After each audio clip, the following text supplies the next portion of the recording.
In the village of Shipwreck, a youthful boy named Lin Xisuo finds himself abducted by star pirates, thus embarking upon the interstellar stage. The restless Morgans, the shadow behind the blade of descent, and the traces of galactic heroes from millennia past all plague his thoughts. The Interstellar Cruise ships, concealed battlefronts from martial cultivators, evolved through the utilization of artifacts from diverse civilizations. They serve as extraordinary incubators, producing a myriad of variations due to the amalgamation of different materials, progressing from initial E rank to elite, then to legendary and demigod levels. The journey is fraught with unpredictable peril. Under the corona, a new adventure commences. Chapter 1. Xisuo. As dusk approaches, a verdant expanse emerges at the horizon, a result of artificially cultivated cacti. Beyond the jungle lies the renowned Shipwreck Village. The sound of jingling camel bells resonates from behind the sand dunes, and the children playing in the sandy expanse erupt in cheer, hurrying to the front to witness. Look, it's the caravan of the Green Arkansas. How splendid. Mother is sure to buy me plenty of rock candy. Indeed, there's a night market. There will be sweets. The children jubilantly follow the white camels as they traverse the low fence to the village's most spacious street. At the very heart of the village stands a unique structure, an ancient ship in a state of weathered disrepair, with only its stern protruding above the surface, the rest having long since succumbed to the sands of time, thus giving Shipwreck Village its name. The merchants unload their wares, igniting biogas lamps, and with the pleasantly cool evening breeze, they set up their stalls, quickly attracting a multitude of villagers. Calls ring out in succession. Come and see. The most renowned fruits from the Green Ark pass by. Don't miss out. Take a look. Behold the folding crossbow equipped with an infrared sight, a true terminator of sand rats. With the caravan's arrival, the village buzzes with excitement, yet substantial transactions are not conducted here. The caravan leader, a robust man with a chiseled face, is certainly no ordinary individual, capable of leading a trade expedition to Shipwreck Village. While assisting with the unloading of goods, someone greets him. Isn't this dear President Wood? It's been half a year. Where have you been making your fortune? Your caravan has grown significantly. Congratulations. Wood turns with a slight smile. It is Counselor Gore. A pleasure to see you. Here is a bottle of rum brewed from the Green Ark. I believe you will enjoy it. As he speaks, Wood hands over a glass bottle filled with a pale green liquid. In a vast desert, even basic sustenance is a struggle, let alone brewing liquor, making this a fine luxury. My old friend, you are too kind. Rum, my favorite. Counselor Gore beams as he accepts the bottle, lowering his voice. This year's harvest is rather poor, but there is a remarkable lad who has fared quite well. The village chief has been scheming to obtain mycelium from him for days, but has yet to succeed. You must put in the effort to find this lad. His name is Lin Xisuo, and I hear he resides in the deepest part of the shipwreck. Wood is taken aback, exclaiming, "The deepest part of the shipwreck? That is the most perilous place. What is family? Can they truly allow a child to venture into such danger? Listen to me. If his family were still around, would they let a child live in the deepest part of the shipwreck? Do you remember the cave-in 5 years ago?" Counselor Gore inquires with a wink. Of course I remember. That collapse caused me to waste a trip. The mycelium collected was less than half of previous years. Yes, it was that disaster that left this boy orphaned, one parent dead and the other injured. To heal his mother, he spent the family's entire savings and even accrued significant debt. Tragically, that poor woman did not survive. Driven by necessity, the Lin family boy was forced to reside in the shipwreck's depths, often delving into the caverns to gather mycelium to repay the debts. To be frank, no one believed in him a few years ago. Many thought the child would perish. To their astonishment, he not only survived, but has recently struck fortune, bringing back a substantial harvest of premium mycelium. You know, artificially cultivated mycelium is entirely different from wild mycelium, so do not let this opportunity slip away. The mention of premium ignites Wood's excitement, realizing the value of the rum he is gifted. Premium mycelium fetched a handsome price in the capital, a coveted commodity among ladies of high society who take pride in having a box of cigarettes made from premium mycelium. Although the commercial tax rate is steep, there remains a substantial profit. Wood reflects, look around. No one wishes to reside long-term on this dusty planet. Those with any capability have long departed. What have I spent 30 years striving for if not to reach a more hospitable planet for settlement? Perhaps this batch of premium mycelium could be the key to opening the gates of the immigration office. True to form, Wood quickly regains his composure as the caravan leader, graciously promising, "Thank you ever so much, dear old friend. Information is paramount for a merchant, and once I locate this Lin Xisuo, I shall not forget your counsel. There will be a generous reward. Now, let's not keep the village chief waiting. We shall converse again soon." May your wishes come to fruition. Counselor Gore is quite satisfied. As one of the 7 counselors in the village, he faces no competition for his position. By merely providing trivial information, he gains tangible benefits. Why not partake? Ultimately, Shipwreck Village remains a desolate backwater. Even with the presence of mycelium, it cannot escape its dire circumstances. Many villagers are aware that mycelium can yield high returns off-planet, yet they are compelled to sell it at a pittance to the merchants, for the chances of escaping this dusty world are vanishingly rare. The villagers' greatest aspiration is merely to travel to the nearby oases for trade. As for anything beyond that, they dare not hope.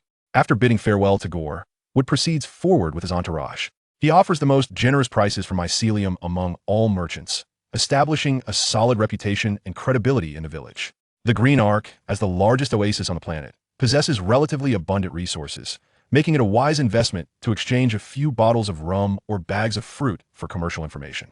Moments later, the group enters the iconic structure of Shipwreck Village, the colossal ancient spacecraft.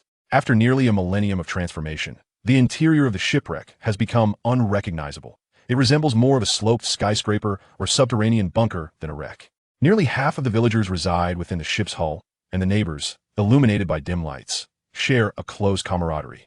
Wood and his companions navigated their way with familiarity for approximately 100 meters before descending via an elevator, thus entering the heart of the village.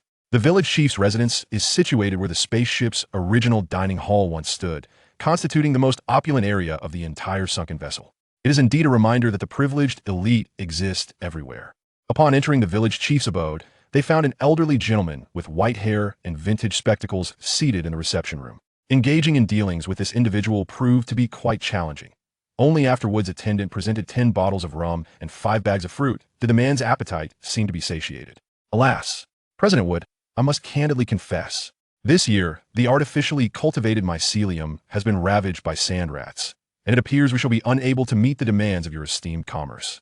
Moreover, the quantity of wild mycelium collected privately is rather meager. As age has caught up with me, my authority has diminished, leading to some unruly villagers resisting control. Life is far less prosperous than before. The village chief sighed deeply, internally cursing, "Damn that little brat from the Lin family." After repaying the public debts, he steadfastly refuses to sell mycelium to the village. The thugs I dispatched have encountered great hardships at the bottom of the sunken ship, where the environment is complicated and it is challenging to procure anything. Had I known it would come to this, I should have lent him a larger sum 5 years ago instead of merely providing a symbolic allocation from the village relief funds. Who could have imagined that even a salted fish could have its day of turning over? So many agile adults have failed to gather high-grade mycelium, yet a mere 13-year-old has managed to stumble upon it. Ever since I ascended to the position of village chief, I have monopolized the mycelium trade and profited handsomely from it. Are my fortunate days truly coming to an end? If anyone dares to resist the reasonable acquisition, it will lead to considerable complications. At that moment, Wood slightly inclined his body and spoke discreetly. There is no need for the village chief to be concerned. We shall purchase as much mycelium as the village possesses. We cannot afford to have made this journey in vain. According to the old customs, items valued at 120 credit coins can be exchanged for 1 kilogram of secondary mycelium, 320 credit coins for 1 kilogram of intermediate mycelium, and 720 credit coins for high-grade mycelium. It is rather late today. Shall we conduct the transaction tomorrow instead? The village chief remained silent for a lengthy period before suddenly inquiring, "What about the premium mycelium? Although scarce, we have indeed managed to collect some." "Premium mycelium, you say?" A glimmer of interest flashed in Wood's eyes as he scrutinized the village chief, pondering for a moment before responding. "It has been roughly 7 to 8 years since we collected premium mycelium in the sunken ship village, and other nearby villages with caverns face similar challenges of overexploitation. Thus, premium mycelium has remained valuable yet unobtainable. I am willing to offer 5 times the price of high-grade mycelium, which amounts to 3,600 credit coins per kilogram." 5 times? 3,600 credit coins per kilogram? That is indeed a full 20% higher than the price 7 years ago. The village chief appeared quite pleased, ultimately gritting his teeth and declaring, "Very well, grant me 3 days, and we shall reconvene for the transaction then. I shall not disappoint you, President Wood." "Agreed. I hope the village chief can make arrangements swiftly. By the way, I must mention that the current situation is rather unstable. The notorious Red Storm has entered the 9th star domain, and while the capital star is not particularly worried, several resource stars are expending great sums to hire interstellar mercenaries. It would be prudent to exercise caution, as the Red Storm takes whatever it encounters, sparing neither women nor children. I personally believe the Green Ark is no longer safe, which is why I am bringing the caravan along for refuge. I hope the village chief prepares accordingly." Upon hearing this, the village chief suddenly paused, then burst into hearty laughter, remarking with amusement, "You are quite humorous. The pirate gang, known as the Red Storm? Our remote Tuahuan star is impoverished beyond measure. In our sunken ship village, we are left with nothing but extravagant women and mischievous children. The total resources available would scarcely cover their travel expenses for a few hundred kilometers. Rest assured, they would never dare to raid us here in the sunken ship village." Wood smiled knowingly, realizing that his concerns were indeed somewhat unwarranted. Tuahuan Star, located in the northwestern corner of the ninth star domain of the third galaxy, is an early immigrant planet with a total population of fewer than 3 million. Its level of development approaching zero, and its environmental index similarly negligible.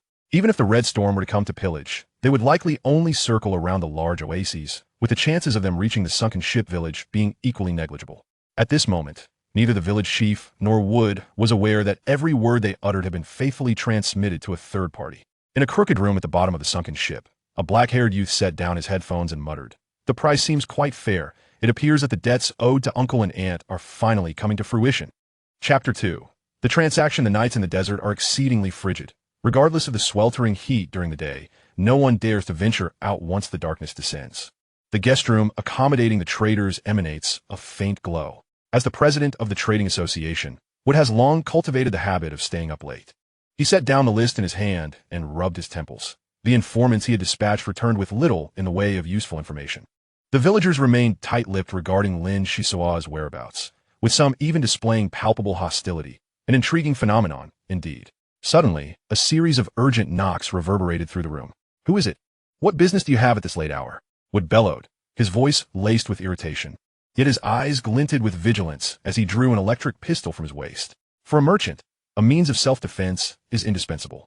This electric pistol boasts an effective range of 150 meters, capable of causing small-scale carbonization upon impact. Even a mere brush with its current poses a significant threat to an ordinary person. "A black-haired boy has stealthily entered my room, requesting to see you." A black-haired boy? What was his name? Lin Xisuo. With a forceful push, Wood flung open the door to find a youth with raven locks standing outside. His eyes were sharp and penetrating. A tattered dagger hung at his waist, and a hefty satchel rested at his feet, from which deep purple mycelium protruded, releasing a faint fragrance that made one's pupils constrict. "Very well, let us discuss this indoors. Inform those below to keep their tongues in check. All remains as usual." Wood insisted earnestly. "Understood, sir," the attendant replied hastily, scurrying off to rouse some key figures, for a lucrative business opportunity had presented itself, necessitating preparedness at all times. Lin Xisuo tugged at the satchel as he entered the room, getting straight to the point. "Greetings, President Wood. I have brought all the premium mycelium I collected, 45 kilograms in total. I hope your association can offer a fair price." 45 kilograms? Are they all premium mycelium? Wood's heart skipped a beat. Indeed, they are all premium. The other grades of mycelium were earlier used to settle debts within the village. The village chief exploits the residents heavily, and the villagers dare not voice their grievances. But as for me, I fear nothing. Wood regarded the black-haired youth with a mix of admiration and disdain. He found the boy rather reckless for bringing all the mycelium without concern for potential malice from others. Standing tall and undaunted, Lin Xisuo declared, "Your electric pistol appears impressive, but I suggest you secure it. I carry an electronic sensing device. Should any mishap occur, the satchel containing the mycelium will detonate, ensuring complete incineration within 3 seconds. Should a merchant's pursuit of wealth lead to our mutual destruction, it would be rather unfortunate."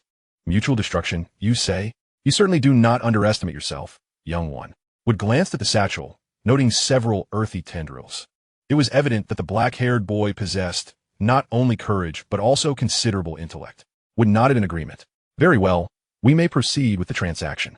However, how do you intend to take the goods once the deal is concluded? Are you not concerned we might dismantle the bridge after crossing it?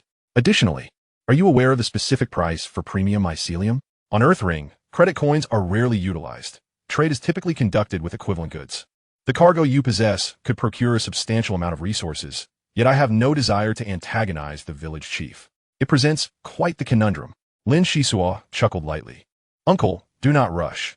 As long as you are sincere in your purchase, all issues will be swiftly resolved. First, let us discuss the price. 7 years ago, It was 3,000 credit coins per kilogram. Today, it must be raised by at least 20%. So let us settle on 3,600 credit coins per kilogram. Therefore, 45 kilograms amounts to 162,000 credit coins. Of course, receiving the goods can be quite troublesome, but fret not. I owe many debts to my neighbors. If you instruct your subordinates to make several trips, as per my guidance, the delivery commission will be 5%, ensuring you incur no loss. Interesting. Your considerations are quite meticulous. I am curious how you are so well informed about the acquisition price of premium mycelium, as it seems unlikely the village chief would publicly disclose such information. The black-haired youth rolled his eyes. Uncle, you must pay attention. Interrupting others is not a commendable habit. Wood felt a twinge of embarrassment. How a client knows the specific prices indeed bore no relevance to the transaction. He spread his hands apologetically. Please continue. I shall refrain from interjecting. I have calculated that, excluding the debts and commission, the remaining mycelium is valued at approximately 98,000 credit coins. To ensure you uphold your end of the bargain, please forgive my rudeness. I have installed a timing device in the satchel. Any slight touch within 3 days will trigger an explosion. You may test it if you wish, but the consequences are yours to bear. What? How could you? Wood was considerably irate, yet upon reflection, the actions of the black-haired youth were entirely reasonable.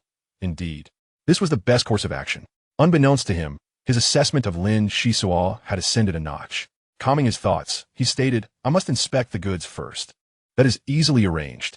Lin Xisuo snapped his fingers and subsequently produced the mycelium in batches for Wood's appraisal.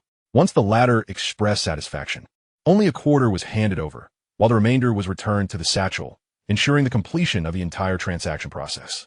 Years of misfortune and the machinations of the village chief had compelled the youth to mature rapidly. He would not easily place his trust in anyone, especially concerning such significant matters. Indeed, 45 kilograms of premium mycelium, without a single discrepancy. Now, a cordial collaboration awaits. The remaining 98,000 credit coins is no trifling sum. How do you plan to handle it? Lin Xisuo casually replied, I wish to examine something personal of yours, akin to that electric pistol from earlier. Since bulk purchases are not feasible, I must seek precision, luxury, and quality. Huh. What a clever little rascal. Engaging in business with you feels as though I'm being led by the nose. I shall make arrangements immediately. Approximately 15 minutes later, the two descended to the lobby below, where tables were laden with a plethora of diverse items, a veritable cornucopia of choices. Lin Xisuo meticulously inspected each item, posing numerous questions regarding the merchandise. After reviewing everything, he selected a long-range crossbow, followed by a ceramic dagger with exceptional corrosion resistance, and a pouch of vintage energy blocks.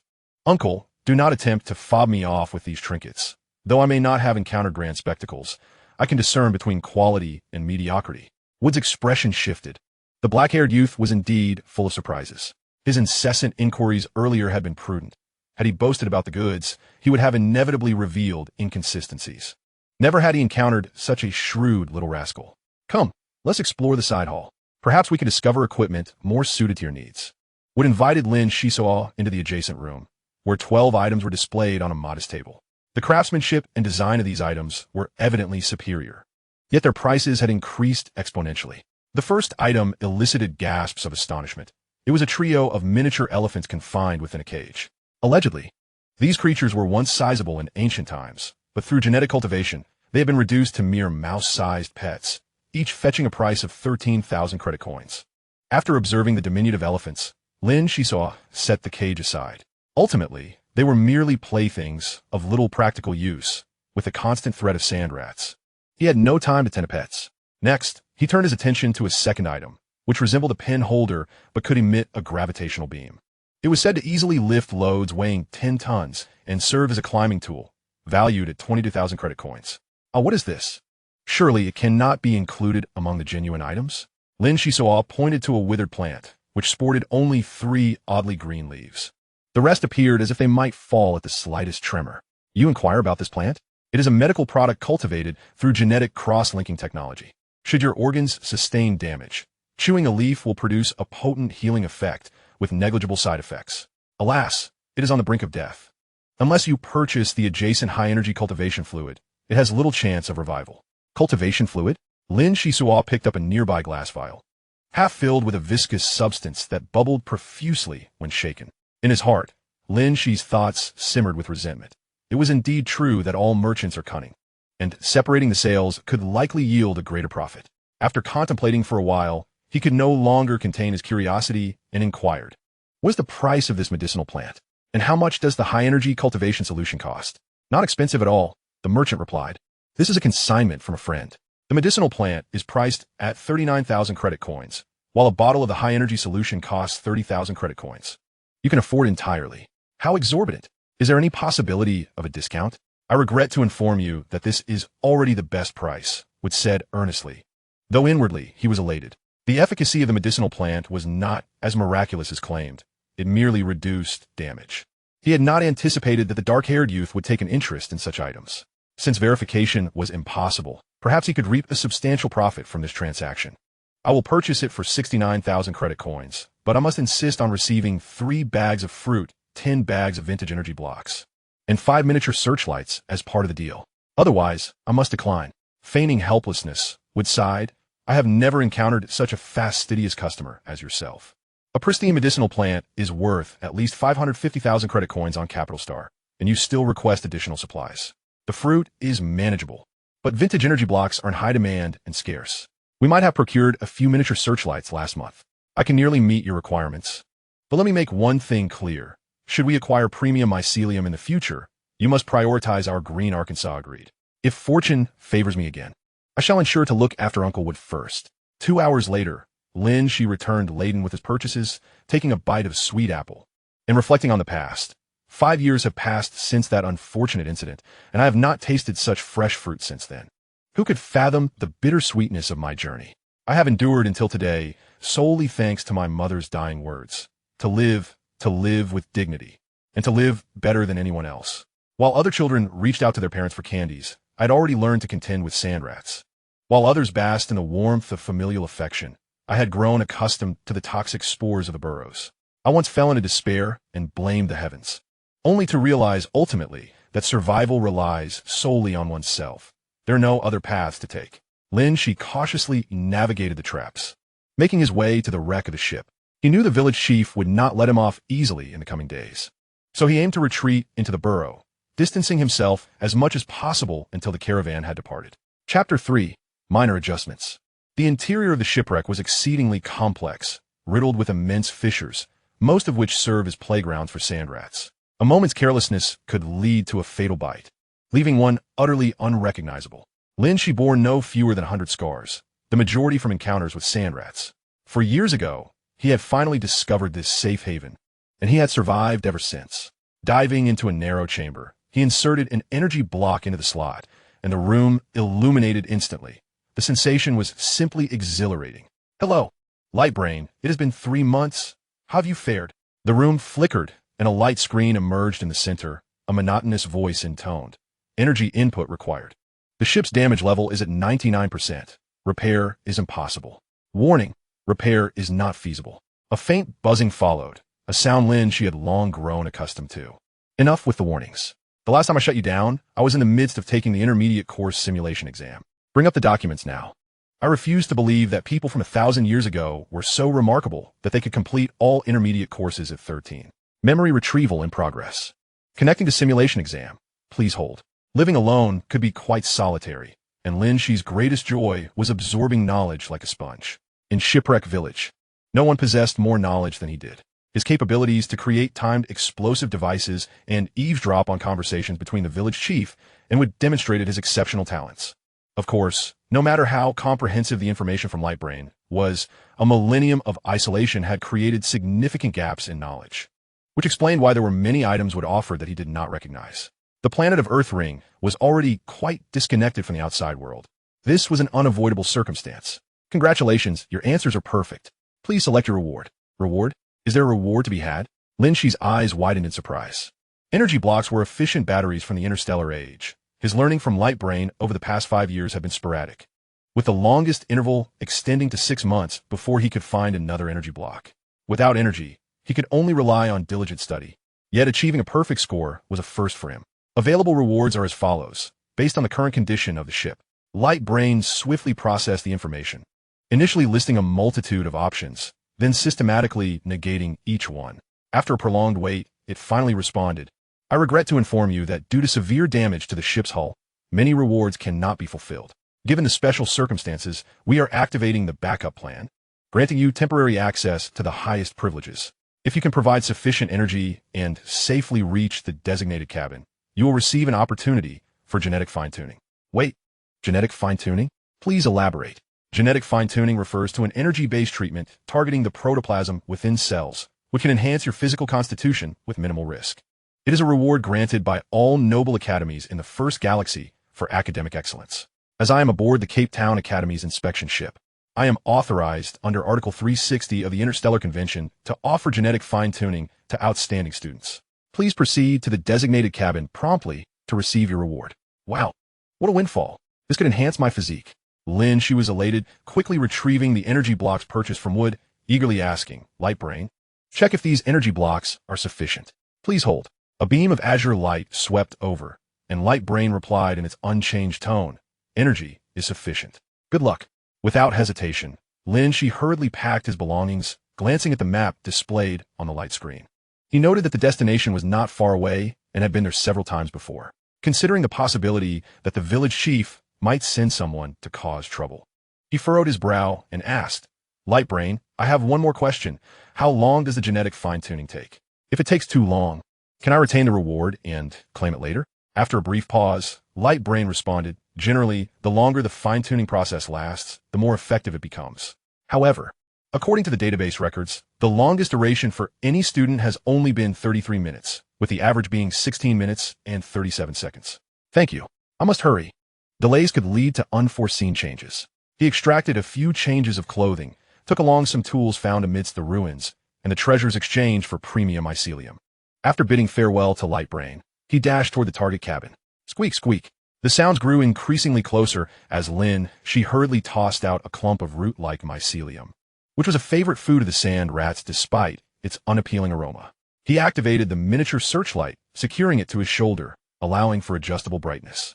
Though it rendered movement somewhat cumbersome, it was undoubtedly a useful tool in the darkness. Along the way, he tossed out 2 more clumps of root mycelium, making several turns until he reached the target cabin. Listening closely for any sounds within, he held a long-range crossbow in his left hand and a ceramic dagger in his right, cautiously stepping inside. There were no signs of sand rats in the vicinity, and he exhaled a sigh of relief. He inserted the energy block into the slot, and a light screen immediately appeared overhead. Light Brain's voice echoed once more. Successfully connected to the light communication channel. Please supply energy to this cabin to complete the reward process. While remaining vigilant, Lin, she supplied the energy, relieved to consume some of the energy blocks, which would lighten his load. 3 minutes later, after depleting most of the energy, the progress bar finally reached its maximum. He observed the crystal window on the left wall, which had been partially opened, revealing thousands of tiny probe-like devices that sent shivers down his spine. Good heavens! Such a mechanism was hidden here. Without Light Brain's prompt, it would have been impossible to open. Time was of the essence. He stowed away his belongings and hurried inside. As the crystal window slowly closed behind him, he felt a rush of illumination in the darkness, followed by a tingling sensation throughout his body, leading to a hazy loss of consciousness. The entire process of fine-tuning was shrouded in mystery. As if time had been forgotten, fatigue was dismissed, and even the self was on the verge of being lost, gradually succumbing to an enigmatic state. I couldn't recall when I emerged from the crystalline window. My mind was blank, and it took a full 5 minutes to regain normalcy. Blinking rapidly, I hastily inquired, Light Brain, please display the time. Why do I feel as though I've slept for an eternity? The Light Brain began to elucidate. Human perception often induces illusions. In reality, you have only spent 16 minutes and 37 seconds, which aligns perfectly with the average in the database. The benefits of genetic fine-tuning will gradually manifest within 2 weeks. Please ensure you engage in sufficient daily exercise and maintain a proper diet, as this is crucial. Just as these words fell, a faint sound of an explosion reached my ears, and Lin Xisuo's expression changed abruptly. It must be the villagers sent by the chief descending to the wreck. With no time to pose further questions to the Light Brain, I snatched up my cumbersome backpack and belongings, dashing outside, hoping to avoid encountering a horde of sand rats. If I were ensnared, even if I evaded the chief's clutches, the situation would not be much better. I moved swiftly, running about 100 meters before suddenly halting, confronted by a pair of glaring, crimson eyes. Alas, it was a sentinel among the sand rats. Without a moment's thought, Lin Xisuo raised the long-range crossbow and released an arrow, The sand rat had yet to call out before it was pinned to the wall with a thud. This sand rat, including its tail, measured nearly half a meter in length, its head crowned with a sharp shell, and its bright, short claws were menacingly aggressive. The danger was palpable. Should the scent of blood escape, it would attract dozens, if not hundreds, of sand rats. The highest record had once dealt with 28 sand rats at once, a harrowing experience fraught with peril. Observing the increasing strength of my equipment and the improving quality of life, there was no need to take such risks. As these thoughts crossed my mind, I tossed out 3 tufts of mushroom mycelium, hoping to distract the sand rats as they scrambled for food. After casting the bait, I determined my direction and hurried onward, not daring to delay for even a moment. The chief seemed resolute in capturing Lin Xisuo, deploying formidable force as distant explosions echoed ominously. Damn it! Have they even brought out the village's prize particle grenade launcher? I had only heard tales of such a weapon within the village, yet I had never witnessed it. Judging by the sound, its breakthrough speed was astonishing. However, no matter how swift, it was still akin to a headless fly. The greater the commotion, the more sand rats would be drawn. Lin Xisuo muttered a few words of concern. Stepping onto a sloped platform, perhaps the genetic fine-tuning had indeed taken effect, as leaping with a heavy backpack felt remarkably easier than usual. Just 300 meters more. Beyond the platform lies a fissure in the ship's hull, and once I enter the expansive underground caverns, I shall soar freely, and none shall find me. 10 minutes later, Lin Xisuo stood flabbergasted, for a nest of sand rats had inexplicably appeared ahead, and upon counting their crimson eyes, there were as many as 53 pairs. Contemplating a retreat to choose another path, I promptly shook my head. The horde of rats had already been provoked, and the depths of the wreck were far from safe. After pondering for a moment, I concluded that using the traction beam to swing across should pose no issue, provided I calculated the angle correctly. For the sake of survival, I had no choice but to charge ahead once more. Taking a few deep breaths, Lin Xisuo hefted the smallest backpack and hurled it towards the sand rat nest. Filled with the soft mushroom, let them fight for it. The opportunity was fleeting, so I quickly turned the spotlight to its brightest setting, focusing intently on my surroundings, estimating the general location before firing a traction beam. After 3 consecutive failed attempts, my palms were slick with sweat as I struggled to steady my emotions and fired the beam once again. At that moment, the sand rats had already charged forth. To claim I was unafraid would be a lie. My heart raced, thinking, the angle is still not ideal. If I don't leave now, it will surely be the end. In a flash, I tightened the traction beam. Soaring upward, my body suspended in midair. However, burdened by the weight of my possessions, I generated a tremendous inertia, rendering my speed uncontrollable. Em doomed. With a scream that echoed inhumanely, my form plummeted like a meteor, and upon landing, I felt the world spin around me, coughing up blood. Sighing, I thought to myself, I knew it. My recent streak of good fortune was too inconsistent with my usual fate. Indeed, misfortune was once again upon me, and it was quite dire. After lying there for a while, the anticipated gnawing of the sand rats did not materialize. Struggling to sit up, I then realized I had successfully swung into a safe zone. Wiping the sweat from my brow, I patted my chest and whispered, thank goodness my life is resilient. May my parents bless me, and may I indulge in all the pleasures life has to offer for 10,000 years. Retrieving my scattered belongings, I discovered that the expensive plants had been severed in half, truly a case of unfortunate comradeship. I plucked a medicinal leaf from the broken branch and began to chew. It was the perfect time to test its effects on my injuries. A wave of unbearable spiciness dissolved within me, followed by a refreshing coolness that spread down my throat. I must admit, it was somewhat effective. Brushing off the dust covering me, I gathered my tattered belongings and strode forward into the encroaching darkness. Chapter 4. Seeking Refuge. Inside the cavern, chaos reigned with jagged rocks strewn about, quicksand lurking, and toxic gases pooling in the low-lying areas, while nameless fungi emitted a ghastly green glow. Anyone encountering such a scene for the first time would undoubtedly feel a chill run down their spine. Sand rats seldom ventured into the caves, for most fungi possessed potent toxins. Furthermore, there existed natural enemies, namely a kind of diamond-shaped scorpion that thrived on consuming toxins. The venomous scorpions roamed these lands with impunity. A single adult scorpion could eliminate 100 sand rats. Thankfully, they only paired during mating seasons and otherwise preferred solitude. Should they band together, the villagers of the sunken ship would likely struggle to survive. Quickly donning a gas mask, I was aware that the air was often tainted with invisible toxic spores. Although the villagers had developed a degree of resistance after millennia of natural evolution, caution was still warranted. As I compared the map with my compass, I couldn't help but lament. Men die for wealth, birds perish for food. For the sake of the premium mycelium, the chief will go to any lengths. Just wait and see. In a few years, I shall possess the strength to challenge him. But where to go next? The genetic fine-tuning seems to require half a month, and the light brain usually calculates according to interstellar time, roughly translating to 15.5 days in the cycle of the Earth ring star. My finger traced the map as I smirked. Aha! The last location where I collected premium mycelium was exceedingly concealed. My previous abilities were insufficient, but with my new equipment, I can certainly venture there. With determination set, I stowed the map and navigated through the massive rocks, avoiding the quicksand, moving further away. This was a long and arduous journey, one that could not be accomplished without willpower. 16 hours later, Lin Xisuo found a stone wall.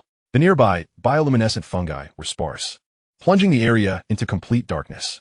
Few noticed a fissure running east to west beneath the stone wall, with faint toxic mists swirling at my feet, obscuring my vision. Wearing the oversized sand rat skin boots, I pressed on, for the path ahead was fraught with treachery. Occasionally, I encountered swamps and puddles. Even having traversed it once, I still felt trepidation. The boots were a relic from my father, durable and reliable. Each time I donned them, warmth enveloped me, as if my parents were by my side, fortifying me to overcome any adversity. No one knew how many challenges Lin Xisuo had faced over the years. Relying on those old boots, even after they had worn thin, they had been mended time and again, for parting with them was not an option. Carefully, I descended the slope, moving cautiously, opting to take longer routes rather than tread on treacherous ground. In the depths of the cavern, swamps often signified terror. Once trapped, escape was nearly impossible. Despite Lin Xisuo's youth, his experience was vast. With just a glance, he could identify a relatively safe route. Thinking to himself, I've hidden so far. The chief must be at a loss now. I say must be because in this age, many powerful trackers existed. No matter how one hid, extensive laser scans and the identification of scent molecules possessed remarkable tracking capabilities. Of course, it remained uncertain whether the chief had access to similar technology. In summary, caution is the key to safe navigation. Before arriving at this location, I deliberately traversed an additional 20 kilometers, fortuitously passing by several venomous scorpion nests. This knowledge has been acquired at the cost of lives over the years, and to recklessly wander within the territory of these deadly creatures would undoubtedly lead to dire consequences. My steps, somewhat unsteady, revealed the exhaustion that had beset Lin Xisuo. Upon locating the previous campsite, collapsed onto a rock with a thud, gasping for breath. Those who frequently travel can undoubtedly empathize. The journey often brings a sense of weariness, and once one rests, the body becomes achy and reluctant to continue. The inertia is one factor, but the lack of oxygen plays its part as well. The scent molecules linger for only a limited time, hence, regardless of my slow pace, I gritted my teeth and persevered, opting for a steady march rather than a series of stops. 15 minutes later, I erected the tent and, after a brief disinfection, hurried inside. I shed my sweat-soaked garments and wiped myself down with a damp cloth. Observing the dark fabric, I exclaimed in astonishment, "Why do I reek so?" It was as if I had just emerged from a muddy pit. This attire, I feared, could no longer be salvaged. What a stroke of misfortune. In truth, Lin Xisuo had unwittingly benefited, as the foul substances emanating from his clothing were merely toxins expelled from within his body. The villagers of the sunken ship village possess a remarkable resilience to toxic substances, and this enhancement of resistance would only grow stronger, effectively ridding him of numerous ailments, a true metamorphosis. Due to my hurried travels, I had gleaned little information from the light brain. Engaging in extreme physical activities during the adjustment period could repeatedly enhance one's physique. As for the nobility, they are accustomed to sipping tea in warm conservatories or leisurely strolling with their pets in fitness centers. They know nothing of the burdensome toil of walking long distances. Unbeknownst to me, my physical capabilities were rapidly improving, while the light brain, having endured a millennium, remained oblivious to the current state of affairs. 1,000 years ago, genetic adjustments were the pinnacle of rewards at noble academies, with individuals allowed a maximum of 3 adjustments in their lifetime. However, times have changed. Such technologies have devolved into mere tools for government and certain conglomerates to amass wealth, and to undergo such adjustments now requires a substantial sum of blue coins. 10,000 credit coins equate to 1 blue coin, while 10,000 blue coins can be exchanged for a blue gold card. On the black market, the price for genetic adjustments has skyrocketed, making my dealings with Wood negligible in comparison. In summary, Lin Xisuo's steadfast dedication to learning yielded significant rewards that would influence the course of his life. At that moment, an unprecedented wave of hunger washed over me, and I recalled the final reminder from the light brain. Sufficient exercise and nourishment must be maintained over the next fortnight. I retrieved my provisions and began to devour them ravenously. Many fruits had been squished during my earlier passage through the sand rat burrow, yet I cared not. I consumed them regardless, even the seeds. On the planet of Earth Ring, resources are scarce, and anything that can fill one's stomach is deemed valuable. Initially, interstellar migrants had painted this place as paradise, yet it was merely the government's pretext for land acquisition. The immigrant ships unceremoniously offloaded the impoverished and departed without a backward glance. For centuries, many have endeavored to escape their plight. Some fortunate individuals ultimately succeeded, while countless others were engulfed by sandstorms, reduced to mere bones. Lin Xisuo, however, had no time for such ponderings. His immediate priority was a rejuvenating slumber. Thus, he set up traps and warning devices outside the tent. Lying back, he smiled contentedly. The vastness of the heavens and the earth pales in comparison to the joy of sleep. Night had surely fallen outside, and indeed, fatigue was creeping in. While Lin Xisuo slumbered soundly in the tent, two individuals were deeply concerned. Wood, the president from the Green Ark, and the village chief of the sunken ship village. Wood's eyes were bloodshot as he awaited the moment to receive the prized mycelium, all the while instructing his subordinates to quietly settle the debts of the black-haired youth.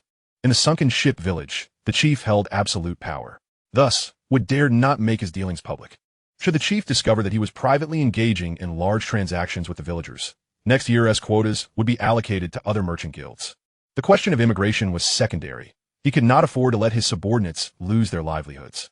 5 hours prior, he received word that Lin Xisuo had not been located in the depths of the sunken ship, and casualties were significant. The chief's face darkened with fury, prompting him to send his son to purchase a batch of tracking devices at exorbitant prices from the merchant convoy. It was evident that they intended to search the underground caverns. Wood, considering his own interests, hoped the chief would not capture Lin Xisuo, and thus tampered with the tracking devices to lead them slightly astray, believing that under such circumstances, the clever black-haired youth would easily evade capture. The following day, sounds emanated from the tent. Ah, what a splendid sleep. I have never slept so soundly. Stretching lazily, Lin Xisuo sat up, only for his stomach to audibly protest at the most inopportune moment. Didn't I just eat before sleeping? Why am I hungry again?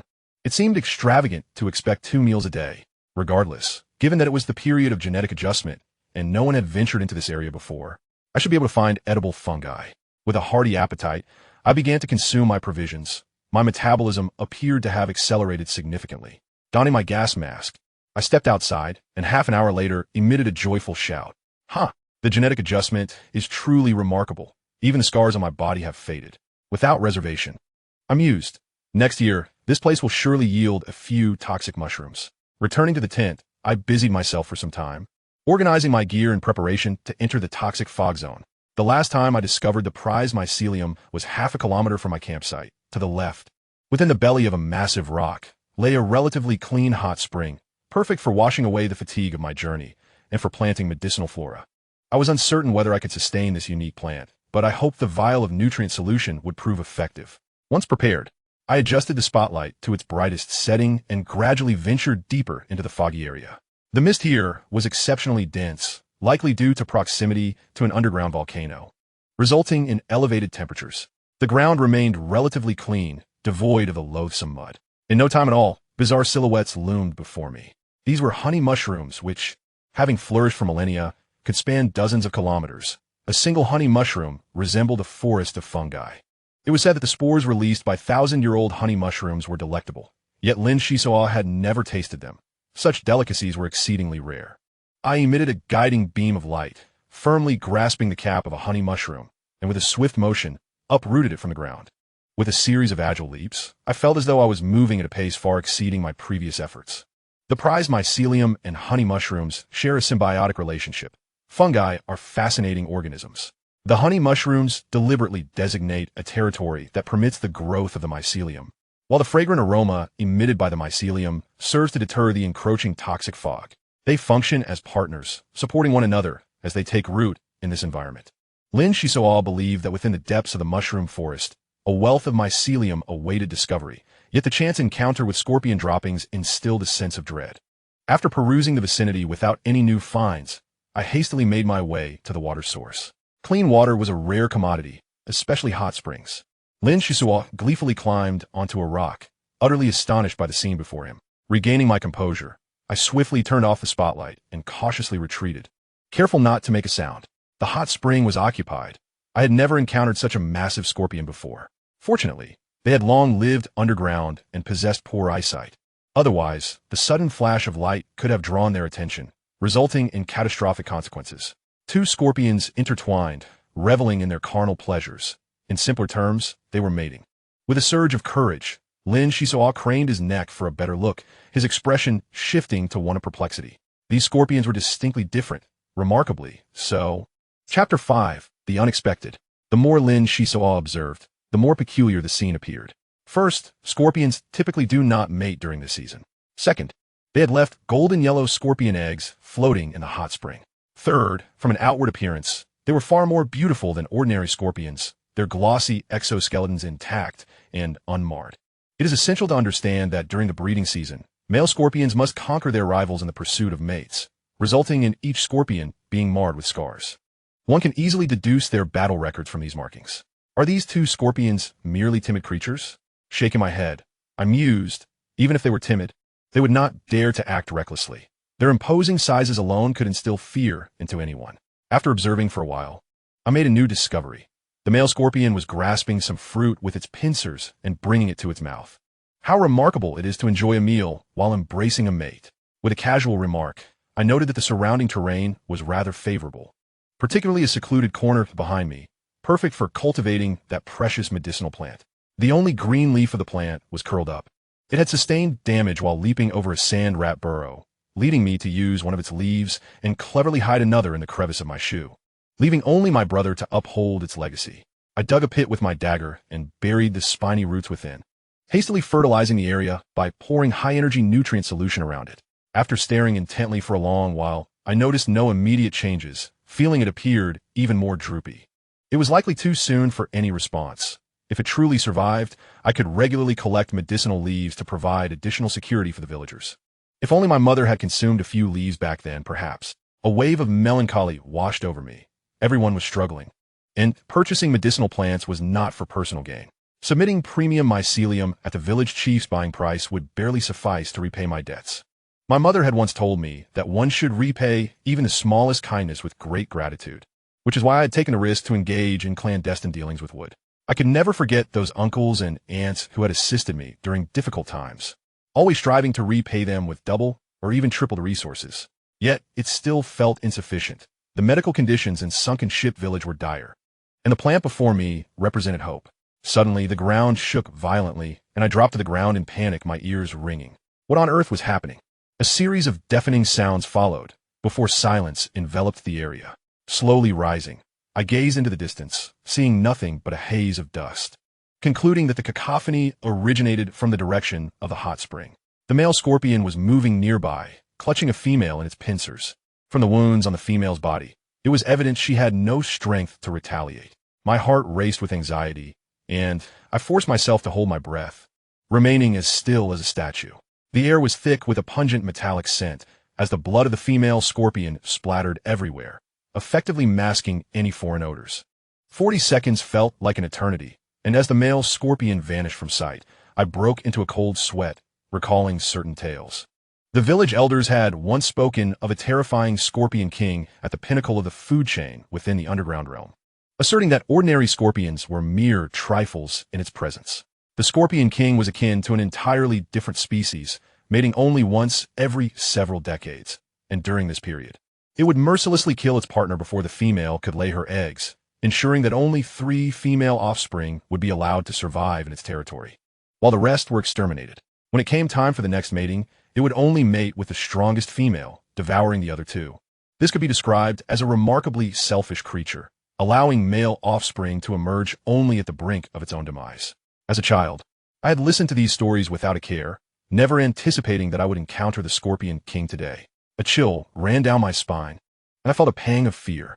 Perhaps I had fortuitously stumbled upon its mating season, which might allow me to acquire premium mycelium. After mating, scorpions tend to be at their most lethargic, so I had narrowly escaped a perilous encounter. Next time, I might not be so fortunate. I had to leave quickly.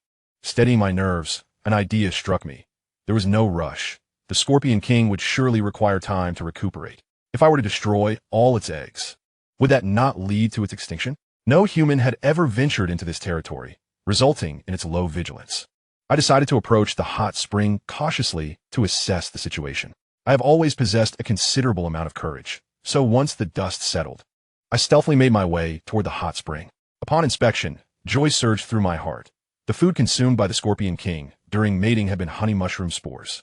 The village chief had boasted numerous times about having eaten this delicacy in his youth, providing vivid descriptions that remained etched in my memory.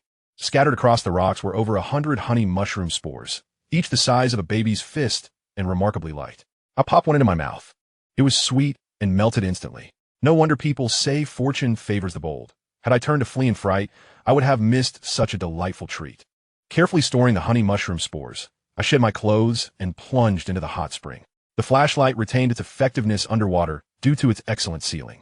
I discovered clusters of scorpion eggs clinging to the rocks, glimmering like golden grapes cultivated in an oasis, their appearance splendid. Scorpion eggs have numerous uses, capable of producing antidotes, and their rich active proteins contain trace elements beneficial for maintaining pregnancy. However, ordinary scorpion eggs are mostly gray, with a few being white. This was my first encounter with golden scorpion eggs. Whatever the case, I would gather them all for my next meeting with Wood. Perhaps I could sell them for a handsome price. Like a magician, I pulled out a canvas bag from my clothes, filling it to the brim in no time. Returning to the spot where I had planted the medicinal plant, I couldn't help but chuckle at my earlier ignorance. I had unwittingly planted it near the Scorpion King's territory, thinking I was close to a water source, and now I had to dig it up again. Since I had no intention of returning, a bit of hassle was inconsequential. Using my dagger, I removed the entire clump of soil, wrapping it gently in the bag, and with a sense of nonchalance, I slipped into a crevice in the rocks. Making my way back to camp. Upon spotting the tent from a distance, I crouched down and observed for a long while, then circled around to ensure that the marks I had left were undisturbed before finally feeling a sense of relief. After several hours of toil, filled with many perils, I rubbed my stomach, feeling a strong pang of hunger. I consumed all the food I had brought that could satiate my appetite, and with lingering desire, my gaze fell upon the honey mushroom spores. Just as I was about to reach for them, I froze in shock.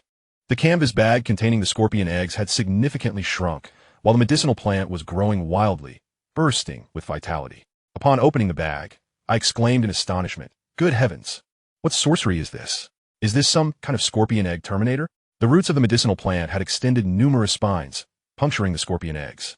A large bag of scorpion eggs had been reduced to a mushy mixture, blending with the soil to form a bonsai. Could it be that the scorpion eggs reacted with the residual high-energy nutrient solution, inadvertently synthesizing a more potent growth solution? My mind was a whirlwind. Fortune seemed to be smiling upon me, and a life of happiness was within reach. Excitement and joy surged as the plant before me sprouted tender leaves, growing taller and taller until it reached an impressive height of nearly 1 meter. The vibrant green leaves thrived, but suddenly my expression fell. The plant began to wither, including the medicinal leaves, which were rapidly deteriorating. No, how could this happen? This was infuriating. I lunged forward, attempting to halt the spread of decay. The mixture of scorpion eggs and nutrient solution had indeed shown miraculous effects, but excess was counterproductive, and the plant could not withstand the nutrients, resulting in the current predicament. After straining for a considerable time with no solution, I wiped away my sweat and sighed. What a hollow triumph this was. Over 60,000 credit coins had vanished just like that. Thankfully, I had managed to snatch a few medicinal leaves. Counting them, I found only 8 leaves remaining, plus the one I had stashed in my shoe, totaling 9. I had forgotten to inquire if these had an expiration date. If I used them all within a year, it would imply I had been grievously injured 10 times. I carefully tucked away the 9 leaves, as they were invaluable treasures, capable of saving lives in critical moments, beneficial for both myself and others, and thus should not be treated carelessly. Lin Xisuo encountered a series of unfortunate events, the nature of which remained ambiguous. Was it fortune or misfortune? Fortunately, his nerves were quite resilient. After consuming several honey mushroom spores, he cast aside his misgivings. He took out a map for meticulous examination, as it held paramount importance for every mushroom foraging family. with wild fungal mycelia dwindling in availability and competition fierce. Each family's map, honed over centuries of exploration, was uniquely distinct, with some even using portions of it as a dowry, a commonplace occurrence in Shipwreck Village.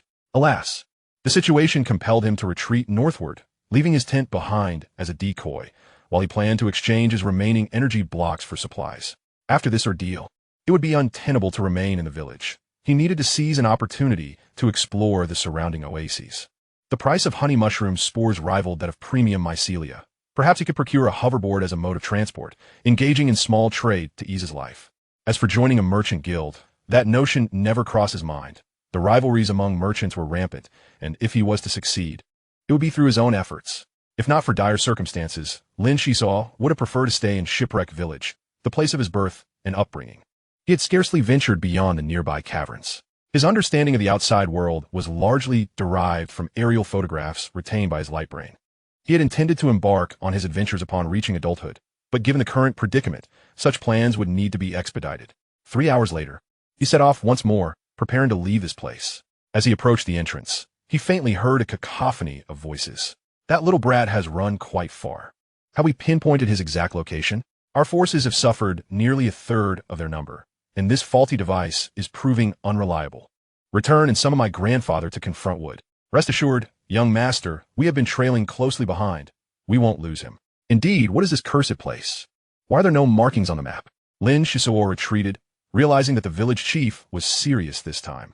The voices belonged to the chief's grandson, a notorious bully in Shipwreck Village, who had taken to tormenting girls since he was not yet 10. While escaping should not be difficult, as the newcomers were unfamiliar with the terrain, this presented an advantage. He lay in wait for several minutes, when suddenly, a sandstorm erupted in the distance, and the Scorpion King roared in fury, brandishing its powerful limbs. These creatures have surely stolen my scorpion eggs. Seizing the moment of chaos, Lin Xisuo fled without a backward glance, thinking, let the village chief's little master deal with this commotion. Most of the intruders are his thugs. Their demise would save much in provisions. Lin Xisuo understood that if these individuals became ensnared, his enmity with the village chief would deepen significantly. I hope the 7 ineffectual counselors in the village can intervene and restore balance, allowing me to leave with peace of mind, he mused. The sounds of roaring and chaos intertwined behind him as he tightened his backpack and melded into the shadows. He sprinted for over 10 kilometers, aware that whichever faction emerged victorious would spell danger for him. To Lin Xisuo, these individuals displayed a shocking disregard for their lives. Their parents had granted them a singular chance to traverse this world and to live as a servant to the village chief. Ultimately sacrificing their lives was a folly. Though still young, he possessed a wealth of life insights, a testament to the success of his late parents' upbringing. At least Lin Xisuo was alive and thriving.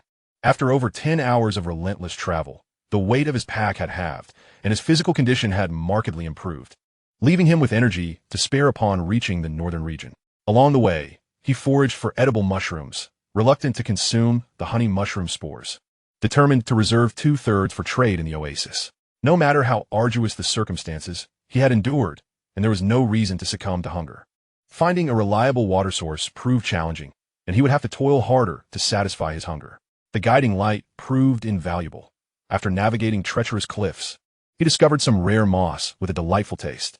Humans are omnivorous creatures, capable of consuming whatever flies, swims, or scurries across the land. If the side effects of genetic modification merely entailed hunger, the benefits were undoubtedly magnified 1,000-fold. By the 7th day, he found himself effortlessly scaling hundreds of meters of rock. His strength rivaled that of the village blacksmith, and the scars on his body had gradually faded, leaving him with an air of distinction. 17 days passed in a blur.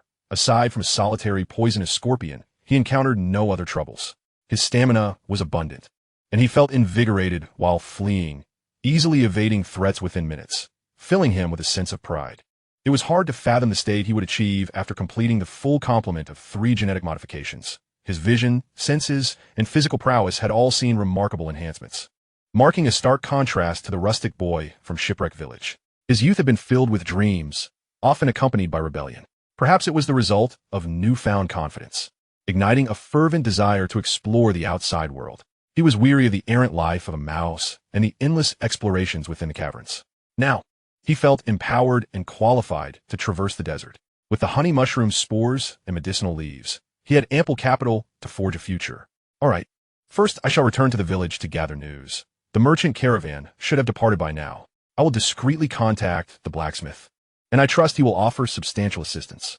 After half a day's journey, he finally found the correct path, weary yet resolute, returning to the base of Shipwreck.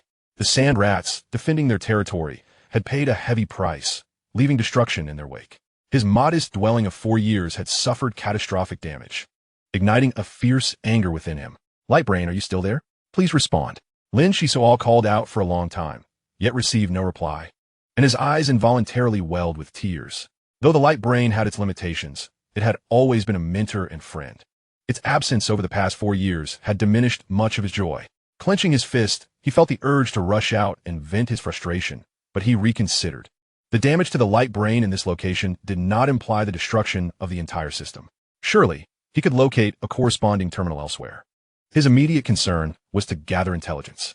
Setting up a miniature spotlight, he began to clear the room and soon found an intact outlet, concealed from harm. He retrieved his headphones from his backpack. Initially, there was a cacophony of static, but after some adjustments, the sound improved significantly. Lin Xisuo exhibited great patience, waiting until a voice finally emerged from the other end. Father, the village's morale is unstable.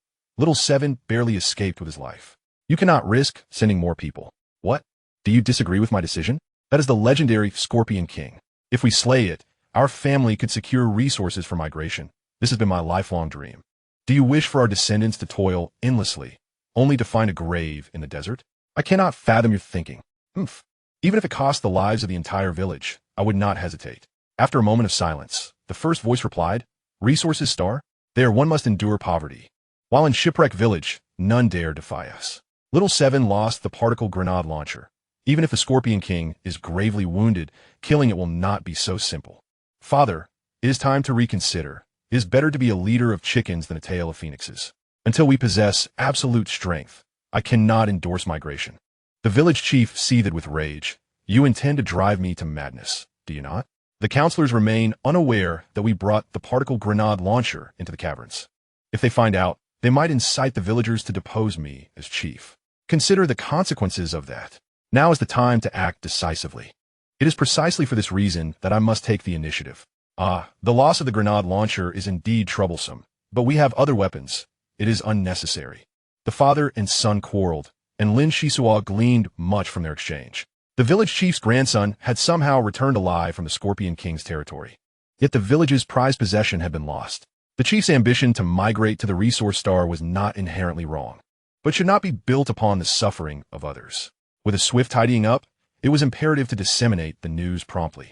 It was evident that the village chief intended to coerce and entice the villagers to confront the Scorpion King. For Lin Xisuo, who often eavesdropped, the chief's petty manipulations were all too familiar. Alas, it was the particle grenade launcher that deterred outsiders from casually setting their sights on the village. Inside the sunken ship, akin to a vast labyrinth, he crawled through ancient ventilation ducts for quite some time, navigating several turns before kicking through a barrier and emerging. Who goes there? Someone called from a distance. It is I, Lin Xisuo. Is that you, Uncle Gore? A figure approached under the dim light, revealing Gore, the village counselor who had relayed information to President Wood. I knew you weren't so easily dispatched. In fact, I've been lurking around here for several days. So, what news from the chief's abode? Gore was a cunning old fox, having coveted the chief's position for many years. Lin Xisuo's ability to eavesdrop on the chief's activities was largely aided by Gore's efforts as an insider. The situation was dire. The chief's men suffered significant losses in the catacombs, having misplaced the particle grenade launcher. They seemed to have encountered a formidable challenge and were likely inciting the villagers to venture into the catacombs in search of the village's treasure. This presented a golden opportunity to overthrow the chief. Uncle Gore, has the caravan departed? Lin Xisuo was not one to disclose everything, having dealt with Gore long enough to discern his character. If Gore were to ascend, he would merely become another chief. Ambition, it seemed, was a common trait among all. Gore drew in a sharp breath, exclaiming in anger, What? That fool actually lost the village's treasure? What a wastrel, a complete disgrace. Without adequate military might for protection, the village will be perilously unsafe. This cannot stand.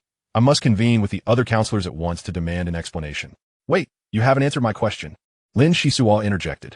Yes, how could I be so hasty? The caravan departed in a rush over a week ago. My dear child, your intelligence is invaluable. Should I be elected chief, you shall not be neglected, Gore replied eagerly, knowing Lin Xisuo was a rare talent, unmatched in their small village. To waste such potential by placing him in opposition to the chief was truly a disservice. As he watched Gore's retreating figure, Lin Xisuo felt a wave of relief wash over him. With that old fox leading the charge, the chief would surely find himself in a precarious position. With his hands tucked into his pockets, he leisurely strolled into the corridor, scaling the crumbling platform towards the blacksmith shop. The blacksmith shop was an intriguing place. Not merely a vendor of tools, but also engaged in various enterprises, standing as a third-party force independent of the chief and the village council. Though small, the shop was fully equipped, and Sunken Ship Village resembled an independent little kingdom, having stood in the depths of the desert for a millennium. Without time for reflection, enhanced by genetic modifications, Lin Xisuo traversed the expansive platform with ease. In the blink of an eye, he reached his destination, entering through the back door to avoid the throngs at the front.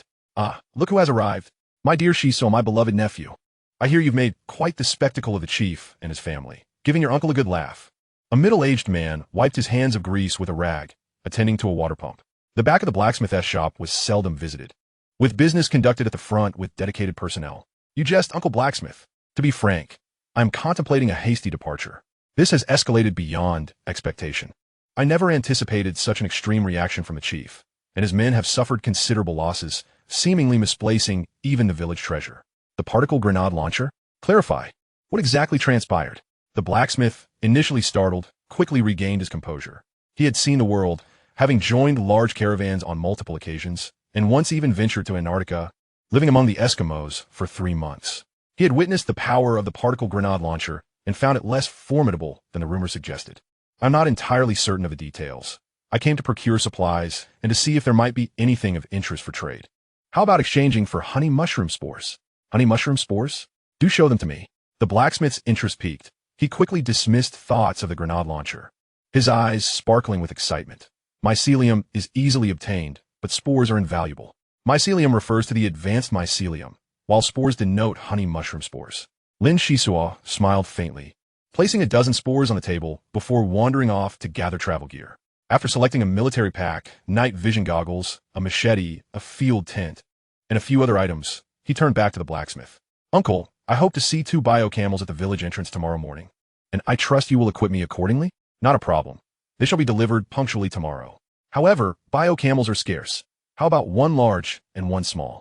Your reputation precedes you. Then I shall see you in the morning. Chapter 7. A Sudden Turn. At dawn, Lin Xisuo set off, feeling quite majestic atop the bio-camel. Although one of the camels was still youthful, it could already bear a significant load. He lightly shook the reins, commencing his inaugural journey across the desert. Water was essential. He needed to find a shaded spot to rest before noon, and at night, he must be wary of sand rat incursions. Sandstorms were not frequent, but when they did occur, they unleashed a tempest of chaos, posing considerable danger. The chief would likely be in a state of utter disarray for some time, leaving him little room to focus on Lin Xisuo's movements. He had exited with utmost caution, stirring no one but the blacksmith. The bio-camels were remarkably resilient and obedient, a docile breed of modified livestock. With their 2 humps, they could reach speeds of up to 75 kilometers per hour and could go days without food or water, serving as ships of the desert. As the sun rose high, the scorching rays cast their glare upon the vast expanse of sand. Yet this was not the peak of the heat. By noon, the blistering sands would be hot enough to fry an egg. Though humanity had evolved significantly in the interstellar age, adapting far beyond ancient capabilities, the harsh environment still posed challenges. Good heavens, just a few hours in, and I already long for the coolness of the catacombs. Why is it that everywhere feels like a furnace? Without genetic modifications, I fear I would struggle to endure such temperatures.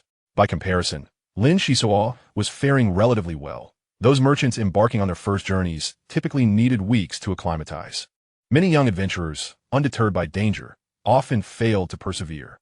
One should not underestimate the merchant caravans. Many cooling measures were closely guarded secrets.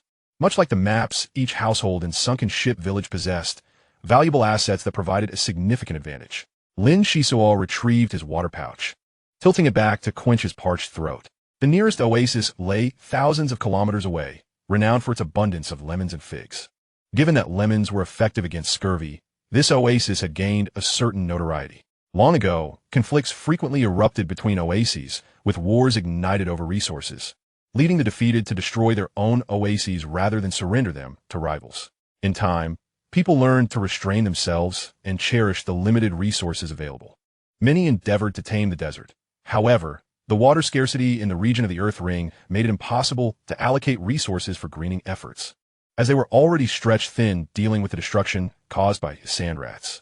Resting behind a sand dune at noon, he nibbled on some biscuits. Water could not be consumed excessively, as it would foster dependency. Damn the sun. I've often heard tales of how fierce the sunlight is in the desert, but today I have truly experienced its wrath. It is more than fierce, it is nearly lethal. Casting a glance over his shoulder, Lin Xisuo pondered. There would undoubtedly be significant upheaval in the village, and Gore had a promising opportunity to become chief. Regardless of the outcome, he resolved to venture outside for a few years before returning to sunken Ship Village to pursue knowledge from the holographic library. Not everyone had the privilege of enjoying the aristocratic education of a millennium ago, and should he receive another genetic modification reward, perhaps one day he might even set foot on an alien world. After providing some water to the camels, they were the best companions before acquiring the hovering skateboard. Even with the skateboard in hand, there was no intention of relinquishing the biochemical camels. Mechanical transport was energy-intensive and unaffordable for the average person. Thus, a combination of the two was the most prudent strategy. In the afternoon, Lin Xisuo set forth on his journey once more. Traveling alone could be somewhat solitary, but he had long since grown accustomed to it. Joining a caravan and following orders would feel rather uncomfortable for him. Furthermore, being sheltered under the auspices of the guild meant surrendering 17% of the profits, with newcomers often paying even more. Rather than working for others, he preferred to venture out independently, believing that one day he would rise to prominence, perhaps even achieving the stature of someone like President Wood, thereby honoring his mother's last hopes. As the camel swayed rhythmically, the sound of the bells echoed far and wide, and in moments of solitude, Lin Xisuo found ample time for contemplation. He felt confident that even when faced with 50 or so sand rats, he would not be intimidated. However, compared to the threat of the sand rats, it was humanity that posed the greatest danger. This was a desert where man preyed upon man.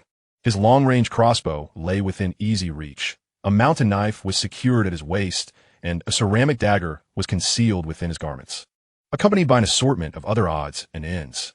It was normal to be cautious in the face of crises, yet Lin Xisuo perhaps took it a bit too far. The root of his trepidation lay in the advanced knowledge imparted by the Shipwreck Village's optical brain. A millennium ago, noble offspring appeared to be exceedingly fearful of abduction. Other academic subjects were manageable, but one particular course was dedicated to instructing how to utilize tools to create rudimentary weapons, how to communicate with kidnappers during abductions, how to escape, and how to administer first aid, among other skills. Over the years, he had never encountered a kidnapper, yet he had mastered a plethora of useful techniques and credited the anti-kidnapping course for his survival, even considering himself an expert in the field. Sparse cacti pointed the way. Only in the realm of commerce did green flourish. The temperature in the desert fluctuated greatly between day and night, and he was acutely aware of the perils of illness. Any decline in physical strength was akin to stepping halfway into the gates of death. He had expected to encounter passing caravans along the way, but after days of travel, he was met only with endless yellow sand. On this particular afternoon, Lin Xisuo licked his cracked lips and raised his binoculars to survey the surroundings, finding not even a sizable rock in sight. He muttered to himself, "I should be nearing the oasis. Why is there not a single caravan in sight?" Suddenly, he recalled President Wood mentioning to the village chief the need to be cautious of star pirate gangs recently. Could this be the reason? A sound caught his attention. Hastily, he pulled the camel behind a sand dune, whereupon he observed a cloud of dust billowing toward him. Thunderous roars echoed as dozens of hovering motorcycles sped past, each laden with families, appearing extraordinarily cumbersome. The drivers wore haggard expressions, suggesting they had endured unimaginable experiences. This was the motorcycle brigade, the guardians of the oasis, typically fierce and imposing, yet now they appeared utterly disheveled. Continuing onward was no longer an option. Something must have gone awry at the oasis. Realizing this, Lin Xisuo quickly turned back, only to find the surroundings suddenly darkening. Looking up, he saw 3 small spacecraft flash by, pursuing the hovering motorcycles. My goodness, they were moving at an incredible speed. It seemed they were chasing the convoy. If he did not flee now, he might miss his chance. Lin Xisuo was not foolish enough to linger and watch. Rumors of the star pirates were plentiful and chilling, capable of instilling fear in even the bravest hearts. They were, after all, bloodthirsty butchers, terrifying overlords, and destructive marauders. With that thought, he mounted his camel and galloped in the opposite direction.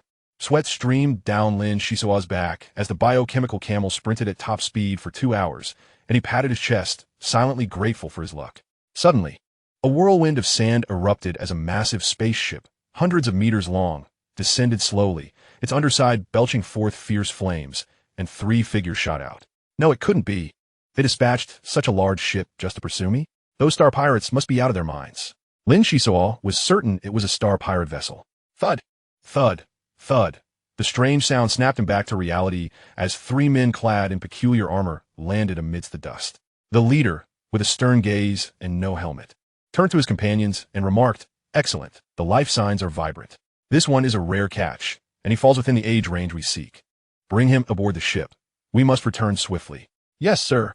The 2 men floated a few inches off the ground, conversing in a standard interstellar dialect that anyone could comprehend. Suddenly, a net of electricity shot out towards Lin Xisuo, treating him as mere prey. With focused determination, he instinctively hurled his water flask towards the net, not bothering to check the outcome, and swiftly maneuvered to the sides of his camels. The net ensnared the flask, tightening its grip, and a burnt odor filled the air.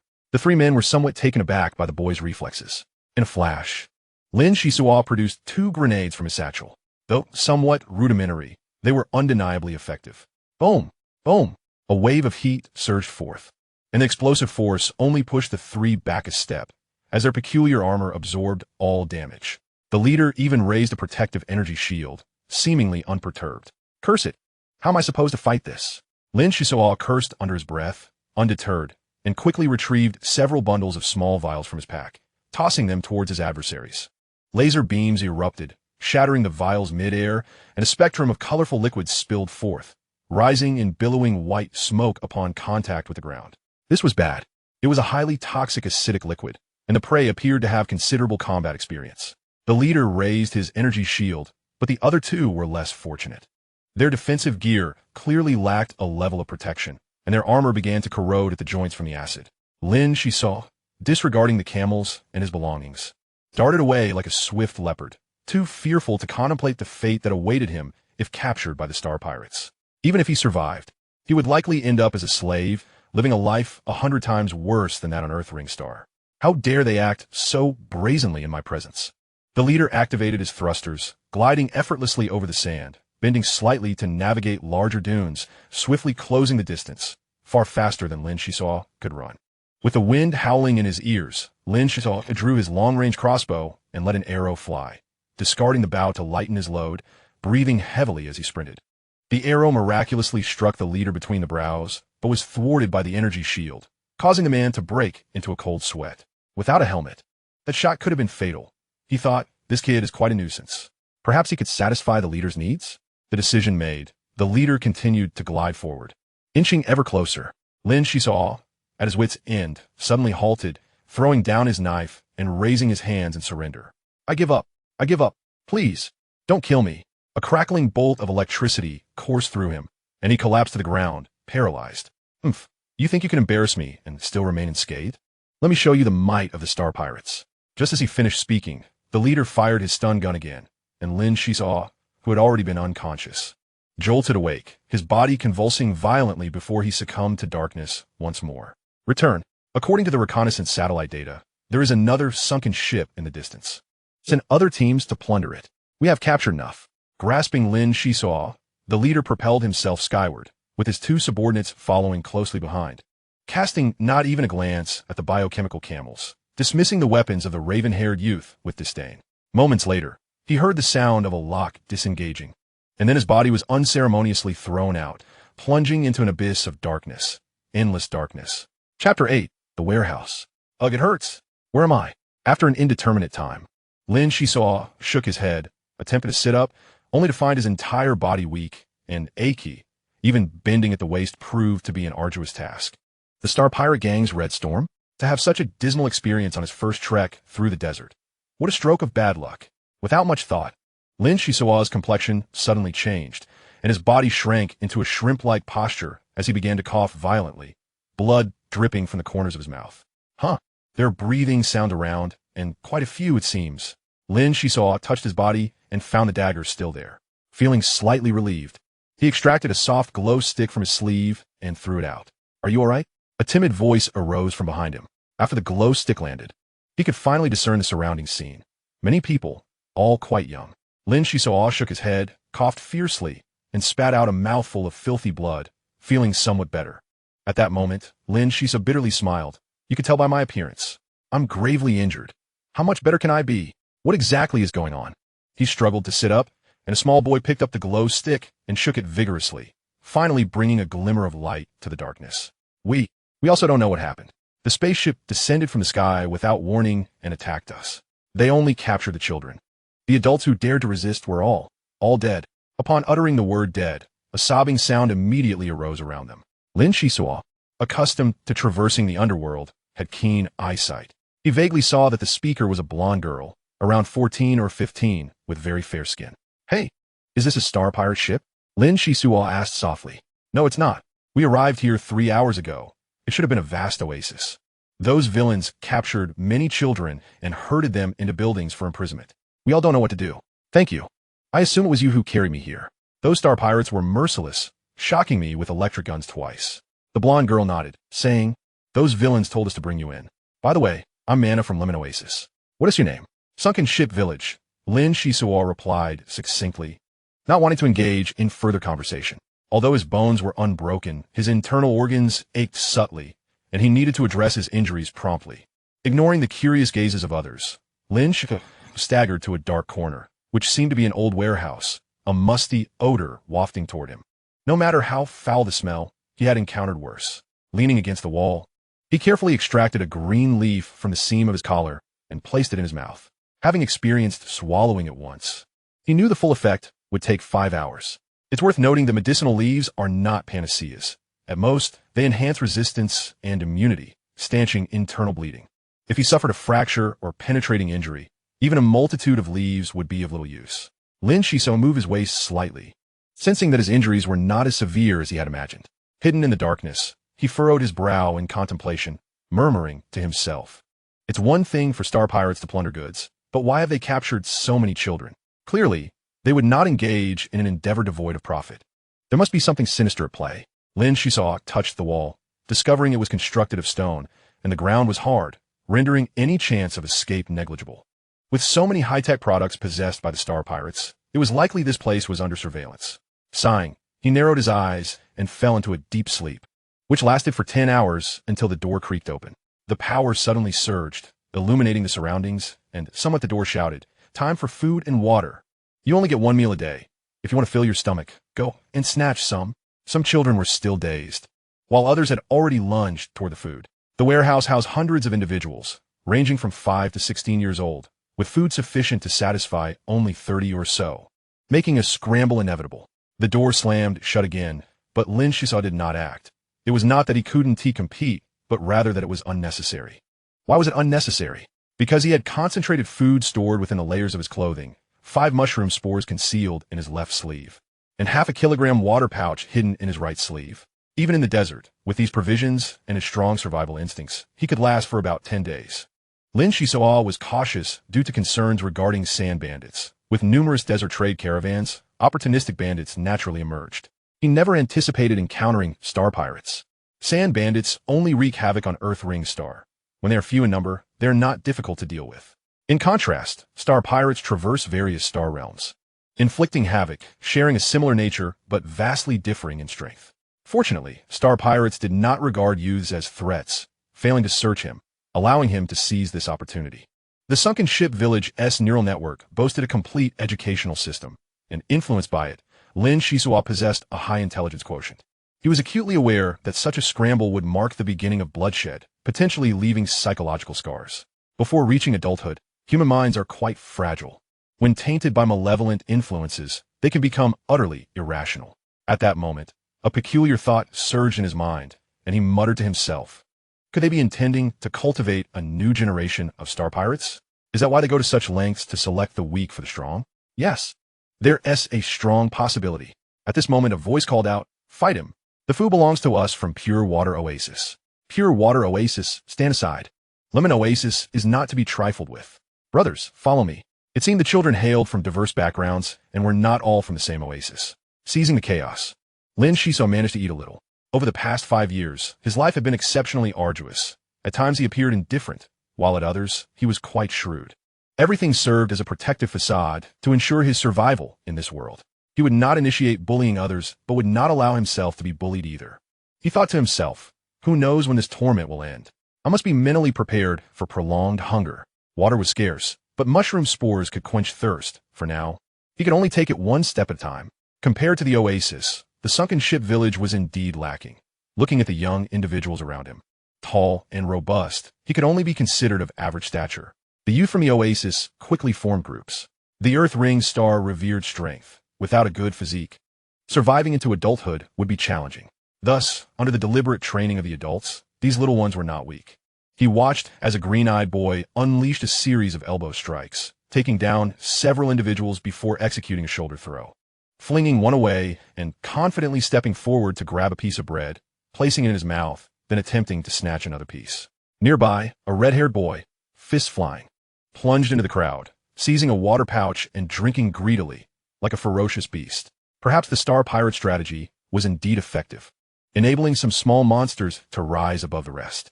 Lin Xisuo observed from the shadows, deep in thought. Time flowed relentlessly, never slowing or hastening due to human circumstances. The small warehouse bore witness to cruelty and misfortune, making it impossible to remain unaffected. Lin Xisuo's complexion turned pale. When food grew scarce and they found themselves in dire straits, what would happen? Those star pirates were despicable. Just thinking about it sent chills down his spine. Indeed, humans consuming one another, attacking and devouring like primitive beings. Though such events had yet to occur, it was easy to imagine the horrifying scene. Lin Xisuo's heart was filled with confusion, questioning, hasn't humanity established an interstellar civilization spanning 3 galaxies? Why must they still be so barbaric, so cruel? Why do the star pirates not spare even this desolate planet, Earth Ring star? It is utterly abhorrent. Cries, curses, and clamor intertwined, and after approximately 45 minutes, a fierce battle finally subsided. At this moment, many children bore bruises and swollen faces, while most younger ones felt the pangs of hunger. Of course, with the awareness that they must fight for food, the next encounter would inevitably be even more brutal. How many would survive? 30 or 20? Lin Xisuo could not say, only feeling that life here was so insignificant, and they must adhere to the rules set by the Star Pirates. Otherwise, there was no hope whatsoever. He leaned his body closer to the shadows, closed his eyes, and continued to pursue sleep. The injuries inflicted by the electric gun had mostly healed. Fortunate to have a robust physique from genetic adjustments. Otherwise, after 2 shocks, he might not have survived. After 5 hours had elapsed, a sudden commotion arose as the inhabitants of Lemon Oasis and Pure Water Oasis reached a consensus, resolutely guarding the gates to prevent any other factions or individuals from approaching. Lin Xisuo nodded slightly, considering this a rather astute strategy, with the 2 major oases united against outsiders. Each member of their group would be assured a share of food and water sufficient to meet their most basic survival needs. Suddenly, he caught sight of a golden-haired girl named Mana trembling amid the ranks of the Lemon Oasis. In the dim light, her beauty became apparent. The young girl clutched the hand of a boy with striking green eyes, resembling a young couple. This boy was the one who had gained notoriety during the food scramble, leading the children of Lemon Oasis. In contrast, the most conspicuous figure from Pure Water Oasis was a red-haired youth who had secured a water pouch. According to interstellar calendar standards, one is considered an adult at the age of 23, but this is merely to fulfill educational requirements. On the planet of Tuhuan, individuals over the age of 16, with the consent of their families, may live together or even form families, with many exhibiting even earlier maturity. How unfair! Why do you guard the gates so tyrannically? Step aside, clear the path. Indeed, if we are to live, let us live together. If we are to die, let's die together. What is so great about Lemon Oasis? Let us fight. A dozen youths exerted every effort to incite chaos, hoping to create some disorder. However, their attempts were futile, as most onlookers remained indifferent. The unity of the 2 oases proved far more formidable than a disorganized mob, especially with 2 formidable figures leading them, making victory seem implausible. The atmosphere was grim, overshadowed by the specter of death, and conversation was scarce. This somber silence persisted until the gates swung open once more. Time to eat. You lot have shown remarkable restraint. Elsewhere, battles rage fiercely. The schedule had been accelerated, hastening the game's progression. 100 individuals must emerge as survivors before the next stage could commence. If a selection was not made within 48 hours, all would perish. No sooner had the words left the speaker's lips than chaos erupted within the storeroom. The previously assembled factions of the two oases became restless. Did they not number more than 100 together? Confrontation had become inevitable. With a resounding crash, the cold gates slammed shut again, leaving food scattered on ground. Instead of observing it, the individuals glared at one another, realizing that to survive, they must tread over the corpses of others. A tense atmosphere permeated the storeroom. Silence reigned, with everyone collectively holding their breath until someone suddenly shouted, igniting the chaos. Chapter 9. Brutality. The younger children were the vulnerable ones. However, a few displayed remarkable combat prowess, delivering significant blows to their opponents. Some families among the oases had mastered combat techniques, with children having grown up wrestling, starkly contrasting the delicate flowers nurtured in affluent planets. Yet, the more skilled they were, the fiercer the battles became. Once downed, one could find themselves trampled, and rising with wounds could lead to facing countless fists. Losing teeth was minor compared to the risk of severe head trauma and life-threatening conditions. Lin Xisuo could not escape this turmoil either. 3 or 4 youths had their sights set on a corner position and advanced toward him one after the other, the foremost raising a foot to kick with malicious intent. A figure flew backward, knocking several others down, yet how Lin Xisuo had acted remained a blur to all. Those who witnessed the scene instinctively stepped back. Facing such overwhelming power and speed was tantamount to seeking death. Lin Xisuo retrieved a mycelium strand from his pocket and began to chew it. This substance invigorated him, allowing him to stretch and warm up. If any fool dared to provoke him, he would respond with his fists. The ferocity was unrestrained, with numerous youths committing violent acts. Though Tuhuan was a land rife with conflict, such bloodshed was shocking. After 3 full hours of turmoil, it finally drew to a close. 53 lay forever in pools of blood, a sight too horrific to bear. Aside from the deceased, many others were injured, nursing their bruises with wide eyes. Too exhausted to continue fighting, they could only sit, gasping for breath, gathering strength for another explosion of energy. The storeroom echoed with heavy breaths, and Lin Xisuo, having secured an advantageous position and possessing formidable strength, remained unscathed. In such circumstances, striving to maintain a low profile was clearly ill-timed. One must decisively overpower opponents to establish a reputation that would command respect. The 48-hour deadline loomed like a curse, haunting the hearts of all. It was a brutal choice between life and death, necessitating a decision within a mere 2 days. Blood began to congeal, and a desolate atmosphere spread, with some nearing the brink of collapse, their eyes bulging as they contemplated suicide or mutual destruction with those nearby, a myriad of reactions manifesting. Next came skirmishes to weed out the weak and severely injured, the corpses accumulating and the space becoming more expansive. Some burly youths wielded bodies as weapons, resembling primitive beings. Lin Xisuo observed the unfolding events with a sense of helplessness. 24 hours felt both prolonged and fleeting. The Star Pirates delivered rations on schedule, providing everyone with a pretext to unleash their fury. Frenzied biting and trampling ensued, each scene depicting horrific conflict. Lemon Oasis was left with fewer than 70 individuals, while Pure Water Oasis fared somewhat better with 80. Both factions strove to eliminate the weak and isolated, maximizing the power of their groups. Those who survived under the oppressive weight of the two oases undoubtedly possessed considerable skills. Lin Xisuo had consumed 2 honey mushroom spores during the chaos to ensure his stamina. He adhered to the principle of non-aggression, hoping for a swift end to their tribulations. As the deadline approached with only 7 hours remaining, the storeroom had divided into 3 factions: Pure Water Oasis, Lemon Oasis, and Lin Xisuo. There was no other choice, due to his preserved stamina and sufficiently imposing demeanor. Over 40 individuals clung stubbornly to him. At this moment, the total number was 171, indicating that 71 were superfluous. "Boss, please lead us," implored one. His medium stature marked by a missing chunk of ear and a half-inked face adorned with a garish peacock design, likely hailing from the distant Peacock Oasis. Lin Xisuo dismissed his words. Those capable of protecting their companions must do so with all their might. To relinquish the weak would be sheer folly. After a moment of thought, he remarked, "Everyone, focus on defense. The 2 major oases will undoubtedly clash. Time is running short, so grit your teeth and hold on. Victory is within reach." Though outwardly they appeared to rally, the 40-odd individuals posed a continual threat, necessitating strategic maneuvering and appeasement. At this juncture, simply enduring was insufficient for survival. A robust defense could yield a 50% survival rate, while a poor one might drop to as low as 20 or even 12.5%. Given the opportunity to conserve energy, Lin Xisuo willingly complied with the plan.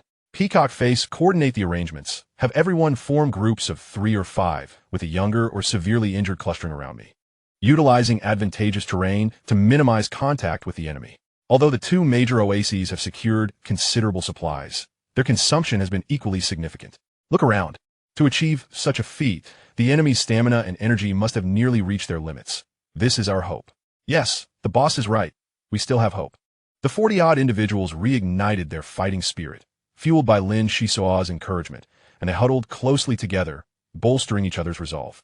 The red-haired youth from the Oasis of Purity glanced over, finishing the last morsel of bread in his hand, and remarked, "It appears that both the Azurite and I have overlooked a rather intriguing character. Shall we proceed to assault the Lemon Oasis next? Or should we first deal with the dark-haired one?" Truly a difficult choice. After a brief stalemate, 10 individuals from the Oasis of Purity stepped forward to probe, while the peacock-faced one and a few others managed to repel the adversaries. Lin Xisuo observed keenly. The peacock-faced one's skills were rather mediocre, yet he had adeptly seized opportunities to flaunt his prowess, leading others to mistakenly believe in his strength, when in truth, he relied entirely on the combat capabilities of his few kin.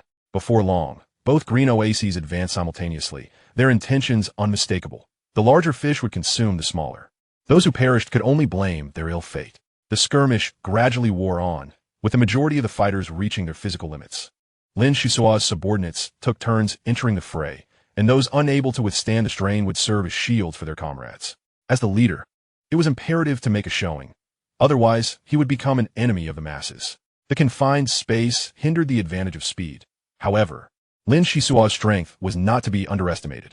He swiftly kicked 2 opponents away, sidestepping the force of a punch, and targeted their joints with precision. In the village, he had often been bullied in previous years, prompting him to seek solace from the light brain, which suggested 3 sets of military boxing techniques. To be frank, Lin Xisuo's military boxing was rather unremarkable, and his current skills were honed through brawls and encounters with sand rats. Yet, against high-tech weaponry, no amount of skill could suffice. Still, when wielding the same armaments, he certainly enjoyed an advantage in close quarters. As a red-haired youth charged forth with heavy fists, Lin Xisuo chose not to engage directly, but rather maneuver to expose the peacock-faced individual to the front line. No one knew what awaited them upon stepping out of the storeroom. According to the words of the meal-delivering star bandits, there were additional phases to this ordeal. Thus it was wise to conserve energy for unforeseen circumstances. Suddenly, a scream pierced the air. "Ah, please don't kill me." Alas, such was the fate of scattered sand. There were always those of wavering resolve who seized the chaos to turn against their companions, with too many destabilizing elements within the ranks. How could one trust their so-called comrades with their backs? Lin Xisuo shared no trust in these individuals, as the peacock-faced one retreated with his kin to the flanks. The entire formation experienced a severe shock, rendering it exceedingly fragile. "You fools had best behave, or death shall come swiftly. Follow my orders, tighten the formation, and do not linger in battle." From over 40 individuals, fewer than 20 remained, clearing a space. The forces of the Lemon Oasis and the Oasis of Purity surged forward, colliding without the means to evade. Time was of the essence. If action was not taken now, when would it be? Without hesitation, both sides summoned their last reserves of strength to strike at one another. Lin Xisuo felt the numbers dwindle around him. 17, 15, 11. When only 6 remained, he heard a hoarse voice cry out, "Stop, please stop. 100 individuals, 100 spots." Finally, it was accomplished. Everyone froze, and soon after, they collapsed on the ground. Some wept uncontrollably, others stared vacantly, and some lay down only to rise no more. Counting around, there were 91 survivors, in the haze of bloodlust. Who could still notice whether 100 remained? Such a result was hardly surprising. The scent of blood was overwhelming. Many retched violently, and Lin Xisuo struggled to maintain composure. His face pale.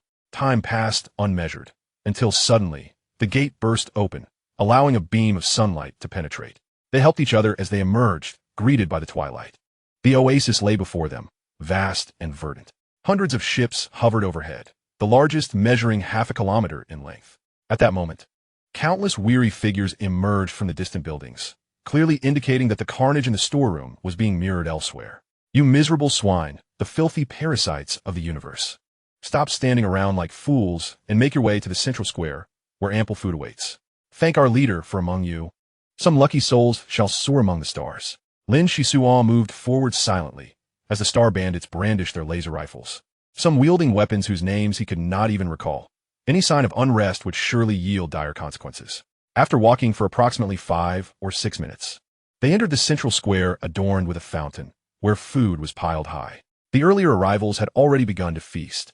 The scale of the city was astounding, and the name of the oasis was all too evident. Indeed, the Green Ark, the largest oasis on the Terran Ring, yet had been tainted by endless bloodshed. Could it ever reclaim its former glory? The youths who emerged from the storeroom scattered in search of their kin, leaving Lin Xisuo once again solitary. He picked up a piece of cheese and savored it, then located a water pouch and drank deeply. During the arduous journey across the desert, he had not managed to hydrate sufficiently. Although he had a spare water pouch concealed in his sleeve, he would not dare drink in the glaring eyes of the storeroom. The series of encounters had left his throat parched, making the water bag a timely relief. Listen well, we board the ship in 2.5 hours. Our first destination is the western rift of planet SK 937, where you shall reside for 10 days. Only the strong deserve to survive. Anyone daring to resist shall be executed on the spot, so it is best to adhere to the rules. A gust of wind swept through, and numerous tin cans crashed to the ground with a thunderous noise. This was the vessel Lin Xisuo was to board, a decrepit escape pod. As night fell, the evening breeze gently caressed the square, where thousands of youths gathered, perhaps not just thousands. Lin Xisuo did not count, only knowing that there were countless, while the corpses left behind in the buildings were even more numerous. In the past, he could never have imagined arriving at an oasis in such circumstances, and particularly the Green Arkansas.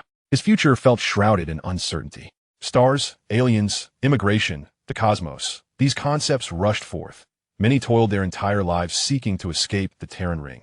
But to ally with star bandits and tread upon the fallen was not the path he desired, most certainly not.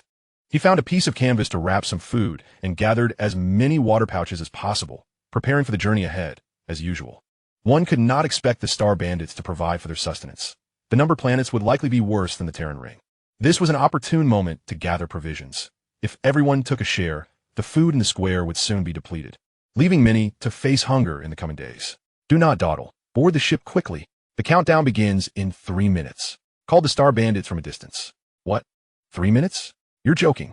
The youths, having regained some strength, emboldened by their numbers, began to rally in defiance. Buzz, buzz, buzz.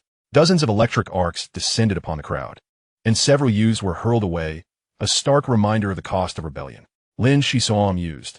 Harboring animosity is not inherently wrong, but one must assess whether they possess the means to confront it. Meaningless sacrifice is less desirable than preserving one's life for a chance to vanquish the enemy. If one could not obliterate the Red Storm in one fell swoop, it was wiser to conceal hostility, for they faced a group of genuine desperados. The square erupted into chaos as a throng surged towards the escape pod, no longer daring to test the boundaries of the star bandits. Sighing, Lin Xisuo reflected that the law of the jungle was merely the appetizer. The main course lay ahead. He moved swiftly, feeling uneasy about the antiquated escape pod, and after careful observation and consideration, selected a sturdier vessel. 10, 9, 8, 7, ignite. The ground trembled beneath him as the tin can ascended to the heavens. At that moment, the pod had become filled with living beings, as the star bandit ship unleashed a beam thick as an arm to grasp the escape pod. In truth, relying solely on the escape pod's propulsion system to breach the atmosphere was a formidable challenge, necessitating this additional pull. Once the escape pod soared into the sky, ominous noises echoed within the cabin, as if it were on the verge of disintegration at any moment. Lin Xisuo felt the cold sweat pooling in his palms, a tingling sensation coursing down his spine. As the escape pod broke free from the atmosphere, dizziness overwhelmed him, and soon his body felt weightless. Gasps filled the air. Oh my God, is this what weightlessness feels like? Gases were rapidly expelled from the walls to facilitate breathing, and aside from the flickering indicator lights casting a faint glow, darkness enveloped them. Lin Xisuo felt an unsettling heaviness in his head and a lightness in his limbs, his heart racing audibly in his chest. Suddenly, a dim light swept across the cabin, and Lin Xisuo couldn't help but gaze outside. He beheld a tawny celestial body shrinking in size, a faint planetary ring encircling its equator, leaving him momentarily entranced. His homeland receded into the distance. And Lin Xisuo found it hard to comprehend. Just a fortnight ago, he had been frolicking in Shipwreck Village, plotting grand developmental schemes and dreaming of traversing the vast deserts for a promising future. Yet here he was, soaring beyond the terrestrial ringed planet into the enigmatic cosmos. His heart a tumult of indescribable emotions. Farewell, my homeland. Farewell, Terran Ring. Perhaps I shall never return. The graves of my father and mother, adorned with fragrant mushrooms, must be exuding their rich aroma, especially now during the spore dispersal period. Half an hour later, the escape pod accelerated dramatically, stars streaking by in rapid succession, only to vanish in the blink of an eye. For reasons unknown, a profound tightness settled in his chest, each breath requiring considerable effort. This was with a body that had undergone genetic adjustments. Others fared even worse. Lin Xisuo endeavored to steady his breathing, recalling his studies and suddenly realizing the gravity of the situation. Generally, escape pods have a maximum occupancy. Exceeding this limit would place the life support systems under unbearable strain. Interstellar travel involves myriad considerations. The temperature variations in space are extreme, with some areas nearing absolute zero, while others near stars are excruciatingly hot. Setting aside the unique phenomena of black holes and nebulas, humanity itself must maintain temperature, respiration, and pressure within viable ranges. Exceeding these thresholds could lead to dire consequences. Cursed space pirates, treating lives as mere trifles. Lin Xisuo mused while striving to keep his breathing steady, his left hand gripping the cabin wall tightly. Beside him, a burly youth struggled to breathe, gasping as if choking, before his eyes rolled back and he fainted. The collapse of the stout boy was merely the first instance. Soon after, a second and then a third succumbed, the cabin witnessing a grim series of fainting spells. Severe oxygen deprivation indeed leads to unconsciousness. And Lin Xisuo sensed the temperature within the cabin dropping as more of his compatriots fell into unconsciousness, a flicker of sorrow crossing his gaze. The majority of the youths, having been overwhelmed by terror, had not slept for dozens of hours, their bodies bearing the marks of the bloody carnage. In such an environment, fainting equated to death. To an irreversible slumber, it seemed likely that before reaching their destination, half of them might be eliminated. Hours passed, and Lin Xisuo was astonished to find himself adapting to the harsh conditions. Resting against the cabin wall felt manageable. Quietly observing those around him, he discerned their varying physical conditions and adaptability. The strongest managed to stabilize their breathing, while the weakest were drenched in sweat, their faces pale, each sound triggering unwarranted anxiety. Some appearing quite neurotic. Days slipped by in a blur, and soon a fortnight had passed. The cabin temperature hovered around -3 degrees Celsius, resembling a vast refrigeration unit. The living rummaged through the clothing of the deceased, draping themselves in the garments for warmth. Food had turned rock hard, and water had frozen. The distance to SK 937 remained an enigma. 20 days later, a shout pierced the air. Look, we've arrived at a new star system. The escape pod is decelerating.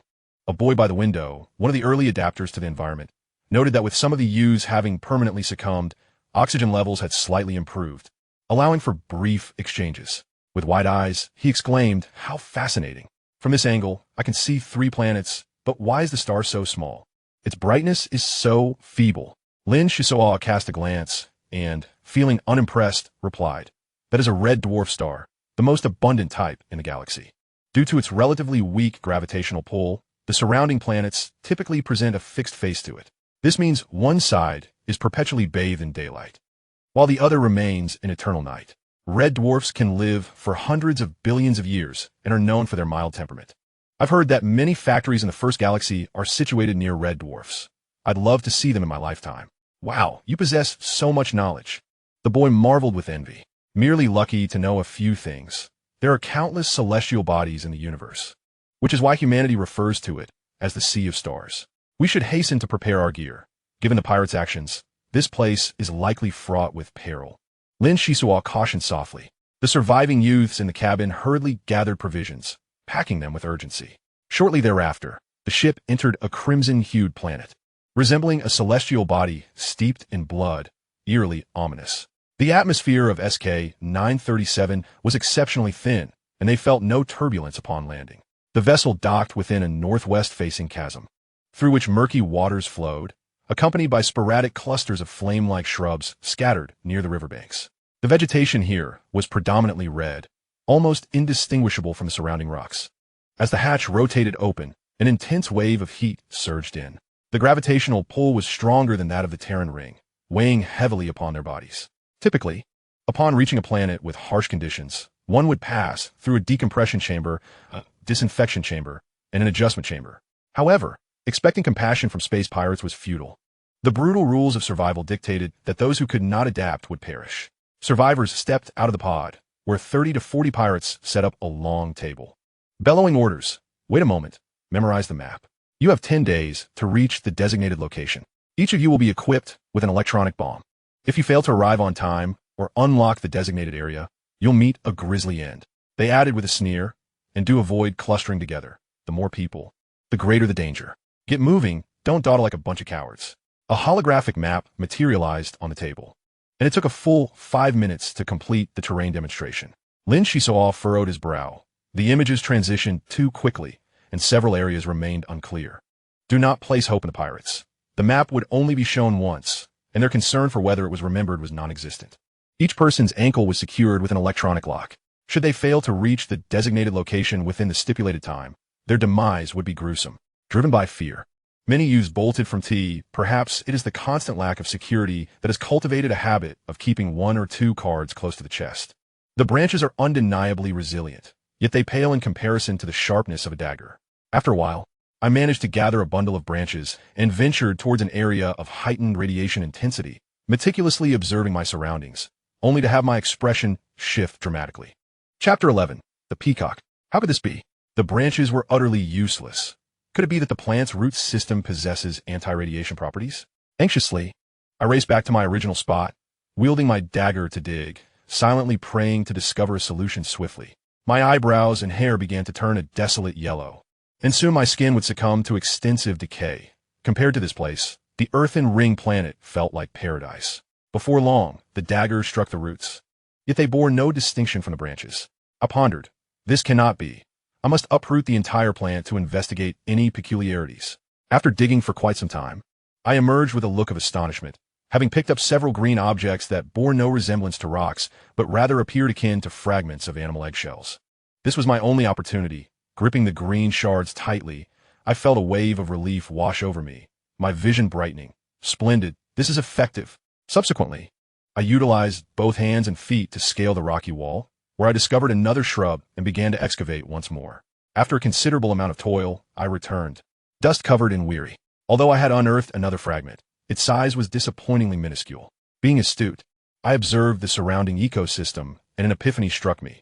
Could it be that the more vigorously the shrub thrives, the larger the hidden fragments?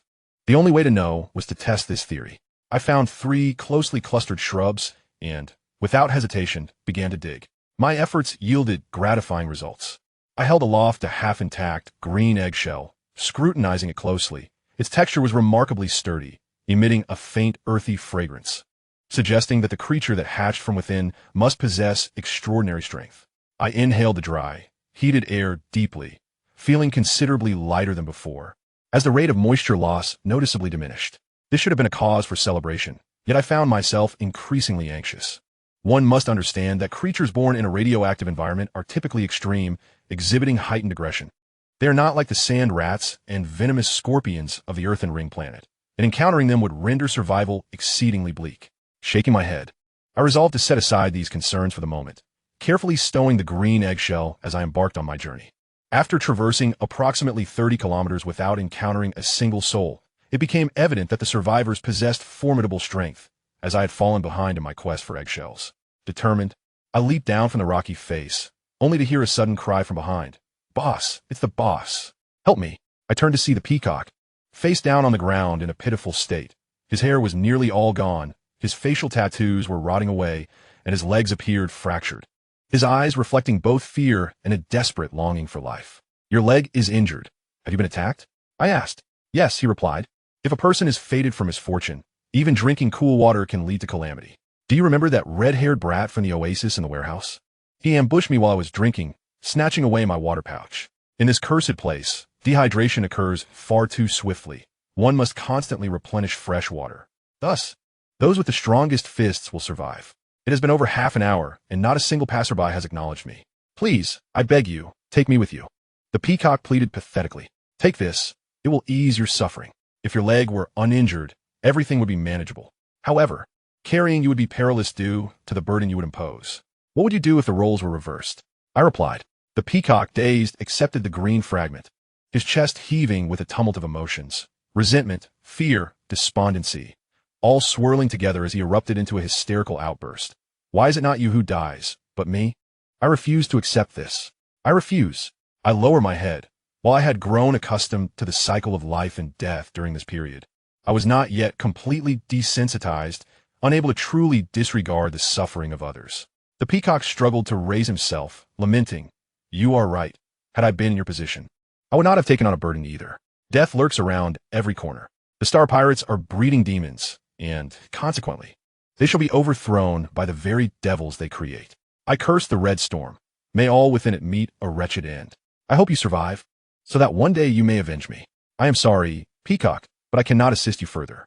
Here is a water pouch." "Though I have taken note of your words," I said, bending down to place the water pouch beside him. I owed him nothing. Perhaps it was merely the fact that no one had ever called me boss before that stirred a peculiar emotion within me. "Wait, I have something to entrust to you. A talisman from our peacock oasis, said to conceal astonishing secrets within. May it bring you fortune." Before I could finish my sentence, the peacock tossed me an exquisite amulet, crafted from an unknown metal in the shape of a spreading peacock. In truth, I had never seen a peacock, only glimpsed holographic images from my light brain, aware that it was a rare ornamental bird, thought to have originated from humanity's home planet. "Thank you. I fear I am likely the last one left. If you have any final words, please share them," I said heavily. The peacock nodded. "Although I do not know your name, I sense your strength. The discovery of this green, anti-radiation substance could not be mere luck. The ease with which you offer it speaks to your indifference towards it. Take the water pouch. You are in greater need of hydration than I. My name is Lin Xisuo from Shipwreck Village. You need not worry about the water pouch. Compared to our forebears, we have indeed ventured beyond the earthen ring planet. They will be proud of you, peacock." I attempted to comfort him. "Ha ha, indeed. So many have clamored to escape the earthen ring planet, and I have succeeded. The road ahead remains long.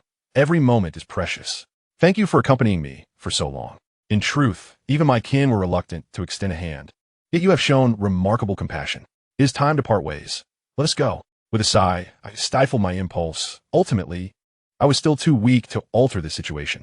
Having walked merely 200 meters, a sudden explosion erupted behind me, shaking the ground violently. I dashed back to find the earth stained with blood, and the water pouch had been flung far away. I stood in shock for what felt like an eternity, clutching the peacock amulet tightly, the sound of the explosion still echoing in my mind, rendering me momentarily disoriented. This youth from the peacock oasis had chosen not to accept charity at the brink of death, possibly wishing to preserve more opportunities for survival.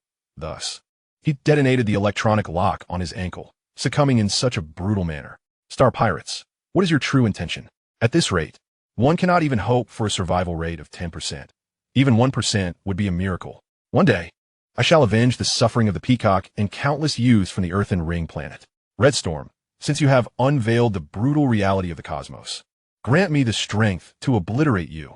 At this moment, a fierce determination ignited within my eyes. 5 years of relentless self-improvement had forged an iron will. The more I faced adversity, the more extraordinary my potential became. The atmosphere around me subtly shifted. Had there been an instrument to measure mental fortitude nearby, it would have detected a profound transformation in my psychological state, while my physiological functions began to ascend incrementally. Humanity has evolved, yet some exceptional existences persist. Coupled with genetic fine-tuning, I took a crucial step in a specific direction. With a swift motion, I snatched up the water pouch and dashed forth. My feet flying across the ground, a cloud of dust trailing behind me as I vanished around the corner in mere breaths. Under the sun, who could fathom the events that transpired here? As I journeyed westward, the first 3 days were relatively calm. However, by the 4th day, I caught sight of a colossal beast emerging from the river, swiftly eliminating a group of youths traveling together in a matter of moments. Due to the relative tranquility of the journey, many individuals grew complacent, only to learn a profound lesson at the cost of their lives. In truth, it was not solely Lin Xisuo who discovered methods to resist radiation.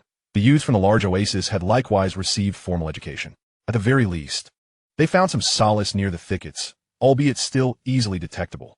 However, even upon unearthing the green eggshells, one could not entirely avert the decline of bodily functions. In such moments, cleansing the body with pure water proved immensely beneficial. How tragic! The indigenous creatures lay in wait within the waters, resulting in the demise of over 50 individuals.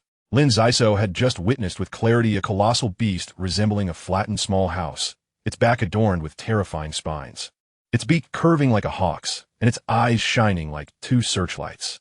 Avoiding the riverbank should mitigate some risks, Lin Xisuo mused, his feet unyielding as he circumvented the area where the group of youths had been ambushed, sprinting fervently ahead. Time was of the essence. If the mental map were divided into 10 parts, the area traversed accounted for just over 35%, indicating a significant lag.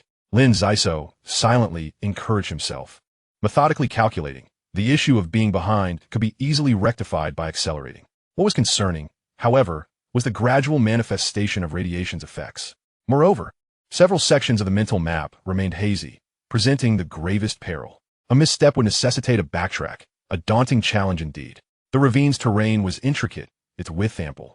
With so many individuals dispersed within, it was astonishing that not a single figure was visible for quite some time. Upon crossing a low-lying area, a sudden, dense buzzing filled the air, causing Lin Xisuo's heart to race. Anomalies at such moments signified trouble. Sure enough, a swarm of bizarre, long-nosed flying insects approached rapidly, followed closely by a massive, vividly patterned beast. What choice remained but to flee?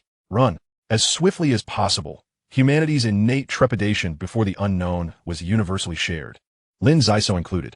Alas, 2 legs could never outrun wings.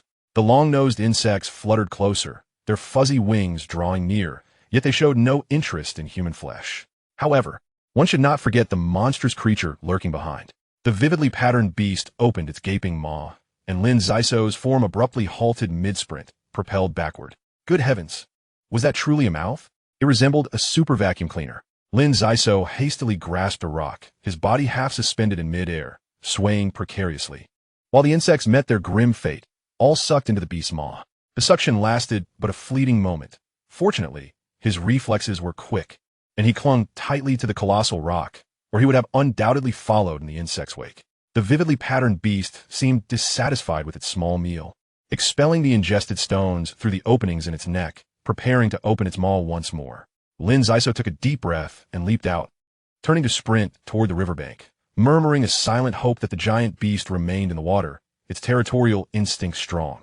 Only a battle between the 2 creatures could offer a glimmer of survival. Chapter 12, Ascendancy.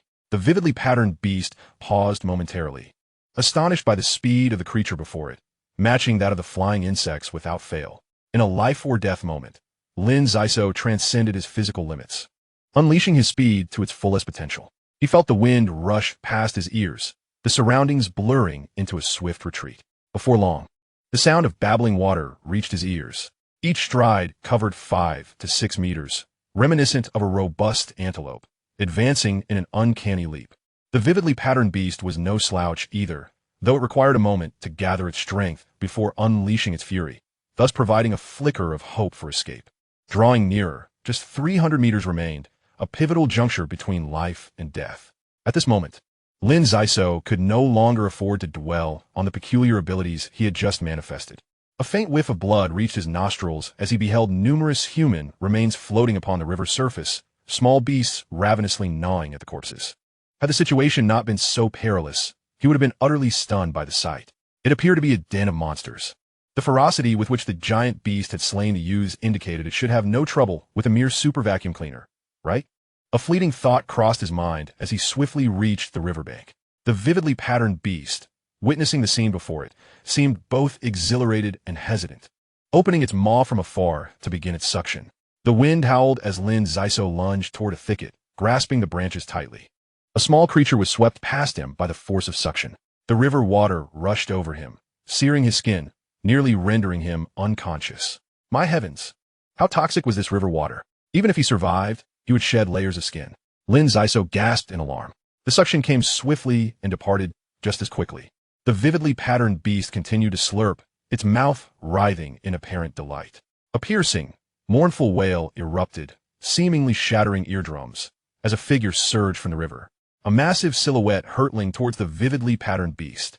Dazed, Lin Xisuo recognized it as the very creature that had previously annihilated the group of youths, with the smaller beasts resembling it closely. If the young had been bullied, even devoured, it was only natural for the elder to emerge seeking vengeance. Lin Xisuo entertained a malicious thought. May they perish together, especially the super vacuum cleaner that had forced him into such a desperate plight. It should not expect to fare any better. Moments later, the two monsters raced away, the sounds of their collisions echoing in the distance. Lin Xisuo cared little for their outcome. This place was no longer safe. Having been drenched in river water, his condition had deteriorated significantly, and his mind began to cloud. He needed to find a secure location to wash with clean water and rest for 2 hours to endure the ordeal.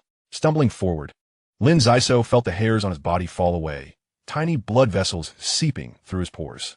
He found a narrow crevice in the rocks and squeezed inside, urgently tending to his wounds. The water pouch and food had suffered some losses during his flight. Now was not the time to conserve. He placed the green eggshell nearby, pouring clean water over it while tearing into the medicinal leaves. Phew, that was close. I almost met my end. Lin Xisuo sensed a slight recovery in his condition, but, still uneasy, nibbled another leaf. He recalled the peculiar leaping method he had employed while fleeing, perplexed by its nature. How strange. Could miracles truly exist in this world? At that moment, he had felt remarkably weightless, as though gravity had diminished significantly, akin to the sensation of weightlessness experienced within an escape pod. If he could maintain that speed, reaching the designated location within 10 days would be a mere formality. Lin Xisuo felt a surge of excitement, bursting forth from the rock crevice before attempting to sprint with all his might. However, the experience proved no different from ordinary running. The extraordinary strides of 5 to 6 meters vanished entirely. Phew, how exhausting. It was as though the heavens had dropped a pie, only for him to take a bite and have it whisked away. No, wait, the neural interface had mentioned that among humans, there existed some exceptional beings who possessed extraordinary abilities for birth. Having traversed the caverns for years and undergone a genetic adjustment, perhaps some latent abilities had been awakened within him, unbeknownst to him. Yes, that must be it. Concentrating on recalling that state of being, he pondered deeply before finally smiling. The only distinction from his usual self was an intense focus, as if each footfall had been calculated thousands of times, and every leap harmoniously coordinated, rendering his movements fluid and enabling his narrow escape. Good. Focus. Deep breath. I can succeed, I will succeed. Unbeknownst to him, Lin Xisuo was hypnotizing his own mind, his gaze sharp as he fixed his eyes forward and took his first step, followed by a second and a third. A resounding impact echoed as he collided with the rock, his speed astonishingly greater than during his flight. A gentle leap propelled him over 10 meters. Was that not terrifying? However, his thoughts struggled to keep pace, and, as this was his first attempt, he collided headfirst against the rock, blood streaming from his wounds. Fortunately, having consumed the medicinal leaves, his injuries stabilized, averting dire consequences. Wiping away the sweat, he pondered regretfully, what a pity that such an unfathomable ability could not be employed frequently, as it demanded an exorbitant level of physical stamina and consumption. For so many years, my actions have remained recklessly impulsive. Fortunately, the electronic lock was spared from any repercussions, or else I would surely be in a dire predicament. In a moment of self-reflection, Lin Xisuo found it difficult to contain his joy. Just because something is seldom used does not mean it is entirely obsolete. I believe fulfilling the requirements of the Star Pirates within the stipulated time frame is not an insurmountable task. The emergence of abilities has proven immensely beneficial in navigating through adversity. Once back on the road, when faced with ravines or insurmountable obstacles, the application of extraordinary speed allows me to leap over them effortlessly, thus saving considerable time. The Rift lacks the concept of night, as this planet revolves around its star without rotating on its axis. Therefore, the passage of time is measured solely by instinct. Gradually, I caught up with others. Whether it be the vibrant beasts or the colossal creatures within the river, they were not merely one or two. They habitually attacked large groups.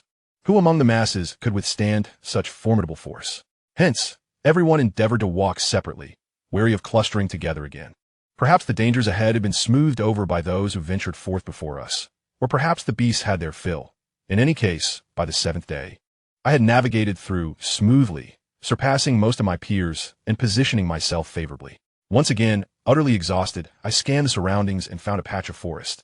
Plopping down onto the ground, from my sleeve, I retrieved a long-cherished water pouch, opened its seal, and took a shallow sip, barely enough to moisten my throat. Cautiously placing the pouch back, I took out the last shriveled spore of honey mushrooms and swallowed it, with only so much food and water remaining. No matter how much I tried to ration, it could not keep pace with my consumption.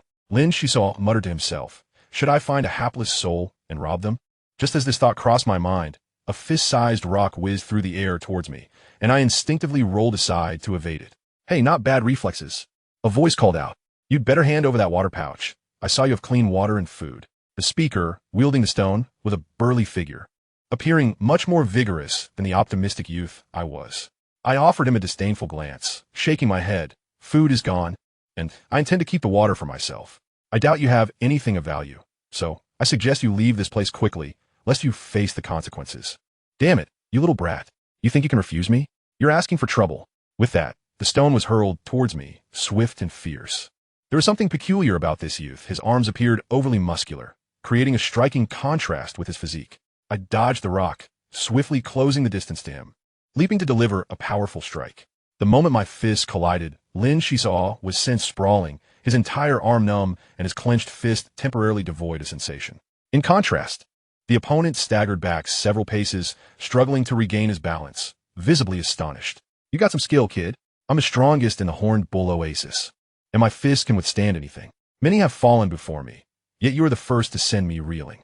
Lin Xisuo flexed his fingers, relieved that no bones were broken. With a swift motion, he drew a dagger, focusing intently on every move of his adversary. "One last question. Will you leave, or will we engage in combat? The choice is yours." "Ah, you still have a dagger hidden away. No wonder you exhibit such confidence.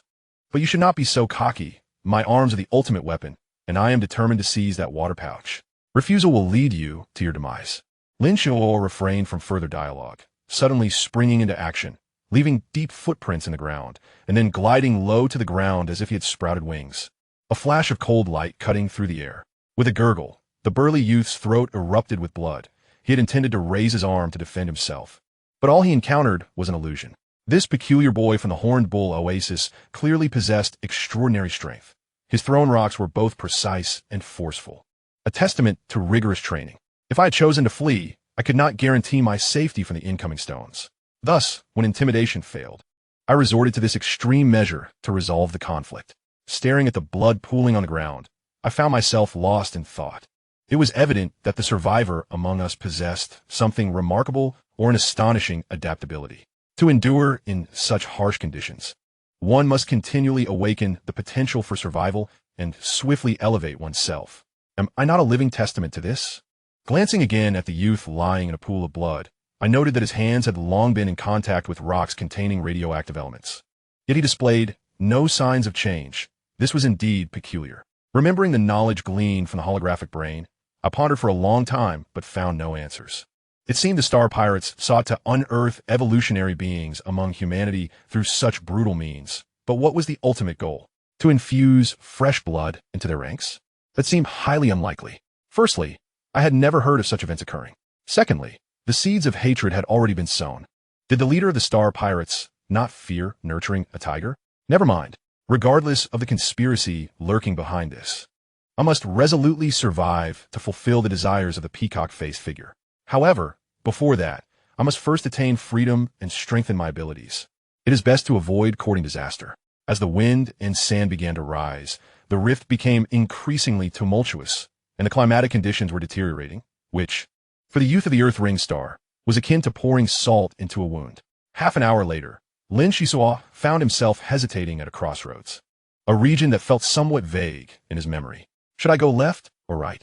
It was a challenging decision. At this moment, footsteps echoed behind him. Despite the howling wind, I could still hear them.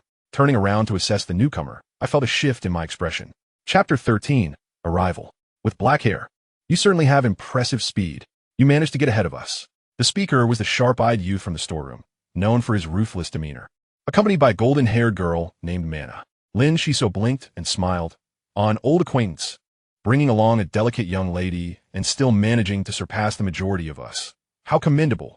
You must know the way ahead, right? Care to offer some advice? The sharp-eyed youth shrugged. Wrong. To be honest, it was this delicate young lady who took care of me.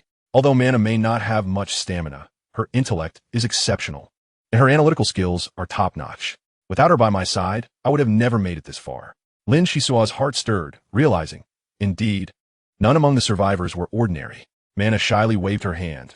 Don't listen to Nord's exaggerations. I merely possess basic analytical abilities. Sometimes, I even make bewildering decisions without fully grasping the situation. If it weren't for his patience, I would have perished long ago. You're Lin Xisuo from Shipwreck Village, right? We have exchanged names before. The destination is not far. According to the Star Pirates map, we should go left, but in reality, the right path is the shortcut. It will take about 9.5 hours, but with the worsening weather, it may take us 15 to 16 hours to arrive. Wait, the Star Pirates map indicates left. How can right be the shortcut? If it truly takes 9.5 hours to reach the destination, wouldn't we be arriving 2 days early? The sharp-eyed youth burst into laughter, but upon noticing Mana's slight displeasure, he quickly adopted a more contrite demeanor. Oh dear, I was wrong. Please don't be upset. I won't dare to gloat again. In a display of humility, the once ruthless sharp-eyed youth now appeared docile in front of Mana.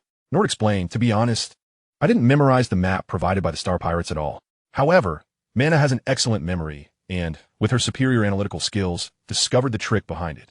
What is that trick? Allow me to elaborate. Mana cleared her throat softly, while the sharp-eyed youth grinned. All right, enough with the preamble. Indeed, every few terrain maps reveal subtle connections, weaving together the constantly shifting landscapes into a comprehensive aerial view of the entire journey. Some areas merely serve to prolong the path, and with Mana accompanying us, how can we possibly travel swiftly? Our chosen route diverges from that of the majority, thus granting us considerable advantages. Regrettably, few dare to heed the warnings of the adventurous. How could it be that shortcuts exist? Lin Xisuo was utterly astonished. He had once believed that memorizing a majority of the terrain maps was a remarkable feat, only to discover that it was utterly trivial. Had he sensed this earlier, perhaps the life of the peacock-faced individual could have been spared. Look at that, a face full of skepticism. Believe it or not, we must move on, Nord declared, attempting to depart, but was forcibly pulled back by Mana. Brother Lin, we have less than a day's journey ahead, and the weather is deteriorating. Even the formidable indigenous creatures have become unusually docile, indicating that we are about to face an unimaginable storm. Let's travel together. It would be prudent for us to look out for one another. What do you think? Sometimes, wisdom far surpasses brute strength, as evidenced by the discovery of shortcuts on the map. Others can arrive here with ease, while Lin Xisuo has had to exert himself manifold, struggling at the brink of life and death just to achieve similar results. It is essential to note that the opposition consists solely of a delicate young girl. Even with assistance, her speed would hardly exceed expectations. It is conceivable that some youths, originally exceptional, only grow stronger through continuous trials. With a deep breath, Lin Xisuo sighed. I harbor no doubts. I merely feel my abilities require enhancement. Unconsciously, his spirit underwent another transformation. The joy sparked by his newfound abilities had dissipated entirely. He mused that such a strenuous exertion to gain speed was hardly worthy of celebration, unless he could amplify his abilities to complete the journey swiftly, thereby compensating for this deficiency. With myriad thoughts swirling in his mind, he resolved that with the correct direction established, there was no reason to miss the opportunity. Thus, he paired with Mana, striving to advance as far as possible before the storm's arrival. As Mana had predicted, a storm stealthily descended, casting a shadow over the land, swirling dust high into the air, only to let fall again. Cowering beneath a massive boulder, they prayed for the tempest to pass swiftly. Prayers often yield contrary outcomes. The sand and stones around them had accumulated to half a foot in thickness, yet the storm showed no sign of abating. The three shielded their heads with their garments, their breathing growing increasingly labored. As the two men endeavored to protect the girl from the biting winds and sand, their dire predicament was all too apparent. How painful! How could such large stones be lifted by the winds? It felt like a hellish nightmare from the third galaxy. Lin Xisuo rubbed his chest, his body numb from the barrage of small stones, protecting his vital areas as he endured the storm's onslaught. Indeed, his physical resilience had significantly improved. Where he once would have succumbed to such intense impacts, he now gritted his teeth and managed to withstand. This is madness. The red storm is driving me to the brink of insanity. We're star pirates. They're the dung beetles of the cosmos, the refuse of humanity, the demons of the universe. After this storm, how many will escape? The star pirates had ravaged no fewer than hundreds of thousands of youths on the planet of the Earth Ring, and through slaughter, only a fifth remained, with nearly half perishing in escape pods. Many youths succumbed to radiation upon entering the rift. If they survived this ordeal, what further torments awaited them? After 10 hours, The winds began to abate. The three were utterly disheveled, their bodies feeling as though they were disassembled. Lin Xisuo stood, disoriented, and then collapsed again, akin to a drunken man, his mind spinning, his reactions sluggish. Sister Mana, are you all right? After a prolonged silence, regaining a semblance of awareness, he was alarmed and rushed to aid her. At the same moment, Nord reacted, anxiously rushing forward. Due to the thin air, pervasive dust, and the unexpectedly prolonged duration of the storm, Mana had fainted, though she suffered no serious harm. Reassured, they pressed on, exerting themselves fully, and within 4 to 5 hours, they could reach their destination. A brief rest would not hinder their progress. Nord sat down and inquired, "Young Lin, are the people from your village like you? Black hair, black eyes, yellowish skin, and such an unusual surname." Lin Xisuo chuckled. "Your question is quite intriguing, not to mention black hair and black eyes. It wouldn't be surprising to see hair dyed in all colors. However," he paused, and Nord, exasperated, urged, "Hurry up and say it. What do you mean by however? Why the suspense?" "However," Lin Xisuo continued, "I am indeed quite different from my family. The villagers typically have deeper-set eyes and fairer skin. My parents are not purely black-haired and black-eyed, which is rather interesting." "I assent it? Ah, I see. You must be an abandoned child, taken in by your parents. Just like me." Lin Xisuo's expression shifted. Nord, at around 15 or 16, tall and with striking features, exuded a boisterousness that belied his kind-hearted nature as an adopted child. "Do not jump to conclusions. Lin is an ancient surname, and my ancestors seem to have been similar. However, after the waves of interstellar migration, our bloodline has become less pure. Though the probability is small, the phenomenon of ancestral return is not unheard of. Perhaps my genes inherited the sequence of some illustrious ancestor." The holographic brain from Sunken Ship Village mentioned this is a result of intergenerational inheritance, allowing such strong traits to manifest even in a diluted lineage, likely stemming from one or more outstanding ancestors. "Wow, I never expected you to own a holographic brain. Tell me, what is it like? I've heard only wealthy young masters can afford one. I've never seen one." Clearly, Nord's attention swiftly shifted from Lin Xisuo's appearance to a more captivating topic. This fellow displayed considerable mental agility. His impulsive nature might well be attributed to Mana's influence, which likely helped him survive thus far. At last, the storm subsided, and the three of them quickly tidied themselves up, supporting one another as they resumed their journey, fervently hoping to encounter no further mishaps and to reach their destination in one determined push. Having lost track of time, the three stumbled upon the right location, climbing onto a rocky outcrop, deprived of water and food for days, and having endured a terrifying storm, their condition was far from ideal. As Lin Xisuo finally ascended the rock, he was astounded by the sight before him. 16 youths had arrived ahead of them. Some conversed in small groups, while others leaned against the rock wall alone, the youngest merely 7 or 8, and the oldest perhaps 14 or 15. Among them were 2 young girls, who glanced over upon hearing their approach. "How slow. It took you 3 so long to arrive." The silver-haired girl scrutinized Mana and Nord, her expression dripping with disdain. When her gaze fell upon Lin Xisuo, she noticeably paused and remarked coolly, "It seems a postnatal ability user has indeed emerged. It must pertain to speed, which is rather rare." Lin Xisuo's pupils constricted. His ability had only recently manifested, and it was indeed speed-oriented. Could this silver-haired girl be a monstrosity?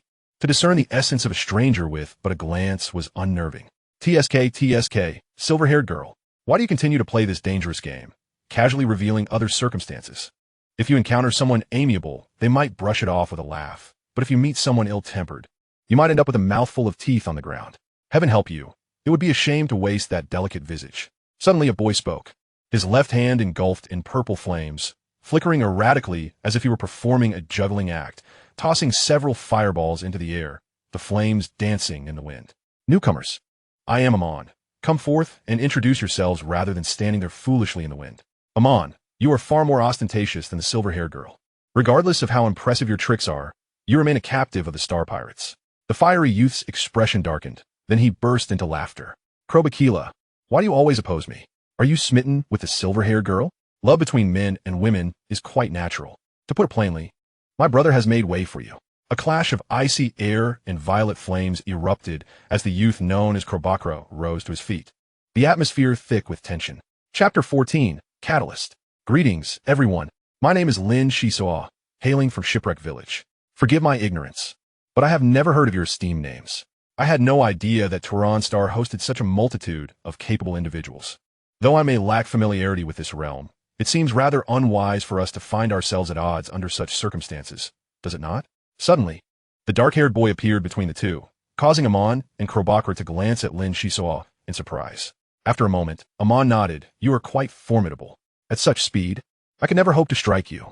In truth, it is perfectly normal that you have not heard of us. Before arriving here, my flames were merely a flicker, sufficient only to light a cigarette, and incomparable to my current prowess.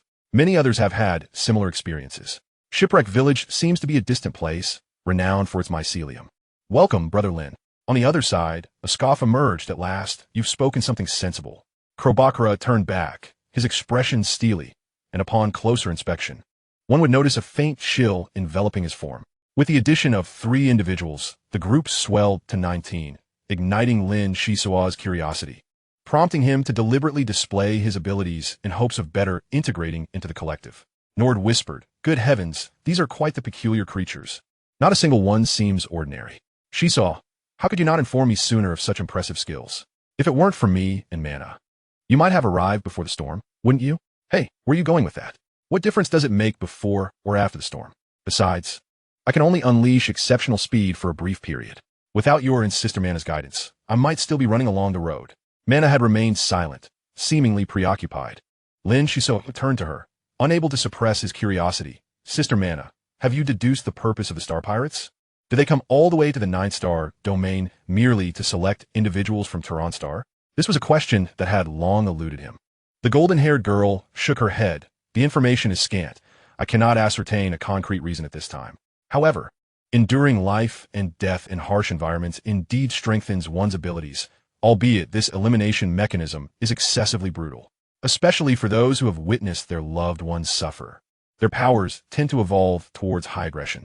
I harbor an ominous premonition, difficult to articulate, but it is undoubtedly perilous. Look, someone else is coming up. Amon exclaimed. Nord craned his neck, and upon recognizing the newcomer, grimaced as if he had tasted something foul, shouting, Red-haired pup, how are you still alive? You must have swallowed quite a bit of sand during the storm. Slow down, or you'll surely splatter. For below came a retort, Green-eyed Toad.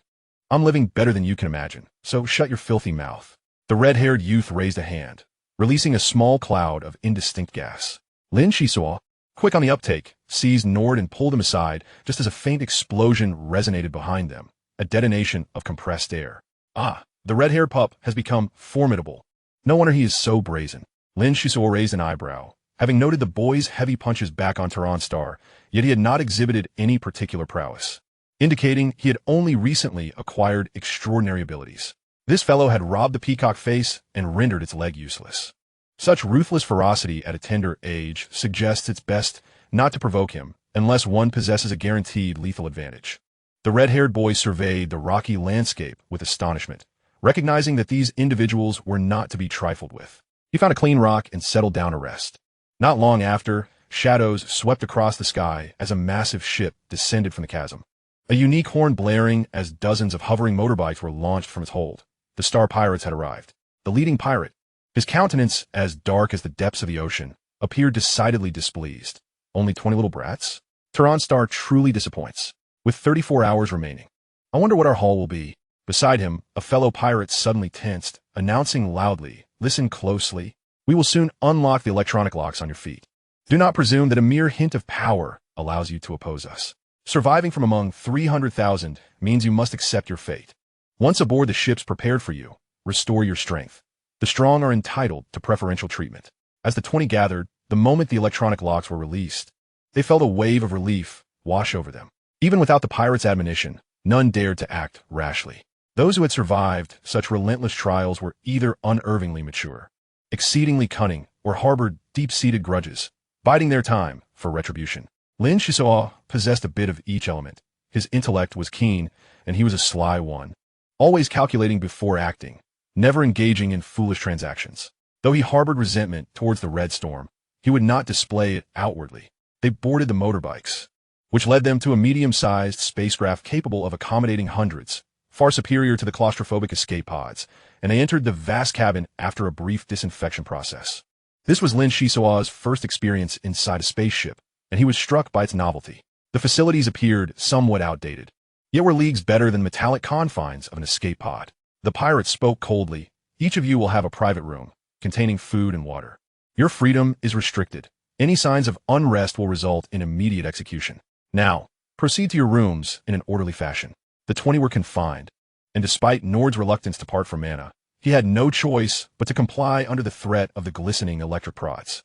The room contained a hard metallic bed, a toilet, and a faucet. Picking up some expired junk food from bed, he noted several items had long surpassed their expiration date. Better to eat than starve, he thought, as he eagerly gulped down a generous amount of cold water from the faucet, then tore open the food packaging and began to eat ravenously. Having been on an empty stomach for an extended period, he dared not overindulge, and soon fatigue washed over him, causing him to collapse onto the floor and drift into slumber. Uncertain of how much time had passed, he was roused by distant voices, his body aching. As he opened his eyes, he initially felt fine, but relaxation brought forth a wave of weariness. At that moment, even his pinky finger felt too heavy to move. Attention! The spacecraft is about to take off. Please be aware, there may be temporary discomfort, but do not worry. You will acclimate in half an hour. One more reminder. A gentle voice echoed repeatedly. Lin Xisuo wondered where this ship had been commandeered from. It seemed designed for civilian interstellar travel. Short-distance journeys were typically accomplished via stargates, allowing for swift and convenient transport while evading pirates. Though the cost was considerable, many were willing to pay. Of course, Lin Xisuo had only heard of it. He had yet to witness the actual vessel. At that moment, footsteps echoed outside, and his senses sharpened once more as he approached the door. Hey, brother, can you spare a light? The mycelium cigarette from Tehran Star is quite invigorating.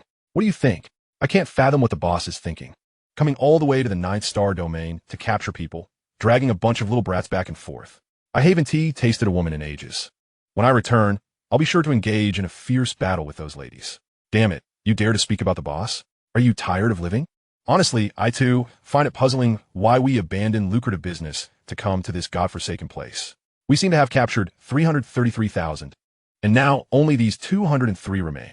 One in every 1,400 has survived. It's quite eerie. The higher-ups claim these little brats are quite formidable, so we must tread carefully. Lately, the boss's temper has been rather foul, so it's best to exercise caution. Two space marauders whispered to one another.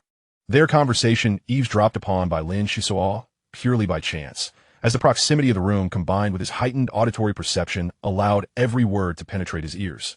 It was evident that even the marauders harbored a sense of fear. Their leader seemed to possess an unparalleled aura of intimidation, likely a formidable and exceedingly cruel expert. The deadline must be approaching, perhaps in 10 days? Otherwise, the spaceship would not have launched. The survival of 203 individuals paled in comparison to the 33,000 lives lost, such a minuscule number. In just over a month, they had irrevocably transitioned into the realm of the past. Although life on Turuan Star could hardly be deemed joyful, with some barely managing to meet their basic needs. The notion of a dignified death was preferable to the torturous existence they endured, especially given the horrific manner of their demise. 5 days blurred past, fraught with exhaustion. Lin Xisuo spent nearly all his time in a restless slumber, each awakening a jolt from nightmarish visions, and he suspected the other youths fared little better. On the 7th day, a peculiar occurrence transpired. The door creaked open, revealing an elderly man adorned with an oxygen mask, flanked by 3 marauders. The coldness in their gazes was akin to that of predators eyeing a lamb destined for slaughter. With stun guns pressed to his nose, Lin Xisuo dared not move a muscle. The elderly man gasped, "Be still. We will administer a catalytic agent that boasts a 73.5% chance of transforming you into a formidable warrior. We will also provide you with powerful cultivation methods. You shall stride boldly into the annals of human evolution. Thank the esteemed leader for this boon. You are indeed fortunate."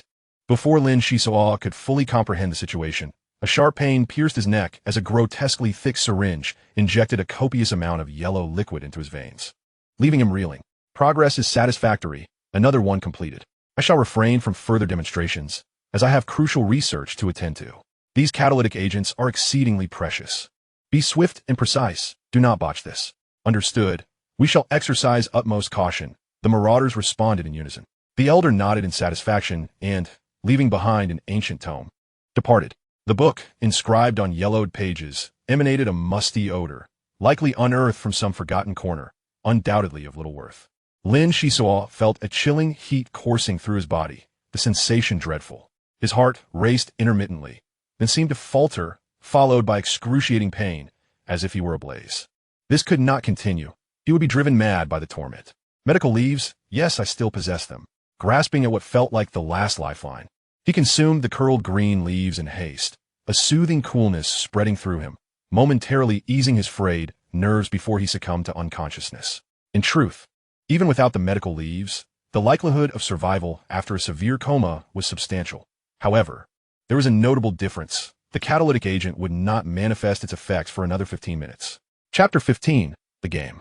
Lin Xisuo rubbed his eyes, realizing his body was clammy and reeking, and he retched violently. Ugh, what have those marauders injected into me? He picked up the tome left by the elder, discovering that the first half discussed human cell biology while the latter half focused on martial practitioners.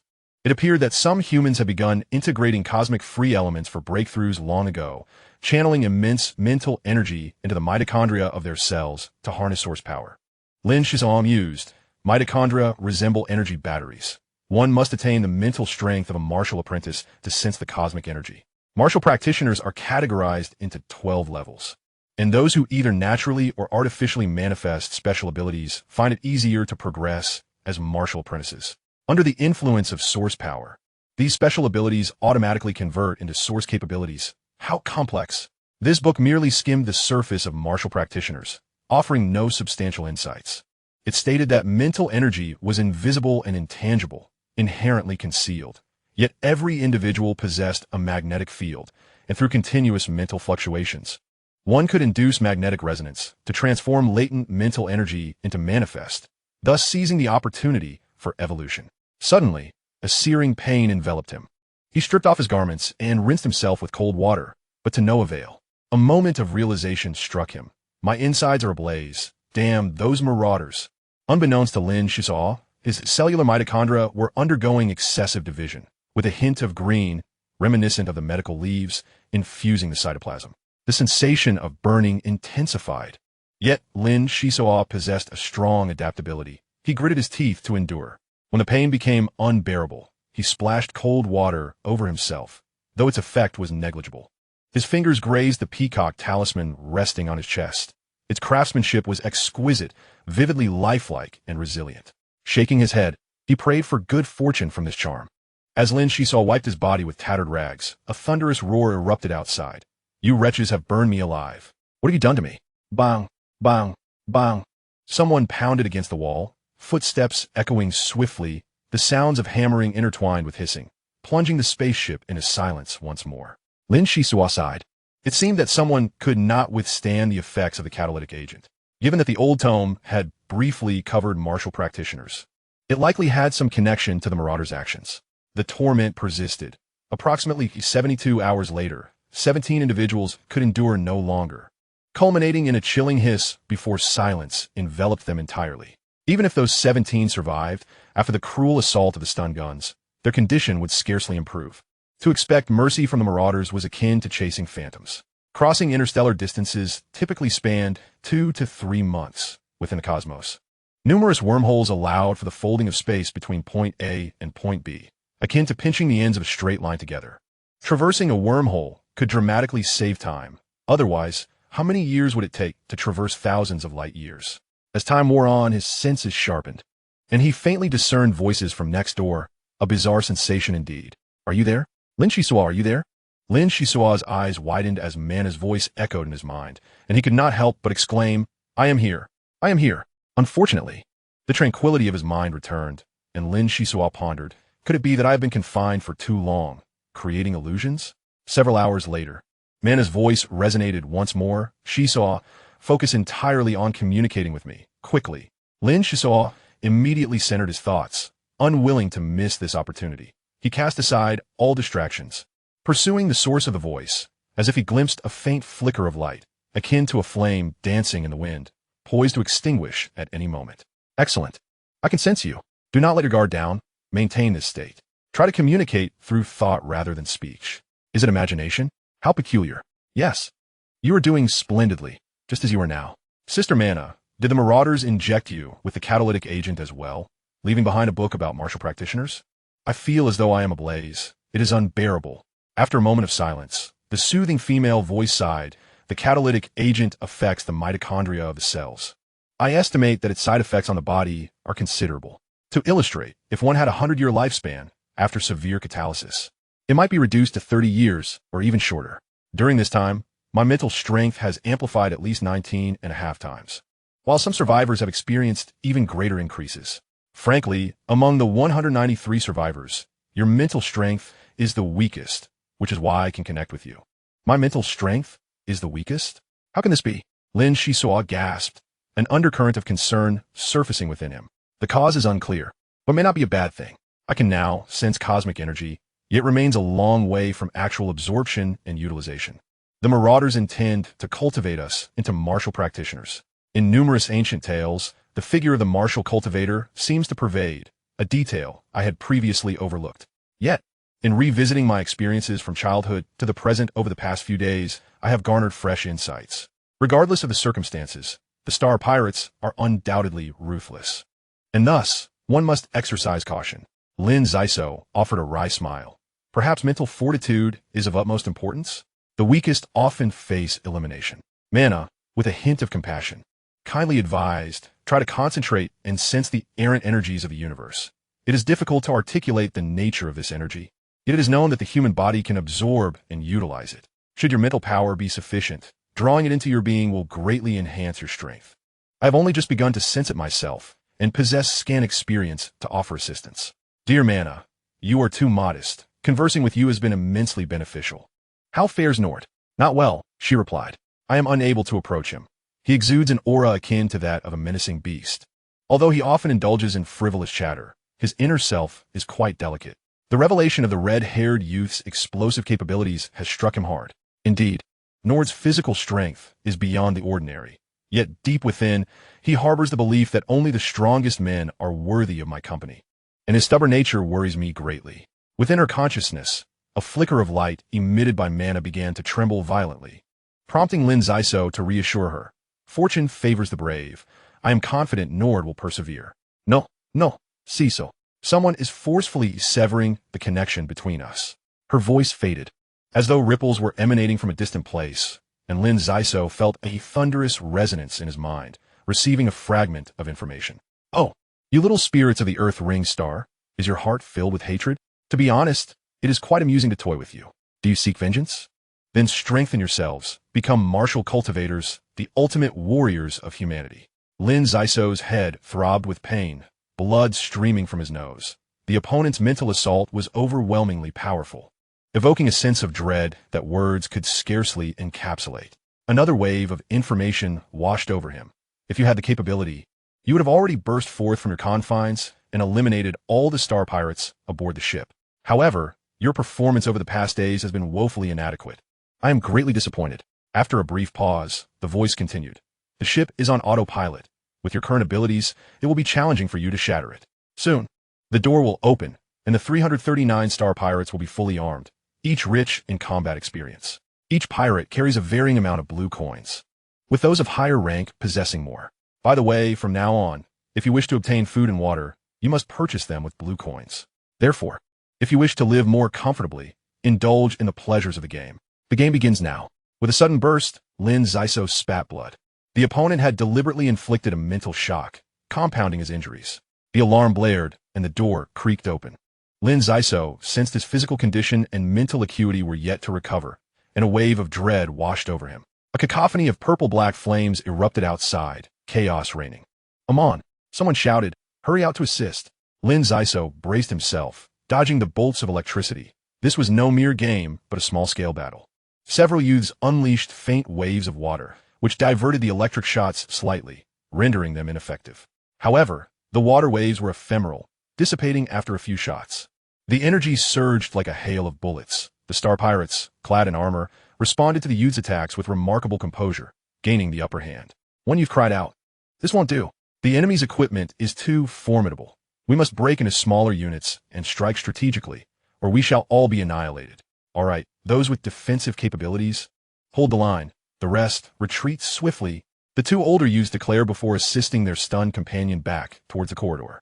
The ship, sizable in stature, particularly the cargo bay, was cluttered with an array of old debris and obstacles, providing an avenue for escape. Lin Xisuo looked on in astonishment. These youths had not merely advanced in ability, but had escalated by several magnitudes. Take Amon's flames, for instance. Their intensity was striking, boasting considerable offensive potential.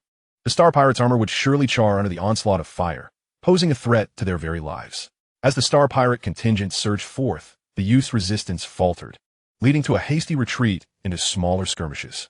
Amon led Lin Xisuo to a ventilation shaft, panting heavily as he said, "Xisuo, how about we coordinate our efforts? We can set an ambush here. You lure the Star Pirates, and I'll gather firepower. We can split the blue coins." Lin Xisuo nodded in agreement. "A splendid idea. My attack power is insufficient, though my speed is passable, but the Star Pirates are not slow either. With a stroke of luck, I might acquire an electric gun. If fortune frowns upon us, we can utilize the ventilation shaft for a hasty escape. Let's do this." The two exchanged a fist bump, encouraging one another. Lin Xisuo steadied his emotions and activated his abilities. Even after infusing a catalyst, he still felt a degree of impact, though not as pronounced as others. His strength had increased by at least 20 to 30%. With the gravitational pull of planet SK 937 already exceeding norms, he dashed forth like a whirlwind, confident in his ability to safeguard himself.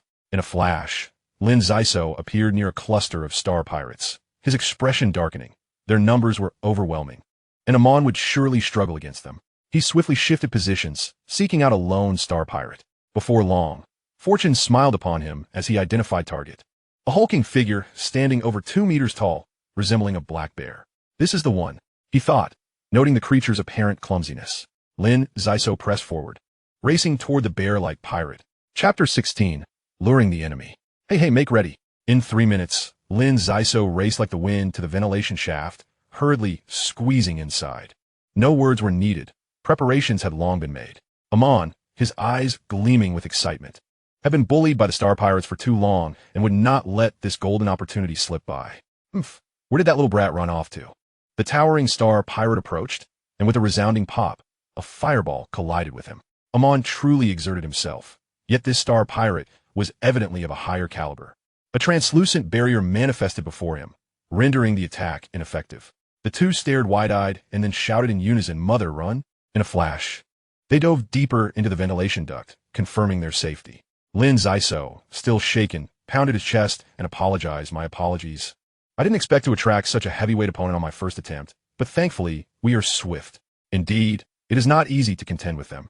We should depart this place post-haste," Amon said, his voice trembling.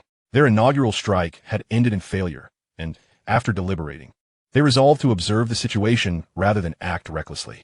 Emerging from the ventilation shaft, they surveyed their surroundings under the dim lighting, discovering a Star Pirate lounge, complete with several billiard tables and scattered alcoholic beverages and playing cards, evidence of a hasty departure. Lin Xisuo stealthily approached a table, sniffing a bottle of liquor before handing it to Amon. "This is potent. It should enhance your flames." Amon beamed. "What a fine find. I shall gather more bottles to craft incendiary devices. Just wait and see my prowess." Do not rejoice too soon. While concentrated use of the bottles may prove effective, inflicting substantial damage will be quite challenging, Lin Xisuo cautioned, glancing toward the left where a refrigerator stood. Upon opening it, a rush of cold air greeted him. The contents were far from expired junk food. They were abundant and exquisite. He quickly grabbed a bunch of grapes and began to munch happily. "Amon, have some.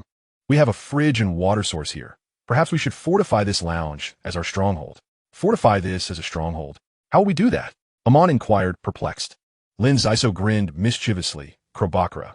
Amon rolled his eyes, shaking his head vigorously as he retorted, "I would rather face the Star Pirates than confront that cold-hearted fellow. Why would you suggest such a terrible idea?"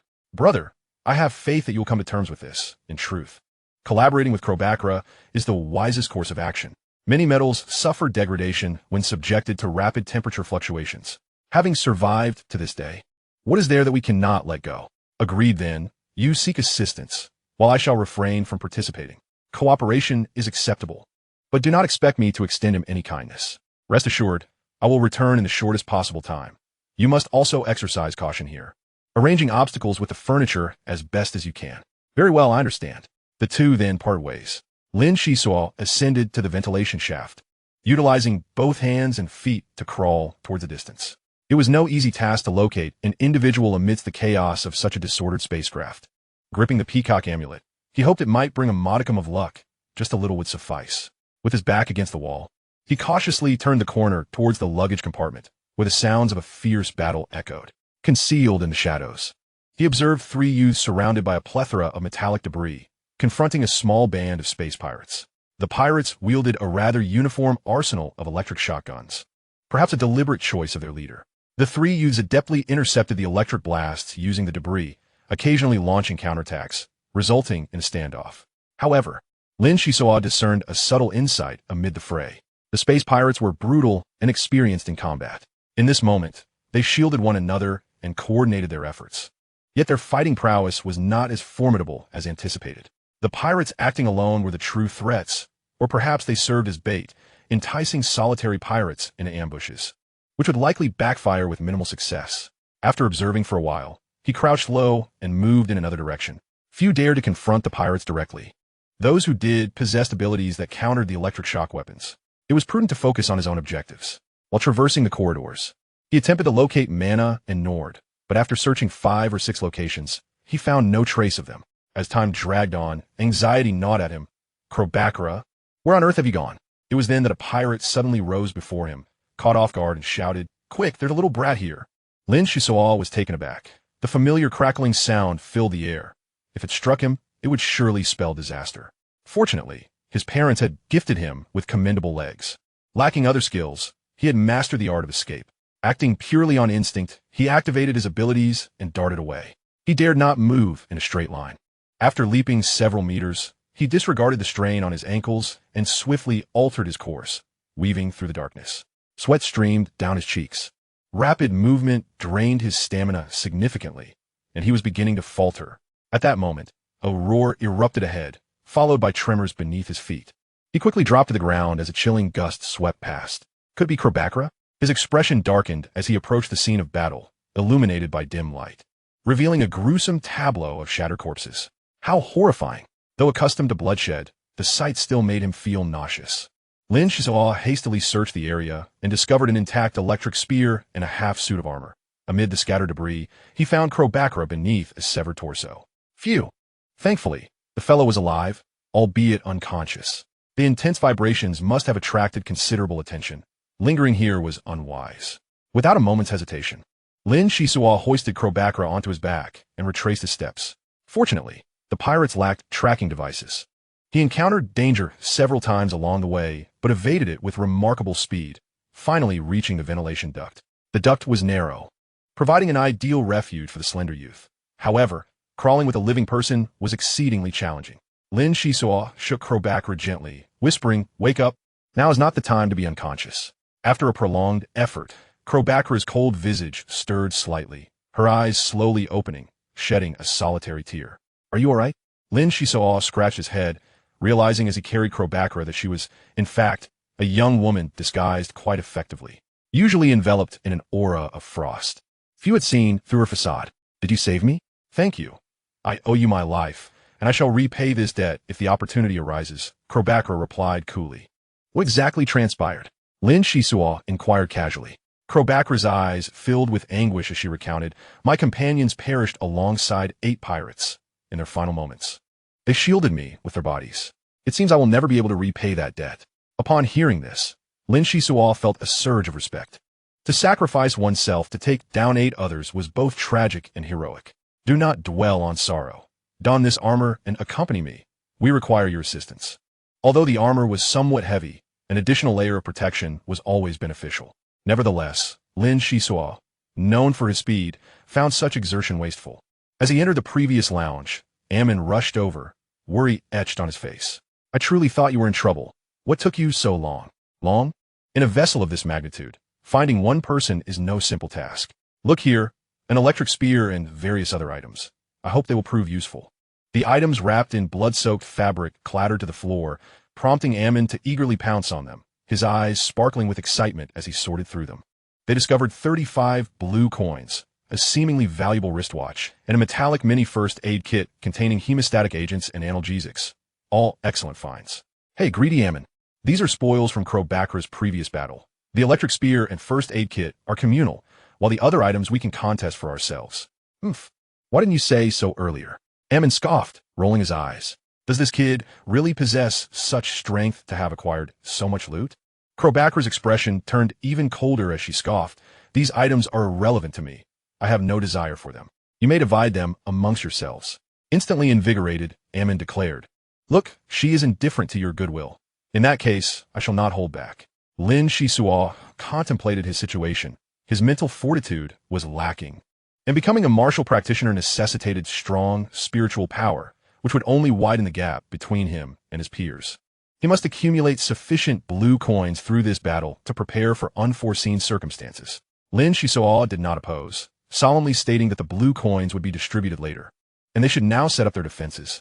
Space pirates operating alone were difficult to contend with, both in terms of equipment and strength. Rather than hunting a solitary crocwolf, it was wiser to ambush a pack of ravenous sheep. This lounge was equipped with a refrigerator and a water source. Crobacra, you must store as much cold energy as possible and create a thin layer of ice on the ground. Ammon, gather your firepower. The cold and flames must work in concert to inflict severe damage and chaos. I will then charge into the enemy ranks with the electric spear, attempting to eliminate as many foes as possible while you prepare to provide support. The trio hastily organized their plan. With the refrigerator's assistance, Crobacra continuously stored cold energy, pouring all her resentment into it, her mood slightly improving. Ammon busied himself with the bottles, striving to compress the flames in his grasp. After approximately 15 minutes, the three exchanged nods, and Lin Xisuo, his expression grave, departed. Perhaps the inherent nature of fire and ice was one of incompatibility.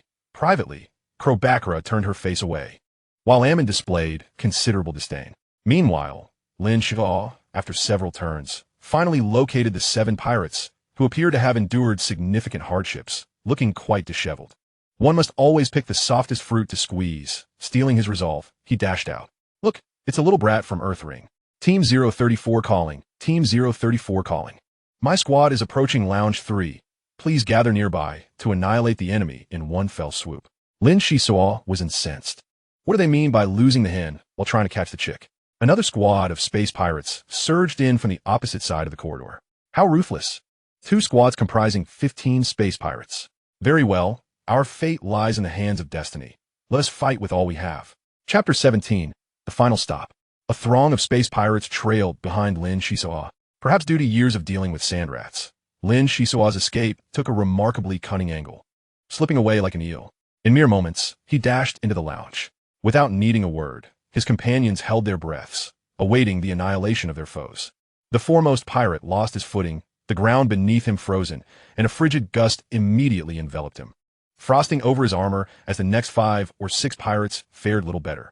Lin Xisuo had not anticipated such a multitude of pirates, prompting a slight tactical adjustment.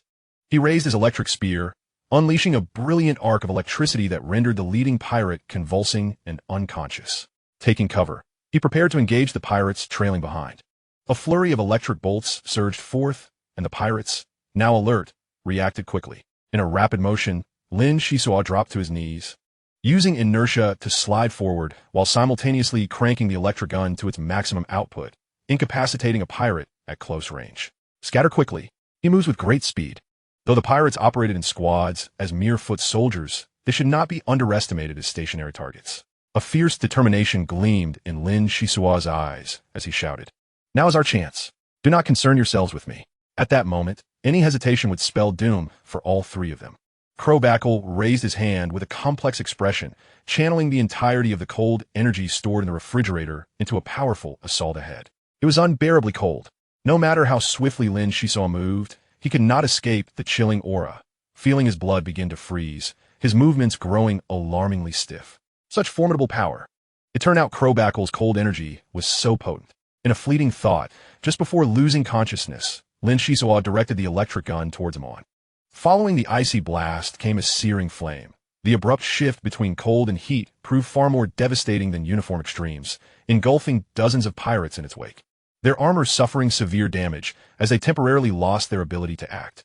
As Amon unleashed the flames, he seized the electric gun and leapt into action, exploiting the chaos to deliver close-range electric shocks to the disoriented pirates. Crobacra also rose, attempting to conjure a small mass of cold energy to provide support. In less than 2 minutes, These crucial moments dictated the fate of many. Had it not been for Lin Xisuo's diversion, the remaining pirates would have scattered immediately, leaving them far less fortunate. You deal with the pirates. I will tend to him. The spoils belong to all of us. Do not harbor any selfish thoughts. Crowbackle picked up the first aid kit. I, Amon, will not betray my comrades. If not for Xisuo, we would all be dead. That is good to know. The two exchanged a fierce glare before parting ways. When Lin Xisuo was carried to a corner, he trembled violently, half his body charred. His condition was precarious. Crowbackle carefully elevated him, the combination of frostbite and burns rendering him grievously injured. He administered painkillers, cleaned the wounds, and applied a coagulant, hoping for some effect.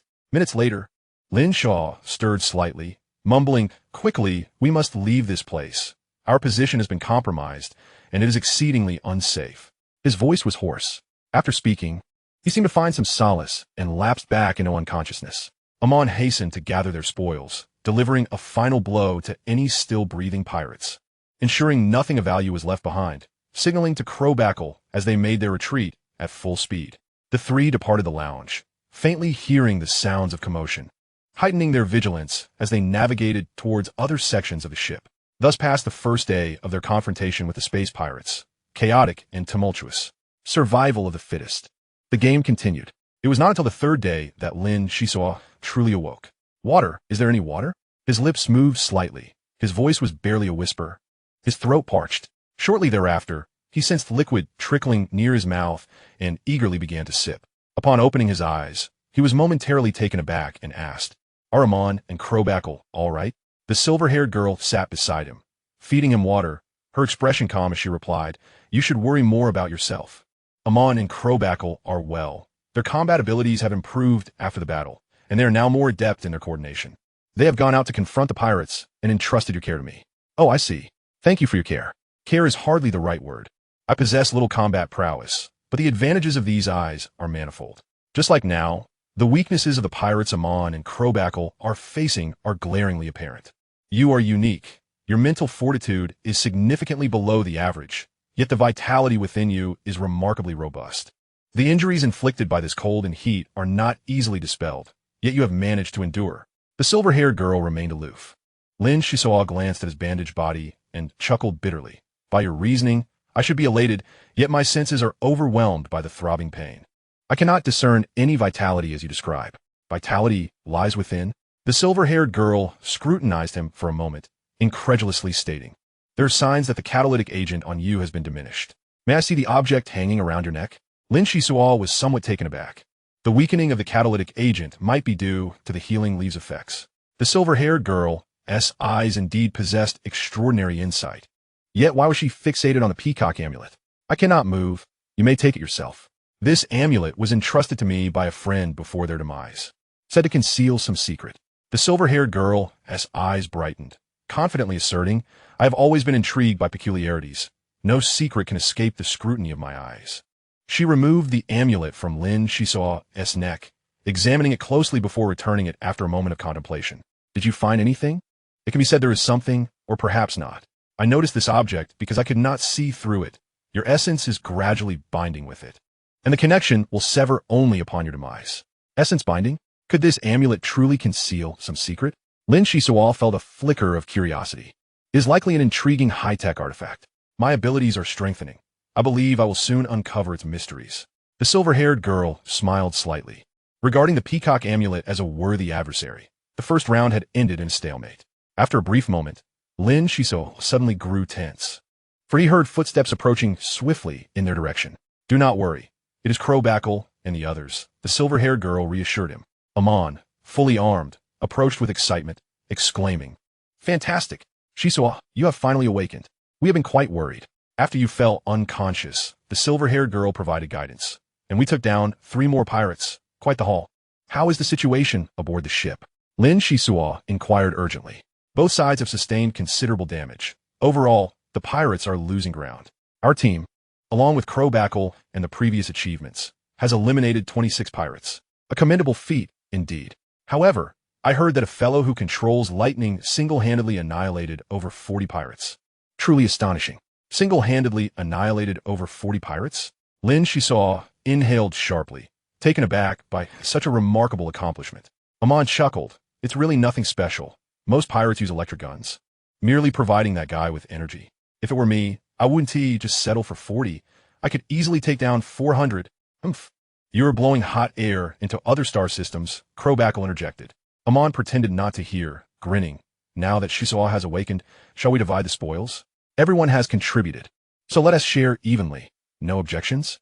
The silver-haired girl nodded in agreement, and Crowbackle had no objections either, but Lin Xisuo hesitated, saying, I was a burden while I was unconscious.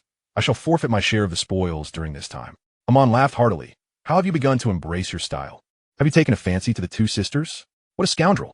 One cannot expect ivory from a dog's mouth.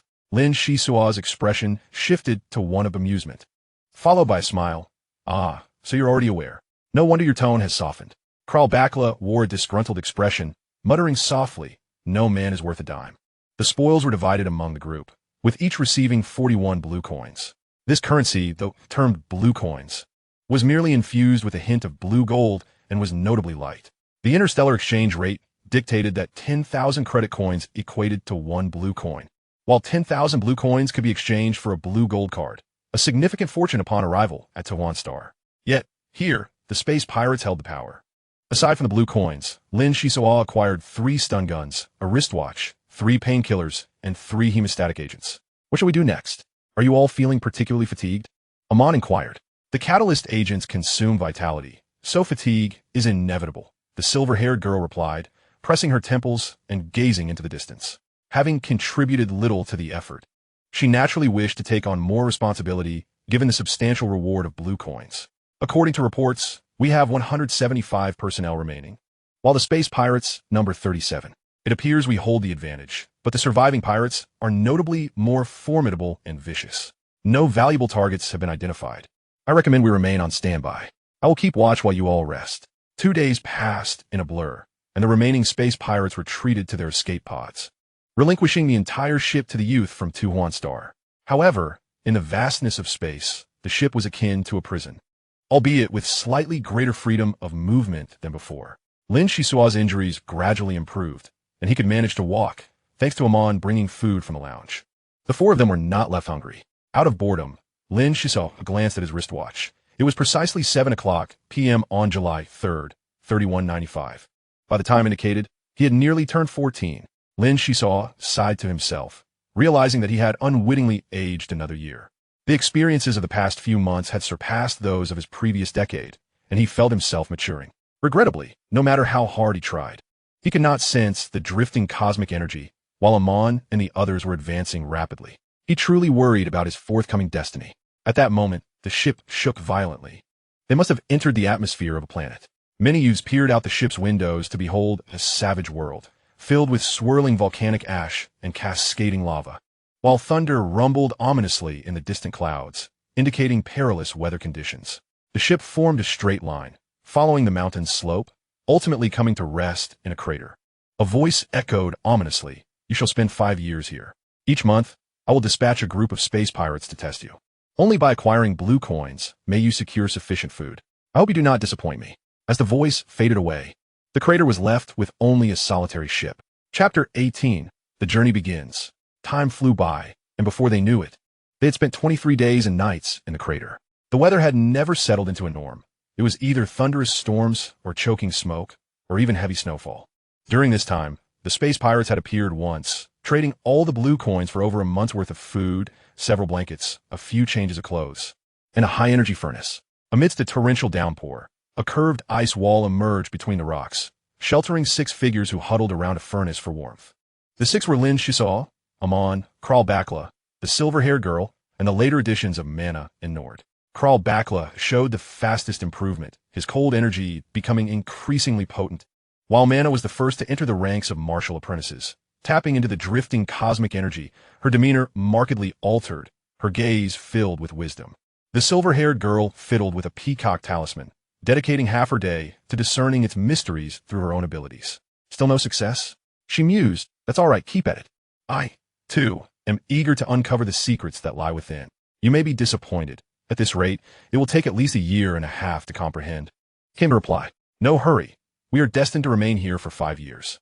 Eventually, success will come. Lin Xisuo smiled gently, having also exerted himself during this period. Though with meager results, the gap between him and the others widening. Mana furrowed her brow as she gazed at the relentless rain. Speaking as if to herself, yet directed at the group, I have a foreboding feeling. This rain may persist for quite some time. Observing the rising water in the low-lying areas, the prospect of future days became clear. Without Kralbakla's cold energy, survival would be difficult. Amon chuckled wryly. This isn't even the worst of it. Soon, the space pirates will send reinforcements. We shall have our hands full for next month's food supply. The Red Storm arrives once a month. What could their intentions be? The group turned their gazes toward Mana, hoping her analytical skills would yield answers. Currently, I discern 3 possibilities. First, the Red Storm may be using us to assess the competency of their newly recruited pirates. Second, they might aim to capture other pirate factions, integrating them into their ranks after evaluation. Third, it could be a process of natural selection, enhancing their own team's quality in pursuit of transformation. Mana surveyed her companions before concluding, regardless of the scenario, it is designed to compel us to accelerate our growth. Once the 5-year term concludes, our fates may become increasingly perilous. A hush fell over them.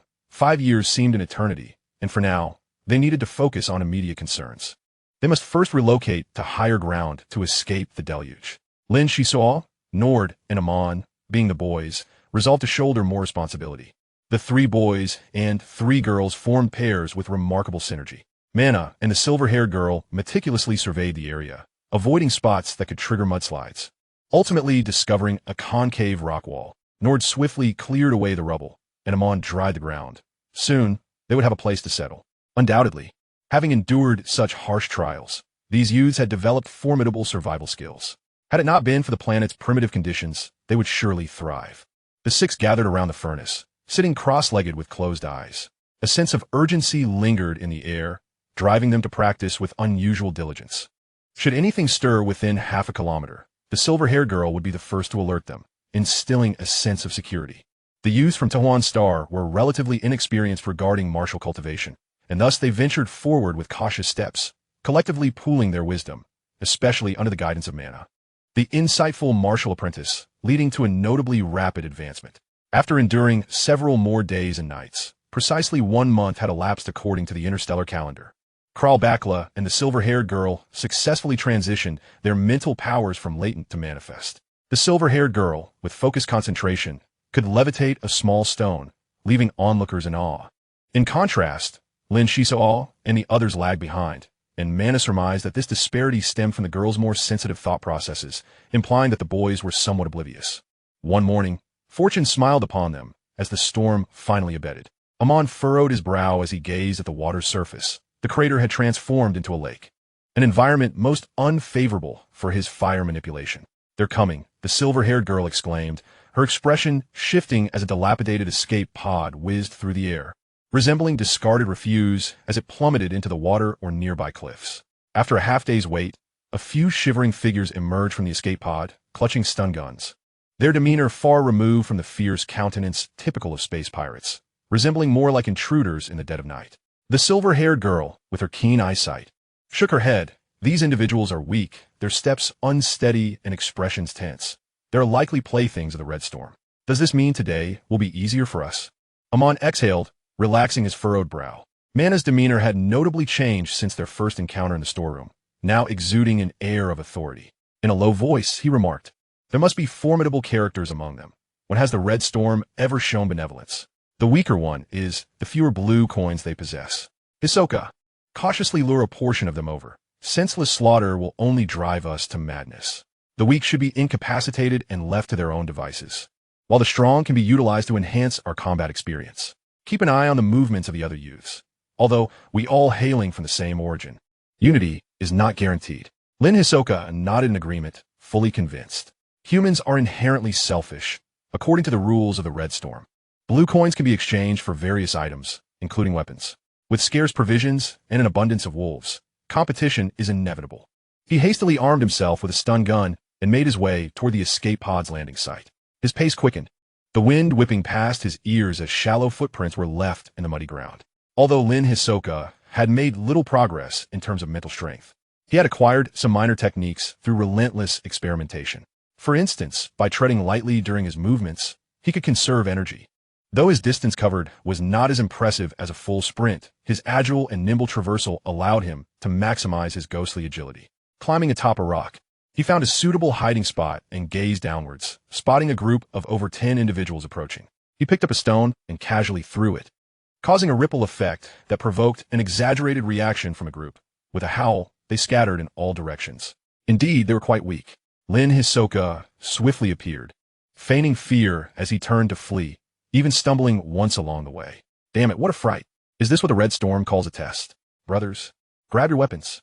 Among the group, a wise individual cautioned, Boss, the Red Storm warned that these youngsters are quite formidable. We must be cautious. Fools, what do we have to fear from mere children, no matter how strong they may be? That child's stun gun is impressive. I want it. The group pursued Lin Xisuo, who held a grudging admiration for the leader, as his men were indeed unfortunate to be under his command. As they maneuvered around the rocky terrain, a series of crackling sounds erupted, and 6 robust foes collapsed to the ground. Nord, with a voice like thunder, bellowed, Don't move. Hand over the blue coins. A chilling aura suddenly enveloped them, rendering their blood nearly frozen. The leading figure pleaded, It's so cold. Spare us, please. Amon leaped forward to search them, cursing vehemently, You scoundrels! How outrageous! Half a coin. Each of you has only half a blue coin. 13 of you. And that totals to 6.5. Lin Xisuo felt a wave of dizziness and attempted to console. Let it go. I anticipated this outcome. I expected each to possess at least 1 blue coin. The Red Storm has indeed maintained its ruthless reputation. Mana posed a few questions to the captured individuals before dismissing them, executing an ambush that yielded barely over a single blue coin per person, an inefficiency that was extraordinary. The 6 soon altered their strategy, descending like hungry tigers towards the escape pod's more concentrated area. Time was of the essence, despite the presence of many weaklings. Dividing among over 100 individuals would yield little, and infighting could easily ensue. After a day of toil, he returned to their dwelling, exhausted. The planet's scarce oxygen made prolonged activity burdensome. Fortunately, their timely reactions yielded decent results, amassing approximately 25 to 26 blue coins each, a significant number compared to many other youths. Near midnight, the spaceship retrieved the surviving space pirates. These individuals were captives of the Red Storm, belonging to another faction of space pirates, a mere dog-eat-dog scenario. Yet they treated the crater as a sieve, selecting the best among them. Among space pirates, strength was revered, and shifting allegiances was commonplace, unlike the youth from Earthring, who bore deeply ingrained resentments. Lin Xisuo found himself reminiscing about his hometown as mushroom soup, fresh and tender, but sadly, the list provided by the pirates lacked any fungal spores. Otherwise, he would have planted a patch for a better chance at sustenance. The next day, he exchanged supplies with the pirates, marking the beginning of a monotonous existence. Soon, Amon and Nord found their rhythm, officially becoming martial arts apprentices as per the texts, while Lin Xisuo's progress stagnated almost entirely. Gentlemen, I intend to take a stroll nearby to gather my thoughts. Fear not. I shall return to fight alongside you in due time. Is it merely a leisurely walk?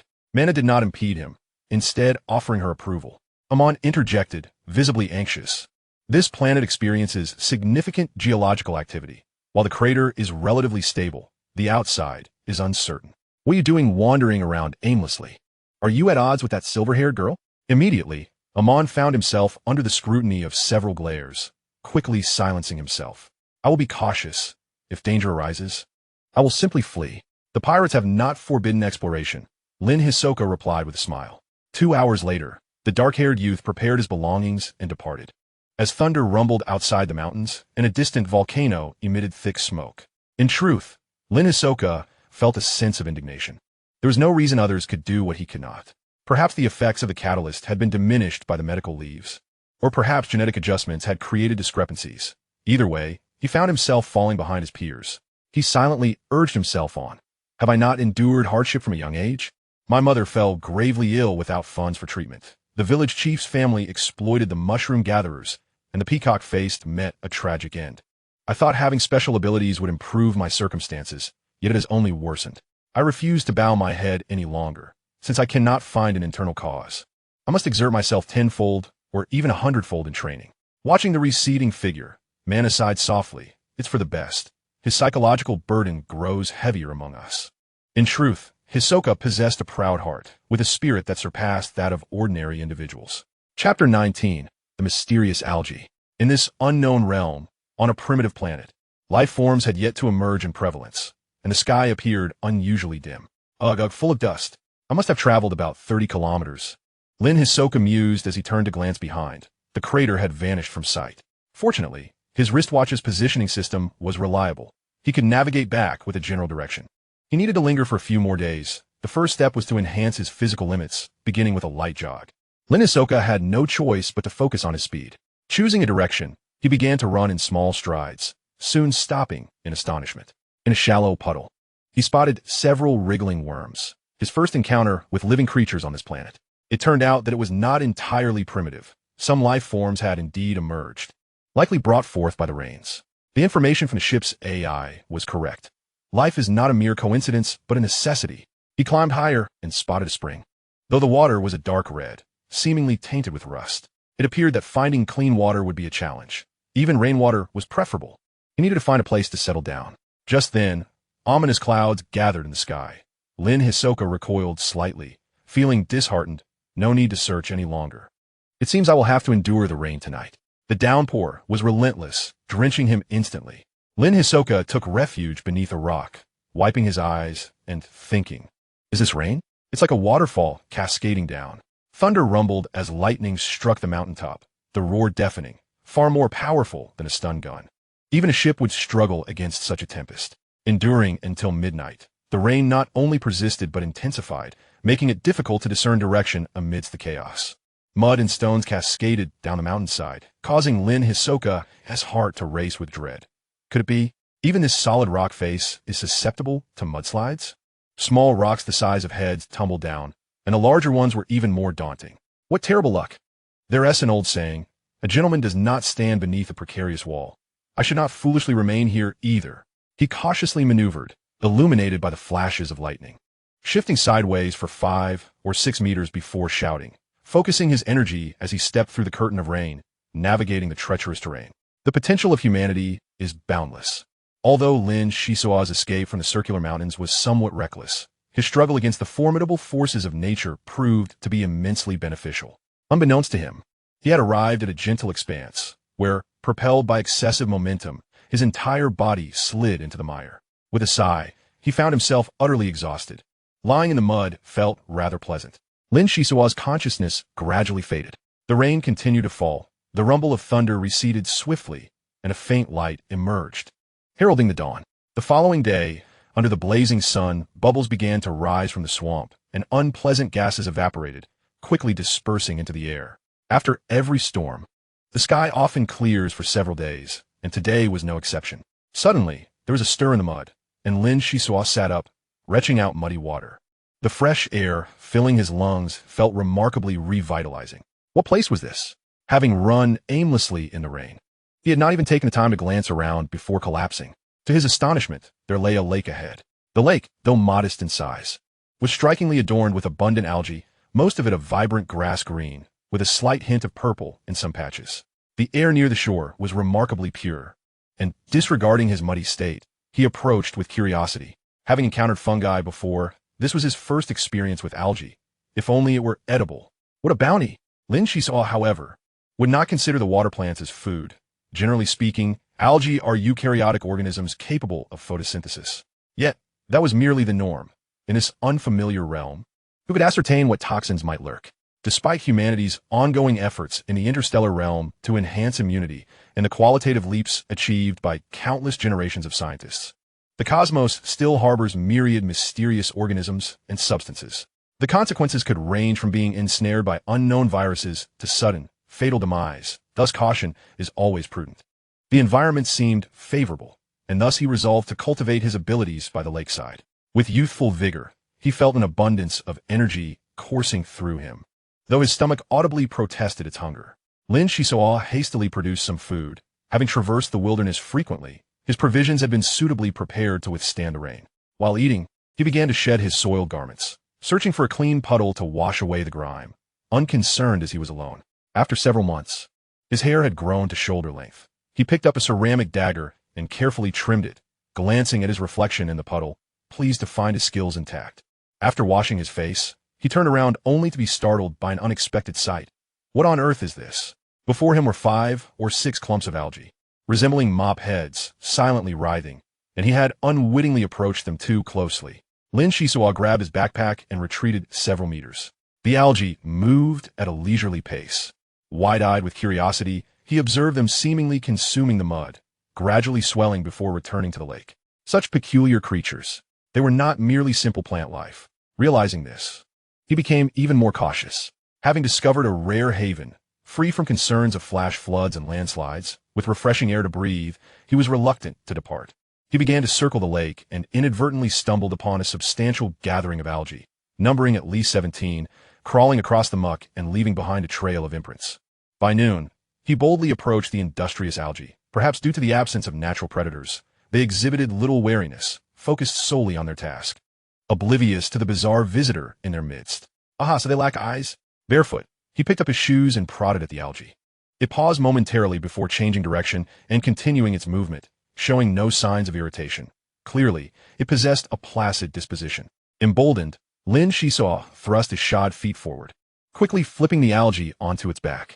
Perhaps it had never encountered such a situation. It writhed vigorously, revealing numerous large suckers on its underside, and after a prolonged struggle, it eventually righted itself, undeterred, continuing its mud-eating endeavors. These algae seem rather foolish. They pose little threat.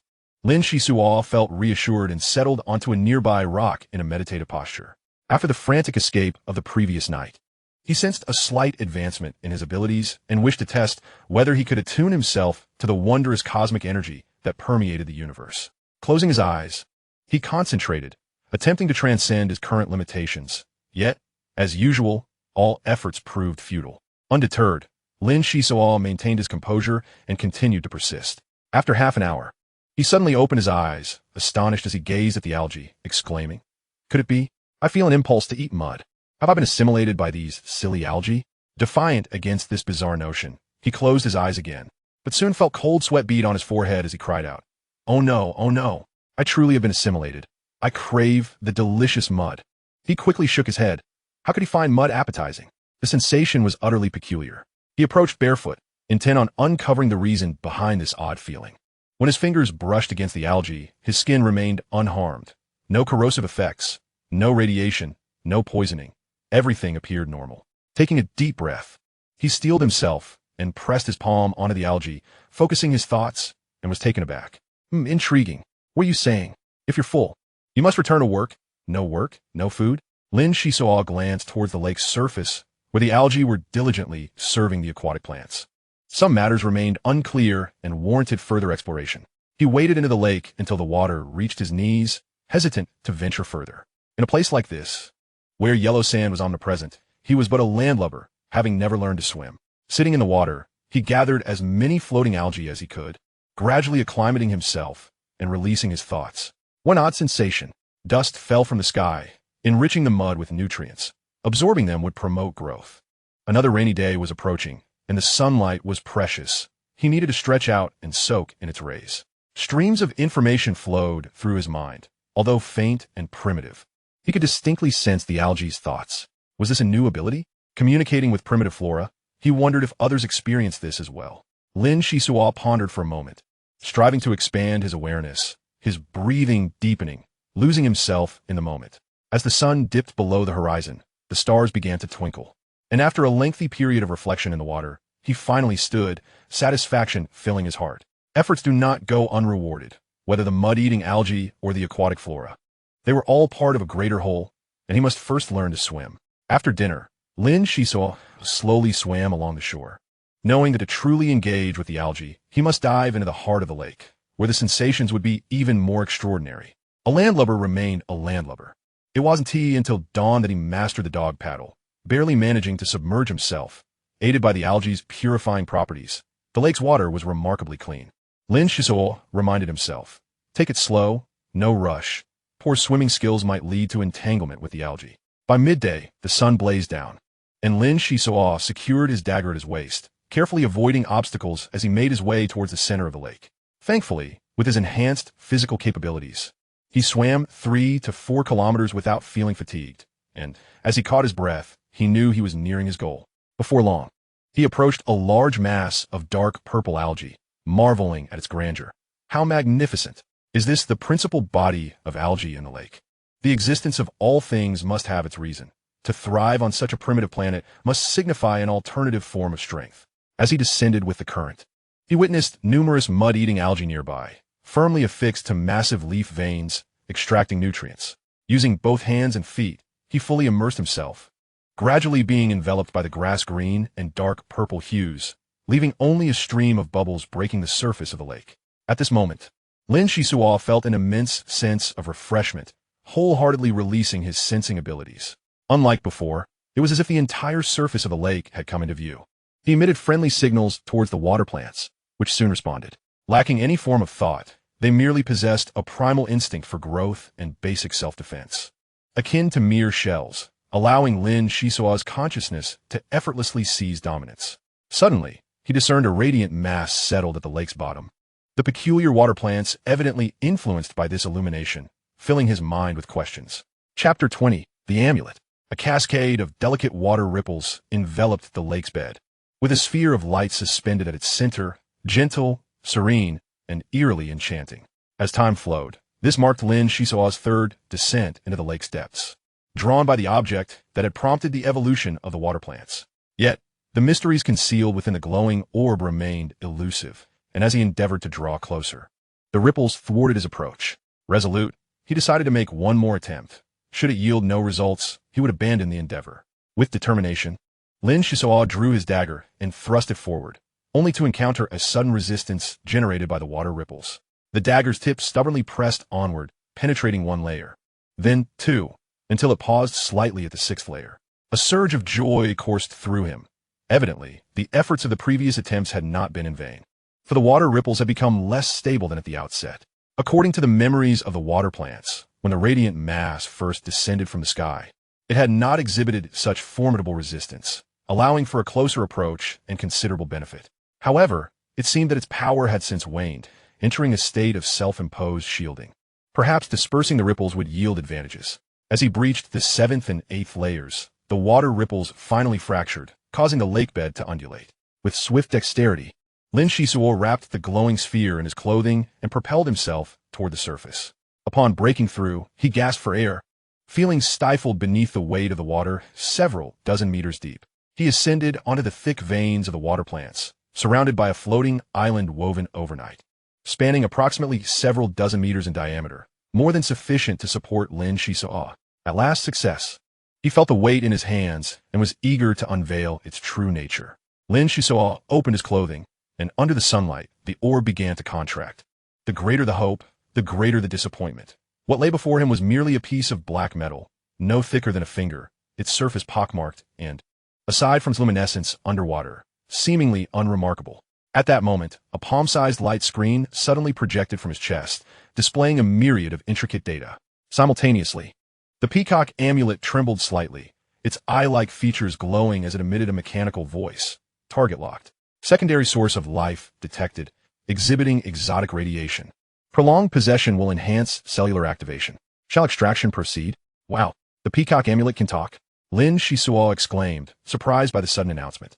He gazed at the light screen, which presented highly specialized data and offered a detailed explanation of a life source. In essence, the life source was a rare, cosmic substance whose radiation could facilitate the rapid evolution of lower life forms, providing benefits to humans as well, enhancing their physical constitution. A thumb-sized piece of life source could fetch tens of millions of blue coins at the trading post, while the specimen he possessed, being of inferior quality, received a rather modest evaluation. Not overly concerned about the evaluation, Lin Xisuo found himself more intrigued by the peacock amulet. What was the origin of this mysterious artifact? It was truly thought-provoking. Warning: the wise amulet's energy is insufficient. It is advisable to share the life source with you. Energy will sustain for 3 minutes and 57 seconds before forced shutdown. Wait, only a little over 4 minutes of energy left? Lin Xisuo exclaimed, dismayed at the thought of losing a talking companion so soon. How do I share the life source? Please explain. The amulet flickered. The exotic radiation of the life source can be converted into the energy required by the wise amulet. Conversion rates are as follows. 27% will merely sustain the intellectual functions for over 3 years. 59% will provide 2 instances of low-level defense or maintain the intellectual functions for 10 years. 87% will yield 4 instances of low-level defense or sustain the intellectual functions for 20 years. Due to the binding user's lower capabilities, complete conversion is not advised. Some energy should be retained to enhance your physical strength. Lin Xisuo quickly processed the information. 59% for 2 instances of defense or 10 years of intellect. This intellect should refer to the cognitive core, although he was uncertain of the level of defense it could provide. Exchanging energy sufficient for 5 years of intellect for 1 instance of defense seemed reasonable. After some contemplation, he promptly decided, I choose 59%. The life source is invaluable. I must reserve a small portion for my own use to avoid loss. Understood. 59%. Commencing energy extraction now. The peacock amulet emitted glimmers of light that struck the piece of black metal, the secondary life source. The entire process lasted approximately half an hour, during which the black metal disintegrated into powder, scattering with the wind, while the emitted light from the amulet grew significantly. A faint humming filled the air as all the light returned to the amulet. Lin Xisuo, wide-eyed, inquired, Hey, amulet, what about my share? You could take a bit more if necessary, but you can't monopolize everything. Exotic radiation extraction is complete. Your transformation will be completed within 10 days.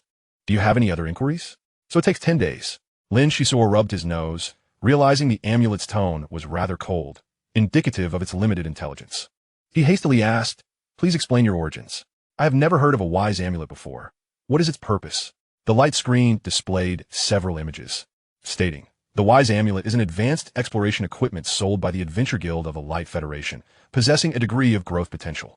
Its primary function is to collect and analyze data, while also housing a powerful database to assist users in identifying cosmic anomalies.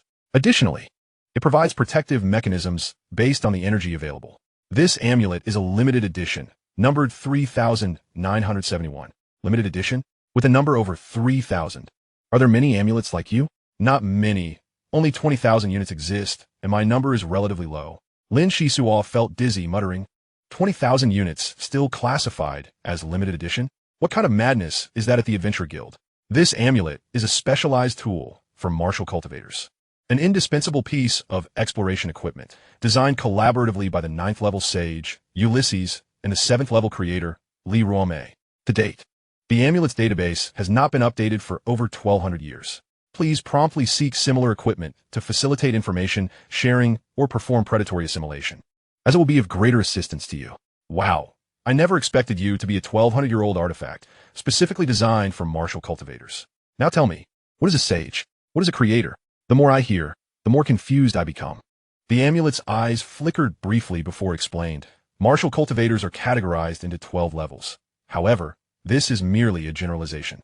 The forms of power among martial cultivators are incredibly diverse, with individuals often pursuing different paths. Over thousands of years, many professions have emerged. For instance, sages have made significant advancements in mental fortitude, but tend to possess weaker physiques. They rely on exceptional intellect to trace historical events and uncover deeply buried incidents. They can also devise specific strategies for interstellar battles, characterized by their meticulousness. Creators, in contrast to sages, dedicate their energy to research in hopes of producing world-renowned works. However, they are heavily reliant on funding, typically nurtured by major interstellar conglomerates. Lin Xisuo's understanding crystallized. Goodness, the world of martial cultivators is so vast, boasting such an array of incredible classifications. What other types exist aside from sages and creators? There are many types, including matrix masters skilled in defense, apothecaries adept in healing, totemists specializing in psychic attacks, and beast tamers who prefer to coexist with cosmic beasts, among others. Moreover, there exist the purely martial cultivators, whose characteristics are rather indistinct. They might possess some defensive techniques akin to those of a matrix master, or perhaps accompany a beast or two in their rampages. Yet they pale in comparison to the specialists. One must exercise caution around those with unique professions. Upon reaching a certain level, none of them are to be underestimated. Your words have illuminated my understanding. It appears that within the ranks of martial cultivators, those who specialize in the more obscure arts tend to wield greater power. Lin Xisuo contemplated the essence of martial cultivators in his own way, as the peacock amulet's eyes flickered rapidly, struggling to keep pace with the other's thoughts. Amulet, please, reveal my situation. Everyone else has become martial apprentices, yet I remain stagnant. I regret to inform you that a comprehensive scan requires substantial energy. which I currently lack to fulfill your request. Lin Xisuo sighed lightly. This amulet was little more than an advanced intelligence, perhaps boasting formidable capabilities. Yet it lacked the energy to deploy them, rendering inquiries futile. However, based on your developmental history, I can conduct an effective analysis. Do not forget, I am the wise amulet. Lin Xisuo felt a surge of frustration. Peacock, could you express yourself more straightforwardly? Your drawn-out responses leave my heart in disarray, which is quite unsettling. Peacock, that is a delightful name. I shall remember it. I also acknowledge your suggestion to communicate more succinctly henceforth. Very well, you are quite obedient. From now on, let us strive for a shared existence, as we did today. Benefits shall be enjoyed collectively. Lin Xisuo's gaze shifted, and he murmured to himself. Should I recount my growth experiences? Where to begin? Let us start with the computer from the sunken ship village. For a full 5 hours, Lin Xisuo elaborately narrated his past, while the peacock amulet demanded meticulous details, even probing into the injuries he had sustained in the caverns, exhibiting a rigorous seriousness. Although the inner workings of the amulet remained a mystery, the incessant flashing red lights in its eyes indicated that it was fervently analyzing the information. 15 minutes later, the peacock spoke. Based on my calculations and the symptoms experienced during the injection of the catalyzing agent, you're currently promoting excessive mitochondrial division by depleting your life force. This method, while known to every martial cultivator, is seldom attempted, as excessive mitochondrial division typically serves as a last resort, inevitably leading to self-destruction in a confrontation. What did you say? Excessive mitochondrial division is a self-destructive maneuver? Lin Xisuo's countenance paled in shock. Indeed, it is possible that the catalyzing agent possesses both the capability to stimulate mitochondrial division and to restrain it, which is why many manage to survive. Your decision to ingest the medicinal leaf at that moment was prudent, significantly slowing the division rate. However, the prognosis remains grim. At best, it merely applies a lock. And should this lock be opened, the situation will worsen. The peacock amulet hesitated for a moment, and Lin Xisuo, with a complex expression, inquired, "Tell me, what happened then? Once you reach a certain level, you will have merely 6 months left to live. If a method to impede the division is not discovered within that time, your existence will cease." Chapter 21. Growth time flew by swiftly. In the blink of an eye, over half a year had passed. The enhancements from the secondary source of life yielded remarkable results, leaving Lin Xisuo regretting his earlier generosity. He heeded the advice of the peacock amulet and chose to conceal the secret of the amulet and the self-destructive potential of excessive mitochondrial division from everyone. For the leakage of such information could invite misfortune and arouse the suspicion of star pirates. Even if those used were aware of their fate, it would serve only to burden their minds without any benefit. In the stillness, the lake became a clandestine base for Lin Xisuo's small team, its environment vastly superior to that of the crater. As long as they returned monthly for battle, life on this primitive planet revolved around the pursuit of sustenance. However, the Red Storm had grown increasingly stingy, dispatching captives to fight with only a quarter of a blue coin. Many of the youths often went hungry, enduring considerable hardship. Among the 6, Nord had developed into a robust figure, the epitome of a muscle-bound man, relishing in showcasing his toned physique before Mana, which was truly exasperating. Amon and Krobakker's relationship had improved somewhat. They were no longer as antagonistic. Meanwhile, the silver-haired girl retained an air of mystery, accepting the moniker of silver-haired girl without divulging her name, which she kept shrouded in secrecy. Lin Xisuo's situation was peculiar, as if he were inherently disconnected from the path of a martial apprentice, having yet to succeed. Contrary to this perception, the peacock had advised him to continually strengthen his foundation, steadily advancing towards a balance between physical and mental strength. Acting hastily could lead to greater risks, especially given the nefarious intentions of the star pirates in this regard. What troubles your mind? The silver-haired girl's voice came from behind. Lin Xisuo shook his head, offering a wry smile. There aren't that many concerns to ponder. Recently, the star pirates have sent formidable fighters, and their equipment is far superior to the mediocre fare we've encountered. I fear the challenges will only intensify in the future. At this point, I wish time would pass more swiftly to see what schemes the star pirates have in store 4 years from now. Fool! Focus on enhancing your cultivation for now. Although I am unaware of how you achieved such a remarkable leap in physical prowess, you remain significantly distant from true martial apprentices. At least 23 individuals within the crater could easily counter your extraordinary speed. Count yourself fortunate to have Mana and me by your side. Our team excels in navigating perilous situations. Yet, such fortune often deprives one of the opportunity for growth through life and death trials, leading to complacency, much like you. Your lack of ambition infuriates me. The silver-haired girl, seemingly growing increasingly irate, reprimanded Lin Xisuo before striding away. Lin Xisuo felt bewildered and asked Peacock, "What does she mean by that? Am I truly lacking in ambition?" With no one around, as everyone was diligently training, the Peacock's eyes brightened, replying, "Based on my analysis, this is typically a manifestation of frustration over unfulfilled potential. It indicates that she is quite concerned about your progress, being of similar age and often in each other's company. She likely harbors some affection for you. Is that so? Could such a forceful woman truly have feelings for me? You must be mistaken." Lin Xisuo's mouth twitched. And just then, he heard footsteps. The peacock amulet automatically shut down as the silver-haired girl unexpectedly returned. "Hurry and inform everyone.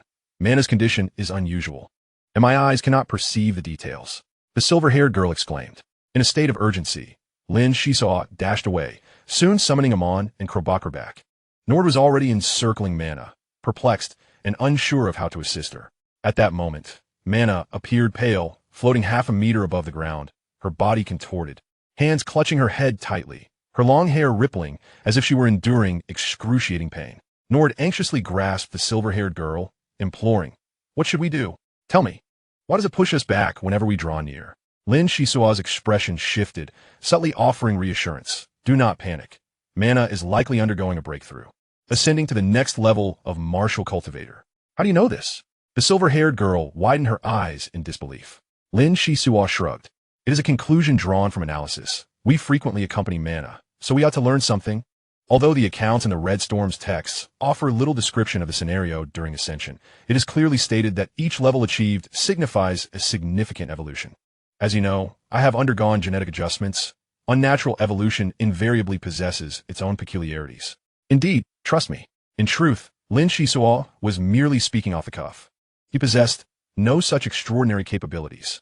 However, over the past 6 months, he had gleaned a wealth of knowledge regarding martial cultivators from the peacock, providing him with some understanding of the current situation. Mana is an exceptional candidate for becoming a sage, with a focus on mental prowess, albeit at the cost of enduring tremendous pain within the nervous system during her ascension. Typically, orthodox martial practitioners would implement a series of measures to mitigate such risks. Yet under the influence of the Red Storm, those conditions are unfortunately lacking. "Wow, it's done. Look, Sister Mana has succeeded," Amon exclaimed loudly. Mana gracefully descended to the ground, her refreshing gaze sweeping over the group, enveloping them in a gentle warmth akin to a spring breeze. Generally speaking, it is relatively easy for martial apprentices to advance to the rank of a first-level martial artist, so Lin Xisuo felt no concern. "What brings you all around me?" "Mana inquiret." "Well, we just witnessed Sister Mana's extraordinary display, and we came to join in the celebration, congratulating you on becoming a first-level martial artist," Lin Xisuo hurriedly replied.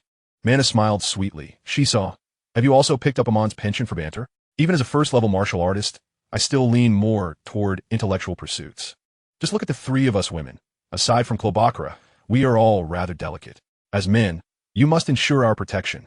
No, appearing somewhat dazed." Notice the evident change in Mana post-ascension. She seemed to have matured overnight, shedding her previous melancholic disposition. Amon, with his twinkling eyes, cheerfully suggested, "Since today is a day of joy, we should celebrate properly. Bring out some of the emergency rations you've been hiding. The lakeside has a lovely view, perfect for a picnic. Sister Mana is our pride, and we must not let her feel slighted." "Ah, that is a splendid idea," No exclaimed, joyfully patting Amon on the back, nearly toppling him over. Lin Xisuo found the scene amusing.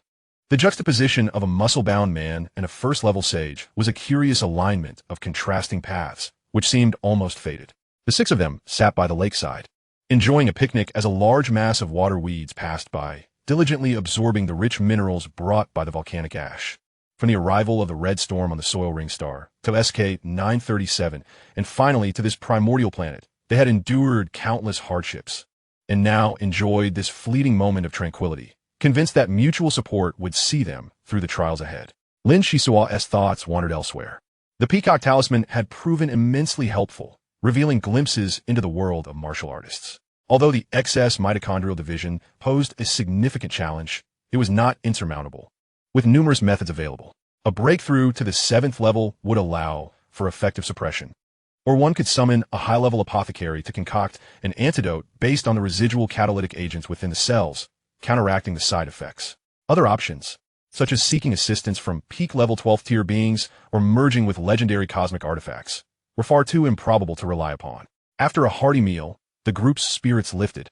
Amon even produced a small half-bottle of rum, a treasure discovered in the ship's lounge. A sip revealed a sweet yet slightly spicy flavor, quite delightful.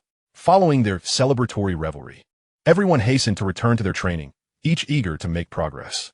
After all, Mana lacked offensive capabilities, and her status as a first-level martial artist was not immediately apparent. In contrast, Amon and the others should be able to attain considerable combat strength. Everyone else has gone to train. You must have something to discuss, Mana said, casting a meaningful glance at the dark-haired youth, as if she could see through him.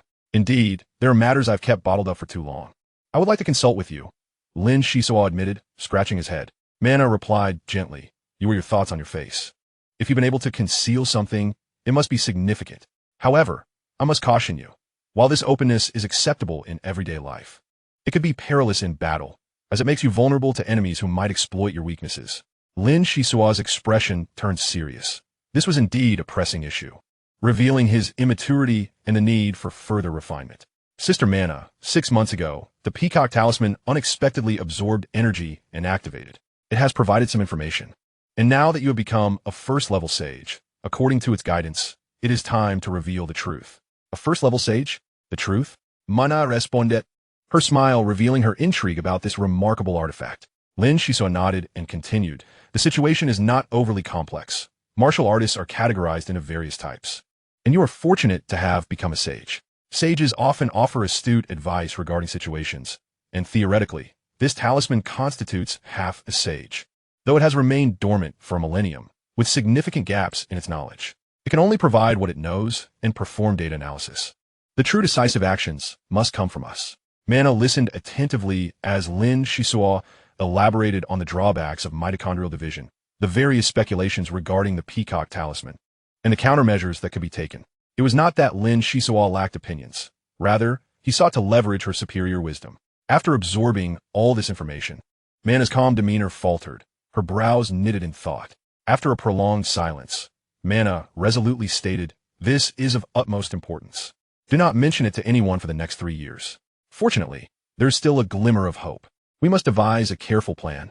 Our monthly battles cannot draw too much attention, lest we attract the gaze of star thieves. We must maintain a low profile. 4.5 years from now will be the time for decisive action. But we must lay the groundwork now to allow for greater flexibility in response to unforeseen circumstances. Xisuo, I need you to cooperate with me. Can you manage that?" "Absolutely. I am eager to learn from you, Sister Mana. If I do not advance, I risk becoming a burden, and I certainly do not wish to hold everyone back." Lin Xisuo pledged, thumping his chest in assurance. Mana smiled. "No, I intend for you to bear the weight of a heavy burden. It is only through this that my plan can be executed." Chapter 22. A Burden. As dawn broke, they returned to the circular mountain, and the lunar battle was about to commence, necessitating thorough preparations. Lin Xisuo feigned a languid demeanor, yet he was more diligent than ever. Inching closer to the threshold of a martial apprentice under the dual guidance of the Peacock Talisman and Mana. Once in the zone, he sensed the omnipresence of cosmic elements, scattered throughout the air, water, and soil, though in exceedingly sparse quantities, akin to a drop in the ocean, only revealing a few elements after hours of searching. This was the wondrous cosmic energy, an essential resource for human advancement. Of course, Lin Xisuo was still unable to capture cosmic energy. These lively little entities were incredibly spirited, requiring precise mental focus to ensnare them, lest they scatter chaotically. On the day of the lunar battle, the spacecraft roared into view, and the enemy was clearly not the feeble foe who had fled in an escape pod. All the observing youths wore grave expressions. "Be cautious. The opponent's strength exceeds my assessment. Do not embarrass yourselves by brandishing ordinary electric stun guns. They will be of no use," the silver-haired girl warned, pressing her temples as she observed the ship's movements. A group of men and women clad in camouflage emerged from the vessel, their cautious demeanor indicative of seasoned combat experience. Mana interjected, "No need to rush. Let the other teams test the waters first. Today is likely to be a grueling battle." The silver-haired girl had always acted as the eyes, while Mana served as the brain. The other 4 were the limbs. Their synergy was remarkable, and their swift actions, complemented by their varying strengths, rendered them more formidable than other teams that relied solely on offense or defense, a source of their confidence. The silver-haired girl casually reported to the north. The Scarface team is approaching. The enemy is retaliating with laser weapons, and their firepower is intense. Our side has been pushed back. Amon inhaled sharply, astonished. The Scarface team is quite formidable. How could they falter so quickly? Today's enemies seem markedly different. Where on earth did the Red Storm gather such numbers for battle? A new batch arrives every month without fail. How infuriating. Now is not the time for complaints. Let us prepare to meet the enemy. Nor declared, clenching his fists. His desire for battle palpable, his eyes seemingly ablaze. Xisuo, it's your turn. As per usual, lure a few over. We shall set an ambush, Mana signaled. Rest assured, I shall return shortly. Lin Xisuo swiftly darted out, fully cognizant of Mana's intentions. From this moment forth, the difficulty was to be escalated, selecting formidable adversaries to pose challenges for the team, thereby creating disturbances. Should the troubles prove insufficient, he would exert his utmost to hinder the others, ensuring that the journey remained anything but effortless. Initially, when Mana proposed this course of action, Lin Xisuo vehemently opposed it.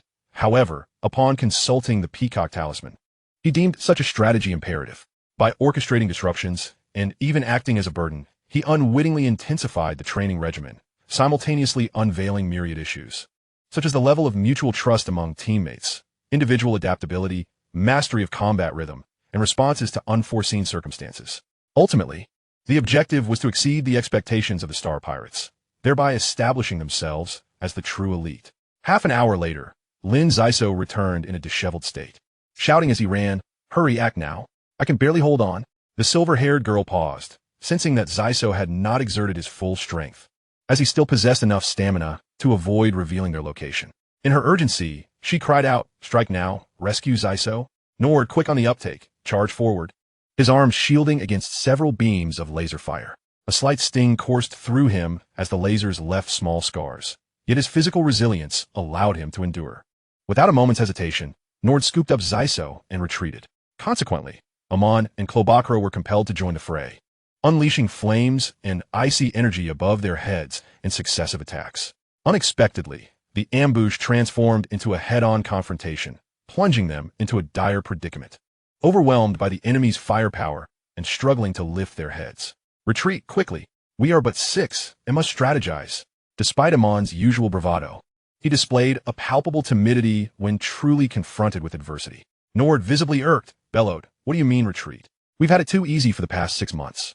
We've forgotten the thrill of battle. This is a splendid opportunity to engage them and reignite our warrior spirit." Lin Xisuo admire de nouvelles insights, recognizing the existing issues within their team. Each individual's distinct personality, when magnified, could disrupt team cohesion.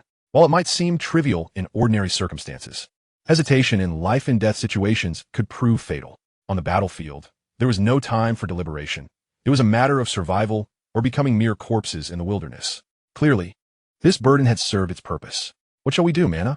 Should we fight hard or retreat? A hint, please," everyone inquired in unison. Fortunately, the enemies Lin Xisuo had drawn were not numerous. Otherwise, they would have been completely surrounded. Mana, her expression grave, replied, "Constantly seeking my guidance is detrimental to your growth. If this continues, it will foster dependency. Today is a test. Reflect on how to confront the enemy. Each of you must fight independently." "Very well. What can your laser guns do against me? Just wait." "Dear Mana, I know I'm the strongest." Amon wore a sorrowful expression, casting a pitiful glance at Klobakra. Accustomed to Mana's leadership and the synergy with icy energy, he found the prospect of fighting individually rather unsettling. He pondered, "What should I do? Wait for Nord to handle most of the fighting before I join in? That feels somewhat disloyal to my comrades. Yet, engaging directly poses significant risks. After all, I lack Nord's extraordinary physique." It appeared Mana was correct. A strong dependency had indeed developed, warranting caution. Nord had already engaged the enemy, the sounds of combat echoing relentlessly. To his dismay, the adversaries wielded a particle grenade launcher, inflicting severe damage. Bloodied and battered, Nord staggered back, gritting his teeth and forcing a grim smile. "Hey, it's nothing. Just a minor injury. A little rest will suffice. I, Nord, am the strongest." Though he spoke defiantly, he soon succumbed to unconsciousness. Mana, witnessing this with a heavy heart, decisively commanded, "Cover him. We must retreat." Amon and Klobakra quickly teamed up again, hastily concluding the skirmish. The enemy, facing Nord, exhibited reluctance to squander ammunition prematurely, opting to test their resolve with a couple of futile charges before ultimately retreating. After an entire day, the six-person team achieved minimal success, securing fewer than 40 blue coins. To put this into perspective, such an amount had previously been the bounty for a single individual, leaving everyone in a low mood. If today had merely been an issue with Xisuo, what would tomorrow bring? What if mana were not present? Surviving through numerous trials was not mere luck. Even Nord began to contemplate his shortcomings. They gathered to reflect on the battle, hoping not to repeat past mistakes. Thus, Mana's first monthly trial as a sage passed under a cloud of gloom, and the following month would surely bring hunger. Fortunately, they had stockpiled some food, and boiling cornmeal with lake water would stave off starvation. Days passed, and with each monthly battle, Lin Xisuo continued to sow discord and hinder progress. The silver-haired girl transformed her frustration from mere disappointment to a gnawing irritation, akin to a little kitten eager to pounce and nip at him to relieve her vexation. Following Mana's lead, the other four members gradually ascended to the rank of primary martial cultivators, with the exception of Lin Xisuo, who remained an apprentice. His inadequate skills rendered his poor performance unsurprising. Cloacra maintained a degree of understanding, as Xisuo had once saved her life. Nord, with his good-natured smile, brushed it off entirely. Despite her stern criticisms, the silver-haired girl possessed a soft heart, genuinely caring beneath her harsh words. Only Amon voiced dissatisfaction, yet, considering their shared history, he refrained from overtly hostile actions. Mana observed their every move, biding her time to reveal the underlying truths. In reality, Lin Xisuo felt increasingly disheartened, as though he were becoming a mere sycophant for the enemy. During battles, he often found it difficult to discern which faction he truly belonged to, all while maintaining an appearance that concealed his true nature. His acting skills had become nearly flawless, to the extent that even the silver-haired girl, under Mana's guidance, could not perceive any flaws. Each time they made a hasty escape, his performance was so convincing that it elicited genuine concern from the others, prompting them to come to his aid. A year passed quietly, with the team growing accustomed to Lin Xisuo's unpredictable antics. Throughout this time, Mana purposefully provided guidance. Yet each member's progress in cultivation was slow. Within the Circular Mountains, over a dozen youths successfully advanced to the rank of secondary martial cultivators, while Lin Xisuo's team remained stagnant. One fateful day, torrential rain poured down, the lake surging with turbulent waves, even the once rampant algae retreating. Thunder rumbled, and lightning occasionally struck the distant peaks, infusing the atmosphere with a sense of desolation. Lin Xisuo concealed himself beneath the lake's surface, sitting in meditation. Everyone harbors their own secrets. According to the Peacock Talisman, he was among the rare dual-ability individuals. Dual-ability individuals are typically those endowed with two distinct powers, either innate or acquired, which tend to amplify exponentially upon entering the realm of martial cultivation, thereby forming source abilities. Additionally, there exists another method to augment the variety of source abilities. A martial cultivator of level 9 or higher can pass down one of their source abilities, though this can only be done once in a lifetime and entails substantial costs, making it exceedingly precious. Aside from those hailing from prestigious lineages, most martial cultivators dedicate themselves to mastering a singular source ability, striving to optimize energy utilization for diverse techniques. In addition to his swiftness, Lin Xisuo possessed the ability to communicate with plants, a crucial skill for aspiring alchemists. Upon entering a new environment, establishing a connection with local flora would greatly alleviate many troubles and facilitate the collection of valuable resources for potion crafting. At this moment, Lin Xisuo's task was to harness the lake's algae to absorb the cosmic free elements, thereby becoming a martial arts apprentice. He had been preparing for this day for a long time, and he was confident of achieving success. Chapitre 23, Swift Passage. A gentle breeze caressed the sky adorned with wispy clouds, and the rain had just ceased. Today was a rare day of splendid weather. As the sun reached its zenith, a figure emerged from the center of the lake, their skin pale from prolonged immersion, stepping steadily onto the floating island. Finally, the deed is done. I did not expect it to be so arduous, Lin Xisuo cheered, having spent 3 full days at the bottom of the lake, a preparation that had taken him an entire year. First, he had to master body breathing, utilizing every pore to absorb the oxygen within the lake. Next, he needed to acclimate to the water pressure at the lake's depths. When transforming his body with cosmic energy, it was best to do so in a specialized environment, which would facilitate future endeavors in similar settings. The final and most crucial step was to synchronize with the algae, merging his spirit with theirs to accurately capture the cosmic free elements and draw them into his body for personal use. The cosmic free elements were also beneficial to the algae. The capture process typically incurred a 20% loss, which the algae absorbed as a form of compensation for lending their body. Lin Xisuo reaped substantial rewards. Although the hallmark of a martial arts apprentice was the capture of cosmic free elements, merely stuffing them into one's body without care would not ensure safety. Usually, one began from the heart, gradually dispersing through the veins from the inside out, deeper to shallower, yielding better results. Upon learning this, Mana took the initiative to guide everyone meticulously, carefully controlling the free elements to enhance their physical capabilities. This was also the primary reason why no one in the team had advanced to the second level for quite some time. Having just ascended to the rank of martial arts apprentice, there were a few tricks to note, such as continually exercising one's abilities. Although it consumed cosmic energy, it fostered beneficial applications for the future. Lin Xisuo had to maintain his connection with the algae, so he refrained from running around, focusing most of his energy on establishing rapport with the plants, which yielded commendable results. Through the algae, Lin Xisuo was able to clearly discern the weather changes over the past several hundred days and the damages the algae had suffered during storms. Plants possess sensitivity, especially the algae in the lake. They are pure, primal, and singular. The peacock had once remarked that the flora on other planets had more complex thoughts due to competition for sunlight, soil, and water, making engagement less straightforward than with the algae. Thus, Lin Xisuo was indeed fortunate to find such a substantial primary sparring partner. The entire lake had a diameter of 8 to 9 kilometers, and typically, plants of such size possessed formidable self-defense mechanisms, making effective control a formidable challenge.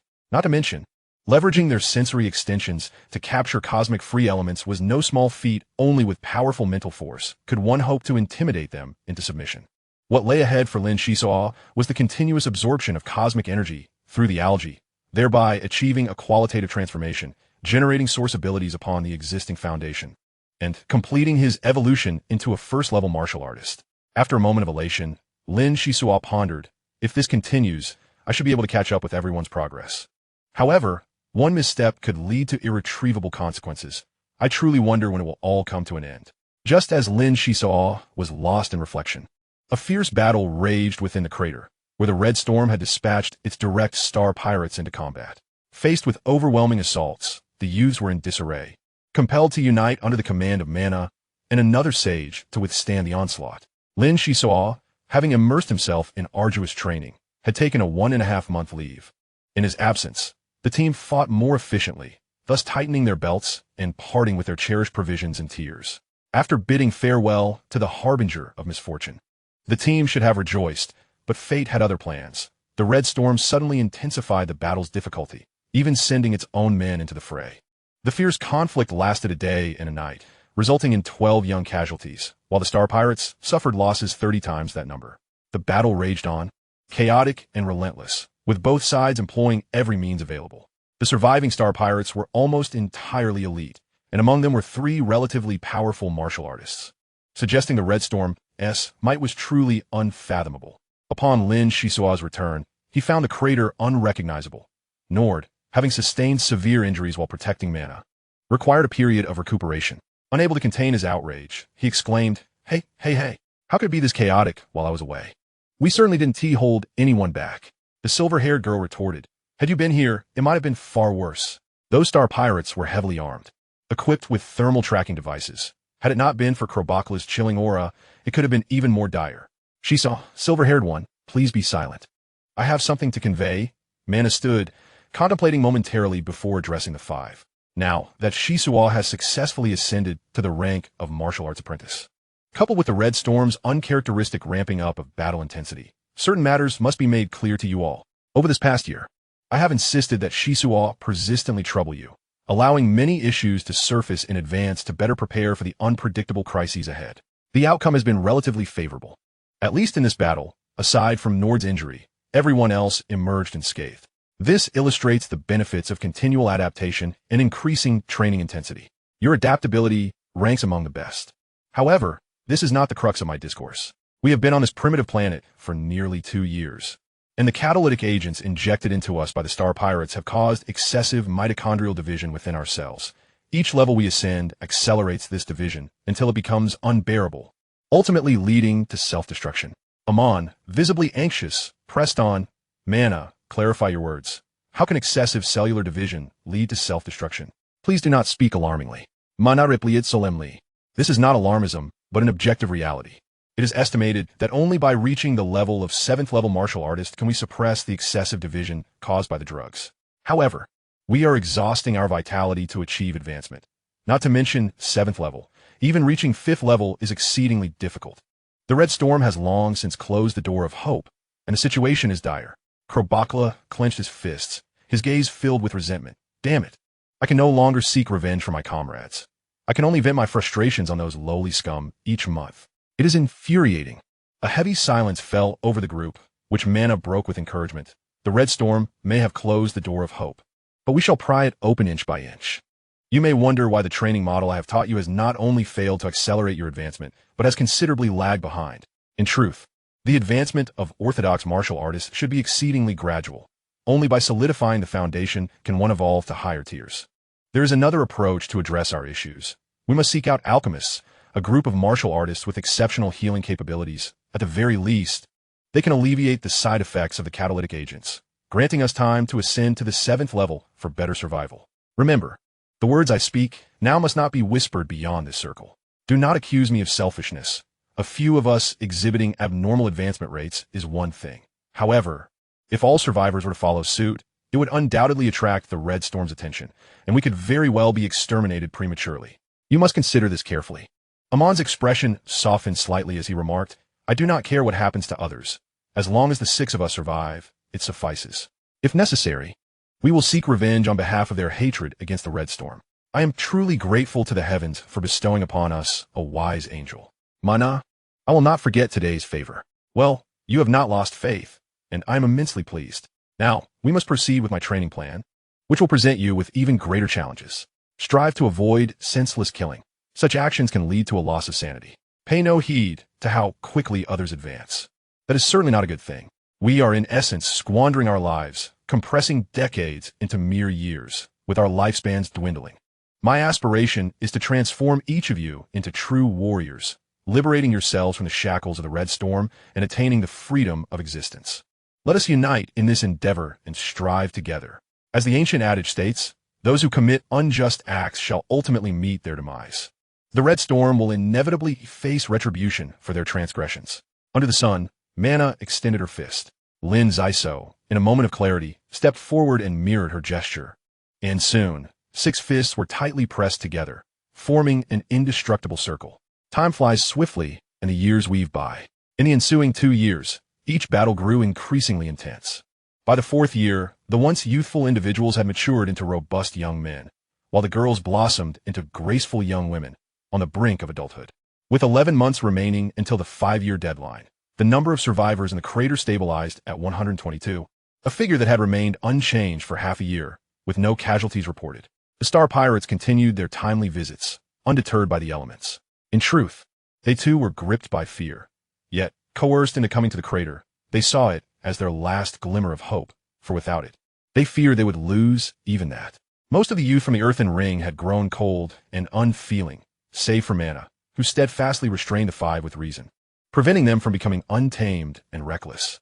They even spared the captives taken by the Red Storm, disregarding the blue coins offered to them, instead seeking out the toughest opponents to hone their combat instincts. Apart from Lin Xisuo, all 121 individuals in the crater had achieved a 2nd-tier status, with 78 having ascended to the 3rd tier of martial practitioners, a stark contrast to their initial state upon arrival. The Red Storm had dispatched a total of 20 martial practitioners, of which only 2 perished within a mountain, while the remaining 18 departed unharmed. Thanks to the auxiliary functions of the water algae, Lin Xisuo was on the verge of reaching the 2nd tier. However, he forcefully suppressed his advancement, channeling his thoughts and cosmic energy into refining his source abilities. The Peacock Amulet indicated that source abilities were merely initial products. Upon reaching a certain threshold, a source space would emerge between the stream of consciousness and the primordial state, colloquially known as the realm of the mind. This source space is akin to software, capable of evolving source abilities through continuous development, and is an indispensable process for becoming a martial arts master. The unlocking of the source space varies by individual. Some may experience it around the 3rd tier, while others might struggle to attain it even at the 6th or 7th tiers. Furthermore, disparities in equipment can lead to unexpected challenges across tiers. While rank does not represent everything, it is undeniably crucial. The higher the rank of a martial practitioner, the greater the reservoir of cosmic energy within them, allowing for prolonged endurance in battle and providing a formidable support system during training, yielding numerous benefits. Chapter 24, A Turning Point. Xisuo, are you there? A graceful figure emerged through the thick mist, approaching with silvery hair cascading down her back. A dagger affixed to her waist, a birthday gift from Xisuo, which she never parted with. Can't you see me with your keen eyesight? What brings you here? Remarked the young man with black hair, seated upon a rock. A closer inspection revealed a hint of green in his gaze, imbued with a unique calmness. Though outwardly amiable and approachable, an indomitable will lay hidden within. Is it so wrong to seek you out when there is nothing pressing? Shouldn't you be leveling up? The silver-haired woman replied. According to the accounts from Star Pirates, the Red Storm is concealed on another continent of this planet, and recently, there has been a surge in ship traffic, actively reducing their numbers. It is always beneficial to possess greater strength. Oh, look at you two lovebirds. Hiding away together, how enviable. A new figure materialized, short of stature, with a completely bald head, his eyes and brow radiating an indescribable hostility. It was Amon. Dimwit. Being unable to handle Krobakra, what good is it to envy others? The silver-haired woman retorted coolly. Sister Mana once said that emotions are a luxury for us at this moment. Our lives are at stake, and all else is mere talk.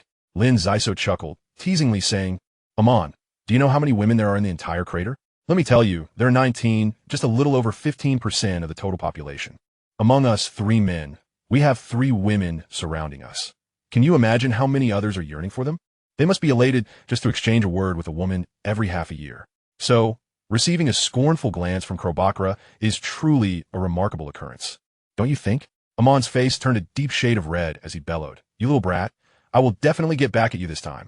A wall of fire surged towards him, but Lin Xisuo had already vanished, a voice echoing from a distance. Fool. Practice for a few more years before you try to unleash your wrath. Live a little longer. I'll be waiting. The firewall was instantly extinguished, and surprisingly, Amon did not react with anger, but instead displayed a slight smile, reflecting, that little brat has certainly improved his escape skills.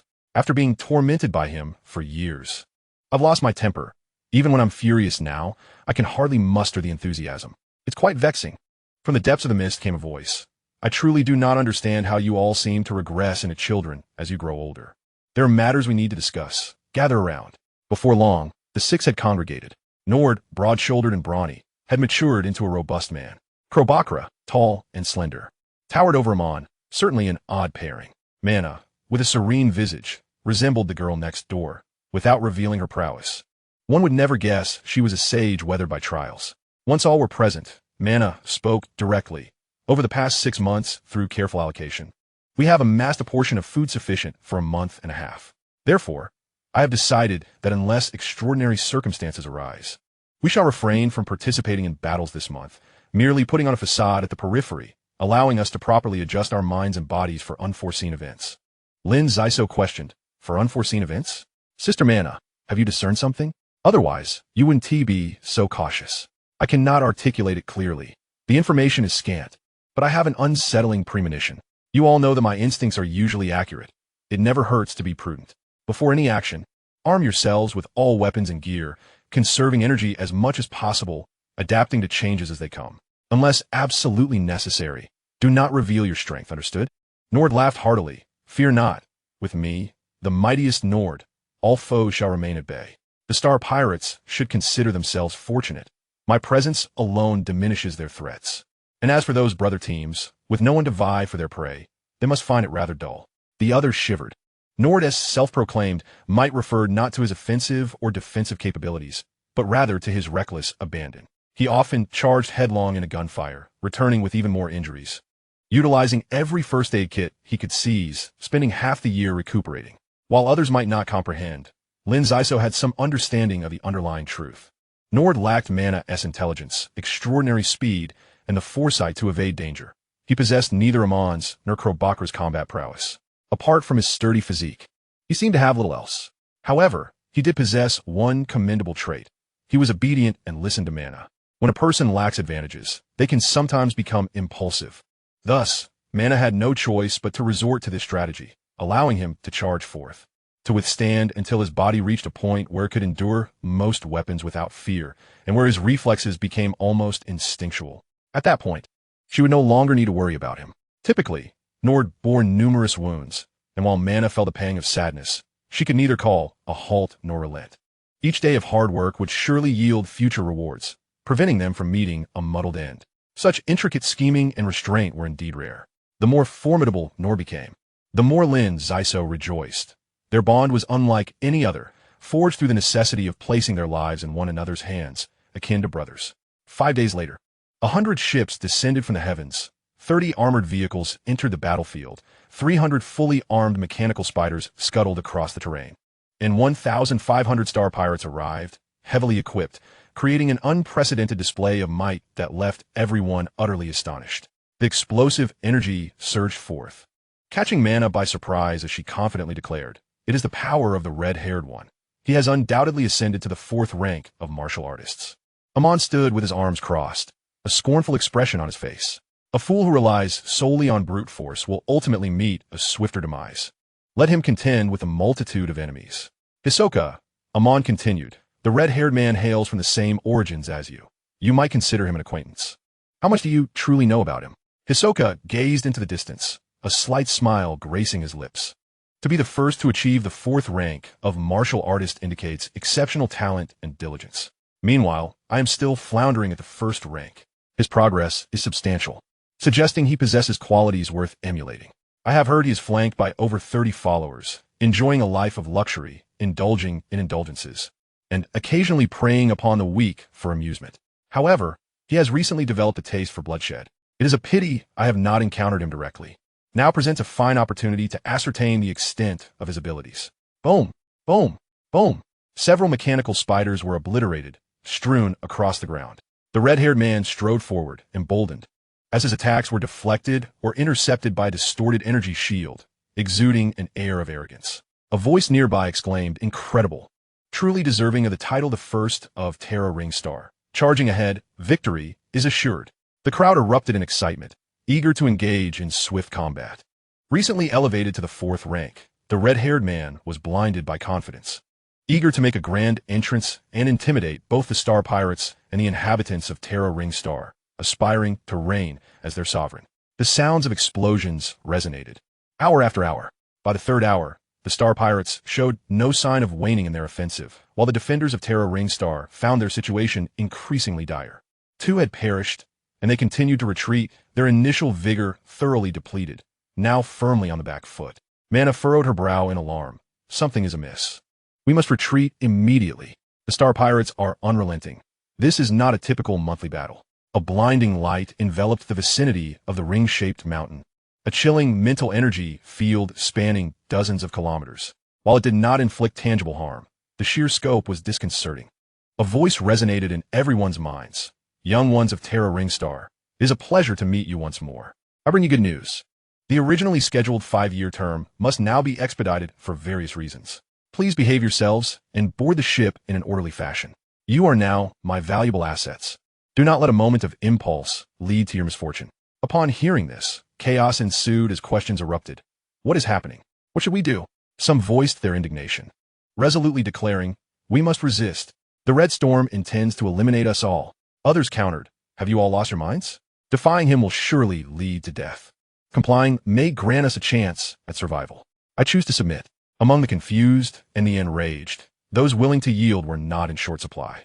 Hisoka turned to his companions, stating, "I never expected this day to arrive 11 months early. Regardless of what lies ahead, let us not forget our pact to survive, no matter how difficult it may become." Mana nodded solemnly. Hisoka is right. In times of adversity, let us remember our shared experiences and the hardships we have endured over these years. That belief will be our motivation. The voice had referred to them as his valuable assets. Thus, it stands to reason he would not wish for their easy demise. Enough idle chatter. Let us prepare to face whatever comes our way. Surrounded by ominous black barrels, they discerned over 50 figures suspended in the air, causing astonishment among the onlookers. Martial artists, far more formidable than anyone present. Hisoka stole a glance, contemplating the theoretical possibility that mental energy could manipulate magnetic fields, inducing a state of weightlessness or even flight. However, practical application proved far more complex. While remaining stationary was manageable, movement posed a challenge, necessitating a continuous propulsion of one's magnetic field. It was akin to riding a bicycle. Merely mounting it was insufficient. One required the force to propel forward, a keen sense of direction, and the skill to avoid obstacles. The Star Pirates would never impart such knowledge. The Peacock Amulet, however, was well versed in this domain. Hisoka, at best, was but a first-rank martial artist, incapable of even hovering, let alone aspiring to flight. 120 survivors from Terra Ring Star were coerced into the ship under the threat of overwhelming force. To their astonishment, each was assigned a spacious bedroom, furnished with a comfortable soft bed, delectable food, and well-equipped bathrooms. As though they had abruptly transitioned from a primitive society to a civilized paradise, leaving them utterly dumbfounded. The only unsettling aspect was their disconnection from one another. The faint vibrations beneath their feet hinted that the ship had already taken off. Suddenly treating us so well. Could it be a ploy to claim us as their own? There must be a catch, Hisoka mused. He cautiously examined the room, finding nothing amiss, allowing himself to relax and enjoy the complimentary food and comfort. Yet, a lingering question haunted Hisoka. Was this akin to a last meal before execution, reminiscent of ancient times? Chapter 25, Destiny. Peacock, do you possess a method to infiltrate the ship's central computer? I wish to ascertain the situation outside, Hisoka quietly inquired, his mind racing. Please do not forget that this amulet has been dormant for over 1,000 years. Even if it was intricately designed, it would struggle against the advanced technology of a millennium hence. We must first upgrade through lower-end products and equipment, gradually enhancing our system to achieve the capabilities you seek. The likelihood of successfully breaching the luxury travel ship's central computer in one fell swoop stands at a mere 0.005. The Peacock replied with precision. Izuka Siged, even if I had not spoken, you might as well remain dormant. The red glow of the amulet gradually faded, and Hisoka found himself nostalgically yearning for the giant water algae of the primitive planet. The sudden onslaught of the red storm had caught everyone off guard, and he feared he might never see the algae again. After years of companionship, the thought was disheartening. Suddenly, a virtual screen materialized in the room, and the ship's central computer announced, "Please complete the form. We will conduct a comprehensive scan of your bodies. We hope for your cooperation, so please do not resist." Hisoka furrowed his brow, questioning, "A form? What is its purpose?" "It is for entering basic information to better understand you," the computer replied coldly. The form's content was rather simple, yet the notion of a bodily scan raised concerns. Seizing the opportunity to fill out the form, Hisoka whispered, "Hey, Peacock, stop playing dead. Analyze how we ought to proceed. Being scanned by them will undoubtedly lead to complications. The red storm is cunning." The amulet offered no response, merely vibrating faintly before reverting to its stillness.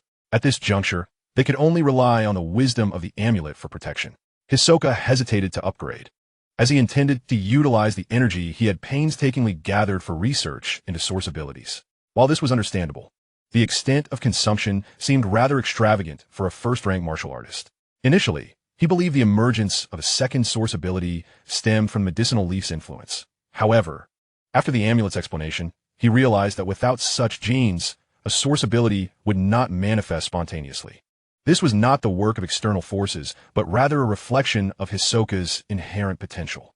Prolonged exposure to the giant water algae had yielded new insights. The cellular vitality had not diminished, but was, in fact, gradually revitalizing. If this continued, could it not counteract the drawbacks posed by excess mitochondrial division? Hisoka was greatly intrigued. After countless trials, he concluded that the source ability to communicate with plants had unwittingly shared the life force of the giant water algae. Although only a minuscule amount, over time, it could yield a measure of vitality, as long as the rate of mitochondrial division did not escalate. Living an additional 10 to 20 years would pose no issue.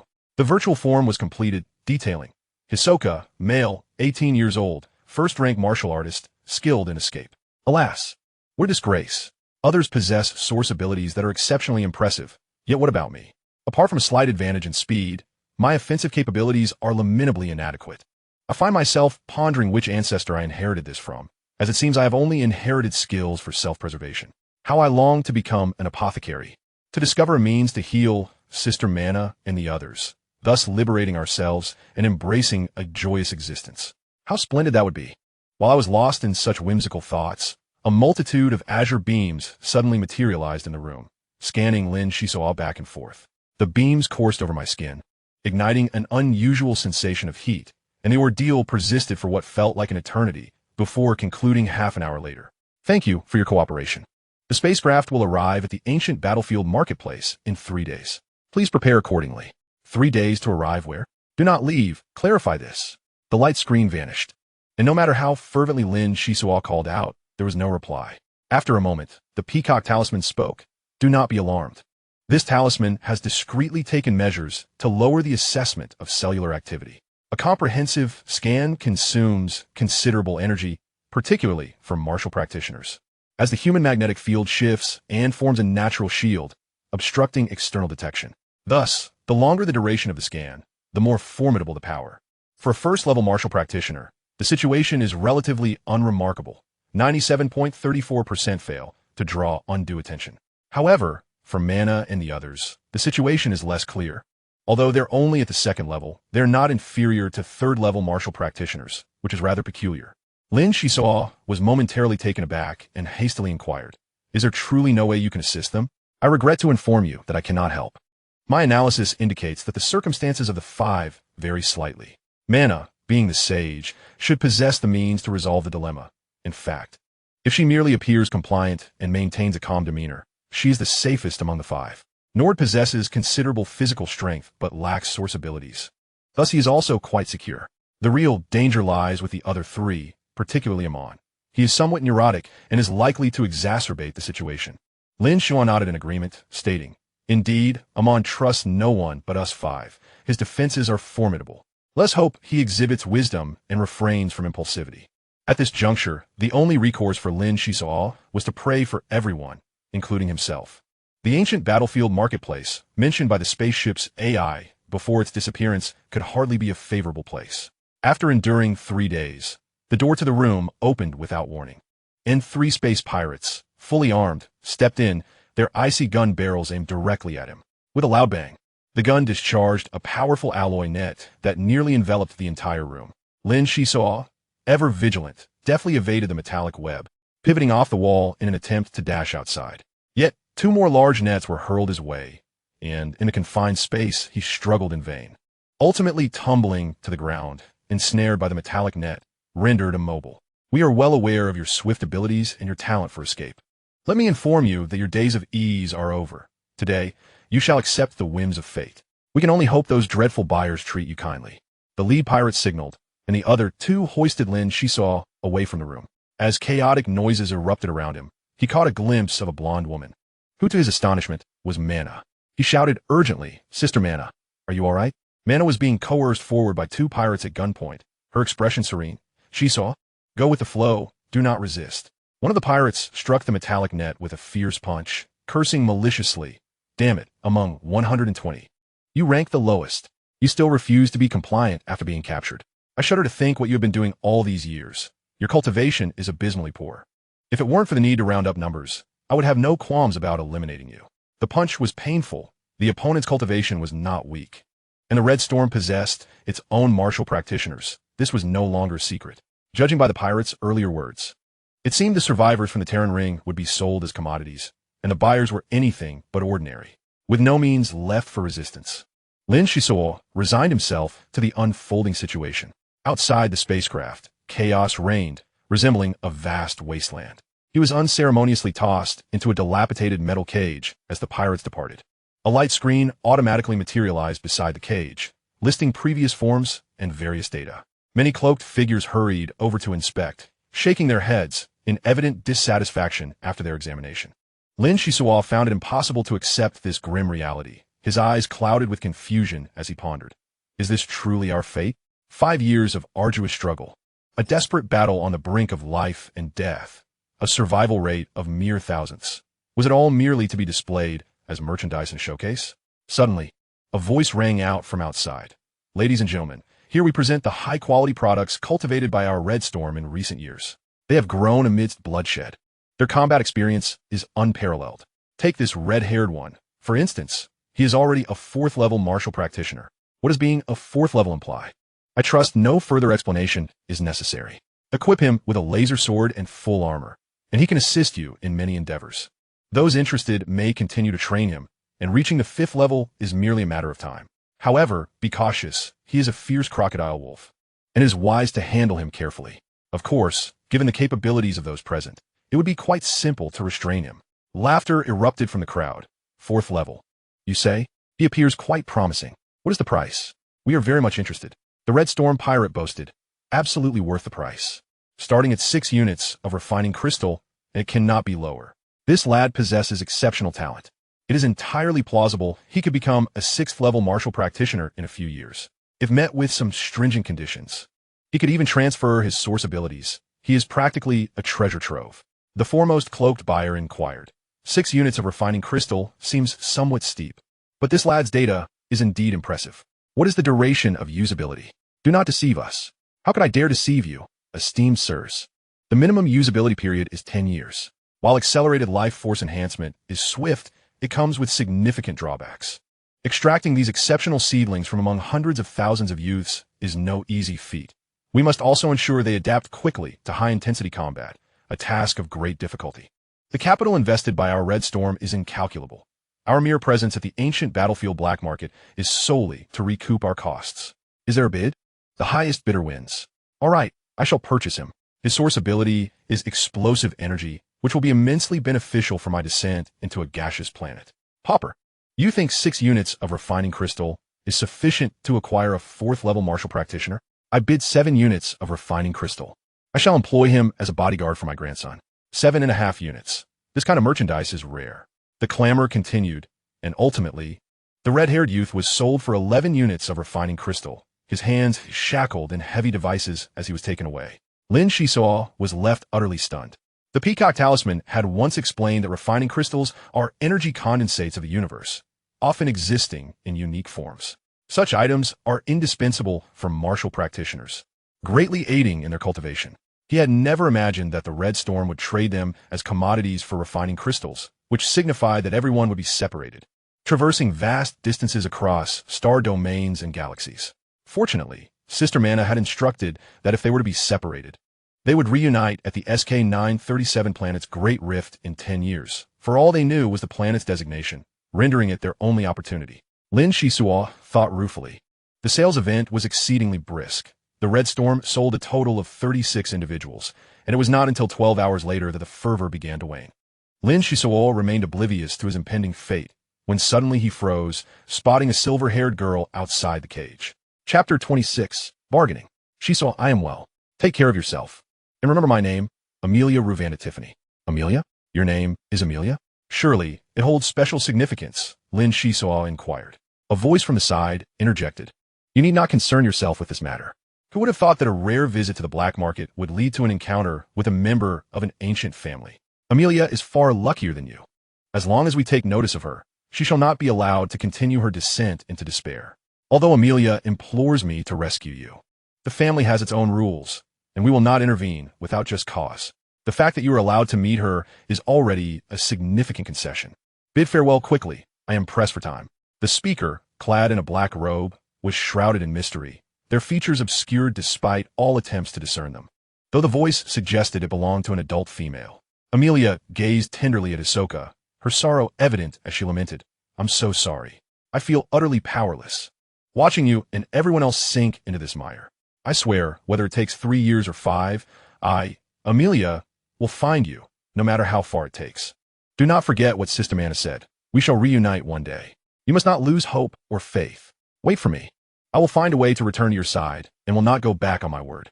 At this point, Amelia was overcome with emotion, tears streaming down her cheeks, her heartache palpable, as the hope of ever seeing each other again seemed exceedingly dim, akin to a farewell. The woman in the black robe gave a slight nod, and Amelia collapsed into unconsciousness. The woman cradled her in her arms, her tone dripping with sarcasm. I have seen many toads yearning for swan flesh, but this lowly toad is a first-level martial artist. The only ones interested in purchasing you would either possess a surplus of crystals with no other use, or be incredibly bored. Of course, the Red Storm may very well dispose of any unsold goods. Now, I bid farewell on behalf of Amelia. We may never meet again. Lin Hisoka's expression remained impassive. Yet he thought to himself, In this vast third galaxy, is there truly not a single good soul? I'm already in such dire straits, and yet, I am further cast down. The heart of a woman is indeed the most venomous. The ancients do not deceive me. He unexpectedly declared, take good care of her. If I learn that Amelia has suffered even the slightest indignity, I swear, even in hell, I shall rise again to settle the score with you. Furthermore, I advise you not to mock a first-level martial artist. After all, did not the 12th level ascend from the first? You may never see me again, but I assure you, Amelia will not be so easily forgotten. Depart swiftly from this place, lest Amelia awakens to your loathsome visage. You have no inkling of who you face. Enjoy the ambience while it lasts. I wish you a profitable sail. The woman in the black robe departed with the silver-haired girl, Amelia, and Lin Xisuo felt a slight relief. One of the six had escaped so swiftly, cause for celebration.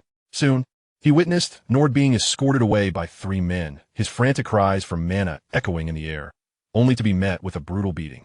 The lad's ability to withstand punishment was evident. He showed no fear of the blows. However, it was clear that his captors were not virtuous souls. The leading brute conjured a bright orb of energy in his hand and slammed it directly onto Nord's head, dragging him away like a lifeless dog. Blood streamed from his mouth and nostrils, the scene a harrowing sight to behold. Lin Xisuo's vision blurred, tears silently cascading down his cheeks. A man does not shed tears lightly, only when the heart is truly heavy. From this day forth, they would be world apart. Would they truly reunite in 10 years?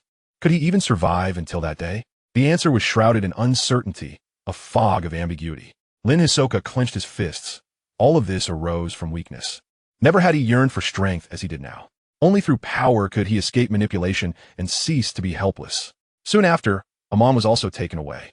He glanced back one last time, silently trailing behind a stooped old man until they vanished around a street corner. Following these harrowing events, Amon no longer exuded the same vigor. His gaze had grown dull and lifeless, evoking sympathy from those who beheld him. To Lin Xisuo's astonishment, Mana had somehow persuaded the buyer to include Cloabacca as well. The two of them being together brought a measure of solace. Now, among the 6, only Lin Xisuo remained, watching longingly for a chance at freedom. With the cages emptied, fewer than 50 remained. The buyers, having just received the news, rushed in, igniting a frenzy of purchasing.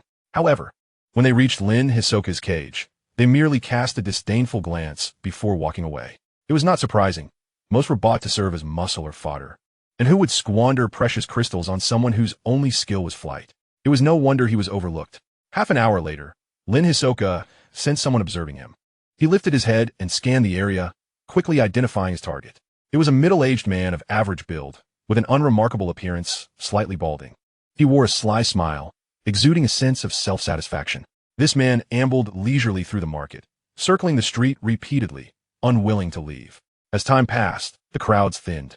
The Red Storm profited handsomely, with only a handful remaining from the initial 120. Lin Xisuo found himself at the bottom of the pile. Sold. 1.8 units of crystals. This little girl is your private pet, declared one of the star thieves. Lin Xisuo glanced at the so-called little girl, who was in fact the eldest female among the survivors. Despite her petite stature and delicate appearance, often adorned with a pitiful expression, those who underestimated her did so at great peril. Once caught off guard, the prize could be one's life. Her left hand bore razor-sharp nails, a terrifying weapon. To be fair, given the girl's abilities, she should not have fetched only 1.8 units of crystals. Lin Xisuo's gaze shifted to the remaining few. 2 of them displayed considerable combat prowess, if not superior strength. A realization struck Lin Xisuo. It seemed there were many astute individuals. Those 3 had concealed their strength, mere remnants that slipped through the scans. Such caution indicated a greater chance of survival, perhaps. The Red Storm, evidently unwilling to wait, began to offload their remaining stock at bargain prices. A second-level martial artist was being sold for merely 1.5 units of crystals, drawing the attention of several buyers. I can only offer 1.3 units. Take it or leave it. Fine, sold. The surroundings fell silent as the final individual was sold for 1.3 units of crystals, leaving the street desolate, devoid of the earlier hustle and bustle. 3 star thieves, growing impatient, approached Lin Xisuo's cage, hurling a torrent of insults and even kicking him a few times to vent their frustrations. Let us just kill him. He.s. a worthless little chicken. It's a wonder he has survived this long. Are you foolish? Don't you see that his specialty is running away? What is so surprising about his survival? Just having quick legs is of no use. Are we to buy him as a genetically modified mule? If I were the buyer, I wouldn't even consider it. Are we to just wait here? The ship is about to take off. Returning late will incur penalties. Can a living person truly be suffocated by inaction? 1 unit of crystals has already been sold. It's still subpar. At that moment, a middle-aged man rushed onto the scene, breathless, and inquired, "Where is he? Tell me quickly, where are the martial artists cultivated by the Red Storm? I can't find them." "Hey, you're too late. There's only this one left. 2 units of crystals, non-negotiable." 2 units of crystals? Are you testing my hearing? Just a moment ago, you clearly stated 1 unit. I've been training for over 50 years. I wouldn't mistake that.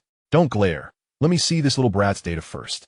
If it's useful, 2 units of crystals is not excessive. The middle-aged man chuckled. The expressions of the 3-star thieves brightened slightly, but an ear-splitting shriek suddenly rang out in their ears. The middle-aged man exclaimed, "Damn it, what is Red Storm thinking? How dare they present such disgraceful merchandise? Are you truly from Red Storm? Or are you mere imposters? After all, once Red Storm sells out, do you just throw any random person into the cage to deceive us latecomers? This is utterly vile. You mustn't speak such nonsense. Who would dare impersonate Red Storm? Have you eaten the heart of a bear and the courage of a leopard? Are you not afraid of our wrath?" The star pirate retorted, glaring defiantly. The middle-aged man paused, then nodded vigorously. "Indeed, Red Storm is notoriously formidable. Few would dare to cross them. So, you are indeed genuine members of Red Storm. Then, authentic as pearls. Fine, let us consider you as pearls. A first-tier martial artist. And yet you only know how to run away. Shall I buy you just to make you a genetically modified mule? Forget it. I'll wait for a better deal next time." He feigned to leave, but cast a glance at Lin Xisuo, suddenly halting in his tracks. "Well, I can't leave empty-handed after coming to the black market of the ancient battlefield. How about a toy for my child? Do you sell 0.1 units of refining crystal?" The middle-aged man raised an eyebrow, eyeing the star pirate before him. 0.1 units? At least you're a first-tier martial artist. How dare you utter such a figure? The star pirate seethed with rage, but then recalled that the ship's departure time was fast approaching. He suppressed his fury and declared, 0.8 units of refining crystal. This is already my utmost concession. Do you star pirates possess no common sense? If I take him home, I must feed him and provide him with shelter. The return fare is not cheap, so the overall cost skyrockets. That is refining crystal we are discussing, not blue gold. 0.1 units would suffice for 3 months of your needs. Are you still unsatisfied? 0.5 units. Do not test the limits of our patience, star pirates. Who is afraid of whom? Recently, I've received word that Red Storm has encountered troubles. Rather than eliminate this little brat, wouldn't it be wiser to sell him to me for a tidy profit? After all, you've made enough already. Why be so miserly? Unbelievable. How did you come to know our affairs? 0.3 units, or I would rather destroy him. 0.3? Very well. We have a deal. Lin Xisuo felt a bit dizzy. The red-haired individual was sold for 11 units, yet he was valued at only 0.3 units. The middle-aged man before him was haggling without batting an eye. Such stinginess would surely lead to difficult days ahead. Chapter 27. Setting sail. With a clang, the cage door swung open, and the middle-aged man smiled. "Not dead, are you? If you're alive, hurry and come with me. You will certainly receive better treatment as my assistant than with Red Storm." Lin Xisuo stepped out of the cage. Compared to those ruthless buyers, this middle-aged uncle seemed far more benevolent. "Thank you, sir, for rescuing me, but I fear I may not be of much help." The middle-aged man grinned slyly. "Do not mistake me for those ignorant star pirates. I sense a natural aura about you. Others are steeped in the stench of blood, which I would not accept even for free. This 0.3 units of refining crystal is worth it. A first-tier martial artist as a mere errand boy. It's practically a windfall." Faced with such a buyer, Lin Xisuo was utterly speechless. In this unfamiliar place, to resist or flee, he would get far before being recaptured. Moreover, he had no idea of the uncle's true strength. If he were master, wouldn't that be courting death? "Young man, I know you possess speed. However, we are in the depths of the cosmos, and most who come to the black market are nefarious cultivators. So, abandon your unrealistic notions. Following me could actually be beneficial, as I am a captain with a star cruiser. Life is not solely about fighting. There are many fascinating pursuits awaiting us, such as exploration and expanding the cruiser's capabilities. It is a potent source of strength for martial artists. Who knows? One day seeking vengeance against Red Storm may not be out of reach. Are you suggesting I may seek revenge? That I can leave?" Lin Xisuo's eyes widened, suddenly filled with vigor. "No, you misunderstand. What is revenge? If your life's only goal is this, I must say it is a pitiably low ambition. Look up. The starry sky is vast, filled with countless mysteries awaiting exploration. Do not assume that because you have traversed a difficult path, peril lies everywhere. There will always be a day when the shadows lift. Venture forth, and when you broaden your horizons, looking back on past experiences will surely bring a smile. This trip to the black market has yielded good fortune. I will take you away from here. The middle-aged man had a keen grasp of human psychology, and with just a few words, Lin Xisuo's fighting spirit was reignited, as if hope had returned. Wow, wait for me, uncle. Why do you walk so quickly? Fool. Docking fees for the cruiser are exorbitantly high, and I wasted a great deal of time to buy you a low price. From now on, I am your creditor, and you are my laborer. As they walked, the middle-aged man continued. Purchasing you costs zero. Trois refining cristal, plus docking fait, persuasion fait. And future accommodation and living expenses. Let us call it 1 unit of refining crystal. It seems you won't be able to repay this debt for a decade or more. So just work diligently for me. My demands are simple. Loyalty, with no ulterior motives. This is the most feared aspect of our line of work. Rest assured, my mother taught me to be grateful. You say you are my creditor, which equates to granting me freedom and dignity, compared to my helpless companions. This is a significant improvement. In empathy, you treat me sincerely. If I were to harbor ill intentions, would I still be considered human? Acclavishil. By the way, call me Captain John, full name John Klinsman, a baron of the Golden Abundance Empire of the Third Galaxy. I possess vast territories on a barren planet, though they are uninhabited. Captain John revealed his characteristic smile, a blend of cunning and pride. Uncle John, you mentioned nefarious cultivators and star cruisers. Could you explain what that entails? Slowing his pace, John elaborated. Nefarious cultivators are those evil martial artists. They are brutal, selfish, and malicious, their souls tainted by darkness. Your companions likely reflect this, as they often witness the ugliness of humanity. Thus, I am curious. How do you maintain your composure in the face of Red Storm's various tactics? This unique quality is what compelled me to rescue you. There's an ancient saying about the lotus flower. It rises from the mud untainted. Perhaps you are like that lotus. Lin Xisuo scratched his head, feeling a bit bashful. Without the aid of the peacock talisman, Sister Mana's guidance, the companionship of the great aquatic algae, and the ability to share life with plants, he might not have maintained such a positive mindset. Blinking, he inquired further, what of the Star Cruiser? It sounds formidable. Is it an exploration vessel? Yes and no. You will see shortly. Navigating through the chaotic streets, John ignored the enthusiastic vendors and led Lin Xisuo into an elevator, the surroundings illuminated by flickering lights as they ascended. Overlooking the entire black market, Lin Xisuo realized it was a space city constructed from hundreds of sunken ships. Rather than a city, it resembled a wasteland, albeit one protected by an energy shield. This was clearly a place shrouded in secrecy, rife with unspeakable transactions that sent shivers down one's spine. Here we are. Behold our future home, John proclaimed, drawing out the last word. Lin Xisuo gaped in astonishment.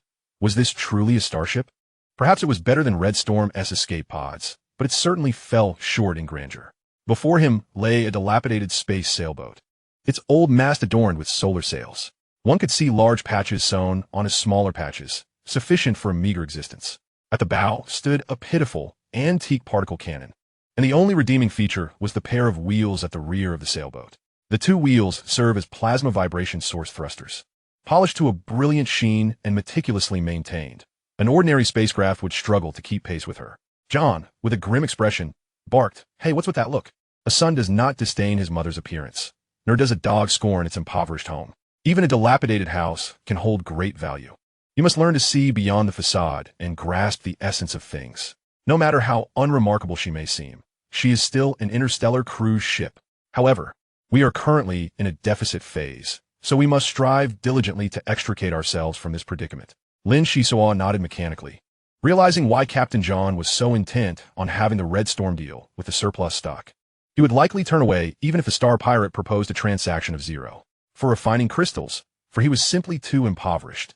At the time, he found it strange that his hands trembled upon delivering the refining crystals. Now he understood it was a pang of reluctance. Nevertheless, John's words held wisdom. A son does not disdain his mother's appearance, nor a dog its impoverished home. Hadn't Lin Xisuo himself resembled a little beggar back in Shipwreck Village? It took 4 or 5 years of living in the depths of despair before things began to improve. As long as he could break free from the control of the Red Storm, he would find happiness. His expression instantly returned to normal, and he smiled faintly, saying, "Rest assured, Uncle John, entrust the ship to me. I will work diligently to maintain her as good as new." John retorted, "This is an interstellar cruise ship. She is not as simple as an ordinary spacecraft. I will explain in detail later. We need to leave this dreadful place quickly. The docking fees are exorbitant." Stepping onto the deck, he found the area cluttered with various items. John hurried into the cockpit to take control of the helm. "Child, raise the solar sail. The automatic system is malfunctioning. Remember this monumental moment. My precious vessel is named the Phantom." Lin Xisuo paused, thinking, "The Phantom? That name seems rather fitting."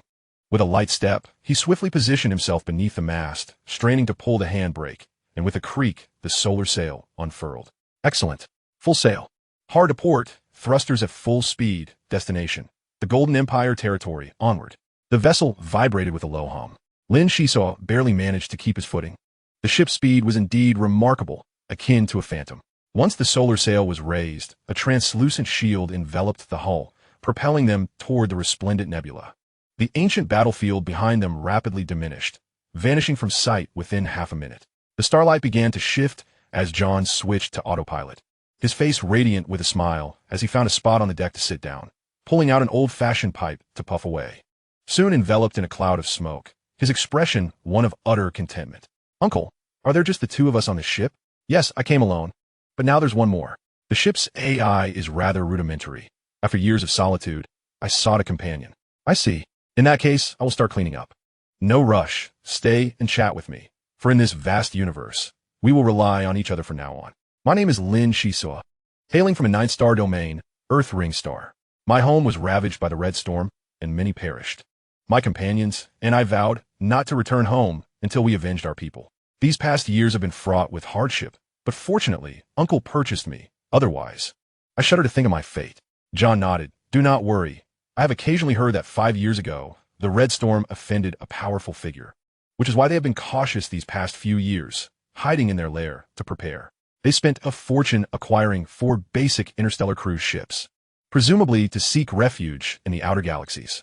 Their departure is for the best, as it eliminates one source of trouble. Opportunities for revenge will abound, as long as you live safely." At that moment, Lin Xisuo found it hard to believe that the Red Storm had spent a fortune merely to procure 4 such wretched ships. Observing John's serious demeanor, he sensed sincerity. However, the outer galaxies were typically referred to as perilous, uncharted territories that humanity had yet to tread, with heavily fortified entrances to hyperspace wormholes. It was not so easily accessible. John exhaled a puff of smoke and chuckled. The value of an interstellar cruise ship lies in its ability to traverse the outer galaxies seamlessly for exploration. Of course, we have an agreement with the military. In critical moments, we must assist in combat. In truth, interstellar cruise ships serve as a covert front line for martial practitioners, having repelled countless foreign invasions over the past 3 millennia. They're also prime targets for various factions, and when conflict arises, they engage in grand celestial tournaments in the outer galaxies to determine the distribution of interests within the inner galaxies. You see, each empire discreetly allocates resource stars, all while having engaged in countless rounds of conflict in the outer galaxies. One must commend this strategy. At least there are fewer displaced individuals and fewer destroyed planets. The Red Storm will have to tread carefully if they wish to venture into the outer galaxies. Otherwise, in a few years, they will be eliminated. Having said this, John tucked away his pipe and pointed with keen interest toward the ship's cabin. "Now, you must have many questions. Allow me to show you around and explain everything slowly." Chapter 28, Constant Wave. This is the cockpit. If your piloting skills are exceptional, navigating the asteroid belt will feel like child's play. However, in battle, many unknown factors come into play. The AI is too rigid when it comes to avoiding obstacles, making it easy for enemies to predict our flight path. So we often resort to manual control. However, we do not have the excess energy for practice, so do not expect to touch the helm anytime soon. John explained as he walked. Lin Xisuo wore a dejected expression. Wasn't that tantamount to saying nothing? Still, he couldn't help but feel a pang of envy for the piloting position. Descending the spiral staircase, John continued his introduction. "This is the artillery bay. Our budget is limited, so we cannot afford powerful weapons.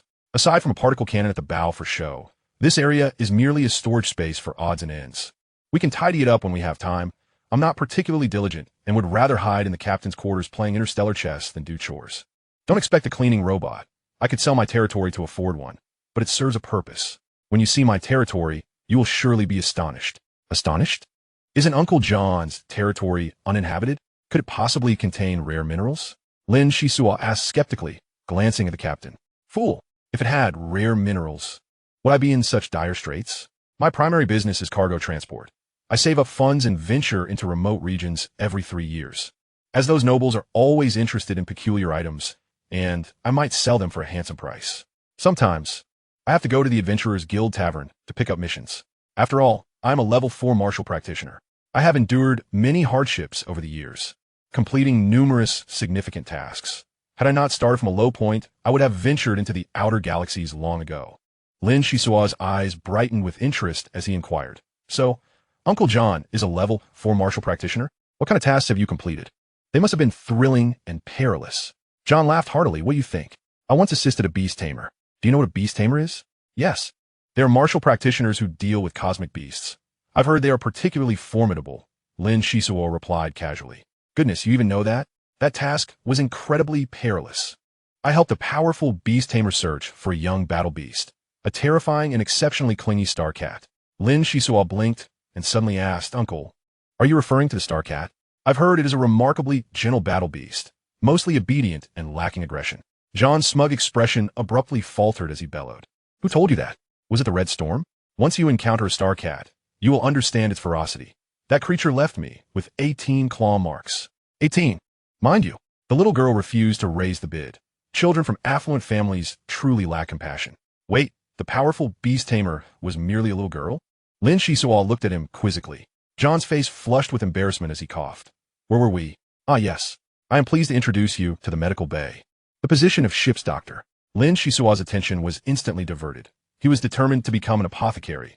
Thus he was particularly intrigued by the medical bay. The door to the medical room creaked open, releasing a musty odor that enveloped the senses, while cobwebs adorned every corner. Surprisingly, a multitude of ecological boxes were arranged in one corner, having aged into a fertile ground for fungal growth. At that moment, a moth fluttered onto a web, desperately flapping its wings in an attempt to escape, when suddenly a fist-sized spider descended from above, swiftly ensnaring the moth. Lin Xisuo cast a dubious glance at John, questioning, Is this really a medical room? It resembles more of an ecological laboratory. Ah, my apologies for the disarray.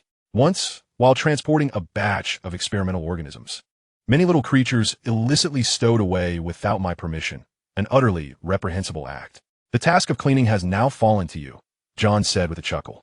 Lin Xisuo surveyed the medical room before boldly proposing, Uncle John, may I reside here? The medical room is quite spacious. With a little tidying up, it would make a splendid abode. While there are better rooms, though they are admittedly smaller. Regardless, I rarely visit the medical room. Perhaps you could make it your own. John replied, a smile gracing his face. Thank you, Uncle. John continued, It's nothing. Who would want to work on my ship but a true martial cultivator?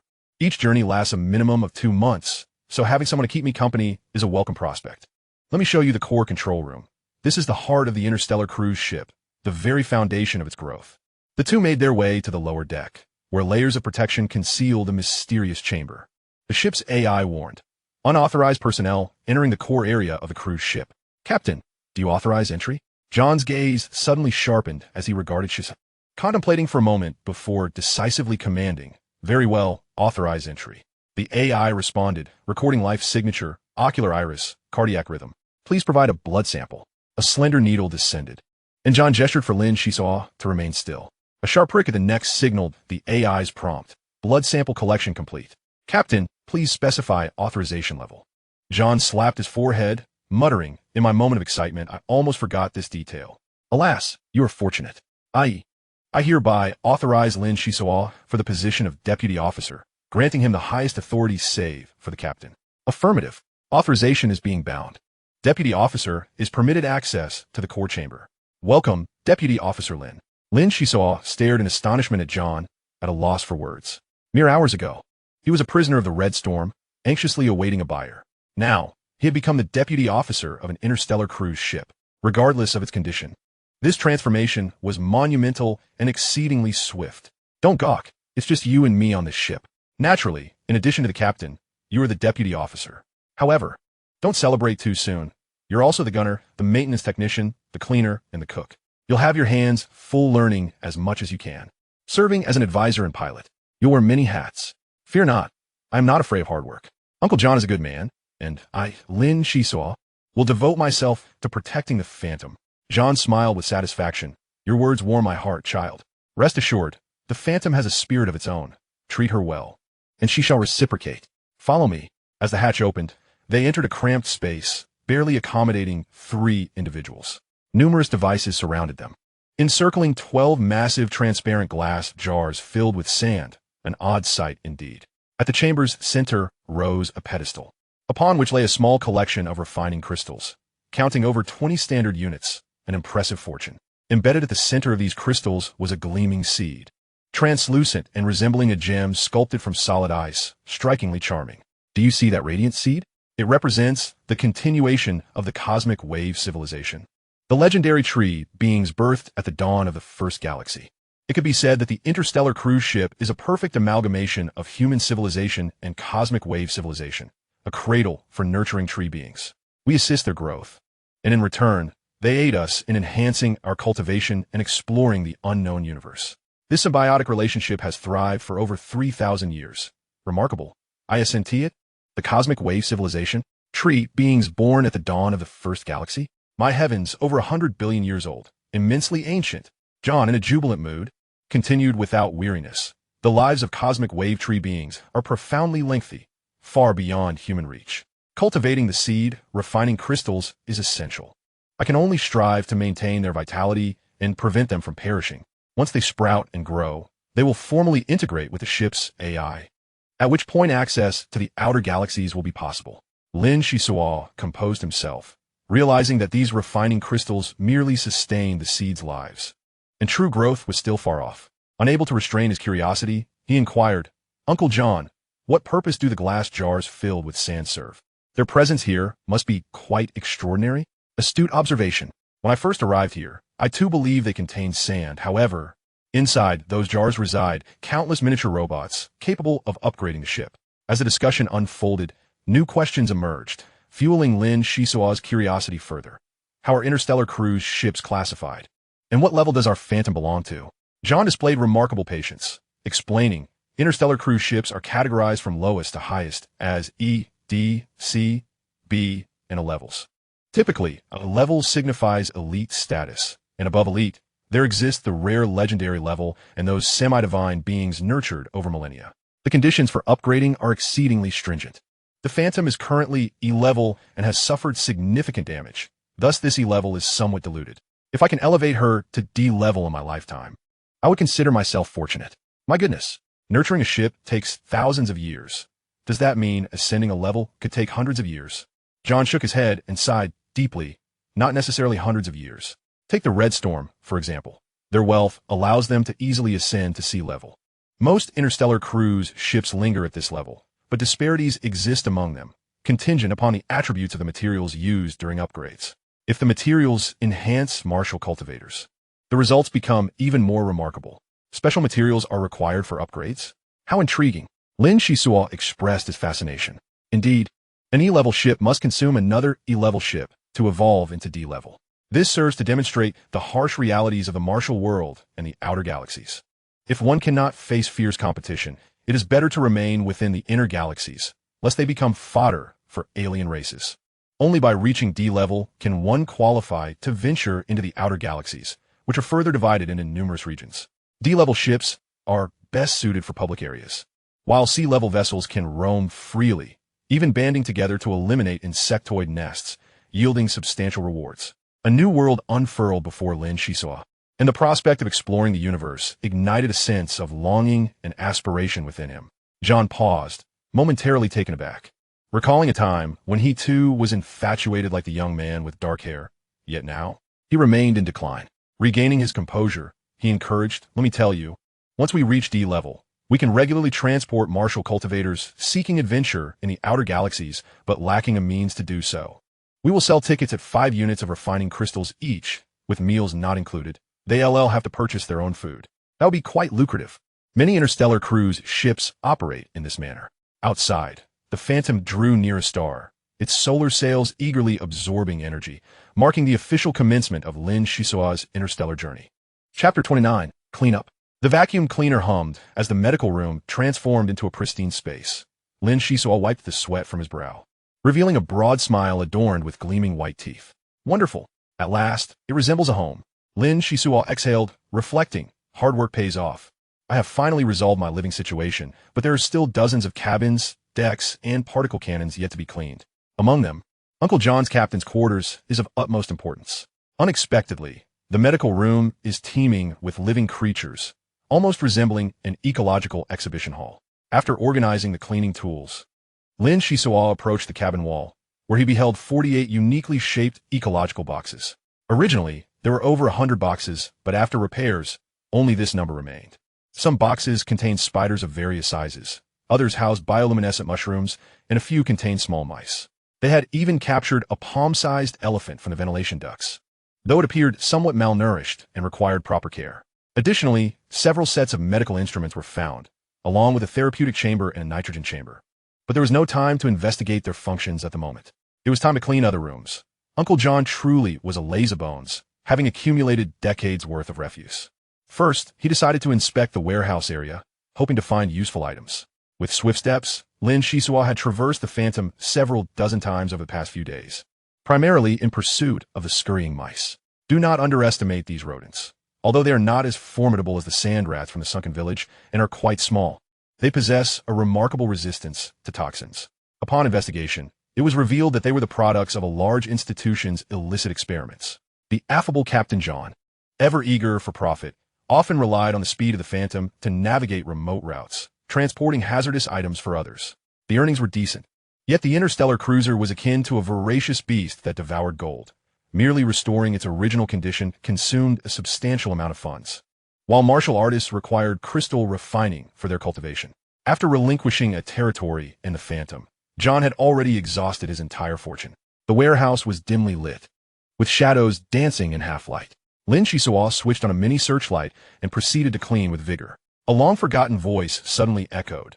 Military wrist-mounted light brain detected. Item damaged.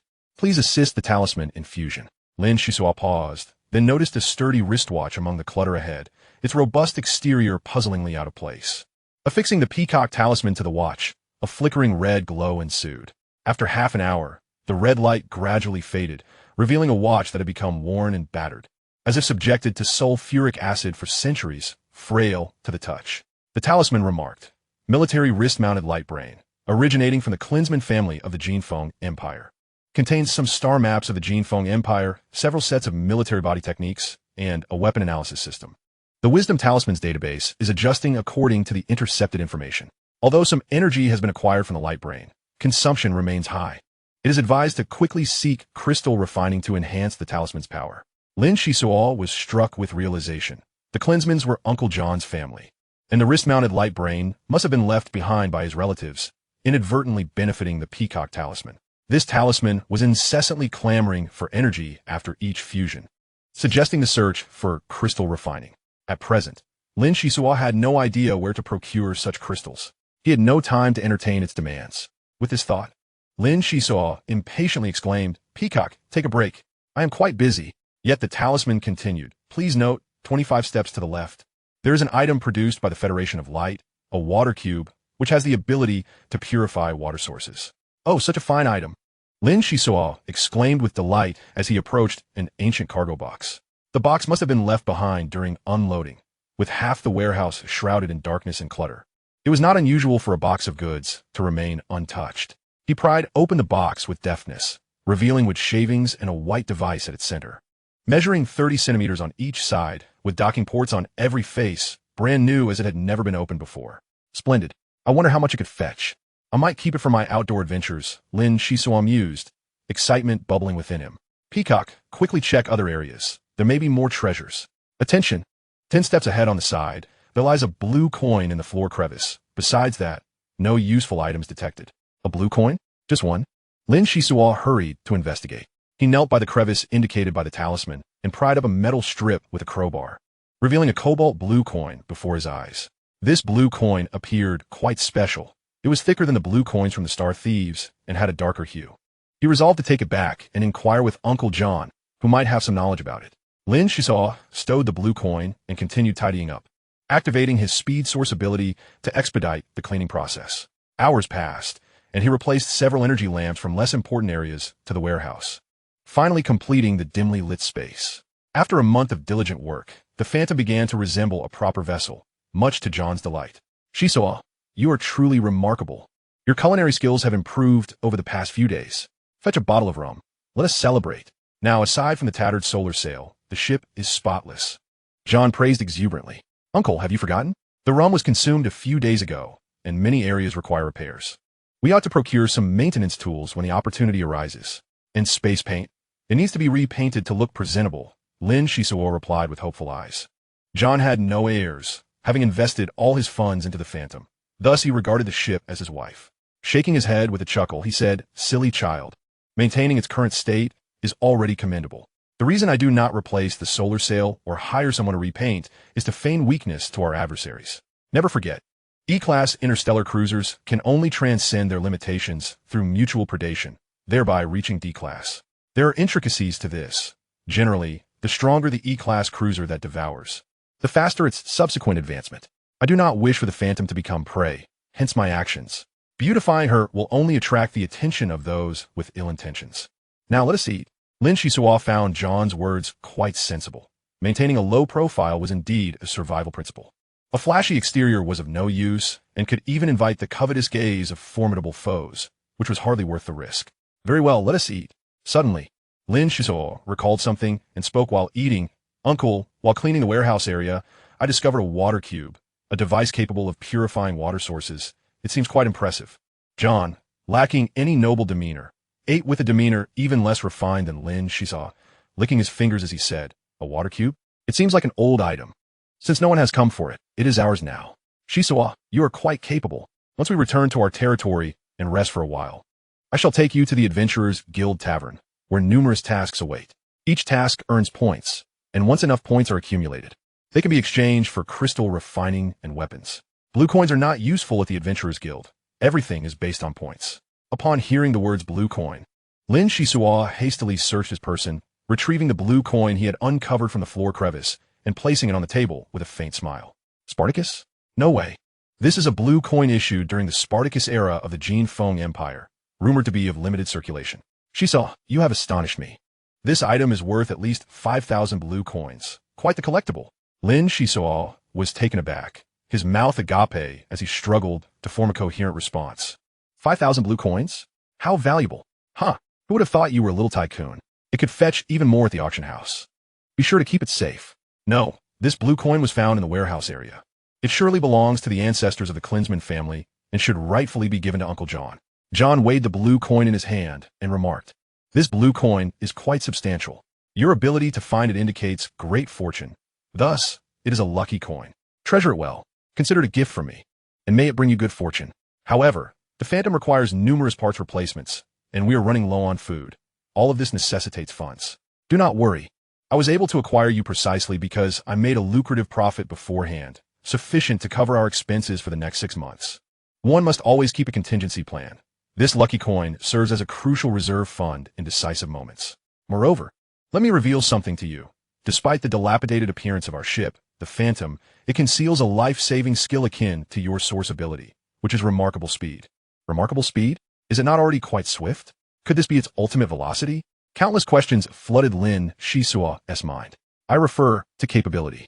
Every interstellar cruiser possesses a progress value, and when this value reaches 10,000, it halts until a cosmic anomaly is located for fusion, allowing it to transcend its limitations. John, savoring a fresh mushroom, exclaimed with delight while speaking incomprehensibly. Typically, one must invest in crystal refinement or energy materials to develop the progress value. Theoretically, as long as there are sufficient crystals and ample raw materials, one can propel the core chamber's micromachines for rapid enhancement, optimizing defense, speed, attack power, and agility. The Klinsmann family has possessed the Phantom for so long that I can scarcely remember the exact year. Had it not been for our family's decline, I might not have inherited it at all. Upon taking command, I discovered that previous owners, seeing no hope for upgrades, had relegated her to a cargo vessel, persistently enhancing her speed to save travel time, resulting in gradual changes. Unless one possesses a Class D interstellar cruiser, surpassing the Phantom is a formidable challenge. Lin Xisuo nodded, understanding that for a considerable time, he was safe and could focus his thoughts on cultivation and healing the excess division of mitochondria. 10 days later, the Phantom arrived at a beautiful planet. From above the atmosphere, it appeared enveloped in endless greenery, with an abundance of water systems, rivers, lakes, and seas, all immensely refreshing. The Phantom descended through the clouds into a verdant forest, astonishing Lin Xisuo, for the trees here were extraordinary. Chapter 30, The Battlefield. At this moment, tiny arcs of electricity intermittently surged through the woods, thousands of them striking the solar sails, providing energy for the Phantom. This is simply astounding. Lin Xisuo gaped in disbelief. John chuckled. It's nothing extraordinary. It's quite normal here. The Golden Prosperity Empire primarily focuses on agriculture and forestry, and over a millennium, remote areas have developed the habit of cultivating electric trees to meet their needs. This is far more environmentally friendly than nuclear power plants and lacks the dangers associated with particle colliders. Poverty has its own paths, and wealth has its own routes. Given we possess such vast territory, we cultivate electric trees extensively to supply additional energy for the Phantom. Electric trees? Such peculiar flora exists in the cosmos? This vast forest seems boundless. Is it all your territory, Uncle? About 10,000 square kilometers, I suppose. There are no distinct boundaries. This planet is called Green Star, situated far from the main trade routes, with its mineral resources being negligible. The nobles might occasionally come here for hunting or to savor the rustic charm. Even if electric trees grow onto others' lands, they would hardly notice. The northern hemisphere of Green Star hosts a few cities, with a total population of less than 5 million, exporting green food and jerky at very affordable prices, so there is no fear of starvation. The air is so refreshing. May I take a walk in the forest? Lin Xisuo was enamored by the essence of nature. John quickly advised against it. Don't be foolish. Due to the presence of electric trees, very few animals venture here. If you wish to feast, you must go poach in other territories. Entering recklessly could easily result in electric arc attacks. Is that so? Then I shall remain aboard the ship. Lin Xisuo retracted his neck. 1 or 2 arcs would suffice. But if hundreds struck together, it would be terrifying.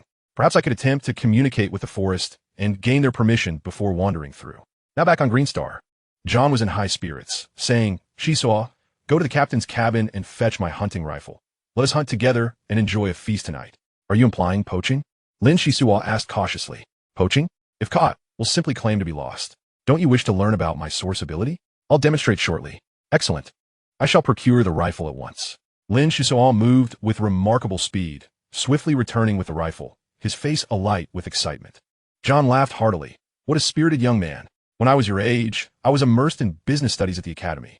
An unexpected opportunity made my father realize my uniqueness, and he devoted considerable effort to help me become a martial practitioner. Regrettably, this field is not as simple as I had envisioned. One must remain vigilant, for danger lurks at every turn. Only upon returning to Green Star do I feel at ease. Uncle, spare the nostalgia. Which direction shall we navigate? North. Remember, there are mountains to the north where the black bears thrive. If we can procure wild honey, it would be splendid. The Phantom raced forward, swiftly arriving at the northern mountains. The two exchanged smiles and leaped from the cruiser, embarking on foot. The mountains were lush and green, with unknown insects chirping melodiously. Lin Xisuo had never experienced such a rich ambience of greenery. Every pore of his body opened as he inhaled the air deeply. After walking half a kilometer, John suddenly halted, raised his rifle, and pulled the trigger. With a crack, a long-eared rabbit tumbled from the shade of the trees. Lin Xisuo dashed forward and discovered there were no wounds on the rabbit. How curious. Uncle John, how did you accomplish this? This is my source ability. I can unleash a psychic shockwave through the rifle. The fear instilled by the gunshot is magnified hundreds of times, causing the rabbit to die of fright. Lin Xisuo gazed at the rabbit, astonished. To possess a source ability that can scare an opponent to death? Truly, the universe is vast and full of wonders. Unexpectedly, John did not display his characteristic smile, but instead spoke earnestly. Psychic source abilities are nothing remarkable. You are merely encountering them for the first time, hence your astonishment. If a martial practitioner were to experience my shockwave, they would merely sink into a quagmire of consciousness, with the impact varying according to their mental fortitude. Those stronger than me would experience no adverse effects. The weaker ones, or those lacking willpower, would become vegetative, much like this rabbit, entirely at my mercy. After a brief pause, John spoke with gravity. Xisuo, remember, when faced with an opponent skilled in psychic attacks, do not show an ounce of fear. Sometimes, A mere glance can provide them the opportunity to hypnotize you. Class 1 martial practitioners are too weak. With the Phantom to protect you, you are temporarily safe. But the concern lies in future missions on other planets. Most low-level tasks from the Adventurers Guild can be accepted by us and others alike, leading to a significant risk of encountering formidable opposition. Our priority is survival. We must avoid other martial practitioners, remain astute while working, leverage your strengths, and retreat at the first sign of danger. You never know what source abilities your opponent may possess. Lin Xisuo listened attentively, understanding that this was invaluable advice not to be taken lightly. With a serious demeanor, he replied, I recognize that Uncle only has my best interests at heart. I do not wish to conceal anything from you. In fact, I possess a source ability that allows me to communicate with plants, and I feel particularly attuned to it here on Green Star. Communicate with plants? Such a skill is typically reserved for alchemists. Please, share your experience, John inquired eagerly. Lin Xisuo nodded and elaborated. Take now, for instance, the surrounding flowers and plants are all expressing their sentiments. About half a month ago, a large beast passed through here, and its droppings were washed away by the rain, providing nourishment to the flora, much to their delight. Furthermore, there exists a particular flower here that is in its pollination season, yet the pollinating insects have yet to arrive, leaving it quite anxious. Well done. While it is true that reaching a high level of psychic power can yield similar results, they're fundamentally different. The coexistence of two sources of power has proven to be a remarkable boon, and after the initial joy, John found himself lamenting. Child, it is a pity to see you wasted by my side. The Red Storm, in its haste to enhance your abilities, employed underhanded tactics. A decade of life is far too fleeting. Rest assured, Captain John will devise a means to ensure your survival. If necessary, I shall encase you in ice, buying us an additional 10 or even 8 years. With the swift vessel, the Phantom, we shall journey to the first galaxy, where the medical expertise is unparalleled and skilled individuals abound. Though John is known for his penchant for petty gain, stinginess, and cunning, once he deems someone as his own, he will provide unwavering support. Lin Xisuo, feeling somewhat embarrassed, replied, Uncle, my circumstances differ from others.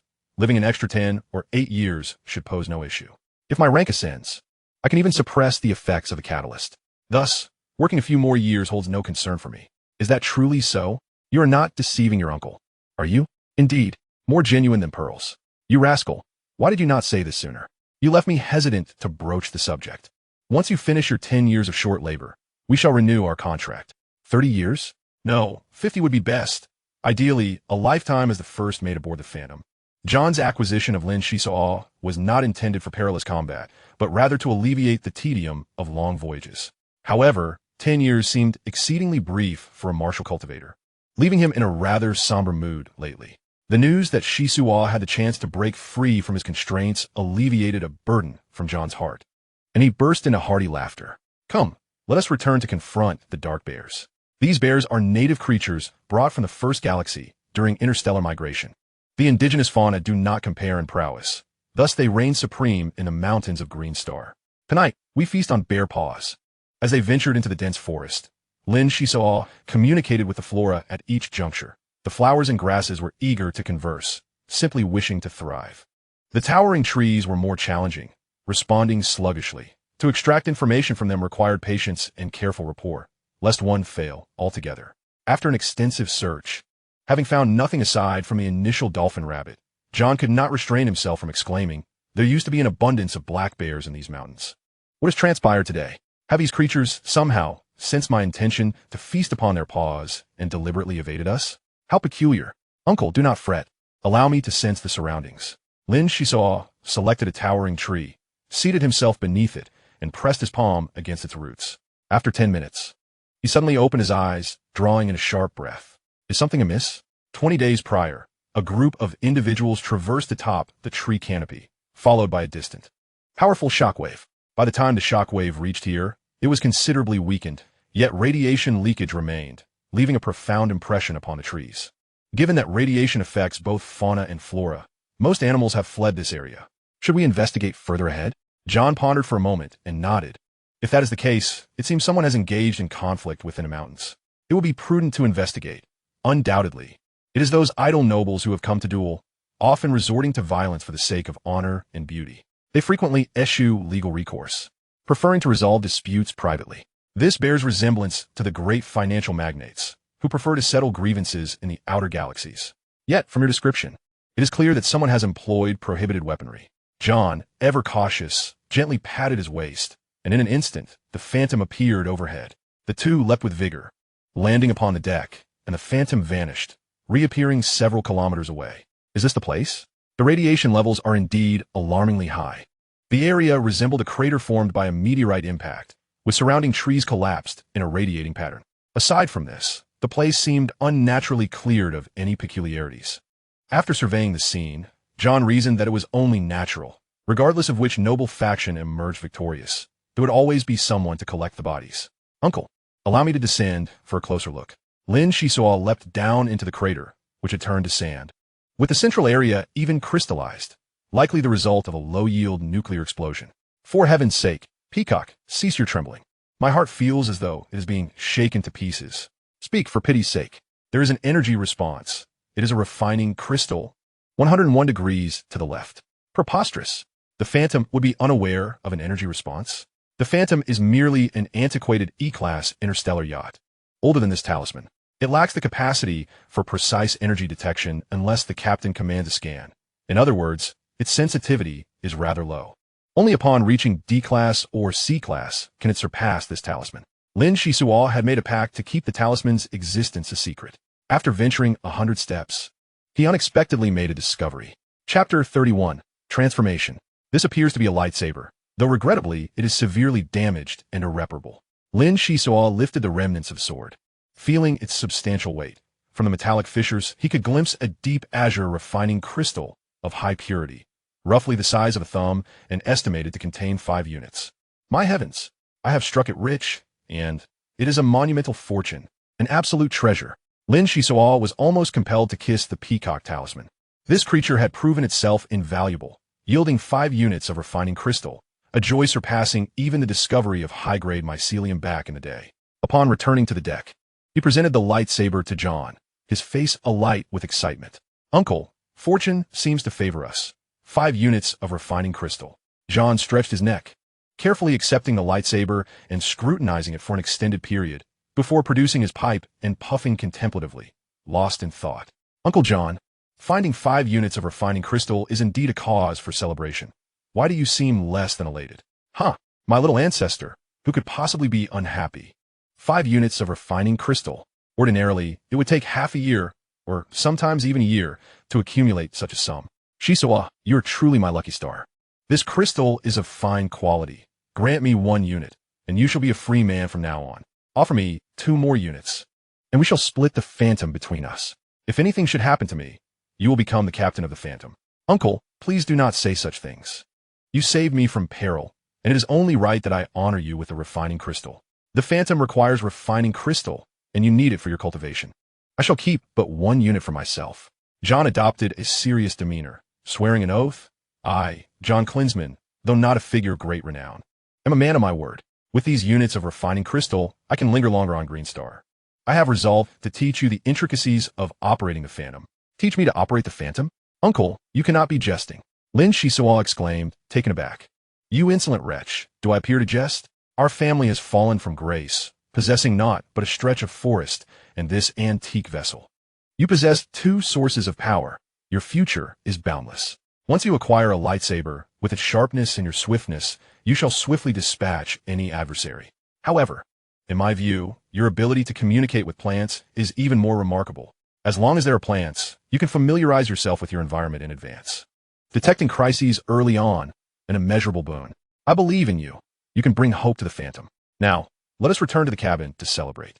John's heartfelt sentiments flowed as he spoke at length. For the subsequent half-month, John diligently fulfilled his promise, gradually imparting the operational intricacies and precautions of the Phantom to Lin Xisuo. With one willing to teach and the other eager to learn, progress was remarkably swift. After a series of permissions were lifted, Lin Xisuo had truly become the little captain, possessing the authority to command this interstellar yacht directly. Subsequently, John found a picturesque location on the borders of his territory to cultivate, while Lin Xisuo remained aboard to safeguard the ship. One day, under a gentle breeze and radiant sun, Lin Xisuo lay upon the deck, gazing skyward, his mind awash with thoughts. It has been nearly 2 months. I wonder how my sister Mana and the others are faring. I hope they are better off than I am. Now, with 2 units of refining crystal in hand, should I elevate my rank? Lin Xisuo retrieved the peacock amulet, pondering that without this precious artifact, he would have certainly overlooked the crystallization process. Gratefulness demands reciprocity, even when the recipient is an inanimate intellect. Peacock, I shall allocate 1.5 units of crystallization to you, while I retain a quarter. Does this distribution seem equitable? The amulet promptly responded, a remarkably fair allocation. Together, we have discovered 5 units of crystallization, 3 units in exchange for your freedom and control of the Phantom ship, 1.5 units to augment the amulet's power, and half a unit reserved for personal use. Particularly, obtaining control over the interstellar vessel is of paramount importance. Your potential assessment will incorporate the capabilities of the Phantom ship, and with this amulet's assistance, the opportunities for future gains will significantly increase. Do not forget, this amulet is a piece of advanced exploration equipment. Crystallization is no ordinary matter. Typically, a mere 0.1 unit in the hands of a novice martial artist would require considerable time for absorption, and even when utilized in a laser sword, the consumption pales in comparison to that of the peacock amulet. Half an hour later, the 1.5 units of crystallization had been entirely absorbed. Lin Xisuo licked his lips, realizing that this amount could procure him 5 such units. How extravagant! The peacock amulet, still yearning for more, reminded him, please note, the amulet requires 30 units of crystallization for optimal operation. I hope to replenish the energy soon. Hey, are you serious? 30 units? That's more than the constant wave trees aboard. The peacock amulet explained, incorrect. The constant wave life forms do not evolve without several thousand units of crystallization. Even the initial rooting phase necessitates the absorption of hundreds of units. Currently, this amulet can generate 3 instances of low-level defense and 1 instance of medium-level defense. So daily operation is not a concern. Lin Xisuo exclaimed, my goodness, hundreds of units. No wonder the Phantom ship has been unable to evolve. By the way, you previously mentioned low-level defense, and now there's also medium-level defense. Could you elaborate? The peacock amulet replied, low-level defense refers to the shielding against attacks from martial artists below level 3, including psychic attacks. Medium-level defense protects against assaults from martial artists below level 6, yet excludes psychic attacks. This distinction arises because psychic attacks are rather unique. They're sometimes not constrained by space or distance, while low-level defense may suffice. Exceeding the response range could lead to significant complications. Hence, please exercise caution. Understood, I have taken note. In a few days, I intend to venture outside. Remaining at such a low level is ultimately impractical. Since I have half a unit of crystallization, I shall elevate my rank. Lin Xisuo resolved, choosing not to seek another location, but to sit cross-legged right on the deck. The mitochondria within him accelerated their division, and despite enduring intense pain, he absorbed the cosmic energy contained within the crystallization. At this moment, his mental power radiated outward, receiving a plethora of feedback. The Phantom ship was traversing the expanse of the Lin Sea, thus sensing a vibrant vitality. Lin Xisuo's attention was captivated, his entire consciousness merging with the Lin Sea. As his self-awareness gradually faded, this phenomenon stemmed from the surge in his abilities. During his ascension, his mental strength soared far beyond the usual levels, establishing a certain connection with the electric trees and granting him a glimmer of insight. Only after consuming half of the crystallization did Lin Xisuo retract his consciousness, unaware of how much time had passed, his face pale and exceedingly fatigued. John had already returned to the Phantom ship, and, upon witnessing Xisuo's awakening, chastised him. You are too reckless, my boy. How could you commence your elevation while sitting on the deck? Do not forget that you are not like others. The catalyst agent of the Red Storm is still in effect, and although its influence is not as potent as for others, it poses considerable risk. You must have someone by your side for protection during your next elevation. You cannot act so hastily again. Reckless? My companions elevate themselves anywhere they please, and everyone else carries on with their tasks. No one has ever suggested that a companion should guard them. Lin Xisuo replied, puzzled. John was thoroughly exasperated. During formal martial ascensions, preparation is paramount, and having friends nearby to assist is crucial. At the first sign of trouble, immediate help could save a life. Thus one must not take such matters lightly. Understanding that Lin Xisuo was self-taught, John patiently elaborated. Now that you are the deputy of the Phantom ship, advancing from level 1 to level 2 is relatively straightforward. However, with each subsequent elevation, in addition to the gradual accumulation of cellular energy, you will require various external resources. After all, we're not in the era of thousands of years ago. Crystallization is becoming increasingly scarce, and advancement is not a seamless process. Most of the time, it is fraught with danger, so one must contemplate carefully before acting impulsively. Heh, I'm aware of what you're saying, Uncle. By the way, have you reached level 5 in your cultivation this time? John shook his head. Absorbing cosmic energy is quite laborious. Your rapid elevation is due to burning your vitality, causing excess mitochondrial division. Judging by your aura, you indeed possess level 2 capabilities. How do you feel?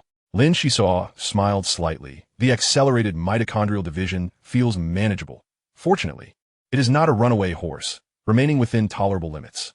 However, I discovered an intriguing phenomenon during the ascension process, which may benefit the Phantom ship. Upon hearing that it might aid the Phantom ship, John instantly perked up, eagerly inquiring about the details. Lin Xisuo smiled mysteriously, calling out to the cabin, "Phantom ship, please switch to evolution mode and prepare to receive energy." Hey, Deputy Lin, what on earth are you up to? John inquired. You'll find out soon enough. Lin Xisuo replied, his fingers deftly tapping in the air, conjuring a light screen that materialized before him. The evolution metric displayed a meager 539 points, currently at its lowest state. What does 539 points signify? The full capacity is 10,000 points, and beyond that lies a bottleneck period. Raising the value seems an insurmountable task. Nevertheless, Lin Xisuo felt confident, for the Phantom ship was his home, their fates intertwined, and he would strive for it throughout his life. Crackling sounds erupted, with electric arcs surging over the Lin Sea, leaves rustling in response. As more arcs struck the solar sails, causing the vessel to sway. What is happening? Did the electric trees receive some stimulation? They've increased the power supply. John exclaimed, astonished. What am I doing? Each electric tree harbors a portion of stored energy. Only by continuously utilizing this energy can we expand its capacity and enhance their vitality, allowing them to thrive. These trees do not comprehend this principle. I had to explain it to them for quite some time before succeeding. This time, the Phantom ship will surely be well fed. John, however, did not leap with joy but calmly cautioned. Xisuo, your idea is commendable, but the Phantom ship's conversion speed for electrical energy is exceedingly slow. Elevating it to 4 or 5 times the usual rate is already the limit. Any higher would be akin to inviting an attack, resulting in a net loss. Despite John's warnings, Lin Xisuo remained undeterred, entering commands one after another, responding, "Uncle, rest assured. I've considered this situation. I guarantee that every nanometer of the solar sails will be utilized. Just now, I calculated through the intellect, and the maximum capacity can withstand up to 17 times the normal power. But I also intend to add an additional 30% to activate the micro-robots in the core chamber. Those micro-robots only require half a tank to be activated, allowing them to repair the ship's hull. This is the only opportunity to boost the interstellar vessel's evolution metrics in the short term, and the chances of success are quite high." John calculated in his mind. 17 times the power plus an additional 30% means that in 1 hour, it would be equivalent to a normal day's worth of energy. Remarkable. The Phantom ship now had hope. Chapter 32, Number 3. A breathtaking spectacle unfolded above the Lin Sea as billions of electric arcs converged upon the Phantom ship, the solar sails radiating brilliance. Inside the vessel, a rustling sound echoed as fine sands slowly swept by, and aging components were rejuvenated, appearing as good as new. In that moment, John was so elated that he danced with joy, more jubilant than during a festival. Since inheriting the interstellar vessel, he had always found himself in financial straits, at times. The situation was dire, and the thought of purchasing energy to enhance the Phantom ship was beyond imagination. Now, however, the electric trees were willingly providing energy, and a vast expanse of electric trees, spanning 1,000 square kilometers, represented an immense wealth of energy accumulated over the years. It does not take long. Half a month is sufficient to equate to a year. What truly matters is the additional energy to activate the micro-robots, thereby remedying long-standing ailments and facilitating the replacement of the old with the new. John's smile stretched from ear to ear, even while he slept with the luminous screen aglow. Each time he opened his eyes, the first thing he did was check the evolution metrics, eager to see how much they had increased. He continuously prayed in his heart, "Let Lin Hai endure a few more days. This way, the Phantom can indulge to its heart's content." Meanwhile, Lin Xisuo sat on the deck, carefully controlling the speed and intensity of the electric tree's discharge of arcs. For a moment's negligence could destroy the solar sail, requiring meticulous effort. A virtual screen flickered to life, revealing an evolution value that soared from 539 to 798, a significant advancement. Although the ascent rate was gradually slowing, the figure steadfastly continued to rise, igniting hope for surpassing the monumental milestone of 1,000. The Phantom, while not the swiftest of the E-class star cruisers, now revealed to Lin Xisuo that John had encountered no more than 5 vessels throughout his travels, quickly veering away upon sighting them, as they indeed boasted remarkable speed. In the nascent days of star cruiser development, survival took precedence. Thus, to ensure that the name Phantom was well-deserved, Lin Xisuo resolutely decided to allocate all additional energy towards enhancing speed and depth detection, temporarily forsaking other aspects for future consideration. Maintaining the hull proved to be a resource-intensive endeavor, with micro-robots requiring energy replenishment every half-hour on average. This was contingent upon the type of energy used. If crystal refining were employed directly, both work efficiency and maintenance levels would increase several-fold. Nonetheless, achieving such a level through reliance on the electric trees within their territory was already quite impressive, largely due to Lin Xisuo's pivotal source abilities. Now, the Phantom was thriving, revitalized inside and out, no longer resembling the pitiful wreck it once was. On the 10th day, the solar sail gleamed brilliantly, as if ablaze, with the frequency of arc absorption accelerating, prompting John to hastily seek Lin Xisuo. Before he even exited the cockpit, he called out, "Xisuo, come quickly, there's something amiss." The solar sail's energy absorption rate has suddenly surged, and I fear the hull may not withstand it. Lin Xisuo raised his gaze, squinting at the sail, and indeed detected a problem. He hastily summoned the screen for a diagnostic check, and, after a brief pause, a smile spread across his face. "Uncle, this is splendid news. The micro-robots have enhanced the energy conversion rate among the crew during the hull repairs. I propose a phased restoration of the solar sail, which could triple the energy absorption rate. The electric trees have accumulated a considerable amount of energy.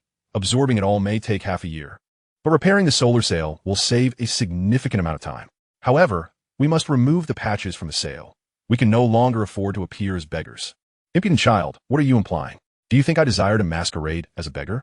To put it more eloquently, I am merely feigning weakness. To speak bluntly, I am as broke as can be. You need to harness the energy stored in the electric trees. That is your true talent. Hurry now. I can hardly wait to witness the solar sail's rebirth." Lin Xisuo smiled faintly, tapping the screen to finalize the decision to begin with the triangular sail, leaving the main sail for last. Thus, the evolution metrics of the Phantom soared, breaking through the 1,000 barrier and climbing to 1,800 points, achieving remarkable results. The duo was quite elated, yet an unfortunate event soon transpired. Despite their efforts to load energy, the evolution metrics remained stubbornly fixed at 1,800 points, abruptly awakening them from their dreamlike reverie. After several days of observation, they concluded that the effect of the energy was becoming negligible. The Phantom's energy capacity had reached an astonishing level, and any further significant enhancement would necessitate the discovery of new energy sources, a matter left to future fortune. For the time being, their strategy was to exhaust the electric trees as much as possible, storing as much energy as they could for unforeseen circumstances. The evolved Phantom underwent notable changes. In its relentless pursuit of speed, the hull had been elongated, the mast slightly lowered, and the solar sail streamlined.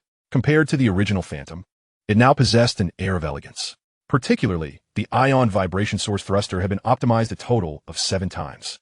Lin Xisuo, somewhat obsessive in this regard, continued to refine it even after completion, conducting numerous tests to adjust the thruster to its optimal state before feeling satisfied. Ultimately, the electric trees ceased emitting arcs. The solar sail billowed in the wind, and the deck was scrubbed to a pristine shine. They were set to replenish supplies in the city the following day, before proceeding to the 6-star domain. The third galaxy is divided into 72 star domains, populated by numerous small nations. The distant mountains render the bright Federation incapable of exerting control here, resulting in a fragmented state. Perhaps due to the majority of conflicts being shifted to the outer galaxies, there has been peace for 3 millennia, with minor skirmishes occurring sporadically, yet large-scale battles are exceedingly rare. The only drawback lies in the scarcity of resources and the low level of development. In contrast, the first galaxy boasts an astonishingly high proliferation of technological products. In truth, compared to the capital planets of the first galaxy, which have developed for millennia, the human planets of the third galaxy can only be regarded as remote backwaters. Lin Xisuo, while not destitute, was not far from it either. Everything depended on his own efforts. As the two departed from Green Star, They were filled with ambition. For the Phantom was their source of wealth. As long as they possessed a star cruiser, a bright future was assured. The optimized thruster was indeed extraordinary. They reached the 6-star domain in just 23 days, a feat that previously took John 39 days at his fastest. The exhilaration of this enhancement lingered in their hearts, as if every endeavor was invigorated. Unbeknownst to them, the Phantom had arrived at its destination, a small asteroid belt near a red giant star. The terrain here was varied, and it lay in close proximity to the main trade route, where the Adventurers Guild Tavern was situated. The duo docked the Phantom in a concealed spot, and John retrieved 2 sets of vintage space suits. The ultra-low temperatures of space could only be traversed by those of advanced martial prowess, a realm in which they were light years away. Thus they dared not take unnecessary risks. She saw, "Once we enter, listen attentively, remember well, and speak sparingly."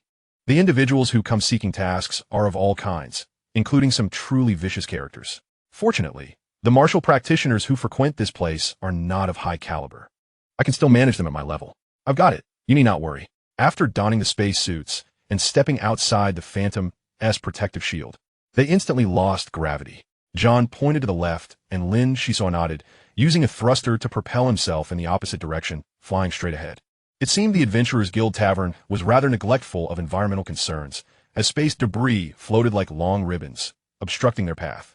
The duo became disoriented, struggling to navigate through the river of refuse, only to encounter a spaceship that roared past, its rear spewing light, nearly sweeping them away. This perilous journey to the tavern left Lin Xisuo questioning whether the Adventurers Guild tasks might lead to their doom. They entered a circular energy shield, which did not target customers but served to protect against meteoroids, allowing human-shaped objects to pass freely. Before them stretched a long street flanked by buildings. Rather than merely being a tavern, it resembled a small space town, characterized by aging neon lights and the pervasive scent of alcohol.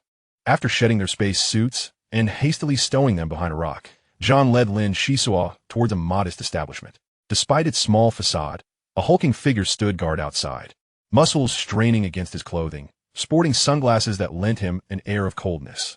"Is it busy inside, number 3? John casually inquired. The brute, his expression impassive, replied in a voice as metallic as his demeanor. "There are few patrons. Everyone is preparing for the year ahead. The owner complains daily about poor business, even failing to provide energy blocks on time. If this continues, I'd rather change careers." "Is that true? Half-cybernetic beings aren't easy to find for work. Why not come work for me for a few years?" Number 3 took a step back and exclaimed, "Work on your dilapidated ship? No thanks. Let us just pretend I never complained. I'd short-circuit if I kept this up." Your absence from the Phantom is indeed your loss. I shall be entering now." John, weary of the exchange, paid him no mind. Number 3 removed his sunglasses, revealing a ghastly red electronic eye, and chuckled. "This young man seems rather unfamiliar. Could he possibly be your illegitimate offspring? I would wager my chip that you have been deceived. There is 0 probability of any blood relation." "Damn it, number 3. Must you always indulge in such idle chatter? Xisuo, let us depart." Lin Xisuo found amusement in the fact that the doorman, despite his cold exterior, possessed a personality that was in stark contrast, likely a retired biomechanical being. Upon entering the tavern, they discovered it to be surprisingly empty. At the bar stood 2 6-armed dwarves, known as the Halls, hailing from the First Galaxy, renowned for their bartending skills.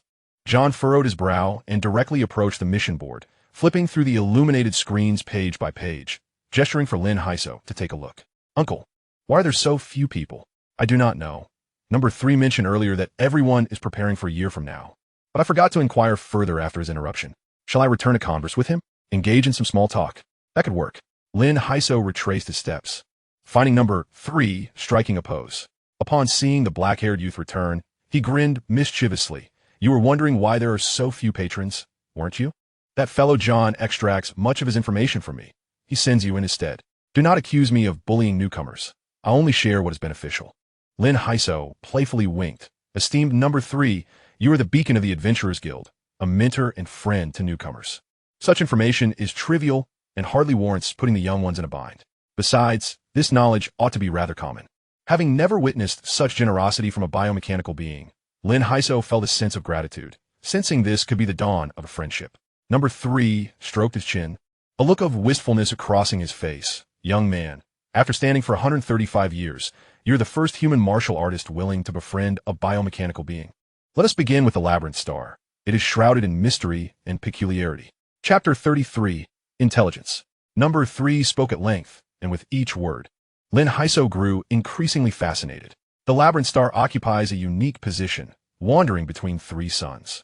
While binary stars are relatively common, three suns converging is a rarity, presenting an opportunity to reach the labyrinth star only once every century, as solar storms ravage the area at all other times, rendering it exceedingly perilous.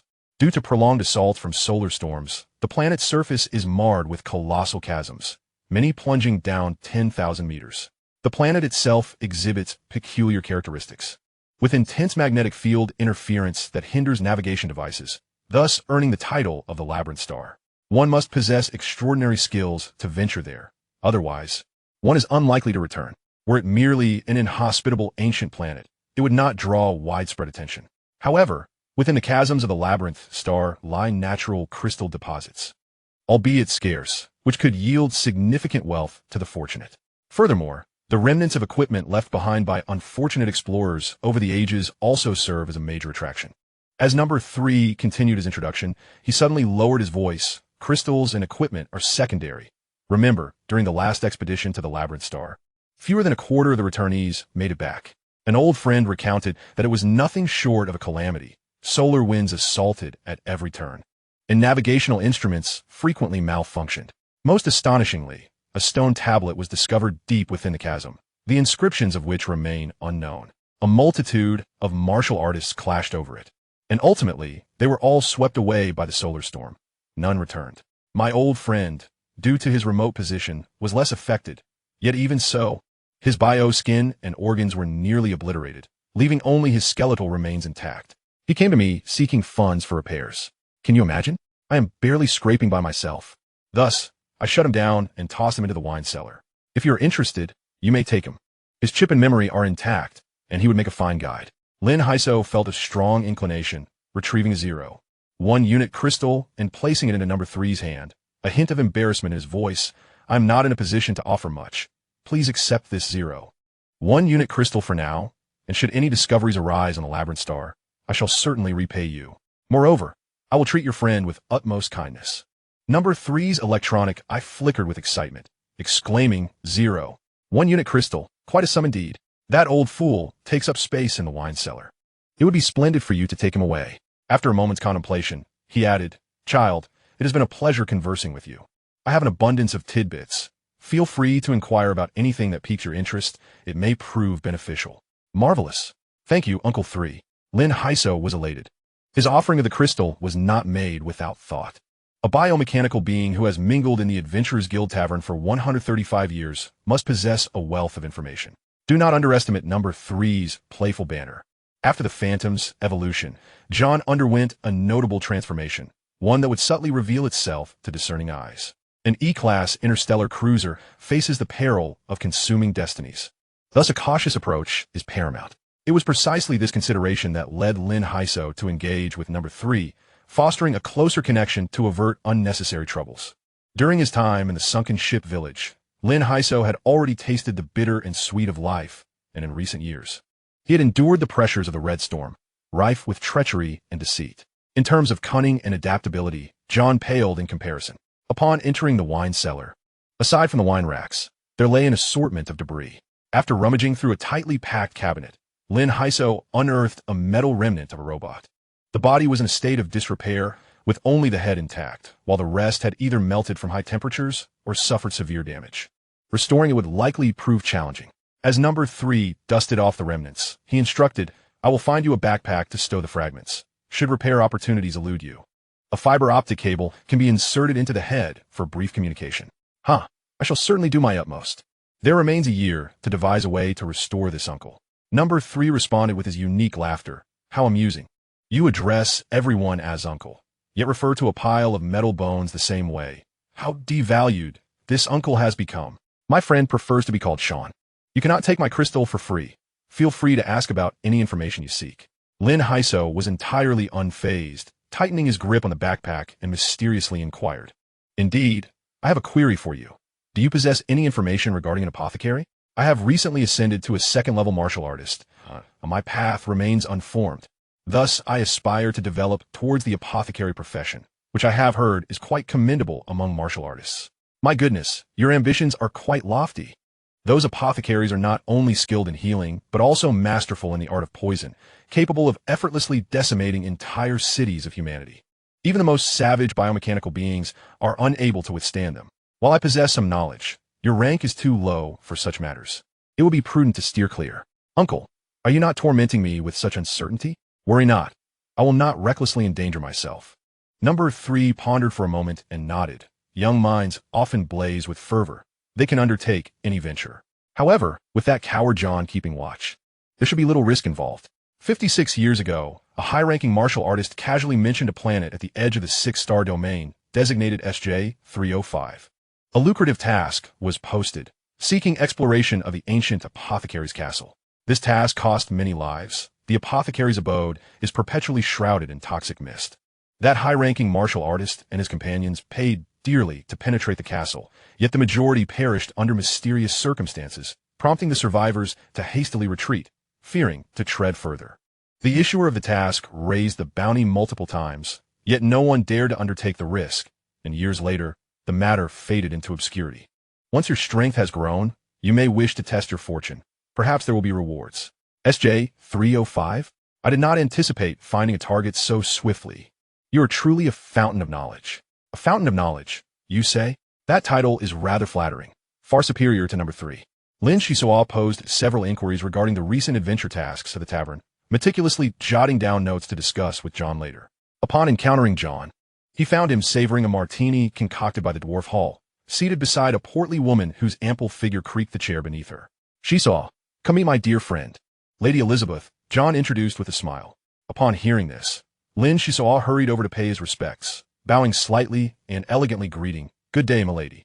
The stout woman turned to the dark-haired youth, visibly impressed.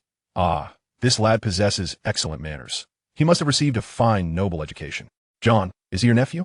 John scrutinized Lin Xisuo anew, suddenly realizing, indeed, there is something familiar about Xisuo. "Thanks to your observation, I recognize that his demeanor carries a hint of traditional nobility. This boy never ceases to amaze. Though not of my blood, he is indeed my heir." Lin Xisuo paused, then quickly understood, smiling as he clarified. "You see, both of you are unaware that I hail from a place with an ancient sunken ship. That vessel was an exploration craft of the first Galactic Noble Academy. And in my youth, I inadvertently activated its AI. My greatest joy during those years was learning alongside the AI, which perhaps subtly influenced me, leading to the noble traits Lady Elizabeth mentioned." The rotund woman raised her glass in a toast to John. "Congratulations on having such an exemplary heir, at last. You have someone to rely on in your old age. You're too kind. Now let us discuss the delivery matters," John replied, seriously, transitioning to business. "This shipment is too conspicuous. Taking the regular route would surely invite robbery. Even the Phantom cannot easily escape a trap laid in the trade lanes. Thus, we must traverse the remote ancient routes, even crossing the black hole feeding zone. 50 units of refining crystals for a box of goods seems a fair and reasonable price." Elizabeth, her face glistening, rolled her eyes and scoffed. "That's too steep. You're trying to swindle me. I have 300 points of adventure guild credit on hand. What if I exchange all for you? Points are far superior to refining crystals, allowing for advantageous equipment exchanges. Additionally, I'll throw in half a box of goods. It wouldn't be fair for you to gain without me profiting, would it?" John shook his head. 300 points would only redeem 30 units of refining crystals. And after fees, it would barely suffice. I wish to avoid petty squabbles. Let us meet halfway. 350 points and an additional box of goods. Not a chance. 330 points and 3/4 of a box. Old friend, only the Phantom is capable of this task, fraught with peril. 300 points and a box of goods. Very well, as you wish, it's a deal. Subsequently, John adopted a more conciliatory tone, saying, "Elizabeth, this is a significant transaction. Many eyes are undoubtedly on your ship. Or you wouldn't be so eager to shift the cargo. Could you possibly grant me half the points up front? It would assist us in acquiring equipment and making necessary preparations." Elizabeth pondered briefly before producing 3 magnetic cards, placing them on the table, each embossed with a 50-point insignia. The reverse marked with the Adventure Guild's double helix emblem. "John, as per our agreement, I've already provided you with a box of goods. This serves as your deposit. Once we reach our destination, my people will fulfill the agreement regarding points. However, you make a valid point. This shipment does attract considerable interest. and your reputation is generally reliable. This is a one-time exception. Do not expect it again. Meet me later at the usual spot, and take care not to be followed. Rest assured, I am well-versed in this. It is not our first collaboration, John assured her. Elizabeth nodded, downing her martini in one swift motion. And after bidding farewell to Lin Xisuo, she departed. This lady drank with a boldness befitting a decisive individual. Uncle, what exactly is in the shipment? Lin Xisuo inquired softly, ordering a modest rum and taking a seat beside John. John lowered his voice. There are many eyes here. After conversing with Elizabeth for so long, we're bound to attract attention. However, it's inconsequential. The Phantom is no longer what it once was, and I have confidence. Besides, that stout woman will not truly hand over the goods to us. She merely wishes to divert her adversary's attention. Since we have secured 150 points, follow me to the small counter behind the bar. That is where the Adventure Guild primarily operates, and you will find an abundance of selections. Chapter 34. Rare Goods. The two arrived at the counter, where John tapped the surface, prompting a metallic orb to swiftly emerge, greeting them. Hello, I am Service Desk 103. How may I assist you? After a moment's contemplation, John replied, We wish to purchase equipment. We need not concern ourselves with large items. Do you have any second-hand laser swords? Please hold on. I will retrieve the item list, the metallic orb responded. It opened a holographic screen displaying a myriad of item names, ultimately narrowing down to just over 30 options. John shrugged. We cannot afford high-end equipment. I am more accustomed to using shotgun. You select a laser sword first, then we can choose other items. A laser sword? Is it for me? Lin Xisuo's excitement was palpable. My dear Lieutenant Lin, how could someone of your age be without a proper weapon? As captain, it is my duty to consider my subordinates. We cannot expect the ox to labor without providing it fodder, can we? Wow, thank you, Uncle John. Lin Xisuo exclaimed, his face flushed. I often wondered when I might possess a magnificent laser sword. Little did I expect to realize my first dream today. John found the situation both amusing and gratifying. Waving his hand dismissively, do not be overly excited. It is you who helped the Phantom escape its predicament. Our fortunes will improve. Were it not for you, I would not dare to take the risk of accepting Elizabeth's cargo. Now, let us see if there are suitable laser swords available. Second-hand laser swords were discarded items from the Adventure Guild, yet they held profound significance for Lin Xisuo. He could not realistically expect John to procure high-end equipment. That was simply not feasible. The opportunity to choose from these second-hand goods was already quite satisfactory. His fingers gently glided across the holographic screen, selecting models of interest, each revealing a virtual image. Military Series 3 experimental version? No, 2 unstable. The Blade Series for women? What a joke. I'm not a woman. This one looks promising, the Annihilator short sword. Boss, I will purchase this short sword. I hope to acquire it promptly, Lin Xisuo declared decisively. John quickly interjected. Wait at the service desk, Xisuo. It's not that I disagree with you. Funds should be allocated wisely. A good weapon ensures safer interstellar travels. Look, the Annihilator short sword has average specifications. It merely enhances blade strength at best. It's a blunt object and the cheapest here. While frugality is commendable, we cannot be so miserly. Uncle, I excel in speed. While I desire a fine laser sword, it must possess a devastating sharpness to eliminate foes swiftly, as I lack offensive abilities. If I miss my strike, I must retreat undetected to avoid unforeseen dangers. In this context, the Annihilator short sword serves as both shield and weapon, easily wielded during high-speed maneuvers without the risk of self-injury. I firmly believe that only the most suitable weapon is a truly good weapon, not merely one judged by its price. John suddenly comprehended. What you say makes perfect sense. No wonder you have achieved more in months aboard the Phantom than I have in decades. The disparities between people as perspectives can be striking. Initially, the gap seems minor, yet a small error may lead to vast distances between us. How astonishing it is to realize that such small accumulations can stretch across light years. Very well, let us purchase the Annihilator short sword. Following this, Lin Xisuo made no further hesitations, acquiring a multitude of assorted equipment, all neatly packed, as the two exited the tavern. The street outside lay eerily quiet, with a drunkard slumped in a corner, yet an unsettling sense of being watched lingered in the air. The Phantom cannot be summoned just yet. We must shake off these annoying pursuers, don our space suits, and stay close to me. Once the two of us reached the rear of the rock formation, we swiftly donned our space suits and burst out from the protective shield, rising into the void. A few of the observers were caught off guard, and we plunged into the scattered debris of space, hoping to buy ourselves a moment with these obstacles in our path. John firmly grasped a piece of planetary debris and signaled behind him with a gesture to sever heads. Lin Xisuo's gaze fell upon two metallic spheres approaching, which were not automated vending machines of the Adventurers Guild, but trackers. Lin Xisuo nodded in understanding, unfastened his laser sword from his waist, adjusting his focus with precision as he calculated the distance, his legs gradually bending. As the two metallic spheres drew near, Lin Xisuo suddenly exerted himself, darting away like a shooting star. The weight he bore on his back, including the remnants of the biomechanical robot Sean, was at least several hundred kilograms, providing him with a significant initial velocity as he reached the trackers in an instant, swinging his sword in a horizontal slash. A shadow flitted past, and the two metallic spheres shattered into pieces, instantly becoming space debris. John and Lin Xisuo dared not linger, continuously firing their thrusters as they navigated through hills of planetary fragments, arriving at a blank area surrounded by mountains. Not far away, a spaceship hovered, its obsidian body resembling a fortress of war, adorned with massive gun barrels and armed to the teeth. Several figures approached to assist, all on hovering skateboards and space mechs. Lin Xisuo glanced at his antiquated blaster, feeling a flush of embarrassment at its inferior quality. Upon successfully reaching the cargo ship, John removed his helmet and cast a glance around, puzzled as he inquired, "Where is Elizabeth?" She wouldn't hide away at such a critical moment, would she?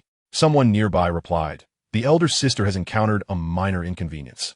It will be resolved in a few minutes, so there is no need to worry.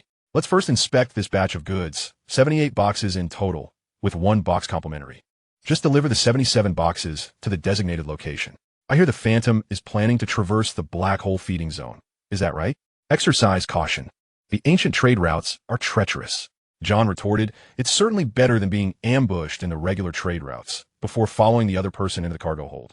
The 78 stacked boxes were considerable in size, and given the Phantom's typical cargo capacity, it could only transport cumbersome goods over long distances, just like the current situation. The burly man pried open a wooden crate, and Lin Xisuo was astonished to discover a water tank concealed within. This cargo was remarkably peculiar. Within the tank lay a petite mermaid, measuring less than a meter in length, her ears shaped like conchs, the upper half resembling a human, shielded by 2 shells across her chest, while her lower half was adorned with azure scales, her beautiful fishtail curling slightly, like a perfect work of art. John circled the water tank for a while, then looked up with a faint smile. "I've heard of Aegean mermaids before, but this is my first encounter. There won't be any issues with this one, will there? Why is she unconscious?" "I can answer that." Elizabeth waddled into the cargo hold, pointing at the mermaid. "There are anesthetics in the water tank. Changing the water will awaken her immediately. The Aegean mermaid is said to be a remarkable creation of ancient artisans. It has always been of high value, but scarce in the market. Old friend, we have an agreement. You cannot unilaterally consume my goods. Such an action would not only betray our friendship, but would also provoke the merchant guild behind me. If you assist us through this crisis, there will be ample opportunities for collaboration in the future. No need to remind me. While the Aegean mermaid is invaluable, selling her requires connections. I, John, am not foolish enough to dig my own grave. When the Phantom arrives, have your people expedite the unloading of the boxes. I don't wish for delays or complications." "All right, I'll instruct my men to act swiftly. It won't delay your departure," Elizabeth signaled to her subordinates. A quarter of an hour later, the Phantom silently appeared near the fortress, and the 78 wooden boxes were swiftly unloaded. John waved his hand in farewell and, along with Lin Xisuo, hurriedly left the contentious area, steering hard to the right, raising the solar sail. After breaking free from the asteroid belt, they completed the acceleration within 40 light seconds, striving to shake off their pursuers. "Aye, Captain," came the reply. With only the 2 of them aboard, the captain and the first mate, sometimes Lin Xisuo would also take on the role of a crew member. The Phantom glided nimbly through the debris of planets like a dragonfly among flowers, entering the projected orbit after 2 minutes and 18 seconds. Its rear expelling a blue flame as it accelerated rapidly. The speed of light is 300,000 kilometers per second. 40 light seconds equates to 12 million kilometers. The acceleration phase of the Phantom was not particularly rapid, but its cruising speed was indeed impressive. Lin Xisuo focused on the display, reporting, "As expected, there is an ambush. 3 enemy ships are approaching from a 46-degree angle in a triangular formation, and pursuers are closing in from the rear. What shall we do?" John's expression turned serious. A cold smile gracing his lips. "Initiate the jump mode as I taught you, and let them taste the Phantom's afterglow. They think they can intercept my treasure. They have another thing coming. Understood. Reducing speed by 5.43%. Activating secondary jump mode. Full sail ahead. Lin Xisuo rapidly tapped the display, continuously inundated with red warning signals, yet he remained unfazed. The jump mode would inflict minor damage on the Phantom, as many of the navigational techniques taught by John required the thrusters to operate beyond their limits, which was why Lin Xisuo had previously worked frantically to optimize the propulsion system. The Phantom trembled slightly, performing a bizarre refraction before the three approaching ships, as if a comical flea were bounding past. Regardless of whether it was a male or female flea, as long as it could leap out of the encirclement, it would be a good flea. Naturally, the Phantom's sudden maneuver caught the adversaries off guard. If they had attempted to block with high-powered weapons from a distance, it would have been far less simple. Lin Xisuo remained focused on controlling the display, while John steered the ship, their coordination flawless. Captain, the enemy is persistent. One of the ships is quite fast. They seem to have realized the Phantom's advantages and are likely operating at full capacity. Otherwise, they could not be keeping up. Indeed, they are somewhat formidable. After 15 minutes, we will enter the ancient trade route. I am familiar with that area. If they continue to cling on with sheer determination, they will surely suffer a heavy loss. We will match their speed and see who prevails. Lin Xisuo accepted the command, while John, seasoned by experience, remained calm in the face of the situation. 20 minutes later, the pursuing ships began to falter one by one. Forced to abandon their chase due to the strain of operating at full capacity coupled with the threat of a neutron star, they could only watch helplessly as the Phantom sailed away, their frustration palpable. John was in high spirits, pouring himself a glass of martini from package. Lin Xisuo, also a drink enthusiast, watched the captain intently, silently pleading for a sip. Hey, what S with that expression? Am I mistreating you? John teased with a playful grin, shaking his glass. Rather than drinking with a middle-aged man, it would be better to check on the mermaid. Indeed, the mermaid is yours. She will benefit your cultivation. But how exactly? You'll need to explore for yourself. Chapter 35, The Mermaid. Lin Xisuo moved the water tank to the medical room. He had raised many insects and plants, so he did not mind adding a mermaid to the mix. Peacock, do you have any information on mermaids? I wish to know what she eats and her characteristics. After a moment, the wise amulet floated up from his chest, emitting a soft azure light. Waves of azure light surged towards the water tank, lasting for several seconds before subsiding. The amulet reported, scan complete. The target organism is an Aegean mermaid, created through the incorporation of dozens of genes. It is an immature individual, preferring to consume small shrimp and whale meat. Its physiological habits require further study. Is that all? Lin Xisuo expressed his dissatisfaction. Apologies. The data is limited. No unusual findings were detected after the scan. A word of caution. The Aegean mermaid is a rare species with a very low reproduction rate. Be mindful in your interactions and avoid provoking her. Perhaps we can unveil the mysteries surrounding her. Lin Xisuo circled the water tank several times, admiring the mermaid with her delicate lavender hair, exquisitely charming nose and eyes, and a body that epitomized perfect proportions, truly deserving of the title of mermaid. Lin Xisuo pondered. Should I awaken her now? Surely, arriving in such an unfamiliar place would leave her restless. Elizabeth's actions seemed no different from that of a red storm. Was it not better for the mermaid to dwell in the Aegean star? Why must she be captured and sold as mere merchandise? The more he thought about it, the more he felt a kinship with her plight. After scrutinizing her for a while, Lin Xisuo decided to change the water in the tank and fetch some food from the kitchen, waiting for the mermaid to awaken. Suddenly, bubbles began to rise to the surface, and the delicate features of her face stirred slightly as the mermaid furrowed her brows and opened her eyes. Lin Xisuo endeavored to present a friendly demeanor. She was a slender mermaid maiden, her gaze and posture captivating. With a splash, the mermaid poked her head out, and in a pure standard interstellar dialect, she exclaimed, "You scoundrel, where have you brought me? Do you humans think you're so impressive? Let me tell you, once I evolve into my mature form, I will slay humans and ghosts alike. You better send me back, or you fools will regret it." This scene was far from what Lin Xisuo had imagined. Dazed, he found himself drenched as a wave of water splashed over him. The mermaid thrashed about in the tank, her tail flicking to send water flying. Lin Xisuo struggled to secure the tank cover, finally catching his breath to process the situation. A loud thud echoed as the mermaid shouted, "You little thief, if you have a grenade launcher, let us have a lively battle." My goodness, she even knows about grenade launchers. This is too dangerous. Already soaked, Lin Xisuo hurried to the bathroom to wash off, hoping to give the mermaid some time to calm down. About half an hour later, dressed in dry clothes and humming a tune, he stepped back into the room. only to be taken aback. The tank cover, which he had secured from the outside, had somehow been opened from within by the mermaid.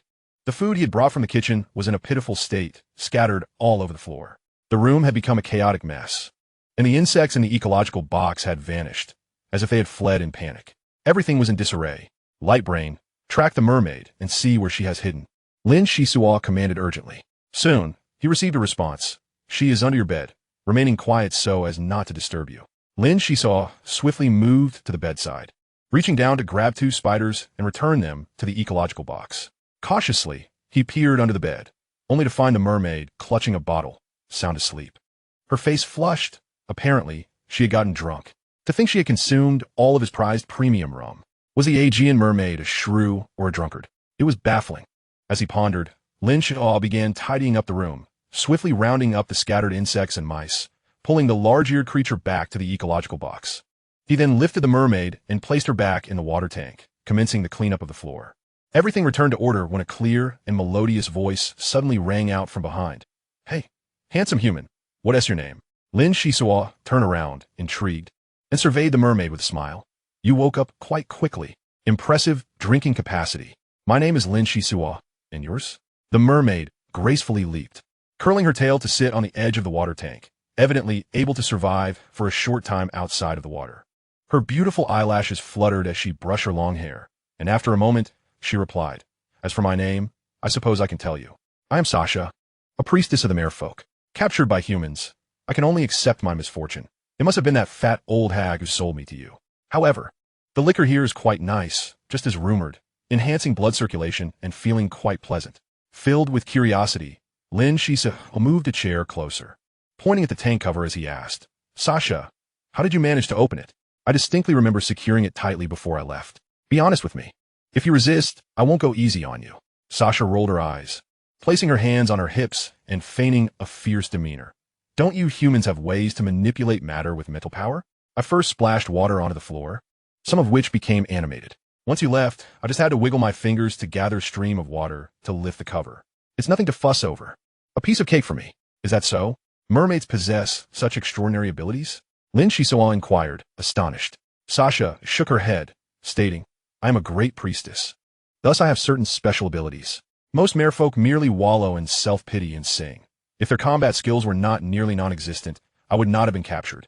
In truth, I am aware that this place is very far from the Aegean star, and escaping seems nearly impossible. The walls and doors are so thick that I have tried several times without success. Many of my kind have become playthings for humans.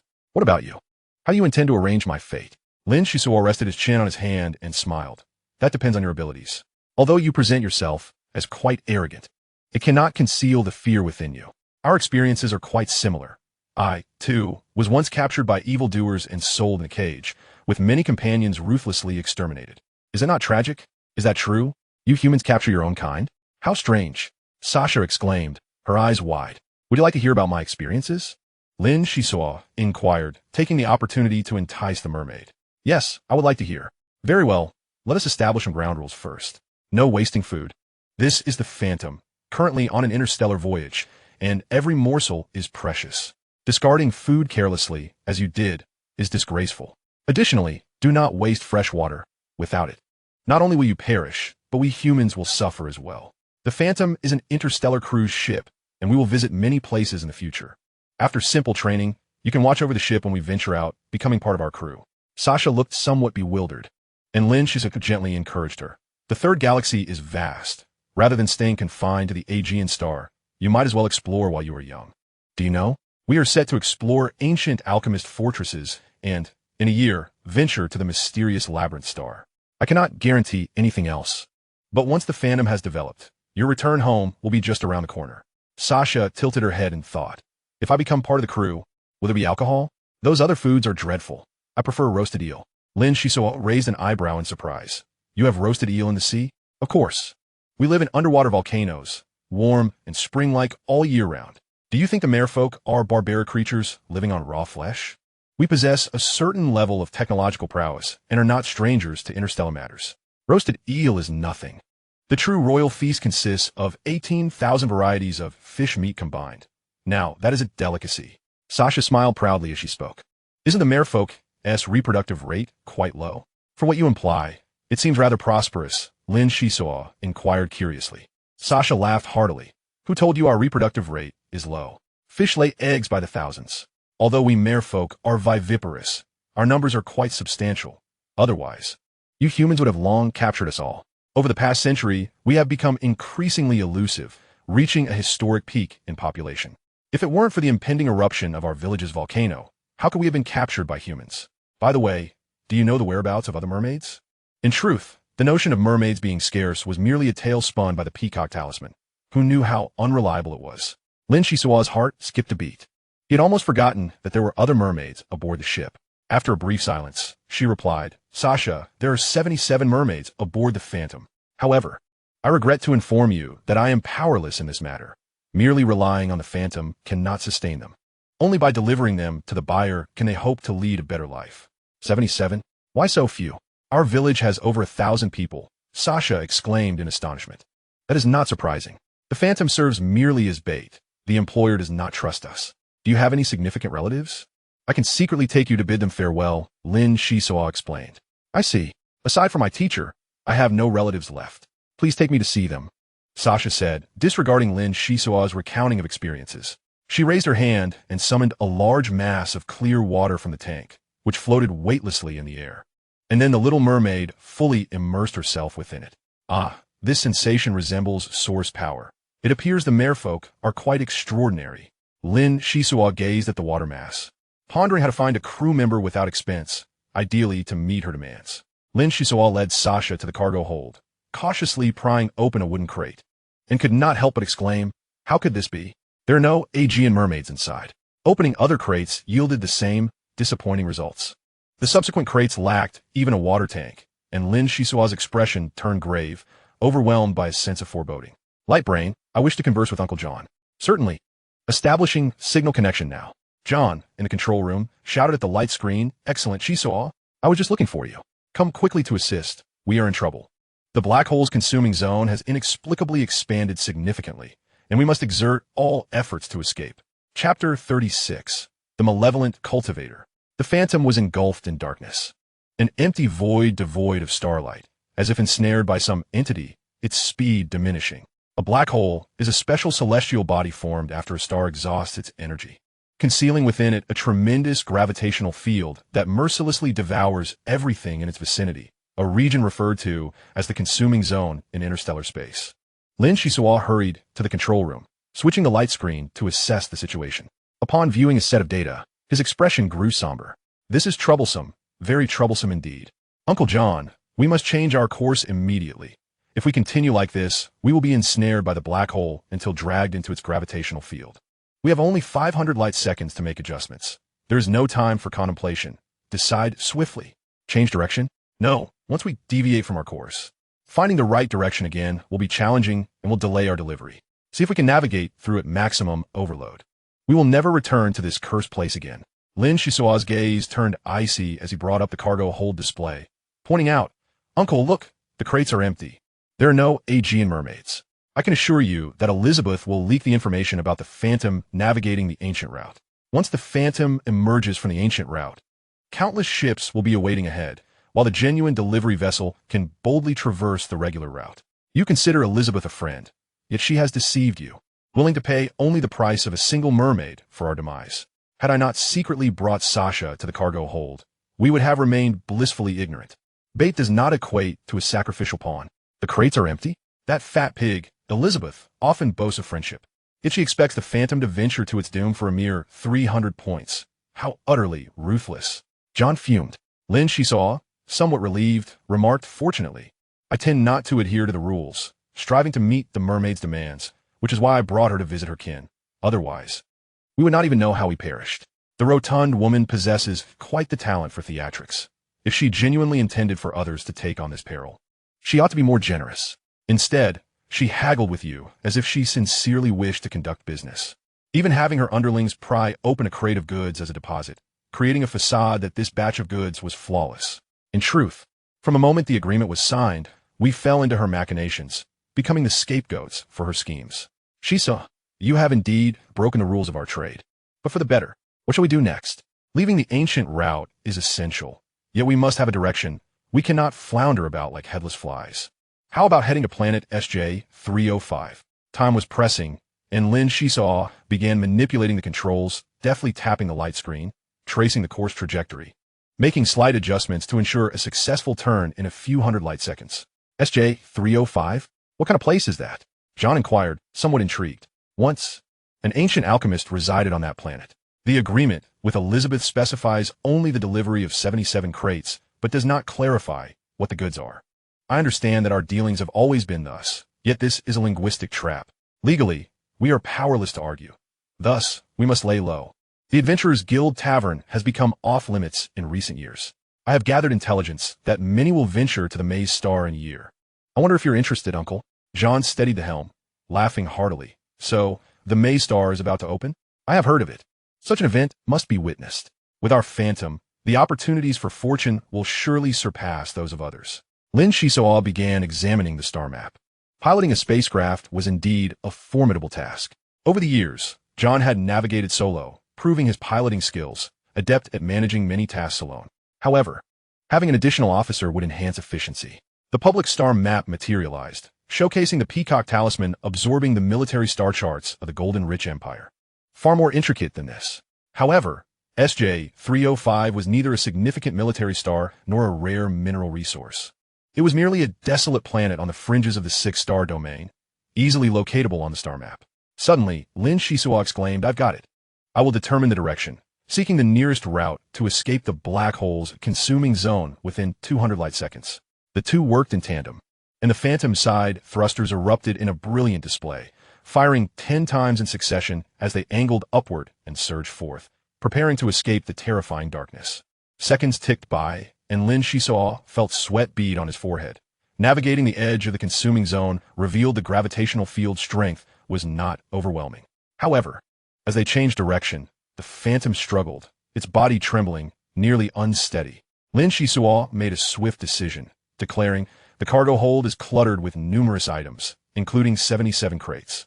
I will unload them all. It may alleviate some of the burden. Good idea, hurry.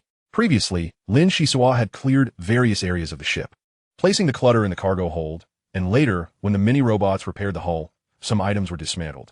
They should have cleared the space long ago. But both the captain and officer were notoriously frugal, reluctant to discard anything, thus procrastinating until now. How swift was Lin Xisuo? Sasha watched curiously from the side, wishing to follow, but it was too late. She remained in the control room, exchanging puzzled glances with John.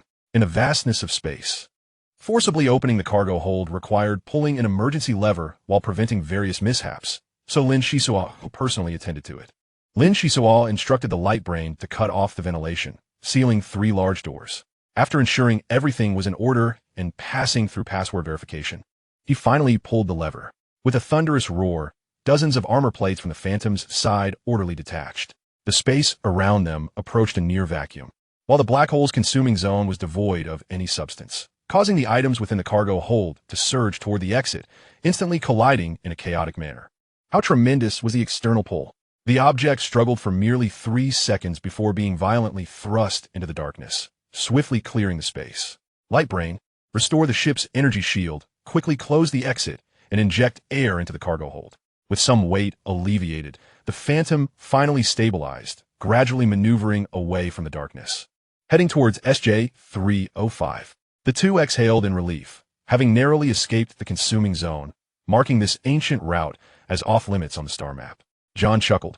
Aren't you going to introduce us? Respected and beautiful mermaid. How shall I address you? You old lecher. Your gaze is so lecherous when you look at others. Yet you refuse to tell me anything. Lin Xisuo felt a twinge of embarrassment on his face. It must be said, John's eyes were indeed rather peculiar. Hastily, he interjected to diffuse the tension. This is Miss Sasha, the mermaid. She has graciously agreed to join the Phantom. Sasha is a priestess of the merfolk, endowed with extraordinary water-controlling abilities that will undoubtedly be of immense benefit to us. And this is our esteemed Captain John, a steadfast warrior who has dedicated decades to his post and is now a 4th-level martial artist. John regarded Sasha with a playful glint in his eye, but then suddenly adopted a serious demeanor, a spark of intensity igniting within his gaze as he sternly questioned, "Why do you carry such a heavy scent of blood? My ship does not welcome the wicked, even if she is a mermaid." If your spiritual power were even slightly stronger, you might have deceived me. Sasha sat atop a water bubble, her face buried in her hands as she wept. Woe is me. You unjustly accuse the innocent. I'm not a wicked practitioner. You humans come to capture mermaids, and I merely led the resistance, slaying a dozen or so inept fools. Is that truly a crime? A dozen inept fools? I fear they were merely low-level martial artists, John remarked, his expression growing colder, a hint of murderous intent in his demeanor. Who knows who they are? To dare act against me, they deserve to be eliminated. It is the natural order. Big fish eat small fish, and small fish eat shrimp. Being captured by you is merely a testament to my inadequacy. Hence, I harbor no grievances. Lin Xisuo is the best. He would never suspect someone without cause. Sasha tilted her small mouth towards Lin Xisuo, appearing truly pitiful. Yet all of this was but a facade. In an instant, she extended her tiny hand and flicked it, causing the water bubble beneath her to surge forth, transforming mid-air into dozens of water snakes that sealed off every escape route. These so-called water snakes were, in truth, powerful streams of water, and Sasha evidently possessed a certain source ability, manipulating the pristine water into supple ropes. If one were to be ensnared, escape would prove exceedingly difficult. Was Lin Xisuo truly so powerless? If he could not perceive such a trivial trick, he would have long since become a mere pile of bones under the Red Storm's oppression, rather than standing aboard the Phantom today. Just as Sasha raised her hand, Lin Xisuo had already acted, and the water snakes missed their target. Moreover, the short sword, cloaked in darkness, unleashed without mercy, striking downwards towards the petite mermaid. Any notions of cherishing the delicate or feeling pity were utterly absent in that moment. The mermaid Sasha ought to hear of Lin Xisuo's past. If, after learning of it, she still dared to act, it would either indicate her formidable strength or sheer foolishness. The Red Storm had captured hundreds of thousands of youth from the Earthring star, some barely 7 or 8 years old. Even the weakest little girl could potentially strike from behind. Thus, in Lin Xisuo's mind, once he deemed someone an enemy, he would spare no effort in his assault. If the enemy could not be exterminated, he would retreat without hesitation, never leaving room for a counterattack. As the laser sword drew near, Sasha gazed in disbelief at the descending beam, the hastily erected water curtain proving inadequate for defense. Her diminutive form was flung against the wall of the cabin, losing consciousness. John furrowed his brow and sighed. Lin Xisuo, was your strike a tad too forceful? This little mermaid is not a true wicked practitioner. She is merely in a deteriorating mental state. Sometimes I find it perplexing how your decisive nature remains unaffected. The youth cultivated by the Red Storm invariably carry some degree of malice. Upon entering the source space, there is a high likelihood of corruption, revealing the darker facets of humanity. Yet you stand as a stark anomaly, an absolute anomaly. John nearly uttered the words freak, but Lin Xisuo merely smiled lightly, responding casually, "What does it matter? If one does not offend me, I shall not offend them. Should anyone provoke me, they must face annihilation. I have never struck first, and besides, this mermaid is not dead." In terms of strength, Sasha was still above Lin Xisuo. The hastily arranged water curtain had mitigated some of the laser sword's power, and she was not as delicate as she appeared, her physical resilience already quite formidable. John approached to inspect, fuming, that despicable Elizabeth. She is well aware of my capabilities. This mermaid poses no lethal threat, but is indeed a considerable nuisance. She merely underestimated your presence, unaware that mermaids possess considerable intelligence and an understanding of feigned compliance. One day, she shall settle this debt with interest. As for this mermaid, you may handle her as you see fit. Handle her, you say? Lin Xisuo revealed a peculiar smile before responding, very well. Chapter 37, The Soft Sack. When Sasha awoke, she found herself ensnared in a spider's web, her body tightly bound. Her tail wilted from a prolonged absence of moisture. Release me, you demon. From the very beginning, you were on guard against me, weren't you?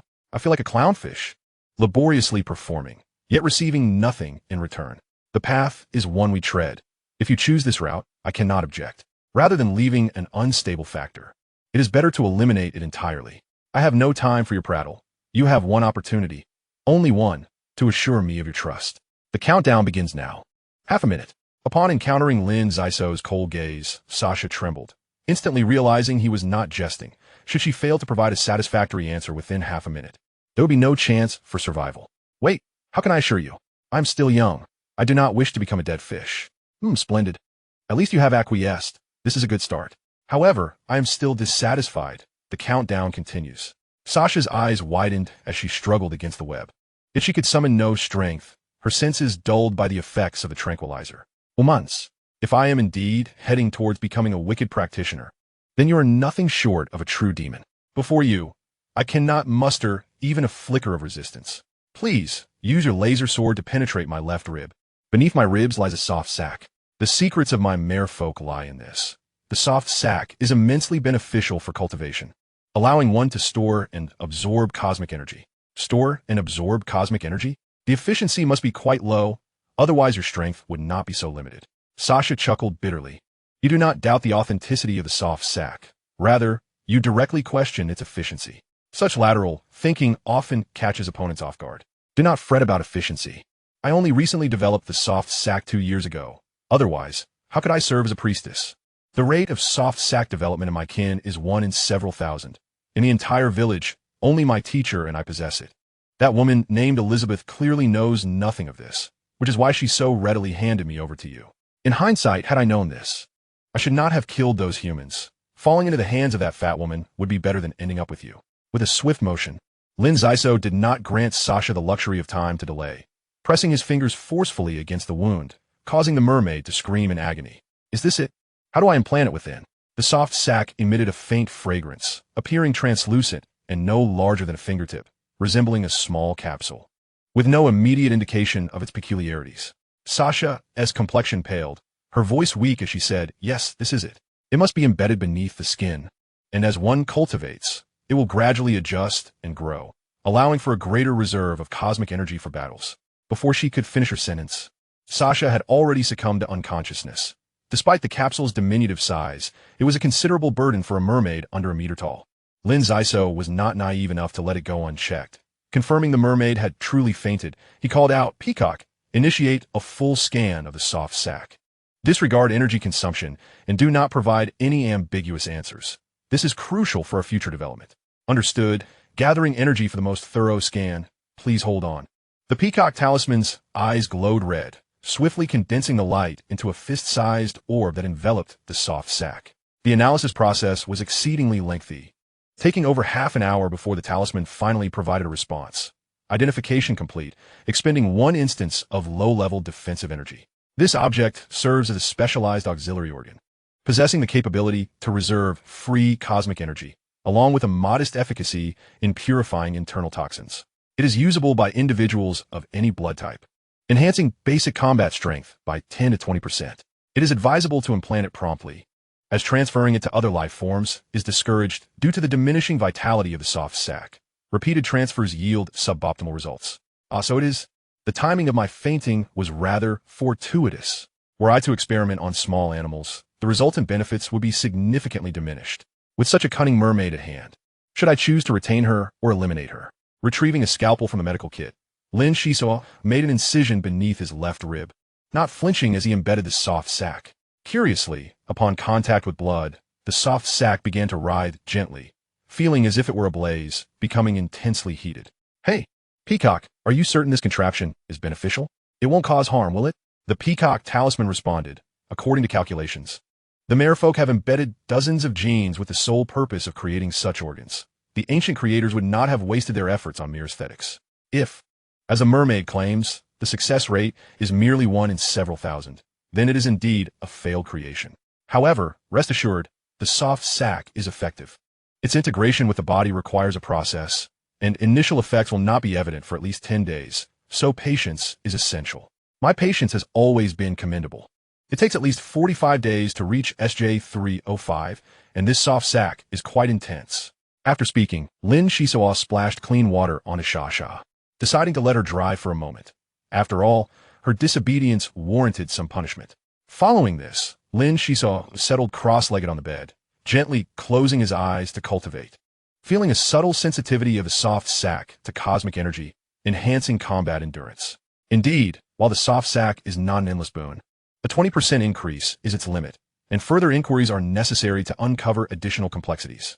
It is imperative to extract every advantage from the mermaid while instilling a psychological shadow, ensuring she remains useful by my side. Hours slipped by, and Lin Xisuo opened his eyes to gaze upon the web. Noticing his attention, Sasha lowered her head, attempting to curl into a ball. yet found herself immobilized by the web's constraints. Surprised, are we? I utilized the soft sac directly without conducting live trials. Transferring it to other life forms would significantly diminish the benefits, and, at such a juncture, you remain cautious. How should I deal with you now? What? How did you know? Shasha gasped. Her secret regarding the soft sac's transplant effects exposed. Lin Xisuo smirked slyly. I have always been lenient. Having gained your benefits, I must extend you one more opportunity. This soft sac appears promising. Enlighten me on its future capabilities. Additionally, share how you might assist me. For mutual understanding fosters a strong partnership. Shasha scoffed inwardly. If you are the compassionate type, what does that make me? An innocuous little fish? Such flowery talk of fostering understanding serves merely to exploit one's vulnerabilities. The mermaid was not naive. Feigning helplessness, her mind was astir with thoughts. She spoke. The soft sac exhibits excellent growth potential, offering considerable aid before reaching level 6. Beyond that, its efficacy diminishes. The boundary of power between our merfolk and your martial practitioners aligns closely. However, our life signatures are more subdued, hence your inability to sense them. With the assistance of the soft sac, I should possess strength at the 3rd level. Losing the soft sac would be akin to severing my own arm, bringing me close to the pinnacle of the 2nd level. As for assistance, I can manipulate liquids with finesse, purify radioactive substances, and aid you in exploring underwater realms. Upon reaching a certain level of growth, I will slightly diminish in size, acquiring healing capabilities alongside remarkable destructive power. Keeping me around will yield you numerous benefits. Lin Xisuo smiled slightly. That indeed sounds enticing. Thus, let us strive together diligently, and you shall come to appreciate the phantom. Shasha, astonished, inquired. Are you suggesting I have passed your test? What? Do you have a penchant for masochism? I harbor no desire to torment young ladies. Had it not been for your warning, I might never have uncovered the issues with this shipment. Traversing the ancient trade route is perilous, effectively saving me from disaster. I initially intended to recruit you as an assistant, yet Uncle John's sensitivity to blood has prematurely exposed you. Otherwise, I would have observed for some time, until confirming there were no issues. Lin Xisuo's expression turned serious, as he continued, By the way, while you were unconscious, curiosity led me to examine your body, and I noticed your right rib resembles your left. Uncle John has yet to reap any benefits. Therefore, do not test our limits. The only chance for survival lies in your hands. Dedicate yourself wholeheartedly to being my comrade, rather than a wary adversary. Do you understand? The mermaid stood frozen in place, taken aback by his meticulousness. She had thought she had escaped peril, only to realize she was entirely within his grasp, including her rare dual-sac constitution, which was now laid bare before Lin Xisuo. An uncontrollable fear surged within Shasha. Facing such a formidable opponent was daunting. While she might temporarily evade his wrath, everything she had done would not escape those piercing eyes. Perhaps it was indeed wise to consider becoming this man's ally. The phantom traversed the nebula, passing through a wormhole, swiftly approaching planet SJ-305. Lin Xisuo was eager to explore, for after so many years, the abode of the ancient alchemist may have been compromised. Days later, a petite figure appeared aboard the ship, daily chasing the gentle waves across the deck, sweeping the floors and dusting the ceiling. Shashadunat the Klianinkap, tied an apron around her waist, and wore an orange top, her diminutive stature requiring minimal fabric. As she busied herself, she muttered, Ungrateful wretches. Is this how one treats a comrade? A complete cleaning of the ship daily, with not a speck of dust or dirt allowed. I alone must wash all the plates and bowls, while you all finish your meals and leave me behind. Infuriating. Ah, Lin Xisuo, you were insincere from the very start. What the interstellar labor law? Why not come to my rescue? How despicable. Uncle John, no longer shouting for blood, spoke kindly. Shasha is a good child.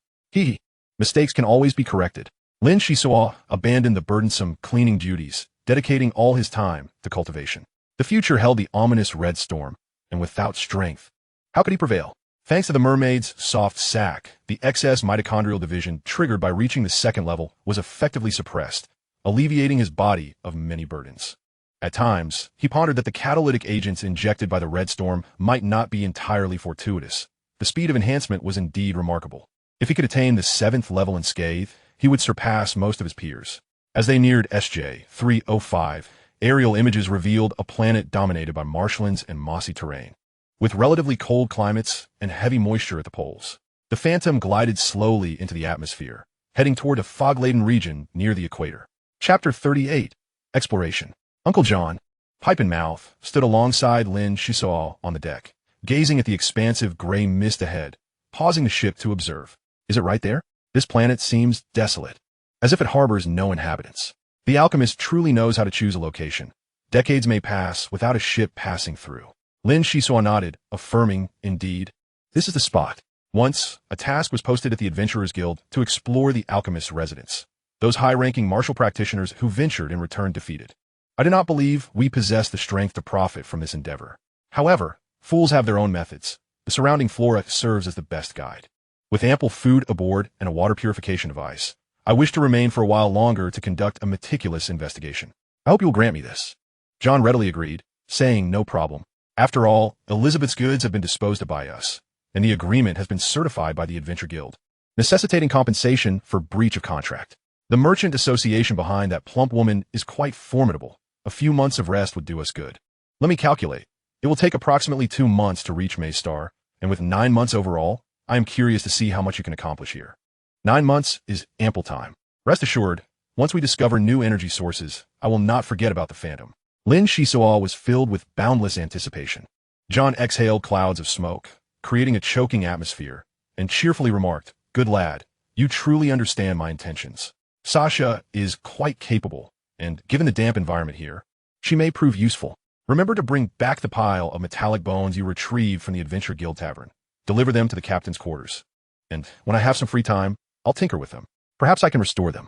Lin Xisuo's face lit up with a joyful smile as he turned and dashed towards the cabin, shouting, "I'll fetch the biomechanical skeleton right away. It is crucial for our expedition to Maystar." Hey, this child can be frighteningly prudent at times, yet also so impulsive that he can't finish his sentences. I'm merely an amateur, John thought to himself, well aware of his own capabilities. He was a level 4 martial cultivator, with only those above level 6 considered advanced. The advanced cultivators had already encountered numerous challenges, and he knew his own skills were insufficient. Xisuo was meticulous and cautious, never recklessly entering perilous situations, which was reassuring. The biomechanical robot's familiarity with Maystar was paramount for future endeavors. After resting aboard the ship for a night, Lin Xisuo set off at dawn, carrying a travel bag taller than himself. Holding an ecological box in one hand and securing a laser sword at his waist, he ventured alone into the misty area. While it was feasible to forcefully navigate through the Phantom, the ship's detection devices could never ascertain what lay within the fog. To mitigate risks, it was prudent to explore gradually. His space boots trudged along the ground, a detector hanging from his chest, emitting beeping sounds. If the mud was too deep to traverse within 5 meters, the gauge would indicate as much. Behind him, a series of footprints, some deep, some shallow, marked his passage. And looking up, he found himself quite near the gray mist. It was eerily quiet. Never mind. Let me collect some samples to gauge the acidity of the fog. Lin Xisuo thought, as he began to utilize the assorted items he had purchased from the Adventure Guild Tavern. He pulled out a metallic test tube and vigorously shook it, instantly inflating a large balloon, which swayed precariously as it ventured into the fog, tethered by a metallic thread. After a few minutes, Lin Xisuo gently tugged the thread to retrieve the balloon, donned gloves, and carefully removed the test tube. Upon conducting a simple test, he was taken aback and mused. The acidity is normal, yet the toxicity test strip cannot determine if there is any poison. How could this be? It seems I must resort to more drastic measures. Once again, he employed the balloon, but this time, instead of a metallic test tube, he used a test mouse resistant to toxins. The little creature squeaked as it ventured towards the grayish-white fog. In truth, mice are remarkable. Many human inventions owe their success to the tireless efforts of these small creatures.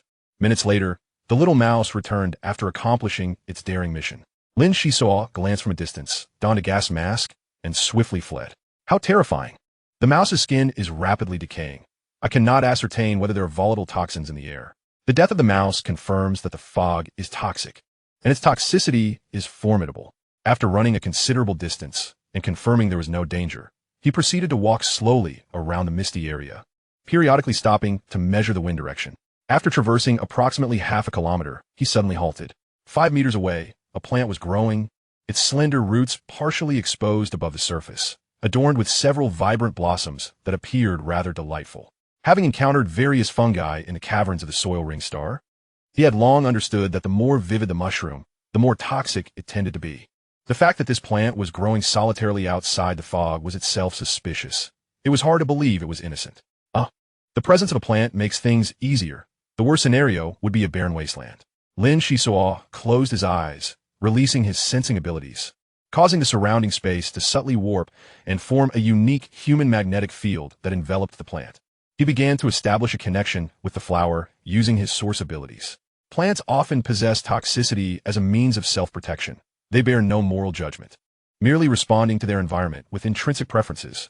For instance, whether a plant prefers sunlight or shade, or thrives in humid versus dry conditions, can vary significantly. Additionally, trees exhibit their environmental experiences through their growth rings, reflecting years of harsh weather. Plants also possess memory, though it is stored through bioelectric currents. Lin Xisuo's task was to decode the intricate bioelectric patterns to share a segment of memory and reveal the true nature of things. After a considerable time, Lin Xisuo murmured, "The fog area undergoes expansion phases periodically, followed by periods of weakening during which many toxic substances come to absorb the fog." This information is indeed crucial. Just as Lin Xisuo was about to withdraw, he suddenly paused, exclaiming, "Wait, there seems to be an even older memory." Channeling his mental energy, he faintly perceived a hazy, giant shadow, with a tempest raging downwards, a surge of heat arriving, spacecraft, and of considerable size. Unfortunately, the presence of toxic fog distorted the surrounding environment, and being situated at the equator, where seasonal changes are subtle, rendered the plant's perception of time somewhat vague, leaving him uncertain of when such a spacecraft had descended and what had occurred subsequently. Rising to his feet, Lin Xisuo carefully bypassed the vibrant flowers and pressed on. From the plant's memory, he learned that it had poisoned numerous bizarre creatures, which ultimately became nourishment for the flowers beneath it. Its toxicity was likely equal to or greater than that of the fog, thus caution was imperative. It must be said that Lin Xisuo's wilderness survival skills were exceptionally robust. He trudged for 3 days, often stopping to investigate peculiar phenomena. Although his pace was not swift, he managed to circle the misty area in that time. Had it been anyone else, they would have long since succumbed to fatigue and summoned a spacecraft for rescue. At the very least, taking a break in a room at night to alleviate exhaustion. But Lin Xisuo was different. He thrived in solitude, finding tranquility conducive to contemplation. Moreover, Lin Xisuo was remarkably observant, a trait essential for a mycologist, as valuable fungal mycelium often flourishes in the most inconspicuous places, prompting him to explore every nook and cranny. His explorations yielded considerable rewards. Beyond the initial toxicity test with the mouse and the communication with the plant, he made 3 significant discoveries. The first discovery involved tracking a toothy worm, which led him to a vast area of mud, located quite a distance from the fog. Had he not followed his curiosity, he might have abandoned the pursuit midway. The mud was riddled with tiny holes, some of which emitted gray mist, with several small worms hunched over, feasting, creating a bizarre sight. To his astonishment, the connection between the fog area and the mud was established through these worms. If he could devise a smoke extraction system utilizing the Phantom's ventilation system, there might be a chance to purify the toxic fog. Lin Xisuo squatted near the mud for quite some time, but after failing to uncover anything novel, he resumed his unfinished exploration. The second discovery was even more extraordinary.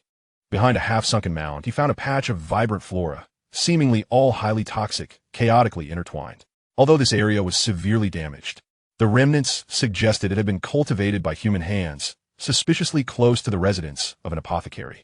The third discovery was a patch of purple moss, no larger than a palm, growing near spring. SJ305 planet was abundant with moss. What made this particular patch catch Lin Xisuo's attention was indeed peculiar. The moment I laid eyes on the moss, an insatiable desire to consume a whole surged within me. My hand instinctively reached out, only to be met with a sudden chill emanating from the moss, jolting Lin Xisuo back to reality. He retreated a dozen meters, his heart racing, utterly bewildered by the inexplicable sensation. Swallowing hard, he perceived the palm-sized, purple moss as the most delectable delicacy in existence. This impulse seemed to spring from the very depths of his being, and he concentrated intently, striving to forge a connection with the moss, achieving success with remarkable ease. Yet, this triumph felt like a curse. His mind was inundated with visions of purple, and the urge to pounce upon it multiplied exponentially. He lamented inwardly, "Am I truly so gluttonous? It feels as though I would be remiss to not consume it, as if it would offend the heavens, the earth, and my very self." In a moment of desperation, Lin Xisuo commanded Peacock, "Scan the moss ahead, 10 meters out, and ascertain what it is." The talisman promptly responded, target locked. This entity emits a potent ultraviolet radiation. It appears to be a sterile zone nearby, possessing a remarkable purifying effect. The spring water is exceptionally pure due to the presence of this moss. More energy is required for further detection. Shall I proceed? Scan it quickly. I can hardly resist the urge to devour it. The wise talisman obliged, sending forth a beam of red light toward the moss. The two colors intertwined, and after a span of approximately 3 minutes, it reported the talisman's remaining energy is sufficient for one instance of intermediate defense. The target is identified as a mutated species formed by the absorption of special electromagnetic waves. Consuming it could enhance resistance and immunity, as well as promote skeletal development. The downside is skin aging, accompanied by a painful molting period. However, the advantages outweigh the disadvantages. Consumption is advised. Well, as long as it can be eaten. Lin Xisuo could no longer contain himself. He sprinted toward the moss, covering 10 steps in a single bound. Chapter 39, The Castle. He seized the moss and swallowed it whole, neglecting to chew, his mind blank as he sat by the spring, lost in thought. Something was amiss. His behavior was profoundly abnormal. Like a crocodile wolf, he sensed there was something terribly wrong. Not daring to linger in the wild, he hastily returned to the Phantom, instructing the ship's AI to conduct a scan. After hours of investigation, nothing appeared out of the ordinary. The peculiarity of the incident compelled him to withhold information from John. The next day, the after effects of consuming the purple moss manifested. His skin was mottled, initially faint, then deepening to a dark brown. Body hair began to fall out, rendering him a grotesque sight, neither human nor ghost, but rather a monster. Skin aging continued, and an unsettling turbulence brewed within him. He could distinctly sense his bones shifting, accompanied by subtle transformations. When Sha came to tidy the room, she was so startled that she lost her composure, exclaiming, "Help! A monster! There's a spotted monster on the ship." Her high-pitched scream was jarring, causing discomfort to his eardrums. The mermaid flicked her tail and splashed away in a hurry. What a world! The screen unfolded, and John's face turned pale as he beheld Lin Xisuo's appearance, his mouth agape, at a loss for words. "Uncle, I ate something unclean outside, but rest assured, I'm fine. There's hardly anything serious." "Is that so? How can I be at ease?" John retorted. "You must have been poisoned, right? Don't move. I'm coming right away."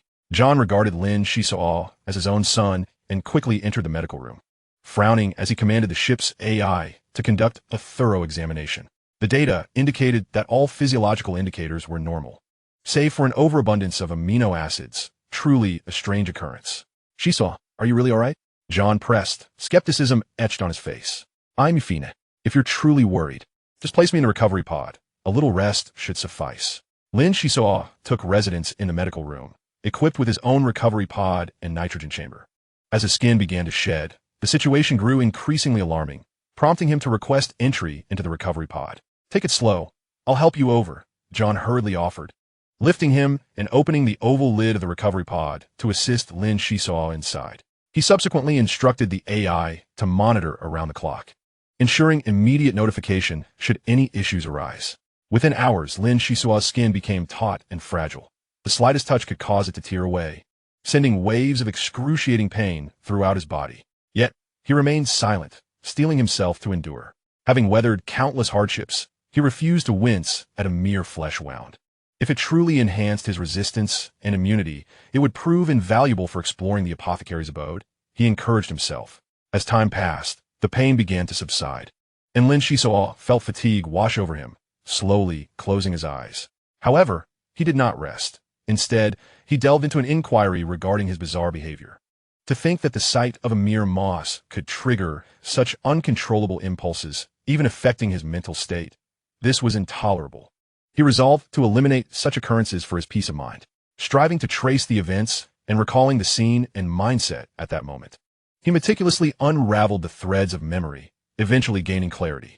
Lin Xisuo suddenly realized this seemed to be a latent characteristic of his source ability. No, it was an overt characteristic, an intense desire to consume plants beneficial to his body. Communicating with the plants was merely a byproduct. At this moment, Lin Xisuo truly grasped the function of his source ability. No wonder the phenomenon of shared life occurred. It was essentially self-deception. His mental strength, upon reaching a certain threshold, transformed into a ruthless extraction, siphoning the life energy of the plants. Communication with them was merely an ancillary effect, This was an aggressively offensive source ability, albeit limited to flora. Lin Xisuo inhaled deeply, unable to suppress a sigh. What an uncanny source ability. What a domineering source ability. With such an advantage, perhaps I can soon mitigate the side effects induced by the catalytic agents, or even leverage this as a springboard for further advancement. With this realization, the long-standing gloom that had beset him dissipated, and his confidence in exploring the apothecary's domain surged. After over a month of recuperation, Lin Xisuo's new skin emerged, smooth and elastic. He had noticeably grown taller, not quite imposing, but certainly no longer frail.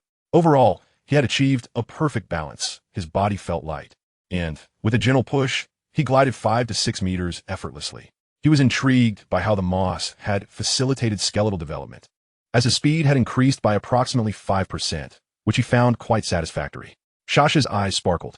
Such a single shedding had yielded so many benefits. Humans truly were a curious species. Hey, what are you thinking about? I've called you several times with no response. It seems Uncle John has reached a critical juncture. Is there hope for rebooting the biomechanical robot? Lin Xisuo inquired. Shasha pouted, expressing her discontent. What do you mean? One of us is stuck in the recovery pod, while the other is fiddling with metal bones. The entire Phantom is left with just me. If it weren't for the AI storing a plethora of films, I would surely perish from boredom. Many components of the biomechanical robot cannot be repaired. Uncle John is not inclined to force a reboot, which is why I called you to find him. Lin Xisuo cast a curious glance at Shasha, noting her transformation into a well-behaved girl over their time apart. He had little interest in her affairs and hastened toward the captain's quarters. The captain's cabin was spacious, adorned with ancient star charts on the walls, a grand liquor cabinet beside them, and a wooden table displaying a model of the Phantom. Amidst various clutter, John was not particularly tidy. The presence of the cleaning lady, Shasha, had merely made it somewhat more orderly than before. I've recovered, Uncle, Lin Xisuo announced even before entering. John set down his pipe, feigning displeasure as he scoffed. So you decided to emerge? The AI notified me a few days ago that someone was holed up in the recovery pod, seeking solitude. Meanwhile, your captain has been engaged with a heap of metal bones, drowning in day-to-day after day. My head is nearly turned to mush. The last time I visited your room, I noticed some mycelium. Cultivating mycelium seems to be your forte. I hear it's quite good for tobacco. What do you think? With that, John twirled his fingers, and Lin Xisuo blinked, pondering the mycelium. The Tavern of the Adventure Guild was secretly procured with the intention of crafting a surprise birthday gift for the esteemed captain. Who would have thought that a certain someone possessed such keen insight, piercing through the disguise of so many fungi? Very well, I shall retrieve it later, ensuring that it brings pleasure to a certain chain smoker. John was momentarily taken aback, quickly waving his hand. Ah, so it is a birthday gift. Forget what I just said. Let's change the subject. Haha, I was merely jesting. Taking a few puffs won't do any harm, and besides, it would be even better to find some additional gifts for the old man, wouldn't he? Lin Xisuo laughed heartily. Good child, you have truly outdone yourself. Now, to address the matter at hand, relying solely on the ship's facilities will not suffice to restore the biomechanical robot. We must set off in advance to seek out a repair technician. This way, we can at least shorten the timeline by a month. You have already spent over a month in the recovery pod, leaving us merely 6 months to explore the alchemist's abode. Should you require assistance, do not hesitate to speak up, and please refrain from taking any unnecessary risks. Notify me before you act, and I shall ensure the Phantom follows closely, so that in case of unforeseen circumstances, there will be support. Lin Xisuo spoke with utmost seriousness. The Phantom can remain stationed at a distance. Becoming tainted by toxins will be quite troublesome. Although our last exploration was relatively brief, we did uncover some useful clues. Each year, the toxic fog undergoes a weakening phase, and the fog zone is connected to a certain marshland. Therefore, I intend to extract the toxic mist during this weakening period, in order to unveil the mysteries of this place.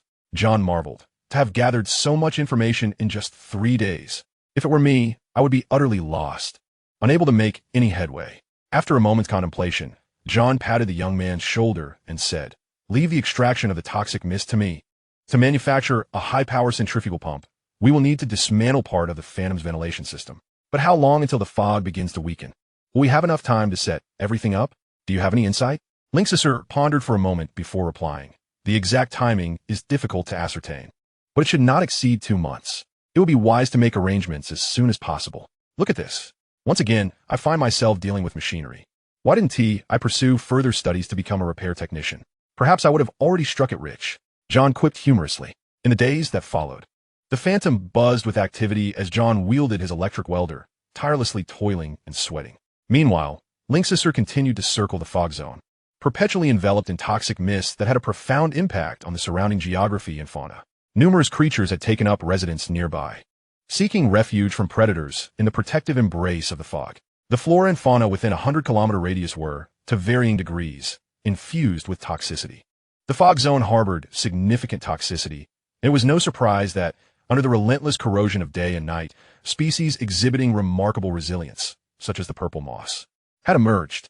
However, after extensive searching in various locations, Lin Xisuo found himself empty-handed. The only notable discovery was a patch of purple moss, with no similar specimens in sight, though a plethora of toxins was evident. In this region, the local flora had little sense of time. After 20 days, the toxic fog began to recede, entering its weakening phase. They worked tirelessly through the night to set up the centrifugal pump and establish a long-range remote control device, moving with urgency. If the toxic fog could be extracted, the entire machine would be spared from contamination, and although it would be costly, it was a risk not worth taking. Lin Xisuo donned 3 layers of space suits, resembling a spherical figure, and slowly advanced towards the gray mist. Initially, the fog weakened slowly, retracting meter by meter. After 7 or 8 hours, the rate of retraction drastically accelerated, contracting violently inward. He hurriedly retrieved his communicator to inform John to take action. A distant rumble emanated from the marsh, causing the nearby razor-toothed worms to scatter in alarm. Before long, the machinery successfully extracted the gray mist, and the operation had gone smoothly. In reality, even during the weakening phase of the toxic fog, some mist remained. It merely diminished in volume.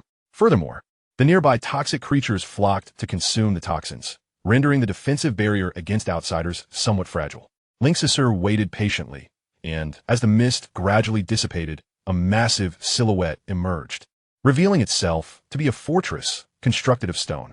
Summoning his courage, Lin Xisuo approached, ready to retreat at the slightest sign of danger.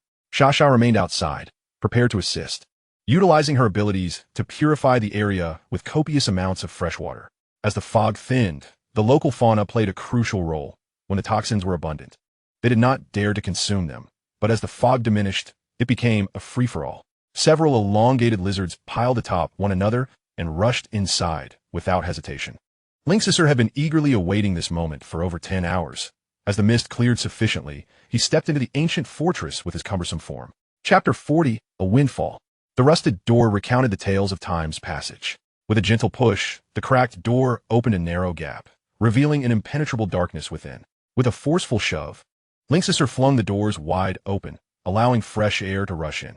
After approximately 5 minutes, he flicked on a miniature spotlight, cautiously stepping inside. The beam was powerful, illuminating 100 meters ahead. Clad in the heavy space suit, the outside scents were imperceptible, and the toxins had no chance of infiltrating. Surveying his surroundings, he noticed unknown plants clinging to the walls, retracting into a tight ball upon exposure to light.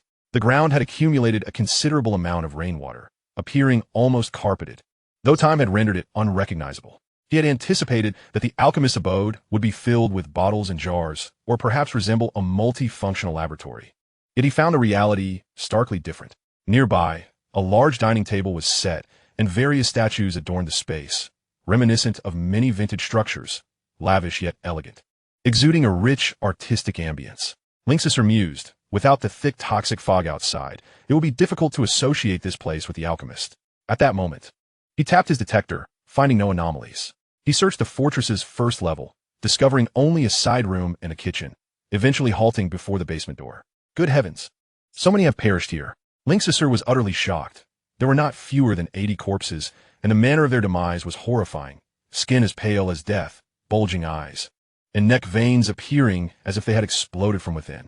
Perhaps due to the accumulation of excessive toxins, there were no signs of decay, and most bodies remained remarkably preserved. After a moment's observation, Lin Xisuo extended a telescopic probe, knowing that any martial artist capable of entering the fortress must be exceptional, thus requiring thorough examination. As he inspected the bodies, he found nothing of value. Clearly, someone had been there before him, and they had searched meticulously, leaving no stone unturned. Lin Xisuo grumbled to himself. A few units of refining crystals would have been nice. With such thorough cleaning, it's as if they expect me to go home empty-handed. His hopes now rested solely on the basement, but upon entering, he was met with disappointment. There wasn't even a single tile left intact. Curse it! What was the point of braving the toxic fog, if not to reap rewards and gain knowledge of the alchemist's legacy? The situation indicated that someone had indeed entered the fortress before him and taken all the spoils. No wonder his entry had encountered no resistance. Lin Xisuo cursed inwardly. Having found nothing in the basement, he hurried to the second level of the fortress. It was in disarray, as if a fierce battle had transpired. The walls were riddled with holes, and numerous traces of laser swords were evident. What a formidable force must have breached this fortress. They surely paid a hefty price. Lin Xisuo searched each room, yet, as before, found no treasures, and then proceeded to the third level of the fortress. The third level was the highest, and Lin Xisuo understood that hope was slim. He thought to himself, the only benefit I may gain from coming to planet SJ-305 is that small patch of purple moss. To his surprise, the walls of the third level were overrun with dark red vines, many of which bore signs of having been severed. Yet their tenacity was remarkable, as they had regrown. How fascinating! Perhaps these vines can extend my perception, allowing for a more detailed exploration. May the blessings of my parents protect you, my son. May you never return empty-handed. Lin Xisuo hastily settled down, placing both palms upon the ground, channeling his source abilities with utmost fervor. In an instant, his human magnetic field enveloped a portion of the red vines, his consciousness gradually seeping in, entwining with them in an attempt to establish a connection. The red vines, having endured catastrophic destruction, exhibited a fierce resistance to external mental forces. Half an hour passed, and both sides found themselves in a stalemate. The vines were utterly unwilling to serve as Lin Xisuo's conduit for thought and sensation.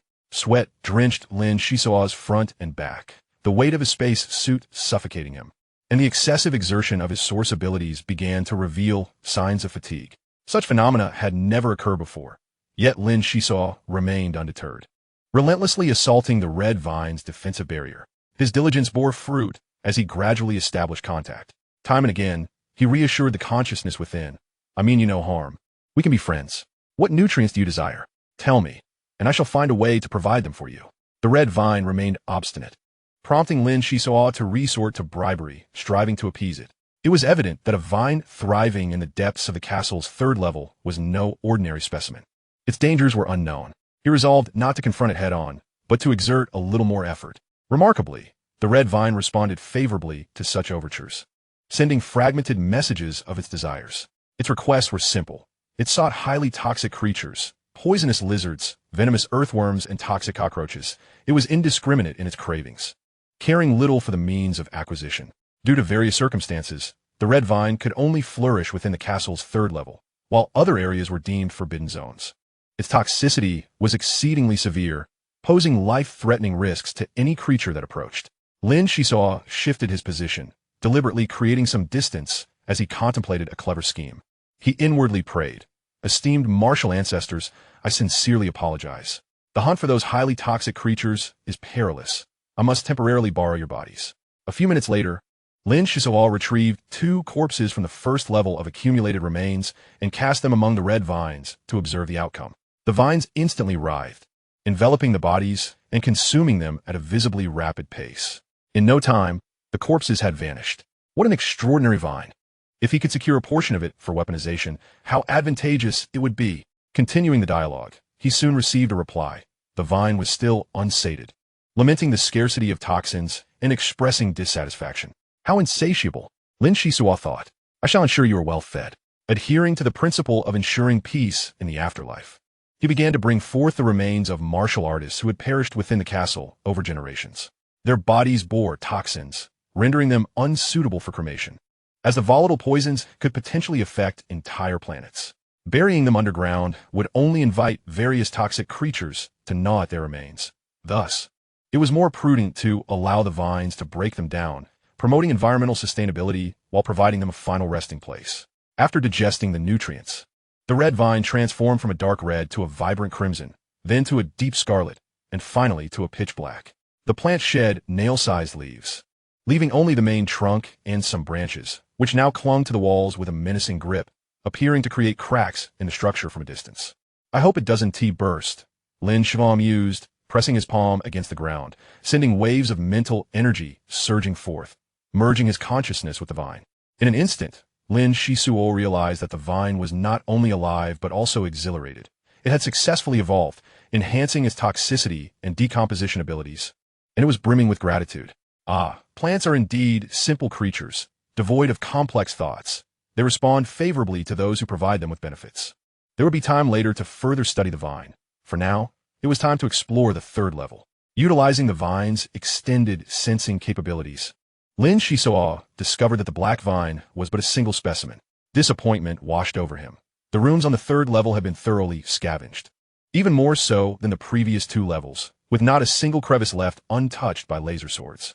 Assessing the situation, Lin Xisuo erupted in exasperation. You wretches nurtured by paramecia, devouring flesh yet denying me even a taste of broth. You possess the ability to cleanse the castle so thoroughly, yet you neglect to address that vast expanse of toxic mist outside?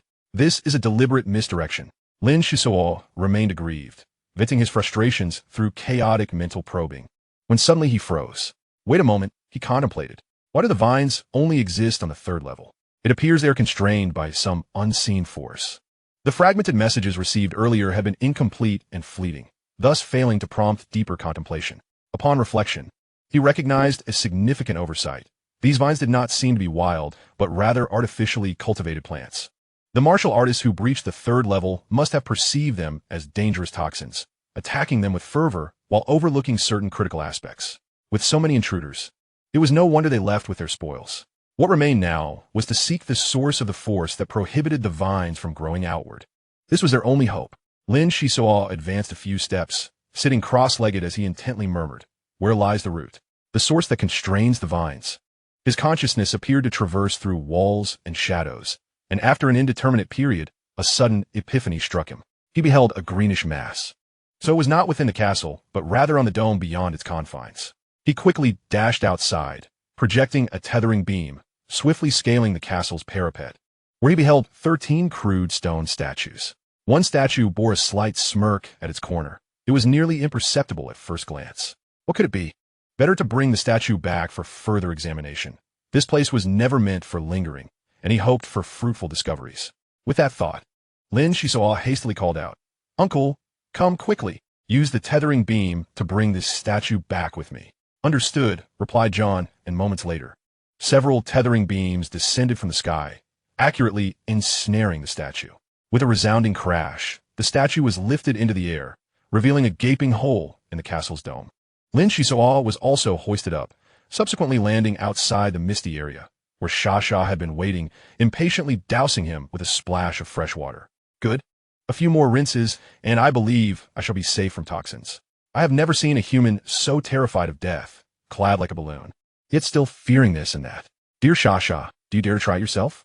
Life is but one. It is not worth perishing for an ancient castle." As he peeled off layers of the space suit, the ground trembled slightly. When Lin Xisuo turned back, he saw the castle collapsing. The black vines appeared to have been reborn, undulating through the ruins, rapidly growing. Lin Xisuo was momentarily stunned, then shouted, "This is bad. It has escaped. Hurry aboard and avoid this place." Gray mist erupted from the ground's crevices as the phantom vessel hoisted the statue high into the air, observing the direction of the castle from afar. The black vines ensnared numerous toxic creatures, feasting heartily. Their roots then plunged into the ground, siphoning the toxic mist. John pointed at the screen and inquired, "Xisuo, is this the monster you unleashed? My goodness, why is it consuming poisonous creatures?" Lin Xisuo hurriedly clarified. "The statue we acquired had been suppressing the vines, which is why they remained dormant in the third level of the castle. Who knew its emergence would create such a stir? I have maintained a favorable rapport with this vine. However, I had not anticipated the toxic mist lurking underground. That is a newfound revelation. Hey, what is so special about the statue? I fail to perceive anything unusual," Shasha remarked, her curiosity piqued.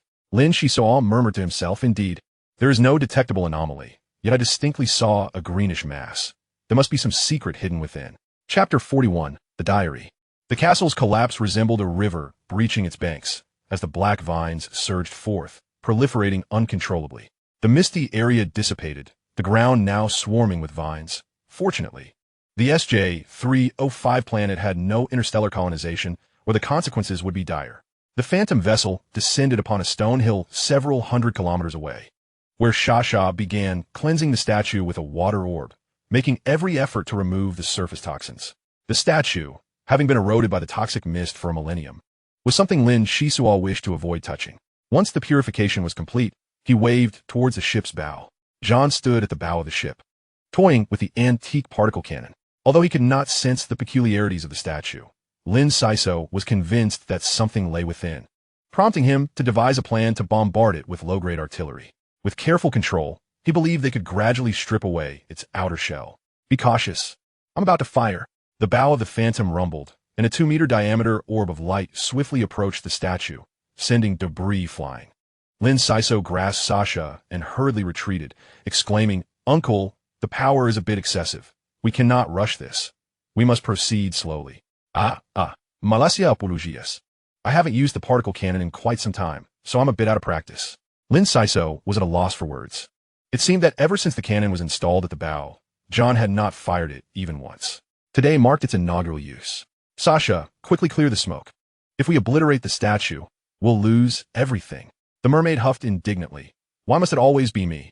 You deceived me into becoming your comrade, only to treat me as cheap labor. Wrong, utterly wrong. In human terms, this is called to whom much is given, much is expected. Please, I beg you, help us. Upon hearing Lin Xisuo refer to her as beautiful lady, Sasha pretended to be obstinate, turning her head away with a dismissive snort. In an instant, a torrent of water erupted from the large bucket, spraying forward. The heavy rain quickly dissipated the smoke, yet the statue's material remained a mystery. The Phantom's AI scan yielded no results, and a martial artist's sensing proved ineffective.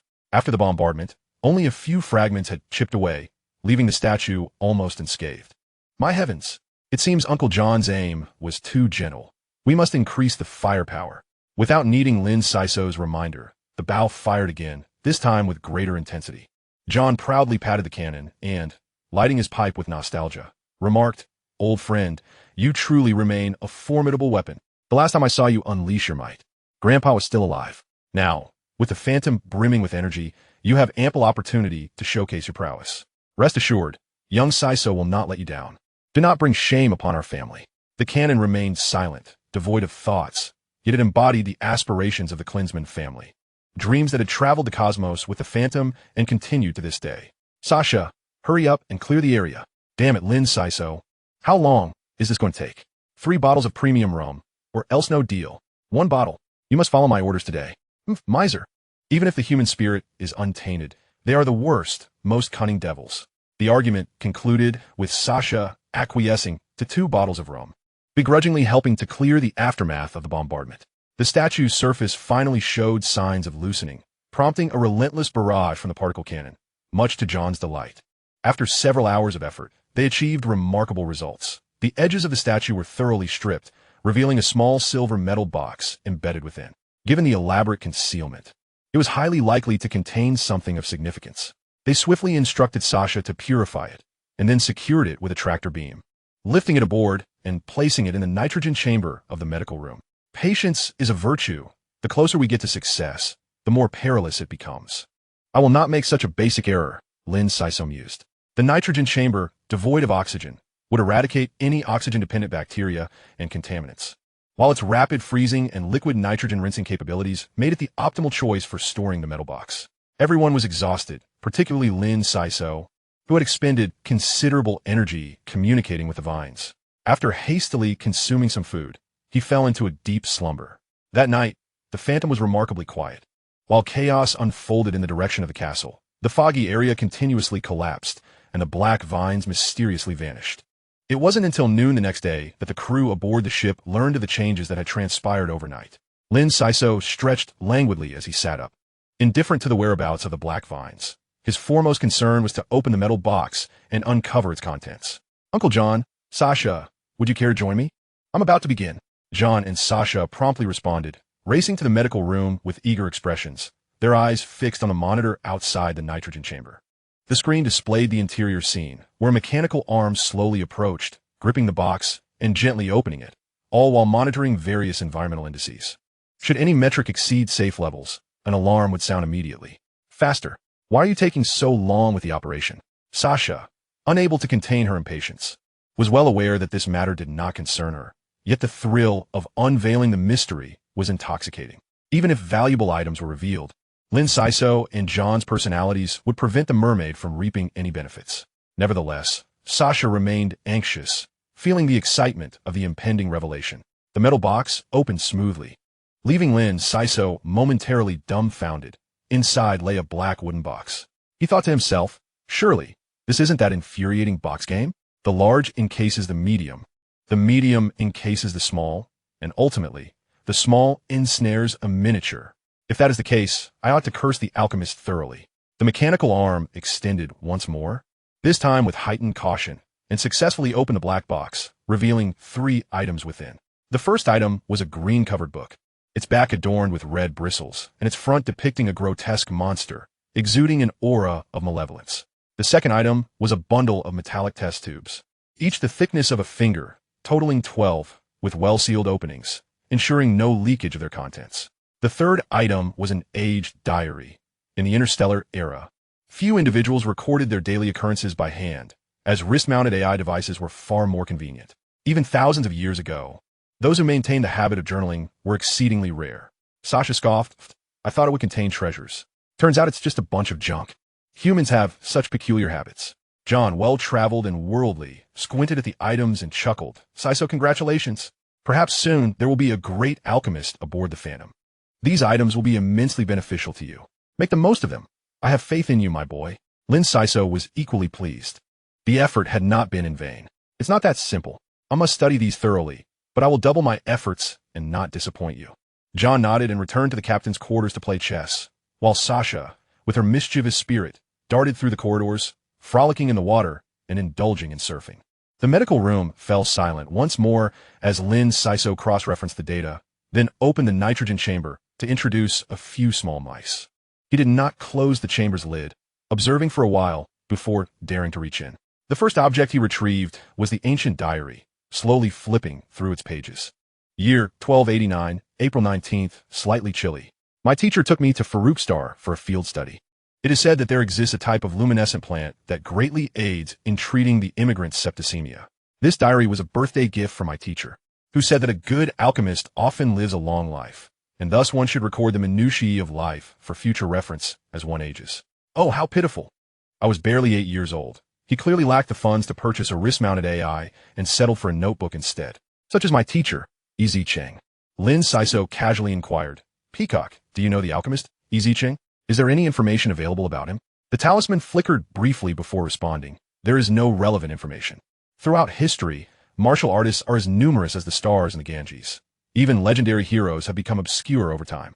Only those who study history, the wise, enjoy sifting through the river of time for secrets. Perhaps we should consult a sage. In short, you don't know. You always ramble on and on. Is it tiring? Just take a good rest. Continuing to read, it became evident that the diary's owner was quite similar to Uncle John, as the next entry came over 2 months later. Year 1289, July 2nd, extremely cold. The weather on Farouk is truly abysmal. The morning radiated with the brilliance of spring, while the evening felt akin to the depths of winter.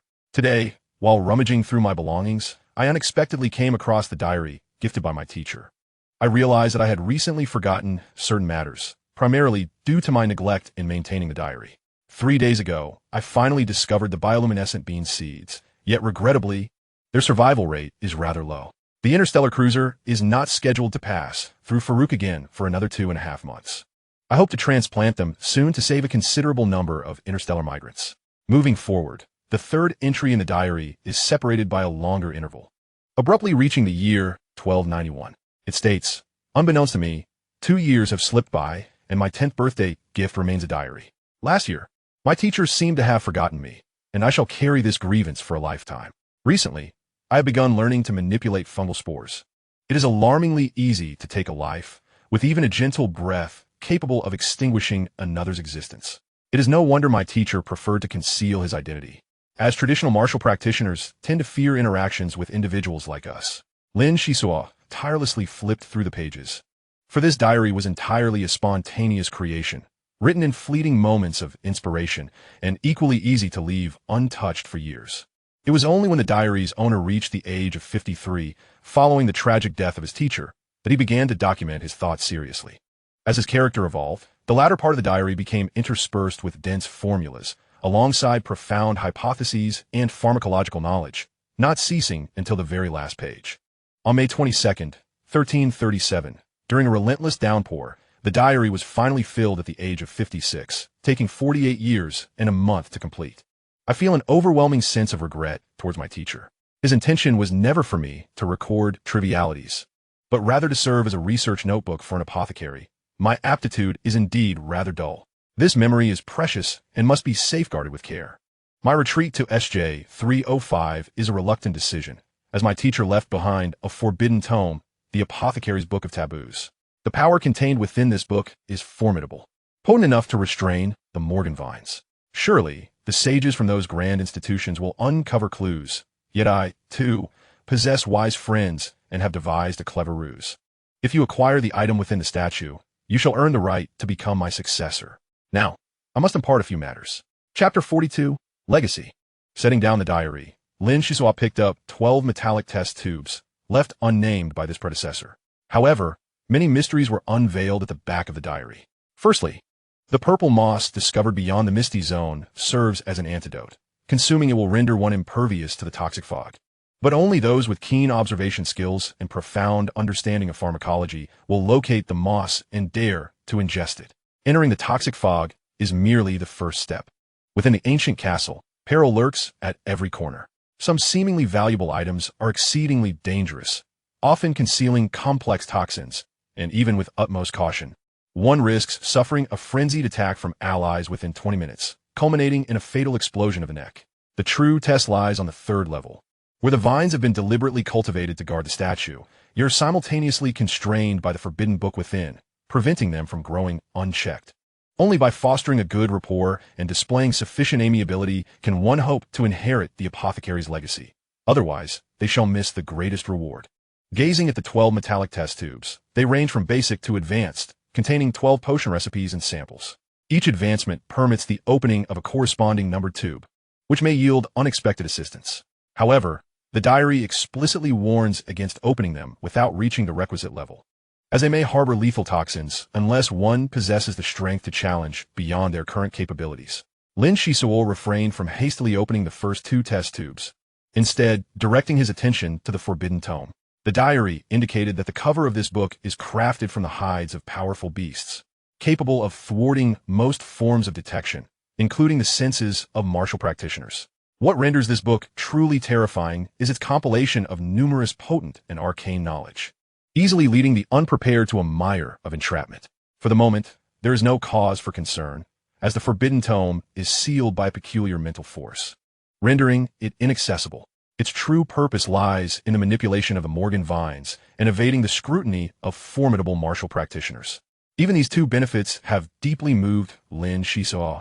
Uncle, quickly, let us seek the black vines. They are the weapon left for me. Seizing the eerie green tome, he dashed toward the cockpit, activating the phantom vessel en route to the ruins of the castle before John could arrive. Upon nearing the site, he was taken aback to find the ground had sunk over 10 meters deep.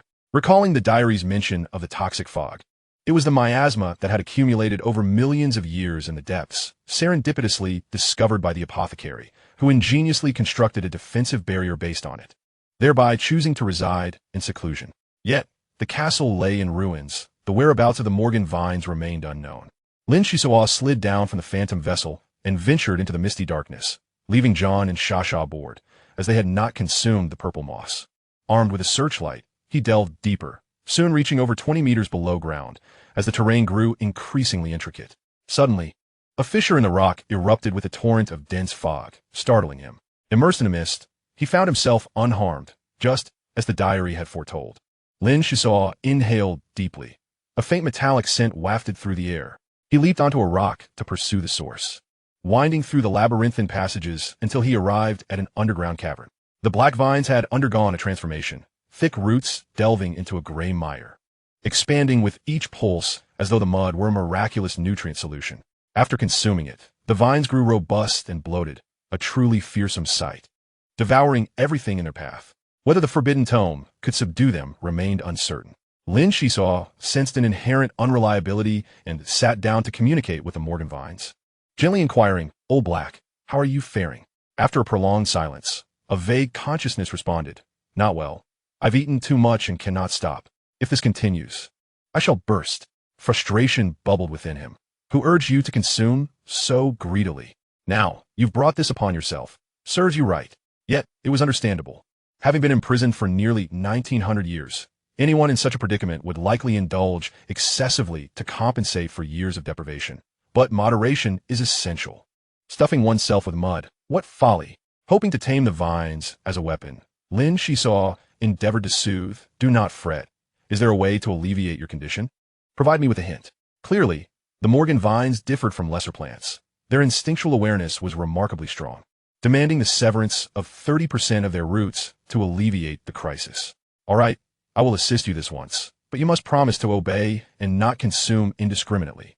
Indulging recklessly will lead to suffering 1,000-fold. Lin Xisuo disregarded whether the vines comprehended the notion of 1,000-fold suffering, drawing his laser sword and leaping onto the vines, slightly increasing his speed as he sliced through the root system. To his astonishment, the roots resisted the blade's assault. Retreating, he cranked the laser sword to maximum power, the blade humming with heat, his gaze sharpening, and his form darting like lightning. With a decisive strike, he severed a root as thick as an arm, the recoil numbing his hand. It became clear that this task was far from simple, requiring tremendous effort for any chance of success. For the first time since his training as a martial practitioner, Lin Xisuo mustered all his strength, cries of exertion escaping his lips as he battled against the vines. Their resilience was formidable. He realized he needed to increase his velocity to augment his force. Each cut released a noxious fluid, its stench so potent it could induce dizziness. Laden with deadly toxins, the entire afternoon was consumed in this struggle, leaving him breathless and disoriented, unable to discern direction. Once more, he raised his laser sword and charged forward. As twilight approached, the Morgan vines began to stir, regaining autonomy and extricating their bodies from the mire, leaving only two rather robust roots behind, collapsing among the scattered rocks, motionless.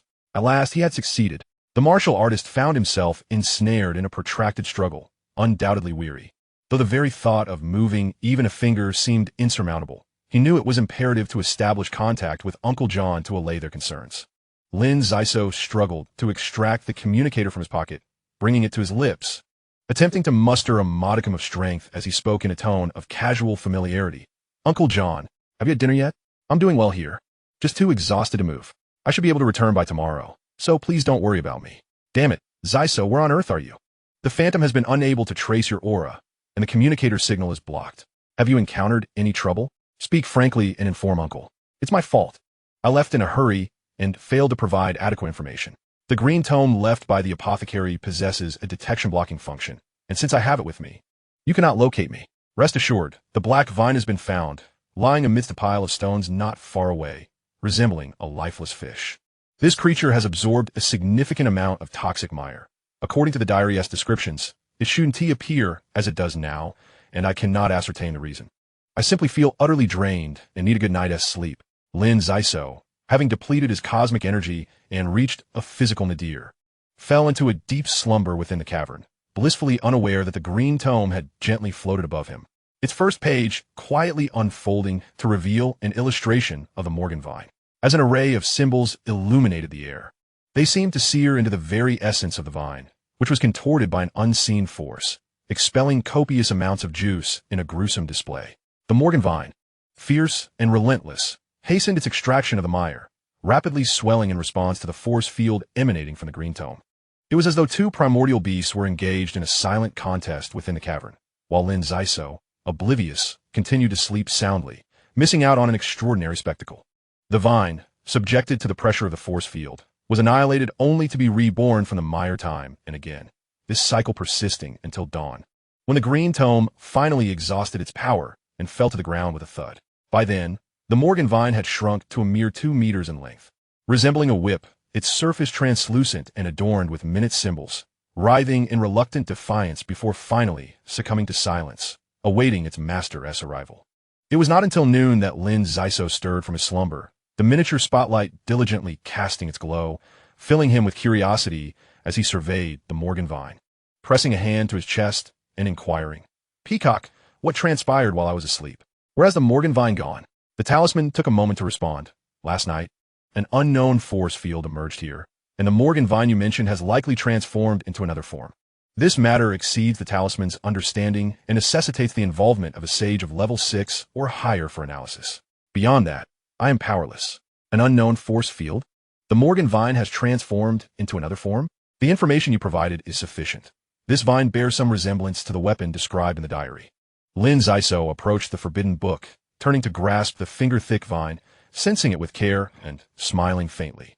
The consciousness of the Morgan vine grew increasingly intense, akin to a wronged child lamenting its plight. This weapon was extraordinary, surpassing any laser sword, though the diary offered no instructions for its use, merely suggesting exploration. Trusting in his ability to communicate with plants, he believed he would soon uncover its secrets. Lin Xisuo stretched his limbs and retraced his steps. There were still 2 metallic test tubes, yet to be opened. What sort of formulas might they contain? He hoped they would prove beneficial in the future. Upon returning to the Phantom, Uncle John unleashed his incessant chatter, transitioning from lunch to dinner, an escalation that seemed to know no bounds. Overwhelmed, Lin Xisuo fled to his room, vowing not to wander aimlessly again. During his outdoor explorations, he would make contact every 2 hours to prevent any worries at home. Home. The Phantom was indeed a cozy haven drifting across the cosmos. Lin Xisuo set out 12 test tubes, each marked with a number, and selected the first one, calming his mind before opening it. From within, he poured out a capsule along with a small note that read, "Potent healing elixir. Primary ingredients include celestial licorice and candida, to be mixed in proportion with water at 18 degrees Celsius, followed by the addition of crocodile wolfbone powder and a small quantity of zinc, infused with 0.01 units of cosmic energy, capable of instantaneously healing internal and external injuries. Proprietary formula, strictly confidential." Lin Xisuo licked his lips. He could potentially make a fortune selling medicine. He reached for the second test tube, without hesitation, and opened it. Chapter 43, The Capital. Illusion potion, capable of affecting the visual nerves and mental perception of martial artists. It requires the wings of the common pattern moth found on Tianlan star, blended with pure martini and a mushroom known as the freedom cap. After multiple extractions and mixtures, it must be purified in liquid oxygen, infused with trace amounts of cosmic energy, and allowed to settle for 20 days to form a powder ready for use. After reviewing the formula, Lin Xisuo felt a bit dizzy, regardless of the effects of the illusion potion. The multitude of items required would necessitate traversing numerous star systems to procure, and this was merely the most basic formula. The subsequent 10 test tubes would undoubtedly present increasing challenges. He needed to discuss the itinerary with Uncle John. Just as he prepared to activate the communication screen to contact the captain's quarters, an important thought struck him. The diary had previously mentioned a plantation, presumably the half-acre of flowers and plants he had seen on the sunken hill. This was a valuable asset, best transplanted onto the ship, as it would be of great assistance in the future. Lin Xisuo reopened the diary, reading intently and not overlooking a single detail. The esoteric knowledge of pharmacology and various formulas were still beyond his comprehension, yet he meticulously transcribed them onto paper for future analysis. The life experiences of an apothecary were replete with invaluable insights. His mastery over toxins had gradually reached a level of sophistication. Standing on the shoulders of giants allowed one to see farther. An incidental remark, perhaps the culmination of decades immersed in pharmacology, profoundly inspired Lin Xisuo. Perhaps a sage could discern the apothecary's emotional state while writing the diary from his handwriting, or analyze another's character through the descriptions of various subjects. Lin Xisuo lacked such abilities. However, he was not deficient in his own way, savoring the fragments of daily life and experiences chronicled in the diary. This was his sole textbook, and he had no choice but to regard it with utmost seriousness. Having read the diary over the span of 2 months, he felt he had ample time. Uncle John had located a freshwater lake, spending his days fishing while listening to music and admiring the graceful dances of mermaids. Living quite the carefree life. On this particular day, a figure emerged on deck. John, pipe in mouth, sensed footsteps approaching from behind, and turning around, he exclaimed, "My brilliant scholar, you've finally emerged. What treasures have you gathered? One cannot expect to become an expert overnight. I've merely gleaned some insights. I have compiled a list of items, and I would appreciate your assistance in acquiring them swiftly, Uncle." "Oh, what do we have here? Let me see." John took the list, muttering to himself. Crocodile wolfbone powder, celestial licorice candida, powder moth wings, and a mushroom called freedom cap. These appear to be rather peculiar items. Lin Xisuo hastily clarified.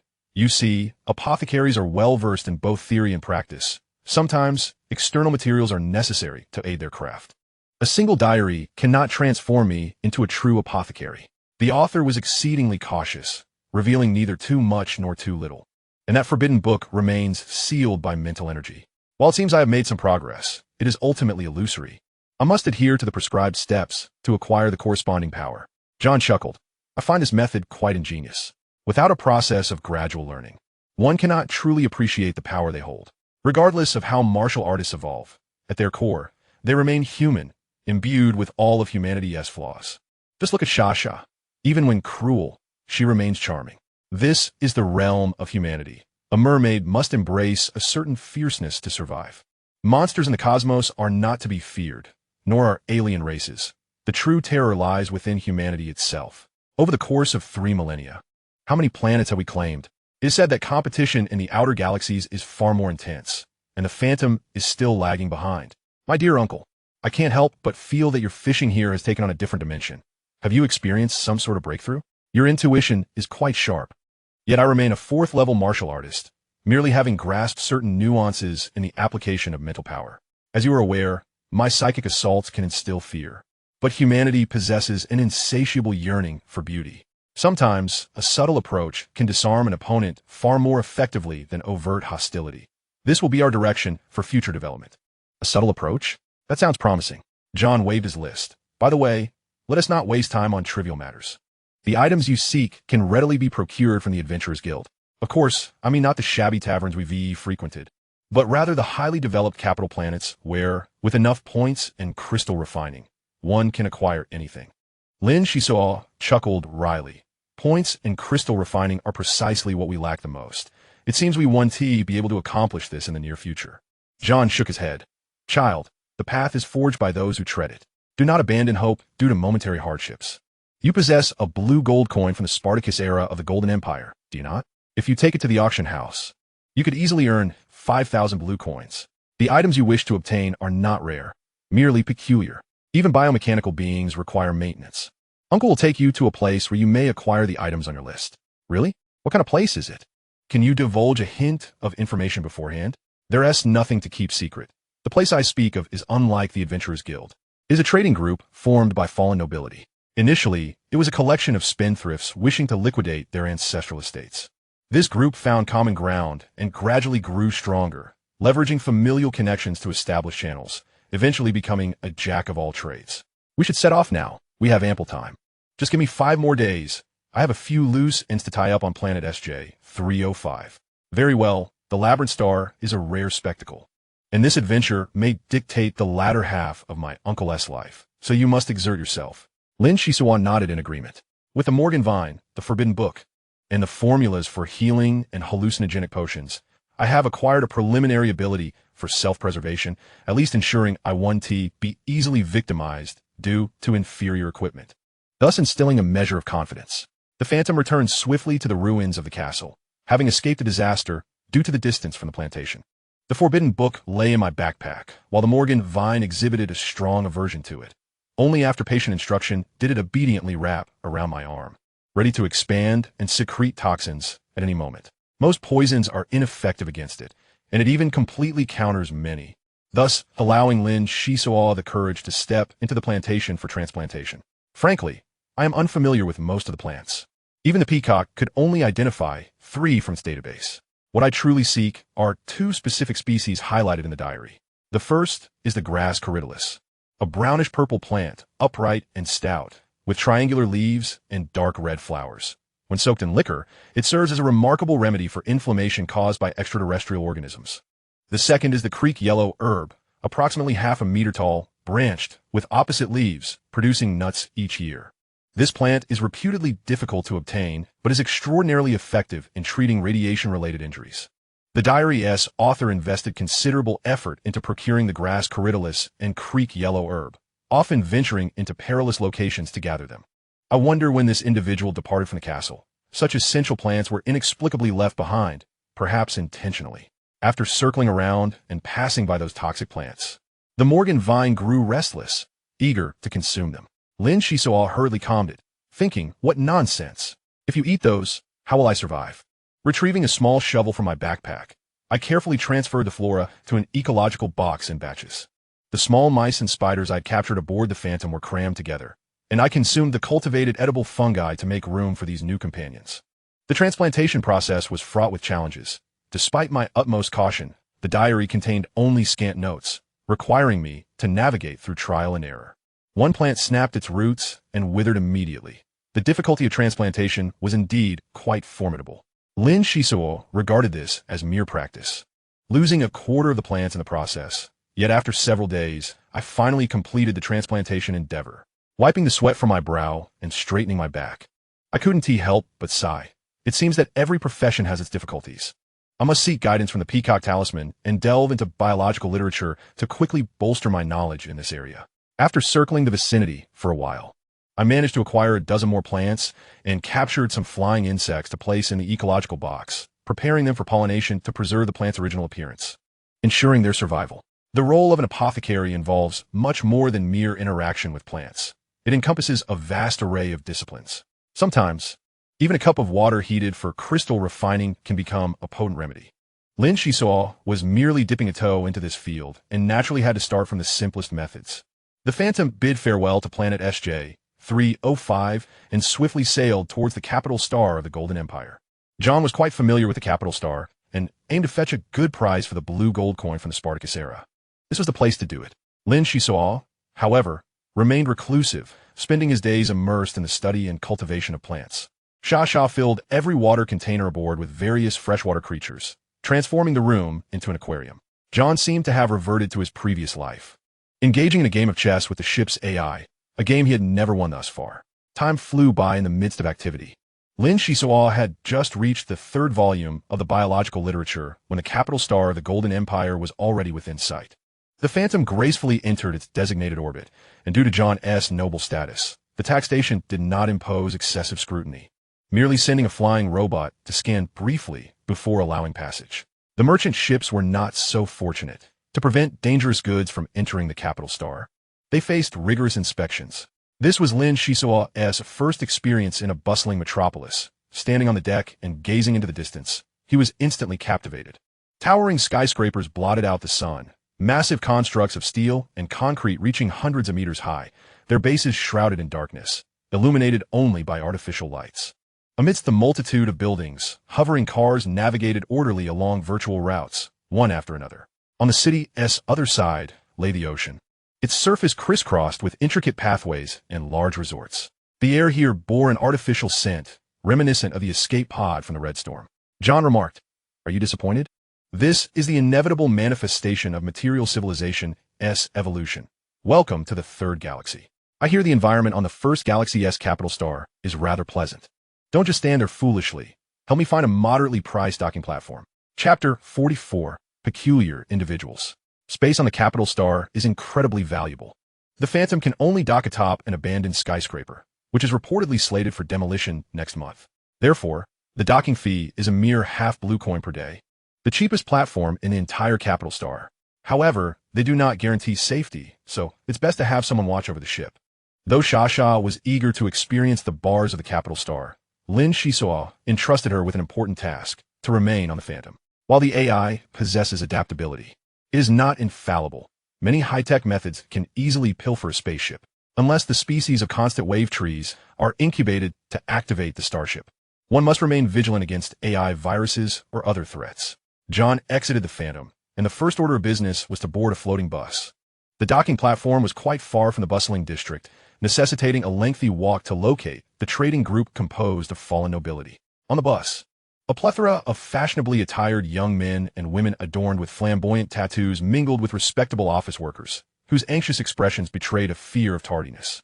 Lin Xisuo, amidst this vibrant tableau, appeared as a drop of pure water, clutching his backpack and curiously gazing out the window. No one knew what thoughts occupied the mind of this country boy. Generations of his ancestors had longed to return to such splendor, yet most had perished in desolation, with success being a rarity. Everything had changed with the advent of the Red Storm, driving tens of thousands of youth away from their hometowns. But what had they truly gained? What awaited them was a relentless cycle of bloodshed and the misfortune of being caged and sold.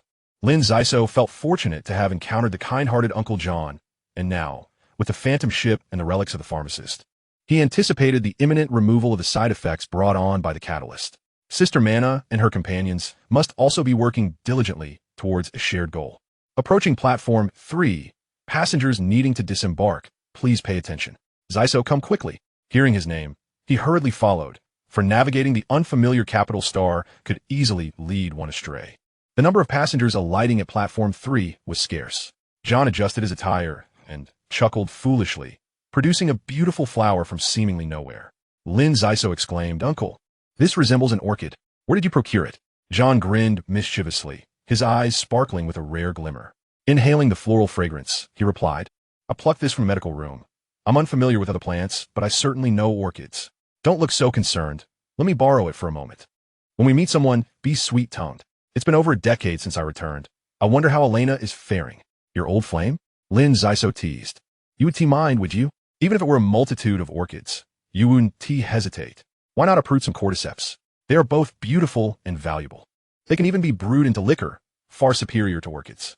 "Foolish boy, it's merely a token of goodwill. We are old friends. What could she not acquire working for the prince?" "The prince? The crown prince of the Jinfeng Empire?" Lin Xisuo gasped in astonishment, his mouth agape in disbelief. "Haha, you dare to dream. If I were acquainted with the crown prince's close associates, I would have soared to great heights by now, rather than hauling goods for others. The prince is merely a nickname for a young master of the smuggler group, a minor noble without any territory, yet he has thrived in recent decades, gaining notoriety in the underworld of the capital star. He is precisely the individual we seek." Following John into a dimly lit alley, the antiquated streetlights sputtered, emitting electric sparks, and the air was tainted with the unpleasant scent of oil. It was hard to believe this was a well-known trading hub. They stepped over a puddle and opened a decaying wooden door, instantly engulfed by the deafening music that replaced all other sounds. The place was packed with people, wildly shaking their bodies and dancing exuberantly. John seemed to mutter a curse under his breath as he pulled Lin Xisuo towards the restroom. Inside, John produced a card and waved it at the wall, swiftly unveiling a hidden passage. Nearby, several burly men chatted amongst themselves, barely lifting their eyelids. John explained, "These are precautions against the police. The prince often engages in illicit business, so he must be cautious." After traversing the passage for over 50 meters, they emerged into a vast, white hall bustling with activity. Machines whizzed about, and goods piled high, resembling a busy unloading dock. A pale yellow machine halted before them, its soft voice greeting, "Greetings, Baron Klinsman, welcome. Is the prince present? I wish to discuss a business deal and see Elena in the process." "Apologies. The prince is currently out. Ms. Elena is in a meeting. Do you have an appointment? Kindly inform Elena discreetly that Baron Klinsman wishes to meet her and inquire where they should convene." "Understood. Please hold on." After a prolonged wait, the machine's luminous brain finally responded. "Ms. Elena invites you to her office. She is quite upset, saying it's rare for someone to have the audacity to return." John sighed. "I anticipated this. She is still troubled by my abrupt departure." Lin Xisuo inquired quietly, "Uncle, what transpired?" "This lady's demeanor towards you seems ancient history. I once worked for the prince and had a good rapport with Elena. She endured an unfortunate marriage, and I knew I could not provide her with happiness.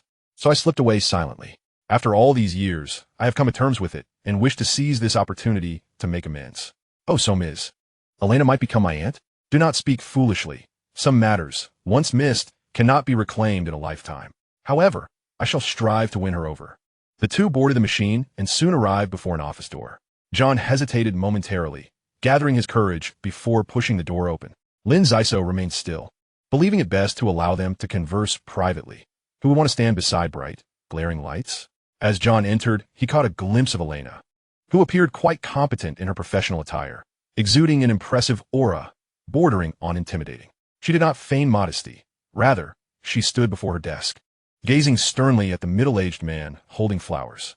After 5 or 6 minutes, a voice suddenly rang out, "Young man, why are you seated here?"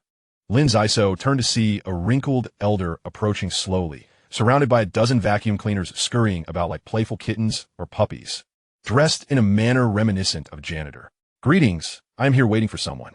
If I am in your way, I shall step aside." The elder chuckled. "I just saw a familiar face. It seems to be John. It has been quite some time since I last saw him. I recall he and Elena were quite close. However, that thick-headed fellow may seem clever, but he is quite rigid at heart. Young man, would you care to join me in my residence? John will notify us when he emerges. There is no need to stand idly here." Lin Xisuo pondered the invitation. After a decade apart, there would surely be much to discuss, and Elena must have set aside her work. He expressed his gratitude. It would be my honor to accept. Where do you reside? The elder waved his hand lightly, and the vacuum cleaners dashed forward with zeal, announcing, "Follow me, and you will find out." Lin Xisuo noticed that although the elder's steps were measured, he had covered a considerable distance in mere moments, and a flicker of surprise crossed his face. Though Lin Xisuo was no slouch in speed, he exerted a slight effort and caught up swiftly. The elder laughed heartily, neither hastening nor slowing, strolling leisurely as if in a serene garden. "Elder, you must be a martial artist of considerable prowess." "Dear boy, do not presume. I am merely a bioengineered human nearing the end of my days. I once had leopard genes implanted, granting me a slight edge in speed over average individuals. After retiring from a lifetime of bodyguarding, I have grown old, no match for your youthful vigor." "Bioengineered leopard human? Is there still production of such beings?" "It seems the first galaxy ceased this practice a millennium ago." "How old are you?" The elder paused, and they arrived at a storage room. The floor polished to a mirror-like sheen, with numerous vacuum cleaners and polishers whirring about. A wooden dining table bore cups, and a kettle bubbling with steam. The setting resembled a quaint country inn rather than a storage area. The elder seated himself, pouring Lin Xisuo a cup of inexpensive coffee as he began to speak leisurely. The first galaxy production line typically discards its surplus to the second galaxy, which in turn passes it to the third galaxy. Thus, it is not surprising that bioengineered leopard humans exist here. The moment I laid eyes on you, I felt an affinity. Your muscular resilience is reminiscent of our leopard kin. Your control over speed is fluid and effortless, much like a spirited young leopard, prompting me to invite you to share my company. Lin Xisuo was suddenly enlightened. "Surely, you possess a myriad of remarkable experiences. Prior to the emergence of biomechanical beings, bio-leopard men typically served as elite special forces operatives. With your skills, it would not have been difficult to amass a comfortable pension. Why, then, do you willingly toil here as a janitor?" Many share your curiosity. It is noteworthy that the number of surviving bio-humans is scarce. We lack reproductive capabilities, families, and are merely assigned numbers. It transcends mere financial concerns. It is the profound loneliness that all bio-humans dread. I once saved the prince's life, thus earning the privilege to enjoy my twilight years here, daily observing the bustling throngs, invigorating my spirit and warding off melancholy. "Well, were I in your position, I would do the same," Lin Xisuo replied. "You are a speed-type warrior and must have accumulated a wealth of combat experience. Might you impart some techniques?" The elder took a sip of coffee and suddenly remarked, "Young man, behold this cup of cheap bitter coffee. I have not even added sugar. It pales in comparison to those high-end beverages, yet once accustomed, one discovers that even the depths of bitterness can yield a hint of sweetness. My technique is quite simple. It's encapsulated in that bitterness." "Bitterness? Are you implying?" A flicker of understanding sparked within Lin Xisuo. Every matter taken to extremes undergoes subtle transformations. "Come, drink your coffee." The elder was approachable, and Lin Xisuo began recounting his subterranean exploration experiences on Tuhuan Star. It was not until he had consumed over a dozen cups of coffee that he remembered that John and his former lover were still at the office. "I must take my leave, elder. My visit to Capital Star was to procure some items. The Labyrinth Star is set to open soon, and preparations are essential." "Ah, the illustrious Labyrinth Star? Surely, there will be many adventurous martial artists. Perhaps I can assist you in acquiring what you need." Lin Xisuo regarded this with skepticism, but remained courteous, expressing gratitude. "The items are quite peculiar. You would understand upon reviewing the list." Chapter 45, Pylon. Crocodile wolf bone powder. Licovis, Mutsedium, moth wings, freedom hat, zinc powder, martini. Indeed, quite unusual. May I inquire how much you can offer for such items? The prince's price is typically exorbitant, and even with John's connections here, there is no room for leniency. I possess but a single blue coin minted during the Spartacus era of the Gold Empire. It should hold some value. Interesting, let me see it, the elder requested. The prince's father has a penchant for collecting ancient coins, if well preserved. Acquiring the items on your list should be a breeze. Lin Xisuo refrained from rebuffing the elder's request, producing the blue coin for inspection, aware that he was no expert in ancient coin appraisal. Indeed, well preserved as good as new, it is valued at 8,200 blue coins. Do you truly wish to sell it? Yes, this ancient coin is better suited in the hands of a collector. I lack the time to care for it properly. How shall we proceed with the transaction? The elder rose and returned the coin to Lin Xisuo, instructing, "Please wait here. John will receive a notification and come shortly. The items on your list will soon be acquired." My old face still holds some weight, and I shall ensure the young leopard does not suffer loss. Thank you. After half an hour, John entered with a despondent expression, uttering not a word, as he poured himself a cup of strong, bitter coffee and drank deeply. Uncle, you and that Lady Haven Tea quarreled, have you? Quarreled? Far worse. It was only today I discovered Elena is the prince's illegitimate daughter. Don't expect to negotiate with the prince anymore. I'm just grateful he hasn't had me dismembered. At that moment, the elder, having returned in a cargo vehicle, was met by a bustling vacuum cleaner. Upon hearing John's voice, the elder's displeasure was evident, nostrils flaring in disdain. So the prodigal son finally returns home. After years of silence. How tormented Elena must be. Her marriage was already fraught with unhappiness, and you continue to rub salt in the wound, you scoundrel. Uncle, your health seems as robust as ever. It would do you good to speak less. I acknowledge my errors. I have important matters to attend to today, and shall seek you out for idle chatter another time. John, filled with trepidation towards the elder, sees an excuse to make his exit, only to be halted by the elder's stern reprimand. Have you grown wings, you little rascal? Who sought refuge here to escape creditors? Who wept and lamented the family's glorious past? Enough of this nonsense. The young man you brought is 100 times more capable than you. John's countenance darkened, awkwardly retorting. It's been ages since I hid from debts. How can you still remember? The elder gestured towards a cargo. Child, see if this is what you require. I have cleared the stock of similar items. As for this ancient coin, I shall set its price at 8,500 blue coins. Apart from the goods, there remain 350 blue coins. The prices on Capital Star are steep. Guard this money carefully, lest some unscrupulous middle-aged man squanders it. John feigned ignorance. Yet his heart swelled with joy. It seemed he would not need to intervene, as Lin Xisuo had resolved the matter.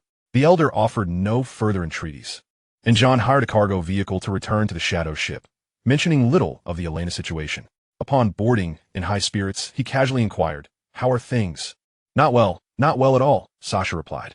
"You two have been gallivanting about, leaving me alone to guard the empty ship, and you haven't granted me much authority." "How vexing." Lin Xisuo commanded the light brain to transport the cargo and remarked in passing, "Uncle John is off to find a repair technician. You might accompany him for some exposure, and, while you're at it, procure some martini and rum. Remember, you are allowed to pilfer only one bottle. To be honest, Capital Star, with its myriad buildings and populace, pales in comparison to your territory, Green Star. Country bumpkin, what do you know? Capital Star boasts the finest cosmetics. It is a shopping paradise, an entertainment haven. Despite being of the mere folk, my desire for beauty knows no bounds. Ever since you watched those films, you become quite the orator. Please remind Uncle John to bring back the necessary equipment to enhance gravitational training." Looking back, Lin Xisuo saw Sasha had already sought out John. The mermaid enveloped in a watery aura, certain to attract considerable attention. Upon returning the cargo to the medical room, he meticulously examined each item. Aside from the relatively scarce freedom hats, the other supplies were quite abundant. He thought to himself, "With this, I can commence preparations, starting with the potent healing potions. I must remain wholly focused. There can be no interruptions." Lin Xisuo took a pinch of licorice and placed it in the juicer, blending it thoroughly, measuring a cup of warm water, and then adding the mycelium in precise proportions.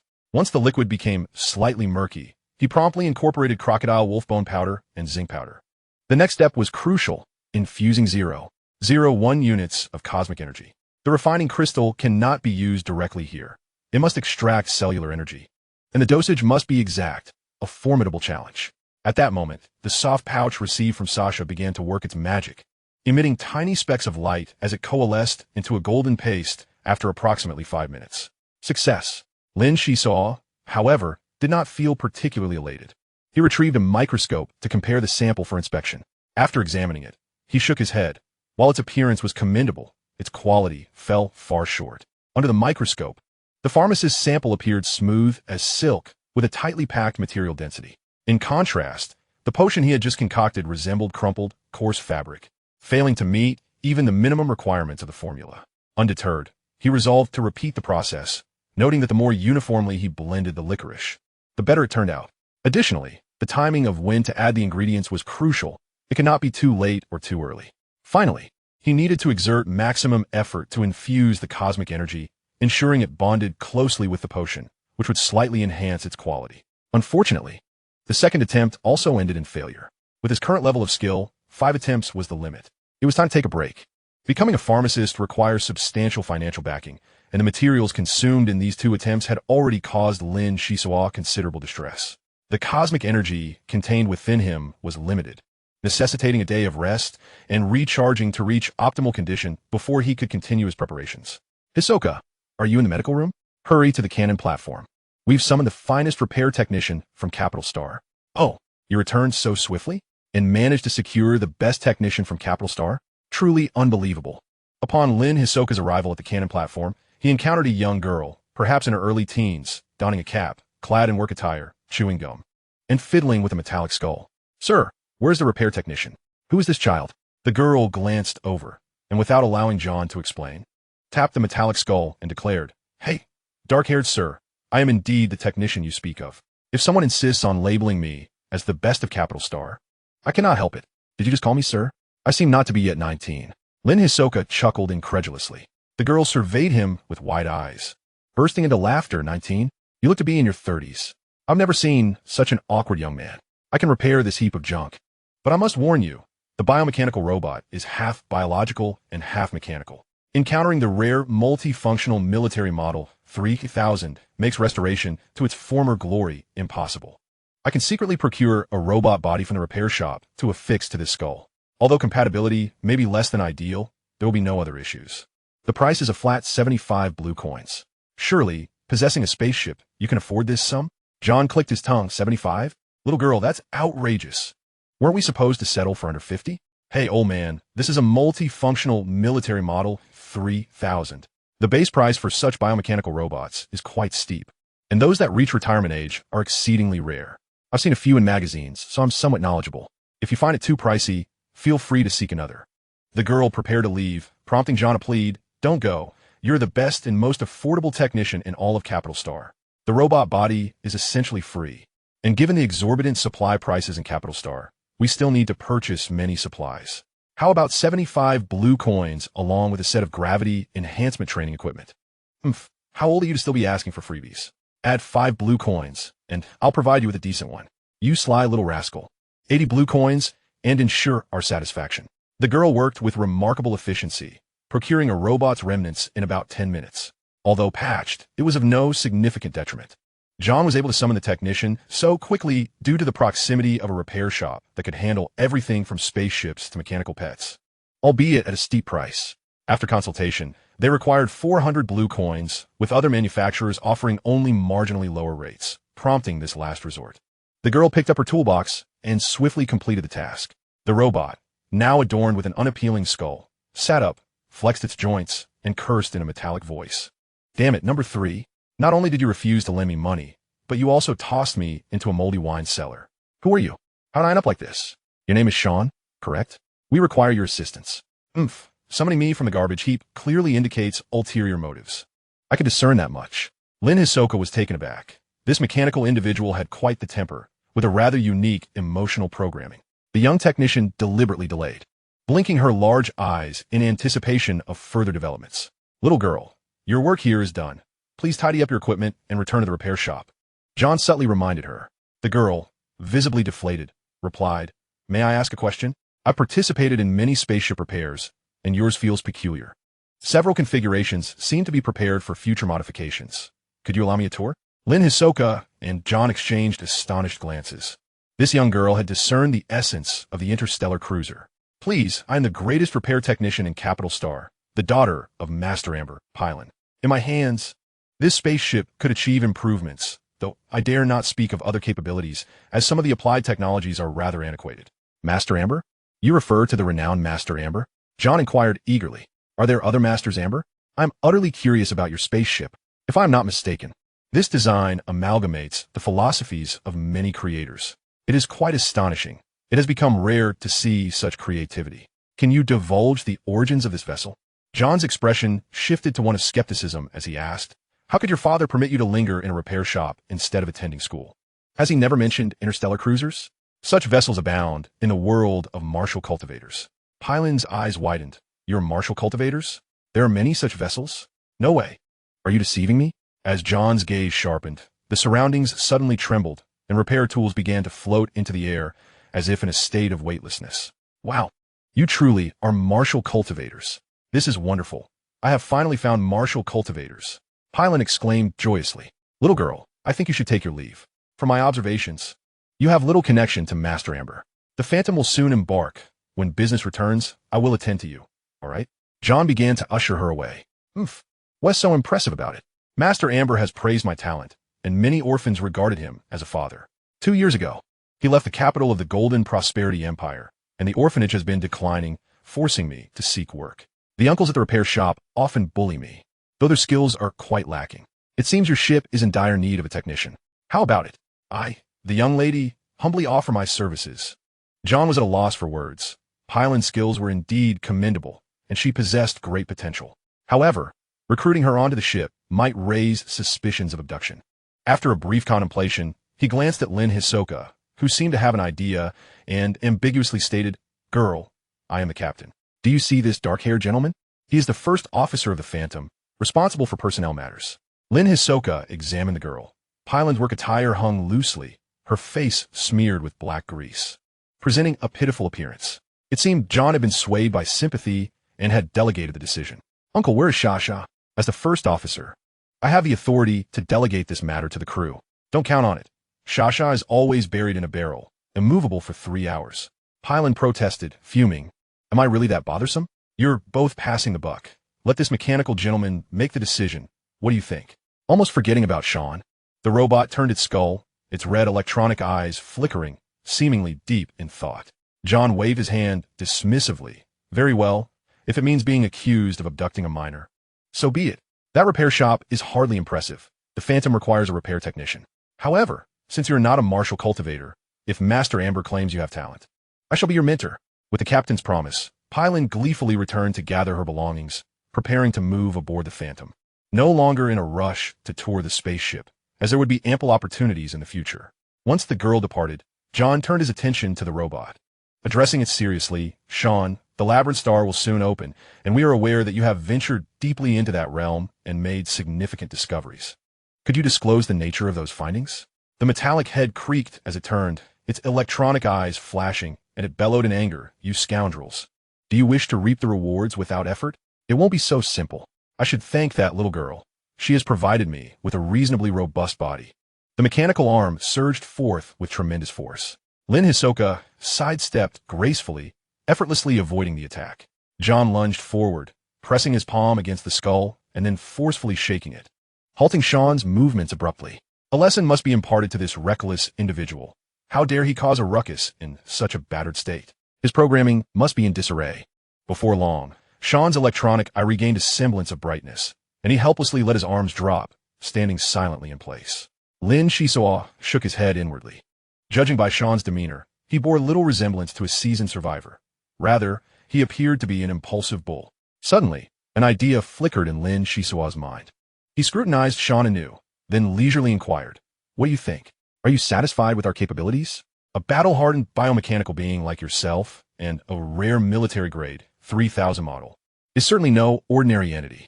The robot cracked its mouth open and began to evaluate.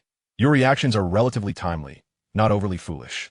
The source abilities wielded by your 2 martial practitioners, one pertaining to speed, the other to mental prowess, are, I must say, quite unimpressive. I truly wonder why number 3 entrusted me to you. However, number 3 has a keen eye for character, so collaborating with you should be relatively safe. John sighed, feeling his age as his reactions lagged a beat behind Lin Xisuo's. Composing himself, he spoke plainly. Brother Sean, we have successfully activated you and provided an exploration vessel. We are all friends of number 3 from the tavern. Let us lay everything out transparently to avoid complications during our endeavors. Regardless of the outcome, 75% of the profits will belong to the Phantom, while 25% will be yours. How's that sound? Sean let out a peculiar cackle. Do you know what lies hidden deep within a Labyrinth Star? Rushing to discuss profit sharing is hardly wise. There stands a monument, continuously emitting strange mental waves. Any human martial practitioner who approaches will turn upon themselves, and robots cannot draw near either. Yet, there are indeed treasures to be found. Countless martial practitioners from generations past have discovered this monument, and not a single one returned unscathed. Any equipment that survived the solar storms would fetch a handsome price. Such peculiarities exist? John inhaled sharply. Mental waves are among the most challenging phenomena to guard against, and the martial practitioners who ventured forth must have been formidable.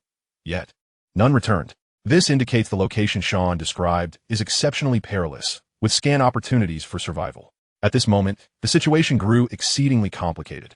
Even if they knew the route to the monument, venturing forth would be reckless. Sean chuckled again. There are indeed methods available, requiring our concerted effort. Now, let us discuss the distribution of benefits. I shall claim 40%, and that is non-negotiable.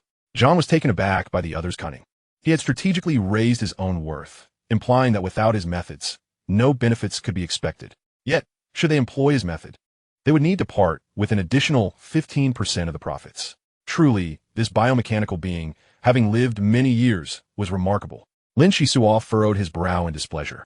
While Sean's attempt to elevate his worth was understandable, his approach was unsettling, perhaps a reflection of his experiences that warranted caution. Very well, 40% it is. What method can circumvent the mental waves? Pray tell. John's response was unexpectedly straightforward. Magnets, a multitude of powerful magnets. I owe my survival to the magnetic device implanted in my brain. This device was originally intended to store miniature nuclear bombs. The rarity of the military-grade 3000 model stems from the fact that, in the final throes of battle, it often opts for a heroic demise.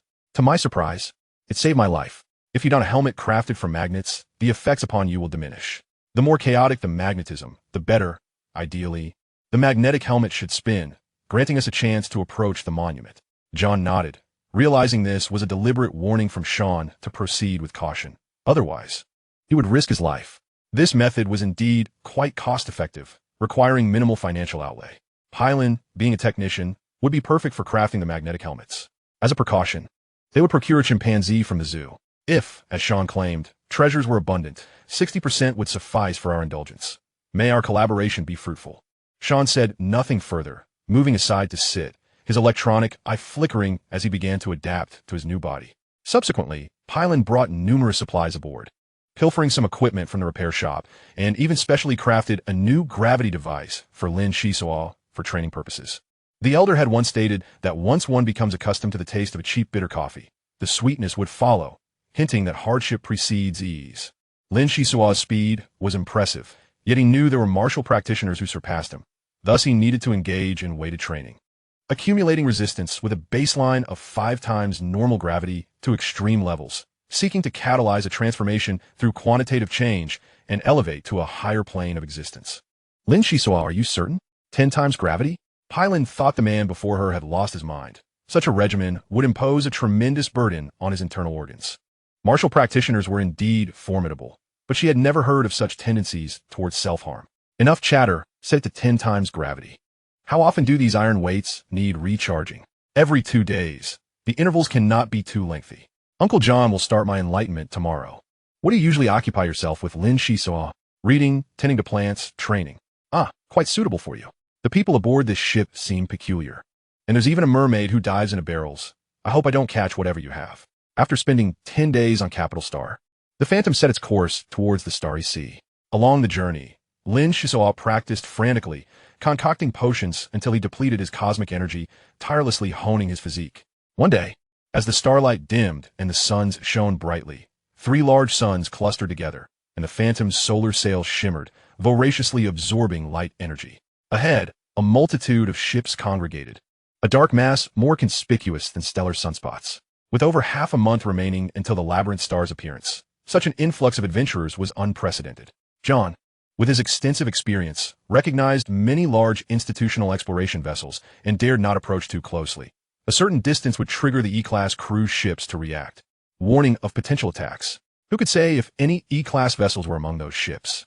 If they were unfortunate enough to encounter one, there would be no need to enter the Labyrinth Star. They would simply flee. Waiting was a torment. John stood on the deck daily, gazing out into the void. Though he saw nothing, the true utility lay in the ship's astronomical telescope. Oh dear, so many days have passed. Why do they not appear? Pylon occasionally joined him on deck for the commotion. Suddenly, heavy footsteps echoed, thud, thud, thud, as Sean emerged from the cabin, his red electronic eyes scanning the horizon. They are about to appear. 5 minutes until countdown. Chapter 47, Golden Lion.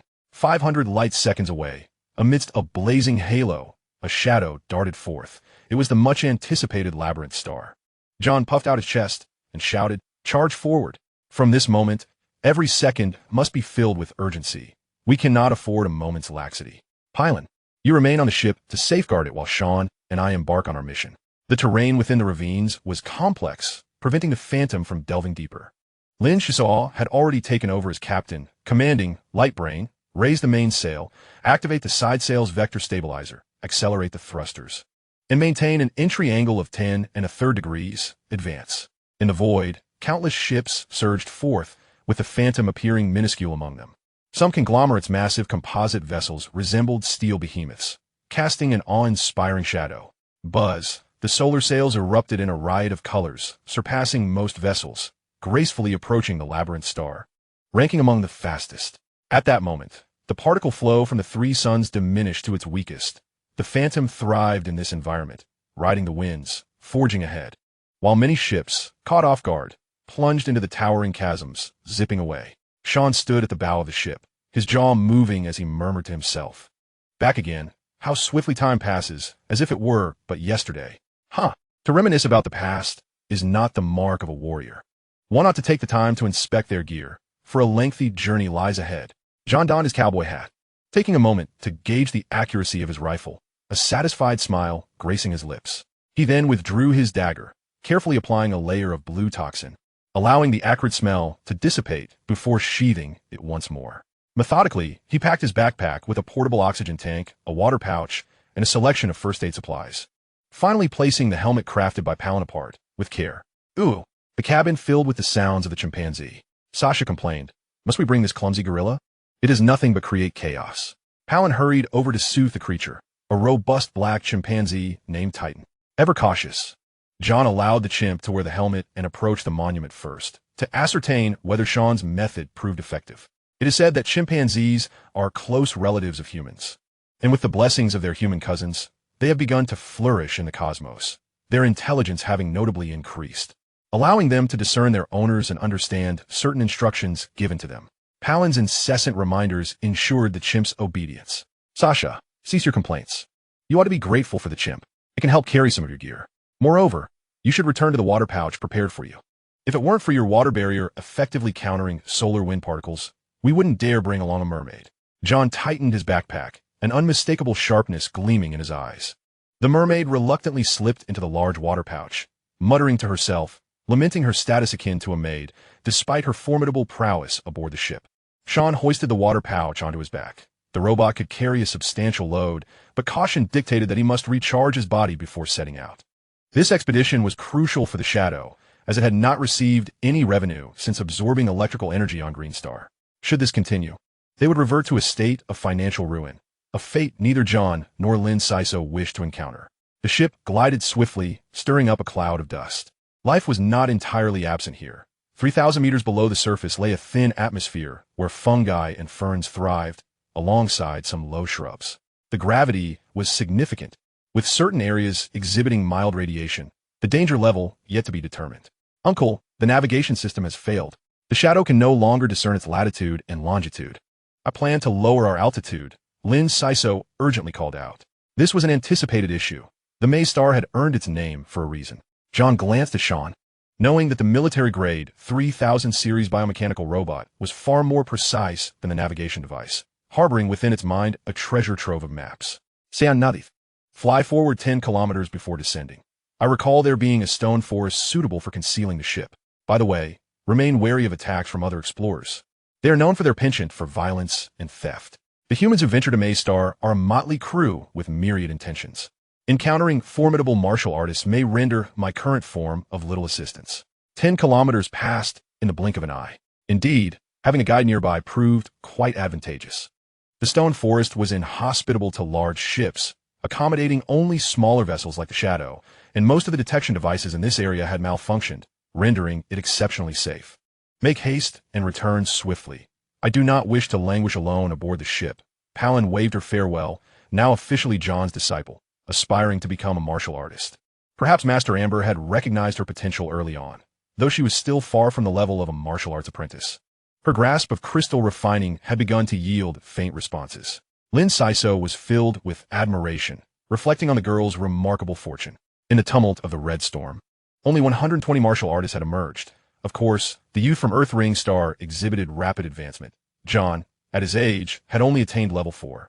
While among that 120, several had already reached level 4 martial prowess, showcasing the potency of the catalytic agents. Captain John, the robot Sean, the mermaid Sasha, the half-baked apothecary Lin Xisuo, and a robust chimpanzee formed this peculiar ensemble as they set forth on their journey northward. The time frame for appearing at Maystar was approximately half a month, sometimes even shorter, necessitating their return to the ship within that period. Otherwise, they would be stranded here for over a century, as the particle torrents generated by the 3 stars were rarely survivable for any ship, and certainly not for theirs.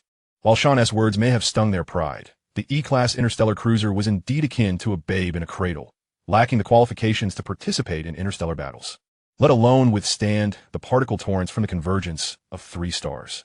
Initially, they could still discern the general direction, but with the compass rendered ineffective, the surroundings grew increasingly dim. Hours later, they had lost all sense of their whereabouts. Lin Xisuo gently touched the flora they encountered, his pupils constricting as he gained a preliminary understanding of Maystar. Beneath the seemingly tranquil darkness lurked numerous perils, including savage beasts with a thirst for blood and venomous insects, well acquainted with martial artists, aware that every 100 years humans would appear, a feast from the heavens. Many ancient beasts had readied themselves, anticipating the opportunity to indulge in a grand banquet. At that moment, a convoy of over 100 hoverbikes approached from the distance.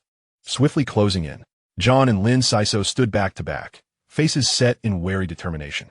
The lead bike executed a stylish drift, halting with precision, and a burly man with a dark complexion burst into laughter. Brothers, do you see? It takes all sorts to brave the Maystar. Ridiculously, they even brought a chimpanzee. This expedition team belongs in a history museum. Forget it. There's no point in conversing with such impoverished fools. Let us move ahead and see if there are any wealthy individuals. The convoy roared past, dismissing John and his companions entirely. Lin Xisuo gazed on for a while, not in anger but rather in delight, unable to restrain himself from saying, "These fellows are quite amusing. Their path aligns with ours, providing us a shield against potential troubles." "How did you know there would be trouble?" Sean inquired, casting a surprised glance his way. "Indeed, how did I know there would be trouble? Don't you find the pervasive silence unnerving? The plants here bear clear signs of grazing, yet not a single native creature has been sighted. Clearly an anomaly. Your insight is commendable. The truly formidable indigenous creatures of Maystar are of 2 varieties, the 3-headed serpents and the venomous lizards. Upon encountering them, there is no need for further discussion. Immediate evasion is imperative." Sean proceeded ahead, and after approximately 5 minutes, a thunderous explosion erupted in the distance, followed by a cacophony of roars. A brilliant mushroom cloud rose into the sky, and soon after, silence reclaimed the ravine.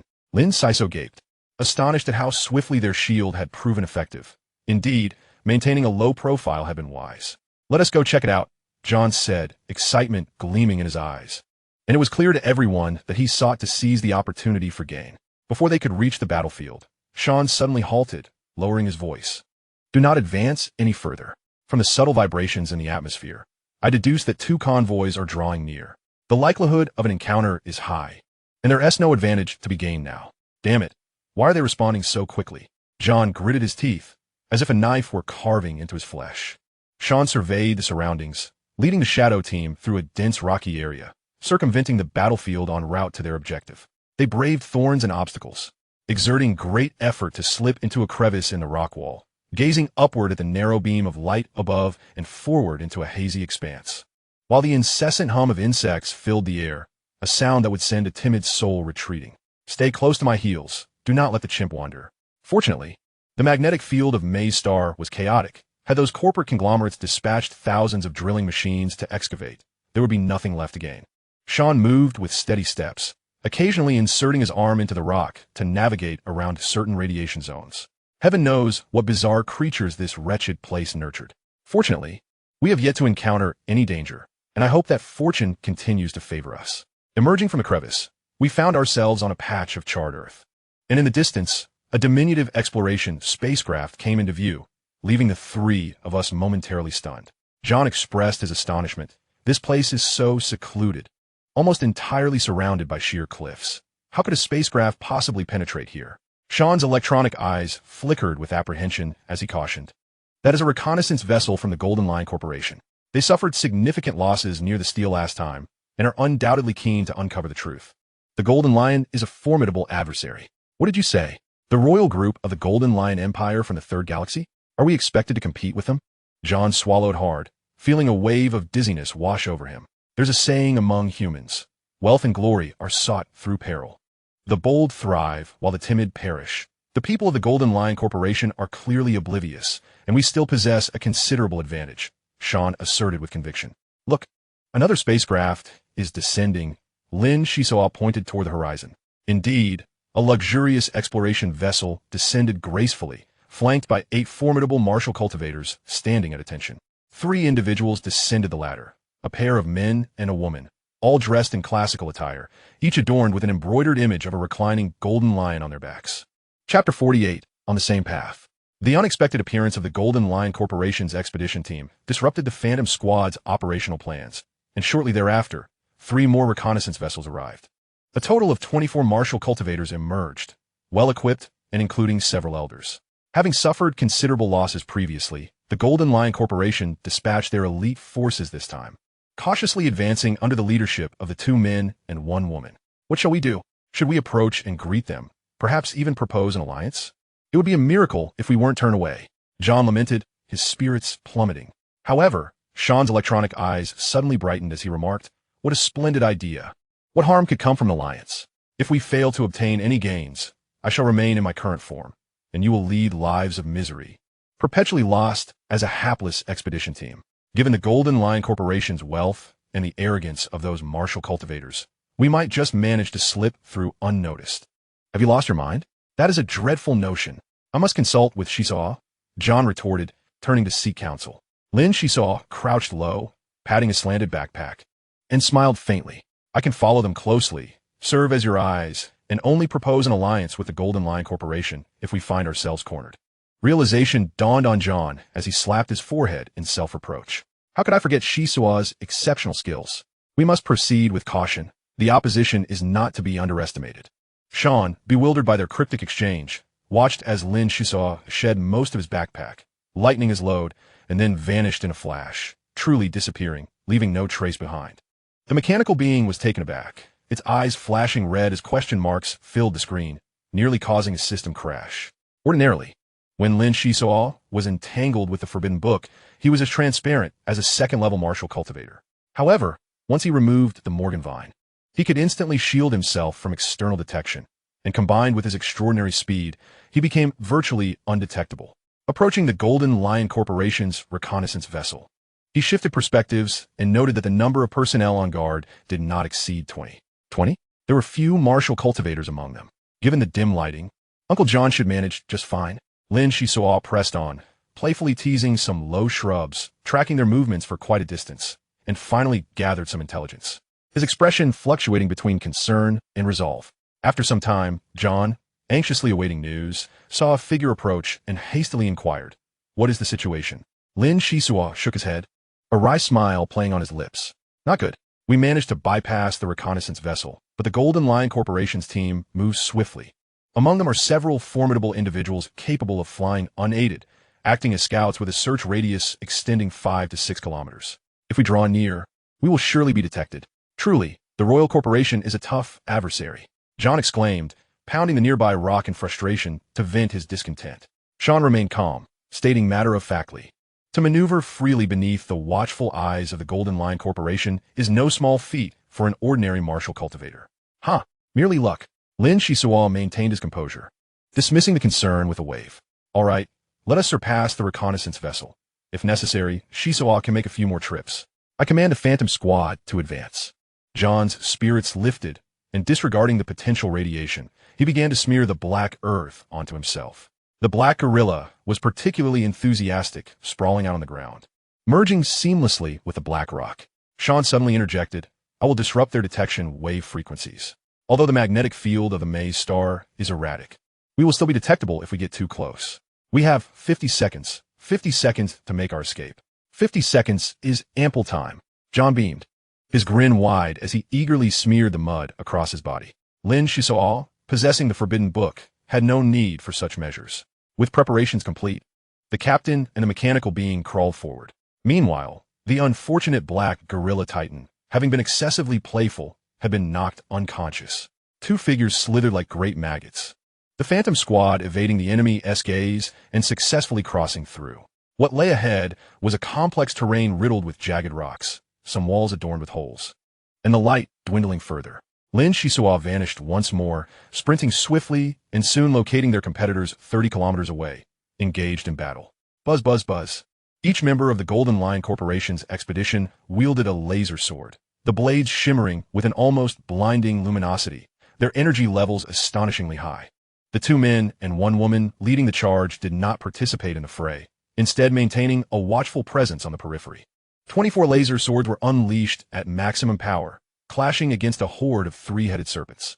These serpents, devoid of teeth and spewing viscous saliva, lunged at their foes, relying on their tough hides and sheer numbers to disregard the laser swords, making them a formidable adversary. Using binoculars, Lin Xisuo observed the 2 men and 1 woman. Their poise striking. The woman, in particular, maintained a few centimeters above the ground on her toes, initially presumed to be tall, but in reality petite and delicate. Suddenly, she seemed to utter a command, and all martial cultivators on the battlefield feigned a retreat. The woman nodded toward the 2 men beside her, parted her ruby lips, and began to hum a melodious tune that floated through the air. Despite the distance, her voice was crystal clear, though Lin Xisuo could not grasp the specific words. Her eyes flickered with a mixture of confusion and sorrow, as if evoking a myriad of memories. Trouble. A mental attack. Lin Xisuo gasped, hastily pressing his hand against his slanted backpack, a chilling energy surging through him, alleviating his distress somewhat. Heavens! Even at this distance, we are affected. The Golden Lion Corporation is truly powerful. Looking back at the battlefield, all the 3-headed serpents became entangled, abandoning their assault on the humans as if caught in a bizarre dance. The source of this uncanny ability, simply through a few notes, could calm the serpents Sean had described, and she appeared to be in her 20s. Her rank remained unknown. In a fleeting moment, Lin Xisuo committed the location to memory and hurried back to discuss strategies. With the serpents now subdued by the mental attack, they had become unpredictable. As the Phantom Squad passed through, they could very well spring into chaos, necessitating heightened vigilance. Just as Lin Xisuo departed, the woman cast her gaze in his direction, and someone beside her queried, "Your Highness, is something amiss?" "Nothing of consequence. I merely sense the presence of humans nearby affected by the song. It must be an illusion. We must recover the lost sacred artifact from a century ago. Otherwise, the Tiffany family will not let us off easily. Field, Street, I entrust this to you." "Yes, we are at your service." The 2 men placed their fists over their hearts, bowing slightly in accordance with ancient customs. At this moment, the Phantom Squad was regrouping, and Sasha had executed her cleaning duties with remarkable precision. A pot of fresh water rejuvenated John and Sean, restoring them to their former selves. Upon Lin Xisuo's return, the 2 elder figures were resting. Titan, the gorilla, sat dejectedly beside them, having been knocked unconscious. This experience had made it acutely aware of the lack of trustworthy individuals nearby, leading it to long for the girl, Pauline, who had taught it how to pass tools. After John recounted everything he had observed, he asserted with authority on mental assaults, stating, "The celestial voice, an exceptionally renowned source ability, creates chaos in thought. Generally speaking, its song indiscriminately affects surrounding beings. From your account, the adversary has managed to employ it with targeted precision, which is far from simple. When I approached them, I was met with futility." Suddenly, Sean sprang to his feet and moved forward, declaring, "I will not relent. Since the distance to the enemy is so vast, I must catch up before discussing anything further. Those serpents show no interest in metal. You 2 and that gorilla should devise a way to get past them, and I hope I shan't be kept waiting long." John and Lin Xisuo exchanged knowing glances. The mechanized being seemed intent on burning bridges. If things went awry, it might end up collaborating with the Golden Lion Group. Sean's earlier dubious suggestion had hinted at such tendencies. Curse it, John thought. Hidden beneath its cold exterior lies a treacherous chip. Sean had previously mentioned the self-destruct device within his mind, rendering him immune to coercion. Lin Xisuo patted his waist and whispered, "Leave it to me. Those serpents are no match." John smiled in response, though a hint of melancholy and relief lingered in his eyes. The Phantom Squad hastened their pace. The danger posed by the Golden Lion Group had largely dissipated. The combatants, brimming with energy, found 30-odd kilometers to be trivial, arriving at their destination in no time. A few enormous serpents lay languidly on the ground, obstructing their path. Sean did not act recklessly. He edged forward cautiously, having applied lubricant to his joints beforehand, which rendered his movements nearly silent. The mechanized being passed safely. Casting a glance back, although the distance was considerable, it evoked an unmistakable sense of contempt. Let's commence. Lin Xisuo produced 3 glass vials, rubbed them together, shattering their necks, and a cloud of red powder floated from his palms. He flicked his fingers, and waves of crimson mist spread forth, pulling John along with him in haste. The serpents reacted swiftly, mistaking the approach of prey as an invitation to feast, twisting and writhing in preparation. Strange occurrences abound this year. Previously entranced by song, now they were engulfed in hallucinations, and every serpent that ventured closer began to thrash wildly, their behavior erratic.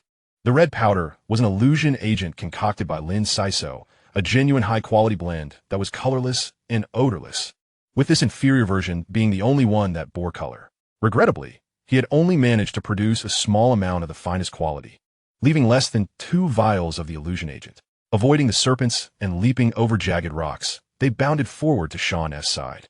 Their remarkable speed once again astonished the mechanized being. How did you accomplish that?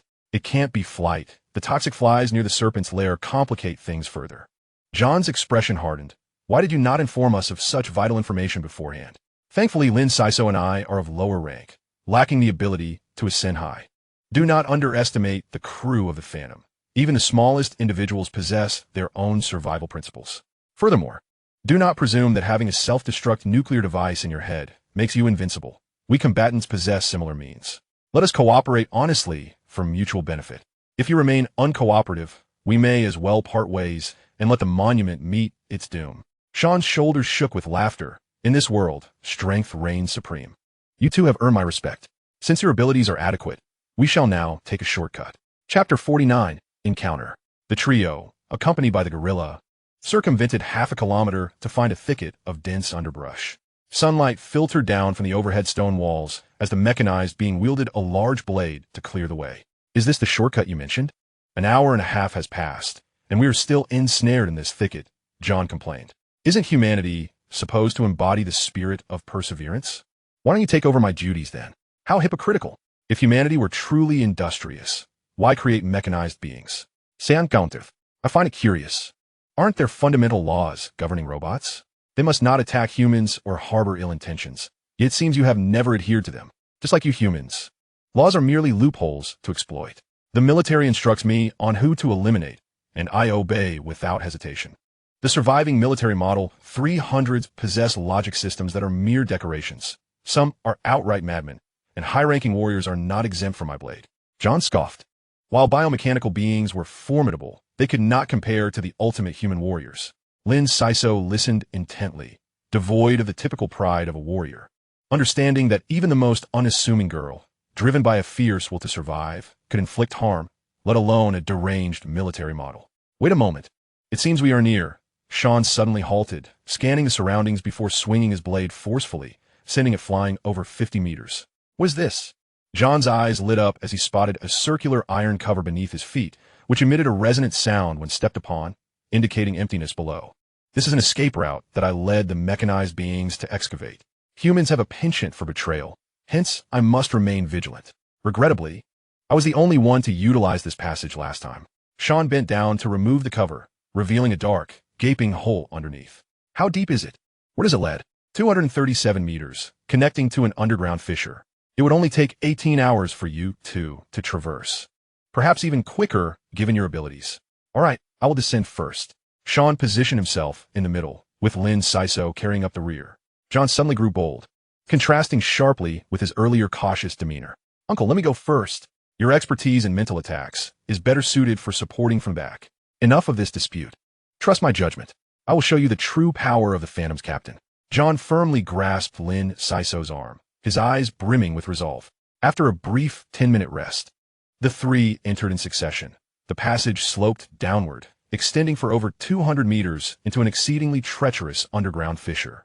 John moved with agility, sometimes gliding without touching the ground, leaving Sean and Lin Xisuo in awe.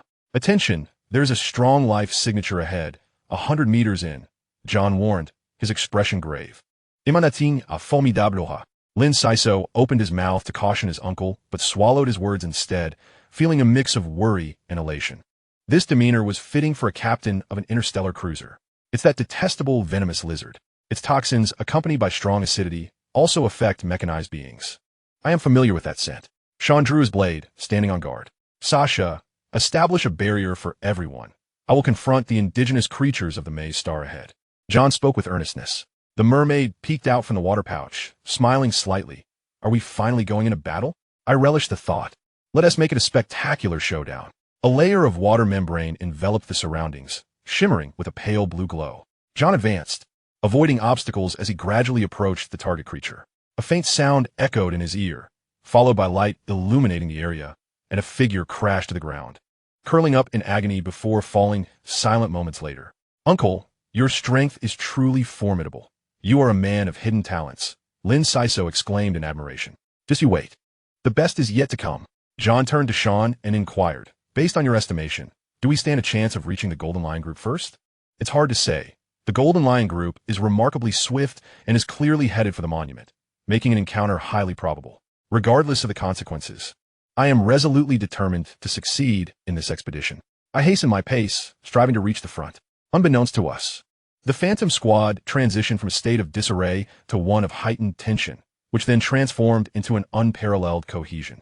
Traversing the rocky crevices as if they were mere pathways, our speed significantly increased. John consistently identified threats lurking 100 meters away, whether to evade, circumvent, or confront. After half an hour, we emerged unscathed from the rocky fissures and stepped into a realm of bizarre wonder. The ground was strewn with large crystal clusters, predominantly in black and white, occasionally interspersed with hints of pale yellow. Sean pointed ahead, remarking, this area is rich in calcium carbonate minerals, commonly known as calcite. Collecting it could yield a substantial reward in blue gold, though the extraction costs are considerable. Beyond this point lies the monument, but there's quite a distance to cover. The crystal formations were breathtaking and of pure quality, reflecting light in a dazzling manner. However, time was of the essence. We had no leisure to admire the extraordinary scenery. Heaving our burdens, we pressed forward, the labyrinth's gravity weighing heavily upon us. After 5 or 6 hours of brisk marching, even the fittest among us felt utterly exhausted. John, panting heavily, struggled to regulate his breath, then sat down and gestured. Let us take a half-hour break. Xisuo, please mark and securely stash the food, fresh water, and non-essential gear, just in case. Understood, I will handle it immediately. In wilderness exploration, there are many strategies. Typically, supply points are established as one nears their objective. Like a crafty rabbit with multiple burrows, Lin Xisuo circled around several times, hiding the items before returning with satisfaction. Just as we were moving along, a sudden clamor erupted ahead. We swiftly concealed ourselves nearby, and upon assessing the situation, my countenance darkened considerably. John and Sean found themselves encircled by over 20 martial cultivators. The atmosphere charged with hostility, and the circumstances seemed dire. Despite our heightened caution throughout the journey, we had not anticipated being followed by the Golden Lion Group. What should we do? Should we fight? I shook my head inwardly. What could a second-level martial cultivator accomplish, even if we launched a surprise attack? The chances of rescue were minuscule. How'd you find this place? There is also the scent of another individual. Where has he gone? The elder with white hair towered above us on the crystal cluster, questioning sternly. His keen nose discerned our presence. At most, he regarded me as a mere hound at the Golden Lion's side, declaring I was unworthy of conversation and demanding the person in charge to come forth. What did you say? A 4th-level martial cultivator dares to be so insolent before me? The elder's anger flared as a glow manifested at his fingertips, ready to strike. Gardener, the Golden Lion Group has not attained its position through oppression. Restrain your source abilities, for I have questions for you. As you wish. The white-haired elder bowed his head humbly, and 3 individuals approached, 2 men and a woman. The one speaking was the woman, her voice soothing to the core, compelling one to lower their defenses instinctively. John cast her a cold glance, replying with measured resolve, the road is wide. We shall each go our separate ways. We have not obstructed the Golden Lion Group, yet you come to encircle us. How is this not akin to robbery? The woman's expression was gentle, and she smiled sweetly. Sir, I am Angel, and these are Field and Strite. This path is treacherous. It is quite unusual for a 4th-level martial cultivator accompanied by a mechanical being to arrive ahead of us. My subordinate's aggressive behavior is somewhat understandable. This endeavor is crucial for the Golden Lion Group, and we wish to avoid unnecessary complications. If you are forthright about your intentions here, I believe you will earn both my personal friendship and that of the Golden Lion Group, should you provide significant intelligence. A reward of 200 units of refining crystals awaits. Such a generous offer, starting at 200 units, seemed astonishing, considering that a martial cultivator produced from the Red Storm would sell for barely 700 or 800. John felt a flicker of interest, responding with noble courtesy. Indeed, the Golden Lion Group is quite generous. However, I must disappoint you. We merely stumbled upon this place by chance. Please, proceed ahead. There are numerous crystal clusters here, and perhaps there are unexpected gains to be had. Ah, so you are of the noble class of the Golden Empire? Your words seem insincere.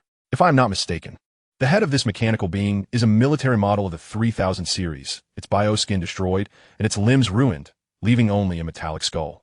Perhaps it is a survivor from the last expedition? But do not rush to argue. Our mothership has long since locked onto this location, and your vessel is likely some distance away.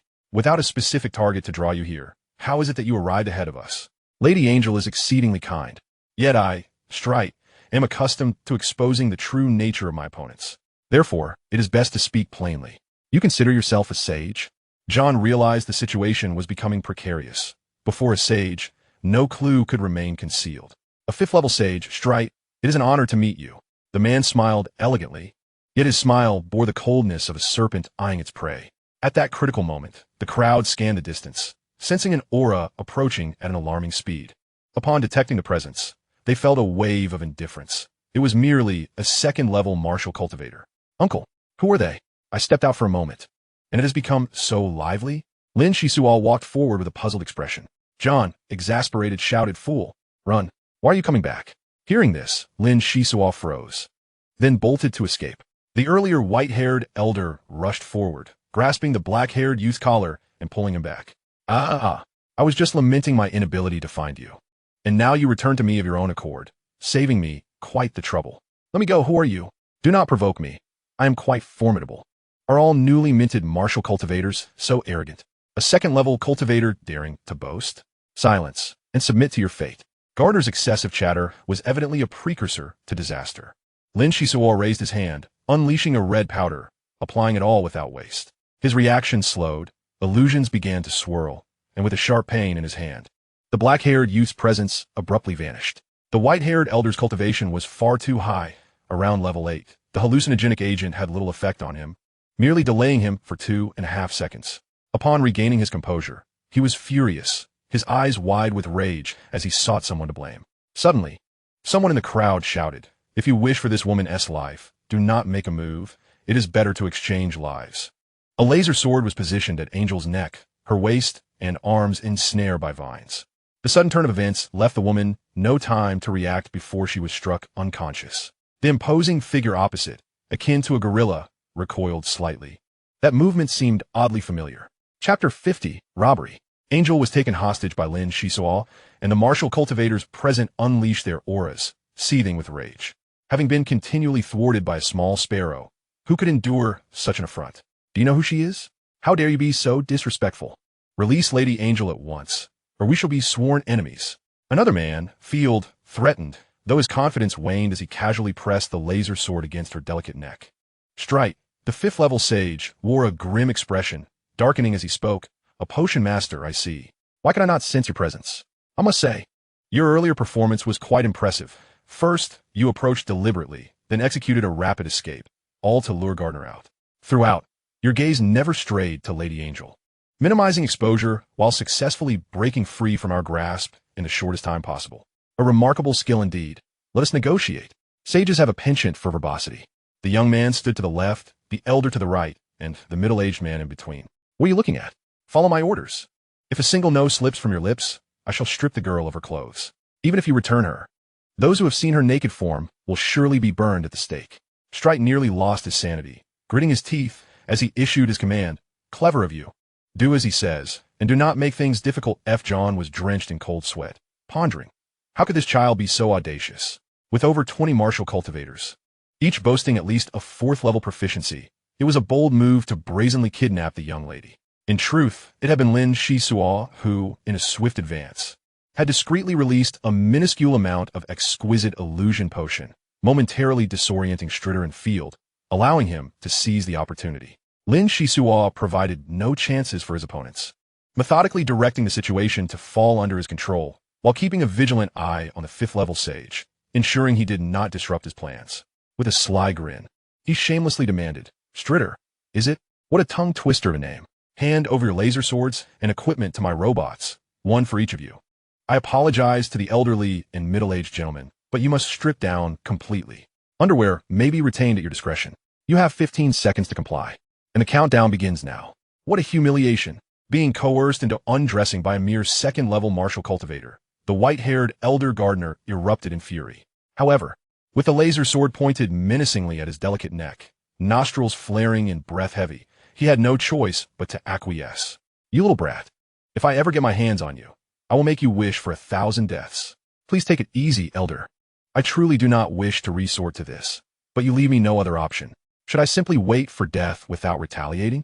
I would prefer not to see matters escalate beyond control, especially for this lovely young lady, who undoubtedly enjoys the adoration of many. Thus, I kindly request your cooperation."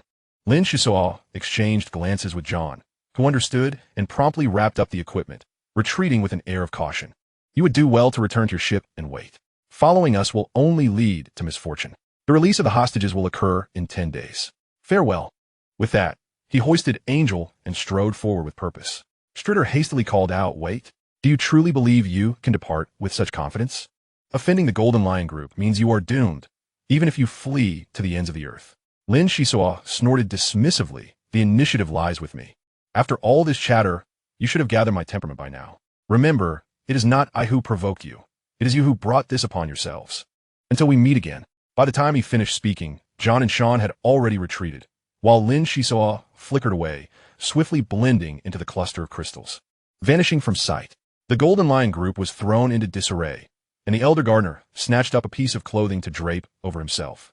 Field, who had come along, bellowed, "Why? Tell me why. Strider, are you just going to watch them leave?" Strider brushed off the dust from his clothes with a slight smile, speaking leisurely. "Firstly, they are not the type to show mercy.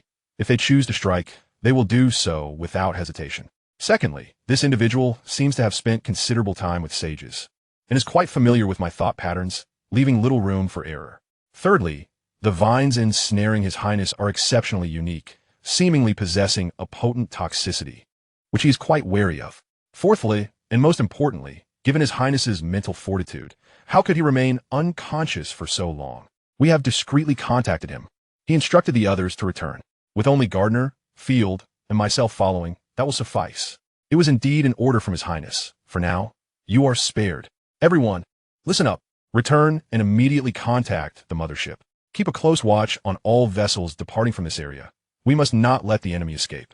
Our reputation has taken a severe blow, and if they manage to flee successfully, we shall all jump into a black hole."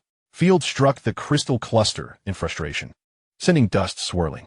Turning back to Lin Xisuo, he unabashedly tightened his grip around Angel's legs, saying as he walked, "Once you awaken, please say something. I have heard your voice, but regrettably, I did not comprehend it. Do not attempt to unleash your angelic voice. It will be of no use against my vines. Could you let me down? This treatment seems rather impolite for a lady. My apologies, esteemed lady. May I pose a question? What matters did you and your subordinates discuss for such an extended period?" "How do you know?" Angel asked, slightly taken aback. "Indeed, how would I know?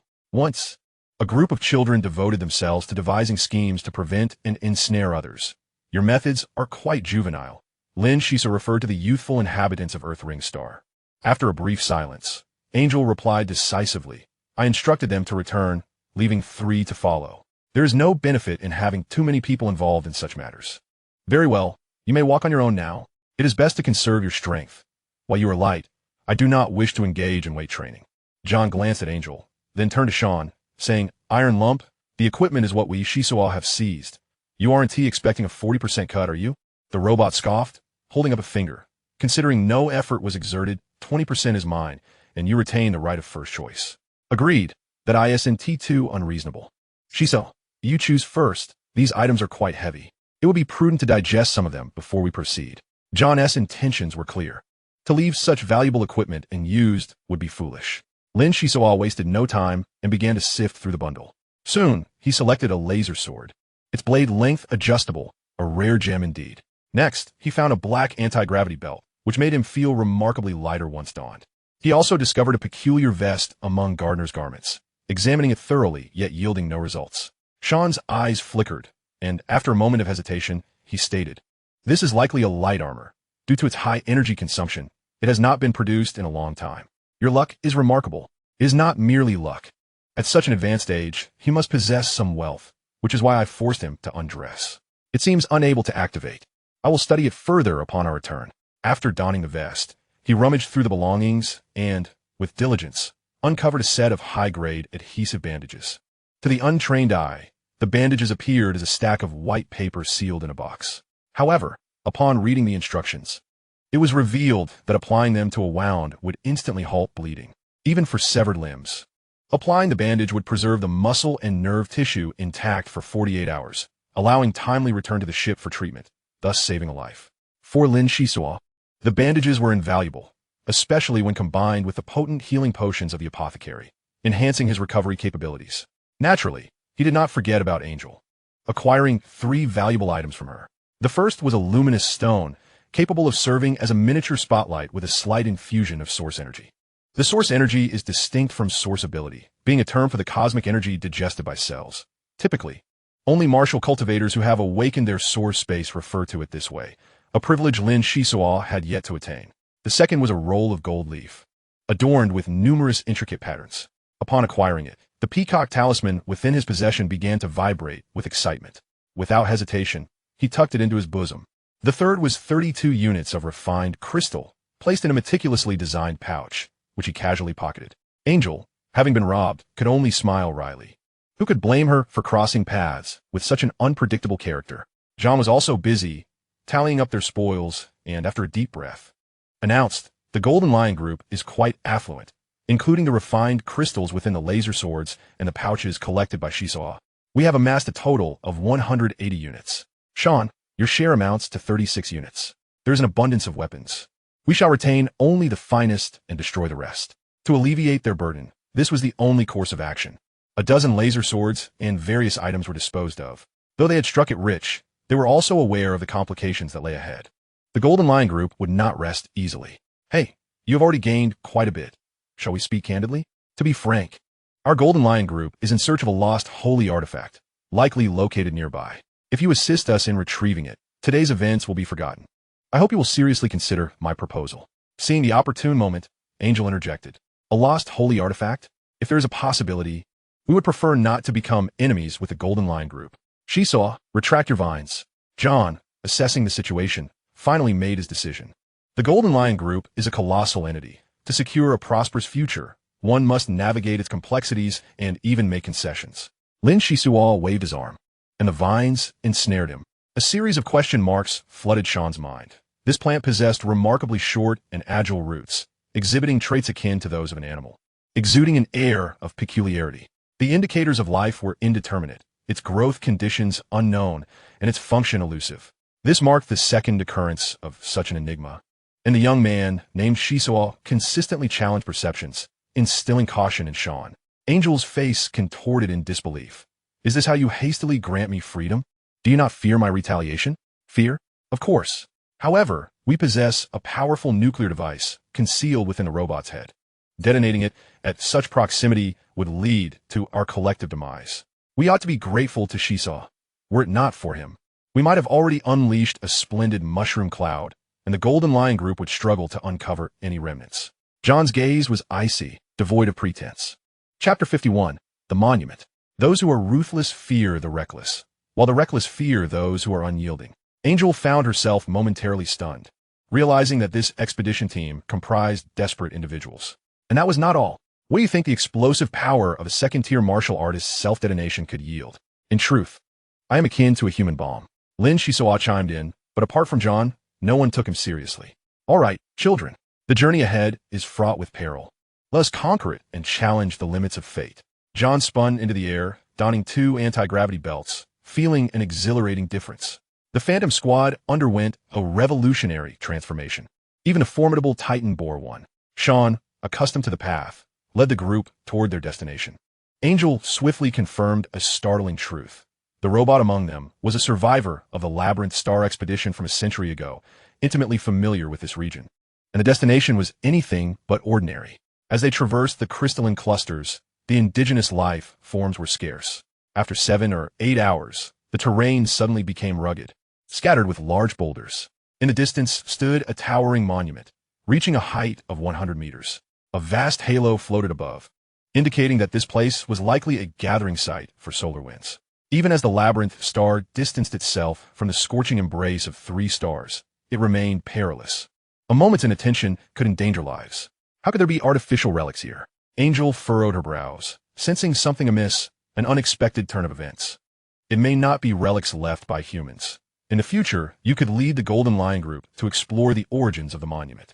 We merely seek the equipment and refined crystals left by generations of explorers, Sean remarked while unloading his water pouch. The mermaid emerged, her head bobbing, enviously exclaiming, "Wow, what a beautiful human woman. I just took a nap and seem to have missed something." John scowled. Relying on a mermaid is as futile as depending on a chimpanzee. The outcome now rests entirely with the Titan. The chimp gazed pitifully at its master, fully aware of its impending fate. As the vanguard, its lineage had long been adept at this role. Lin Xisuo fitted the chimp with a magnetic helmet, whispering, "Be clever. Palin is in need of a helper. She has repeatedly urged me to ensure your safe return. You cannot perish here, understand? Do your best. Good luck." The chimp thumped its chest, bolstering its courage. Shortly after, the Titan scaled the rocks, bouncing away. The group donned helmets. The unknown type of mental beams proved difficult to defend against. Fortuitously, they had brought an extra helmet as a backup. Borrowing the light, Angel acquired a rudimentary protective measure. Attention, the Titan is nearing the monument, currently less than 300 meters away. If any anomalies are detected, retreat immediately. Sean's electronic eye closely monitored the distant situation. His chip had proven its worth in handling affairs. The heart-pounding moment commenced as the chimp approached the monument. Angel bit her lip, succumbing to the charged atmosphere. A hum emanated as the monument radiated a burst of light, spreading outward. The chimp, startled, dropped to the ground, then unsteadily rose. Waving its arms to signal it was unharmed. Robot Sean, with a flourish, retrieved a bundle of burlap sacks from his backpack, dashing forward without a word. "Damn, are robots this shameless?" Xisuo, keep an eye on our guest from the back. I'll investigate what treasures lie ahead. John shot forward, his form resembling a swift swallow, skimming low through the air. "My dear Miss Angel, the sacred artifact of the Golden Lion Group may be lost here. Why not?" "No need to say more. I will follow you. The sacred artifact is more important than anything." No sooner had she spoken than Angel lightly tapped her foot, her figure swaying as she surged forward at an astonishing speed. Lin Xisuo's gaze flickered. He gained a deeper understanding of high-level martial artists, following closely, unwilling to let this woman slip from his sight. "I've struck it rich. This wealth could purchase a resource planet," Sean exclaimed in manic delight. Though the gear left at the monument was scant, the quantity of refined crystals was considerable, even eliciting surprise from Angel, whose beautiful eyes widened. The monument hummed and emitted another burst of light, seemingly resistant to allowing living beings to approach. Its surface was smooth, a dark gray hue. Such a meticulously formed structure could not be a natural product, affirming it as some form of relic. Close encounters with the mental beam's impact left Lin Xisuo disoriented, shaking his head to regain clarity. His low cultivation rendered him severely affected, while Angel and John, significantly stronger, merely experienced slight delays before continuing their search.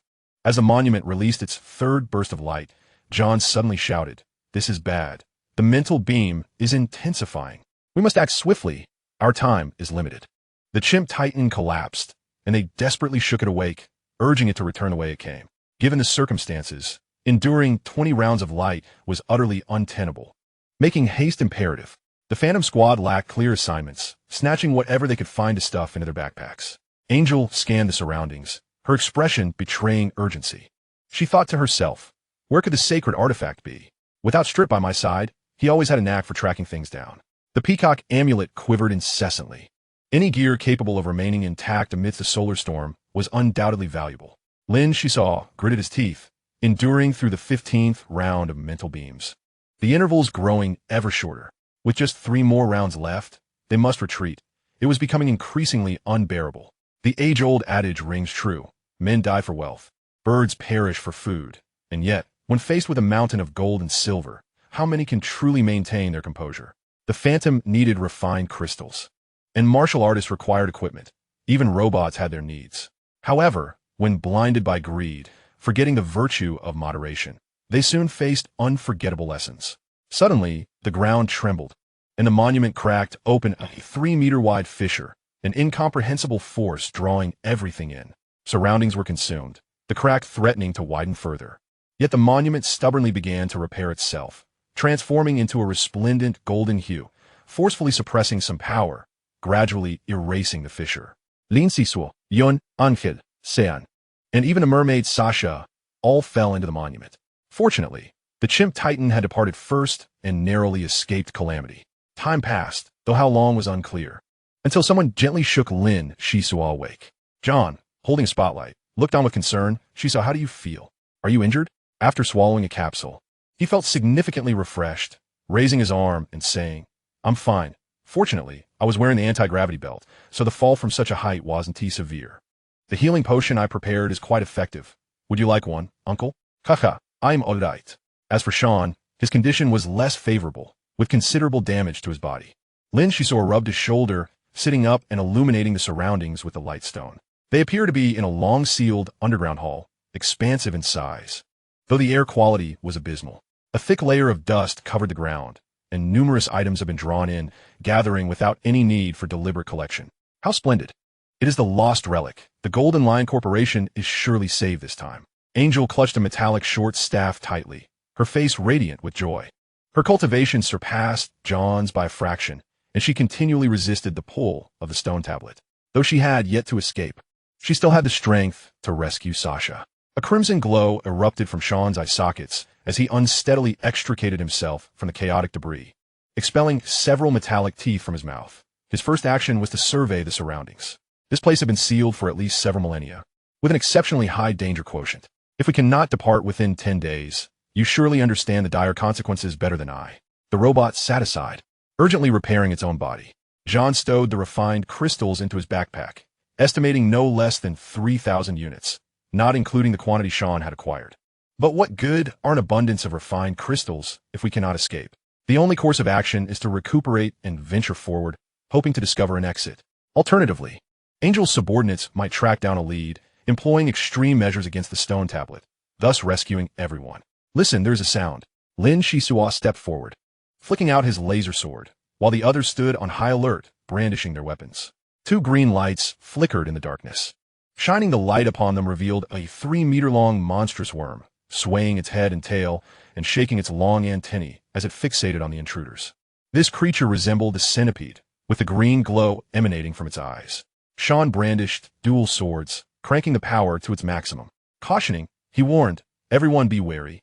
This creature is a hybrid of biological and mechanical design, quite similar to myself, though its functions and capabilities remain unknown, and it does not resemble human constructs. Not far away, pairs of green lights flickered in succession. There were over 100 green-eyed centipedes, hissing as they launched their assault, with no means of evasion. They had no choice but to confront them head-on. Lin Xisuo dodged, swiftly unleashing the white-hot glow of his sword, but to his dismay, when it struck the centipede's body, it penetrated only a few centimeters before becoming stuck. The centipede emitted a dark mist, causing the temperature to plummet. Hastily withdrawing his sword, he retreated as the ground crystallized into a layer of black ice. Being struck would surely have dire consequences.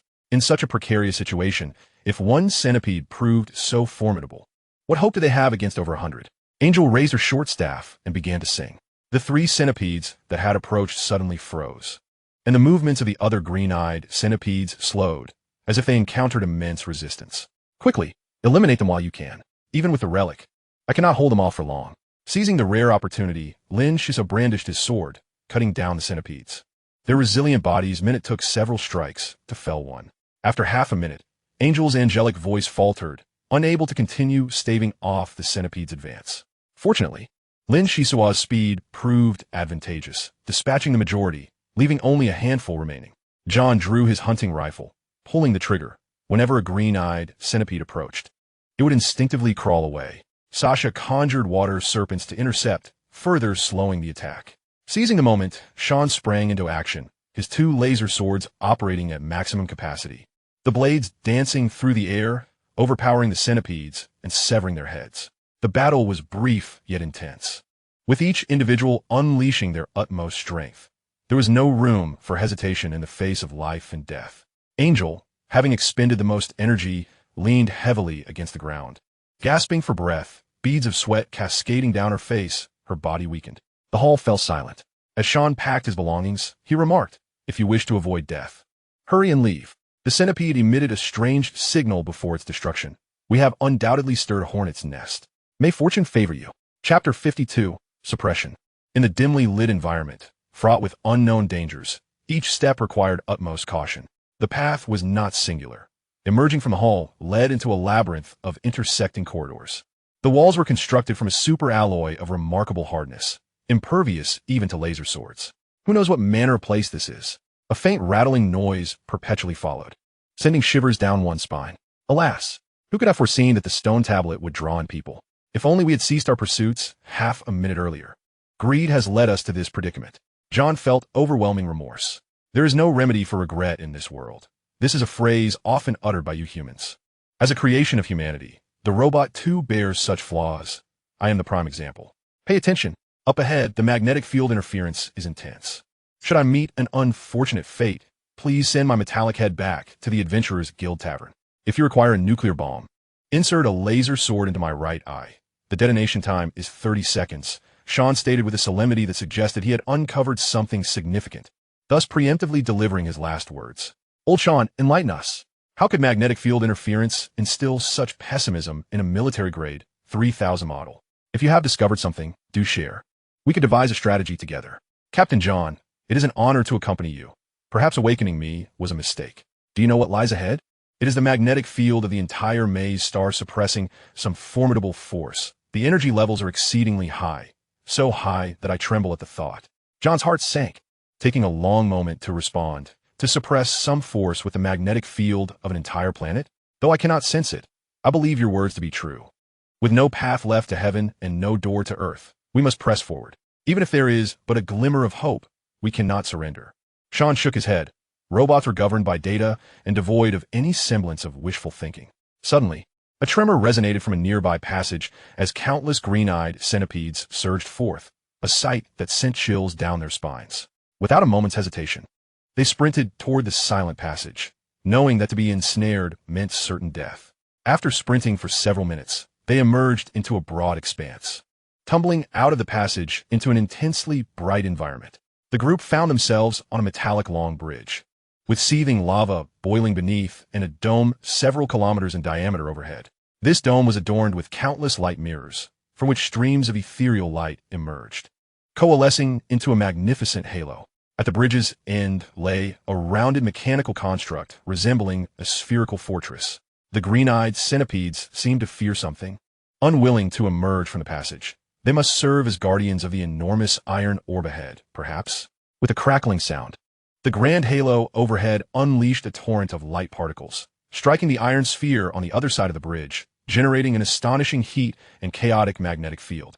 Inflicting great discomfort, everyone hastily prostrated themselves on the bridge, clinging tightly to its edges. Sasha raised a water curtain, but the clear water in the pouch evaporated rapidly. To encounter a solar windstorm in this place was unfathomable. Fortunately, the torrent of light particles primarily targeted the iron sphere, with minimal impact on their side of the passage. Had they drawn closer, they would have been scorched into jerky. With light particles before them and green-eyed centipedes behind, the group stood on the metallic bridge, exchanging bewildered glances. We must devise a plan quickly. The water in the pouch can only sustain us for a few more moments. Otherwise, I shall become a barbecued eel, Sasha exclaimed, her voice laced with fear.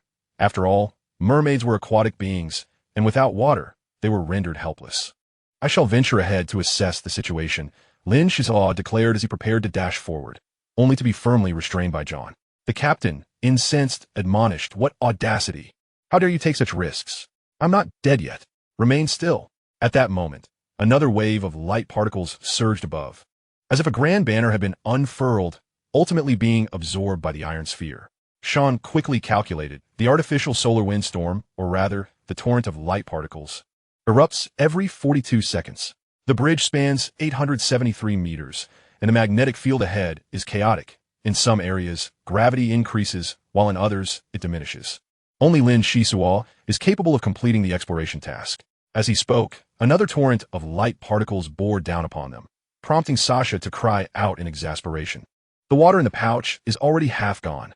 If we dawdle any longer, we are all doomed. John frantically rummaged through his backpack, shouting, "No, there is still a chance. We have gathered so much equipment. Surely there is one or two items we can utilize now." Lin Xisuo was deeply moved and exclaimed, "Uncle, rest assured, I possess the means to withstand this crisis. You all should approach the passage and temporarily engage with the green-eyed centipede." Without allowing John a chance to retort, he seized the moment when the torrent of light particles released its flow, swiftly moving towards the iron sphere. As Sean had mentioned, it felt as though he carried a weight of 1,000 pounds. The immense gravitational force bore down on his insides, almost causing him to cough up blood. Yet, moments later, he felt as light as a swallow, unable to halt his momentum, nearly plunging into the lava, which terrified him to the core. His temples beaded with cold sweat, which evaporated instantly due to the intense heat. The distance of 800 meters felt less like a mere measure and more like a perilous leap between life and death. Forward, always forward. At this juncture, retreat was no longer an option. He had to investigate the area near the iron sphere to devise an appropriate strategy. Time slipped away second by second, and as he finally approached the target, a resounding buzz echoed in his mind, and his magnetic helmet shattered, leaving him on the brink of losing consciousness. This was dire. The mental beam emanating from the stone tablet was far more potent than anticipated. In a critical moment, Lin Xisuo clutched the diagonal satchel containing the forbidden tome, which he had discovered through daily contact could repel mental assaults. He had previously tested it with John, and its mitigating effect had been evident. He could only hope it would withstand the current predicament. Success. Just a few seconds left. He silently thanked his luck and dashed beneath the massive iron sphere. This colossal mechanism had undoubtedly been operational for countless years, emitting a deafening rumble from within. As the torrent of light particles surged down, he still had not located an entrance or an exit. Life and death were at stake. He had to gamble. Lin Xisuo activated his lightsaber and thrust it towards the iron sphere, while the torrent of light particles above released an incomparable heat. In this critical moment, the peacock amulet emanated layers of cold light, barely shielding him from the searing temperature, exhausting his sole opportunity for defense and granting him a precious 42 seconds. Lin Xisuo paid no heed to anything else and thrust his lightsaber frantically. The iron sphere had withstood the torrent of light particles for countless years. How could it be harmed by a mere lightsaber? Aside from a slight reddening at the insertion point, there was no discernible change. It was futile. Retreat seemed inevitable. A sense of despair flooded his heart, and hope dwindled. Death awaited him. Suddenly, he sensed a consciousness emanating from within the iron sphere. Lin Xisuo, as if possessed, stood transfixed, relentlessly stabbing the lightsaber at the same spot. As the lethal heat radiated from above, a colossal force field materialized within the iron sphere, pushing upward and safeguarding Lin Xisuo, allowing him to remain unscathed. Strangely, the previously encountered mental beam ceased, no longer making its presence felt. One stab, two stabs. He attacked tirelessly until someone called from behind, "Xisuo, we've made it through. How did you accomplish this?" "Don't stop, Uncle John," Sean Angel. "Wait for me to withdraw and then immediately move in. If you wish to survive, follow my orders." Although he was unaware of what lay imprisoned within the iron sphere, it had indeed communicated with him. Now we too were bound by restraints in this place, our fates intertwined, compelling us to take this desperate gamble. After declaring this, Lin Xisuo tapped into his speed advantage, overloading the lightsaber, gradually melting through the metal. After a quarter of an hour, he had only managed to carve out a 10-centimeter opening, underscoring the immense difficulty of the task. Boom, boom. Glancing upward, he noted the vibrant lights cascading downward, with the magnetic field's turbulence causing spatial distortions. The force field emanating from the iron sphere had weakened considerably, far less formidable than at the outset. "Let me take over. You rest for a moment." Sean raised his dual swords and continued the assault along the opening Lin Xisuo had created, unaware of the iron sphere's thickness. Yet, there was a glimmer of hope. How could he let it slip away? The efficiency of the machinery was remarkable, and its durability commendable. In half an hour, 2 high-quality lightsabers were rendered useless, having only expanded the opening to half a meter deep. Subsequently, John took over the mechanized position, while Angel had yet to recover. Lin Xisuo would have to exert himself even more. Sean picked up some metal debris and examined it closely, his electronic eye flickering as he stated, "If my data is accurate, this metal is likely infused with titanium crystal, a highly valuable material. It is said that weapons forged from titanium crystal are most suitable for martial artists, rendering it even more precious than refined crystal. No wonder it is so sturdy." Titanium crystal? Are you saying that such a massive chunk of metal is crafted from it? It is mixed with titanium crystal, though the ratio is significant. If we could refine it, it would be a breeze to amass wealth. John continued digging as he spoke. "Shisa, be careful to collect all the falling metal. These are treasures." At last, the presence within the iron sphere could no longer maintain its strength. The protective force field weakened by a third, and hot air surged downward. Shasha unleashed the last bit of clear water into the air, temporarily alleviating the oppressive heat. John hastened his actions, no longer daring to waste time. After a total of over 2 hours, 6 lightsabers had been destroyed, and they had melted over 2 meters deep. The opening was minuscule, barely allowing anyone to squeeze through, necessitating the deployment of Shasha. Her petite form, though, was no less formidable than that of a second-tier martial artist. The lengthy wait continued as the protective force field shrank to a 10-meter radius. Each pulse of radiant energy descending from above was nerve-wracking, leaving them uncertain if they could endure. A scalding gust of air erupted from the opening, propelling Shasha backward with immense force, leaving her with multiple burns and unconscious in an instant. Lin Xisuo rushed forward to administer capsules to the mermaid, extracting a high-grade adhesive for emergency care, binding her to his chest like an infant, prepared to tend to her at any moment. The iron sphere was finally breached, and the force field inside roiled tumultuously, beginning a clash with the surrounding magnetic field and torrent of light particles.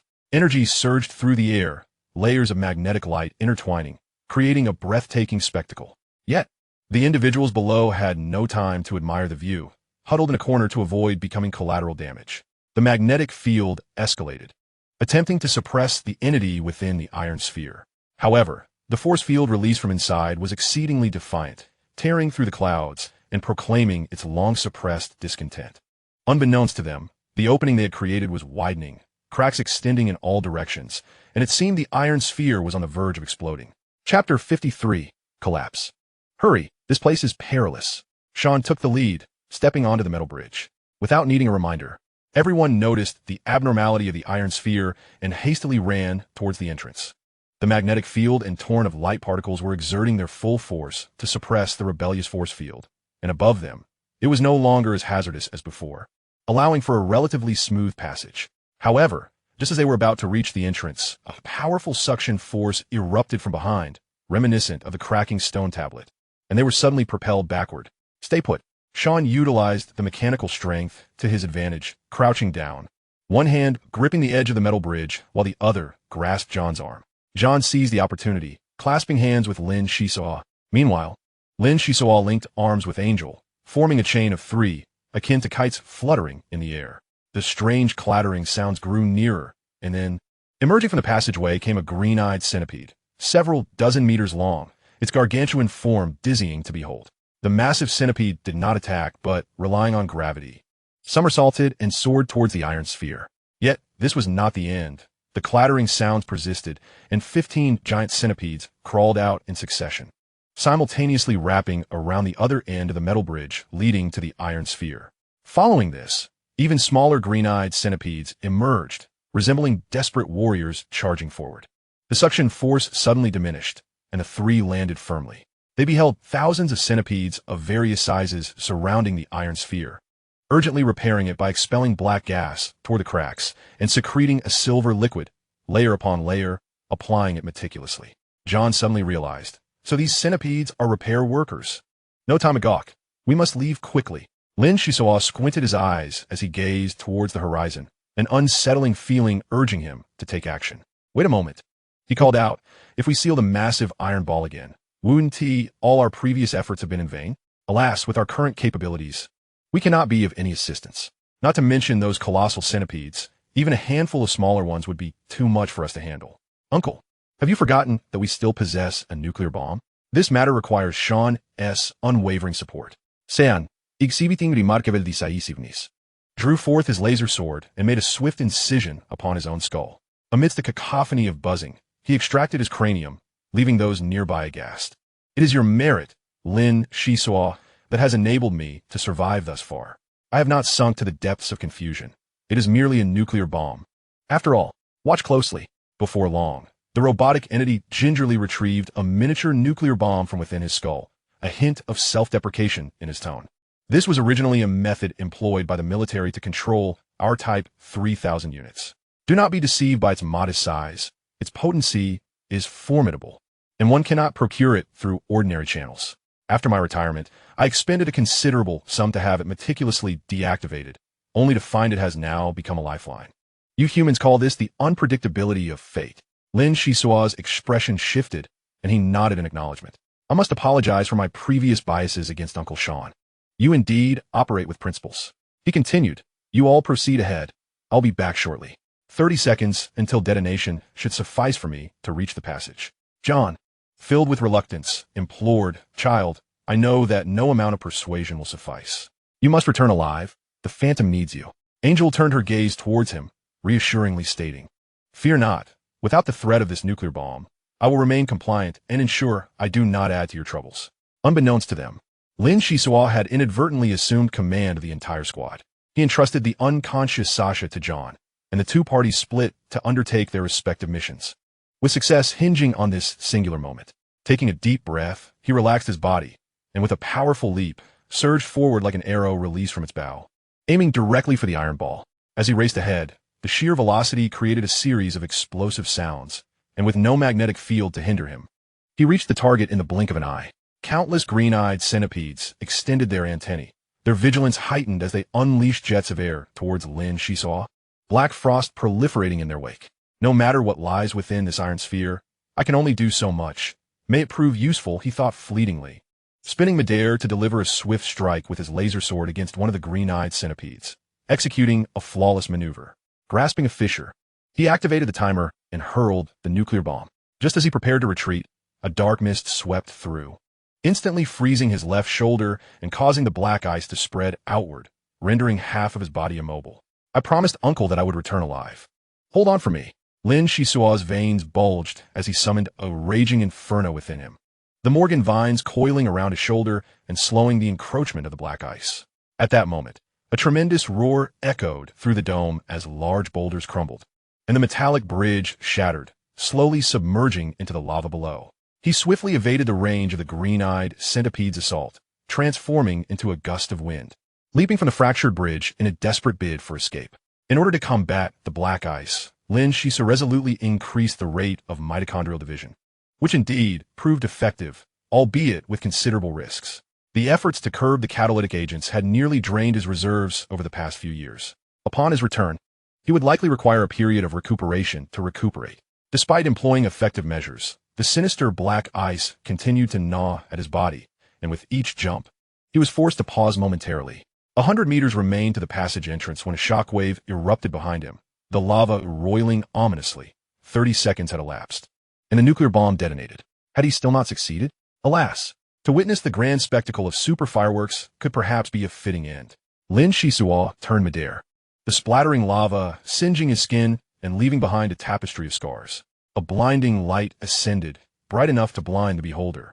Yet, what concern did a doomed soul have for such trivialities? As his body gradually descended, it felt as though he would sink into eternal silence. Just before losing consciousness, he perceived a shadow darting towards him, crashing directly into his chest. The dome collapsed, reversing the magnetic field of the entire maze planet, while outside, a magnetic storm erupted around the stone obelisk, in regions dense with metal elements. Thunder clapped and lightning flashed as countless spacecraft activated their energy shields to evade this unforeseen calamity. John's complexion paled. Xisuo had not returned, and the surroundings were crumbling. He charged forward recklessly, only to be seized by Sean. A massive metal fragment plummeted from above, narrowly avoided. Do not restrain me. Xisuo is a good kid. I rely on him to inherit the Phantom. Calm yourself. The nuclear bomb has detonated, and this location is undergoing extensive collapse. Given Xisuo's speed, it is highly probable he has escaped through another route. Trust my judgment. Our priority is to preserve our lives and regroup outside. Are you certain? I am certain. In truth, the robotic entity had lied. The chance of survival in such circumstances was exceedingly slim. However, John needed his conviction, lest he succumb to madness. At that moment, the massive iron ball had ceased to exist, the vast dome shattered, and bubbles erupted from the lava, a figure rising gracefully, deftly navigating obstacles, and vanishing from sight. 20 hours later, as dust settled and the magnetic storm subsided, a semblance of tranquility returned to the surroundings. A giant boulder was shifted aside, and Sean emerged, his mechanical voice resounding. At last, we see the light of day. We have indeed been fortunate this time. No sooner had he spoken than laughter rang out from a distance. Indeed, quite fortunate. After such a lengthy wait, you have finally appeared. The three figures standing majestically atop the boulder were none other than Strite, Field, and the silver-haired elder, Gardner, from the Golden Lion Group. Your Highness, upon receiving the signal, we have been awaiting your return. It appears you have located the holy artifact, and with the absence of the dark-haired youth, the mere level 4 cultivator and the robot can be dealt with in 2 minutes. Angel shook her head. Enough, Strite. Without these individuals, we cannot reclaim the holy artifact. This place is steeped in mystery. Send someone to conduct a thorough search. There may be significant discoveries. At your command. The man bowed elegantly, then turned to John with a cold scoff. Consider yourselves fortunate. Leave our equipment behind and be gone. John pleaded desperately. Please, Miss Angel. I implore you to show mercy and save Xisuo. I am willing to offer all the profits from this venture to the Golden Lion Group. With that, he poured the crystallized essence from his bag, causing Gardner's eyes to widen in greed. Strite and Field exchanged glances, visibly moved. Captain John, rest assured, I will exert every effort. In light of our shared adversity, I will assemble a team within 24 hours to search for Lin Xisuo. As for these valuables, before Angel could continue, the silver-haired elder suddenly appeared before her, a chilling smirk upon his lips. These treasures naturally belong to the Golden Lion Group. Your Highness, you are far too merciful. What has the group strived for over the past century in exploring the Maze Planet? Is it not to acquire crystallized essence and rare minerals? Although we have yet to discover a vein, this windfall can alleviate our immediate needs. You must understand, the Interstellar Cruise ships cultivated by the group have seen no progress for quite some time, facing adverse conditions both within and without. For the sake of the family, for the Golden Lion Group, allow me to play the villain. Gardner, you. Angel's expression hardened, but before she could finish, Field suddenly struck, creating a halo that hovered above her head. Her entire body became immobilized, her mouth rendered mute. In desperation, she glanced at Strite, who merely shrugged, looking helpless. Angel understood then that these three were not loyal to her, but to the Golden Lion Group. In the face of profit, her commands held no weight. You will assist me in locating him. If not, even death will not compel me to surrender the crystallized essence. John stubbornly raised his hunting rifle. Are you still lost in your fantasies? The dark-haired boy's demise would spare me the trouble of grinding his bones to dust. You have made 2 errors. First, you have forgotten the adventurer's truth. Wealth must not be displayed. Secondly, you have overlooked the disparity in strength between us. The white-haired elder raised his hand and pointed. A beam of light shot forth. Sean reacted swiftly, arriving in front of John first, and swung his sword horizontally. With a resounding crash, the mechanized foe was sent flying several meters away. A gaping hole the size of a fist now marred its abdomen, crackling with erratic sparks of electricity. Impressive. Is this the power of a high-level martial practitioner? Sean gradually succumbed, the internal damage he suffered far surpassing that of his external injuries. John, regaining his composure, retaliated fiercely, repeatedly pulling the trigger. Yet, an astonishing scene unfolded. The enemy remained nonchalant, while he spat blood, his spirit waning. Humph.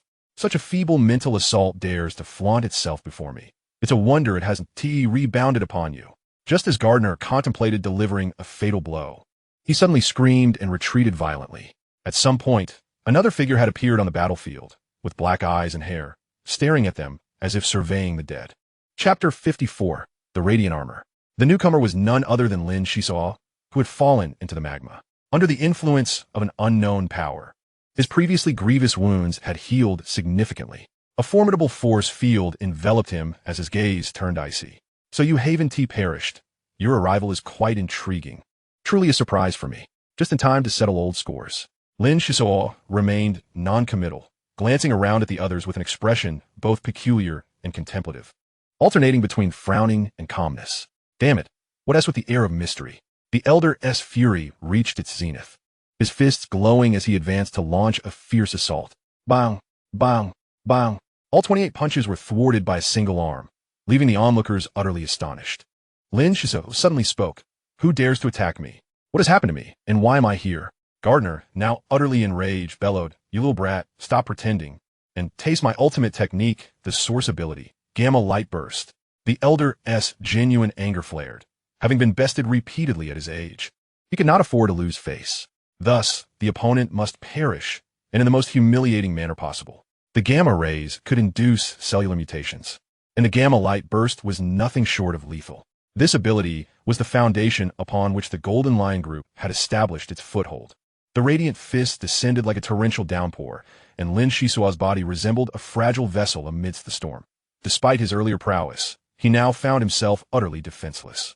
The others observed. Straight was intrigued by the spectacle of battle. Field laughed heartily, while Angel closed her eyes, unable to bear the sight. John was hurled away by the shockwave, landing 30 meters distant.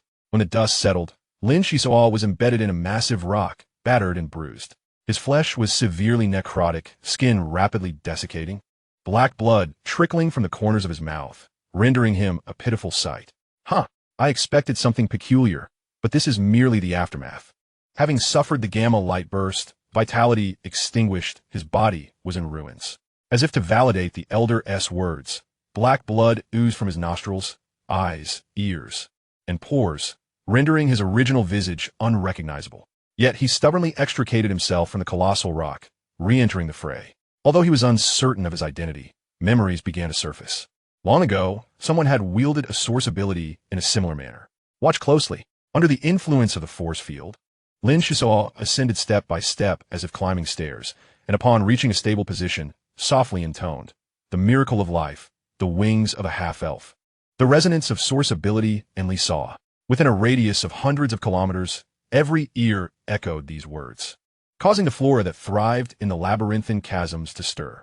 Each shrub and fern emitted tiny green glimmers akin to fireflies, drawn toward a common direction. The speed of light is astonishing. Many martial practitioners momentarily perceived it as an illusion, but upon looking up, they found the sky awash in green. Even the dullest among them understood that something monumental was unfolding. The green light cascaded toward Lin Xisuo, each scintilla infused with a faint life energy. Though individually insignificant, in aggregate, they amassed into a formidable force. The damage inflicted by the gamma light burst visibly began to mend. No, this cannot be. The elder's eyes widened. Such a large-scale absorption of life energy was unprecedented, and he could not afford to grant the enemy a chance to recover. The consequences would be dire. Resolute, he leaped into the fray. In a barrage of strikes, the gamma light burst transformed into countless radiant fists, hurtling forth at blistering speed. Yet alas, it proved utterly ineffective. Within the green glow, no other energy was permitted to exist. Gamma rays were antithetical to its nature.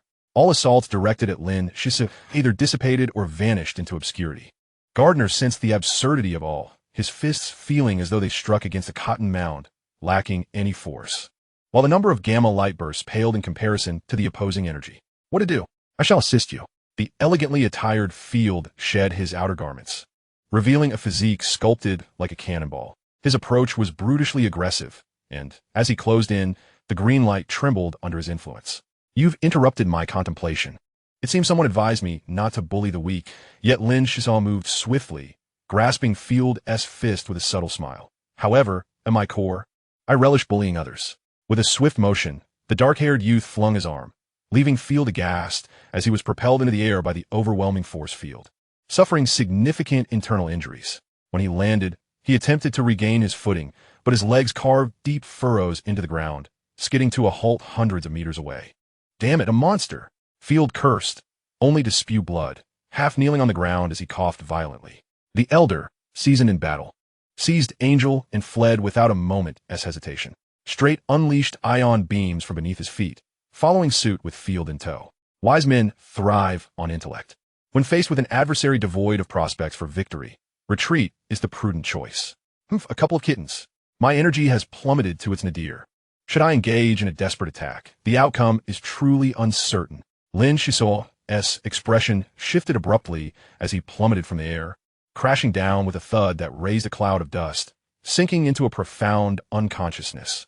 After a considerable time, John crawled over, using hands and feet, to his dear lieutenant of the Phantom, bewildered as he patted this and that, unable to comprehend the situation. Child, wake up quickly, don't frighten the uncle. What play are you performing? After much shaking, Lin Xisuo's brows flickered slightly, groggily sitting up. Uncle, what time is it? Why are you calling me up so early?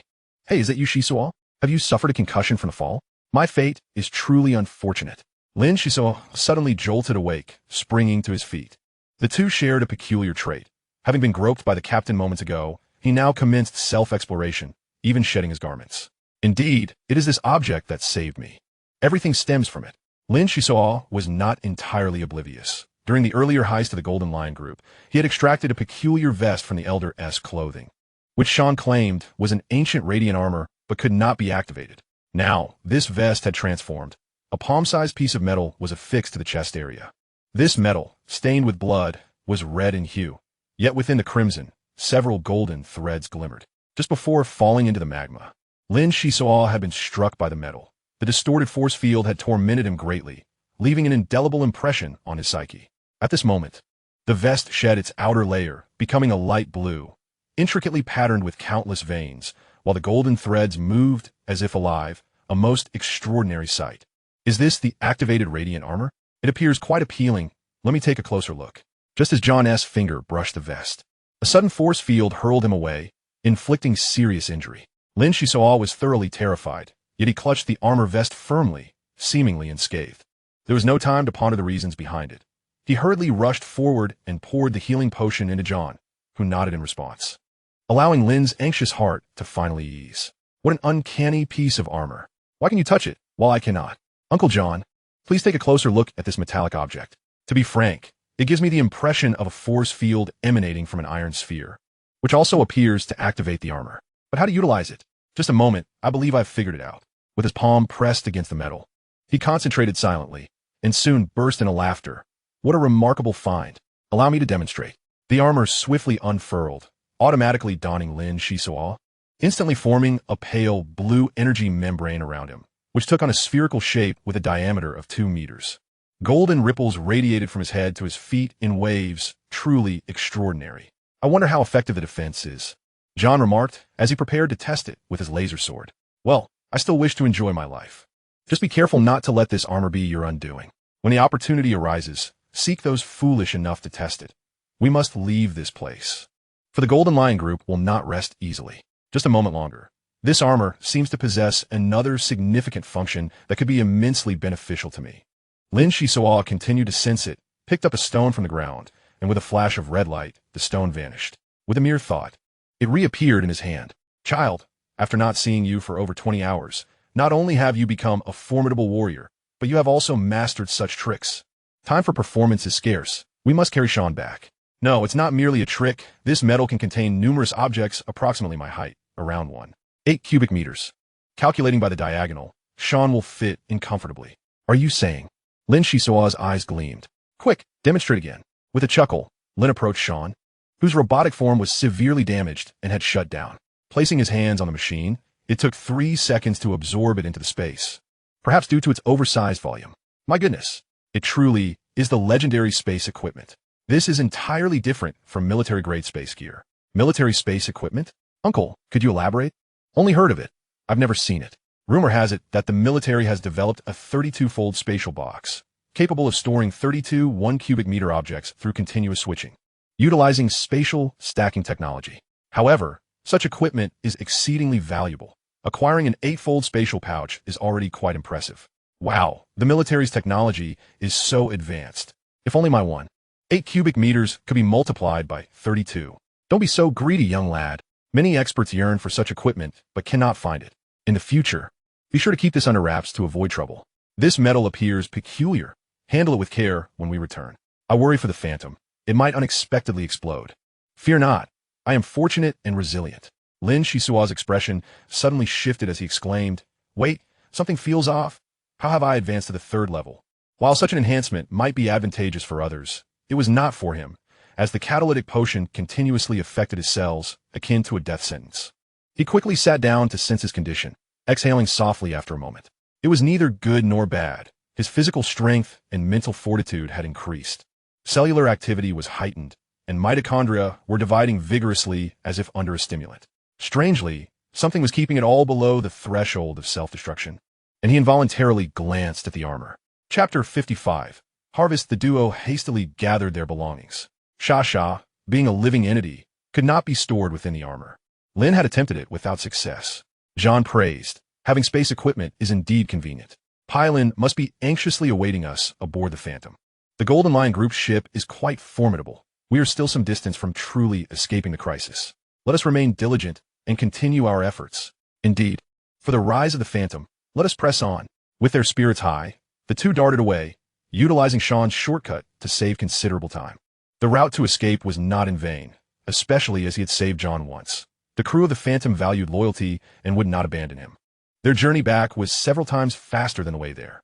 Along the way, Xisuo retrieved the supplies he had hidden earlier, spraying fresh water on Sha, who finally opened her eyes and cried, "It hurts so much.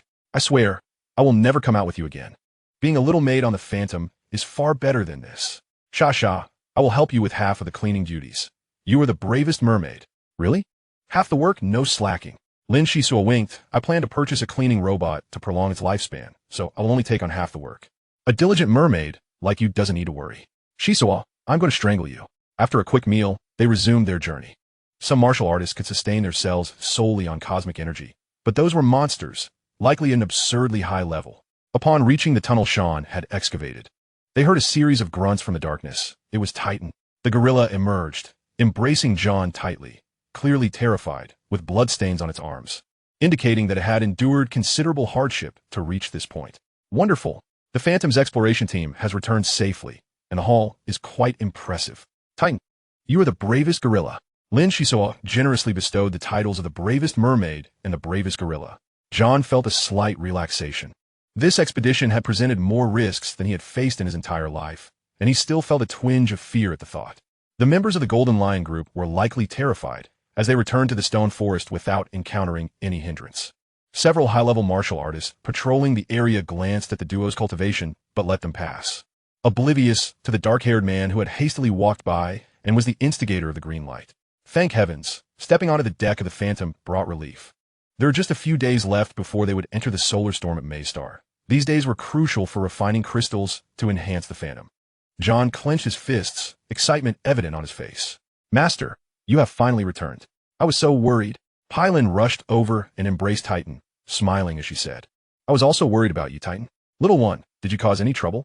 "Pylon, soon it will be time to see your skills. Sean's body is severely damaged and requires careful repair. Lin Xisuo, respect him as a true man." Wow, Xisuo's attitude towards Uncle Sean has changed. He is actually quite kind, often feeding Titan bananas. John and Lin exchanged glances, deciding it best to wait until the robot awakened before distributing the rewards. It was a matter of respect.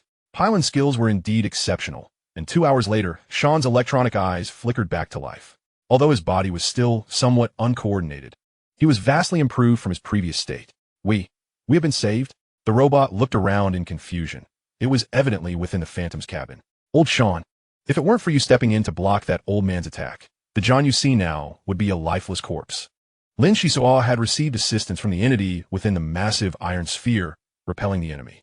With just a few days remaining before they entered the solar storm at Maystar, their ship was an Interstellar Cruise liner with crystal refinement assistance, allowing for some short-term enhancements. Thus, Lin hoped to discuss the distribution of rewards with his brother now, suggesting 40% without hesitation. "No, I am not worthy. 20% is sufficient. You did not abandon your comrade for profit, which deserves the respect of all military model 3,000 units. In a few years, each military model 3,000 will recall your images. Fewer than 50 individuals in the past century have been honored in such a way." John smiled. "Let's meet halfway at 30%. Your tone suggests you are not an ordinary individual. It is not uncommon for robots to develop hidden influences. You have grown into a unique race. The laws of humanity are adapting, and it is evident that you require this income. Truly, you are a shrewd captain. Well, Sean, shall remember your kindness, as well as that of Hisoka. The lad possesses a spirited tenacity and will undoubtedly achieve great success in the future." The refined crystals were spread across the table, weighed, and their purity assessed, ultimately totaling 5,300 units. The decimal approached 80 units, which were directly allocated to Sasha and Pylon, granting them a modicum of wealth. Sean received 1,590 units, while John and Lin Hisoka shared 3,710 units. The subsequent task proved challenging. A total of 43 pieces of equipment were discovered, with 8 severely damaged and 35 remaining relatively intact, each serving various functions. In a rather whimsical manner, we resorted to Pylan's method of drawing lots. The damaged equipment was disregarded, as it held no value for sale. I could simply select 10 pieces from the 35 intact items. Having shared life and death in trials together, a bond of deep friendship had formed, and Sean exhibited his noble side. John, unable to refuse, acquiesced. The 10 pieces of equipment would be chosen at random, and ultimately, 33 pieces were entrusted to Lin Xisuo to be managed collectively by the first officer. The enhancement of the Phantom was of utmost urgency. John led Lin Xisuo into the core chamber, delicately adding 500 units of refined crystal beneath the core wave tree species. In no time, the crystalline tree shimmered with a resplendent glow, emanating shards of light that gradually twisted into fine threads, eventually merging into the tree species. After a millennium, such an alluring sight had not graced our eyes. I had finally succeeded. Tears of joy streamed down John's face, and in that moment, he felt that every ounce of effort had been worthwhile. Within those tears lay a mixture of relief and countless pangs of guilt. The Klinsman family had wronged the Phantom. Uncle John should be elated. The Phantom finally had a chance for advancement. Indeed, how foolish of me to shed tears over such a fortuitous event. Cultivating the core wave tree species was a preparation for the future, while activating the micro-robots required additional energy, necessitating another 200 units of refined crystal. The micro-robots emerged from their glass containers, scattering in various directions, prioritizing speed enhancements as per convention. Their evolutionary metrics began at 1,800 points and surged rapidly upward. The micro-robots did not merely linger aboard the ship. They occasionally ventured outside to gather materials, particularly favoring various metallic elements. Regrettably, this stone forest was not bountiful. It appeared that preparations for construction materials were in order to satisfy forthcoming enhancement needs. John returned to the captain's quarters and collapsed into slumber. Sasha entered the infirmary pod, and she would likely be unable to emerge for at least 10 days. Sean went to assist Pylan, as there were many intricate details to explore regarding the specific crew enhancements. Some ratio schemes could be manually adjusted to optimize several additional percentage points. After all, the configurations of the Phantom from a millennium ago were quite archaic, lacking the advanced concepts of today. If a craftsman were aboard, the potential would surely be even greater. Lin Xisuo appeared to be in high spirits, emerging from the bathroom to examine the spoils of their expedition, with a staggering 330 units of refined crystal, a sum that was nearly overwhelming. Most of the refined crystals would be reserved for the Phantom, this 330 units representing merely 1/10 of the current total. Among them, 30 units were contributed by Angel, providing ample resources for both trade and cultivation. Should an urgent need arise, one could still procure more from John. The refined crystals were categorized by purity and quantity, and Lin Xisuo possessed a keen attention to detail. Considerations were made regarding how many units to store together, how to avoid drawing attention during retrieval, and how many to carry on one's person or incorporate into the light armor, among other factors. After contemplating every aspect, items were meticulously organized. Next came the task of sorting the equipment. For martial artists, gear is paramount. He weighed the peacock talisman, now capable of being well fed. Come forth, 20 units of refined crystal. We must seize this opportunity while it lasts. Additionally, please assist me in meticulously scanning the quality of these items. As you wish. The peacock talisman worked diligently while consuming, and among the 8 damaged pieces, only one was salvageable, summoning the micro-robots. The remaining 7 were designated for disassembly into raw materials to be integrated into the Phantom. The condition of the 25 relatively intact pieces varied, with most serving as energy defense devices. Only 7 were truly of high quality. The first was a laser sword inscribed with the characters for illusory light, with a refined crystal usage limit of 30 units, a rarity indeed, as 5 units was already considered exceptional. With a swift motion, the sword's light unfurled, producing several camouflage blades with each swing. This camouflage was not merely for aesthetics. It bore tangible offensive capabilities, albeit less potent than the sword itself, yet still formidable. The second item was a ring, also a spatial device, though it had limited carrying capacity. At most, it could contain a large wallet, with 3 bottles of 500 milliliters of water as its maximum. Its operational refined crystal supply was substantial, yet compared to the light armor, it seemed somewhat impractical. The third was a glove, though its pair was unknown.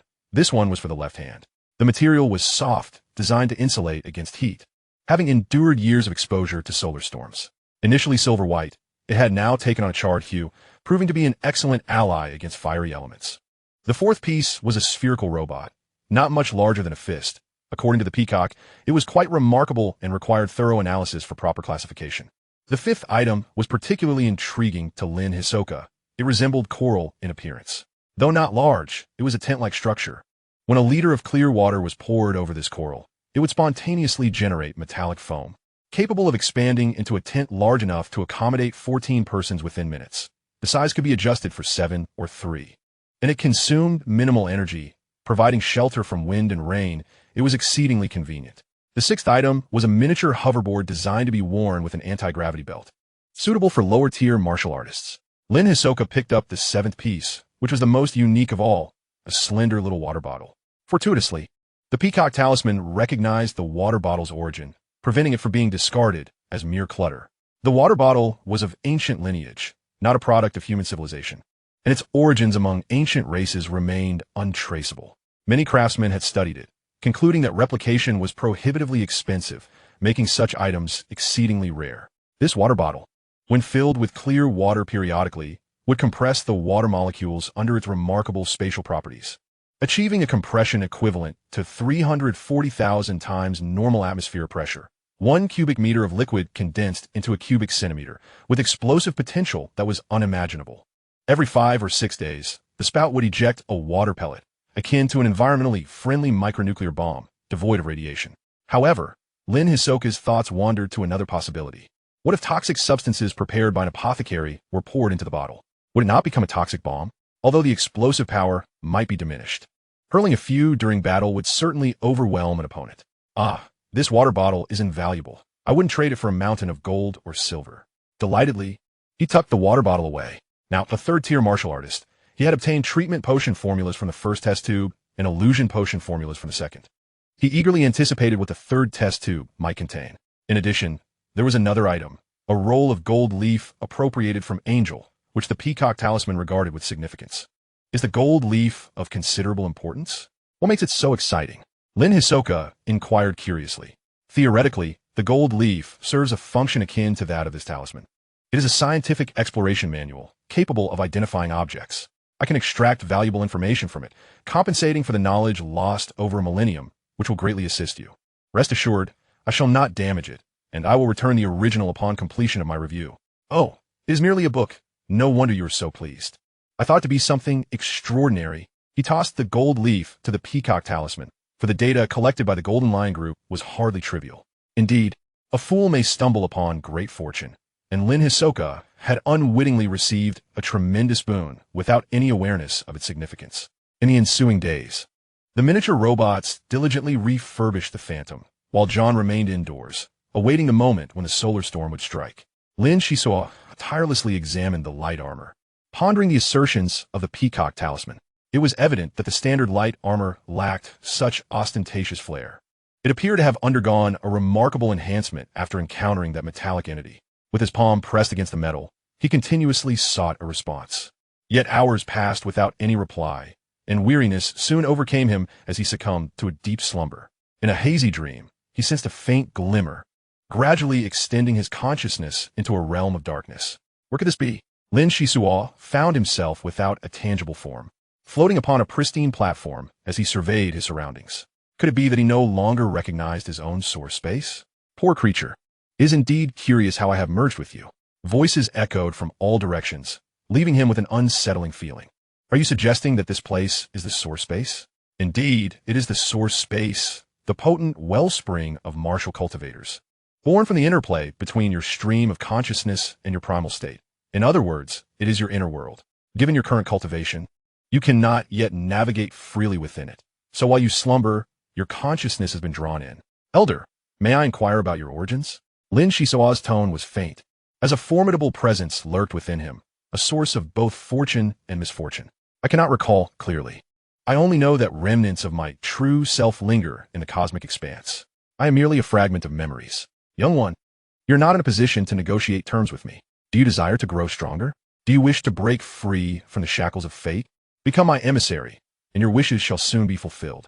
Lin Xisuo was taken aback, while the other party erupted in raucous laughter. After being confined for so long, it seems you have developed some prophetic potential. Now, let us get to the crux of the matter. Poor creature, your body is in grave trouble. And I attempted to mend it using source abilities. The result? You can probably guess. I know, the rate of mitochondrial division has been accelerating, yet fortunately, the light armor has kept it in check, preventing a self-detonation. Simple-minded child, self-detonation is nothing to fear. Do you know the Morgans? Morgans? They seem to be an ancient race. I possess a vine named Morgan's Vine. Perhaps there's a connection? Ignorance breeds fearlessness. Has the world truly forgotten the Morgans? They once ruled the galaxy alongside humanity, originating long before us, and engaged in a protracted struggle, employing every means at their disposal. I cannot recall much more. However, I can confirm one thing. Your body harbors a certain substance, and the excessive division of mitochondria is merely a symptom. Should it progress to a certain extent, you will undergo partial Morganization. Like a bolt from the blue, Lin Xisuo was momentarily rendered speechless, asking, "What will happen if I become Morganized? Is there still a chance for salvation?" The voice paused briefly before continuing. Morgans possess a pair of horns, varying in size, and typically stand around 2.5 meters tall, their skin a deep crimson, marred by cracks. I cannot say what form you might take, but it is fortunate we discovered this early. Once you reach level 6, the aberration will become irreversible. Heavens! Will I then transform into a monster? It must be the catalyst that is to blame, that cursed red storm. Could it be that Sister Mana and the others? Lin Xisuo dared not contemplate further.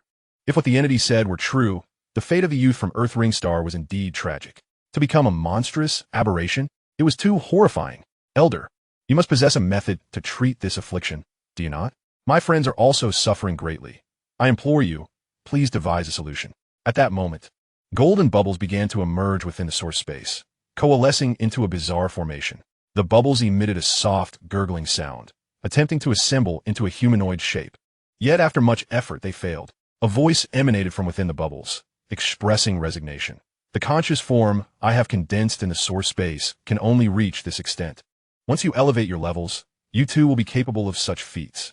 For now, there is no need to concern yourself. Resolving your ailment is not difficult, and it pertains to the task I will assign to you. Seek out the other fragments of my being, and you will suppress your partial Morganization.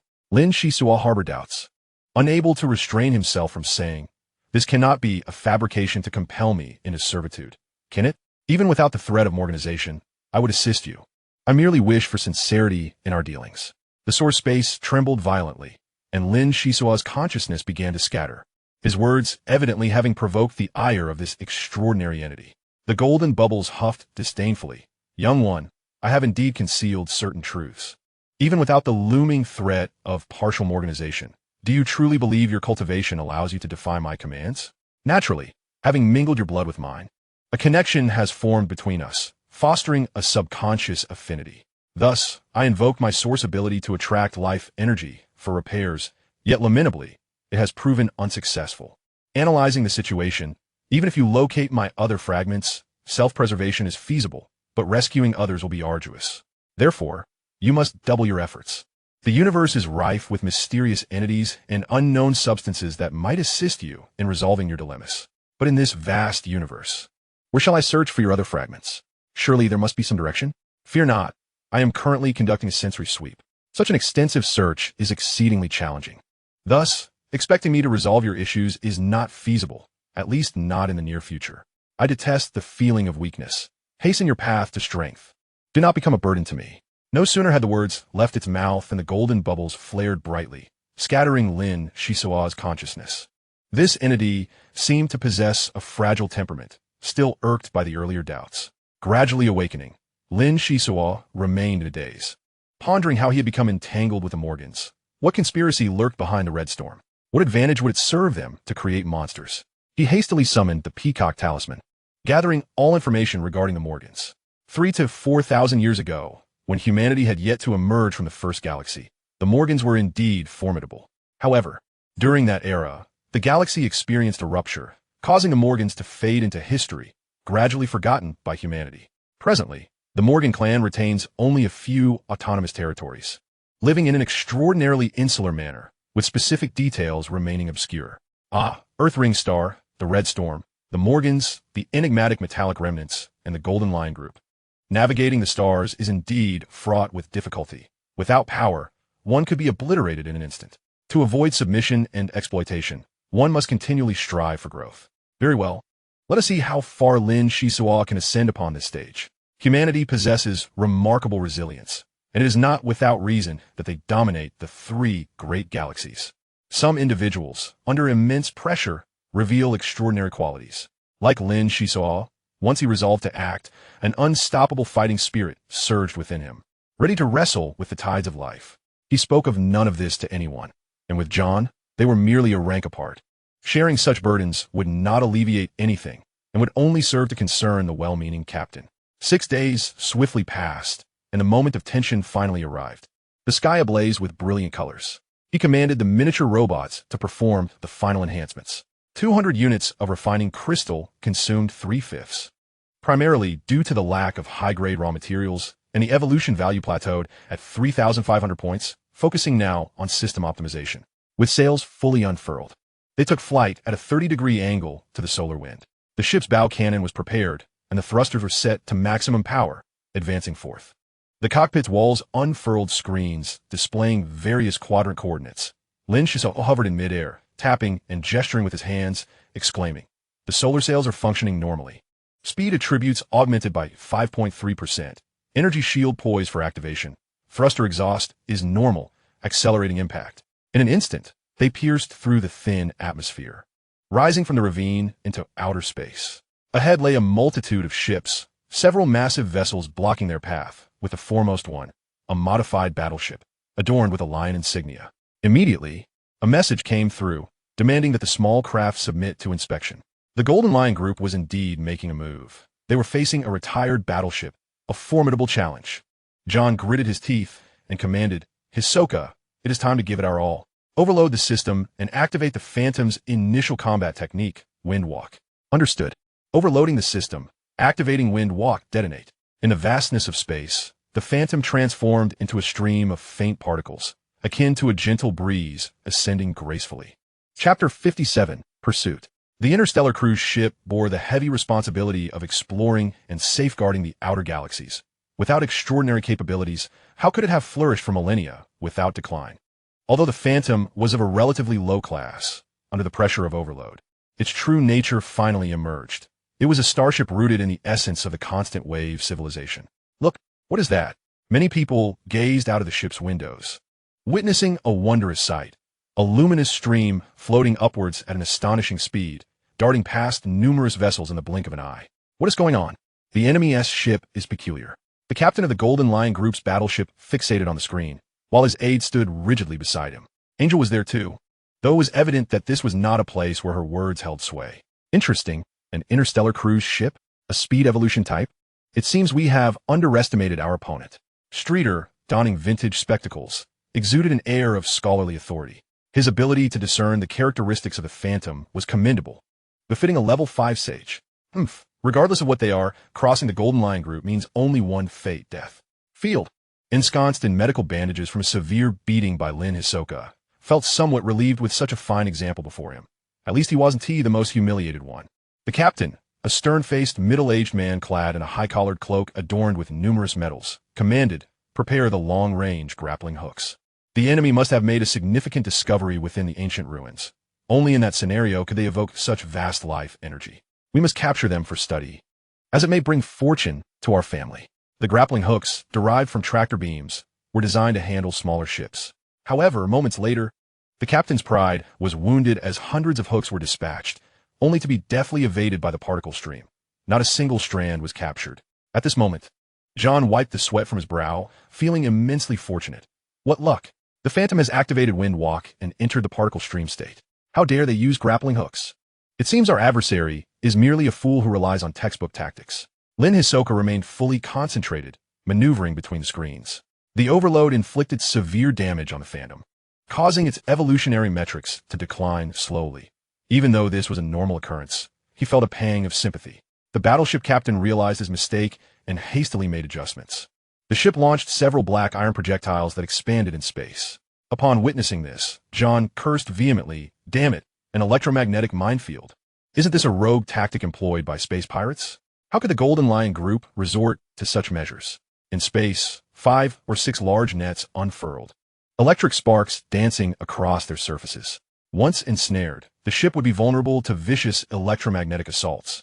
Time was of the essence. Any delay could spell disaster. The space battle tested one's reaction speed, with the cognitive interface providing necessary corrections. Sometimes, opportunities slipped away in an instant, and even the slightest chance could lead to salvation. Solely relying on a plethora of data was evidently ineffective. John gripped the helm, slightly adjusting the ship's direction, deftly navigating through the gaps between the electromagnetic nets. The Phantom finally escaped the densely packed area of vessels. The Golden Lion Group, with sinister intentions, had suspended so many ships in space to create a barrier, thus posing a significant challenge. Nevertheless, John successfully broke through, leveraging the Interstellar Cruise ship's combat techniques and his exceptional piloting skills. Before him lay a void. Who could possibly stand his way? The engines roared, emitting beams of light from the rear, and within 300 light seconds, there was hope to completely shake off their pursuers. The battleship captain seethed with rage, having been outmaneuvered by an annoying little fly. Where could he save face now? Moments ago, he had boasted to Angel about his dominion over space, confident that even with formidable martial practitioners on the opposing side, as long as they weren't those ancient creatures with nothing better to do, he could handle them with ease. Prepare the superconducting nuclear fission light cannon. Fire at will. Unleash everything, the captain commanded, his demeanor fierce yet lacking true courage.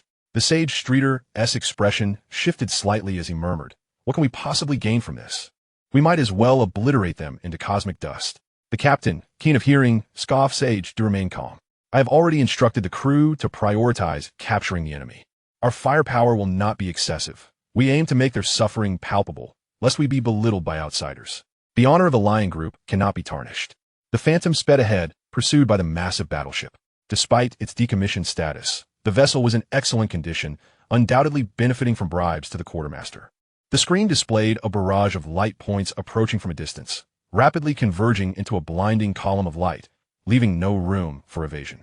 In an instant, brilliance filled the space, overshadowing all stars. One military battleship possessed an attack power comparable to a Class C interstellar cruise ship, while it lagged in other aspects. The gap was not insurmountable. The consequences of a barrage attack will be dire. At this critical moment, John kicked away a black box that had never revealed its true form, stomping down with force. Simultaneously, the deck cracked open, and 6 gleaming metal mirrors floated upward. Then, the Phantom was engulfed in cannon fire, facing the judgment of fate. 30-degree tilt, slightly adjust course, move swiftly, John shouted, as the cognitive interface issued frequent warnings. What was happening? A commotion erupted aboard the Golden Lion Group's battleship. The audacious little sailboat emerged unscathed from such intense cannon fire, and even managed to create some distance. Complicating the pursuit, Lin Xisuo, equally perplexed, asked, "Uncle, what treasure did you just use? How could you face such a powerful attack without fear?" John smiled wryly. "That was a last resort tactic. The Klinsman family once saved a Grand Array Master, who left behind 6 mirror shields, stating that they could fend off most attacks in critical moments. Over time, these shields have been used multiple times, and the surfaces have developed cracks. This is likely their final display of power. No wonder it felt so formidable. Array Masters excelled in defense, and Grand Array Masters were even more remarkable. You have no idea. Just now, I was dumbfounded, staring at the screen with my mind blank." Simultaneously, aboard the Golden Lion Group's battleship, Sage Streeter also deduced the answer. "It is the mirror shield, but it seems to be no ordinary one. The opponent continues to astonish us. One wonders what they will unleash next." The superconducting nuclear fission light cannon consumed vast amounts of energy, yet it was imperative to strike again. Otherwise, the enemy would slip from their attack range. "Follow my orders. Unleash all firepower. Strike hard. Fire." The captain's face was ashen. One fears most to veer into extremes. In a moment of heated impulse, anything can happen. This time, Streeter did not intervene. The emergence of the mirror shield led him to overestimate the Phantom's capabilities, thus exacerbating the troubles for John and Lin Xisuo. In a vacuum of space, there was no overwhelming sound. Only the cognitive interface displayed a flurry of bright points swiftly approaching. Inside the ship, amidst the onslaught of cannon fire, the noise was considerable. Sparks crackled, and the ship's skeleton creaked ominously. The 6 mirror shields were utterly shattered, reduced to powder. The Phantom's energy shield held firm, bolstered by sufficient energy reserves. As long as it did not exceed the shield's tolerance limit, it should theoretically endure. However, theoretical matters seldom align with reality, as the disparity is often vast. With half the cannon fire unleashed, the Phantom's feeble energy shield had already caved in at multiple points, resembling a deflated eggplant. "Uncle, do you have any more mirror shields or other trump cards? Quickly bring them out. The evolutionary metrics we painstakingly raised are plummeting. I swear, I shall focus on defense in the future, if only we can survive this ordeal." Silly child. If the capable uncle had any means, he would have already employed them. Let us hope that the thrusters operate smoothly. This vicinity lacks advantageous terrain. Our particle cannon appears as mere child's play before them. Just look at the impressive attack radius of the superconducting nuclear fission light cannon. Truly explosive. The two of us could only stare helplessly, enduring in silence while fervently praying in our hearts. Moments later, the lights in the cockpit extinguished with a sharp click, an ominous sign indeed. A display screen instantly materialized, and Pylon anxiously exclaimed, "The crew is overheating. I am in the midst of emergency repairs. Please lend me Shasha, as I require manual cooling." Shasha was still recuperating in the medical chamber, and Lin Xisuo hurriedly contacted the medical room, clarifying the situation. In this moment of life and death, we must exert every effort. With approximately 100 light seconds to traverse, if we succeed, we can soar through the vastness of the cosmos. If we fail, we may become cosmic dust or prisoners of the Golden Line Group. Not only was Pylon engaged in repairs, but the micro-robots were also hard at work. Each second felt interminable, as the Phantom slowly succumbed to destruction amidst the barrage of cannon fire. The mast snapped, the solar sails ignited, and soon the energy shield was torn asunder, exposing the hull to the vacuum of space. The cold was spreading, yet unexpectedly, John suddenly adjusted the helm. The Phantom veered sideways, using its left side to absorb the remaining cannon fire. This was the strategy devised by the two of us.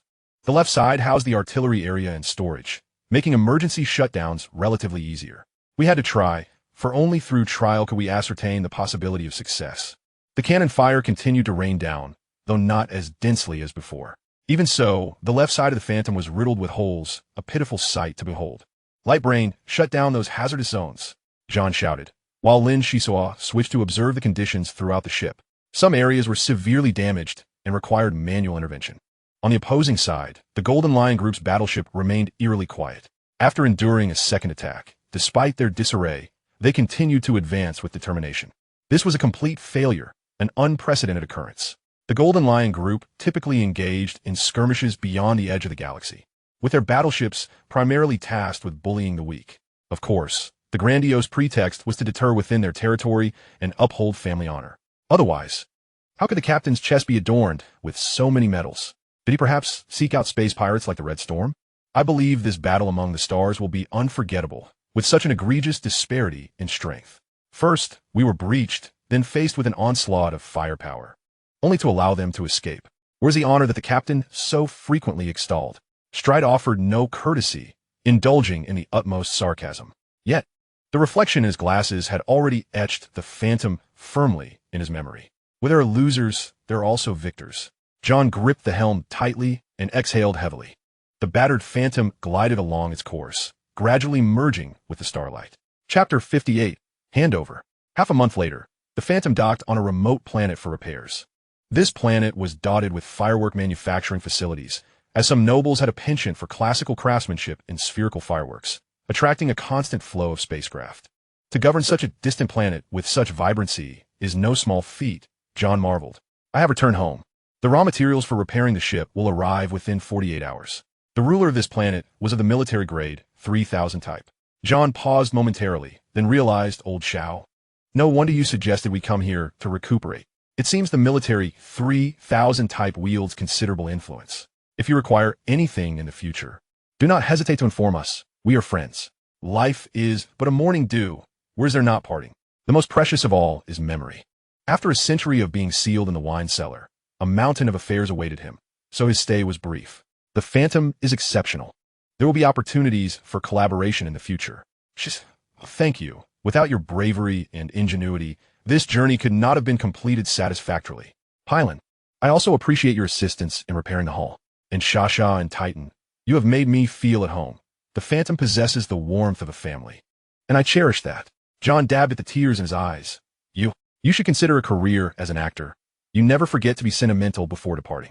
Sean smiled knowingly, gracefully leaping off the deck, waving as a farewell before taking the light lift away from the platform. Lin Xisuo took a deep breath. If robots possess emotions, are they still merely machines? Perhaps humanity's emotions are overly abundant, necessitating a share for them. Half an hour later, the robots entered a building, having undergone stringent confidentiality level verification, opening a hidden door leading underground. Report: Sean Ironguard 397 submits the Adventure Guild Tavern mission. Completion rated as good. Assessment as excellent. Thank you for your hard work. Welcome home. From a distance, countless figures scurried about. This was the realm of robots, where they too had lives, even families. The robots operated with remarkable efficiency, delivering truckloads of materials to the docking platform in less than 3 hours. Although John had made a deposit in advance, the materials delivered were evidently of a higher caliber and had been fully paid for. The crew's admiration for Sean grew, perceiving him as a man of honor. Subsequently, the Phantom was abuzz with activity, collaborating with micro-robots for a comprehensive overhaul. It was only due to the ample supply of refining crystals that we were able to sustain ourselves here and undertake repairs while on the move, ultimately achieving success. Fluffy clouds floated in the sky, and elegant orchids bloomed near the docking platform, creating a pleasant environment. Witnessing the Phantom rejuvenate filled one with an indescribable sense of pride and joy. The solar sails unfurled, while countless unknown birds circled the mast's peak. Titan climbed to a high vantage point, shielding his eyes, still longing for Sean. On the deck, John puffed on his pipe, lost in thought. Lin Xisuo happened to pass by, transporting the side sails, when the captain suddenly called out, "Child, come sit with me. I have weighty matters to discuss with you." Of course, with Sean gone, I find myself somewhat at a loss. Lin Xisuo wiped the sweat from his brow. I am aging. During my last visit to Capital Star to see Elena, she delivered a jarring wake-up call, making me much more aware. How can one say aging? You have only just entered your prime. The lifespan of a martial artist is several times that of an ordinary person. Living to 200 years is quite normal. In this light, the uncle is like the sun at 10 o'clock in the morning, radiating warmth and vitality. You cheeky brat, flattering me. Elena has waited for me for 10 years. She speaks the truth. I possess only a starship more than those inconspicuous martial artists. I take comfort in reminiscing about my family's former glory, but all this merely proves I am a failure, a thorough and utter failure. Lin Xisuo hastily reassured him. Uncle, please do not speak this way. In my eyes, you have strong principles in your dealings, at times slightly rigid, at others a tad cunning, yet fundamentally kind-hearted and diligent, though also adept at slacking off. Additionally, your command of the Phantom is remarkable, and there are many aspects worthy of learning from you. John chuckled. Hold off on the praise. I have grown accustomed to being carefree aboard the Phantom, so I will not be embarrassed by a few words from Elena. As for Elena's father, the prince, he is aging, and his younger children are fiercely competing for the family fortune, yet few can truly maintain the family legacy. Although Elena is a love child, she has won the prince's favor. She intends to break away from Capital Star and establish her own group. The name of her group, you may find hard to believe, is Klinsman. Klinsman? Is she planning to marry you and become my aunt? Lin Xisuo suddenly frowned and asked. Restoring the Klinsman family is your long-cherished dream, which should bring you joy. But what about the Phantom if you marry Elena? Silly child, the Phantom will naturally be yours. Only in your hands can she achieve her true potential and ascend towards the goals I hold dear. But do not rejoice too soon. I will take most of the refining crystals with me. The initial phase of starting a business is quite challenging. I had originally intended to implement the plan on Capital Star, but as the man, I cannot entirely rely on a woman. How embarrassing would that be? Thus, all hopes were pinned on this journey to the Maze Star, and fortunately, the rewards were substantial, resolving significant issues. You have invested in the Klinsman Group with a 5% stake, a considerable fortune indeed. Hold on a moment. Uncle, what you're saying is quite sudden. I need some time to digest this. Lin Xisuo forced a smile. The captain's surprise announcement caught him off guard, revealing that he alone possessed the Phantom. Never had he imagined such a turn of events, yet it had unfolded before him. Asking himself earnestly, did he truly qualify to become the captain of an interstellar cruise ship? What path lay ahead of him? After a moment's contemplation, Lin Xisuo nodded and sincerely stated, for this matter, Uncle must have pondered for a long time. There must be a comprehensive plan, otherwise, you wouldn't have made such a decisive revelation to me. You are correct. In truth, I have a deep attachment to the Phantom. However, my capabilities are limited, and clinging to the captaincy brings no benefits. Rather, it would hinder the development of a younger generation, which seems unnecessary. John tapped his pipe thoughtfully, continuing with a grave demeanor. Now that Elena has presented such a splendid opportunity, with her father having established an operational platform on Capital Star, and with over 1,000 units of refined crystals at our disposal, the reasons for failure are nearly non-existent. At my age, I yearn for stability rather than constant adventure. Elena and I plan to acquire a significant portion of land on Greenstar, using it as a foundation to expand outward. Through years of exploration, I have discovered an ancient trade route suitable for smuggling. The boldness of individuals dictates the bounty of the land. Profit is assured. The only question is how much. You must pursue studies in alchemy. Without support from a group, it will be challenging. In the future, should you require anything, just let your uncle know. In recent years, there have been no conflicts of interest, but one can never be certain about the future. Perhaps one day, the Phantom will be needed to assist the group in battle. Hence, the Interstellar Cruise ship must reach at least a C-class standard. Together, we will strive to carve out a realm, making this life worthwhile. Lin Xisuo listened, captivated. With the group as a backing, whether pursuing studies in alchemy or enhancing the Phantom, the benefits were unparalleled. So enticing, how could one refuse? Since you and Annalena have decided thus, as a junior, I must certainly extend my support. However, without you, I have no confidence whatsoever. You have been doing remarkably well, a faultless first officer. If your progress is swift and you elevate the Phantom rapidly, the group will benefit immensely. It is akin to me managing internal affairs while you handle external matters. What is there to lament? Lin Xisuo scratched his head, grinning foolishly, realizing he was perhaps overstepping by comparing himself to you and Annalena, who manage their respective domains. After your words, how did I become so ambitious? It seems that failing to elevate the Phantom would be a disservice to my conscience. John patted the young man's shoulder.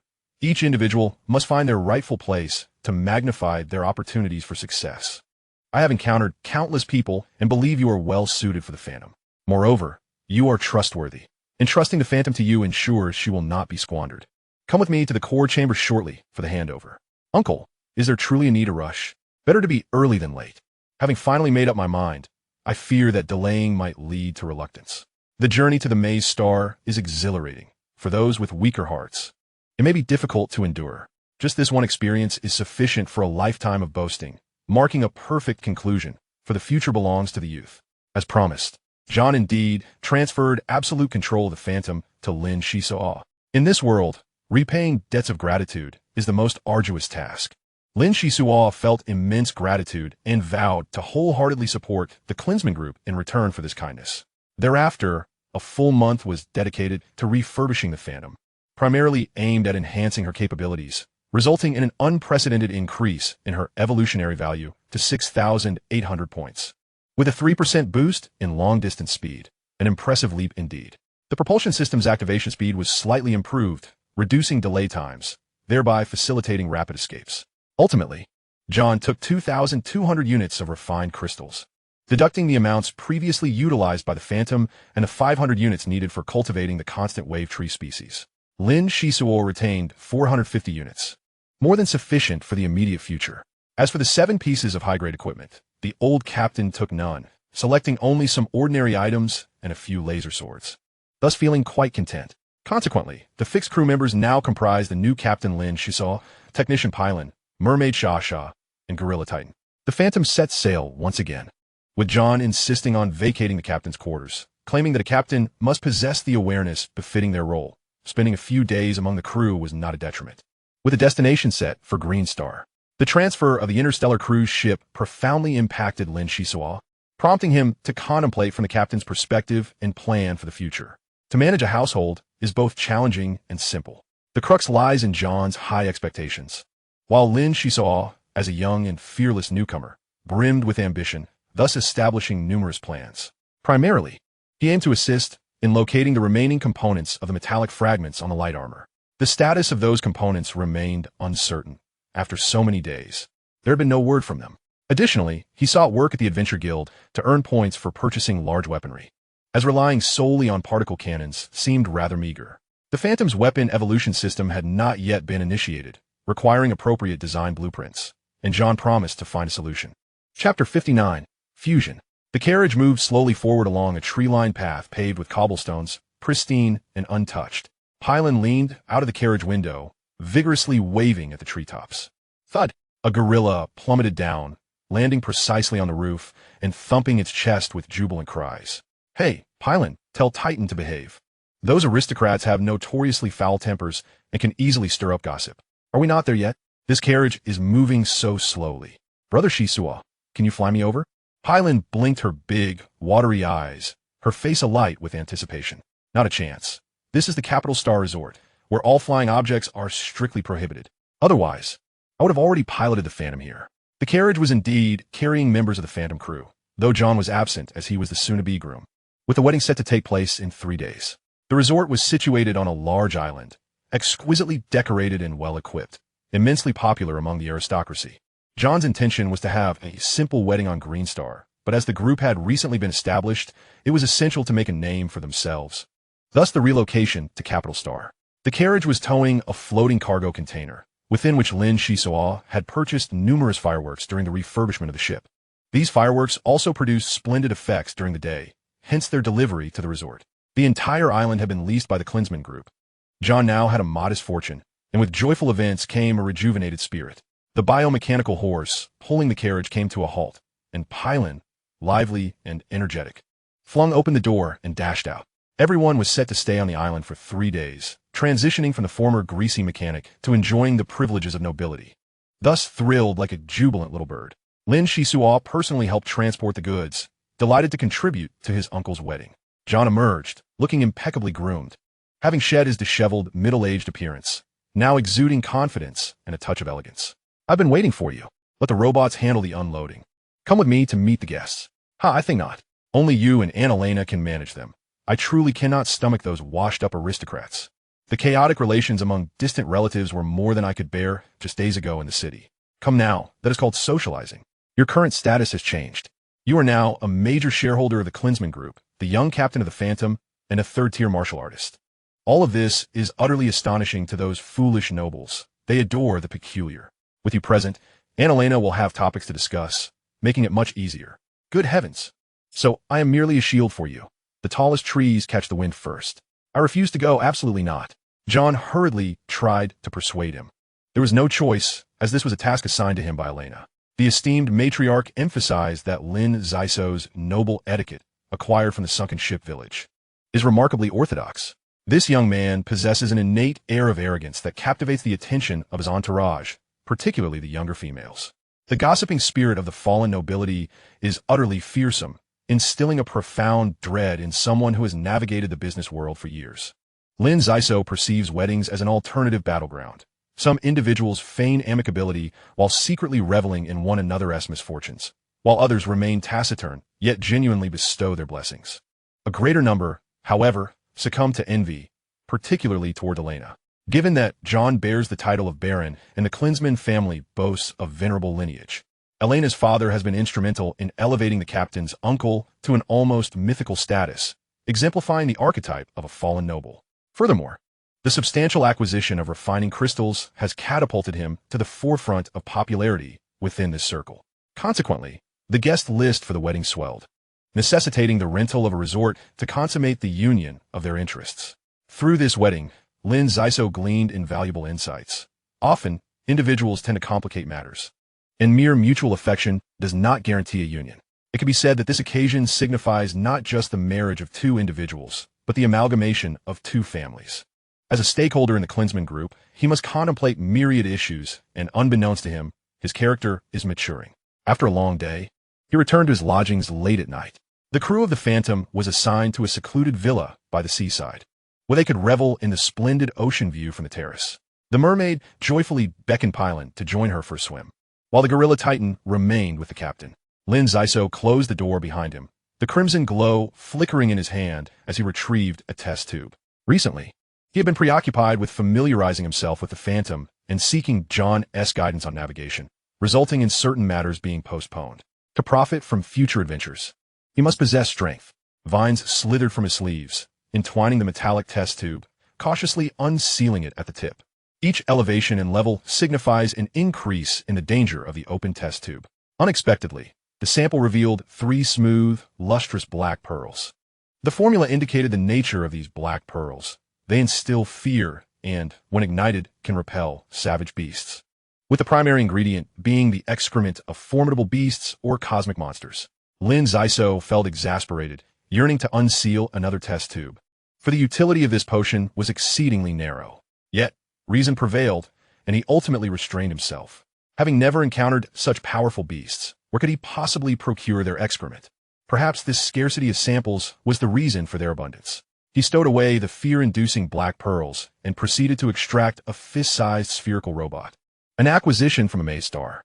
The peacock amulet underwent comprehensive analysis, and he found this piece of equipment quite intriguing.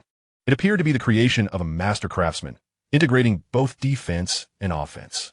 Regrettably, the intelligent core had sustained damage and could not be reactivated, rendering it almost useless.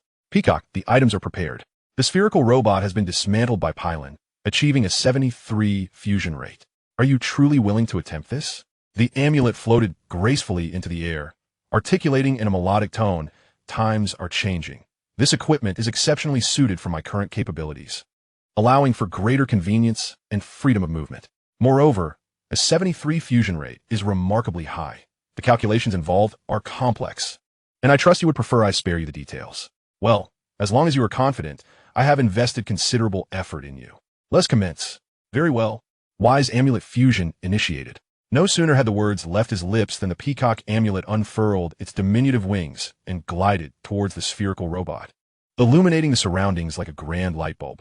Lin Xisuo hastily invested several refining crystals, for he anticipated relying heavily on the amulet in the future, and wished to avoid any damage. A surge of light erupted, and from outside the villa, the left room flickered strangely. Following the steps previously outlined by the peacock amulet, he scattered some rare metallic powder within, adding a microchip every 5 minutes. The chips were diminutive, no larger than a fingernail, and exceedingly thin, quite expensive. But they significantly enhanced logical analysis capabilities, providing myriad benefits. 45 minutes later, the light abruptly contracted, and the metallic sphere hung silently above him, devoid of any fluctuations. "It cannot have failed, can it? Peacock, respond. Are you well?" The metallic sphere vibrated, extending 2 chimney-like probes that resemble horns. The spheres split horizontally, revealing 2 circles of red light that blinked ominously, evoking a sense of being scrutinized. "I am well. Thank you for your concern." The fusion was entirely successful. The amulet has embedded itself within the spherical robot, adjusting its original functions. Given that you have acquired the captain's privileges aboard the Interstellar Cruise, enhanced protective measures are necessary. We must fully develop an energy shield, while the only weapon available is a laser gun, which possesses average potency. Lin Xisuo was indifferent to the weaponry. An added layer of defense was welcome. The true strength of the peacock lay in its ability to appraise objects. All adjustments are complete. Would you like to conduct an immediate test? Activate the shield. I wish to observe its effectiveness. The spherical robot glided effortlessly closer, emitting a profusion of luminous energy, instantaneously generating a light shield with a diameter of 0.5 meter. Is this a jest? After all this effort, we have merely produced a child's toy. You might as well test it with a laser sword. Lin Xisuo raised his hand and flung forth a cascade of sword shadows. The laser sword was no ordinary weapon. It far exceeded a conventional laser sword, complemented by the success of the sword shadows. With a series of crackling sounds, the peacock was pushed back several inches, the light shield wavering briefly before stabilizing. The strength is commendable, yet the defensive area is rather juvenile. A simple armored shield would surpass it. Your concerns are unwarranted. Let us test it from another angle. The dazzling light surged forth, striking diagonally. Lin Xisuo felt a slight tremor in his hand as a powerful inertia effect emanated from beyond the light shield, nearly ensnaring the sword within. Interesting. It seems one should not underestimate you. Underestimating the peacock would yield profound consequences. It is indeed a limited edition piece. Lin Xisuo was greatly pleased. John intended to establish a conglomerate, burdened with responsibilities, and would no longer venture into the world of exploration, opting instead to settle into the affluence of domestic life. Given his age, siring a brood of little Johns would be effortless. In the future, many moments would require him to face challenges alone. As the saying goes, a multitude of skills does not hinder a person. Naturally, the more techniques one possesses, the better. Equipment is akin to a warrior's second lifeblood. With the peacock amulet to wield the light shield, his personal light armor could serve as a hidden trump card. The concealed strength far surpasses what is evident. As a level 3 martial artist, he found himself at a precarious stage, too weak to ascend, yet far from high standing. The source of his abilities was feeble, and the source space remained distant. To succeed amidst fierce competition, he must first learn to safeguard himself. John's trust in relinquishing the Phantom to Lin Xisuo stemmed from his awareness of Lin's meticulous nature, composed temperament, and methodical approach to tasks. However, he still required experience. With time, he would adapt to the role of captain. 3 days swiftly passed, and the resort hosted a grand wedding. Fireworks illuminated the sky, and, astonishingly, the flowers on the island danced in unison, filling the air with their fragrant aroma, while gentle breezes wafted, creating a picturesque scene. John glanced at Lin Xisuo, giving him a thumbs up, silently acknowledging, this lad's source ability has indeed improved, but when he unleashed life energy on the Maze Star, that was truly dazzling. I can consider myself well acquainted with the world. It has been a life well lived. At this moment, he finally beheld the renowned prince. This elder, having indulged excessively, was now a shell of his former self. No matter the prowess of medical science, it could not stave off the depletion of his essence. While longevity was not an issue, proliferating his lineage was no longer an option. Lin Xisuo stood amidst the crowd, extending his blessings, when suddenly, a searing pain coursed through his chest. The metallic shard had finally reacted. Chapter 60. The Head of the Household. The wedding spanned an entire day. Associating with nobility invariably entailed extravagance and complexity, rendering relaxation elusive. Predecessor, are you present? Lin Xisuo hurriedly returned to his residence and immersed his consciousness, naturally finding himself in the source space upon falling into a deep slumber. However, the surroundings were desolate, and the previous golden bubble had vanished without a trace. A faint wisp of gold floated in the air, so delicate that it was nearly imperceptible. A voice gradually emanated. The consumption of a hyperspace search is immense. It seems I shall need to recuperate for a time. My other fragments within this star system are but a single piece, hidden in a realm far removed from here. Its general location lies at the fringes of the galaxy, shrouded in darkness. I will now transmit the visuals to you. Lin Xisuo's consciousness wavered as countless starlights surged forth, swiftly sweeping past him. It appeared to be heading towards the northwest corner of the third galaxy, approximately situated between the 71st and 72nd star domains. These were the two most remote star domains, verging on the very edges, over 13,000 light-years from the galactic center, a distance that was truly terrifying. Subsequently, specific images flooded in, revealing a vast black hole suspended in the darkness. Have you discerned it clearly? Hurry and resolve it. It will be beneficial for both you and me. The golden light flickered, appearing exceedingly unstable. The search across the entire galaxy was unfathomable. It was hard to fathom how it was accomplished. Without the existence of wormholes, even light would take over 10,000 years to traverse such distances. This must be the black hole region, Lin Xisuo thought, utterly stunned. The task was daunting in the extreme. Meandering around one black hole after another, did one not tire of life? The golden light had faded to the point of invisibility, and the voice grew increasingly distant. Simply approach this location and discard that piece of metal from your light armor. Thereafter, I shall complete the task. Such words sounded easy, yet one had to delve to a considerable depth. The last time the Phantom ship narrowly passed the black hole's feeding zone, it had been perilously close. This time, however, entry into the central area could be tantamount to courting death. Hey, are you still there? Lin Xisuo hastened forward, only to find that contact had been entirely severed. Receiving no response, surveying his surroundings, he decided against immediate departure. It was said that cultivation in the source space yielded twice the results with half the effort, providing numerous advantages. Since the opportunity lay before him, it would be a grievous loss to let it slip away. Lin Xisuo's consciousness flowed as he attempted to assume a meditative posture, expanding his mental power outward as usual to absorb the drifting elements of the universe. Unexpectedly, he experienced an unforeseen harvest. The source space, unlike the external world, was a projection of the inner self. Where could the cosmic drifting elements come from? Yet, there indeed existed some entities in the air, and they appeared to be quite numerous. Suddenly, Lin Xisuo opened his eyes, and after a moment of contemplation, arrived at a conclusion. The surrounding space was scattered with two types of minuscule substances. The lighter ones floated upwards, while the heavier ones sank downwards. This felt remarkably familiar, likely a materialization projection of source abilities. Taking a gentle breath, he focused intently, beginning to absorb the source powers. Gradually, two distinct hues emerged in the source space, a milky white above and a vibrant green below. Under the influence of his mental strength, The milky white and emerald green coalesced into two orbs of light. These luminous spheres, smaller than an infant's fist, seemed to possess vitality as they spiraled and frolicked within Lin Xisuo's consciousness, playing joyfully. It seemed these two orbs were not for absorption. Gathering them together appeared to yield a certain enlightenment. Thus, he began to ponder, immersing himself in the joy of thought, unknowingly drifting away from the source space and gradually awakening. Xisuo, you have finally awakened. Do you have any idea how worried everyone has been these past few days? No one has ever cultivated in the source space while lying down. It's utterly reckless. John, like many elders, was carrying towards his younger kin. Although he and Lin Xisuo shared no blood relation, their bond was as strong as that of family. Lin Xisuo felt mentally fatigued, yet aside from that, he found nothing amiss. Supporting himself, he smiled faintly. What a rare opportunity. I was forcibly drawn into the source space by that being. Who knows when I will enter again? A few days of recuperation, and then I shall set out. Where is the nearest branch of the Adventurers Guild? I wish to pay a visit. John resumed his seat, noticing Lin Xisuo's lack of vitality.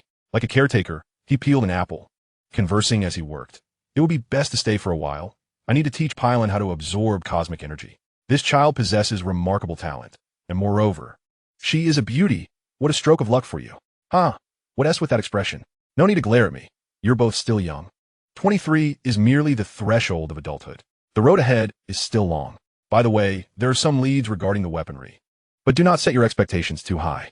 With my father-in-law's limited capabilities, he can only procure a design for a particle-heavy artillery cannon, which is somewhat better than the old grandfather weapons on our Phantom ship. If we could set up a dozen or so in the artillery zone, I'd say that that's not too shabby. Taking the apple, Lin Xisuo took a hearty bite, having lain idle for several days, leaving his mouth parched. After hastily finishing the apple, he wiped his mouth and slowly continued. The matter of the design is manageable. If necessary, we can purchase some ready-made weapons to maintain appearances. Over the next year or two, I plan to devote myself fully to earning adventure points, subsequently using them to significantly enhance the flight speed and explosive power of the Phantom ship, striving for an average cruising speed of 3/4 the speed of light. This way, the efficiency of completing missions will rise accordingly, creating a positive cycle conducive to development. John marveled, impressive. The vigor of youth is something we older folks cannot compare to. Work hard. I hope to see a brand new Phantom ship in the near future. If there are matters to attend to, do so promptly. And do not feel shy with an old man like me. Additionally, the channels my father-in-law has can help you procure unusual items. Prepare a list. And once we embark on the trade route, it is perfectly normal to toil for a year and a half. The more prepared you are, the greater the assistance. Lin Xisuo nodded solemnly, recognizing that opportunities to receive guidance would be scarce in the future. Only through loss does one learn to cherish. He had once lost his father, his mother, and his family on the planet Tawan.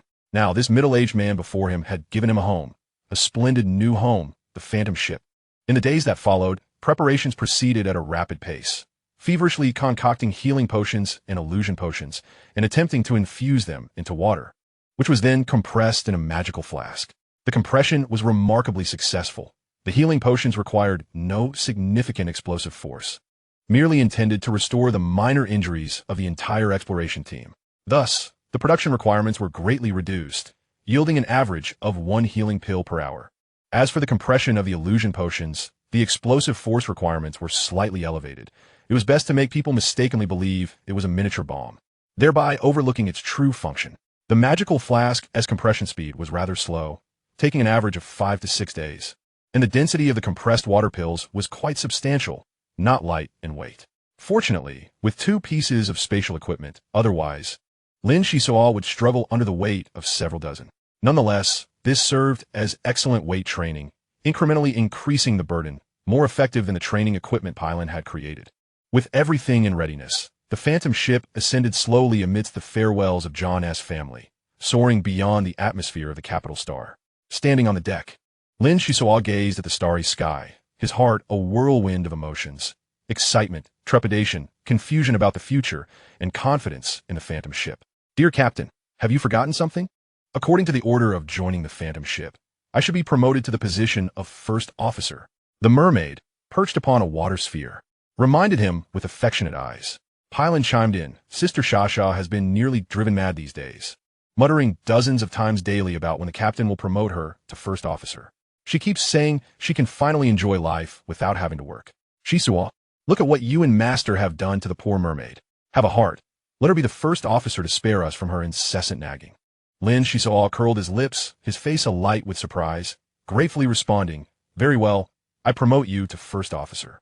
Pilot's bowl can go unwashed. But the captain's bowl is a responsibility I must uphold. As for the first officer, it will be akin to the captain's caretaker, providing leg massages and back rubs as needed. In truth, I had this intention long ago.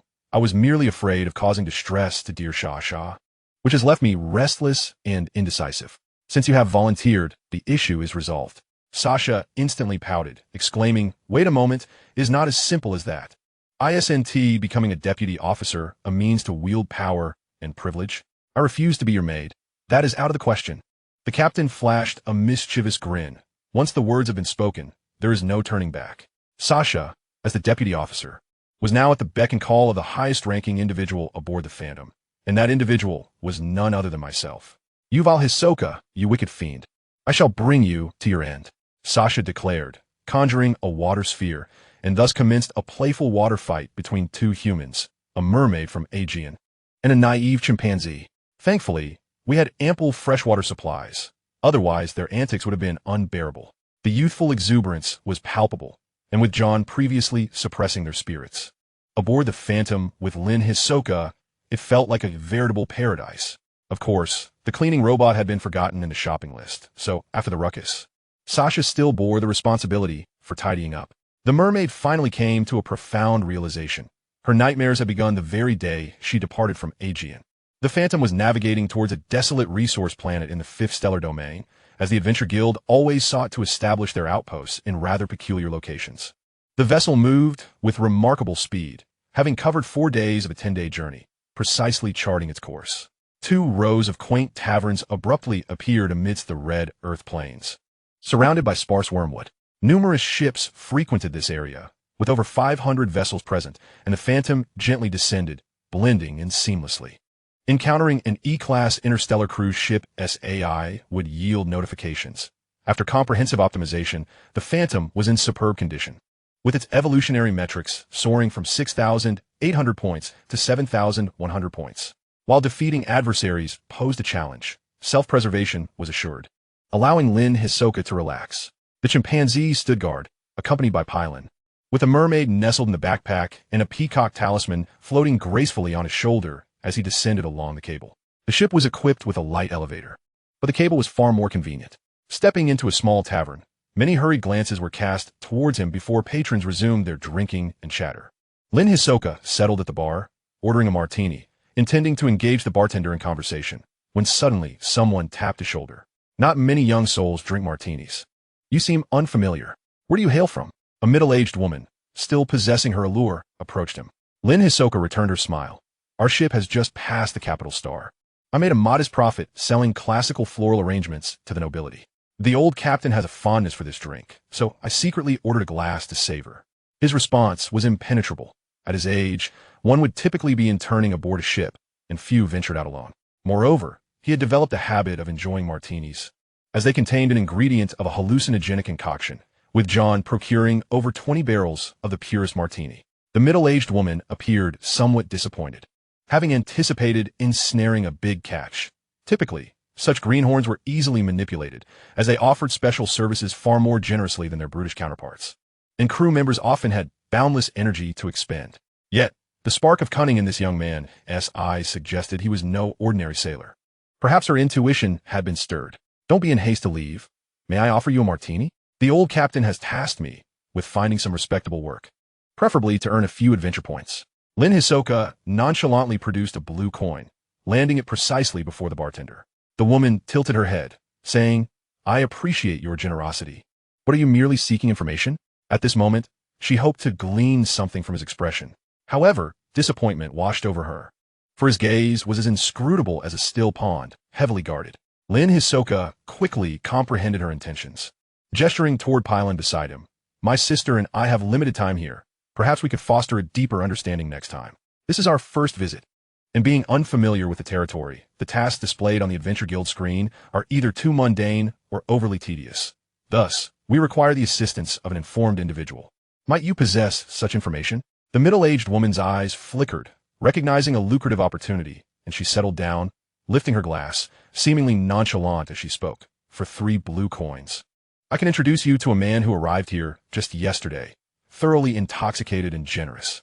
He mentioned something about seeking relics in the 11th stellar domain. Perhaps you could earn some adventure points from him. Your appetite is quite grand. I shall offer 2 blue coins, with the payment to be rendered after the business is confirmed with the client. This is already the highest price I am willing to negotiate. Lin Xisuo concluded, downing his drink in one go. Pylon swiftly ordered 3 large portions of fries and discreetly stashed a bottle of craft apple cider into the backpack for Sasha. Very well. Please lead me to him swiftly, lest this opportunity be snatched away by other vessels. The middle-aged woman became increasingly anxious, speaking in hushed tones to avoid drawing attention. Before long, Lin Xisuo was guided into a narrow alleyway, at the end of which lay a dilapidated inn, a most surprising locale for a high-profile client. The woman smiled awkwardly. The guest had too much to drink last night, so I kindly brought him my home, but do exercise caution. He has a monkey with him. Entering the inn, they passed through a curtain into a bedroom. Why was it labeled a bedroom? For in the center sat a large bed, with scant furniture, yet numerous mirrors on the walls ensured one could admire themselves from any angle. At this moment, a young man lay upon the bed, appearing no older than Lin Xisuo, with golden hair and finely tailored clothing, sporting a stubbly chin, soundly asleep. Notably, a small white monkey, grinning with bared teeth, perched at the head of the bed, its body entirely white with a pair of bat-like wings unfurled from its back. The monkey's eyelids were erect, opening and closing rhythmically, fixated on the newcomers. A battle beast?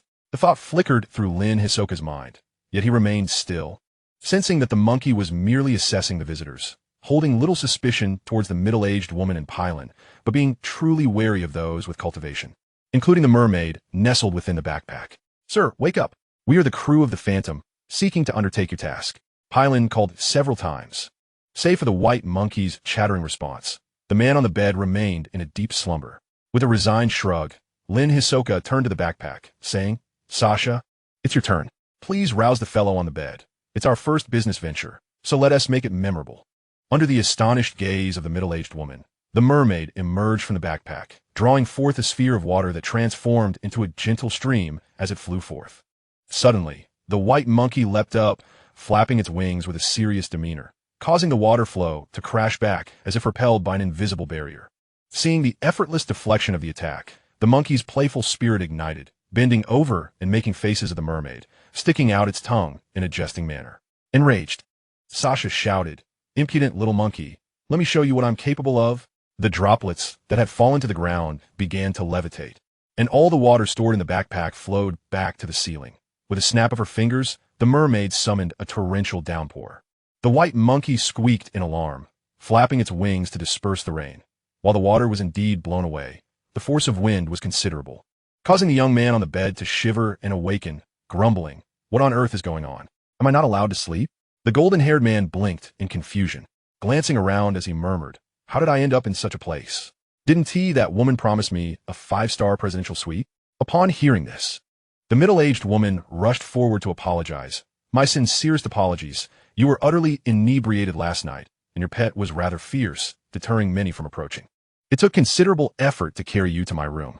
I sincerely apologize for not fulfilling my promise, to demonstrate my sincerity. I have sought the most reputable crew in the area to take on your task. As long as there are sufficient adventure points, we can go anywhere. This woman has navigated the bustling streets for many years, capable of transforming the worst into the best, and embellishing the good into something truly extraordinary. In her words, the Phantom, a mere shadow, metamorphoses into the most esteemed vessel in the region. Lin Xisuo felt that the 2 blue coins were well spent. The golden-haired man displayed a look of delight. The finest ship, you say? How considerate of you. I have brought a plethora of adventure points from home. As long as the service is excellent, you shall find me exceedingly generous. Pausing momentarily, he stroked his stubble and, with a hint of frustration, added, I must declare in advance that the risks may far exceed expectations, or perhaps we may sail smoothly. Those old men at home keep me on a tight leash, forbidding me from engaging in any endeavors. To be excluded from such a significant undertaking is unacceptable. I must go, and I intend to outpace them. Is your ship swift? Before Lin Xisuo could respond, Pylon proudly boasted, Swift? How could not be? I have repaired numerous vessels, yet I have never encountered one that surpasses the Phantom.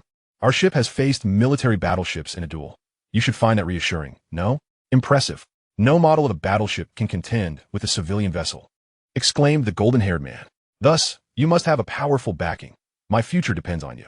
His joy was evident, revealing a full set of white teeth.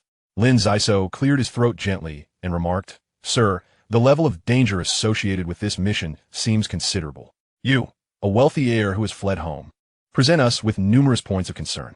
Any ship can take you to your destination, but what shall we do thereafter? Judging by your demeanor, you appear quite unfamiliar with outdoor adventures, making solo endeavors unlikely. Frankly, our crew aboard the Phantom is limited, though exceptionally brave. However, our fees are steep. Excellent. I Payne greatly admire courageous adventurers. High fees signify capability. Without further ado, I shall hire all the crew and embark at once. You might want to reconsider. Perhaps seek out some more affordable vessels and recruit numerous martial practitioners. It may render the journey smoother. Payne shook his head, producing a stack of black cards. Thrusting them into the hands of a certain captain, and earnestly pleaded, Good brother, you seem quite young. I imagine you are often bullied by the captain. Here are 500 venture points. 100 is yours, and the rest serves as a deposit. Please help me out. The middle-aged woman's eyes widened in shock as she internally cursed. Prodigal, that is 500 points, after deducting fees. It can be exchanged for approximately 45 units of refined crystal. If it weren't for that annoying monkey, I would have had it last night. Introducing such a significant client to them is akin to giving away 2 blue coins as if they were nothing. Damn it, absolutely damn it. How swift was Lin Xisuo? In a blur, he cheerfully snatched the adventure card and gestured for an invitation. You shall find it well worth your while. The Phantom welcomes you. Payne exited the room like a victorious general, striding confidently towards the docking area under Pylan's guidance. Just before departing, Lin Xisuo tossed something over with a smile. This is your commission. Thank you for introducing such an intriguing guest. The middle-aged woman hurriedly opened the paper bag, revealing 25 blue coins and 1 unit of refined crystal. Though it paled in comparison to 500 venture points, it was still a considerable sum for someone impoverished. She could not help but silently express her gratitude towards the young man with black hair, hoping for another opportunity to collaborate in the future. The Phantom departed swiftly, leaving the area within merely 2 hours, evoking envy for the luck of these individuals. It is worth noting that most vessels often languish for an extended period without any interesting missions, preferring to linger in taverns rather than embark on long voyages. Minutes later, Payne found himself feeling deceived, standing angrily on the deck demanding, Is this truly the ship you claim can challenge a battleship? Where's the captain? I wish to speak with the captain. Lin Xisuo's face flushed, and he quickly clarified, I am the captain. To secure your patronage, I may have employed somewhat misleading sales tactics. I hope you do not take offense. In due time, you shall discover our distinctions. Suddenly, Payne fell silent, as the task had not been certified by the Adventure Guild. Could this be a pirate vessel? Fear mingled with self-reproach as he sought an opportunity to ascertain the situation, thus refraining from uttering a word and obediently making his way to the cabin. Chapter 62, Victory over Snow. For over 10 consecutive days, the Phantom surged towards the 11th star domain.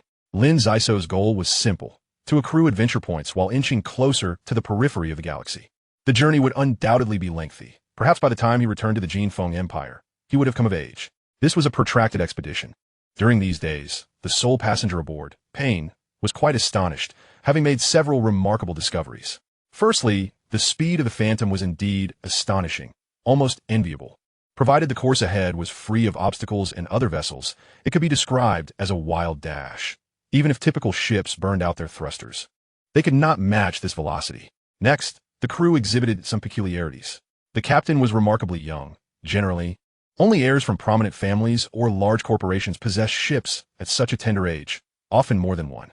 However, individuals with such privileges would not likely venture into perilous adventures, leaving one perplexed.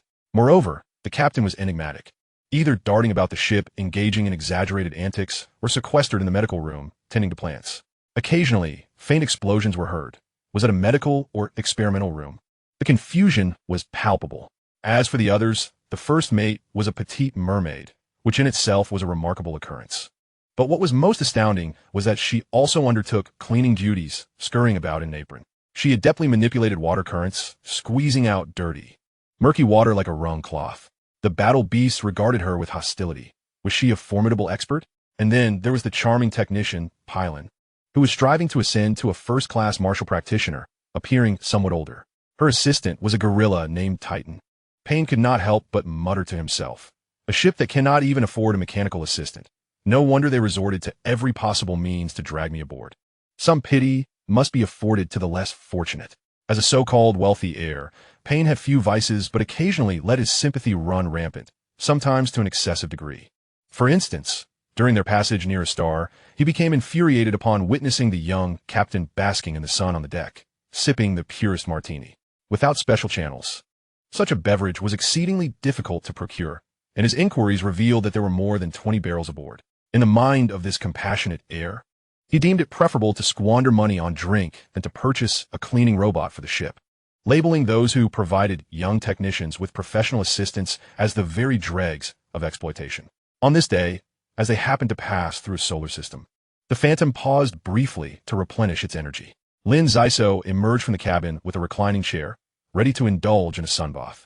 The energy shield mitigated harmful radiation, and martial practitioners typically possessed robust physiques, rendering them less susceptible to danger. This habit was, in fact, a remnant of childhood memories. According to the aesthetic standards of the Earth Ring, men were only considered handsome and healthy if they had a darker complexion, thus gradually forming an addiction akin to John's pipe smoking. Suddenly, a shadow blocked the sunlight, prompting Lin Xisuo to politely inquire, "Mr. Payne, why do you persistently hover around me? I believe dinner time has yet to arrive. If you are hungry, seek out Shasha. Her marine cuisine is quite commendable." I come to offer my critique. Observe how lavish your lifestyle is. Shasha toils diligently, yet you prance about daily, undermining her efforts. This is intolerable. If things continue this way, I fear the Phantom shall cease operations. Payne voiced his thoughts candidly, feeling significantly relieved. Lin Xisuo languidly reclined on a sun lounger, savoring his martini, with an ample fruit platter by his side, indicating a life of comfort.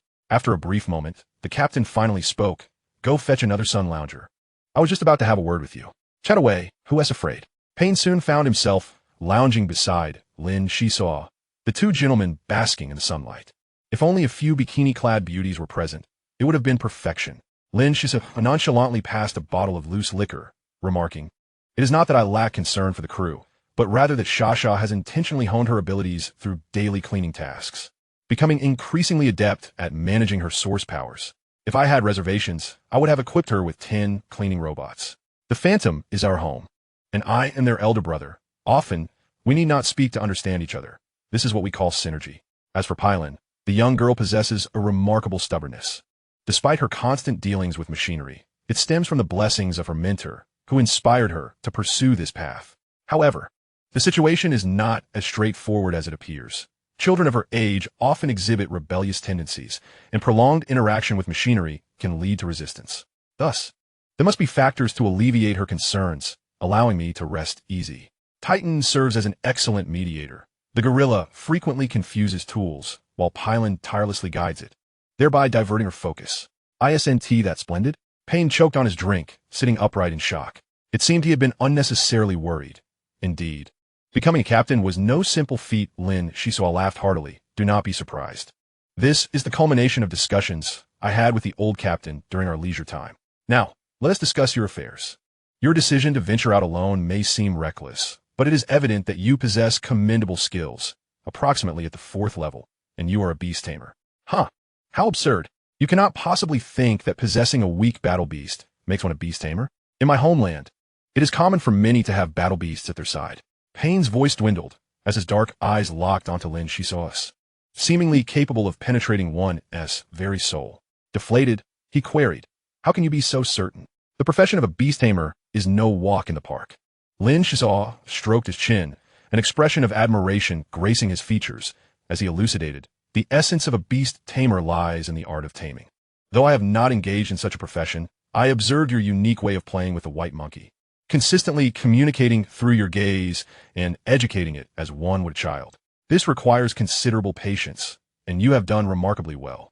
In my estimation, being able to coexist harmoniously with a snarling white monkey indeed reflects a certain level of skill.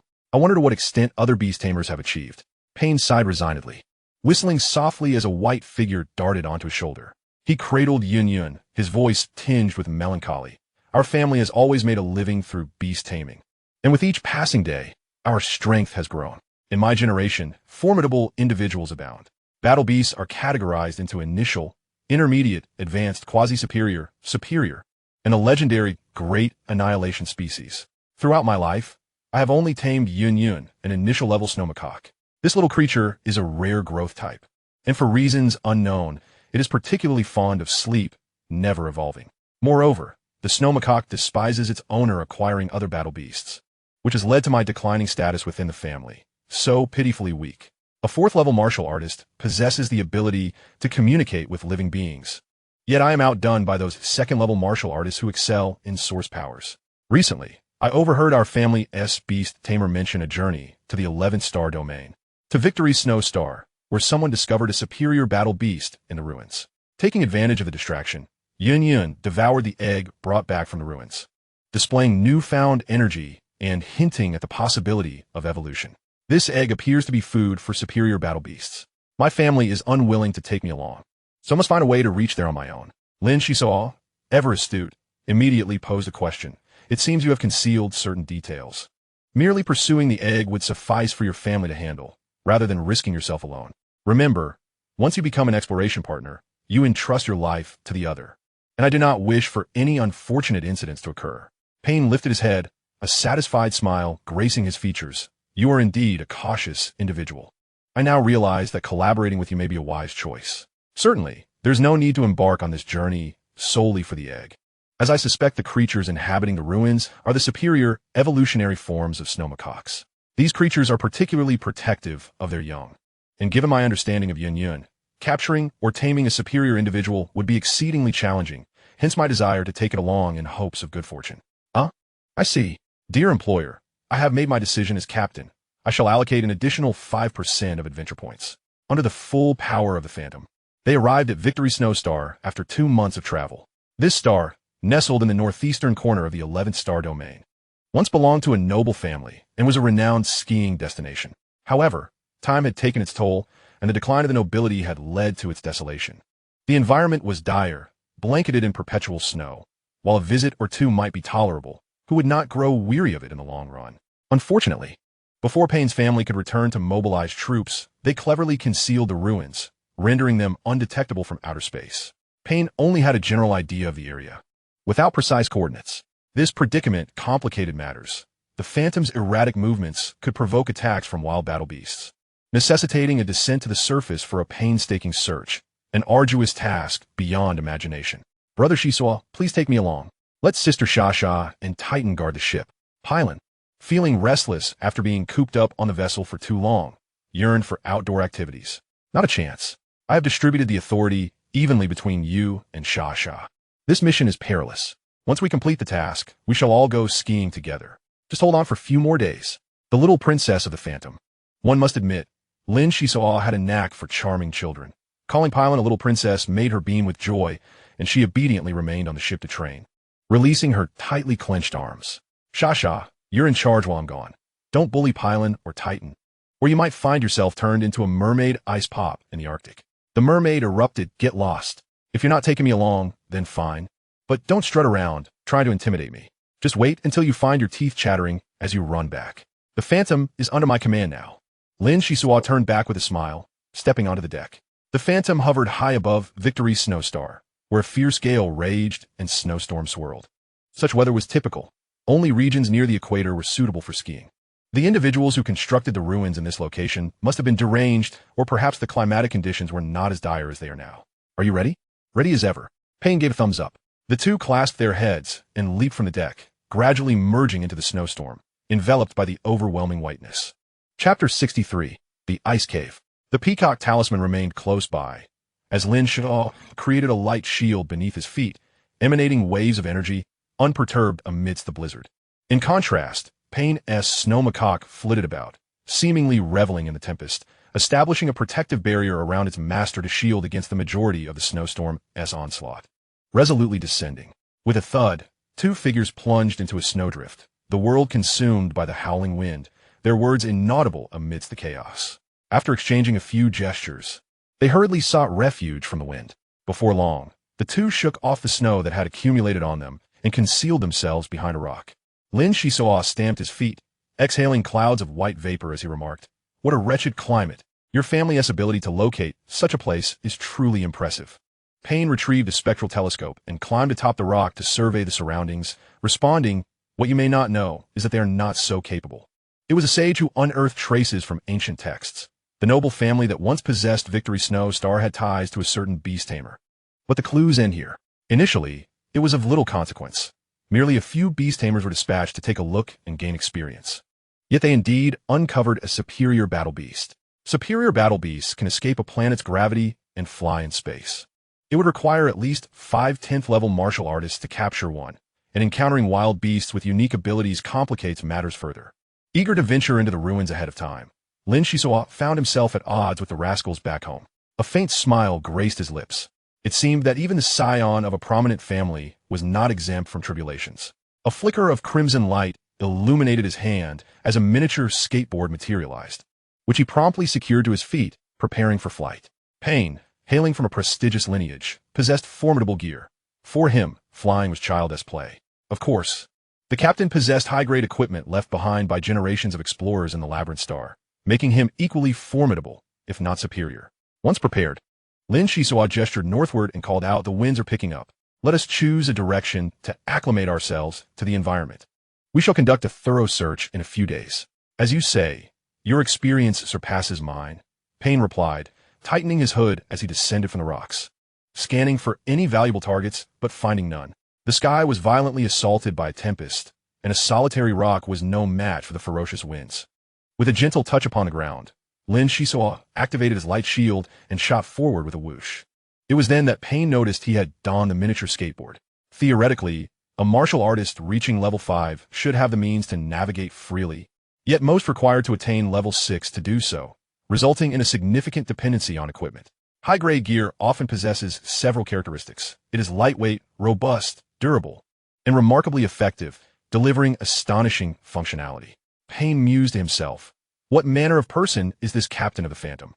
The spherical robot emitted a light shield that far surpassed similar products, seemingly bearing the marks of an artisan's enhancements. He had failed to notice earlier, but now he produced another skateboard. Well, let's see how many trinkets you possess, he thought. The young master found it intriguing to accompany such a mysterious figure, and, not wanting to appear inferior, tapped his waist thrice.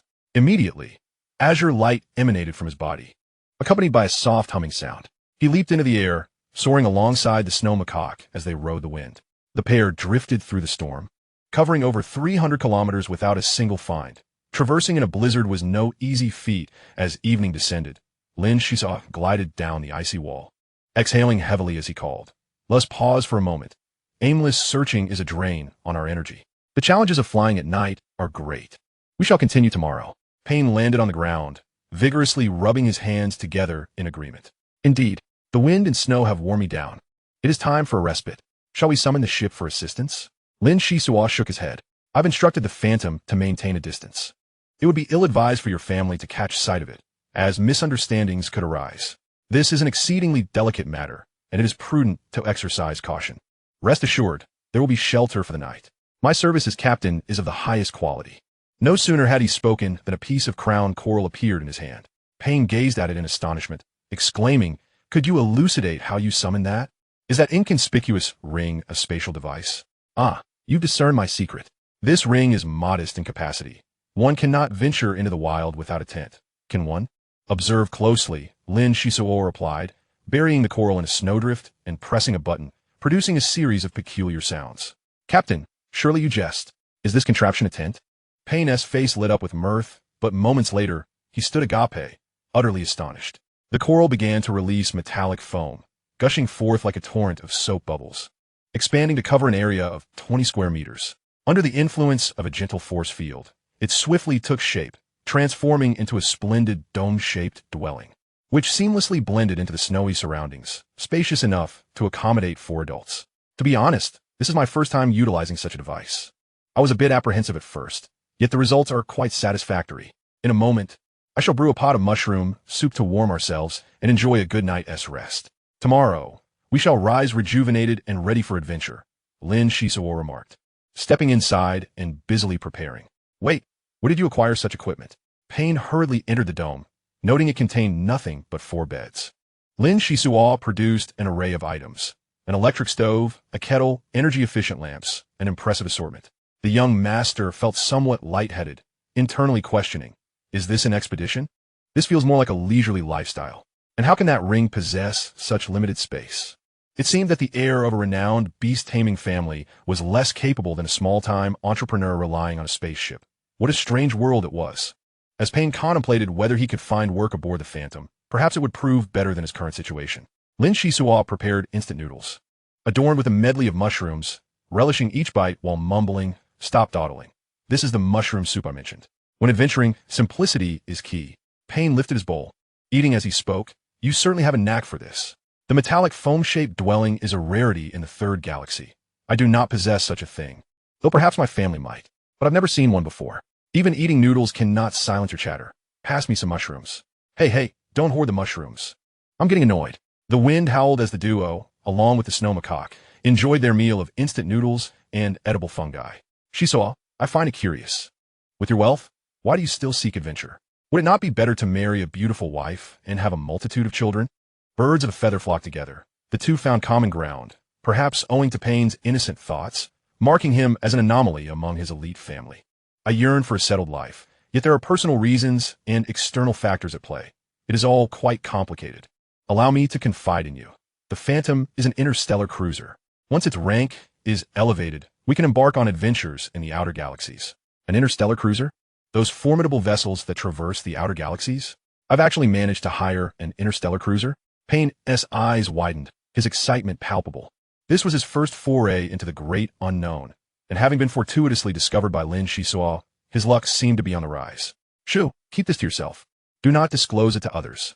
E-class interstellar cruisers are perilous. Let me regale you with tales of the Phantom."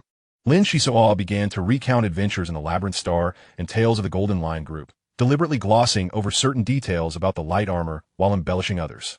By night's end, he had ignited Payne's fervor, who felt an overwhelming urge to find a stone tablet to strike, hoping to forge high-grade equipment. The following day, as the snowstorm subsided slightly, the two conferred briefly and decided to conduct a thorough search from north to south. The morning passed without incident, but by afternoon, an unexpected change in weather struck. The wind howled with unimaginable ferocity, slicing toward them like a blade. A hurricane raged, and the frost filled the sky, rendering it nearly impossible to find a place to rest. With his light shield raised, Lin Xisuo extended his defensive field, while Payne clung to his companion, following closely behind. Such extreme weather was ill-suited for flight, and they pressed forward step by step. Today, a search would soon reach its conclusion. They must endure the immediate challenges before resuming their quest. After half an hour, a mountain peak appeared in the distance, and the two, frozen like ice pops, rejoiced. They finally had a destination. "Let us move quickly. I've had enough of this dreadful weather," Payne exclaimed, sprinting forward, but suddenly the ground trembled beneath him. In an instant, the ice layer within a 100-meter radius buckled, and the two were caught off guard, plummeting into the depths below, large chunks of ice crashing down upon them as ripples radiated from the outer edge of the light shield. The downward momentum was intense as they slid along the icy tunnel into darkness. With a crash, ice shards scattered, but Lin Xisuo steadied himself, raising a light stone to survey their surroundings. They had entered a vast underground ice cavern, filled with ice pillars and shrouded in darkness. The snow macaque crouched nearby, baring its teeth in hostility, and something appeared to be stirring ahead. "This way, come over here." Payne beckoned with a quiet urgency. "Are you all right? What did you discover?" Lin Xisuo whispered, concerned. "Could it be a superclass battle beast?" "Even worse, while the snowy realm appears devoid of life, it is fraught with hidden dangers. It is as though we have stumbled into an icy cavern that serves as a dwelling for some manner of creature. There is no need for sensing. Apart from Yunyan, who can perceive the presence of others, neither you nor I possess the capability. The stench of blood within this frozen abyss is so potent that it evokes a sense of dread. Thus, we must retreat in the same manner we arrived, and we must remain discreet." After uttering these words, Payne cautiously shifted backward, his expression betraying anxiety. "The scent of blood? I don't detect it," Lin Xisuo pondered, harboring no suspicion, for Payne was a professional with authority in this matter. The snow macaque screeched anxiously, retreating with outstretched wings, its tail coiling around Payne's neck, trembling as it clung to its master's head. "This is dire. We cannot escape. What manner of creature is this? The entrance we fell through is heavily guarded, and peering through the luminous stone reveals a horde of bizarre entities, with crab-like upper bodies and worm-like lower halves, brandishing their forelimbs in a menacing display. Do we possess laser swords? Prepare for battle. Lin Xisuo's tone was resolute, his demeanor as calm as a still lake as he drew forth the mist sword, its blade humming as it elongated. Indeed, it rivals your sword, Payne replied, extracting a chain from his waist and deftly manipulating it to form a hilt. The sword glimmered in a verdant hue, interspersed with arcs of electricity, an evident artifact of extraordinary nature. The peculiar creatures lunged forward, utilizing their tails to propel themselves into the air, launching an assault on the two humans. Chapter 64. Adversaries. The mist sword unfurled like a blooming peacock's plume, casting patches of camouflage in the darkened environment. Coupled with Lin Xisuo's astonishing swiftness, the creatures that leaped nearby fell one after another, their forms reduced to mere puddles of viscera, splattering across the distance. Be cautious. The blood of these creatures is highly acidic, Lin Xisuo warned loudly, as the mangled remains corroded the ground, emitting an unpleasant odor. He hastily held his breath to avoid the noxious fumes. This is somewhat troublesome. Watch me, Payne declared, raising the laser sword before him and intoning 3, 2, 1, release the electric chrysalis.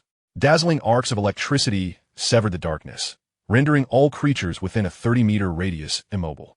Following this, the air crackled with energy as the creatures' bodies detonated, incinerating them into charred remnants. I must admit, I did not foresee this talent of yours, Lin Xisuo remarked, stepping closer with unreserved praise. Likewise, you're not lacking either. Alas, what more could possibly come? Payne repositioned himself, standing back to back with Lin Xisuo to face the impending threat. The two laser swords flashed back and forth. The creatures were less than a meter long, their numbers daunting yet manageable. However, the snow macaque suddenly shrieked in terror, revealing its fear. Brother, I regret to inform you that we may meet our end here. The ones we have dispatched were merely juveniles. The true peril lies ahead. Payne's countenance darkened as ominous shadows approached, their bulging, luminous eyes exuding a foreboding aura. These were formidable beasts. Could it be? The disparity between the juveniles and the adults is staggering. These creatures tower at least 3 meters high. Must I unleash my ultimate technique? Lin Xisuo maintained a light-hearted tone, donning a glove on his left hand and lifting a black pearl, which he carefully grazed with a laser sword, igniting it in an instant. Payne's nose twitched, glancing curiously at the pearl. He inquired, "This scent seems familiar. What is it?" Before Lin Xisuo could respond, the gathering monster stirred, retreating in a frenzy, adopting a defensive posture. "We can discuss this later. This substance burns rapidly. Follow me." Lin Xisuo waved the green flame in his hand, darting back into the icy cave from which they had entered, gliding upward on a miniature skateboard. Fortunately, the monsters did not pursue, and the black pearl had already burned out. The two found themselves once more amidst a raging snowstorm, and Payne no longer perceived the harsh weather as a detriment. It was preferable to being besieged in the frozen cavern.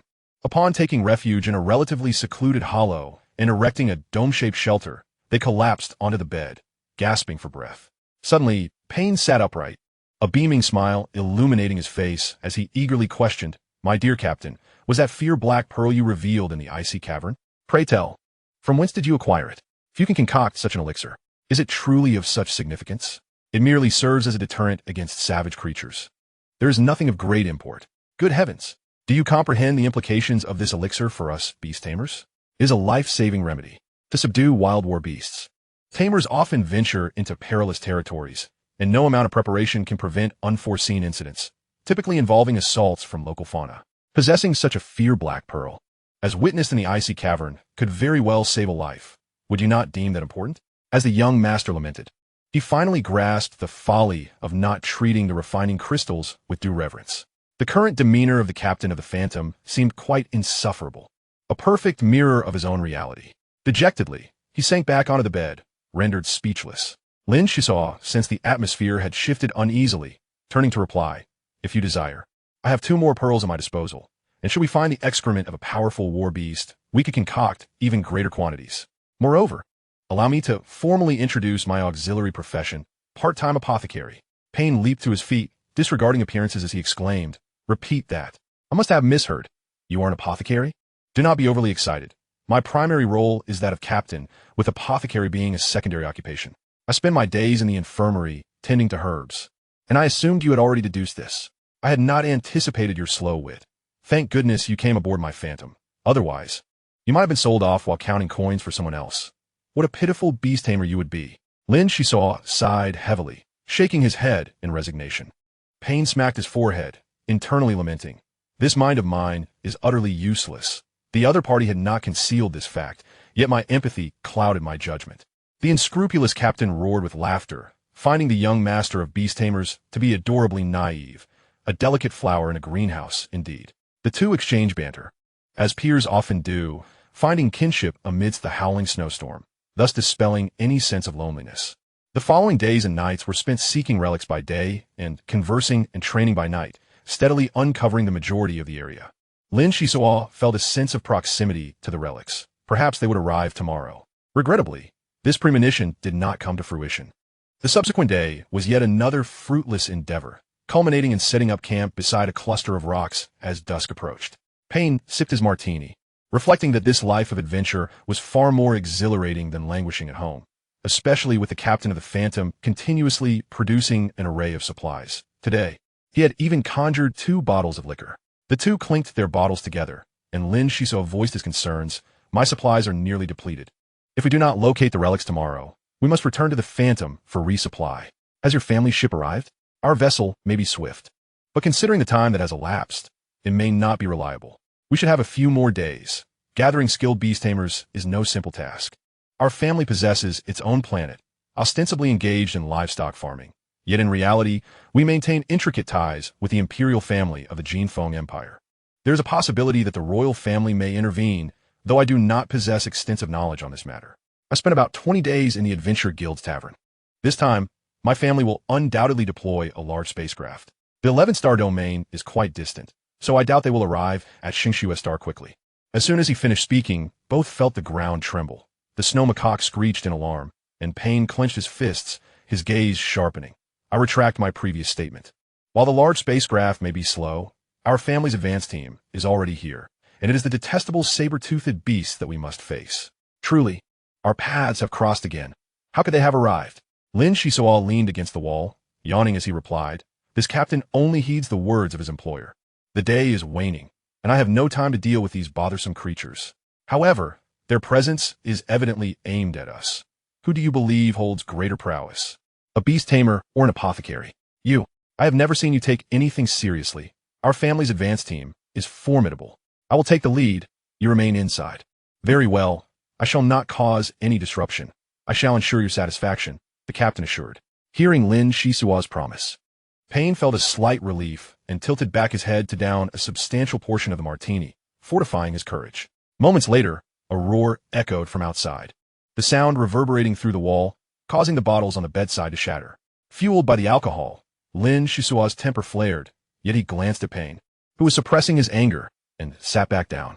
Outside, a voice boomed with laughter. White Monkey Payne, we know you're in there. Who would have thought someone as feeble as you could actually reach the Snow Victory Star, and in such decent living conditions? Open the door quickly, lest you test my patience. Taking a deep breath, Payne opened the door and stepped outside.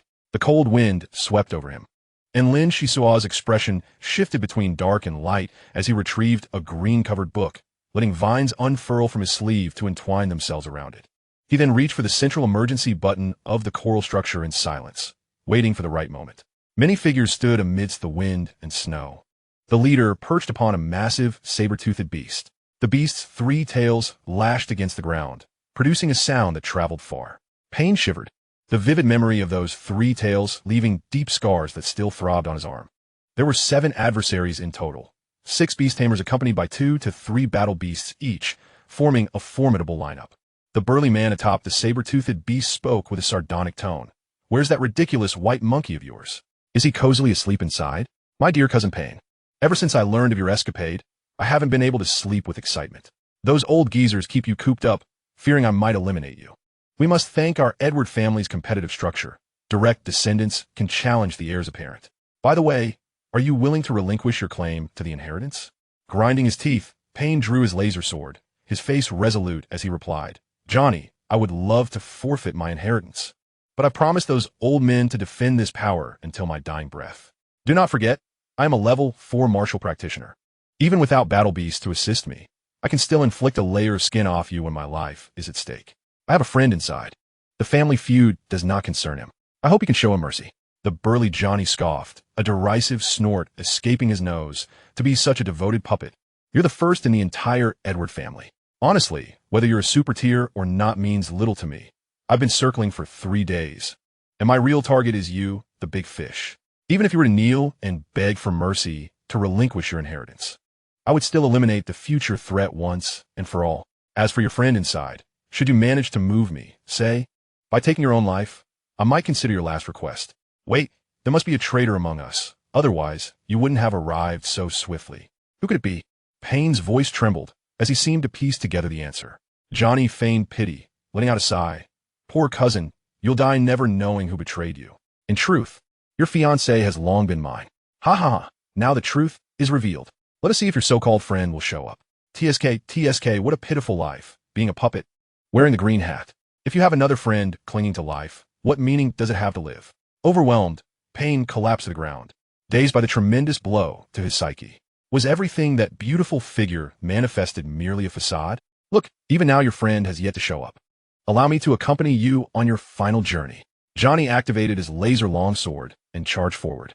At that critical moment, the saber-toothed beast unexpectedly veered aside, its face gushing blood having sustained a wound. The beast tamers present were taken aback, and Lin Xisuo emerged from the shadows, chuckling. "Thanks to this creature, otherwise, you would have already been a corpse." Chapter 65 Bait. Damn it.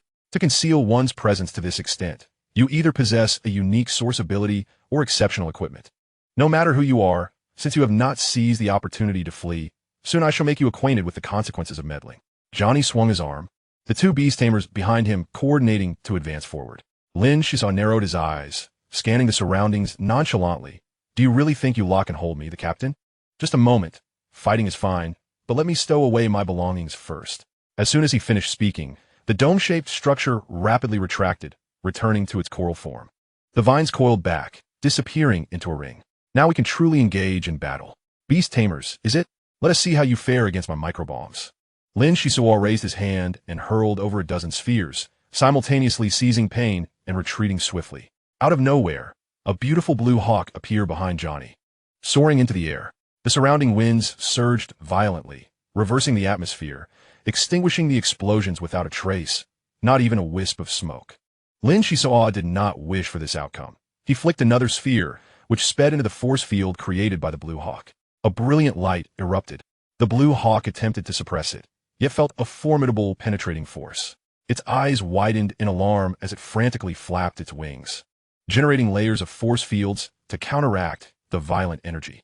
Amidst the swirling dust, the blue hawk screeched, soaring forth, only to be intercepted by the white snow monkey Yun. The 2 beasts clashed in the air, evenly matched. Yet, Yun was at a disadvantage, as the blue hawk had just dissipated a powerful water orb, expending some of its energy.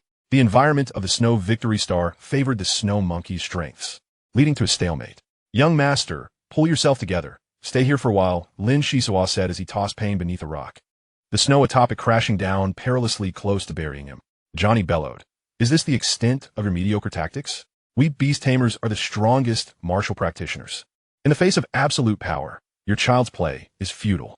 Perhaps it was the culmination of long-held aspirations. Johnny appeared exceedingly elated. Suddenly, he envisioned himself seated on the family head's throne, commanding with authority the beautiful women he once dared not touch now at his beck and call, and beneath him, a multitude of super-tier battle beasts. All so perfect, he became enraptured, unable to extricate himself. A scream shattered his reverie, and Johnny snapped back to reality.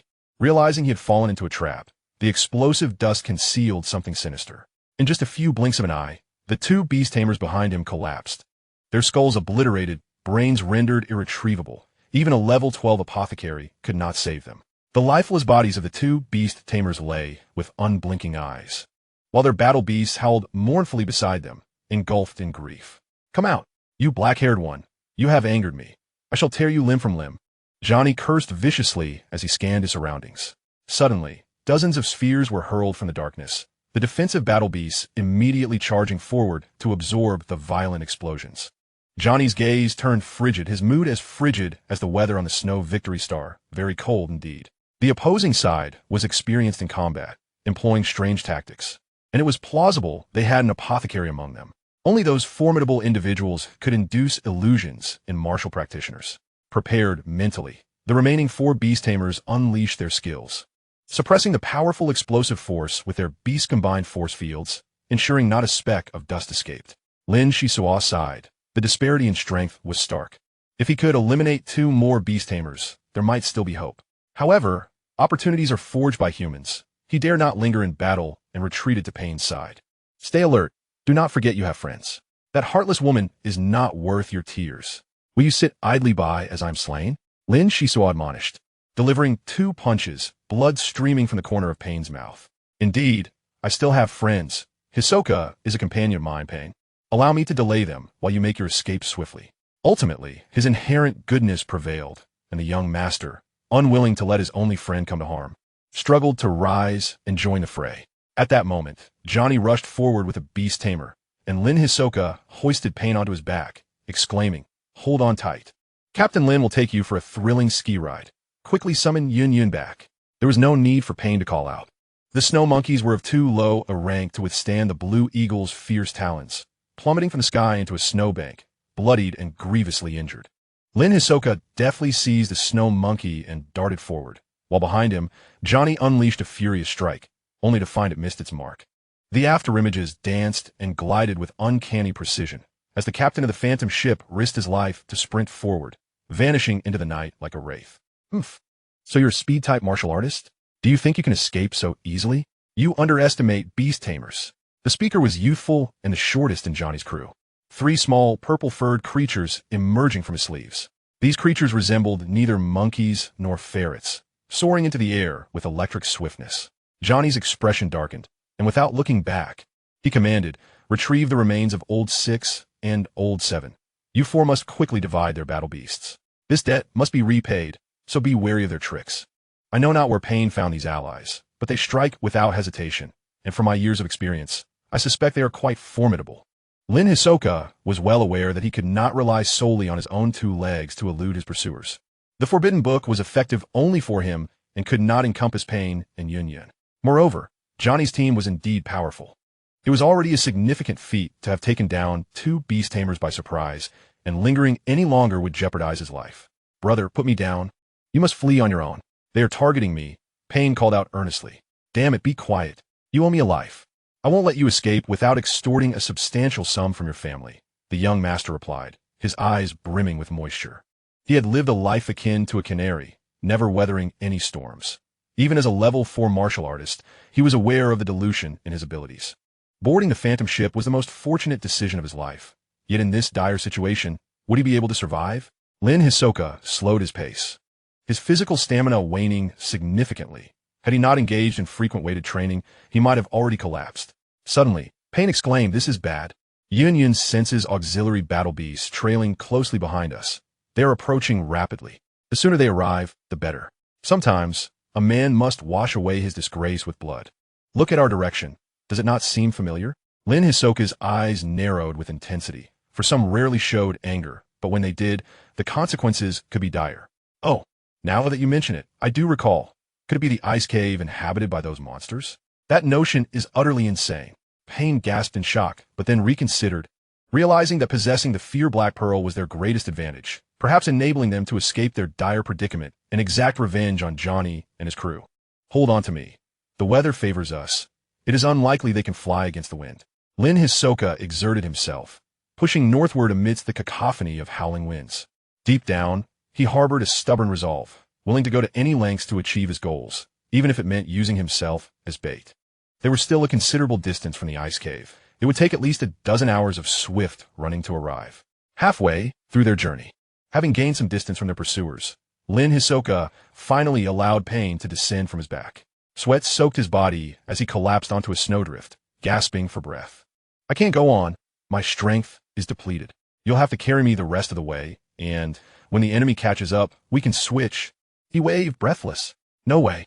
I can't let my brother do all the work while I contribute nothing," Pain eagerly replied, but as he reached out to assist Lin Hisoka, he realized the immense difficulty of the task. The blizzard obstructed their path beyond imagination, especially with the added burden of carrying a full-grown man and the injured Yun. The moment of truth for Pain had arrived. Gritting his teeth, he took the first step, followed by a second, and soon he was moving further and further away. Approximately half an hour later, Johnny's underlings called back a purple-furred creature, a sinister grin spreading across his face. "Boss, their speed has finally slowed.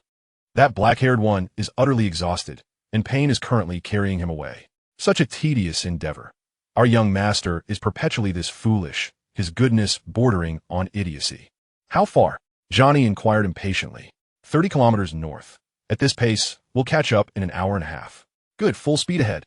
My grandfather can only hold off those old geezers for a few days, so I hope no more surprises arise. Show your true skills. Don't end up like Old 6 and Old 7, dying without reason." "Understood." The four beast tamers replied in unison. Amidst the snowstorm, Lin Xisuo observed that Pain was exhibiting remarkable tenacity, trudging forward like a laboring ox. After resting for an hour, feeling a slight restoration of his stamina, he promptly initiated a switch. If the enemy caught up, it would spell disaster. That night, Johnny pursued relentlessly through the storm, although the distance between them continued to diminish. He had yet to lay a finger on them. As dawn approached, the stamina of the battle beasts began to decline. If this continued, they would have to abandon their sluggish battle beasts before even engaging in combat. Should they forsake one of their beasts, it would adversely affect the others, complicating their taming efforts. With this in mind, Johnny bellowed, "The enemy is just ahead. Kids, push yourself a little harder. Sprint for 10 minutes and engage them in battle." With a resounding roar, several battle beasts surged forward, particularly the Blue Eagle, leading the charge. Moments later, Lin Xisuo and Pain found themselves entangled with the battle beasts, fighting while fleeing, as the ice cave loomed ever closer. I can barely hold on." Pain spat blood, having been clawed by the battle beasts. "Trust yourself. We still have boundless strength.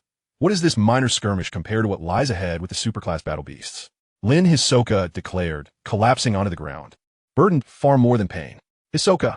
The young master suddenly felt a surge of strength, crawling over to firmly grasp Xisuo and pull him back. The ground trembled as Johnny rode his saber-toothed beast through the snowstorm, approaching with a triumphant expression, as if fixating on two lifeless corpses, oblivious to the ice beneath them cracking and swiftly spreading. Chapter 66, The Descent.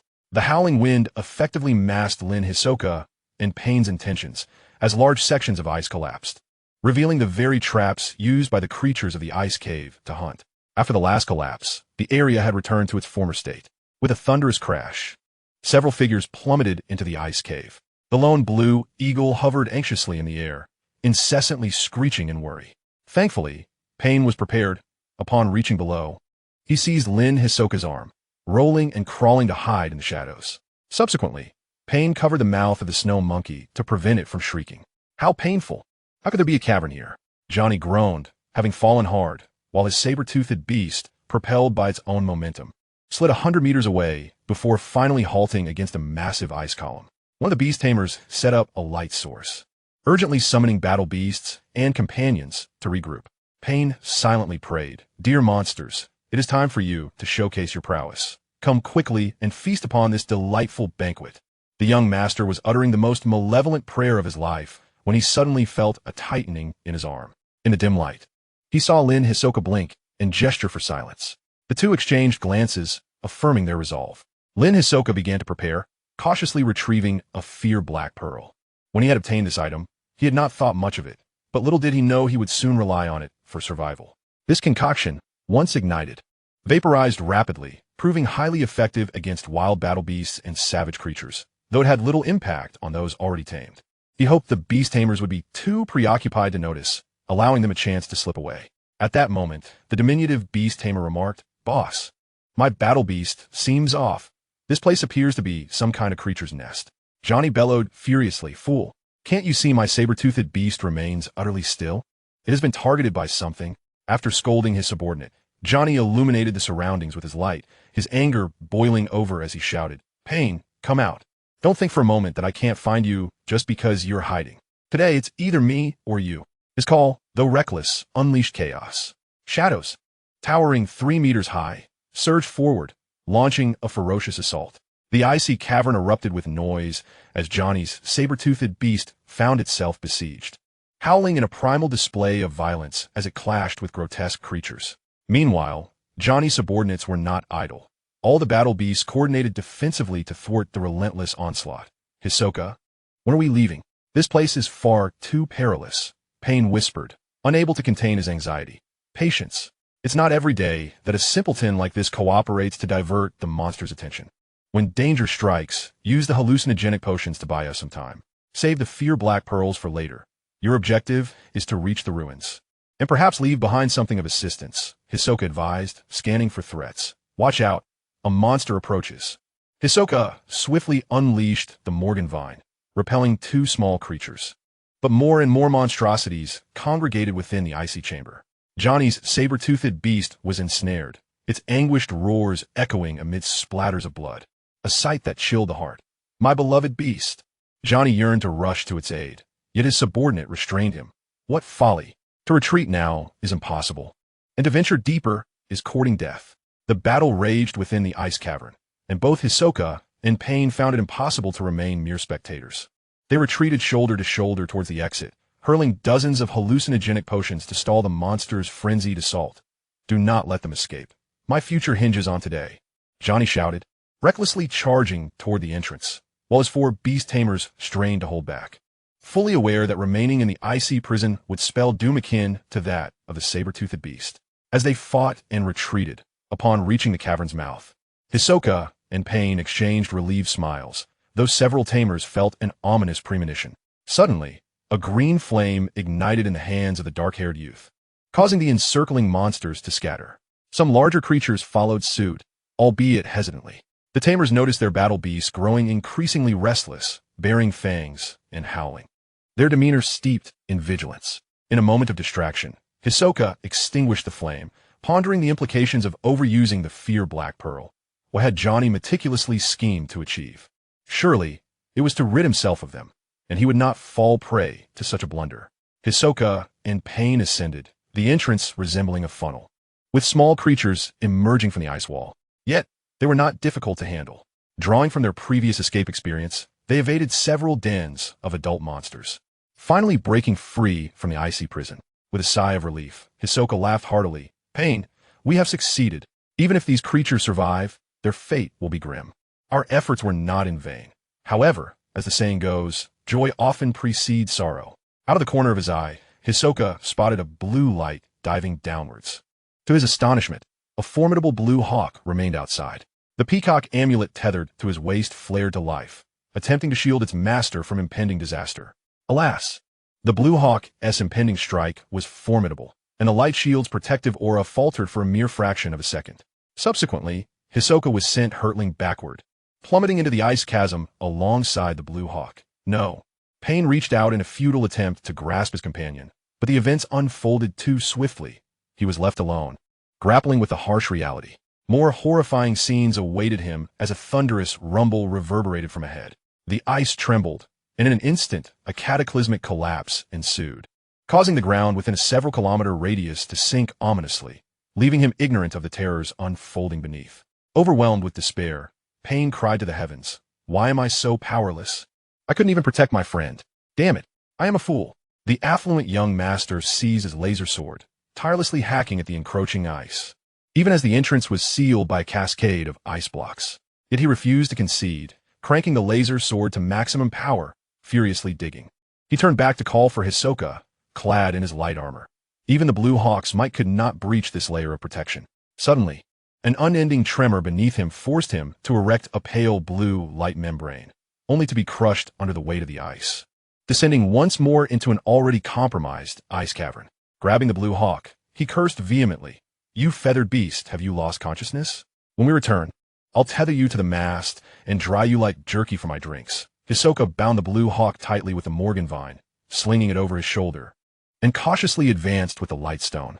In less than 10 minutes, the transformation within the ice cavern was staggering. Johnny and several beast tamers had vanished without a trace, and the monsters too had seemingly dissipated, as if they had never existed, leaving behind an aura of mystery. The cavern extended into another corner, leading underground. After traversing approximately 2 kilometers, they reached a bend where the cold wind howled. Astonishingly, it was an exit. "Peacock, assist me. Fly ahead and scout the situation. Be cautious. Do not fall into a trap." "As you wish." The spherical robot skimmed along the ground, venturing toward the exit, yet after waiting anxiously, Hisoka grew impatient when no word returned. Just as he prepared to investigate himself, two circles of red light approached, filling him with delight. What news do you bring? See for yourself. The findings were grim. Those tamers and their battle beasts still exhibited signs of life, though they appeared to be unconscious. The peacock amulet unveiled a palm-sized light screen, replaying the captured scenes, leaving Hisoka utterly aghast. Before him lay a secluded valley, where Johnny and his companions had been stripped bare, their battle beasts piled alongside them. At the center of the valley stood a conical rock, encircled by a 10-meter-long colossal creature, evidently the dominant entity of this lair. Monsters of varying sizes feasted upon the corpses of their kin, while the massive creature gradually descended, coiling around the mangled saber-toothed beast to indulge in its grisly meal. It was a scene steeped in horror, a grotesque banquet, as the giant devoured the formidable saber-toothed beast, seemingly unsated, before swallowing a beast tamer whole, finally retreating to curl up and rest. Heaven help us, what a terrifying feast. Thankfully, my nerves are sufficiently steeled. Otherwise, it would not be surprising to vomit for days on end. Little wonder these monsters congregate so freely in the valley. They had deliberately sealed the ice cavern. To escape, one must traverse through the valley and ascend over the mountain. Yet, with such a formidable creature blocking the path, the challenge was evident. Hisoka pondered deeply, constantly reminding himself, stay calm, there must be a way out. Utilize all resources and advantages at your disposal. Inspecting his gear, a sinister smile crept across his face as he began plotting mischief. Apologies, dear companions, but you brought this upon yourselves by opposing me. Survival necessitates utilizing your battle beasts, and I hope to buy enough time for an escape. Quickly, a plan was devised, and patience became paramount. These monsters appeared frugal. Perhaps due to a long existence in the icy wasteland where food was scarce, they cherished Johnny and his battle beasts, reluctant to consume them hastily.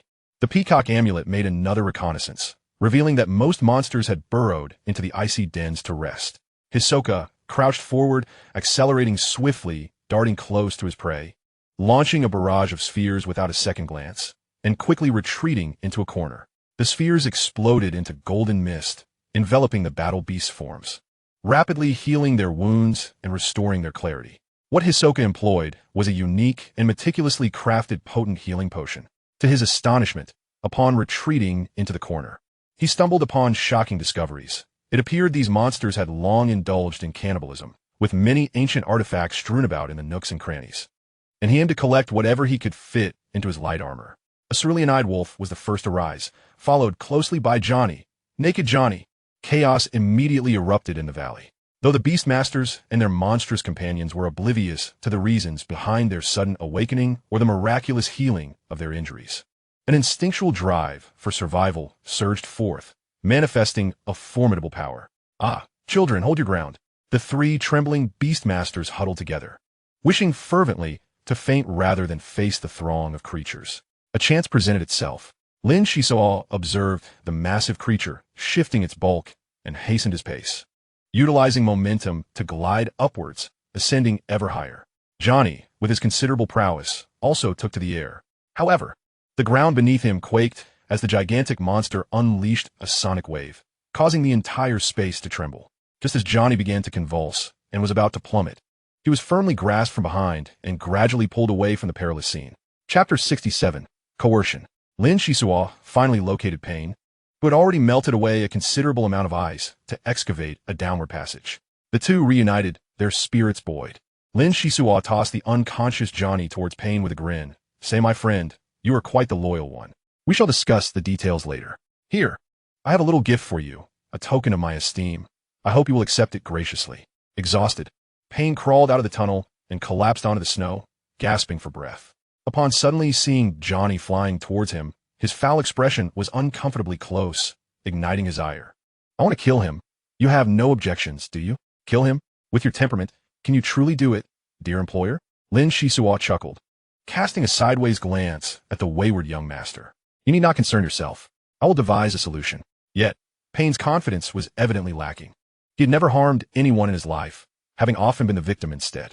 Let us leave. This place is unsafe. We must find a location to rest. Johnny surely knows the whereabouts of the ruins, and we must pry it from his lips.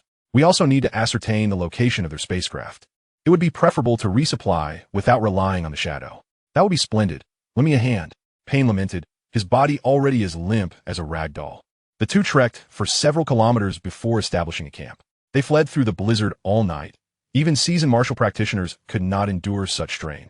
Binding Blue Eagle and Johnny together, entwined with Morgan's vines, they were assured that no tricks would be played. Lin Xisuo emptied a large array of items. Salvaged from the small valley, rummaging for food. Both were already so famished that their stomachs pressed against their spines. Suddenly, Payne seized a backpack, exclaiming with excitement. This is Johnny's 12-fold spatial pouch, reputedly a finely crafted piece obtained from the military of the Golden Prosperity Empire, exchanged for numerous battle beasts, signifying its value. I now hold great admiration for a certain captain. He certainly doesn't leave empty-handed. Next time such an opportunity arises, be sure to take me along. I can lend a hand. Don't get carried away. How does military spatial equipment even function? Demonstrate it for me. Lin Xisuo leaned in closer, observing that the box was not large, crafted from lightweight metal, devoid of any adornments, appearing as a seamless entity. Payne attempted several times, shaking his head in futility. It seems impossible. Johnny must have set a password. A password is manageable. I have assistance. Lin Xisuo commanded Peacock. Initiate a scan to see if we can unlock the box. At your command, deep-level scanning commencing now. The spherical robot flew to the box, emitting a torrent of red light that flickered incessantly. Payne had assumed the spherical robot merely served as a light shield, unaware it possessed such capabilities. Decrypting a spatial pouch was no simple task. 5 minutes later, the scanning concluded, and the Peacock talisman fluttered to Lin Xisuo's ear, murmuring a litany of information. As for what the spherical robot had conveyed, Payne heard not a word, feeling a mix of annoyance and amusement, thinking to himself, what nonsense is this robot spouting? Resorting to whispering in my ear? Lin Xisuo approached Johnny, lifting the box, and, while prying open Johnny's eyelid for the Peacock to scan his iris, explained, my spherical robot is called Peacock. It is rather distrustful and reluctant to interact with others. The first attempt at decrypting a spatial pouch is somewhat challenging, but once we understand its structural characteristics, it will become considerably easier. Subsequently, the Peacock talisman recorded fingerprints and palm prints, collected blood samples, and scents, ensuring all preparations were thoroughly made. Fortunately, Johnny was deeply unconscious, allowing the unscrupulous captain to meddle without rousing him. With everything in place, Lin Xisuo explored the box, pressing firmly on a shallow groove, which suddenly illuminated a light screen. The spherical robot hurriedly flew to the forefront, adhering closely to the light screen as a series of data was transmitted. The screen flickered momentarily before stabilizing, revealing 12 compartments. Payne erupted in joyous laughter, exclaiming, Xisuo, you could become a locksmith if this captain gig doesn't work out. Johnny would never have anticipated this. His belongings have been effectively confiscated. Lin Xisuo's gaze sharpened as he examined the light screen. Johnny's possessions were indeed substantial. 8 of the 12 compartments contained food, while the remaining 4 held one set of change of clothes, with 3 compartments holding critical items. The screen displayed 30 black adventure points, 120 units of refining crystals, 2 spare laser swords, 5 rolls of gold foil, and emergency medical supplies, each item of great utility. Upon pressing the light screen, the box opened, revealing a space that could automatically transition. This item would serve well as a portable toolbox for Pylon. With a bounty of food at hand, they began to feast, and with Lin Xisuo's healing potions bolstering him, Yunyun's injuries were rapidly mending. At that moment, he could even extend a tiny paw towards his master for food, bringing immense joy to both. After satisfying their hunger, Lin Xisuo presented the 5 rolls of gold foil to the Peacock talisman for scanning, akin to the gold foil previously acquired from Angel. This was a set of scientific research compendiums, albeit with content predominantly related to battle beasts. Thanks to Johnny's contributions, they need not worry about resupplies for the next few days. Lin Xisuo continued to clear out the debris collected from the small valley. In addition to Johnny's spatial pouch, he discovered a few scattered items among the clothes of several other beastmasters. The Peacock talisman scanned the remnants and unearthed a dagger, crafted from hard clay, which, though seemingly unremarkable, contained a small amount of titanium crystal, boasting commendable hardness and energy conduction properties. After resting for a few hours, Johnny gradually stirred back to consciousness. The tremors he had endured in the valley were quite severe, while Lin Xisuo had been shielded by his light armor, thus managing to escape with him. Now that you're awake, do not feign unconsciousness. We lack the time to waste with your antics. I have a few questions, should your responses satisfy me. I shall grant you a swift end. Lin Xisuo weighed the ancient dagger in his hand, his gaze icy as he intensified his threats. You should be aware of the methods employed by an apothecary. The vines entwined around you are laced with potent toxins. While their effects may be limited on high-level martial practitioners, enduring their consumption for a few days will paint a different picture. At that point, you will find death to be a most extravagant affair, so it is best you cooperate with us. Johnny struggled against the vines, which were remarkably resilient, their surface glistening while a dark substance coursed within, exuding a distinctive aura. A wise man does not suffer immediate losses. He quickly pleaded, I beg of you, spare my wretched life. I possess many secrets. If you allow me to live, I will divulge everything. Lin Xisuo frowned slightly. This fellow was quite the spineless character, yet adept at bargaining. With a swift motion, he drew the dagger, causing a flash of crimson. Johnny howled in pain as a wound opened on his shoulder. The Morgan vines infiltrating and injecting a small amount of toxin, causing the wound to darken and spread to other parts of his body. At that moment, the peculiar abilities of martial practitioners became evident. Under the influence of their cellular energy, they began to combat the toxin, the darkness gradually receding as they mounted a counteroffensive. This hurts. Is there really no room for negotiation? I have accumulated quite a wealth. I can offer it all to you and your cousin. Johnny believed himself to be still youthful, convinced that survival would offer him the chance to reclaim his fortunes. Therefore, he resolved to gamble his entire wealth on a transaction. Stop dreaming. Do not harbor hopes of self-destruction to drag us down with you. The toxins permeating your body make it exceedingly difficult to fully stimulate the excessive division of cellular mitochondria. This is an area in which I am quite the expert. Lin Xisuo's voice, tinged with despair, suddenly shifted as he added, however, there is always room for negotiation. If your assets are satisfactory, I might consider allowing your return.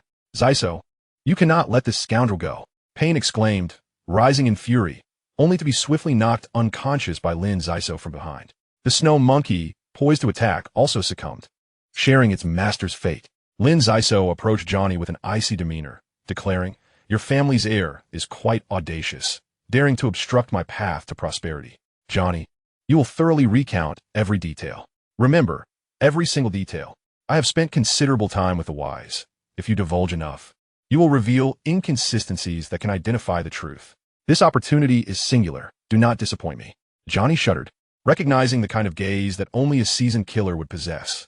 He glanced at the unconscious Payne, who indeed appeared to be genuinely incapacitated, not feigning. Resuming his previous demeanor, Johnny attempted a conciliatory tone, proposing, eliminate this fool, and I shall reward you generously. What do you say?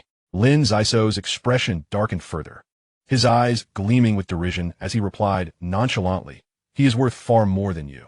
Do you take me for a fool? Engaging in your family's internal strife promises no favorable outcome. Extracting a sum of risk points is already a stretch. Otherwise, what purpose would I serve here?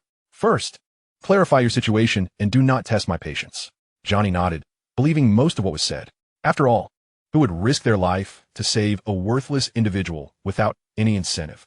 All right, I shall speak. The matter is somewhat intricate. It was that wretched woman Patricia who advised me to target my cousin.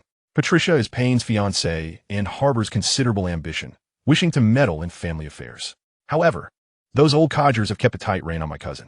After several fruitless attempts to persuade Payne, Patricia resolved to devise an alternative approach, leading my cousin to mistakenly believe that the superclass war beast within the ruins was connected to the snow monkey. The insect egg that Yin consumed was also a carefully laid trap, laced with stimulants harmful to the body.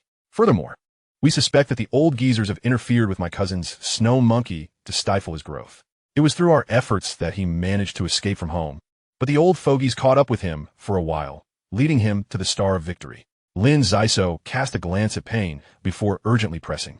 We can discuss these matters later. What benefits can you offer me? A smirk crept across Johnny's lips as he thought. As expected, a greedy individual.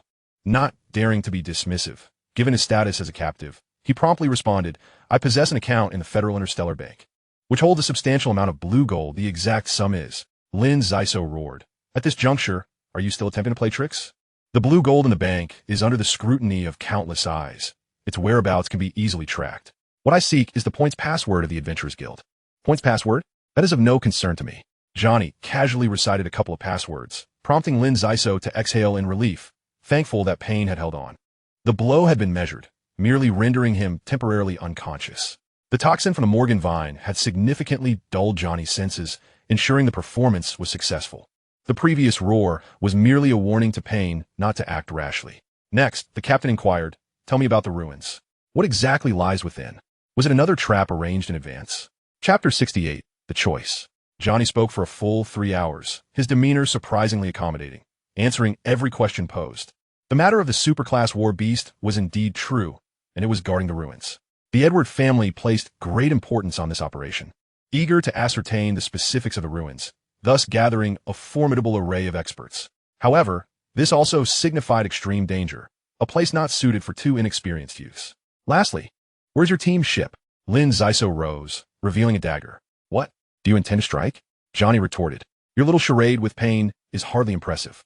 I advise you both to act rationally. The ship will arrive shortly, containing my most loyal subordinates. A fool remains a fool. After all this talk, you are merely stalling. Do you think I am cowardly?" Payne opened his eyes, revealing no hint of panic.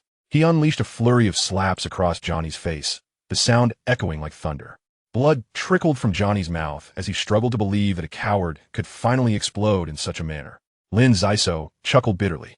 This young master had finally reached his breaking point. Yet, the location of his ship had yet to be revealed. Allowing him to vent was acceptable. Years of pent-up resentment could influence future developments, and a little adjustment could be viewed as a means of relaxation. "You shall not escape unscathed. My subordinates will avenge me, and my grandfather will ensure that Payne meets a dire fate. Aspiring to become the head of the family is a dream you should abandon for this lifetime." Johnny raved, while Lin Xisuo sighed, realizing that after all this time, did he truly believe others were oblivious to his stalling tactics? The peacock amulet had conducted a thorough scan, revealing that Johnny had concealed a distress signal within his teeth and a chip embedded in his scalp. These fragments had been processed with microcurrents, rendering them temporarily ineffective.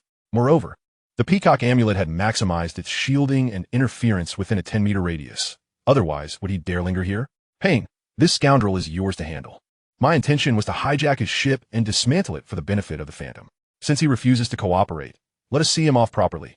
After all, he is family."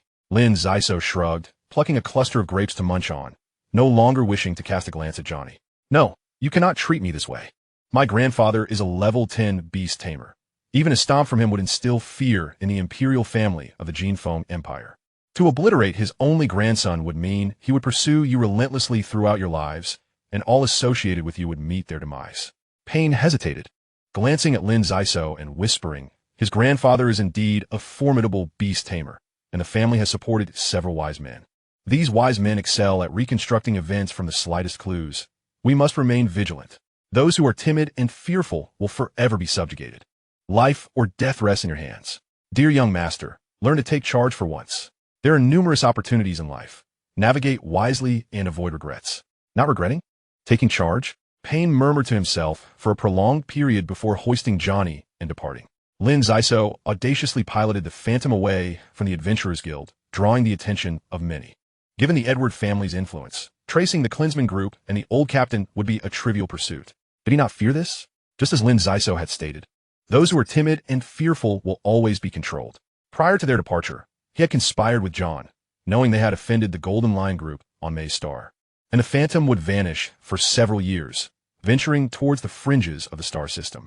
The group primarily engaged in smuggling activities, establishing connections with individuals of considerable influence.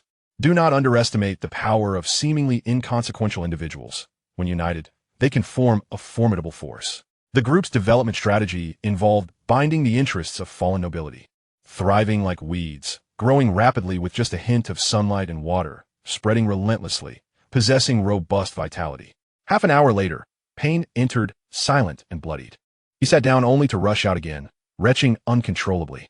"Ah, kind-hearted soul, for martial practitioners, daily skirmishes abound. Killing a few can leave you in such a state. I must commend you, Captain. Johnny was the kind of man who bullied the weak and feared the strong. If you did not eliminate him, he would eventually turn against you, making his demise negligible.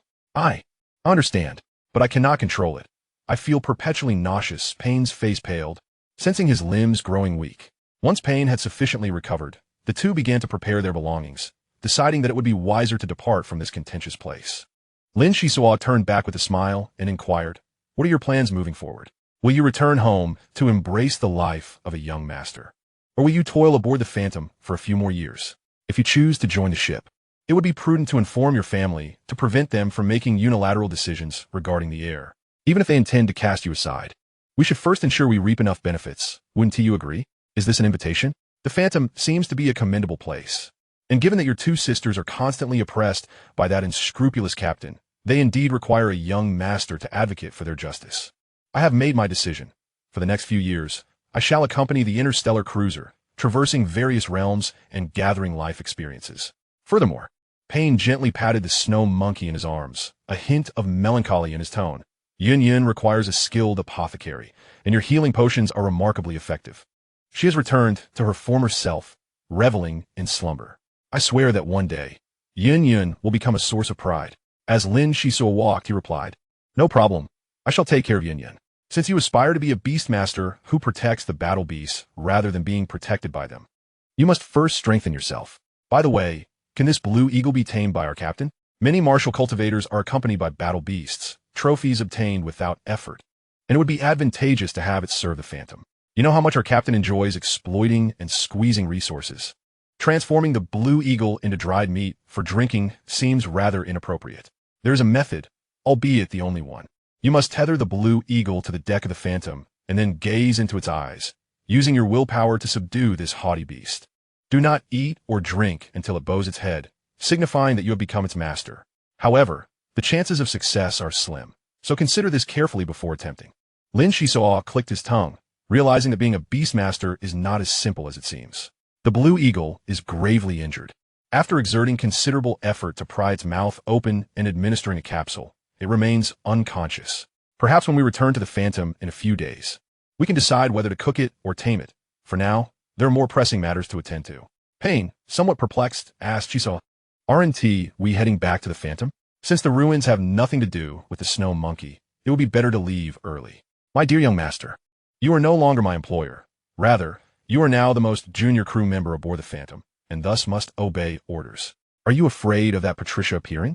Intentionally avoiding her? A true man should stand tall and firm. I support you, so do not be timid. One day, the Phantom will venture into the outer galaxy for exploration. Since we encountered a relic guarded by an extraordinary battle beast on Victory Snowstar, we ought to investigate further and perhaps gain some benefits. Your family feasts, but we should at least be allowed to sip the broth, shouldn't we?" Payne quickly grasped Lin Xisuo's arm, urgently protesting, "Have you lost your mind? That is certainly not an extraordinary snow monkey. We have no hope of defeating it. Going there would be tantamount to walking to our deaths." Lin Xisuo, half serious and half joking, responded, "You would indeed be walking to your demise. But I am different, because our captain possesses a forbidden tome that can shield us from external sensations. We will first find a place to hide, waiting for your family's experts to engage in battle with the extraordinary beast, seizing the opportunity to enter the ruins. Fortune favors the bold, and with so many crew members to feed, we cannot afford to miss out on extra earnings." "Crew members? Counting myself, there are only 3 of us. Those old fogies in the family rarely give face to anyone. If something happens to you, I will be at a loss for what to do. Fear not. We will merely take a look and gather some scraps. I'm not so arrogant as to compete with your Edward family for spoils." The two made their way toward the ruins, leaving the blue eagle in Payne's care. If it awakens and makes a ruckus, they would simply knock it out. If it continued to be a nuisance, they would not hesitate to deal with it. Overwhelmed with sympathy, Payne took out a cherished red fruit he had preserved for years, crushed it, and fed it to the blue eagle. This peculiar fruit is known for its anesthetic properties when battle beasts are injured. Given that Yun has been dozing off, it is likely unnecessary now, thus marking the first contribution to the Phantom. With his nature, it is certain that he will make further contributions in the future. By the 5th day, Lin Xisuo had tidied himself up neatly, blending into the night as he did each day. Through observation, he noted that the ruins were not as ancient as he had imagined. They were remarkably well preserved and constructed according to human aesthetic standards. The extraordinary battle beast patrolled the vicinity like a watchdog, reluctant to stray far. Additionally, he made 2 discoveries. First, the extraordinary battle beast seldom emerged at night. Second, the forbidden tome was not infallible. As he approached within 100 meters of beast, it suddenly fixed its gaze upon him, instilling a paralyzing fear that left Lin Xisuo nearly breathless. He barely caught a glimpse of the creature before retreating for his life. During this time of day and night lurking, a pattern began to form. Lin Xisuo crawled into a snowbank, inching forward cautiously, halting about 300 meters from the ruins. Lacking the ability to deal with the extraordinary battle beast, he had but one option: to wait. Stiff with tension, he hastily mobilized his cosmic energy within, feeling a slight improvement shortly thereafter. Uncertain if the Edward family's experts would arrive tonight, he resolved to follow the same routine as he had in previous days. Opportunities are often reserved for those who are prepared. As pressure mounted above him, it was oddly curious that the surrounding blizzard ceased. At last, my long-awaited stars and moon have arrived. Lin Xisuo remained motionless, keenly attuned to the movements around him. Lightning cracked through the sky, and a colossal 30-meter-long beast plummeted from above, landing with a fearsome roar. An elder sat atop the creature, laughing heartily. Wilson, Berg, Haley, I never anticipated we would have a day to fight side by side. Do you want me to take the lead? With the extraordinary being present, for we're required to confront it. The voice echoed far, and a figure suddenly appeared in front of the ruins, riding a giant wolf and enveloped in flames, obscuring their features. Next came a robust, middle-aged woman, accompanied by a magnificent swan, exuding an air of distinction. The last to emerge was the most ostentatious, radiating vast golden light alongside the battle beast, descending with an imposing aura. Have you three grown too old to fear combat? Hurry and act. Each family squad must enter the ruins to explore. The voice emanating from the golden light carried a somewhat confrontational undertone. The elder who first appeared snorted coldly. Wilson, after all these years, I never expected you to remain so arrogant. If you feel confident, why not act yourself instead of inciting with words? The middle-aged woman hastily intervened. Chuckling, let us not forget we are comrades. There's no need to put on airs because of status. Berg and I have shared laughter aboard the ship. Yet you two seem to be brimming with hostility. Combat requires cooperation. Let's not squabble among ourselves, shall we? Logically, the extraordinary battle beast should emerge to greet us. Why is it so quiet? Ah, that is indeed peculiar. The beastmaster riding the giant wolf approached, presumably Berg, as the wind and snow whirled around them. The pressure from the golden light dissipated, gradually brightening the surroundings. Lin Xisuo could not help but glance upwards, spotting an unusual winged lobster, its joints adorned with jewel-like protrusions. If not for the overwhelming oppressive aura it exuded, it would be quite a sight to behold. Lin Xisuo quickly buried his head in the snow, even holding his breath. His position was perilous, being less than 200 meters from the four individuals. Based on their displayed confidence, the battlefield would likely not be small, easily exposing him to danger. Feeling the tension, the captain resolved that should any ominous signs arise, he would immediately activate his light armor and flee. Let them engage as they see fit. He would no longer involve himself in this chaotic fray. With little time for idle chatter, the four swiftly engaged the magnificent lobster, unleashing waves of shockwaves that cleared the oppressive gloom from the sky. Is this truly the combat style of an advanced beast tamer? Such earth-shattering grandeur makes this captain feel exceedingly diminutive. Lin Xisuo's heart raced, a sense of trepidation enveloping him, observing the four individuals elevating the battleground. He perceived an opportunity and cautiously inched forward like a slippery eel. He refrained from making excessive movements, despite their ascent into the skies.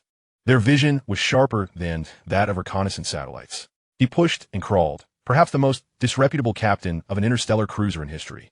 At long last, nearing the grand entrance, a thunderous explosion resonated from above. The mere brush of sound waves sent his insides churning. No need for further crawling.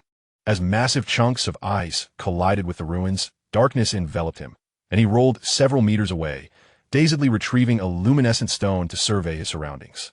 Upon gazing, he recoiled in alarm. The corners and walls were riddled with transparent conduits, each as thick as an arm. Various colored liquids flowed within, and what appeared to be small insects writhed inside, a sight that would terrify anyone. Peacock quickly scanned the area. This place unsettles me, Lin Xisuo urged. He donned a micro-skateboard and hovered half a meter above the ground, cautiously advancing forward at a slow pace. The radiation index was normal, the air quality was acceptable, the atmospheric pressure stable, with no immediate dangers detected. However, the substances within the transparent conduits seemed akin to some expired nutrient solution. A search for the source of the conduits was advisable.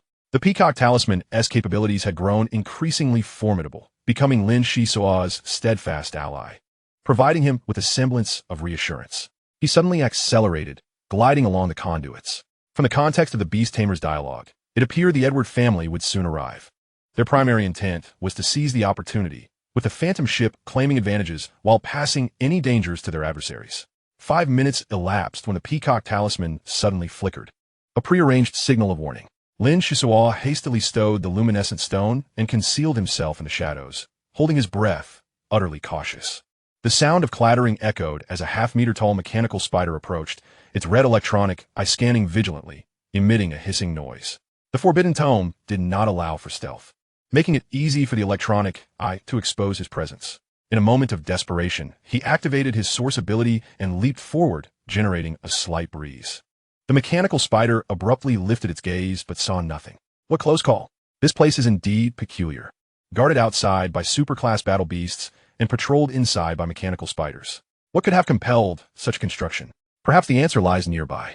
Faced with the unknown, Lin Xisuo hesitated. Should he continue his exploration or wait for the Edward family to intervene before taking action? He dismissed the mechanical spiders from his mind, wary that a single misstep could lead to catastrophe. Thus, he found himself at an impasse. After a brief moment of indecision, 2 more mechanical spiders passed by, moving swiftly and disappearing into the distance. Lin Xisuo produced a suction cup and suspended it high, quietly biding his time. He mused, a third-tier martial artist possesses insufficient strength to venture into such perilous depths alone. Life is singular, caution is paramount, and he must not let impulsiveness cloud his judgment. Time slipped away, perhaps due to the fierce battles outside, as the structure trembled slightly. The ruins had withstood the test of time amidst snowstorms, attesting to their remarkable fortitude. Suddenly, a series of explosions erupted behind him, and a multitude of mechanical spiders scuttled past beneath him. It seemed the Edward family had commenced their operations. Watching from above sent a chill down his spine as he silently counted 348, 349. Could this be the nest of mechanical spiders? How could there be so many? Lin Xisuo refrained from descending, sensing that the numerous mechanical spiders were vastly inferior to the superclass battle beasts outside, indicating the presence of something even more formidable. As anticipated, moments later, a bone-chilling cold approached. This time, it was indeed mechanical spiders, albeit of a markedly different design. They were enveloped in layers of crystalline armor, akin to armored vehicles, advancing towards the battlefield. He exhaled in relief, but after a minute and a half, the peacock talisman vibrated gently at his waist. Lin Xisuo promptly halted, adhering to the wall like a gecko, motionless. In the darkness, several clusters of light approached. 5 metallic serpents undulating their bodies from a short distance away. Each serpent was no less than 10 meters long, with 3 eyes atop their heads, looking rather bizarre. Being ensnared by these metallic serpents would surely result in grievous injury. Their presence at this moment suggested more than mere entanglement. After thorough scanning by the peacock talisman confirmed temporary safety ahead, Lin Xisuo finally leaped down from his perch. He dared not utilize the luminescent stone again, as many mechanical constructs exhibited heightened sensitivity to light. Relying solely on his sensory abilities, he cautiously advanced, soon entering a large machine room. The floor was littered with broken parts, and a mountain of inoperable mechanical spiders lay stacked. The peacock talisman scanned the surroundings and abruptly pulled Lin Xisuo to the left. "Hey, wait, where are you taking me?" he called out. They discovered a high-energy core, possessing a superior core. Robots of the same model could achieve energy output frequencies ranging from 5 to 300% higher, a favorite among professional technicians. Many components here were designed with exceptional ingenuity and complexity, worthy of collection and emulation. The peacock talisman explained rapidly, finally stopping before a control panel. "All right, point out the useful components. We must collect them while the mechanical spiders and metallic serpents are absent." Lin Xisuo smiled, recognizing that he shouldn't expect to gather large items, but instead focus on smaller, intricately designed components, including the high-energy core the peacock talisman mentioned, incorporating them into his light armor space. As he sifted through the parts, Lin Xisuo reflected, the 1.8 cubic meter space felt somewhat limited. However, while the Edward family devoured the meat, the phantom ship could only sip the broth. One must not be too greedy. Clearly, this machine room was not the core area. Following the transparent conduits further, he detected a pungent odor, and the temperature began to rise, growing increasingly scorching. Suddenly, scalding steam erupted from the conduits, the ruins resembling an ancient factory. The ground was sticky, coated in a repulsive layer of grease. Abruptly, a cacophony erupted behind him. He anticipated the Edward family's rapid breakthrough. He hastily concealed himself in a corner, relying on the darkness to mask his presence. Quickly increased the pace. "We need the main force to hold off the mechanical spiders. We cannot let the captain down. A group of over a dozen individuals, each accompanied by 2 battle beasts, marched through the intense light. The speaker was a large man, his eyes bright and fierce, undoubtedly of considerable prowess. Team Vice, everything appears normal ahead. No sign of the annoying machines, a nearby team member reported. The large man pressed his ear to his headset, a grim expression crossing his face as he commanded his subordinates. Forget the trivial details. The 4 prominent beast tamers have failed to lure the superclass battle beasts into the trap. Our time is limited. We must quickly ascertain the situation here and report back. Yes, came the unified response, and the group, led by their battle beasts, ventured deeper into the ruins, disappearing moments later. Once they had completely departed, Lin Xisuo cautiously emerged from his hiding place. The sensory and olfactory abilities of those battle beasts were astoundingly acute, even if he wished to follow. He could not venture too close, with the path ahead cleared by these brothers. His courage swelled a bit as he navigated through twists and turns until he found himself in an expansive underground base, filled with an array of machines and metallic containers. Various signal lights flickering, exuding an air of mystery. What's going on? Attack quickly! Were those things? Accompanied by the roars of battle beasts. The Edward family's action team brandished particle grenade launchers and laser guns, unleashing a torrent of ammunition towards the center of the base. A dense web of fire illuminating Lin Xisuo's face. Peacock, capture the scene. I can't see clearly from here. Understood. The spherical mechanical entity swiftly took flight. And with the Peacock talisman's abilities, it didn't need to approach closely. After 2 circles of red light adjusting the focus for about half a minute, it hurriedly returned to its master's side. The spherical automaton projected a luminous screen, and through spectral analysis, the previously indistinct imagery sharpened into clarity. Lin Xisuo, upon viewing it, exhibited a countenance fluctuating between gloom and apprehension. The team had encountered an assault from hybrid entities, half human and half mechanical. 2 human females, subjected to surgical modification, had become semi-mechanical. One bore the lower half of a mechanical spider, while the other possessed a metallic serpent for her lower half. Their eyes a pallid gray, exhibiting formidable defensive capabilities. The situation was perilously dangerous, akin to a nefarious laboratory. Retreat was prudent. Just as Lin Xisuo turned to depart, the entrance suddenly sealed with a descending gate, and a chilling voice reverberated throughout the base. Another guest has arrived. I no longer fret for experimental subjects. None of you shall escape my domain. Steam erupted violently as a colossal metallic egg descended from above, revealing a grotesque visage at its core, a face of the most bizarre nature. Chapter 70, Perilous Strategies. The battle escalated as the metallic egg's base unfurled, deploying for robust legs. Advancing under the cover of the 2 semi-mechanical women. Eliminate them. These 3 possess formidable prowess. They are advanced martial artists. One of the larger warriors in the team bellowed, unleashing a dazzling radiance comparable to a small nuclear explosion. All assaults directed at the giant egg seemed but a mere tickle, the beams of energy extinguishing as if thrown into a lake. This was disastrous. If this continued, they would undoubtedly succumb to despair. Lin Xisuo retracted his gaze. At this juncture, he was able to discern the situation without the aid of the Peacock talisman, the giant egg drawing ever closer. The gate was too thick for the laser sword to sever. The only viable option was to evade the combat zone and explore alternate directions, hoping to discover an escape route. With this resolve, Lin Xisuo activated his source abilities, dashing through the base, only to grow increasingly disheartened. The adversary, a mechanized entity, required no breath, sustenance, nor even rest. Aside from the entrance they had entered, there were no avenues for egress. Boom! Explosions echoed repeatedly, only to be swiftly quelled. The beast tamers sustained casualties, the foremost battle beast utterly obliterated, while the means employed by the enemy remained elusive. Close combat, a true test. The burly deputy unsheathed a sword with a hilt as thick as his arm, its laser blade sweeping a 5-meter radius with formidable power. With a powerful stomp, he charged towards the metallic egg. The face upon the egg was half blackened, as if scorched, while the other half retained its pristine condition. As someone stepped forth, a peculiar grin spread across its visage. Bang! Before the deputy could unleash his full might, he was hurled away like a severed kite, blood splattering across his chest. His appearance exceedingly disheveled. Caution! Mental assault. This deputy, a hardened warrior, managed to warn his comrades even as he succumbed.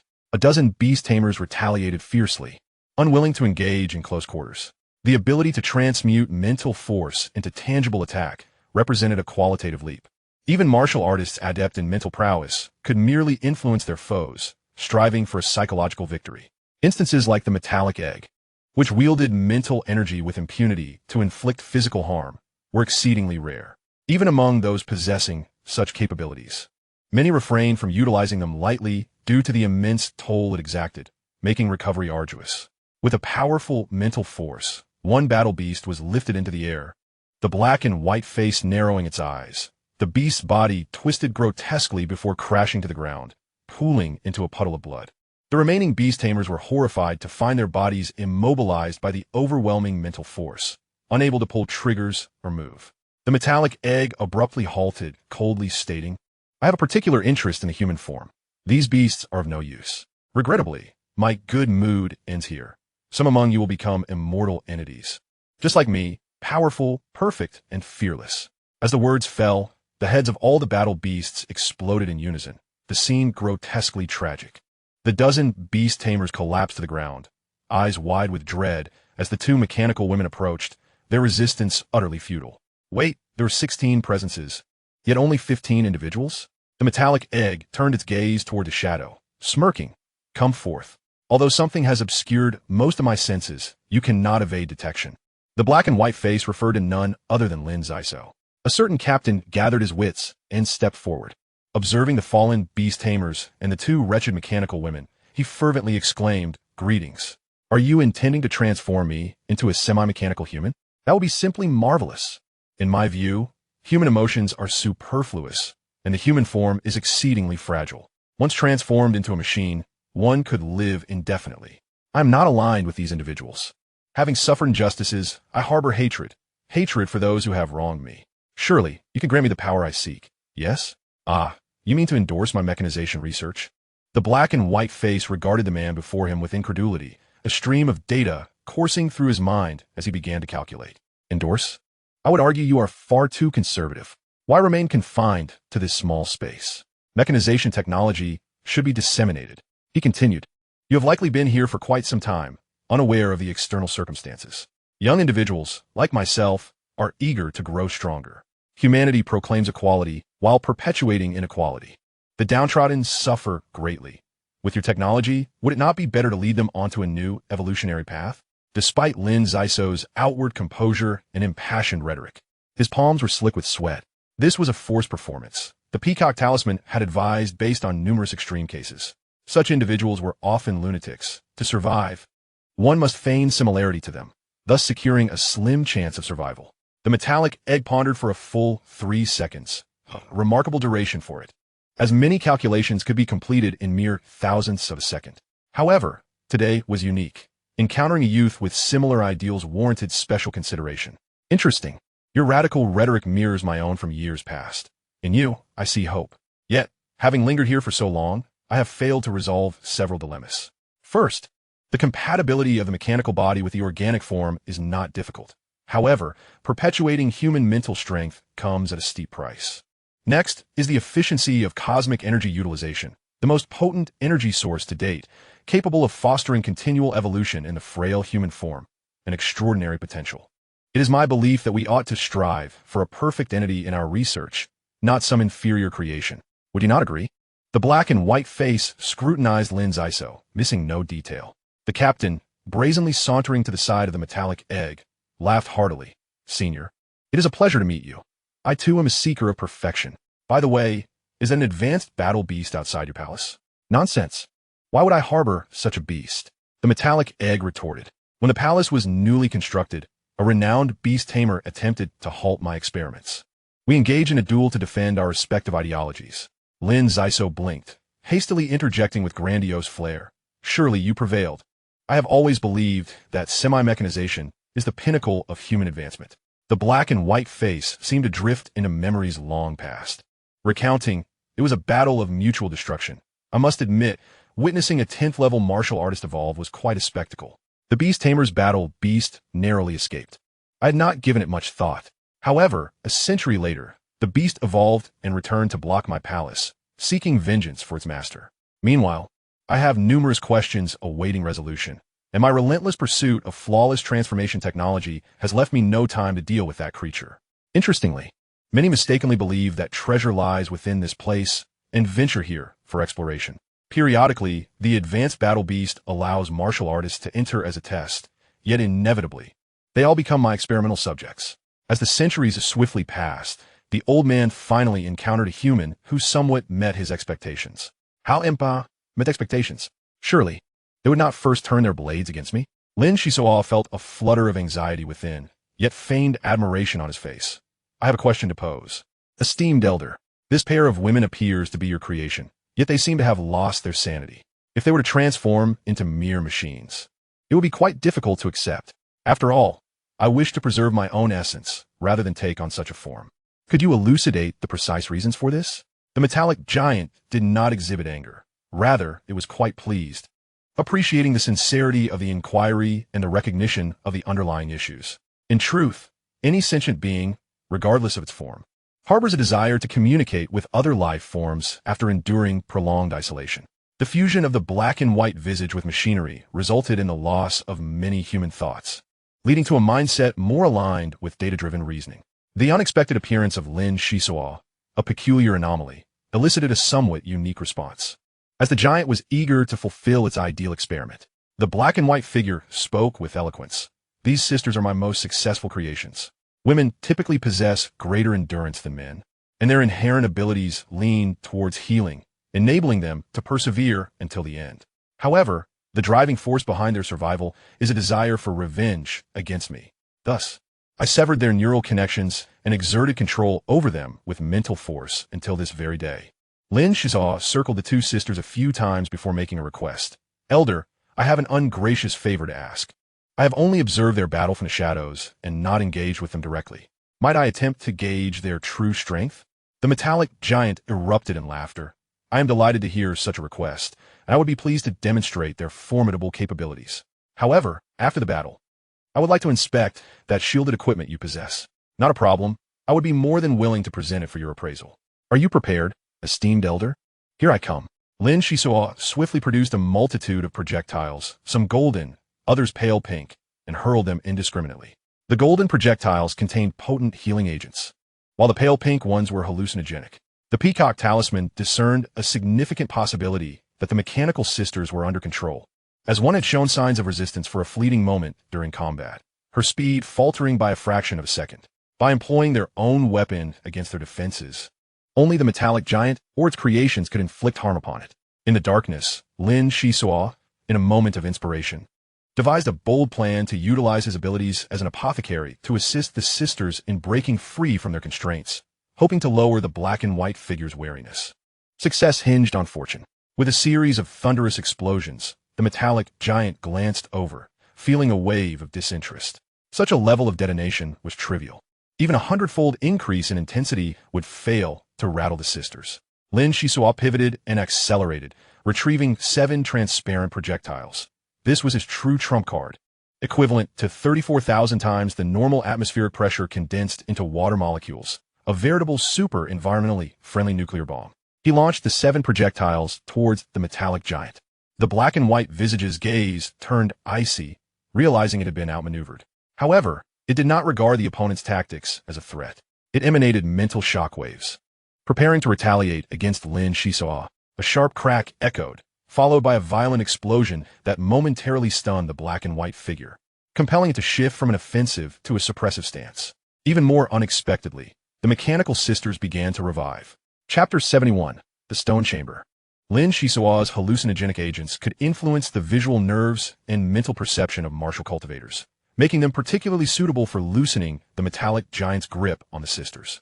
Meanwhile, the potent healing agents possessed multiple restorative effects, not only rejuvenating the sisters, but also benefiting the beast tamers who had fallen to the ground. At this moment, the metallic giant began to regain the upper hand, bolstered by its overwhelming mental force. Lin Xisuo thought, enough of this, let him feast on the full course. I can replenish the water projectiles later. In a flash of thought, he executed a series of rapid movements, launching a dozen water projectiles that pressed tightly against the metallic giant. At this juncture, the mechanical sisters regained a measure of clarity, their eyes no longer shrouded in gray. The most evident change was their pupils, which could autonomously constrict as they surveyed their surroundings. Lin Xisuo shouted, Quickly, what are you waiting for? Attack our common enemy. We cannot allow that monster to recover. The mechanical sister's abdomens illuminated, projecting blinding beams of light that struck the metallic giant's exterior, gradually eroding its defenses. With the two powerful allies joining the fray, the Beast Tamer squad regained their freedom, their previously oppressive mental restraints dissipating. Fully aware of the unfolding events, they recognized that a young man with black hair had saved them. Although his origins remained somewhat mysterious, survival took precedence over any lingering concerns. A dozen beast tamers seized their weapons and joined the assault, forcing the metallic giant into a defensive position. The mechanical sisters played a pivotal role, their weapon systems rivaling the might of superior battleship energy cannons. Lin Xisuo quietly withdrew. He could no longer be of assistance and retreated into the shadows. Still shaken by the recent events, reflecting on his actions, he felt a surge of trepidation. He patted the spherical automaton and praised, "Peacock, thank you. It seems my efforts were not in vain." The Peacock Talisman's eyes glimmered as it analyzed the battlefield. Do not let your guard down yet. Thus far, the enemy's displayed attacks and defenses are all derived from mental force conversion. This method is indeed powerful, but when faced with unimaginable offensives, it may also reveal weaknesses. Since weaknesses exist, the opponent may possess countermeasures, so caution is advisable. No sooner had these words left its lips than a deafening roar erupted from the metallic giant, centered around it. Lin Xisuo covered his ears, grumbling inwardly. Damn it, this monstrous old creature still has tricks up its sleeve. Now that he had exhausted his options, he could hardly charge in wielding a laser sword. That would surely lead to dire consequences. Across from him, the metallic giant opened completely from the bottom, extending black supports that resembled a skeletal spider with menacing claws. Simultaneously, the skeletal spider's body was enveloped in a frigid aura, crystallizing into armor. The half-black, half-white visage roared with unrestrained fury. You insignificant beings fail to comprehend my benevolent intentions. But fret not. Any new force will invariably be shackled by ancient ideologies. Allow me to liberate you. The crystalline-armored spider boldly advanced against the mechanical sister's beams of light, unfazed by the other assaults. Instantly, 3 beast tamers were lifted into the air. Their bodies twisted grotesquely, reduced to a gruesome mass of blood and flesh, a sight most horrifying.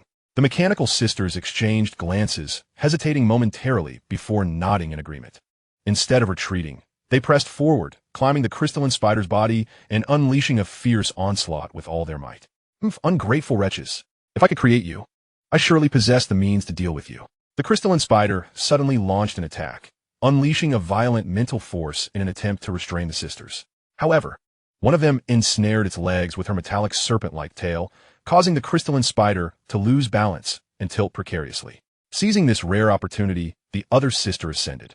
Her lower half transformed into that of a mechanical spider, drawing close to the black and white visage, bursting forth in a dazzling display of light, resolutely opting for mutual destruction. A glimmer of fear flickered across the black and white visage, as arcs of light erupted from its form, unleashing indescribable shockwaves. Lin Xisuo raced away, but it was futile. He quickly became engulfed in a blinding radiance, subjected to a baptism of light. The mechanical sisters concluded their lives in such a tragic manner, and the Beast Tamer squad suffered the consequences, most being consumed by the radiance, reduced to ash, vanishing without a trace. After what felt like an eternity, the brilliance receded, plunging the underground base into utter darkness, and the entire structure trembled ominously, wrapped in a delicate golden glow and crackling arcs of electricity. Lin Xisuo found his peacock amulet's protective light shield utterly shattered. Were it not for the mere presence of a piece of luminous armor, he would have faced certain doom. Blood trickled from the corner of his mouth as he hastily swallowed a capsule. Though the aftershocks had inflicted some injuries, they were not grave. He was at least still alive. Feeling relatively unscathed, Lin Xisuo was about to rise when he heard a commotion emanating from the distant ruins. Terrified, he pressed himself to the ground, holding his breath, his eyes fixated on the source of the sound. Flickers of light ignited anew, revealing a figure struggling to rise. A surge of alarm coursed through him as he cursed. What a wretched creature! How can this abomination still draw breath? Apart from the crystalline armor enveloping its form, it appeared remarkably intact. With a creaking noise, the mechanical entity reverted to its metallic egg shape and proceeded toward a stone wall. Moments later, the wall parted at its center, unveiling a shadowy passage, into which the metallic egg eagerly burrowed. Lin Xisuo did not wish to court death, yet the heavy gate remained firmly shut. The passage in the stone wall seemed to be the sole escape. Should he miss this opportunity, he might be doomed to remain entombed here for eternity. As the wall began to close, he dashed forward, leaping into the passage. He felt a sudden weightlessness as he slipped downward with great speed. With a whoosh, his feet touched the ground, momentarily blinded by the brilliant lights illuminating a spacious stone chamber. The metallic egg landed atop a raised platform in the center of the chamber, while numerous mechanical arms descended from the ceiling, busily conducting repairs. Some arms were tasked with inserting tubing, while others dismantled components, all in a coordinated and rhythmic manner. With renewed courage, Lin Xisuo took a few cautious steps forward, discovering that the metallic egg remained unresponsive. The monochrome visage at the core of the explosion had lost half its face, oozing black, putrid blood. Although the exterior seemed unscathed, it was evident that the interior had sustained severe damage, leaving it unable to react. Those who commit evil shall meet their demise, he thought to himself. Now that you're vulnerable, once you recover, what chance will I have? Armed with this realization, Lin Xisuo drew his laser sword and leaped toward the platform. Just as he was about to strike, he was repelled by an energy shield, skidding to a halt several meters away. Success was within grasp. Lin Xisuo was not one to yield easily. He swung his sword, unleashing a flurry of strikes against the energy barrier, utilizing his remarkable speed to hack relentlessly at it. 1 minute passed, then 2, as he steadfastly pressed forward. Initially, the first 10 meters were manageable, but as he progressed, the resistance grew increasingly formidable.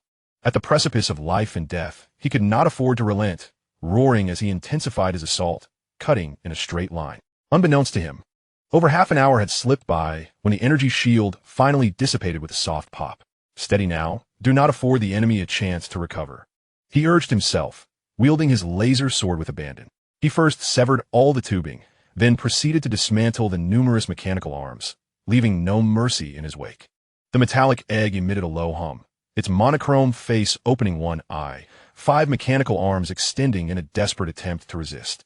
Quick as a flash, Lin Xisuo drove his sword deep into the monochrome visage, while the attacks from the mechanical arms were deflected by his armor.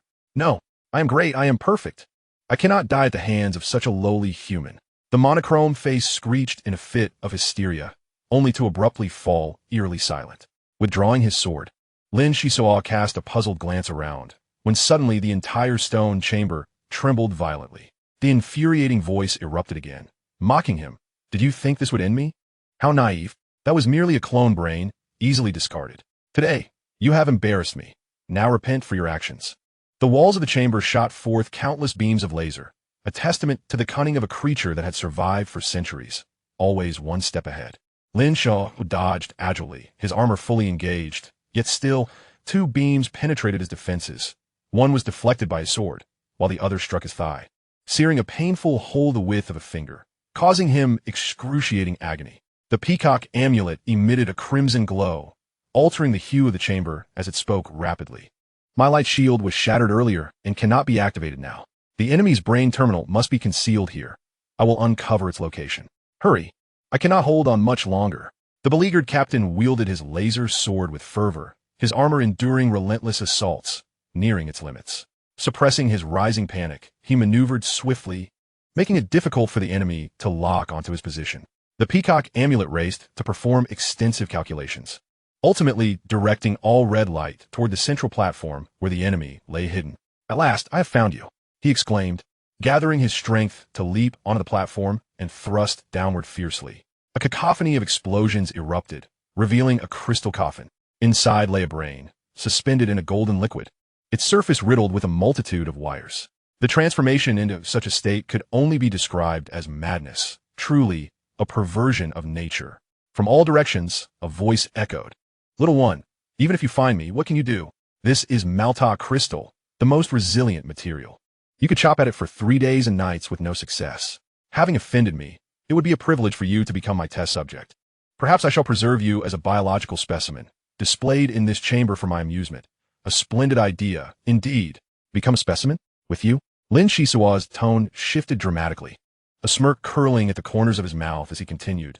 Your mental faculties have been severely compromised, and yet you dare to bluster here, forcing me to clean up your mess.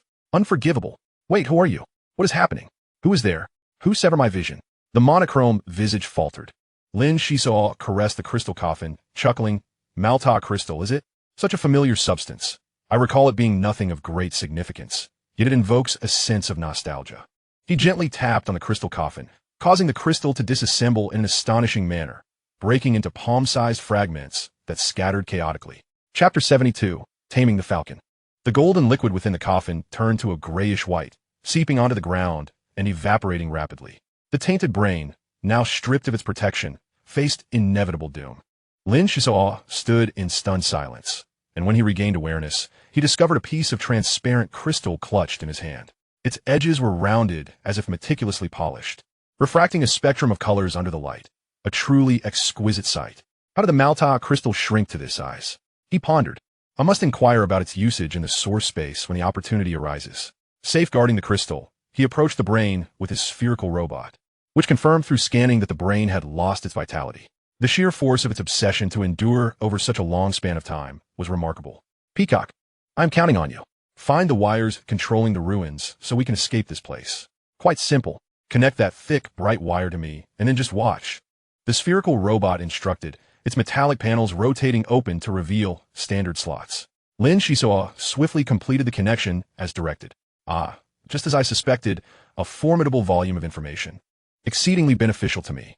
Additionally, I have uncovered numerous mechanical design blueprints that will greatly assist Pylon in her ascent to the rank of Master Craftsman. The exit passage is opposite the storage room. I did not expect it to be concealed so cleverly. Grant me 45 minutes. I will absorb all the data. The peacock amulet spoke rapidly, clearly occupied. Wait, you just mentioned a storage room. What treasures lie within? Lin Xisuo inquired eagerly. See for yourself. I'm quite busy. As the words faded, a section of the wall cracked open, a rush of frigid air flooding into the chamber, causing him to shiver involuntarily. He produced a luminous stone, its gentle white light dispelling the shadows as he cautiously stepped into the storage room, only to be awestruck by the scene before him. The room was cluttered with an uncountable array of mechanical creations, including half-human, half-machine experimental subjects, bizarre mechanical insects, and even single-person spacecraft. The space may not be particularly spacious, yet it is filled to the brim with an array of items, exuding a precarious sense of imminent collapse. However, such disarray hardly astonished Lin Xisuo. What truly captured his attention was a box of pure azure, undeniably blue, for it was crafted from blue gold. Goodness, how much could such a substantial piece of blue gold be worth? At the very least, it could be exchanged for hundreds of thousands of blue gold coins, enough to purchase numerous martinis, acquire a new solar sail, and thus Lin Xisuo's imagination began to wander. After a brief assessment, he perceived no immediate danger emanating from the box and proceeded to open it for inspection. Inside, he discovered a collection of antiquities, including fiber optic photographs, scattered documents, intricately designed toys, and various ores, all signed by D'Artagnan. From the documents, one could infer that this D'Artagnan was a mad creator who had mechanized himself. He had encountered a beautiful woman on Victory's Snow Star, and the two had fallen deeply in love. However, her family held considerable power and influence, unwilling to allow their daughter to marry a destitute creator. D'Artagnan, being a stubborn individual, refused to abandon his pursuit once he set his mind to it. In search of wealth, he traversed dozens of star systems, exploring thousands of uninhabited planets, until he finally discovered a blue gold mine. Wealth is indeed a boon, but this arduous journey consumed 2 decades, and by then, the woman had already become another man's wife. The creator quietly departed, retreating into seclusion on Victory's Snow Star, embarking on a path of extreme development. Alas, it seems everyone harbors their own story. If I were in his shoes, how would I navigate such a relationship? Shaking his head, he found himself at a loss for an answer. Subsequently, Lin Xisuo rummaged through the storeroom, unearthing numerous long-forgotten items, presumably the spoils of D'Artagnan. He organized them into categories, mindful of the limited space and the necessity to wait for the peacock amulet to conduct an appraisal. At that moment, the storeroom trembled, and several parts tumbled from above. Lin Xisuo hastily returned to the stone chamber, where the peacock amulet floated in the air and succinctly stated, "Please be advised. Someone is forcibly attempting to breach the gate and is likely to enter within 50 seconds. Should there be any wise individuals present, there is a significant probability they will discover this stone chamber. I recommend a swift departure. However, the information has yet to be fully absorbed. Should I destroy it or leave it for the Edward family? Destroy it all." but leave behind an electronic letter stating that young Master Payne dislikes the family environment and wishes to travel and clear his mind, assuring them not to worry, as he will return in approximately 3 years. Furthermore, Johnny has colluded with Patricia. Their affair is the primary reason for his departure. I hope the family will reconsider any potential alliances, as one must not invite a wolf into the fold. You can articulate this as you see fit, ensuring the essence is conveyed clearly. Before departing, Lin Xisuo made a point to remind that Payne was currently a crew member of the Phantom, emphasizing the need to support one's own. Once everything was settled, the efficiency of the Peacock Amulet was nothing short of miraculous, as it procured over 20 assorted items from the storeroom. Without time to examine them closely, Lin Xisuo hastily stowed them into his light armor. The previously gathered parts were substantial in weight, and combined with his personal belongings and the blue gold box, he returned fully laden. The tunnel leading out of the ruins was long and stifling. After crawling several kilometers, he emerged from a mountain's belly, finally feeling at ease as he entered the icy expanse, hastening towards the designated meeting point. Xisuo, you have finally returned.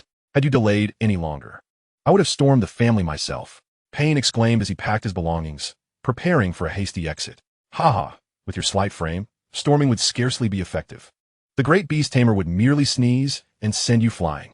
This journey had truly broadened his horizons. The Edward family's great beast tamer was indeed formidable, particularly a fellow named Wilson, whose presence was felt in a golden glow, an aura of arrogance surrounding him. Truly impressive. Payne looked on enviously. The Golden Emperor Wilson? He is here too?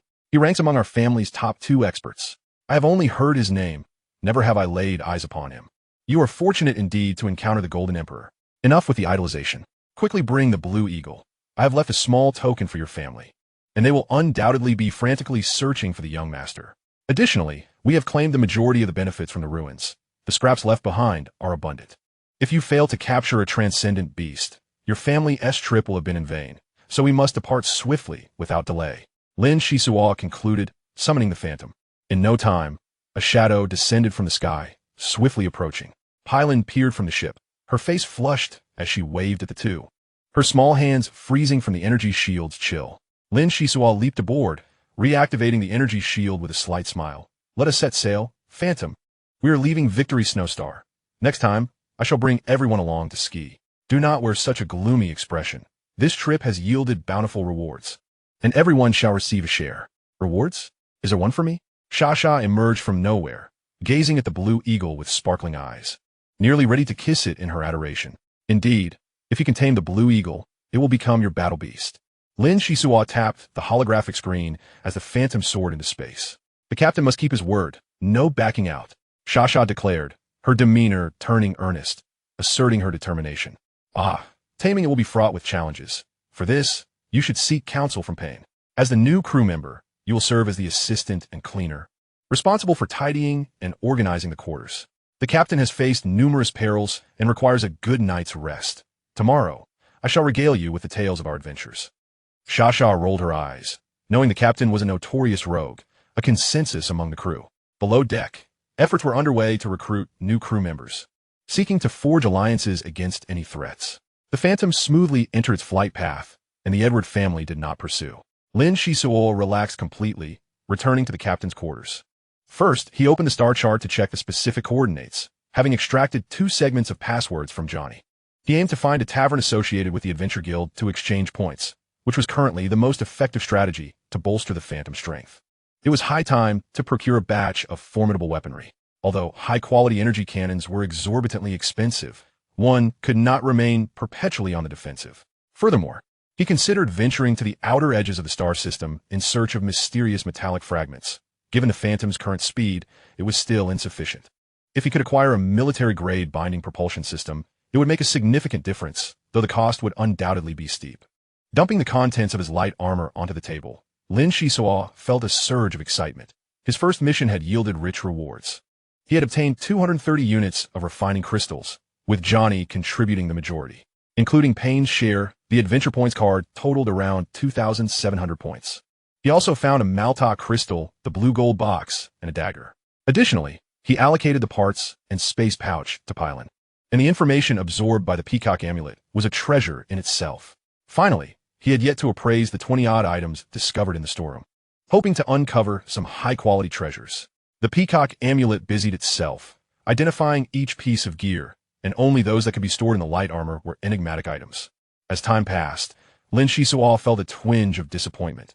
Damaged equipment accounted for the majority. His gaze ultimately landed on a staff that unmistakably resembled the sacred artifact sought by Angel on Labyrinth Star. Inscribed upon it were elegant words, a maiden's prayer. A sacred artifact for totem masters, crafted by Aswan. Ah, a piece specifically for totem masters, which holds no utility for me. He sighed. Well, it shall serve as a collectible. Perhaps in the future, a totem master will join the Phantom. Lin Xisuo leaned back in his chair and drifted into slumber as the solar sail unfurled, quietly entering the 12th star domain. This domain was abundant in resource-rich planets, with a bustling flow of ships, relatively prosperous. The following day, Pylon received a trove of coveted parts, her joy evident as she bounced around in excitement. Coupled with the space pouch transformed into a toolbox, she was utterly astonished. Being John's disciple, Lin Xisuo took special care of her, to ensure fairness. The Blue Eagle was designated solely for Shasha. Taming an eagle, also known as boiling an eagle, involves fasting and locking eyes with the eagle until it submits. A formidable task that requires immense willpower and perseverance to accomplish. Sasha resolutely accepted the challenge. Standing on the deck and gazing towards the Blue Eagle, both parties exhibited an air of arrogance, competing to see whose endurance was superior. However, the humidity aboard the ship had recently surged. Pylon discreetly fashioned 2 high-powered air purifiers, which, when plugged in daily, transformed moisture into mist. Consequently, the cabin was perpetually shrouded in fog, though the deck was not as exaggeratedly affected. The mermaid, however, thrived in this environment, her eyes wide open, exuding an aura of confidence, as if to say, I have you at my mercy. Lin Xisuo shook his head, bemused by the mermaid's devious machinations, realizing that such tactics might not succeed against the cunning beast. As anticipated, on the 3rd day, a fierce wind swept across the deck, dispersing the humidity entirely. The Blue Eagle cast a contemptuous glance at the petite mermaid, utterly disregarding her presence. Chapter 73. Harley. After a fortnight of busyness in the cabin, Lin Xisuo ascended to the deck for some fresh air, only to find the crew already present. Sasha stood defiantly, her skin cracked, her fishtail drooping, on the verge of transforming from a mermaid into dried fish. In contrast, the Blue Eagle was not faring much better, his bravado diminished, swaying unsteadily as he attempted to maintain composure. The two had not merely exchanged glances for several days. They had engaged in a battle of wills on a psychological level, leading to immense exhaustion. Pylon and Pain, both kind-hearted individuals, lingered on the deck, ready to support Sasha should she falter.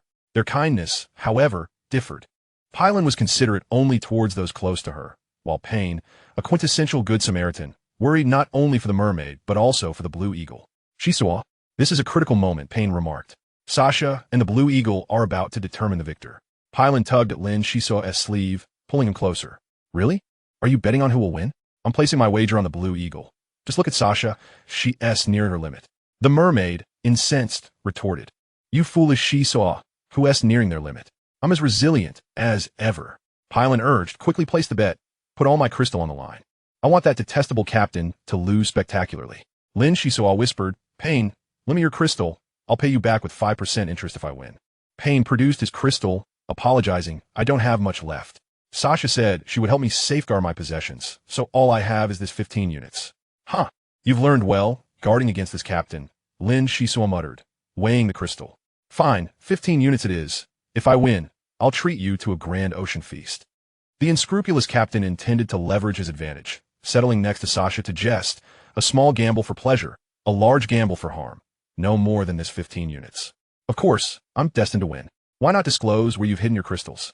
I'll retrieve them right now. Even making the stingy captain part with 15 units is commendable. Today, I will show you my strength, Sasha declared, puffing out her cheeks, rolling up her sleeves, and glaring at the Blue Eagle to vent her frustration at being underestimated. Lin Xisuo nodded and returned to the cabin to attend to his affairs. Sometimes, Sasha could be rather childish. A little provocation would spur her progress. Being a captain of an interstellar cruise ship was no easy feat during this period. He had been eager to enter the source space to consult on the Malta crystals, yet he had been persistently excluded, which was quite vexing. However, there was some delight. The Peacock Talisman had transmitted a wealth of information to the Phantom ship's AI, including technologies for hull modification. Yet, he lacked both high-grade raw materials and sufficient crystals. The matter of modifications must be approached with caution. Haste could lead to ruin. Grayish-white crocodile wolfbone powder flowed into a large test tube, blending with the liquid inside, immediately releasing a delightful fragrance. Lin Xisuo sealed the test tube and shook it vigorously. His proficiency in concocting potent medicinal agents was steadily improving. Each time, he selected just the right amount of materials, adhering to the precise proportions. 2 hours later, he extracted a golden-hued ointment, observing it under a microscope. The quality was commendable. Yet there remained substantial potential to be tapped. The journey of 1,000 miles begins with a single step, in his path to becoming a pharmacist. He had merely taken the first tentative stride. It's done. It's done. Sasha has succeeded. Payne suddenly burst into the medical room, exclaiming in exuberance, as if he himself had tamed the beast. So soon? Administer the potion I concocted to them. Don't just stand there, hurry. Lin Xisuo was acutely aware that both Sasha and the Blue Eagle were nearing their limits. Without effective intervention, relying solely on their recovery would take an indeterminate amount of time. Yes, look at me. I got so carried away with joy. Payne exclaimed, snatching the golden ointment and racing towards the deck. If Sasha could tame the Blue Eagle, it would also alleviate a concern for him. After all, the Blue Eagle was a beast of the Edward family. Was it truly destined to become mere jerky for drinking? Thanks to Sasha's successful taming of the eagle, the atmosphere aboard the Phantom ship remained lively for several days, only to dissipate upon their arrival at Ripple Star. Ripple Star was remarkable. Its inhabitants lived within ecological spheres hundreds of meters high, teeming with bizarre creatures for tourists to admire. It was a planet themed around a zoo. Lin Xisuo had not come here for leisure, but rather to reach the Stargate of Ripple Star. The Stargate served as a short-distance transportation tool. While it could not facilitate interstellar travel, it made access to nearby resource planets and administrative stars considerably convenient. As the Phantom ship entered the atmosphere, Lin Xisuo activated the screen, and a barrage of information flooded in. Every ecological sphere was striving for profitability, competing for tourists in a fervent atmosphere. With advertisements almost blinding the eye, he hastily commanded AI, filter the information and locate a closed docking platform. I wish to rent one for a month. Please hold on. The AI responded. The screen rapidly searched, with numerous windows popping up only to be closed again, ultimately listing 60 advertisements. Lin Xisuo glanced through them, bemused. Indeed, in a vast forest, one finds all kinds of birds. Astonishingly, there is even a free docking platform available for rent. Upon clicking for further details, he discovered a message from an interstellar mercenary. His mercenary group had received an urgent mission and departed Ripple Star, but due to a night of excessive drinking, he had missed the assembly signal. Unexpectedly, news arrived days later that the mercenary group had been annihilated by space pirates and had disbanded. Fortunately, the rental contract for the docking platform had not yet expired, providing him shelter from the elements and preventing him from sleeping on the streets. The docking platform was free, but the mercenary proposed an additional condition. He wished to be hired by the ship, as long as he was provided with food and lodging, and occasionally given a small tip for a bottle of strong liquor, he would be content. Lin Xisuo was quite intrigued, pondering, such a low fee? I can hardly believe he is a genuine interstellar mercenary. Perhaps it's a fortuitous opportunity, as I need to procure weapons and am short on a primary gunner. It will be wise to assess the situation. The Phantom ship navigated to a remote ecological sphere based on the provided coordinates. Despite its secluded geographical position, the area was bustling with visitors, vibrant with lights and colors, a hub of entertainment and consumption. Activating the communication channel, he inquired, "Is Mr. Harley present? We are distant travelers seeking to rent a docking platform." "Yes, I'm here. Thank heavens, business has finally arrived." The screen displayed a robust man, towering at nearly 2 meters 1, with a shaved head, pronounced brows, and a muscular physique. Lin Xisuo nodded. "We have arrived. Please open the docking platform for a detailed discussion." "At your command, Captain." The man instinctively stood at attention, returning a standard military salute. "Wait a moment. How did you know I'm the captain and not the first officer or holding another position?" At that moment, Lin Xisuo was quite curious, thinking, could it be that I have unknowingly developed the aura of a captain, compelling this imposing man to submit? The muscular man replied earnestly, reporting to the captain. "Our leader instructed us to smile at others and refer to everyone aboard a ship as captain. After all, there is no crew member who does not wish to be a captain, facilitating communication." That concludes my report. Lin Xisuo's expression stiffened. He finally understood why the mercenary's offer was so low and why he hadn't attempted to market himself. It turned out he was lacking a few screws. At this point, he was tempted to withdraw, casually asking, "Mercenary Harley, tell me about your specialties. We may not have a suitable position for you on our ship."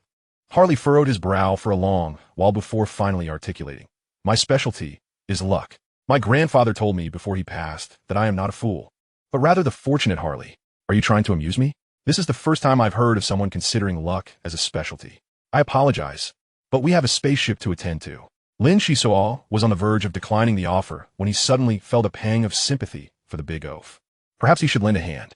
Just as the words were about to escape his lips, he became acutely aware of an external influence affecting his mind. This was not in keeping with his usual demeanor. He quickly called out, "Peacock, initiate a scan. There seems to be a mental attack." He had already noticed the anomaly. An unknown form of mental energy was resonating in the vicinity.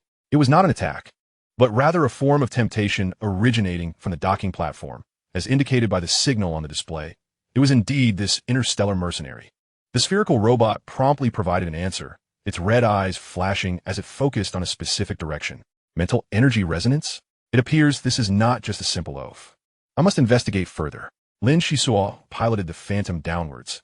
As the docking platform's canopy opened to welcome the ship, Harley dashed out from a nearby cabin, standing beneath the vessel and observing with a broad grin, patting his shiny bald head.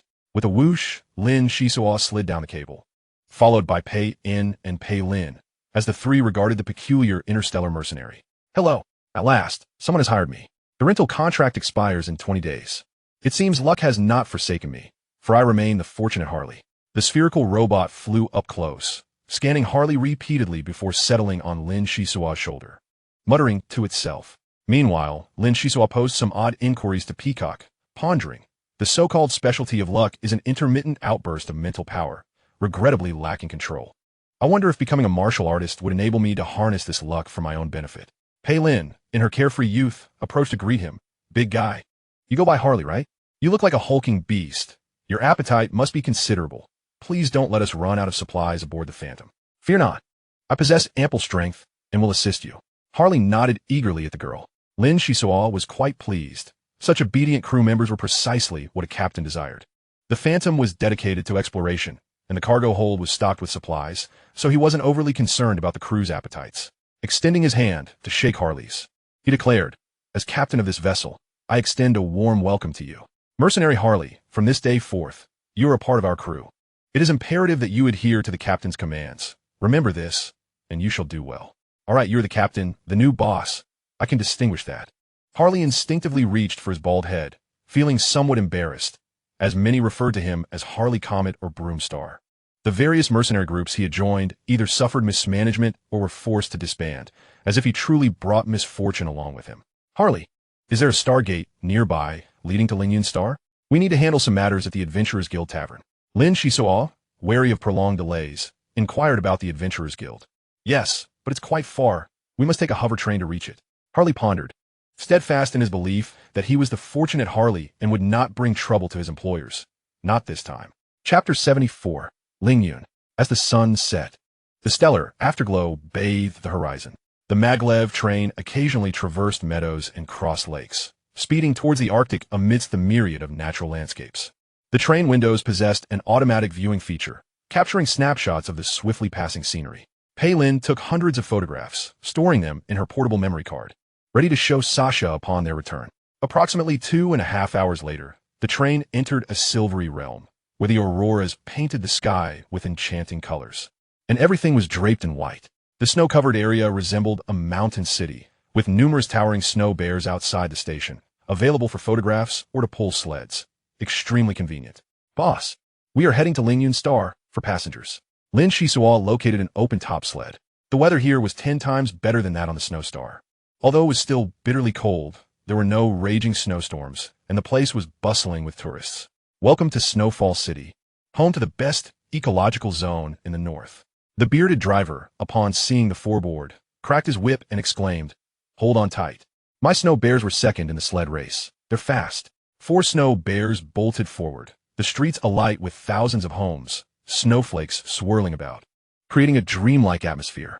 Before long, the sled came to a halt in a wind-sheltered square, where numerous half-circular metallic spheres were arranged in a tiered pattern. Every minute, beams of light cascaded down. As families emerged from the spheres, laughter echoing as children scooped up snow from the ground and tossed it joyfully into the air, creating a lively scene. This was Lin Xisuo's first encounter with a Stargate. He was surprised to find it was such an ordinary civilian facility, causing the sense of mystery to dissipate. Harley dashed over to check the number, then shouted with his booming voice, "Here. The Stargate to Lin Star is right here." Pei-In purchased 4 round-trip tickets, and everyone found it curious that while other Stargates were teeming with people, the one to Lin Star was nearly deserted, with the occasional weary traveler emerging, looking relieved. "Sir, did you come from Lin Star? Could you share what it's like over there?" Pei-Lin quickly called out to a middle-aged man who had just stepped through the Stargate. The man glanced over, his grim expression softening slightly at the sight of the charming young girl. He sighed. "Lin Star is on the verge of reverting to primitive society. I don't know what happened, but the energy system has completely collapsed. Food cannot be delivered to the cities, and many companies have temporarily shut down, awaiting investigation. Fortunately, I had a bit of refining crystal on hand and secretly activated the Stargate to seek refuge with relatives. You'd best avoid going there. It's becoming increasingly chaotic." "Thank you, sir. We will be cautious." Pei-Lin beamed back at him.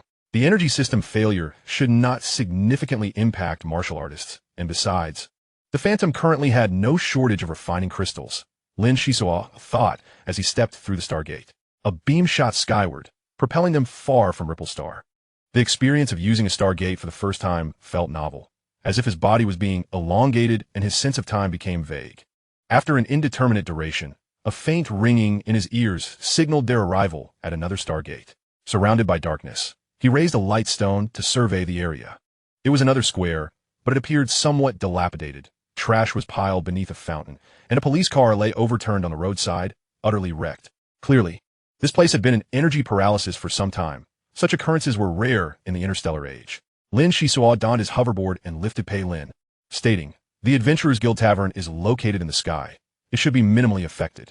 Pei-In, you take Harley, I'll carry Pei-Lin, and we'll ascend together." "Why must I carry Harley? You always pick the lighter loads," Pei-In protested, glancing nervously at the 300-kilogram hulk. "Enough chatter. Your gear has more power than my mini hoverboard. If you don't carry Harley, who will?" Lin Xisuo replied, gliding upward. Pei-Lin giggled. This was not her first experience flying with someone, and she comfortably gazed at the city, noticing it was not entirely devoid of light. Some areas shone brightly, likely due to the use of backup energy sources. Ascending above 2,000 meters, Lin Xisuo stabilized his position. Pei-In, holding on to Harley, wobbled closer, his waist buzzing with effort as he couldn't help but chuckle. "Harley, exactly how much stuff are you carrying? Why are you so heavy?" Harley listed his possessions. "Not much. 3 electroshock guns for laser guns, various daggers, a positioning device, compressed rations, and a portable water pouch. Let me think. I believe there's more." Pei-In was so exasperated he nearly dropped the big guy, thinking, "What on earth do you need all that for? No wonder your gear is overloaded." Meanwhile, Lin Xisuo praised from the side. "Well done. You're like a true mercenary. Keep up that style. This captain used to carry plenty of odds and ends himself." Harley chuckled amiably. "As long as I can manage the 3 meals, I must remember to drink less next time. Last time, it caused quite a significant delay. If it weren't for encountering you all, I would surely face hunger tomorrow."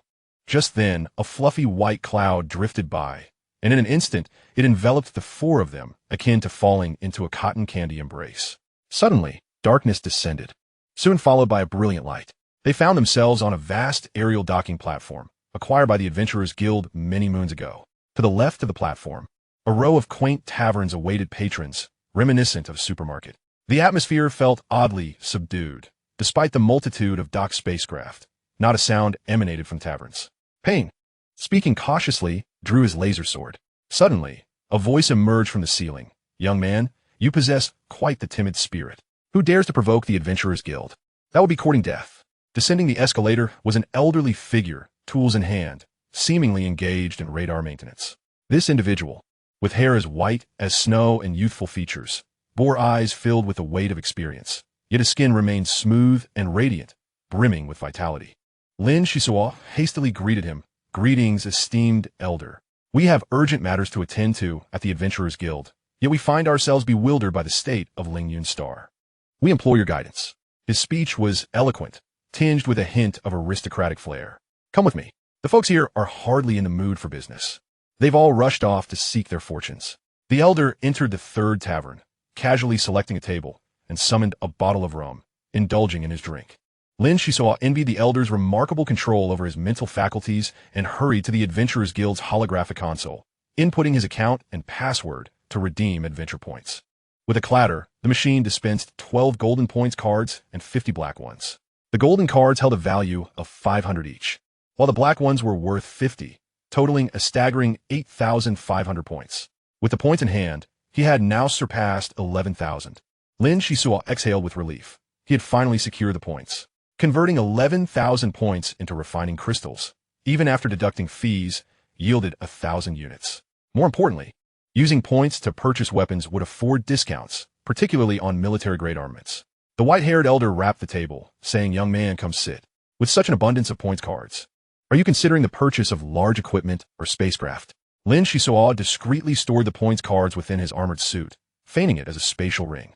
He casually replied, "I require ship-borne weapons, as well as bundled thrusters and some supplies. Spatial equipment. Today's youth are indeed affluent.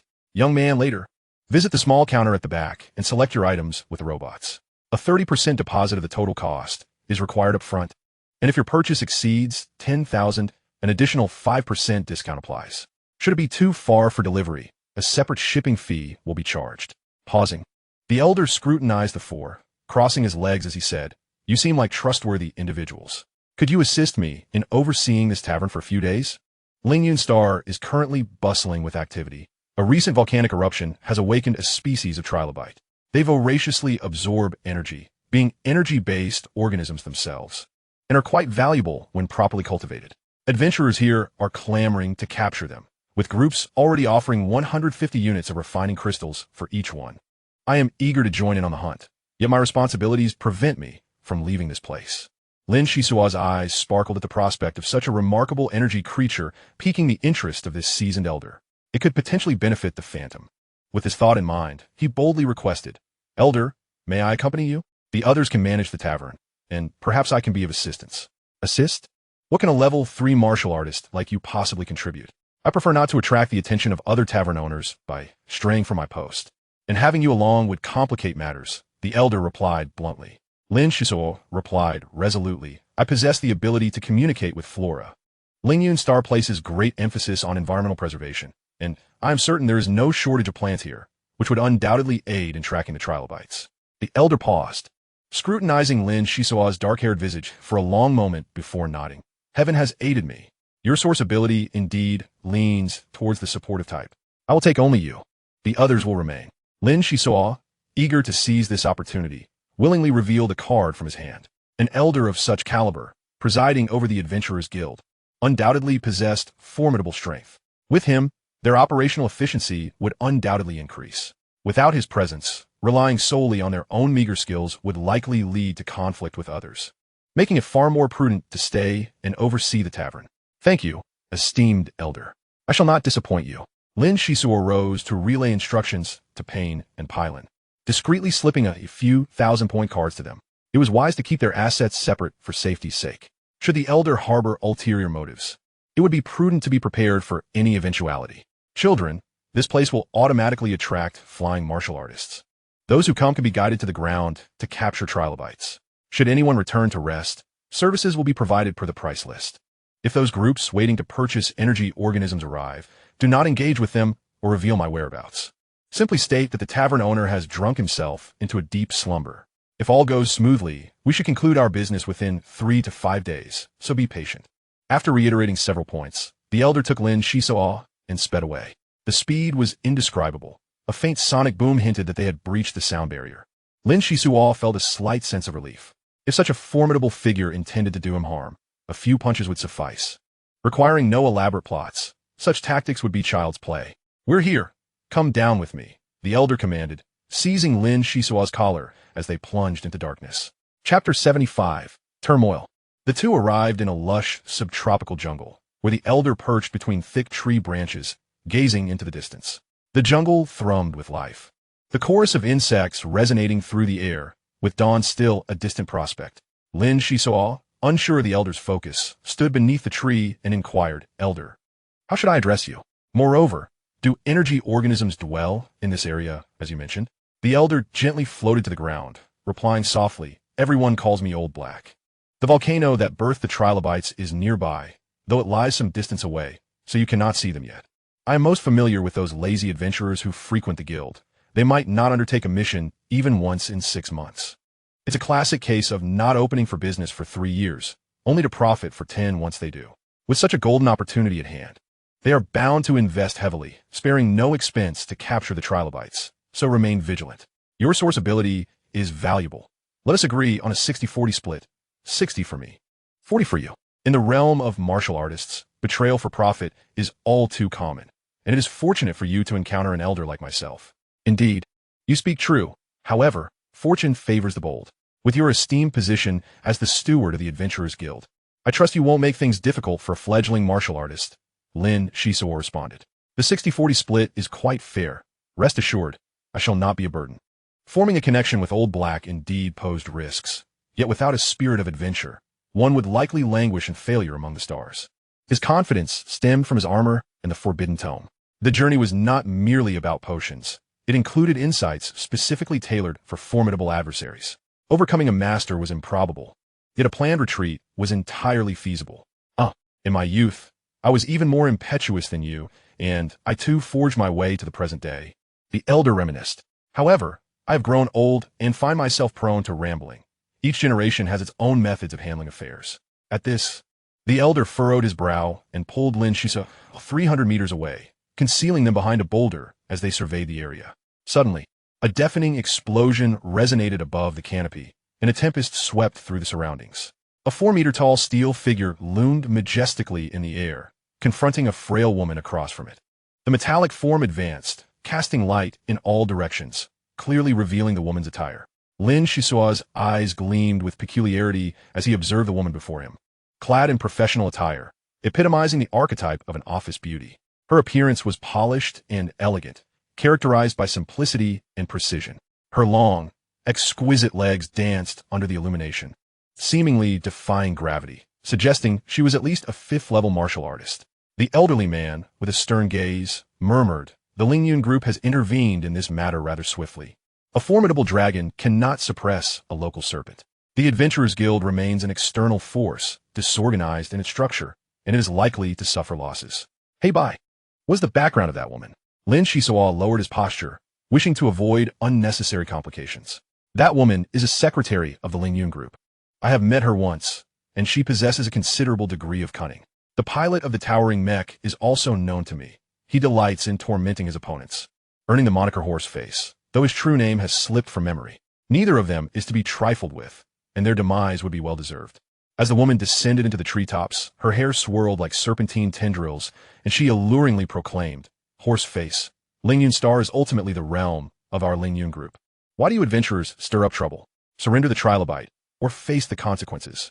The steel-clad figure let out a sinister chuckle. "My dear little darling, your appearance stirs my desires. I am quite skilled in matters concerning women.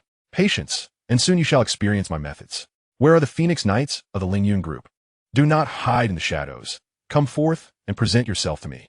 The air buzzed within a half-kilometer radius, and an unexpected chill surged through the atmosphere as a flying apparatus descended from above. This vessel, adorned in vibrant hues and with an archaic design, boasted wings on either side and emitted azure ion beams from its rear. Perched upon the wings was a man with a chiseled visage, his gaze icy, donning a flight cap and puffing on a cigar. At that moment, he extinguished the cigar, a smirk playing on his lips as he derisively remarked, "To employ mechs in my presence? You must be eager for an early demise. Horseface, if you are aware of the Phoenix Knight's reputation, why not surrender without resistance? Go to hell. Surrender?" The towering mech roared defiantly, and in an instant, it lunged forward, wielding a massive metal axe that sliced downwards with lightning speed. The colorful flying vessel, however, was equally swift, deftly retreating 30 meters with graceful agility. Following this, the aircraft briefly hovered, its rear ion beams erupting in an explosive display, closing in on the towering mech as if engaged in a dance of proximity, their confrontation mesmerizing Lin Xisuo. Though the mech moved quickly, it appeared cumbersome in comparison to the agile flying vessel. At that moment, Horseface despondently realized that a beautiful butterfly hovered nearby, wielding a lightsaber with finesse. The additional armor began to shed as he quickly activated an energy shield, shifting from offense to defense. Phoenix dance, the man suddenly bellowed, and the colorful flying vessel surged to an astonishing speed amidst blinding light. The relentless roar and dazzling flashes illuminated the sky, creating a spectacle of monumental proportions. As the brilliance gradually faded, the towering mech was left riddled with wounds, and a figure leaped forth, darting into the jungle with remarkable speed. "Huh, horse face. Did you not claim I would experience your prowess? Why the haste to flee? That little darling truly made my heart flutter. TSK men, always so contradictory." The woman, holding her lightsaber, pointed it threateningly at Horseface's neck as she emerged from the shadows, her countenance radiating triumph. "Now, drop the ecological capsule, and do not attempt any tricks. You filthy wench, if you desire the trilobite, seek it yourself." Horseface, known for his ruthlessness, was a man without scruples, and before he finished speaking, the small box in his hand had already disassembled. From within, a swarm of glowing entities emerged, the creatures eagerly inhaling fresh air, flapping their wings as they ascended. Damn it! The woman's hair extended, transforming into a shroud of darkness, attempting to ensnare the escaping lights. Although her measures were timely, several points of light still slipped beyond her grasp. "Hey, bye. We have an excellent opportunity," Lin Xisuo began to say, but before he could finish, he was abruptly seized by the collar and thrust into disarray. "Shoo, do not act rashly. The real spectacle is just beginning, and we have ample time. There are more than just one group here." The elderly man surveyed the surroundings with keen interest, seemingly in no rush to intervene.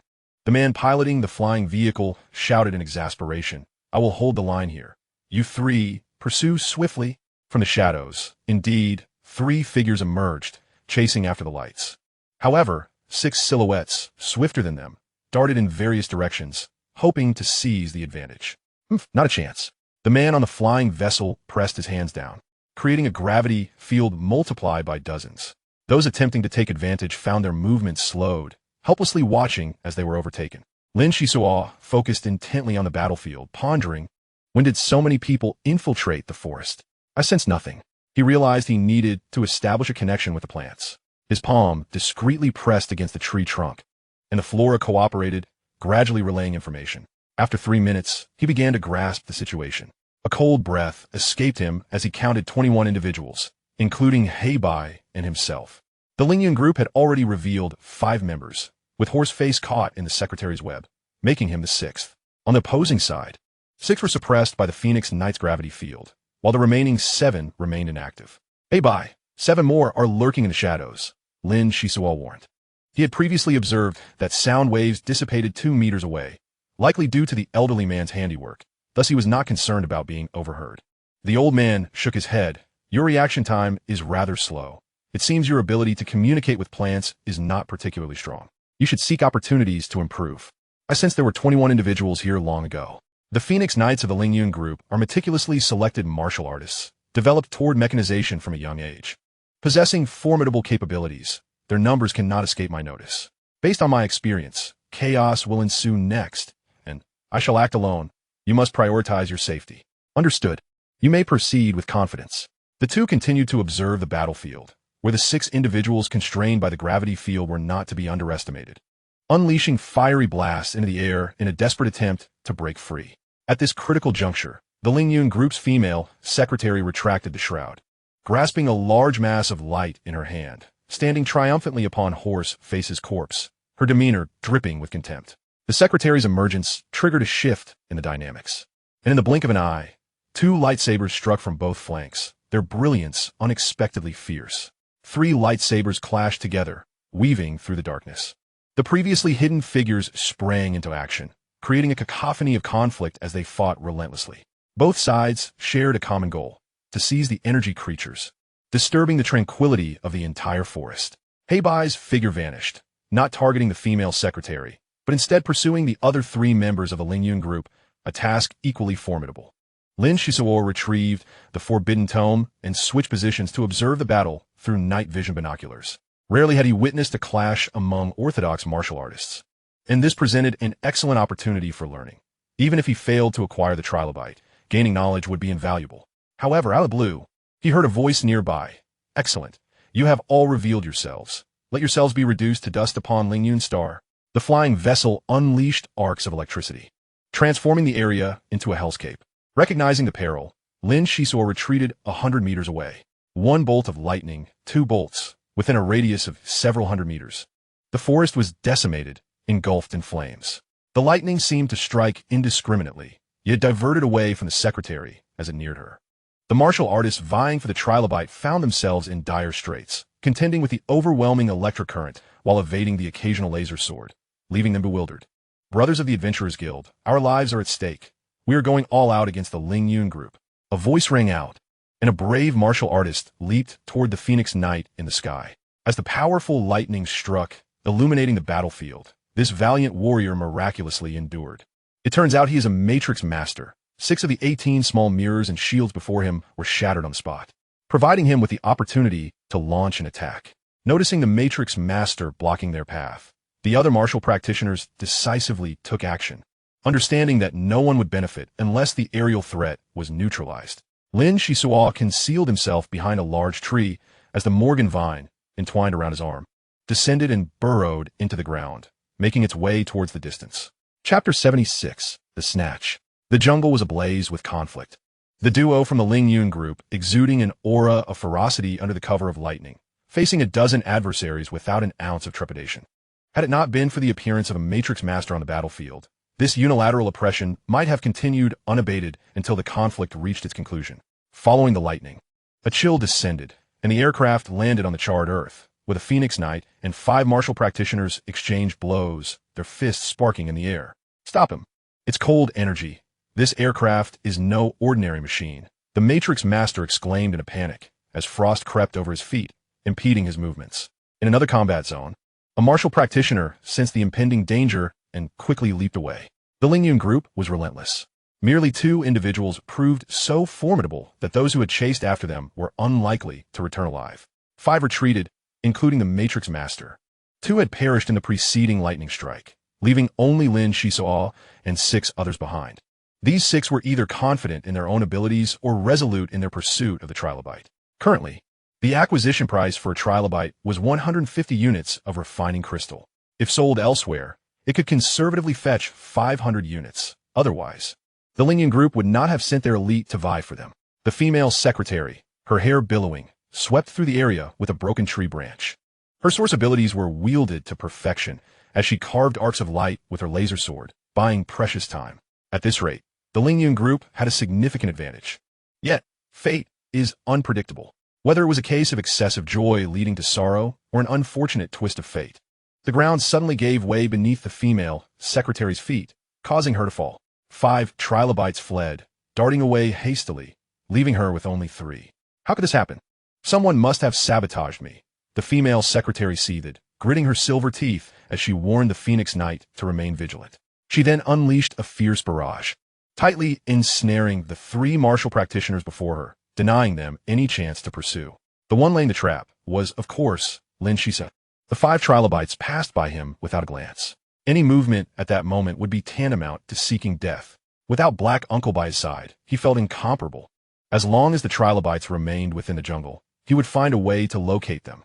At this juncture, the duo from the Ling Yun group found it perplexing that the trilobites had vanished without a trace, and no one emerged to seize them. The entire affair exuded an air of oddity. They needed to resolve matters swiftly to avoid lingering troubles. The Phoenix Knight stomped down on the aircraft's wing, expressionless. As he uttered, "Dance of the Ice Crystals." Receiving the signal from his master, the colorful aircraft rumbled to life, ascending to 3 meters above the ground like a colossal refrigeration unit, emanating cold energy. The temperature plummeted to a chilling -200 degrees. The surroundings enveloped in a misty blue hue. The air began to freeze, creating regional climatic disparities. "Engage!" The Phoenix Knight bellowed, as ice shards transformed into a dazzling spectacle, generating a gravitational field centered around the aircraft. The 6 martial practitioners staggered, losing consciousness just before witnessing the laser sword's elegant arc. Life and death turn out to be so simple, so fleeting, merely a matter of an instant. Lin Xisuo was not devoid of compassion. However, accustomed to the cycle of life and death, he had grown numb. He would not be benevolent enough to offer aid, even if he possessed the capability to do so. After dispatching the 6, the female secretary of the Ling Yun group leaped onto the aircraft, retrieving a small scanning device from her waist and scanning the vicinity.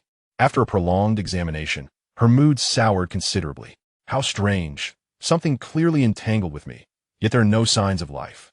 The Phoenix Knight activated a holographic screen, pausing the image at a specific moment, pointing out, indeed, something emerged and posed a threat to you. It appears to be some sort of vine. Perhaps a unique plant thriving in the jungle. With the volcanic eruption, energy organisms have surfaced. It is possible that other species have also awakened due to tectonic shifts. The group's objective is to gather trilobites comprehensively, which would greatly benefit the outer galactic endeavors. We cannot afford to squander time here. Pursuing now may salvage some losses. The female secretary stomped her foot, exclaiming, "Why am I so unfortunate? Of all things, I had to encounter a vine. We must focus on the task at hand. Let us depart." The colorful aircraft gradually ascended, skimming the treetops as it sped away, leaving the forest in tranquility, with the temperature rapidly rising. A figure emerged from the woods. Lin Xisuo, disliking waste, rummaged through the belongings of the deceased. It was no surprise they fought so desperately. They were all of humble origins. Aside from the meager refining crystals from their laser swords, their other equipment was hardly worth a glance. He considered it a good deed to bury the bodies. According to the customs of Shipwreck Village, he offered a prayer, dust to dust, earth to earth. May the departed find peace, and the living remain vigilant. As long as hope endures in the world, life shall persist. What a conscientious little fellow. Adventurers roam the seas, and to have a place to rest after death is a commendable fate. Noticing Lin Xisuo's adeptness, Black Uncle suddenly appeared behind him, seemingly having been watching for quite some time. "Black Uncle, you startled me. Wow, you caught 4. Lin Xisuo glanced at the old man's hand, where an empty bottle contained 4 thumb-sized trilobites, their bodies somewhat flattened, their hard shells shimmering, making the bottle resemble a large light bulb. Hard to fathom how they could be so valuable. 4 with a 70-30 split. Once you capture 7, the 8th, 9th, and 10th shall be yours. Is that so? You truly are the stingiest among adventurers' guilds." Lin Xisuo discerned the old man was jesting. The elder chuckled. "You possess equipment that masks your presence, breath, heartbeat, blood circulation, scent. All these distinct characteristics have been erased. Had I not seen you burying the dead, I would have thought you were taken out by those 2 from the Ling Yun group. Since you have such means, I can proceed with assurance and hasten my efforts." Lin Xisuo nodded, the forbidden book still nestled in his pouch. Concerned about the return of the 2 from the Ling Yun group, hence he had not stowed it away. Since it had been discovered, he might as well continue using it. Black Uncle was quite discerning, refraining from further inquiries. He was a respected and seasoned adventurer. At dawn, Lin Xisuo and the old man arrived at a small stream, the jungle being sensitive to trilobites, allowing them to locate this spot with ease. "Black Uncle, watch me." Lin Xisuo rolled up his trousers and waded into the water, digging through the mud for a while until he unearthed a plump trilobite. The reason these energy organisms were so precious was their gentle nature. They were not aggressive. The fat creature quickly joined the other 4, and the old man beamed, tapping the bottle as he said, "These little fellows have a penchant for alcohol. The residual liquid left behind has been entirely decomposed by them. Alcoholic worms? They seem rather unremarkable. Given your vast experience, could you enlighten me on their uses?" Lin Xisuo inquired humbly while putting on his shoes. Black Uncle floated above the water's surface, gazing towards the distant, barely visible volcano in our hands. "They are merely super batteries. For those large corporations, they hold profound significance. For instance, if a few abandoned refining crystal mines are encircled by trilobites, they can extract a considerable amount of residual energy. However, this organism is so reliant on energy that it has likely reached an evolutionary bottleneck.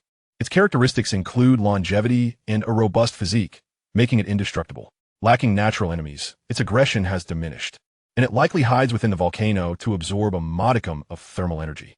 Following the volcanic eruption, they realized that the energy sources of Ling Yun Star were far more delectable than their original sustenance, prompting them to swarm the electrical grids and effectively paralyzing Ling Yun Star. The populace remains oblivious to the fact that these small creatures have rendered their lives a torment. It would be wise to seek the counsel of a sage. Perhaps better answers await. "Look, a trilobite." Lin Xisuo pointed 100 meters away. The elderly man reached into the void, as if an invisible hand were grasping the insect's body. Fortune smiled upon him as he serendipitously discovered 2 specimens in succession. A sudden rush of air behind them signaled that this particular trilobite was a coveted prize for many. The duo had no time to linger. They swiftly seized the insects and maneuvered into the dense thicket. As they ventured deeper, the forest brightened. revealing an increasing number of martial cultivators as they approached the volcanic region, where skirmishes among them occurred frequently. The elite forces of the Lin Yun group had yet to ignite a large-scale conflict, for the trilobites were still not fully captured. Once the insects were exhausted, envy would ignite a true chaotic melee. However, it seemed that their luck had run dry. From morning until afternoon, Lin Xisuo and Heibua managed to find only one trilobite. A multitude of aircraft circled above, scanning the forest, and compared to the organized forces, the martial cultivators lingering in the Adventurers Guild resembled scattered sand, their competitiveness limited. Heibua, come quickly. I have made a significant discovery. Lin Xisuo withdrew his palm from the tree trunk, his face reflecting astonishment. The old man approached with a bottle of wine, whispering, "Do not alarm yourself. This area is perilous. Clearly explain what you have witnessed." Lin Xisuo hurriedly described, "Over 50 trilobites just passed through here, their bodies coated in sand and stone, heading toward the volcano. Given their speed, they should be within half a kilometer, certainly no farther than a kilometer. Their ability to camouflage suggests they possess intelligence." "Forget the camouflage," Heibua retorted. "Over 50 is a windfall. We cannot allow others to seize them first. The Lin Yun group is conducting extensive scans, and opportunities are dwindling. What are we waiting for? Let's act swiftly." Heibua, filled with anticipation, darted like the wind towards the half-kilometer mark. The two moved with remarkable speed, but upon arrival, they found themselves a step too late.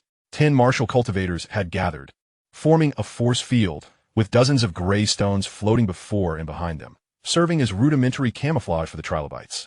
"Kid, hold on to that bottle and take care of yourself. I'm going in to seize them," Heibua declared, slipping into the midst of the 10, his arms sweeping to pull in over 10 stones into his sleeve. "Who the hell is this old coot?" one of them exclaimed. "Brothers, draw your weapons." A chorus of laser swords ignited from all directions, yet Heibua pressed forward, his movements fluid as he effortlessly deflected the attacks. With another sweep of his arm, he captured yet another 10 stones, nearly securing half of the bounty. The air crackled with energy as the group shifted positions, their aura erupting, distorting the surrounding space, casting colorful halos in the sunlight. Regardless of the ferocity of external assaults, they remained unperturbed.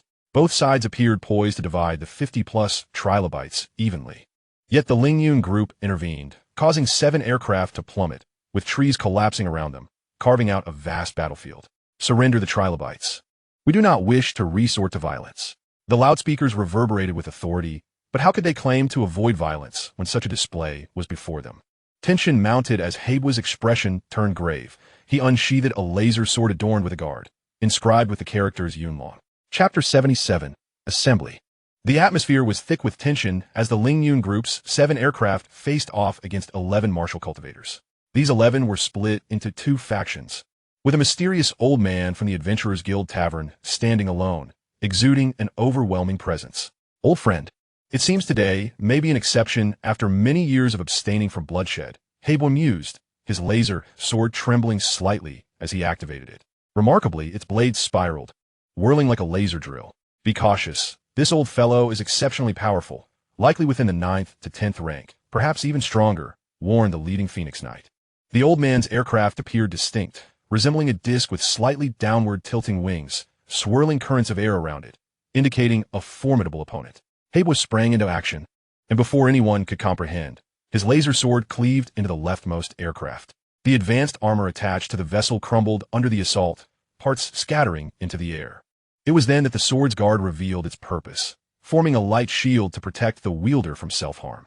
With a sharp crunch, the laser drill penetrated 2 meters deep, nearly severing the entire craft, catching everyone off guard with its immense power.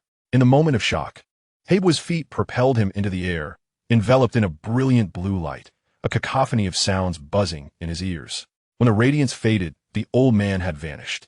The leading Phoenix Knight's expression darkened as he remarked, "It appears we have encountered a master. That strike was a warning. There is no need to confront such a powerful individual directly. Let us deal with these 10. With a command, the other 5 Phoenix Knights advanced towards the central 10 martial cultivators, and the underside of their aircraft crackled with electrical energy, summoning thunderous storms. Lin Xisuo admired Heibua's tenacity. As a young man, he idolized heroes and aspired to become one himself. The Phoenix Knights of the Lin Yun group had previously demonstrated their prowess by single-handedly dispatching several martial cultivators. These are no mere novices. They were seasoned adventurers of the 5th to 6th rank, well acquainted with combat, thus understanding the threat posed by the Phoenix Knights. It was this realization that made their astonishment palpable when Heibo effortlessly broke through the encirclement of 7 Phoenix Knights, revealing his strength exceeded their initial expectations. What? Do you wish to stay and spectate? Those 10 martial cultivators are formidable. They may not necessarily lose. Heibo appeared suddenly behind them, devoid of sound, intent on startling them. You're back.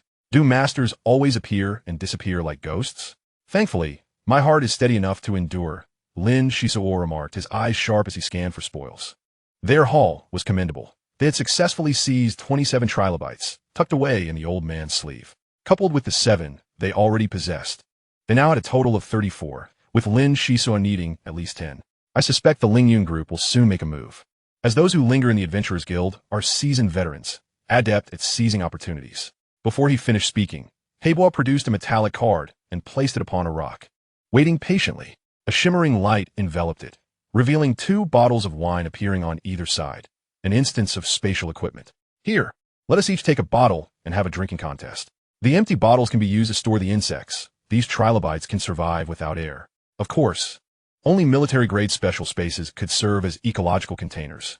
Other spatial equipment was not designed to accommodate living matter. In any case, 34 is not excessive. I'll take 2 bottles, you take 1, and let us separate them. We'll gather a few more in return. It seems this will allow me some leisure for a while. The old man's eyes sparkled with delight, for wealth stirs the heart. And even the highest cultivators are not immune to temptation. Lin Xisuo, possessing a fair tolerance for alcohol, raised his bottle and drank alongside Heibo. The drink was pure martini, with no issues. If an apothecary were to be intoxicated, it would be a tremendous embarrassment. With 10 trilobites stuffed into the wine bottles, Lin Xisuo also acquired a sizable bulb, envisioning the endless stream of crystal refining, and contentedly cradled the bottle, prepared to defend it fiercely against any would-be robbers. The battle raged ahead, and the unlikely duo melded into the shadows of the trees. As dusk approached, they had amassed 34 trilobites in a single day, a noteworthy bounty. The ability to communicate with plant life proved advantageous in the jungle, as the trilobites seemed to consider the volcano their den, hurrying back after feasting outside. Some clever insects had haphazardly wrapped themselves in tree resin and coated in sand for camouflage, yet they were still no match against high technology. The Lingyun group united with several other factions, laying claim to the volcano and igniting fierce competition. By midnight, Lin Xisuo and Heibo found themselves at a standstill. Unable to intervene, the battle had escalated to a fever pitch, with some lunatics indiscriminately slaughtering, completely losing their sanity. Small mushroom clouds erupted, sending shockwaves that ravaged the jungle, revealing the scars of humanity's greed from above. Around 3 or 4 in the morning, an extensive mental wave swept through, and a voice seemed to whisper in their ears, "Old friends of the Adventurers Guild, I am Jones. Assemble at Granite 3. 7, Hot Springs 4. 9, I repeat, I'm your old friend Jones. No one can miss this." Heibo suddenly rose, cursing, "What the hell is going on?" Jones was not a reckless individual. It was quite troublesome that he had resorted to using the signal. Lin Xisuo was momentarily taken aback, intending to inquire further, but was whisked away by Heibo. Sensing that a significant event was unfolding, he decided to defer his questions for the time being. Approximately 20 minutes later, they suddenly entered a realm of darkness. A peculiar camouflage that felt akin to stepping into a greasy waterfall, with faint flickers of firelight ahead. A dozen individuals were gathered around a campfire, enveloped in silence, their attention turning to the newcomers. The elder seated at the center displayed an excited expression and approached eagerly, exclaiming, "Old Hay, it is splendid that you have arrived. Our chances of success have improved by at least 20%. After setting Lin Xisuo down, Heibo's countenance turned grave as he inquired, "Jones, you must understand that the signal for gathering is a high-level summons from the Adventure Guild. The cost of calling people together is substantial. Is it worth it for mere energy beings? Indeed, it is worth it. I seek vengeance for my great-grandson." The elder's eyes glinted with fury as he hunched forward towards the campfire, his feet resting next to a half-burnt corpse. The individual had perished beyond any hope of revival, nearly reduced to charcoal, with only a quarter of his handsome visage remaining intact. Heibo's expression grew serious as he sighed deeply. "Is this your only blood relative? Who is responsible? The Lingyun group?" Tears streamed down Jones' face, his shoulders trembling with sorrow as he lamented. "Who else could it be but that gang of scoundrels? My child sent back battlefield recordings before his demise. It was a treacherous blow from a small figure, accompanied by a phoenix knight. They attacked without a shred of mercy. It is my fault for allowing my child to guard the ecological box, tempted by the trilobites of others. I now regret it, but it is too late. Hebei, devoid of any emotional inflection, replied, let us put the right and wrong aside for now. We wanderers prefer to remain detached from those large conglomerates because we cherish our freedom. We cannot conflate public and private matters. Name your price. A 9th-level martial artist, Heidi, along with this child of mine, will accept employment. The elder, trembling, opened 2 ecological boxes, revealing at least 70 trilobites within. The firelight accentuated the weariness etched upon his face. Assist me in avenging my great-grandson.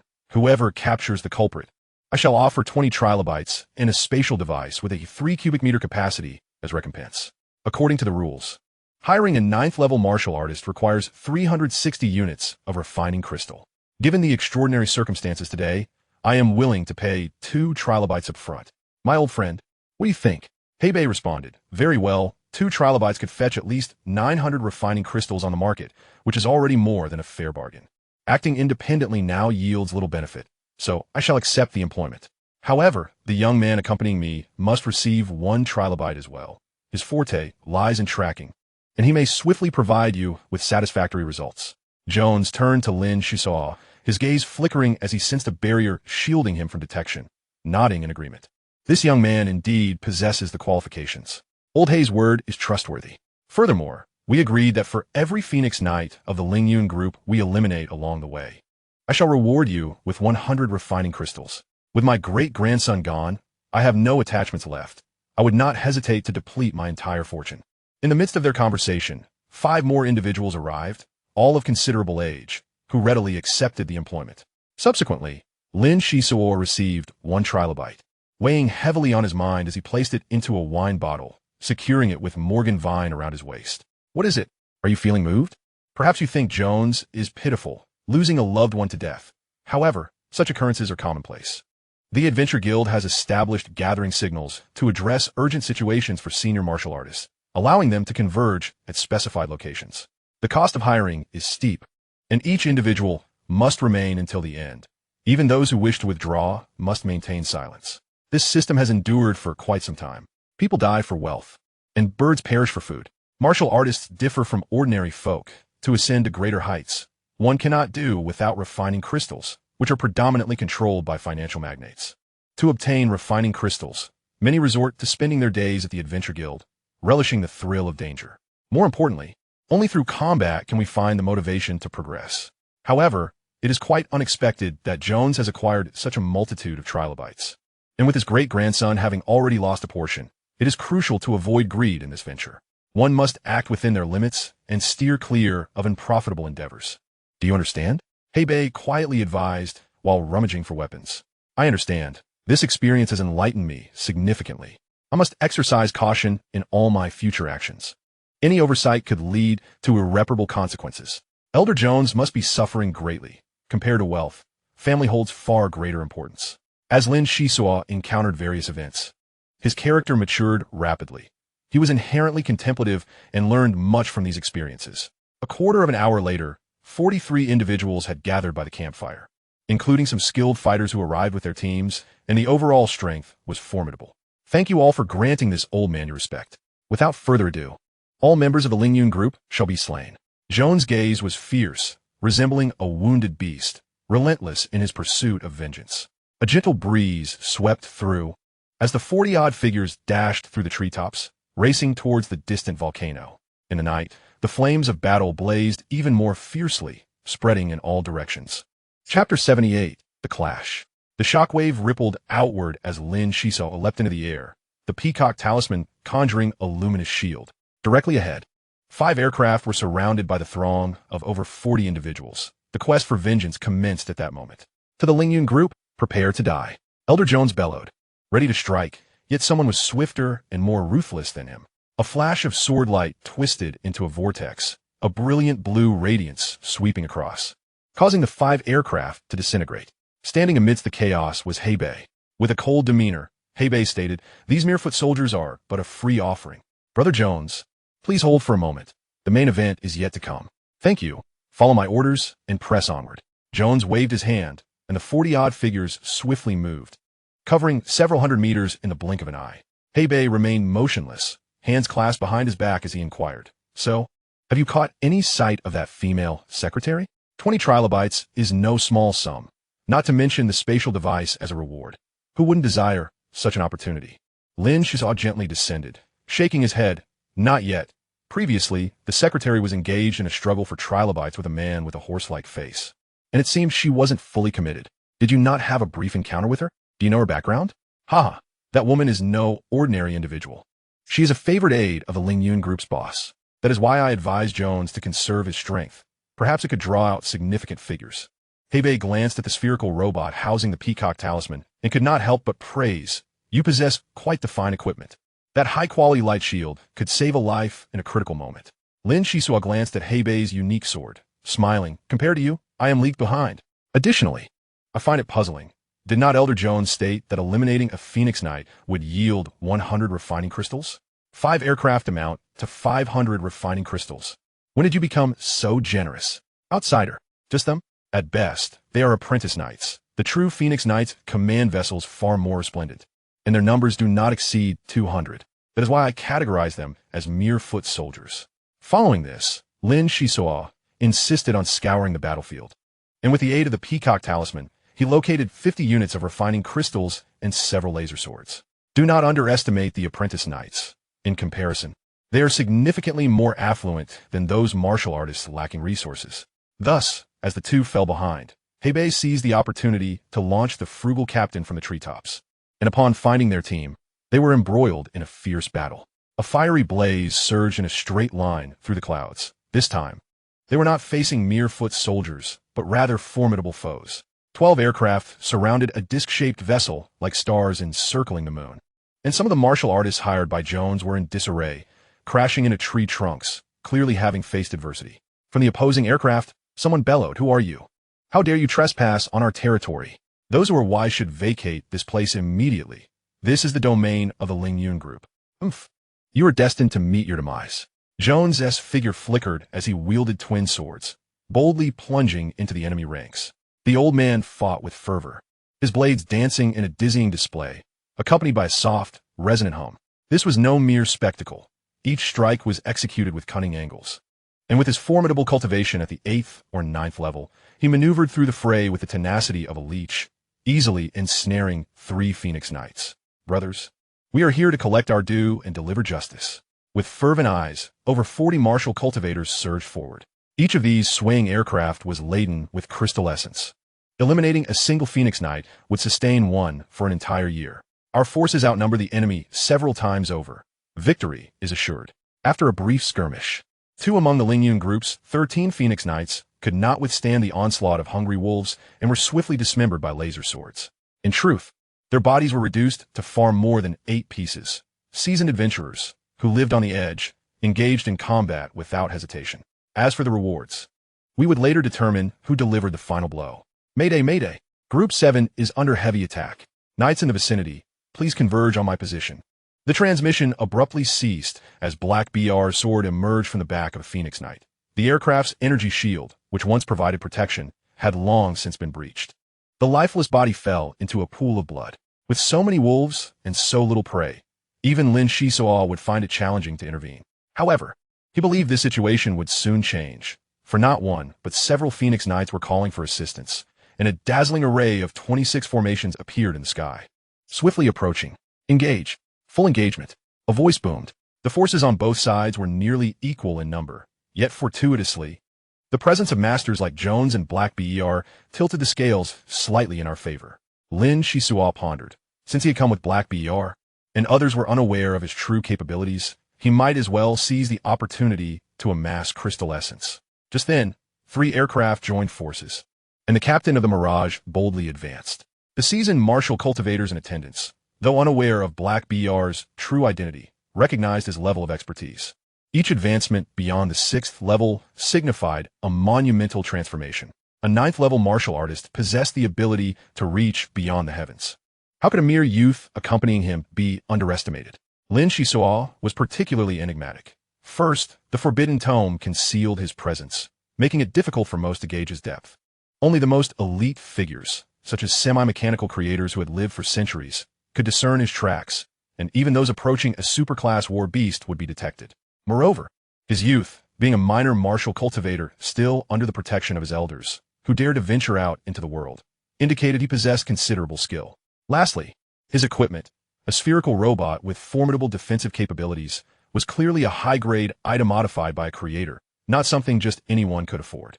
The martial cultivators were curious about what the young man with dark hair would do as he approached the three aircraft. Hesitating slightly, they cleared the space for Lin Xisuo, perfectly positioned to launch an eco-friendly nuclear sphere.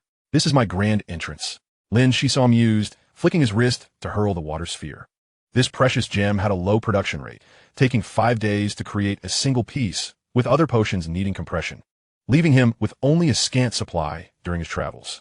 After exhausting his stock during a previous confrontation on the Victory Snowstar, he now wished to make a statement. With a pop, the sensation was akin to glass shattering. Shards of crystal erupted, culminating in a violent explosion. The unfortunate Phoenix Knights, having underestimated the dark-haired youth, were caught off guard by his sudden speed, initially appearing nonchalant before surging forward with incredible swiftness. They realized too late that he possessed acceleration capabilities, and by then, the glass sphere had already been thrown nearby. With a thunderous roar, the three aircraft activated their defenses, but a singular water sphere proved insufficient, leading them to deploy an additional one. Seizing this opportunity, Lin Xisuo drew his laser sword and leapt forward. Jones, despite his advanced age, was evidently well-resourced, willing to risk everything for vengeance on behalf of his great-grandson, an indication of his resolute intent. With Black BR's protection, there was no harm in being a bit more audacious. The sword Lin Xisuo wielded was named Elusive Light, its origins shrouded in mystery, yet its potency was undeniable. The laser swords sold at the Adventurers Guild Tavern were typically standardized equipment, while renowned laser swords often bore the craftsmanship of a creator. With a flurry of strikes, he pierced through an aircraft's energy shield, just as a Phoenix Knight attempted to draw their sword for defense. A slightly reddish projectile erupted into a cloud of dust. The Lingyun group's Phoenix Knight felt their reaction slow, their vision clouded by illusions as they became lost in childhood memories, ultimately meeting their demise amidst the sword light. Lin Xisuo's strike was clean and decisive, prompting a silent nod of approval from Black BR, who mused to himself, "Where did this little scourge come from?" He dispatches foes without a flicker of an eye, and though adorned with various trinkets, his laser sword is undoubtedly extraordinary. Unlike the scions of prominent families, who often bore a mix of audacity, resilience, and sharpness, with a final touch of confidence, he was a formidable presence. 100 crystal essences. I must remember this. It would be best to have the Peacock record the proceedings to prevent Old Man Jones from reneging. Lin Xisuo grinned, retreating amidst the astonished gazes of two other Phoenix Knights. To eliminate a knight by surprise was already a considerable feat. Engaging in further combat risked exposing his light armor. Dealing with mechanized warriors was not new to him. He understood the necessity of creating an advantage while adopting a strategy of evasion to secure victory. In the midst of battle, the Phoenix Knights employed a repetitive strategy. The first move was gravitational suppression, the second was a lightning strike, and the third was a freezing blast. The martial cultivators accompanying Lin Xisuo lacked his cunning, and it was precisely this mechanical predictability that led to the downfall of 6 martial cultivators, never to rise again. Jones fought with reckless abandon, single-handedly piercing through 7 Phoenix Knights. Following closely behind, Black BR, wielding his laser sword, dispatched 5. The remaining martial cultivators, some managing to eliminate 3, failed to match Lin Xisuo's prowess, achieving no significant accomplishments. In summary, the mercenaries led by Jones emerged victorious, downing over 20 aircraft.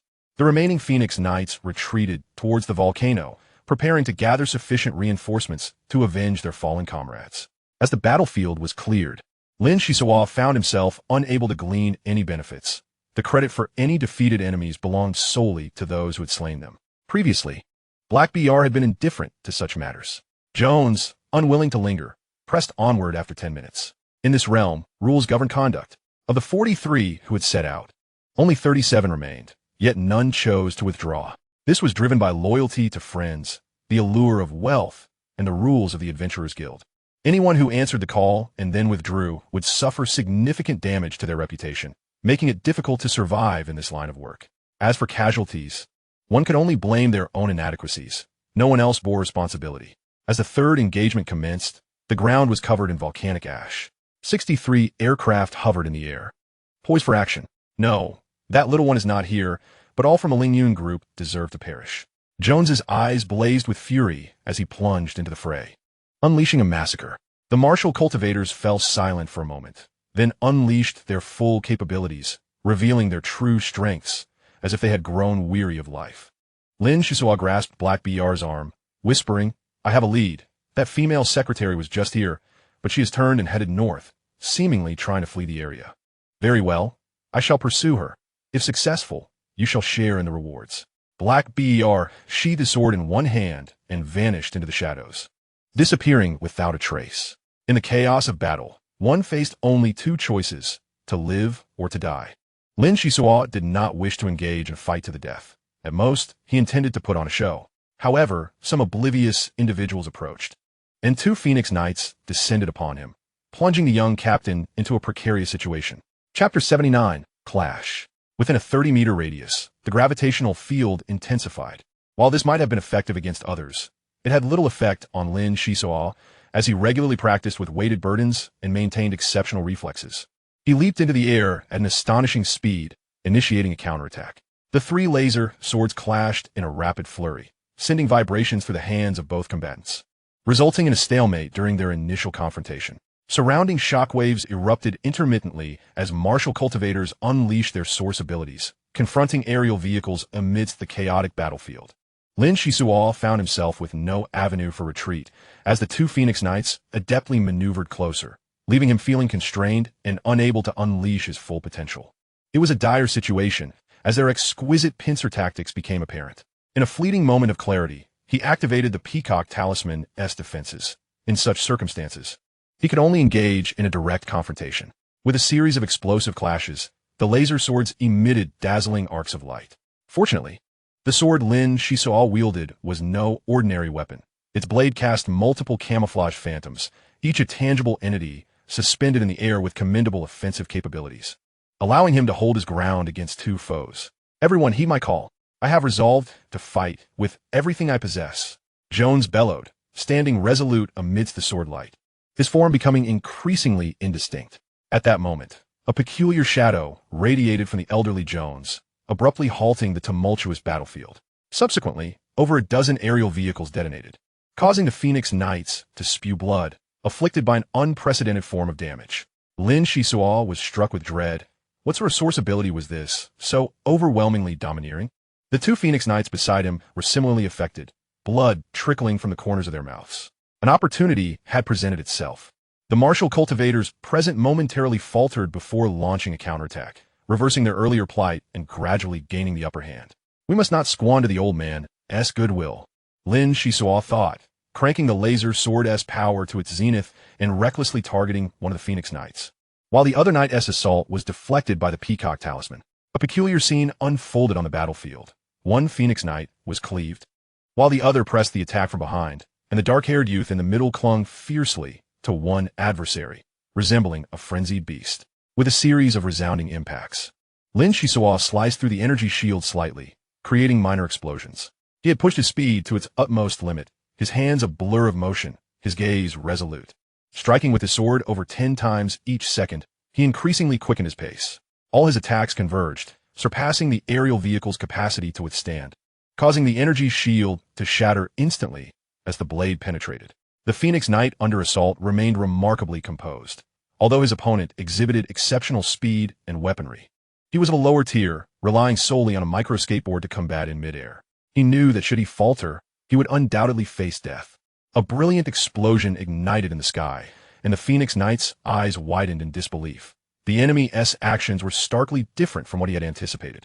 At that moment, Lin Xisuo collided into the Phoenix Knight, seemingly opting for a mutually destructive approach. Ignoring the laser sword poised perilously close, each combatant struck with fervor, vying to see who could deliver the deadliest blow.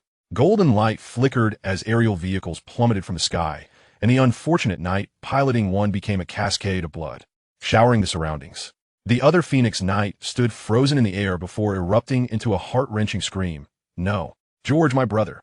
Enraged, the Phoenix Knight inverted himself, seizing an aerial vehicle as a weapon to hurl at Lin Xisuo. With the pincer maneuver lost, Lin Xisuo swiftly descended, the opposing vehicle transforming into a ball of lightning, indicating a likely outcome of mutual destruction. The toll on his stamina was immense. He activated the mermaid's soft sac to release the accumulated cosmic energy within, striving for rapid recovery. Humans are prone to extremes. Even the most rational individuals can lose their composure when pushed beyond a limit. The bereaved Phoenix Knight's singular focus on vengeance echoed the experiences of the Elder Jones. Yet, this was the essence of battle, a wager of life itself. Lin Xisuo retreated hastily while his adversary pressed forward, the vehicle emitting urgent beeps before erupting in blinding light. The shockwave swept through the dense forest, its reach extending hundreds of meters as luminous clouds billowed upward, illuminating the night sky. No one concerned themselves with the battle's outcome. Among the 43 martial cultivators, only 27 remained, the attrition rate exceeding all expectations. The Lingyun group suffered severe losses as well, each member bearing wounds, their ranks dwindling to 32 knights. In the distance, Lin Xisuo was enveloped in crackling electricity, golden ripples cascading around him, as a faint blue light membrane flickered, stabilizing. "Cough, cough, at last I'm alive," he murmured, extracting his legs from the crater he had created, only to feel a sudden weight in his heart as a sword light arced toward him. With a thud, the unfortunate little captain was once more sent flying, his feet carving 2 grooves into the ground as he stumbled to the earth. The faint blue membrane around him contracting tightly.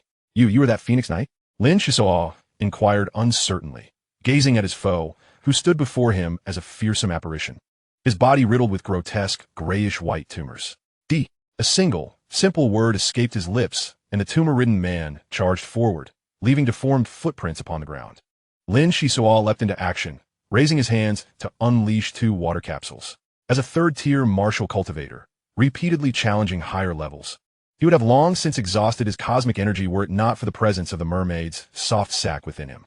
The average strength of the Lingyun group as Phoenix Knights ranged from levels 5 to 6. This particular individual, having survived the vehicle's self-destruction, appeared to possess a unique source ability, and things may take a turn for the worse. The water capsules detonated, sending plumes of smoke billowing. Yet the tumor-ridden man's body surged with vitality, remarkably negating the explosive force. Aside from a slight hesitation in his advance, he exhibited little change. Damn it! How unlucky to encounter a freak. Without further thought, Lin Xisuo hastily produced a handful of red capsules and flung them. With a series of explosions, the hallucinogenic agents dispersed in a cloud of smoke, causing the tumor-ridden figure to pause, entranced within the mist, reluctant to depart. Lin Xisuo furrowed his brow, observing intently before a realization dawned upon him. The adversary must have undergone a viral transformation, impervious to physical harm and pain, consequently sacrificing portions of his nervous system, resulting in diminished sensory perception and amplifying the effects of the hallucinogenic agent. Quickly contemplating his options, Lin Xisuo deduced that since this was a bodily mutation source ability, perhaps a potent healing agent could revert him to his former state. Otherwise, the battle would be unwinnable. He would be at a disadvantage against someone who could withstand water capsule impacts, even more so than light armor. With this in mind, he circled behind his opponent, tossing 10 golden capsules near the tumor-ridden man, commanding, "Peacock, scan, as you wish." The tumor-ridden man seemed to sense something amiss, turning to face Lin Xisuo, his gaze breaking free from its daze, lunging to attack.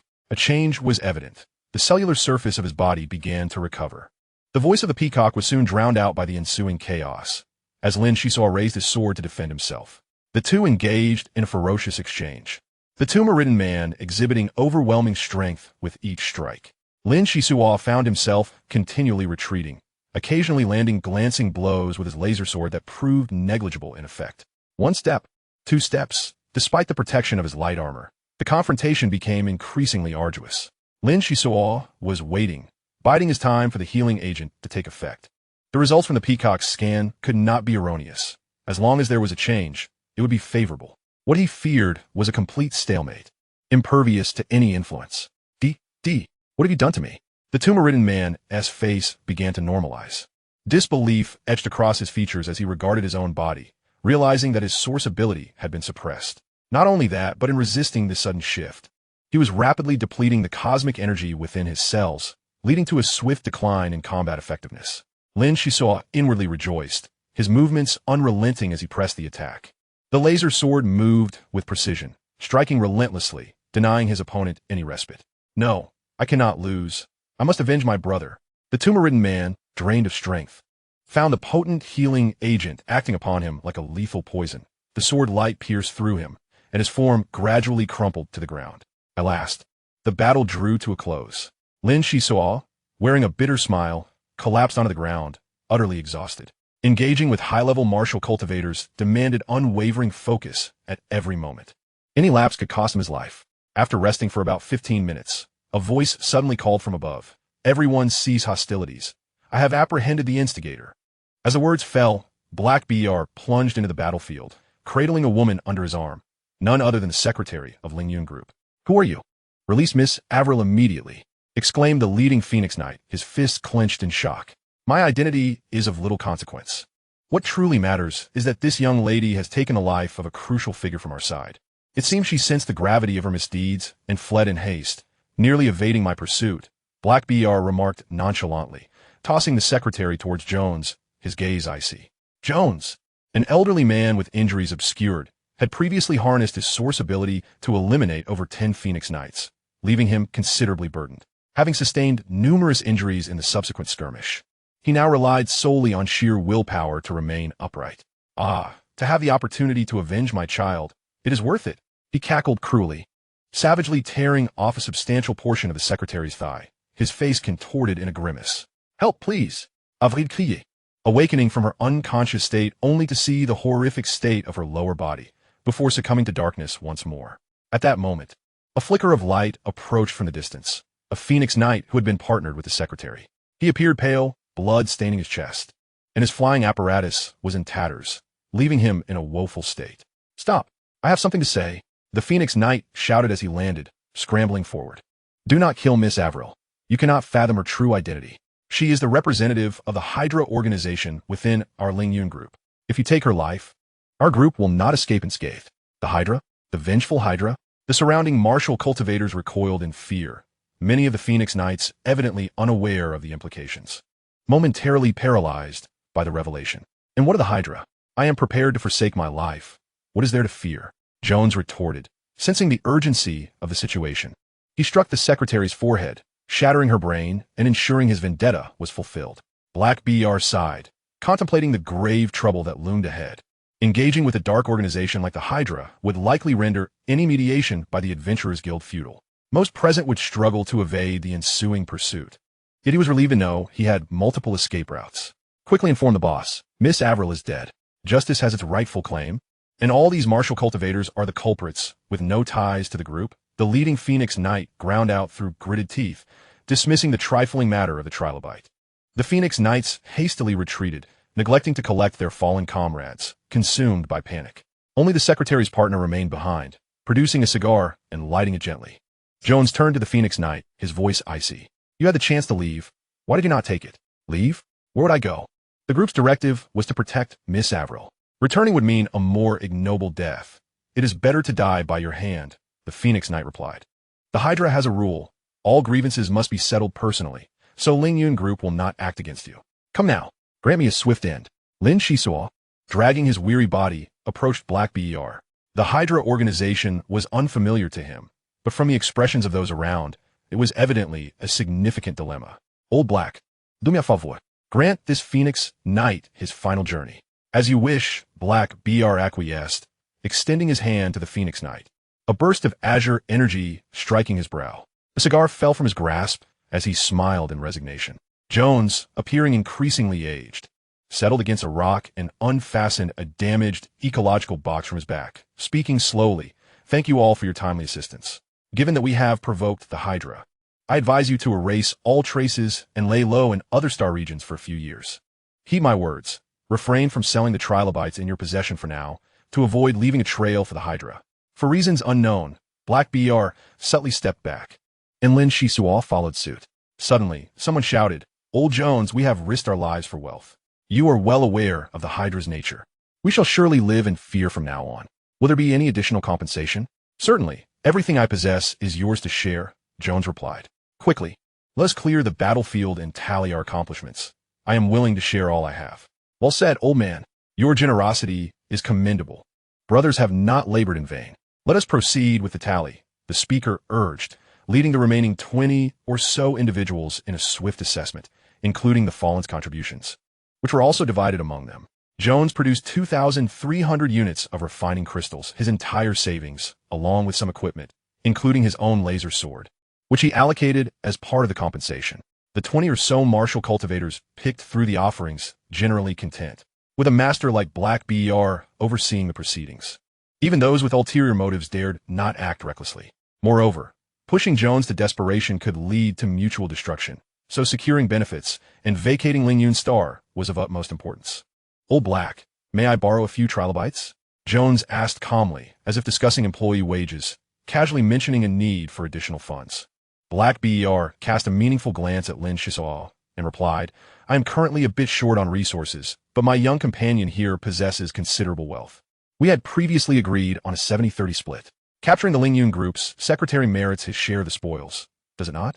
You mentioned 20 trilobites as compensation. 6 belong to this young man. Borrowing from him would be quite fitting, and if that is insufficient, he can contribute more. Haha, 6 is a bit meager. This lad has proven himself, having taken down 3 Phoenix Knights. How about lending me 4 more?" Jones's eyes sparkled with intensity as he gazed at Lin Xisuo. Lin Xisuo hastily produced an empty wine bottle from behind his waist, not particularly eager to lend, but sensing Black Ber's hint. Given the trilobites were now a hot commodity, possibly trading for other advantages, he acquiesced. "Very well, that should suffice. Gentlemen, our accounts are settled. Remember, caution is paramount." Jones bid farewell with a bow. Appearing calm and composed, his complexion noticeably improved, suggesting that his injuries had begun to heal. The martial cultivators, eager to depart, hurried toward the Adventurers Guild Tavern. They were uncertain how long it would take for the Hydra to receive news, but surely there would be wise individuals seeking to track them down. The spoils were sufficient to last for years. At worst, they could retreat to the outer galaxies, where they could afford interstellar cruise tickets. Once all had vacated, Black Ber chuckled coldly. "These fools remain oblivious to the terror of the Hydra. Jones, my old friend, witnessing your fate pains me deeply. Wherever there are people, there will be discord. Since your wish is fulfilled, what else is there to hold on to? The only regret is having disturbed my old friend's tranquility for so many years. After this matter, you will likely have to leave the third galaxy. What is your connection to this boy?" Black Ber inquired, as Jones suddenly levitated, suspended a meter above the ground. "Merely a young man I encountered by chance. His potential caught my eye. Since he is under my wing, I must ensure he receives some benefit. I did not expect you to break through your long-standing bottleneck today and reach level 9. However, utilizing your life force as a cost for advancement is ill-advised. You are likely nearing your limit. Pass it on to him. A legacy is still worthwhile. Indeed, now that I am alone, I must leave some trace behind to prove my existence," the elder said, extending his hand toward Lin Xisuo, who paled in shock, realizing escape was futile. "What are you doing? Let me go," he cried. "Child, such a great favor warrants no thanks. My source ability will serve as your compensation. Je ne sais sera surgir fier celui." Forming layers of shadows that multiplied, Black Ber turned away, a hint of moisture in his eyes. Over the decades, he had lost count of how many old friends he had seen off. He recognized Jones's resolve to meet his end. Even upon hearing the name of the Hydra, he made no attempt to intervene. "Senior, are you going to?" Lin Xisuo was dumbfounded. Aside from his own source ability, acquiring additional types of source abilities was an elusive opportunity. It required a martial cultivator of level 9 or higher to expend vast amounts of cosmic energy for assimilation and activation. Moreover, such a transfer could only be performed once in the lifetime of the passing martial cultivator, resulting in significant depletion. Clearly, Jones intended to transfer his source ability into Lin Xisuo's body. As the last flicker of life erupted forth, shadows melding into the forehead of the dark-haired youth, accompanied by the vital energy that nourished the cells. In his final moments, the elder discerned that Lin Xisuo's mitochondrial division was remarkably accelerated, thus discreetly lending a hand. This boon surpassed that of a trilobite by 100-fold, signifying a substantial enhancement in strength. Before succumbing to unconsciousness, Lin Xisuo heard a phrase. "My source ability involves plasma cutting through space. There is no time for further explanation. Develop it well. Remember, you must surpass me." As the voice faded, a vague shadow and golden bubbles appeared, seemingly harmonizing into a transformative phenomenon. Awakening abruptly, Lin Xisuo found himself sprawled in the Adventurers Guild Tavern. Payne bore a concerned expression beside him, while Harley sat drunkenly on the floor, and Pylon was nowhere to be found. What on earth had transpired? Xisuo, you're finally awake. Hurry to the back of the tavern. Black Uncle has something for you. Payne exhaled a sigh of relief, having completed his task. All right, I shall go at once. As Lin Xisuo rose, he felt an unexpected lightness, akin to the sensation of flight. He dashed a few steps and sensed a newfound understanding of spatial transitions. Rushing to the rear of the tavern, he discovered Black Uncle busily packing in a room while Pylon faced a light screen, engrossed in information. Upon Lin Xisuo's entrance, Black Uncle instructed, "Listen closely. Jones reached level 9 before his demise, passing his source ability to you. He left behind a remarkable piece of spatial equipment, which I shall shamelessly claim as I must make my escape. To compensate you, I've gathered 10 trilobites. Furthermore, since you wish to acquire weaponry, the Adventurers Guild possesses a large stargate on Lingyun Star. I will make an exception and utilize my authority to procure the finest equipment for you. I've heard you have a ship. A bundle thruster can be installed en route. Gather all your adventure points promptly and choose wisely. Don't forget to bring supplies." Jones, what about him? Lin Xisuo's gaze grew complex. Jones has turned to dust and vanished. After overcoming this crisis, he would find time to reminisce. The Hydra's influence was immensely powerful in the Third Galaxy, far beyond the imagination of ordinary folk. I hold a #1 position in the Adventurers Guild, where a few old-timers provide cover. I must also keep a low profile. Since you possess a vessel, stock up on energy and retreat to a desolate planet for 5 years. If that secretary holds a significant position within the Hydra organization, even 10 years may not guarantee safety. Strive diligently to enhance your power, young captain. With that, Black Uncle efficiently packed his belongings, striding out of the room while waving goodbye. "Farewell, this is all I can do for you. The specifics will be handled by the girl. I wish you luck." Lin Xisuo gaped, noting the man's nonchalance, disregarding even the tavern, which signaled the perilous nature of the Hydra. Pylon, not looking up, remarked, "Xisuo, stop dawdling. The situation is urgent. I've gained temporary access. 10,000 points can procure numerous items. We need the latest military bundled thruster, a medium nuclear fission light cannon, and there is also an annihilation light cannon, but alas, it's beyond our means. All right, bring forth all the adventure points. We'll return to Ripple Star through the Adventurers Guild Stargate. Our only reliance now is the Phantom." After painstakingly accumulating the adventure points, they exchanged them for 3 substantial loads of equipment and supplies, with Pylon meticulously ensuring nothing was overlooked. The Stargate of the Adventurers Guild was quite grand, spanning over 100 meters in diameter, surrounded by peculiar supports. The passage fee was steep, amounting to 19 units of refining crystals. Perhaps it was psychological, but Lin Xisuo felt the prying eyes of Lingyun Group all around. He cast a final glance at Lingyun Star before disappearing into the light. In just a few days, the Phantom had no time for repairs and prepared to set sail again. Sasha had intended to ride the Blue Eagle to gallivant around Ripple Star, only to be informed of the captain's disastrous misadventures, causing her to sulk. The 10 trilobites were placed in the medical room's ecological chamber for future energy reserves.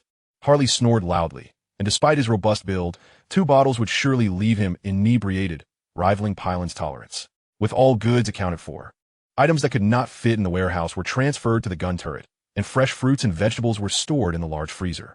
The Phantom was now bustling with activity, and the captain had to consider every detail. After a busy day, the docking platform opened, and the Phantom slowly ascended.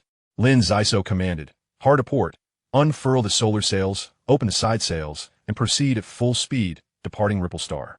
Under the fading light of the setting sun, countless birds accompanied the Phantom as it took flight, embarking on yet another journey through the stars.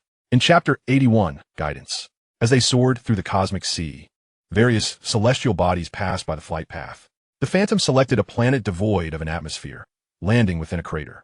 "Hey, rise and shine. Under my command, there shall be no sleeping in. The bundled thruster needs a framework, and the medium nuclear fission light cannon must be installed in the turret area. Understand the distinction between the main and auxiliary cannons. Do not install them haphazardly." Lin Xisuo, much like many small business owners, began to extract every ounce of effort from his crew. Why is it so early? It's still dark outside." Pylon, rubbing her sleepy eyes, emerged from her room, clutching a doll. "One must approach tasks with enthusiasm. You're young and in your prime. This is the perfect time to strive. Our Phantom will soon be rejuvenated. Do you know what I accomplished yesterday?" Lin Xisuo assumed a mysteriously dramatic pose, to which Pylon intrigued, asked, "What did you do? Uncle Blackhair? Did you spy on Sister Sasha in the bath? What is so appealing about a mermaid? When I grow up, I'll certainly be more voluptuous than now. Then you shall see." Payne, brushing his teeth, poked his head out, just in time to hear the young girl conversing with the unprincipled captain, resulting in a comical spray across the wall. This, truly, a troublesome girl. "We'll discuss that when you grow up." Lin Xisuo deftly sidestepped the topic, glaring at Payne, and coughed lightly. "All right, let us discuss serious matters. Yesterday, I deposited 500 refining crystals into the core compartment and allocated 200 to the micro-robot. Now all construction materials are ready, and the mechanical blueprints are generously sponsored by the mad creator, D'Artagnan. The bundled thruster is in place. I aim to propel the Phantom to the peak of E-class. Currently, the evolution value stands at 7,100 points, with 2,900 points remaining to reach the bottleneck. I shall exert every effort for comprehensive optimization." "Boring. I want to go back to sleep." The technician girl yawned and retreated back in her room, but upon hearing one particular statement, she halted in her tracks. Pylon, suddenly alert, turned and asked, "Really? Did you just say you'd give me those carefully preserved broken pieces of equipment? Those are all top-notch items." Lin Xisuo internally shook his head, pondering. It seems motivating the crew is an art, and being a good captain is no easy feat. Muttering to himself, yet maintaining a serious demeanor, he replied, "Not all the equipment, just a portion. I have a surplus of standard laser swords. You may take them for comparative study." Though D'Artagnan has transformed into a half-mechanical being, his technology is top-tier. Research extensively using the light brain. If you can repair these items, that would be splendid. If not, we can give them to the micro-robot for disassembly, thus maximizing their utility for the Phantom. "Got it. Dear Xisuo, hurry and fetch the equipment. We have much to do in the coming days." Pylon beamed, her address shifting from Uncle Blackhair to Brother Xisuo. The entire crew of the Phantom became bustling with activity. Within 3 days, the evolution value reached 8,800 points, but the subsequent increase became exceedingly slow. Lin Xisuo scratched his head, feeling a mix of disappointment due to the high expectations. For this upgrade, he was left with only 50 units of refining crystals. Though he wouldn't say he was entirely bankrupt, it was close. Perhaps the newly acquired weapons hadn't been factored in. Once the adjustments were complete, things might improve. Once again, it was a bustling day aboard the ship. The captain's chamber illuminated by a flickering light. According to the coordinates of the 3rd Galactic Quadrant, this location was not far from the 17-star domain. The Peacock Talisman continuously calculated against the star chart, striving to identify a relatively safe route. The intensity of the Hydra's retaliation remained unpredictable. Thus, the worst-case scenario had to be considered. "Any results?" Lin Xisuo inquired, his demeanor jovial in front of the crew, yet often clouded by worry and solitude. The Peacock Talisman promptly responded, "There are numerous methods to block the route for extensive searches. Nearby ancient navigation paths are also in use, but based on analysis, they are all unreliable. It is advisable to remain here no longer than 30 days before redirecting towards the 19-star domain. Your objective is quite clear, to reach the northwest corner of the star system, situated between the 71st and 72nd star domains. This makes it easy for the enemy to trace your whereabouts. It is imperative to take a few detours to obfuscate their pursuits, which may provide a chance to evade the Hydra's chase." After deep contemplation, Lin Xisuo commanded, "Continue calculations and present 3 plans. Upper, middle, and lower. I shall make the selection." "Yes, at your command." The Peacock Talisman once again switched the star charts, its eyes glowing red as streams of data flowed rapidly, searching for the route. Half an hour later, the captain's chamber dimmed, and the adjacent bedroom was shrouded in layers of shadow, creating an eerie atmosphere. "Elder, you have finally deigned to see me." Lin Xisuo's consciousness was drawn into the source space, where a golden bubble appeared before him. At that moment, the golden bubble was sparse, and a sigh echoed from a distant realm. "It is not that I do not wish to see you, but rather that I am powerless. Just a few days ago, I regained some strength, only for someone to stuff things into the source space. Such entities have the audacity to intrude. I truly do not know whether it is your misfortune or mine. At that time, I conveniently assisted you in making some modifications, which seem quite satisfactory now." "Modifications? No wonder I've been unable to utilize Elder Jones's source abilities. Could you elucidate the changes in this source ability?" The golden bubble coalesced into a fine thread. Speaking languidly, "In order to reclaim other parts of my essence, I shall enter a slumber to accumulate strength. However, your frailty causes me great concern. Thus I have 4 matters to clarify." The voice trembled slightly, straining to maintain the stability of the golden thread. and continued. The first matter relates to the source ability involving plasma cutting through space.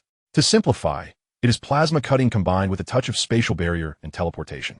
Under my compulsion, I forcibly merged it with your speed source ability, thereby developing spatial mobility characteristics, along with the plasma barrier's striking attributes. Both are interwoven, yet can also be employed separately.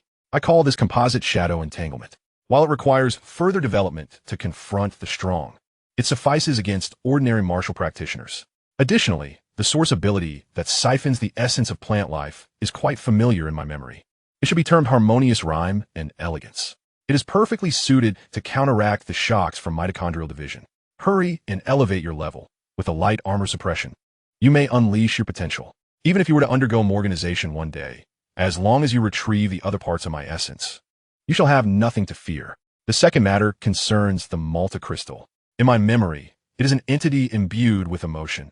Unfortunately, I could only locate a single fragment, with its full coverage not exceeding 150 square meters. You possess a ship. It would be prudent to utilize the Malta crystal to envelop the bow as a ram.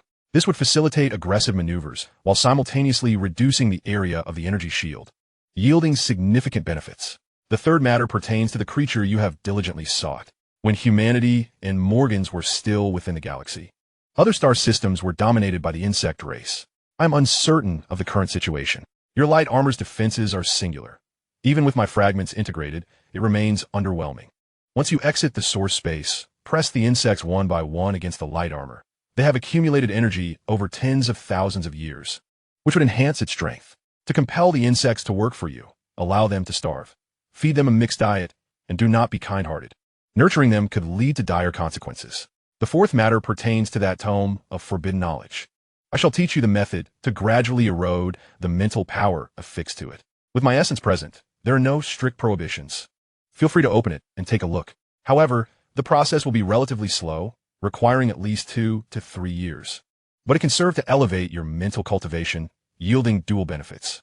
Guided by the others' counsel, Lin Xisuo was filled with exhilaration, as these 4 matters resolved significant issues. Firstly, acquiring the source ability composite shadow entanglement, which possessed both spatial mobility and plasma barrier attack attributes, represented a qualitative leap beyond mere arithmetic addition. Furthermore, equipping the Malta crystal as a ram would enable the Phantom to charge forth at great speed, initiating close-quarters combat between ships. A truly spectacular sight awaited. As for the trilobite and the forbidden tome, the former would enhance the light armor's fortitude, while the latter would bolster mental prowess. It was a win-win scenario. Having conversed in the source space for quite some time, Lin Xisuo awoke reluctantly only when the golden thread had fully dissipated. Filled with confidence, he disregarded whether the crew had risen, shouting at the light screen, "Brothers and sisters, assemble on the deck. I have something of utmost importance to share with you. There will be no deductions in wages for tardiness, but do not regret it later." Shasha leaped from the water tank, indignantly cursing, skinning Captain. "Falshisa, you wretched Lin. Not a day goes by without a moment's peace." "Sister Shasha, what madness has Xisuo unleashed this time? I am so tired." Pylon appeared on the light screen, her eyelids drooping. Payne and Harley were the most obedient, dressing hurriedly while shouting, "It must be an enemy attack. Damn it, why didn't the light brain issue a warning?" The 4 crew members scrambled onto the deck, where Captain Lin Xisuo stood beaming at the bow, though the crew found his demeanor somewhat suspicious. "Line up and be alert. You shall witness the great moment of the Phantom." Lin Xisuo solemnly produced the Malta crystal, rubbing it repeatedly against his chest before casting it into the air. Whoosh! The crystal emitted radiant beams, stirring a vast cloud of dust from the crater as it converged towards the bow, creating a magnificent spectacle. The energy shield of the Phantom contracted inward, clearing the bow. The Malta crystal rapidly expanded with the dust, becoming translucent and sparkling. Its brilliance flickered for several seconds before gradually settling.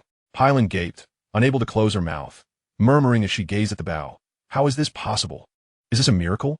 Just then, the star rose, casting a brilliant glow upon the bow, as the Phantom stood proud like a resplendent unicorn in the sunlight.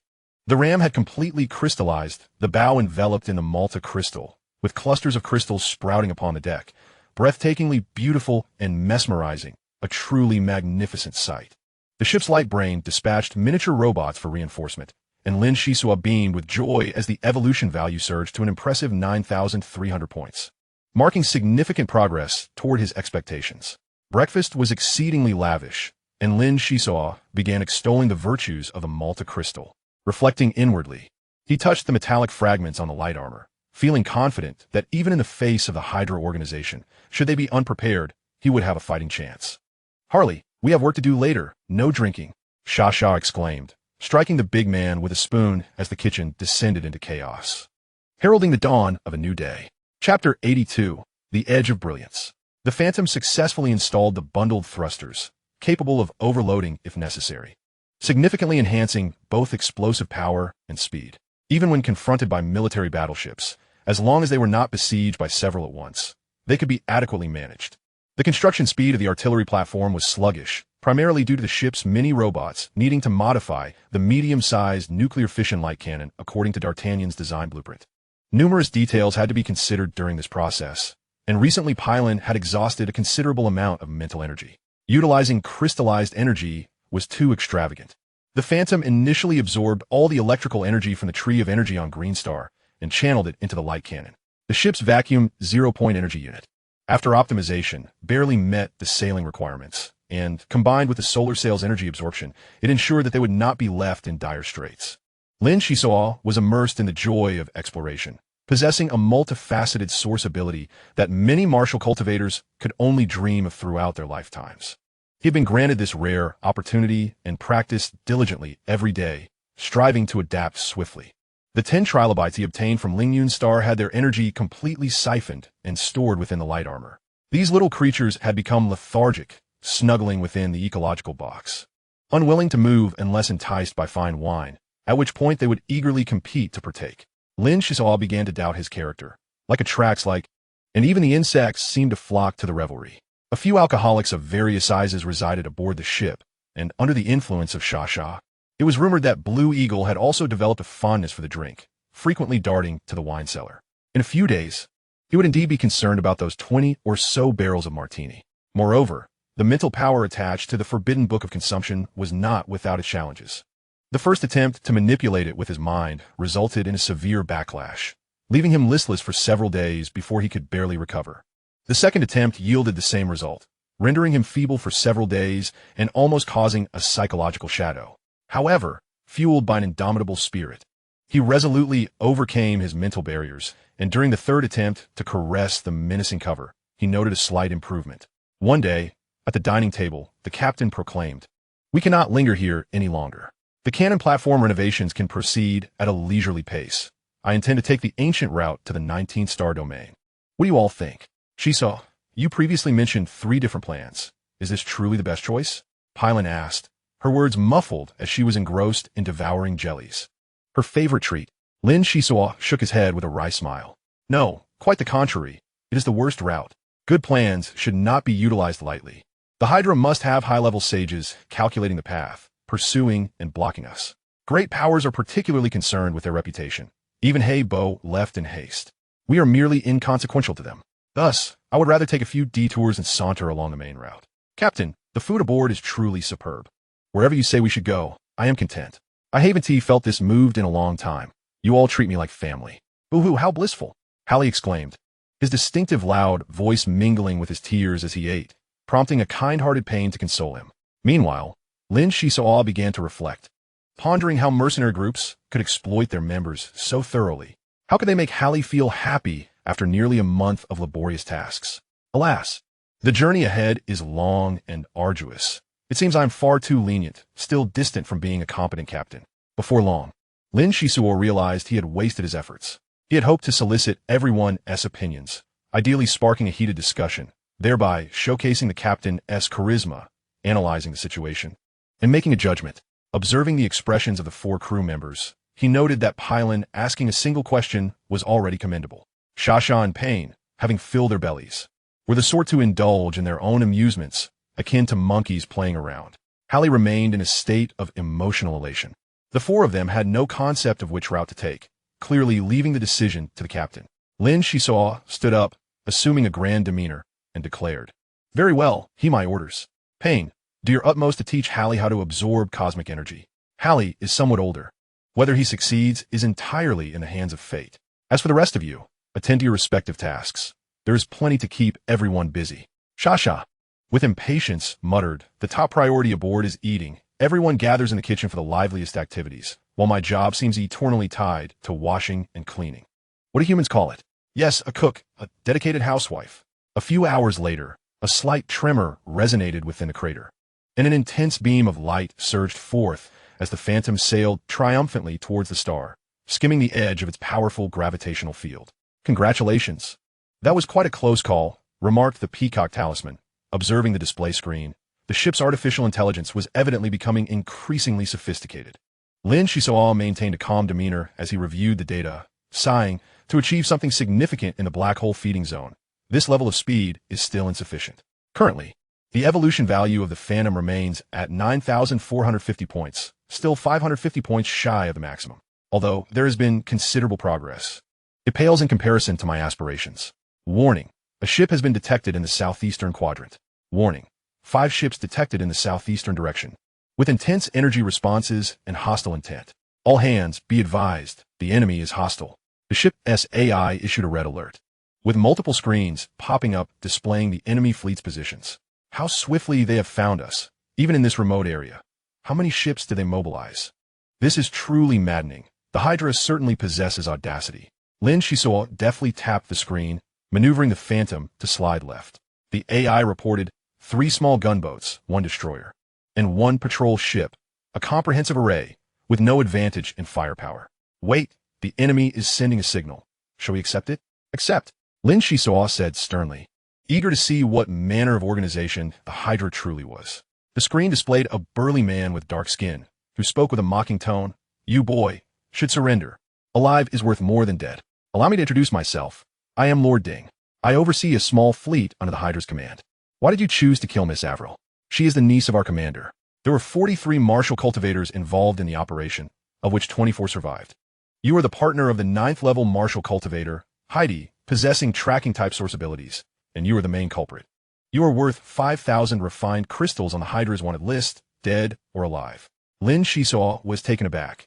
In just a month, the Hydra had comprehended the entire situation, accurately counting the participants and survivors. He regarded Lord Ding and asked nonchalantly, "Might I request a small favor? Of those 24, how many martial cultivators have you captured?" The dark-skinned man laughed heartily, disdain evident on his face. "Just received word a few days ago. We captured 22. Offending the Hydra while attempting to hide is merely a dream. However, the 2 main culprits remain at large. I hear that Heidi has strong connections within the Adventurers Guild, making him hard to catch. The other is you." The commander, in a fit of rage, dispatched 85 fleets, and I seized the opportunity. "Your ship seems to have undergone some disguise, adorned with flashy crystal horns and binding thrusters. Did you think you could escape detection? How naive. 5 against 1. As long as there are no military battleships, I am content. Lord Ding, let us commence." Lin Xisuo replied with a slight smile. "Commence? You do not wish to surrender?" The dark-skinned man, overly arrogant, was momentarily taken aback as the signal was blocked. Suddenly, the Phantom's thrusters erupted with full force, charging forward. The 3 gunboats, having fully charged their energy, immediately unleashed a barrage of fire upon witnessing the enemy's reckless advance, with massive beams intertwining into a deadly prelude, illuminating the cosmos. "What? How did it break through the fire net?" Lord Ding could hardly believe his eyes as the sailboat transformed into a faint stream of particles, approaching at an incredible speed. Lin Xisuo decided to test his skills, employing the starship's ability, Windwalk. Previously, during an encounter with the Golden Line group, the Phantom had overexerted itself once. Now, with the evolution value steadily climbing, he felt unrestrained and ready to unleash his full potential. "What kind of ship is this?" "Zulfast," Lord Ding gasped. But being an experienced commander of a small fleet, he quickly ordered a formation contraction, though it was too late. The Phantom brushed past the patrol ship with tremendous force, the crystalline horns not only piercing the energy shield, but also carving dozens of meters-long gashes into the armor. Lin Xisuo had high ambitions. Targeting the patrol ship was strategic, as it was the fastest. Eliminating it would allow him to manipulate the remaining enemy vessels. He summoned a display screen and commanded, "Hallie, how much firepower can we unleash at present?" "The AI cannot control the cannons. You take charge and bombard them fiercely." "Understood, Captain," Hallie exclaimed eagerly, having been itching to fire the cannons after working on them for days. Today, he finally had the chance to unleash some firepower. The shadow, akin to a startled unicorn, drifted laterally, crashing through the enemy lines with reckless abandon.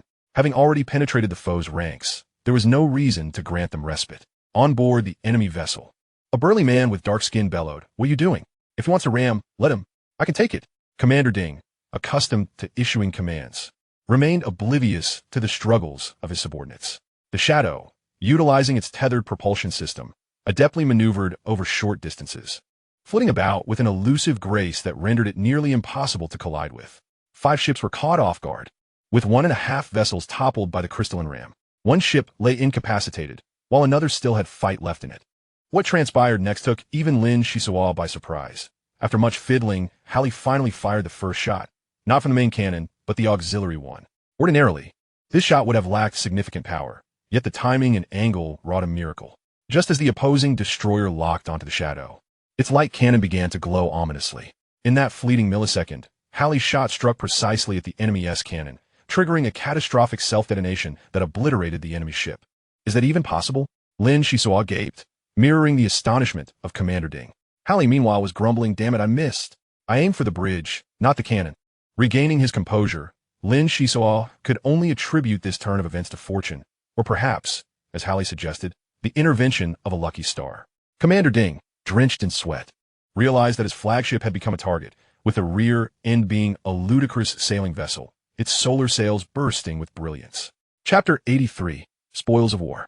The wreckage of the armored gunships scattered through space, unbeknownst to Lin Xisuo that his recent strike had severely wounded the enemy flagship. The burly man's face twisted in rage as he barked orders. "Listen up. The patrol and destroyer ships have suffered heavy losses. Personnel, evacuate via escape pods." Although the second cannon ship was heavily damaged, it could still fight, so it quickly maneuvered alongside the third cannon ship to create distance. Utilizing the flagship as a decoy, they released all electromagnetic mines to ensnare the enemy. With 5 against 1 having reached such a dire point, failure to turn the tide would leave Commander Ding with no face to show in the Hydra thereafter.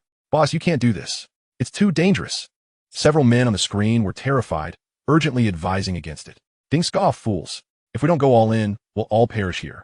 If you don't want me to meet an untimely end, then swiftly eliminate the enemy vessels." Understood. With their affirmations, 2 cannon ships sped towards the battlefield's periphery, while the flagship launched a fierce counterattack against the Shadow. Quick on the uptake, aren't they? This is my first ship-to-ship combat since taking command. I shall not leave any regrets. Lin Xisuo contemplated briefly before steering to pursue the left cannon ship. Unexpectedly, all 3 cannon ships unleashed electromagnetic minefields, encircling them from all directions. The battlefield was in constant flux. Against a vessel like the Shadow that prioritized speed, the electromagnetic mines were indeed the best choice. Lin Xisuo furrowed his brow and activated the display, issuing commands. "Halley, quickly use the auxiliary cannon to clear a path for us." "Yes, watch my prowess." Halley rolled up his sleeves and fired several rounds. Regrettably, luck was not on his side this time, and he only managed to disperse one of the minefields. If the Shadow did not find a way to break through, it would be caught in a maelstrom of enemy fire. At that critical juncture, Pylon, clad in a spacesuit, rushed onto the deck and shouted at the screen, "Brother Xisuo, quickly disable the energy shield. I have a way to help you solve this predicament." Without hesitation, Lin Xisuo swiftly input the commands. The screen revealed Pylon crouching beside a crooked mechanical spider. Perhaps this method would work. "Go, dear Titan 2. Pylon felt a pang of reluctance as her fingers deftly pressed the buttons on the spider's back, and the contraption sprang into action. The Shadow's energy shield re-engaged, blocking fire from both sides as it surged forward. By all logical reasoning, a mere mechanical spider should have succumbed to the magnetic storm upon nearing the electromagnetic minefield, at most destroying a single mine. However, the unpredictable nature of events unfolded once more, and following Halley, the ship's technician Pylon created yet another miracle. The mechanical spider moved with grace, its 7 legs propelling forward, entangling the minefield with metal cables in a deft maneuver. As arcs of electricity crackled wildly, it turned the enemy's defenses against them in a resounding success. Titan 2 is amazing," Pylon cheered exuberantly. This mechanical spider had been designed to assist Halley in lifting heavy objects, particularly in the demanding installation of light cannons in the artillery area. Lin Xisuo recognized its potential to enhance operational efficiency and had supported its creation, integrating numerous components designed by the eccentric inventor Dardalian, never imagining it would prove instrumental in battle. In less than 2 minutes, The enemy cannon ships had yet to unleash a fierce barrage, and the Shadow, at full power, surrounded the minefield, crashing headlong into the left cannon ship. Even though the Malta crystal was remarkably resilient, Lin Xisuo dared not collide vertically. The recoil could damage the ship's hull, so he slightly adjusted the angle of attack, making it appear as if they brushed past each other while inflicting grievous wounds on the enemy's flank. Among the 5 enemy vessels, the patrol ship was the first to be eliminated, and the destroyer suffered a fateful blow, leading to its utter annihilation. The remaining 3 cannon ships fared little better. One was already half destroyed, and, as the Shadow returned, it crumbled to pieces. Report, the enemy requests communication. Shall we connect? The screen flickered with waves, awaiting orders. Let us hear what this Commander Ding has to say, Lin Xisuo replied, feeling considerably more at ease. The vast disparity in ship performance created an insurmountable chasm that the enemy could not bridge.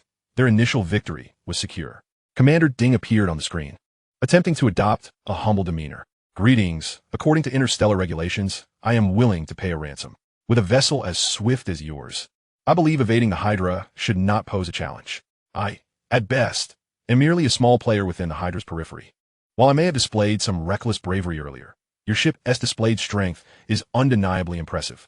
Continuing this way, I have no qualms about my demise. But my brothers cannot escape, so I seek to preserve our lives.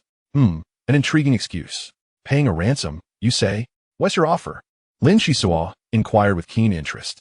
After a moment of deliberation, Ding replied, 150 units of refining crystals for golden scorecards issued by the Adventurers Guild, as well as some portable weaponry that can be loaded into cargo containers and ejected to your side. Please accept my offer. Lin Xisuo's expression grew colder. Do you truly believe I care for interstellar regulations?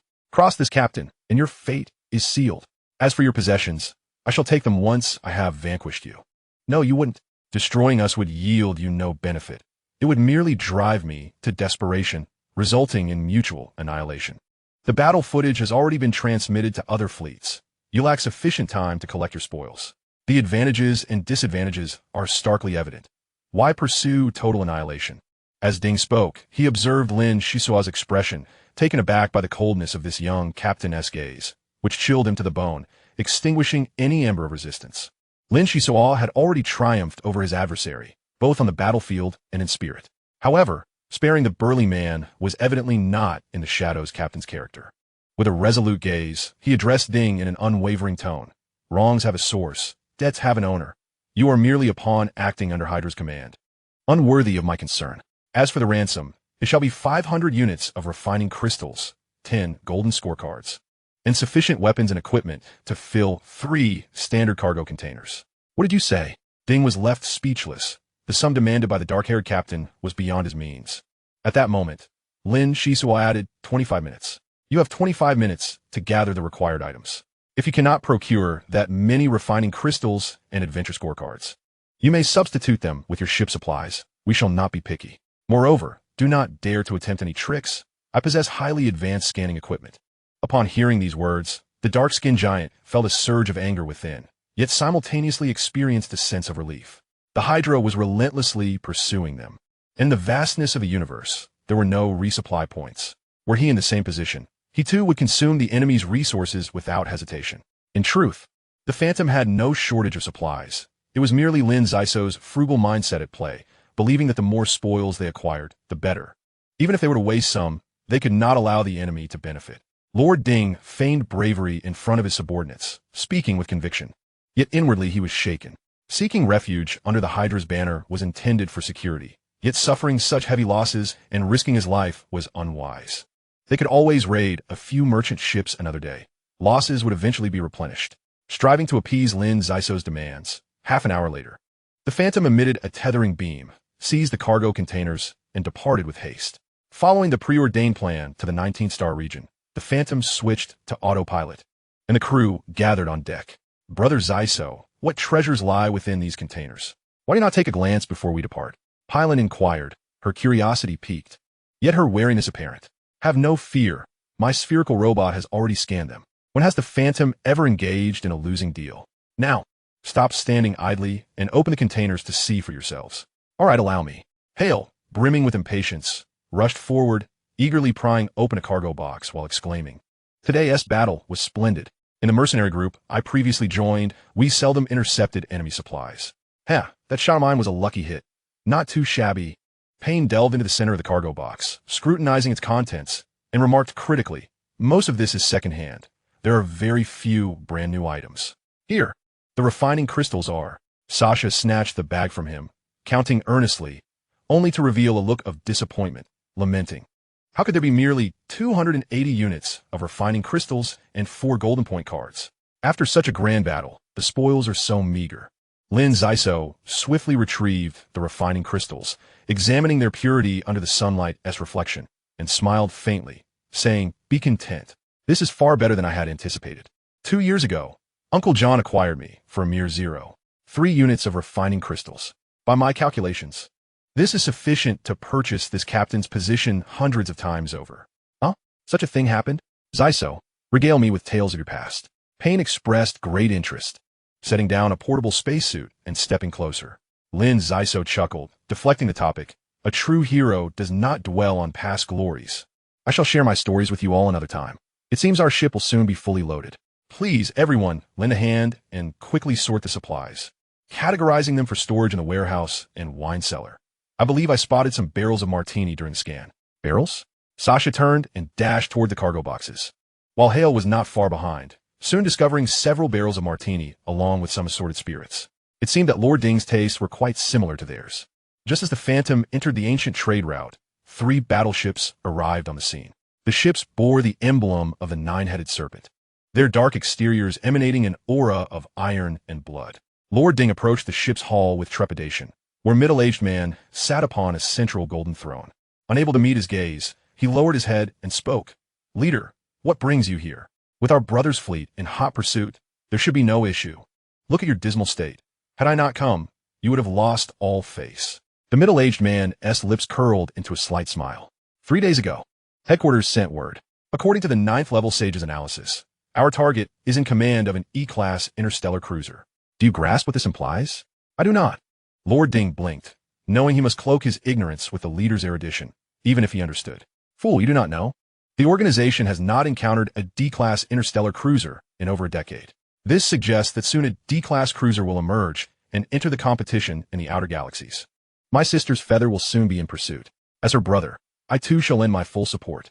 Chapter 84, The Bitter Tree. On the 7th day of entering the ancient trade route, Captain Lin Xisuo suddenly reduced speed, guiding the Phantom into a nebula.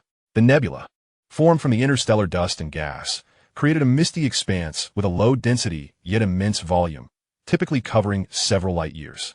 Curiosity piqued among the crew as they wondered why the captain had deviated from their course. During a meal, Lin Xisuo revealed his intentions. By traversing a wormhole within the nebula, the Phantom would head towards Bitter Tree Star, with the Hydra pressing closely. It was best not to adhere to conventional tactics. Disappearing for a few months might allow them to evade their pursuers. In truth, Bitter Tree Star was only a designation. Situated far from the ancient trade route, it was a name Lin Xisuo had assigned. The reason for venturing there was due to a diary that had been stored alongside the Forbidden Book, which mentioned, "Mugwort coexists, cliffs bear bitter trees. Clouds billow and mist dances, and giant mushrooms soar to the heavens." Following this 16-character description was a brief introduction to the bitter tree, a plant whose roots possess toxin-inhibiting properties, its sap cooling and detoxifying, capable of aiding in the recovery of muscle injuries. The leaves served as a premium beverage, beneficial for health and longevity. In essence, it was a treasure trove for martial cultivators. Lin Xisuo likely chose this route to explore Bitter Tree Star, hoping to attract the attention of ancient alchemists, perhaps leading to significant discoveries. The ship was far from lonely. Payne, for instance, was exceedingly busy. First, he had to teach Sasha how to communicate with battle beasts. Then he needed immense patience to impart knowledge about martial cultivators to Hale. Occasionally, Pylon would approach with queries, taking on the role of a mentor. Lin Xisuo, being self-taught, did not wish to mislead his students, so he took a step back. As the captain, he too could not afford to be idle. Each day, he engaged in weight training to adapt to his composite source abilities in the shortest time possible. The work on deciphering the Forbidden Book had become a requisite task, and he sensed a faint connection with the source space, his mental acuity gradually enhancing. Even though he remained at a 3rd-level standard, there was a considerable chance he could unlock the source space within 2 or 3 months. Thus, unbeknownst to them, The Phantom arrived at Bitter Tree Star, witnessing the true essence of clouds billowing and mist dancing. In an instant, the Phantom penetrated the atmosphere. Sunlight streaming down vertically while thick clouds surged upward. Everywhere was a sea of clouds and mist, a breathtaking spectacle. The surface of the celestial body was shrouded in dense clouds. As they plunged into the cloud layer, the ship's AI alerted, "Please be advised. The fog contains a small amount of acidity. Spectral analysis indicates minimal oxygen content. The atmosphere below is primarily composed of nitrogen and carbon dioxide." Lin Xisuo examined the data. The surface could not receive sunlight, making photosynthesis difficult for plants. Yet, the bitter trees, thriving in such an environment, surprisingly offered numerous benefits to the human body. Truly, the universe is vast, and not all things can be measured by common standards. Lost in thought, the AI reported again. A significant number of life signatures detected to the northeast. Shall we proceed to investigate? Let us take a look. Proceed with caution, Lin Xisuo instructed, marking the display screen, eager for the revelation of the mystery. Understood. The Phantom glided gracefully, in the blink of an eye becoming a distant point of light. After flying several dozen kilometers, 6 towering giant mushrooms stood outside the ship. Of course, they merely bore a superficial resemblance to elongated mushrooms. Their essence was likely not fungal. Their stature was exaggerated, rivaling the skyscrapers of human society made of steel and concrete. Suddenly, a scene unfolded, revealing a bustling sight. The giant mushroom trunks were covered in numerous tufts of fur, from which countless small snakes emerged. The snakes exhibited vibrant colors, each unique. They possessed a pair of dragonfly wings on their backs, and their mouths split into 5 or 6 segments, with a straw-like center. The flying snakes surged into the sky, feasting on the green viscous liquid that hung beneath the mushroom caps. Below, glimmers of light flickered through the mist, and a figure floated towards the Phantom, startling Lin Xisuo. There is intelligent life on Bitter Tree Star. Lin Xisuo was slightly taken aback. The being was not tall, standing at about 1.3 to 1.4 meters. With a head resembling an onion, its large, dark eyes staring wide at the magnificent ship. "Greetings, we mean no harm. May I inquire?" Lin Xisuo endeavored to convey a sense of camaraderie, but his slender figure swiftly plummeted downwards, tossing the floral basket into the air, which emitted a distinctive shriek. Alas! The intricacies of interstellar standard language eluded him, and his diary provided no insights into the presence of indigenous life in this locale. Hastily, he retrieved guidelines for engaging with intelligent beings from his light brain, akin to a duck scrambling to catch up, hastily preparing for an unexpected encounter. Soon, the clouds roiled with activity as hundreds of bulbous-headed beings commanded flat-bodied flying fish to ascend into the sky, their expressions tense as they encircled the Phantom vessel. The foremost of the flying fish, an elderly bulbous-headed individual, raised an arm and bellowed, "Oh, distant deity, welcome to our cuckoo tribe. Welcome, Ujiston Deichi." To the cuckoo tribe, Lin Xisuo, ears perked, listened intently as they repeated this phrase ad infinitum. Fortunately, it was in the interstellar tongue, indicating that these sentient beings possessed some form of communication with the outside world. "Greetings, I assure you, I harbor no ill will. Please hold on," Lin Xisuo announced as he emerged from the cockpit and stepped onto the deck. The bulbous-headed beings recoiled, their dark, large eyes reflecting a medley of wonder, awe, fear, and reverence. "Greetings, Ujiston Deichi, welcome." The elder of the cuckoo tribe knelt with profound respect, prompting the nearby tribe members to mimic his actions.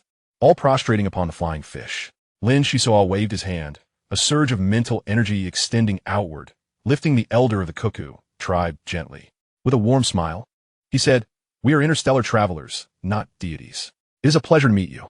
What ensued was a scene both absurd and humorous. The elder, held aloft by the force field, hastily exclaimed, "Welcome, oh distant deity. Welcome, Ujiston Deichi. Welcome." His voice became increasingly frantic, causing Lin Xisuo a headache as he pondered. So, they treat this phrase as a mantra, likely without understanding its meaning. Who is so idle, setting themselves up as deities at the very least? They could teach a few more words to pave the way for future encounters. "Hey, I know you are welcoming me. Please cease the repetition." Lin Xisuo gestured, but to his dismay, they became even more fervent, their expressions animated. Yin, quickly come to the deck and communicate with them. I can't withstand this any longer."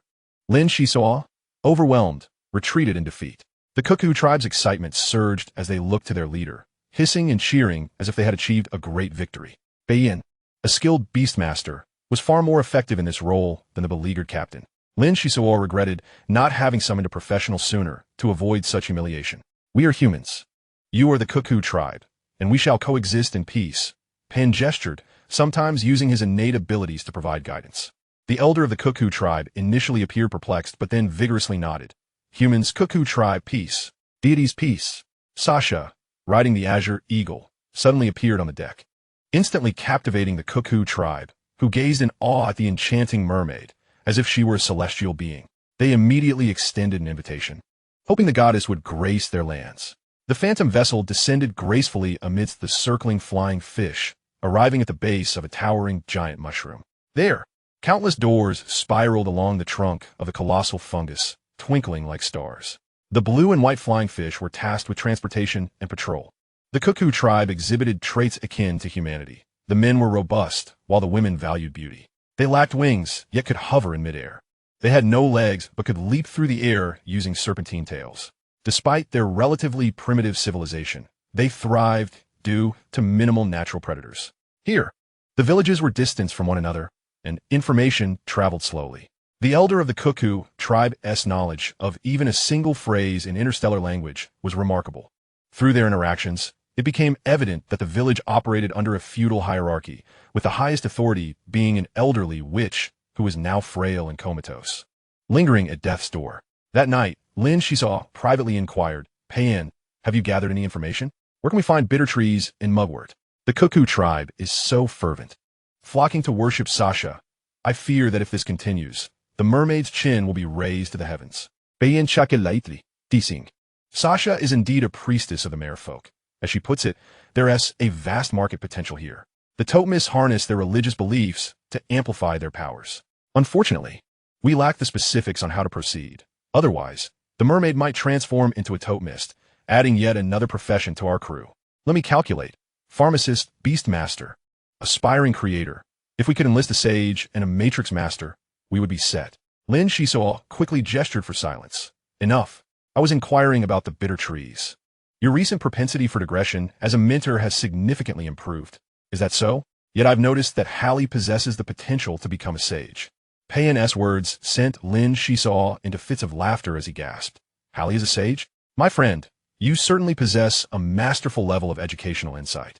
That is utterly hilarious. If Hallie could become a sage, he would undoubtedly be the greatest fool in history. That little rascal, you must not have taken my words seriously. Never mind. I shall pursue the bitter tree matter tomorrow. Wait, how could I neglect the captain's orders? I have news regarding the bitter trees. Payan extended his words dramatically, deliberately heightening the suspense. Lin Xisuo's eyes brightened. Really? Speak quickly. I intend to unearth 17 or 18 of them. It would be splendid to transplant them onto the ship. Payan assessed the captain's expression and shook his head. Don't rejoice too soon. According to your description, mugwort grows in tandem. And the Cuckoo tribe, indeed, knows the specific locations of the bitter trees. However, they have made a request to accompany us. For the area surrounding the bitter trees is fraught with danger, which the Cuckoo tribe greatly fears.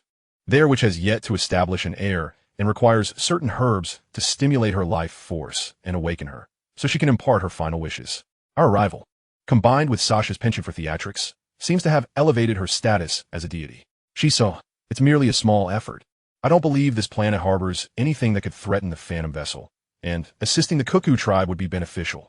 Lin Xisuo adopted a serious demeanor, a glimmer of cunning in his eyes as he pressed. Come clean. Have you conspired with Sasha? She bestows her favors publicly while you persuade behind the scenes, and, subsequently, the Cuckoo tribe sings your praises? Pan hurriedly clarified. No, how could I do such a thing? I merely observed the Cuckoo tribe's illustrations and thought the creatures inhabiting the vicinity of the bitter trees might serve as potential beasts of war. Chapter 85. The Shield Turtle.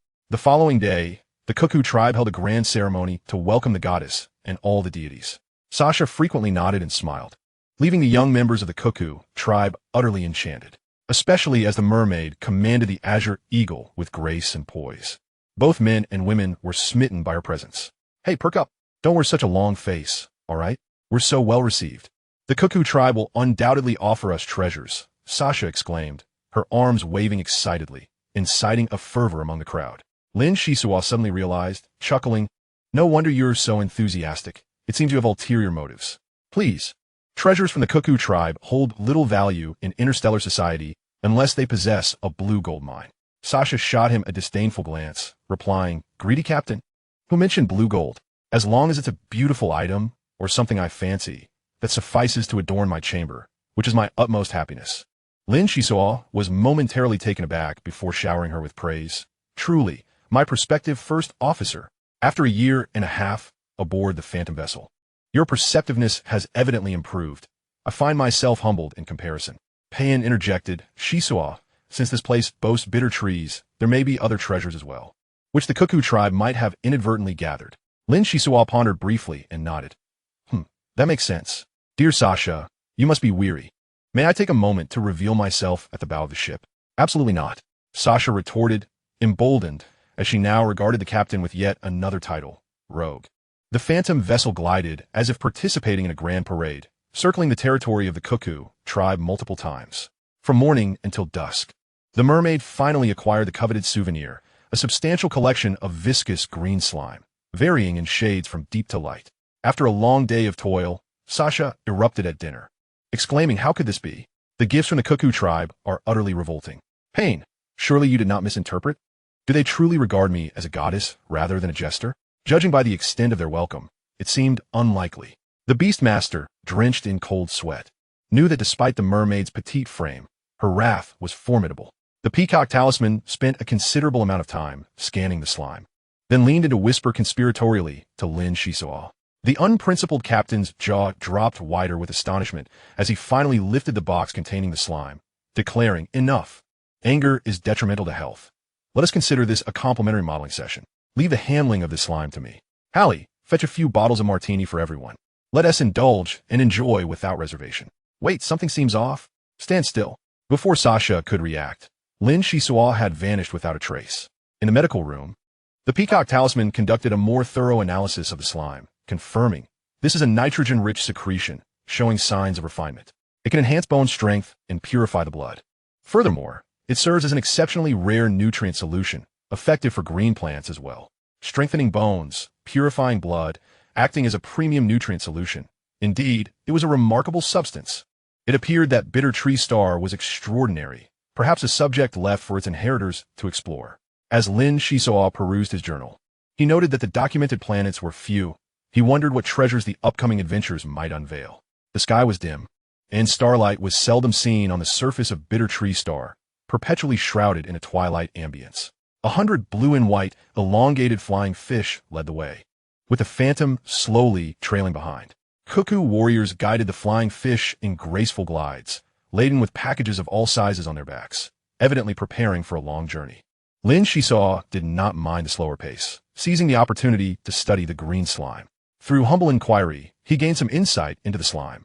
It was a secretion produced during the flight of the giant mushroom flying snake, capable of being utilized only after undergoing numerous refining processes. The slime served the Cuckoo tribe much like an all-purpose balm, capable of healing injuries, enhancing vision, and promoting fitness. It was also an essential item for celebrations and rituals. In Sasha's discerning aesthetic judgment, such a substance was naturally unappealing. However, Lin Xisuo placed great significance upon it. The molecular structure of the green slime was complex. Although the Peacock Talisman's analysis was thorough, its direct application to the human body posed considerable risks. Harmful components must be eliminated, and the essence extracted for personal use. Lin Xisuo, an avid reader and chronic patient himself, felt compelled to exert effort under the threat of Morgan's influence. In the following days, the lab mice cultivated in the medical room suffered greatly. They awoke each morning numb, experienced localized stiffness by noon, and faced the possibility of becoming indestructible mice by nightfall. Each day brought at least 3 transformations, and the mice looked at the dark-haired demon with terror in their eyes. Recording the 377th failure, he noted that the addition of chondroitin had damaged the molecular structure, but had produced another substance. He added a trace of cosmic energy to observe the effects. Lin Xisuo recited the experimental results to the Peacock Talisman, then leaned back over the microscope to continue his observations. Success is born of diligent effort. Only through consistent hard work can one perform effectively when it truly matters. The team flew north along the lines of latitude and longitude. Perhaps due to elevated carbon dioxide levels, the atmosphere felt lifeless, seldom encountering storms. Some areas emitted significant amounts of marsh gas, rendering the natural conditions harsh, which explained the absence of human presence. On the 10th day at noon, the temperature plummeted abruptly. The cuckoo tribe donned new attire, cloaked in the soft fur of giant mushrooms, while also providing warmth to the flying fish as they pressed onward. The pristine white mountains of ice stretched into the distance. However, they were not true icebergs but solidified carbon dioxide, resembling dry ice. According to the cuckoo warriors, beyond the glacier lay another village, and they were not far from their destination. The bitter tree grew perilously on cliff faces, where large wild beasts frequently roamed, making the journey treacherous. Payne had already grasped a few words of the cuckoo language, and they communicated across an energy shield, but the specifics of the beasts remained unclear, their descriptions too abstract and vague. Lin Xisuo reassured him, "Do not worry. Once we pass the glacier, we shall ascertain whether they are wild battle beasts. Only those creatures that can wield cosmic energy are deemed battle beasts.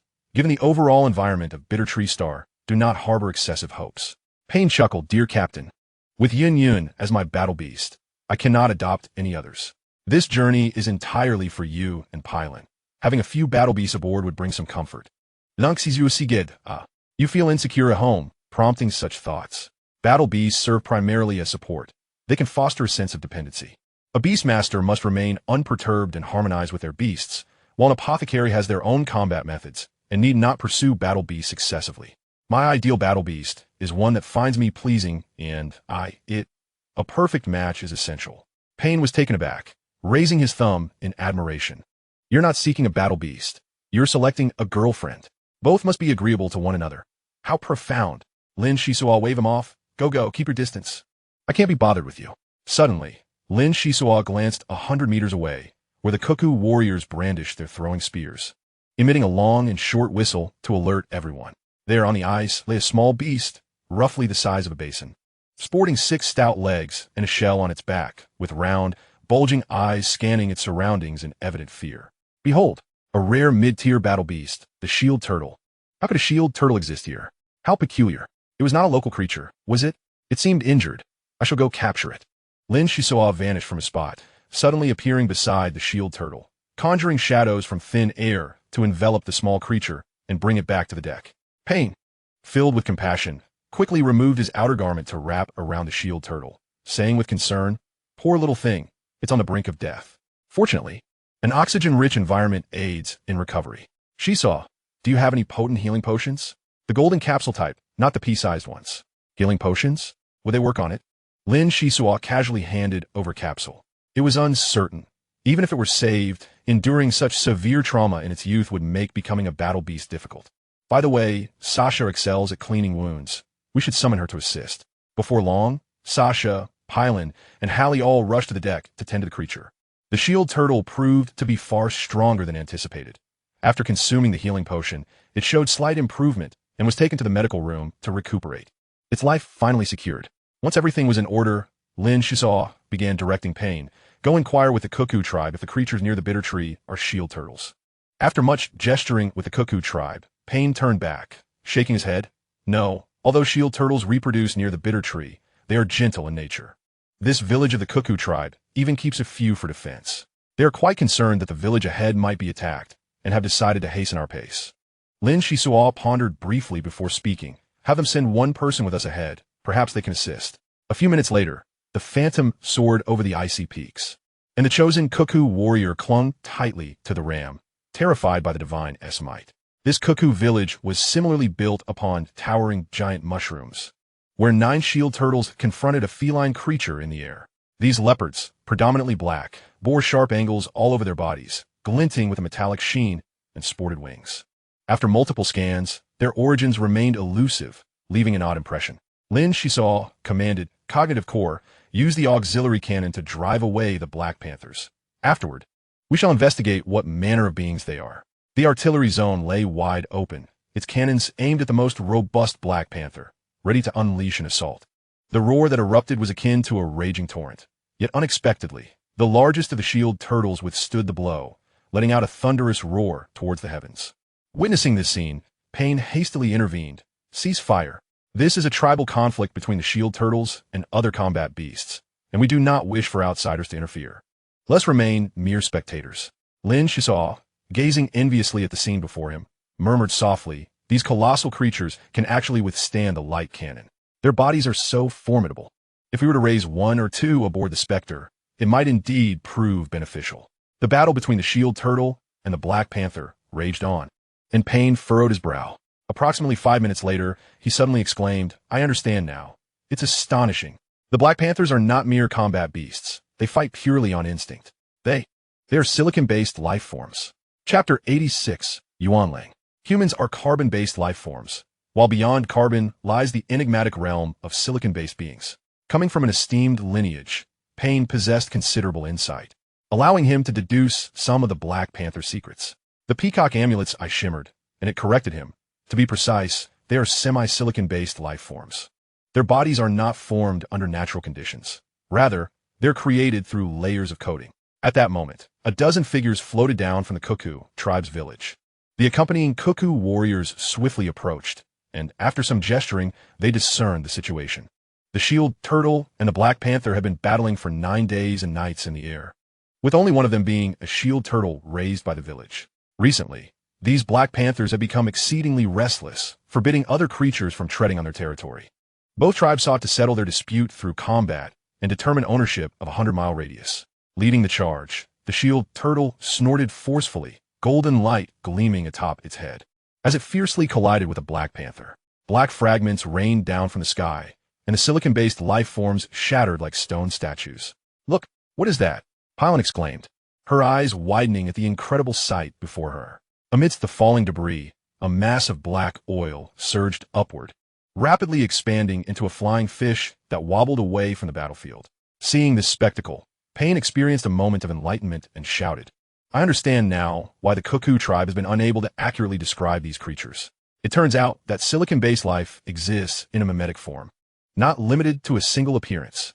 Lin Xisuo raised his chin, an expression of concern crossing his face as he remarked, "Young master, let's not dwell too much on the marvels. These shield turtles appear somewhat strained and are bound to be expelled.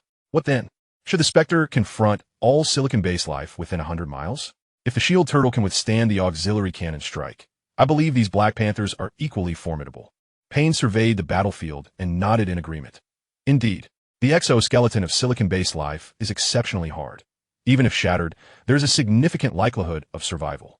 Moreover, the silicon-based life forms battling the shield turtles are certainly not all of them. Should the Spectre intervene, it would face fierce retaliation. However, the shield turtles are notoriously stubborn and unlikely to accept assistance. What shall we do?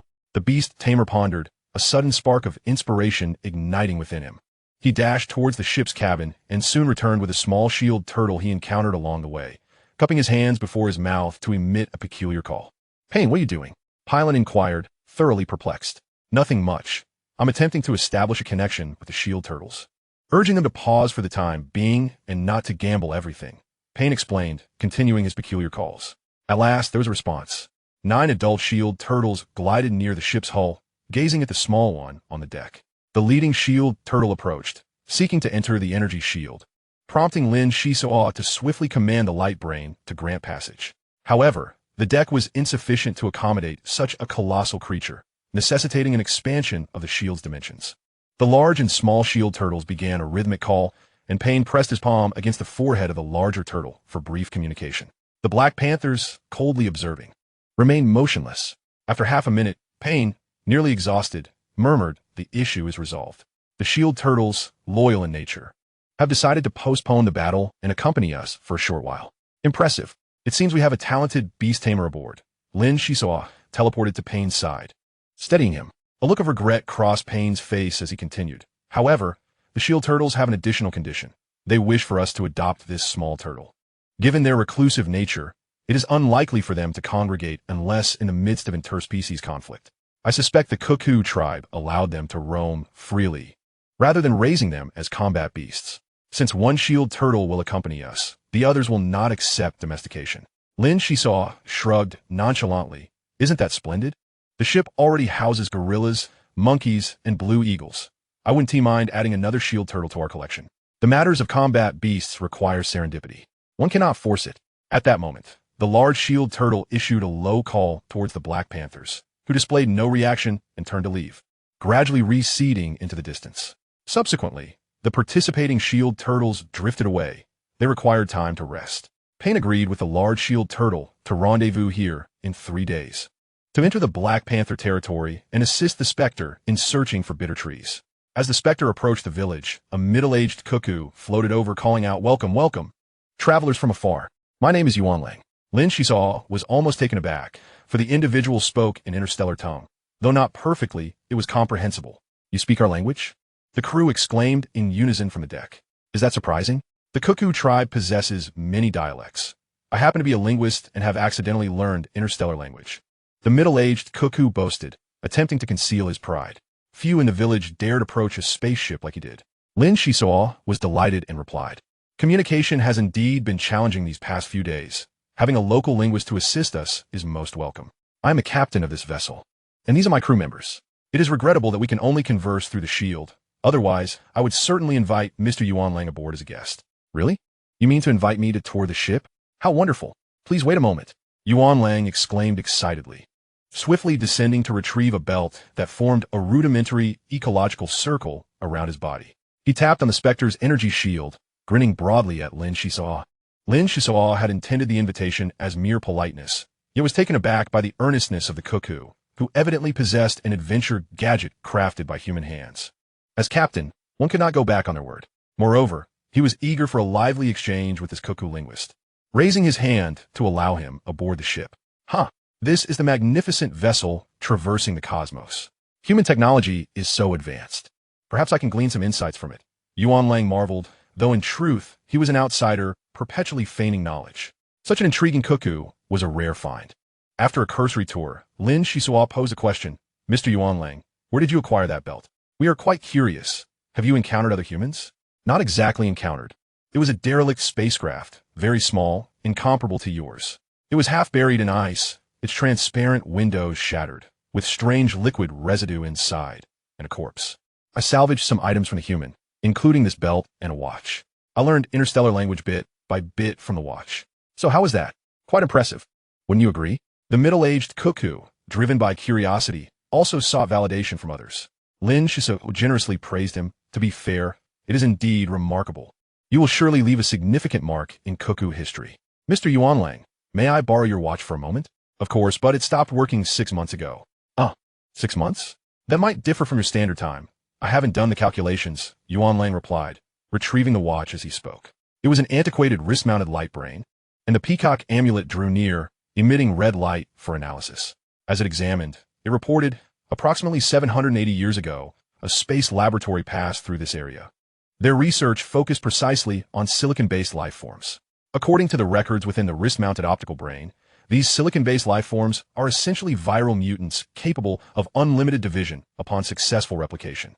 Fortunately, their experiments failed. The silicon-based life forms became uncontrollable and launched a fierce assault on the researchers, ultimately causing the laboratory to collapse nearby. Many individuals inexplicably became infected, prompting the implementation of emergency cryogenic techniques while awaiting rescue. Whether the rescue will arrive remains uncertain. All that is known is that the laboratory's energy is entirely devoted to refrigeration. The glaciers present, which did not exist centuries ago, are entirely a marvel crafted by humankind. The Peacock Talisman summoned a series of alarming informational fragments. When an image appeared, the spherical robot's red eyes gleamed with intensity, proclaiming, "A new discovery has been made." This space laboratory was also drawn by the bitter tree. The substance extracted from the bitter tree has a pronounced effect on activating silicon-based life. The shielded turtle is a product of cloning aboard the ship, refined through a complex process capable of transforming its shell into a reflective shield, which can be sold at a premium to Matrix masters. Upon hearing this, Payne was incensed. What? A clone shield turtle? Then they kill to harvest its shell? What kind of laboratory is this? They deserve their misfortune for engaging in such unethical practices. But that is not all. This laboratory is involved in numerous illicit projects. Furthermore, they harvest the shells of juvenile turtles. They certainly do not wait for the shield turtles to mature fully. The Peacock Talisman embellished the narrative further, and the kind-hearted beast tamer's expression darkened considerably. Dinner was undoubtedly skipped, as they mourned the fallen shield turtles. "Peacock, can you ascertain the laboratory's location? I wish to see it for myself." Lin Xisuo beamed with excitement, and everyone wore knowing expressions, fully aware that the captain sought to reap benefits. Currently searching. Please hold on. The spherical robot projected a multitude of screens, conducting comparative analyses before finally locking onto a 5-kilometer range. Please notify Yuan Lang and the village, it said. As the Phantom flew into the glacial region, the solar sail emitting a brilliant light that illuminated the dry ice. The melting point of dry ice is minus 57 degrees Celsius, making it highly susceptible to vaporization. Yuan Lang recalled. Indeed, it was from this very location that I discovered that spacecraft years ago. The Peacock Talisman corrected. Mr. Yuan Lang, it may not be a spacecraft. It could be a type of storage device, such as an escape pod. The solar sail required a duration of exposure. Lin Xisuo seized the opportunity to return to the captain's quarters. Upon entering, he did not look back and inquired, "Speak up. What discovery has made you so enthusiastic?" The Peacock Talisman replied nonchalantly, "This talisman has a protocol. Never reveal true intentions in front of others. The silicon-based life and shield turtles are of little consequence to you. The laboratory's genuine research pertains to the pharmacist, focusing on silicon-based viruses and weapons. There are even 2 pharmacists overseeing this project. If we could locate their relics, perhaps." Lin Xisuo rapped the table, taking over the dialogue. "Perhaps we could elevate a half-baked pharmacist to full standing. Never reveal true intentions in front of others. What a cunning setup. This captain has learned something." The excavation of a laboratory progressed far more swiftly than anticipated. 2 hours later, a corner emerged. To mitigate unpredictable dangers, the Phantom retreated 100 meters, gradually melting the dry ice, with the energy shield operating at maximum power. Gradually, the silhouette of a ruin came into view, its upper half resembling a fortress, the elongated main structure dilapidated, occupying a vast expanse. Lin Xisuo resolved to venture forth alone. Chapter 87, Silicon-Based Life. The Peacock Talisman erected a light shield as Lin Xisuo cautiously ascended the crumbling steps into the corridor, polishing the light stone. While surveying the area, he muttered, "Remarkable. This place has undoubtedly endured violent explosions, rendering it unrecognizable. With such extensive damage, I wonder how many useful items remain." Before long, he pushed aside a metal door, revealing a chamber. The Peacock Talisman scanned the surroundings, presenting a 3-dimensional fluorescent image and elucidating. According to the principles of reductionism, this should be a food storage room. There are no biological signatures or energy responses. It is temporarily safe. Lin Xisuo glanced around, chuckling. 700 years have passed. If any biological signatures still linger, they must belong to some ancient creatures, definitely not a situation I wish to encounter. Our location is likely near the hull, and it is improbable that this is a significant area, but we must still be vigilant regarding the air composition. Notify me immediately if anything seems amiss. Rest assured, I am monitoring, replied the spherical robot, leaning slightly as red light cascaded around, never daring to slacken its vigilance. Lin Xisuo retrieved a miniature oxygen tank to take a breath. Although martial practitioners can thrive in an anaerobic environment, excessive oxygen depletion can still impair their abilities, especially for lower-tier practitioners, where the impact is even more pronounced. The food storage room offered little of interest, and upon exploring the second chamber, he discovered dismantled machinery scattered about, resembling a repair workshop. As he approached the third chamber, the Peacock Talisman flickered urgently, unleashing a torrent of red light and a cascade of data streams, stunning Lin Xisuo with the spectacle before him. Goodness, there are so many humans frozen here. Peacock, what have you uncovered? Before him lay tier upon tier of coffin-like hibernation pods, most of which had been damaged in the explosion, with only a few remaining intact. It was this rare collection of unscathed hibernation pods that sent chills down Lin Xisuo's spine. Gazing through the windows, he saw the figures within, resembling sculptures. Their skin glistening with a metallic sheen, their eyeballs grotesquely swollen, eternally unblinking. The Peacock Talisman issued a caution. Please note, all frozen humans exhibit no physiological functions. Save for one exception. 12.3 meters to your left lies a female. Her condition is rather unique and requires further scanning and analysis. 12.3 meters? A woman? I must take a closer look. Lin Xisuo raised the light stone and approached. Inside the hibernation pod lay a sweet, beautiful woman clad in a white lab coat, appearing relatively normal. He could not help but exclaim, "This one is over 700 years old. Quick, check if she can be saved." The Peacock Talisman enveloped the hibernation pod in red light, issuing a warning 3 minutes later. "Step back, danger." This woman has undergone a genetic mutation, and her physiological functions differ greatly from those of humans. Do not awaken her. The risk level is difficult to assess. Lin Xisuo was not one to indulge in chivalry. The humans frozen in this chamber had evidently experienced mutations, and he could not afford to jeopardize himself due to transient compassion. As he turned away, the sweet woman within the hibernation pod suddenly opened her eyes, her pupils resembling transparent glass beads, her hands contorting into claws, reaching for the pod's lid.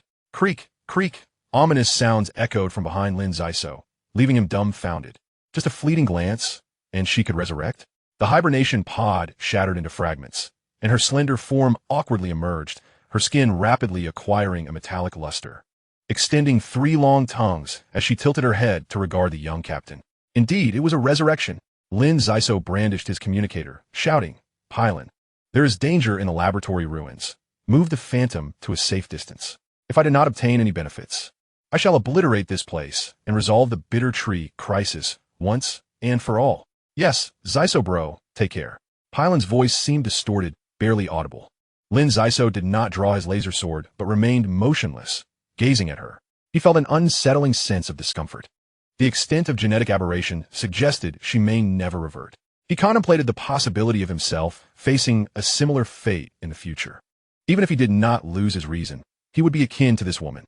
"Hey, can you understand me?" Lin Xisuo waved his hand, an action that provoked the woman, who clawed frantically while her 3 tongues flicked droplets of liquid. Yet all her attacks fell short. Lin Xisuo, now no mere novice, found his capabilities difficult to quantify. Nonetheless, he could handle most dangers without even activating his light armor. The woman perked up her ears, suddenly attacking upwards. Lin Xisuo was taken aback, wondering how she discerned his precise location despite his efforts to remain concealed. He deftly dodged her assault, deciding to test the forbidden tome. This time, the woman was indeed caught off guard, sniffing intently as she scampered back into the corridor. Ah, the beauty has risen from her slumber after 7 centuries. What other troubles lie ahead? With a fleeting thought, the peacock talisman forged a path, and the exploration continued.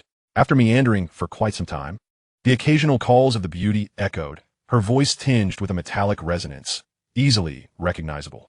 Lin Xisuo mused internally. I hope she doesn't cause any trouble. It would be best for her to remain safe and sensible. Suddenly, the peacock talisman halted, addressing a wall. Discovery. Behind this wall lies a small storage room, heavily fortified with a reflective scanning coating, making accurate vision impossible. Is this the place? Lin Xisuo tapped the wall, then activated his laser sword, swiftly carving out a secret door. The air pressure inside was normal, and the identity authentication system had long since failed, allowing for a secure entrance. As he surveyed the room, the little captain revealed a broad smile, showcasing his pearly white teeth. Boxes were haphazardly piled together, and upon counting, he found 53 mirror shields. The largest measured a meter in diameter, while the smallest was no larger than a palm, all crafted from the hardest parts of tortoise shells, showcasing remarkable cosmic resilience. Without hesitation, he stored the mirror shields in his light armor.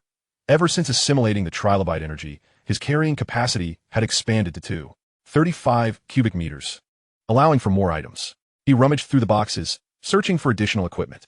His fingers unexpectedly brushed against a rigid object, wrapped in canvas and sealed. "Peacock, scan and reveal what lies within," Lin Xisuo commanded, ever cautious and reluctant to take risks.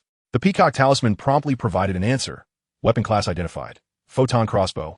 Requiring crystal enhancement. Even by today's standards, it is a premium item. A photon crossbow? It surely belongs alongside the mirror shields. Lin Xisuo unwrapped the parcel, licking his lips. This crossbow was stunningly designed, a blend of black with azure highlights, boasting fluid lines that exuded both weightiness and elegance, capable of being mounted on the arm for use. With a satisfying click, he added over 30 units of crystals, affixing the photon crossbow to his arm and adjusting the sight as an automatic user manual emerged. This device was indeed impressive.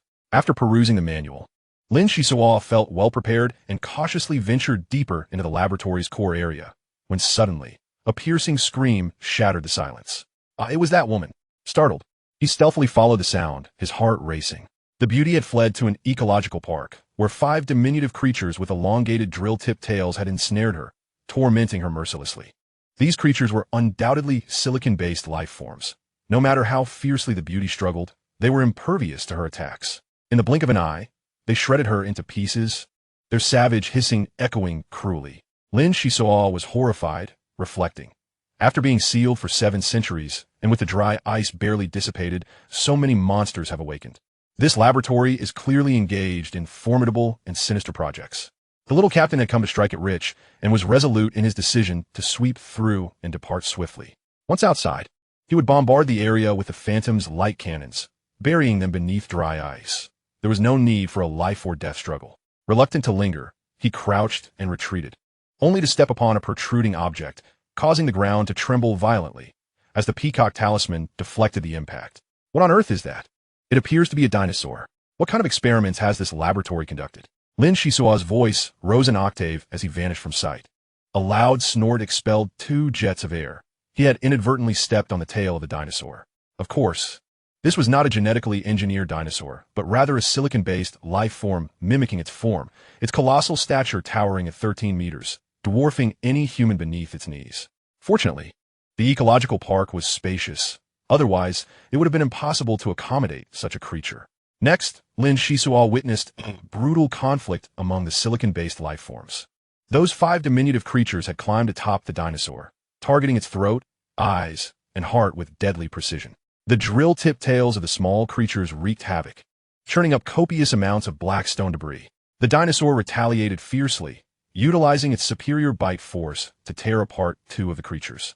In this fierce battle, both sides suffered grievously, and ultimately, 6 blobs of black oil ascended into the air, devouring one another until they merged into a single mass.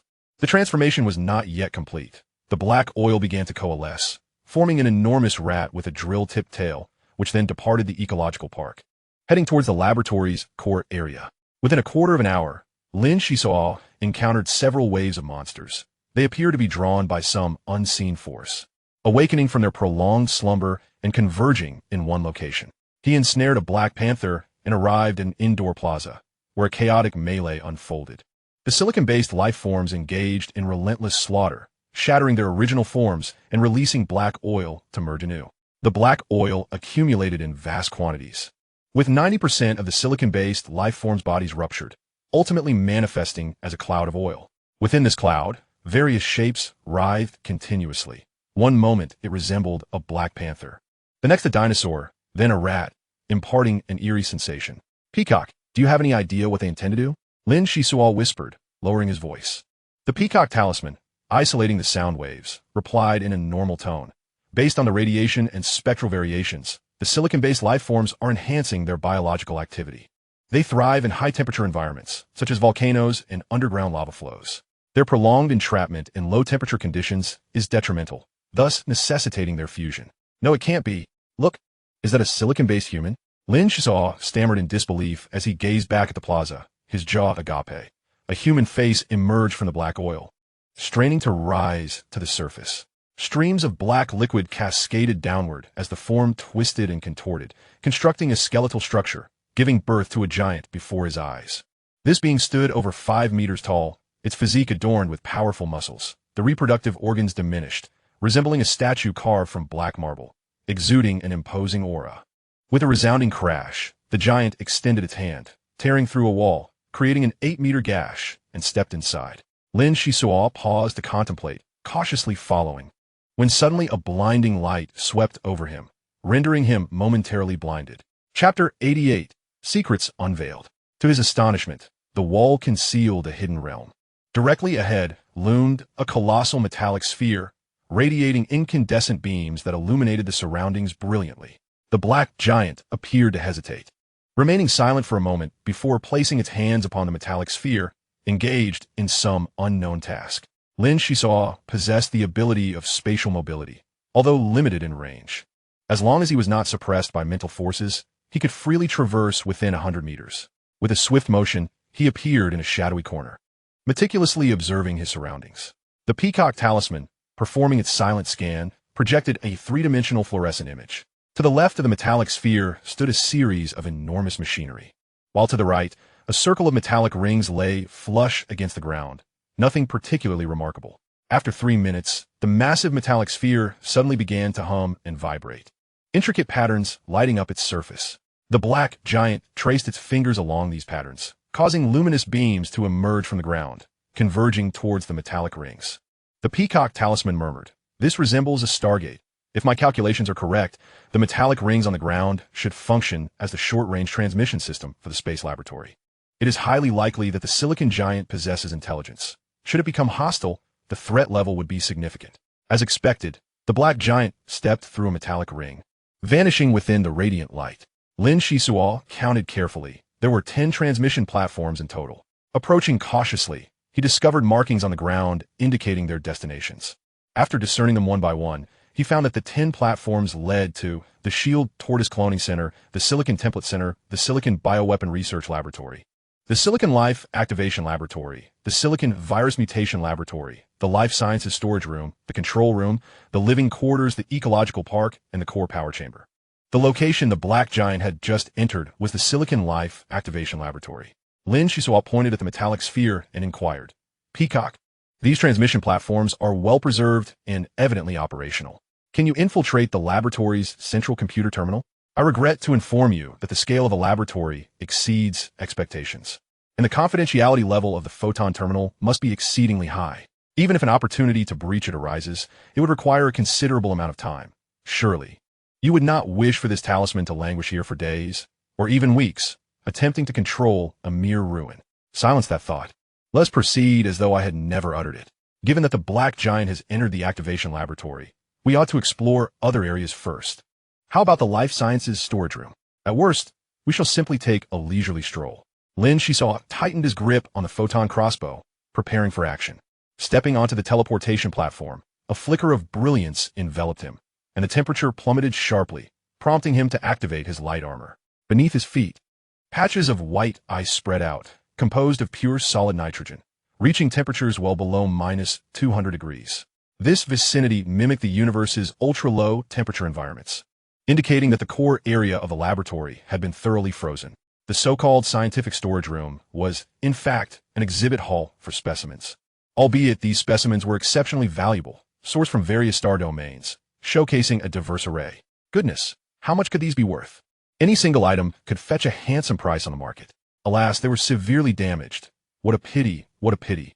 Lin Xisuo felt a pang of sorrow and meticulously searched, hoping to salvage a more intact specimen.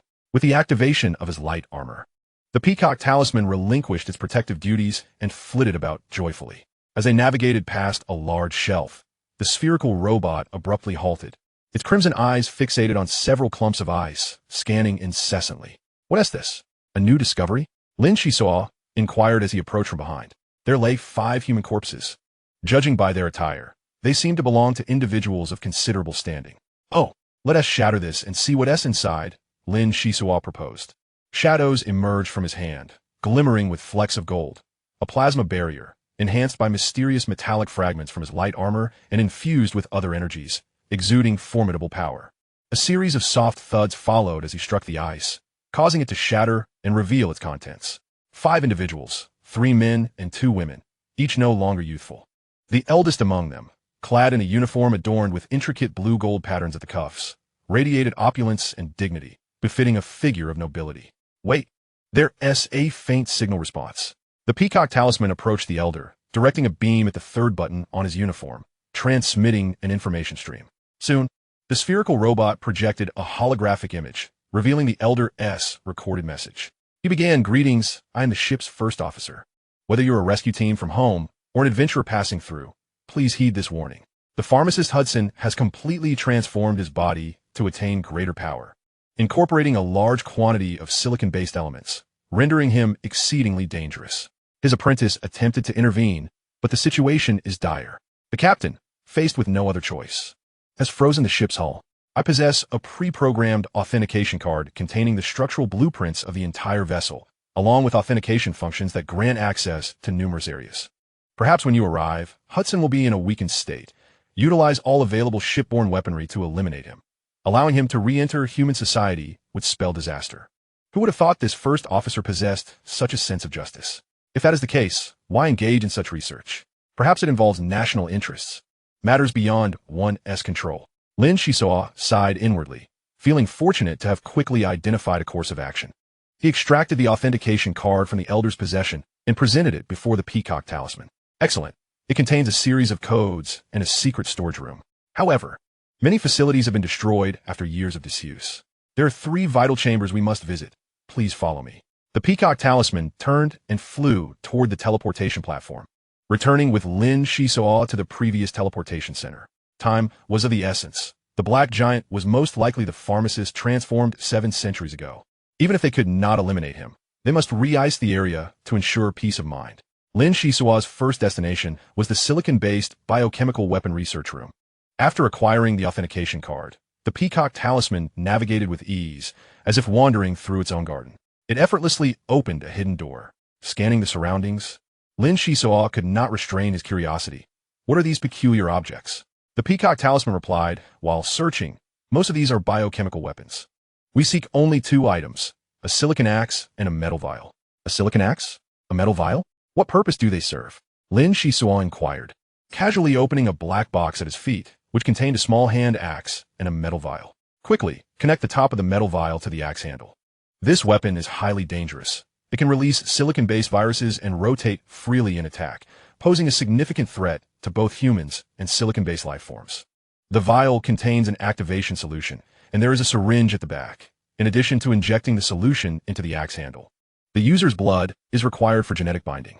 Furthermore, the vial S side holds capsules and a formula that can cure this virus. Lin Xisuo weighed the hand axe in his hand, deeming it perfectly suited for the pharmacist's use. He promptly followed the Peacock Talisman's guidance to successfully bind it. The black box also contained a leather sheath, allowing him to conveniently strap the hand axe to his waist. Splendid. The photon crossbow. The silicon axe. What other treasures lie in wait? Do not keep me in suspense. Reveal them. The Peacock Talisman projected a 3-dimensional image of the ship's structure, identifying 2 areas. Next, we shall enter the Silicon Template Center and the main control room. The Template Center houses some primitive silicon-based life forms. They are harmless and serve a relatively simple research purpose, beneficial to humanity.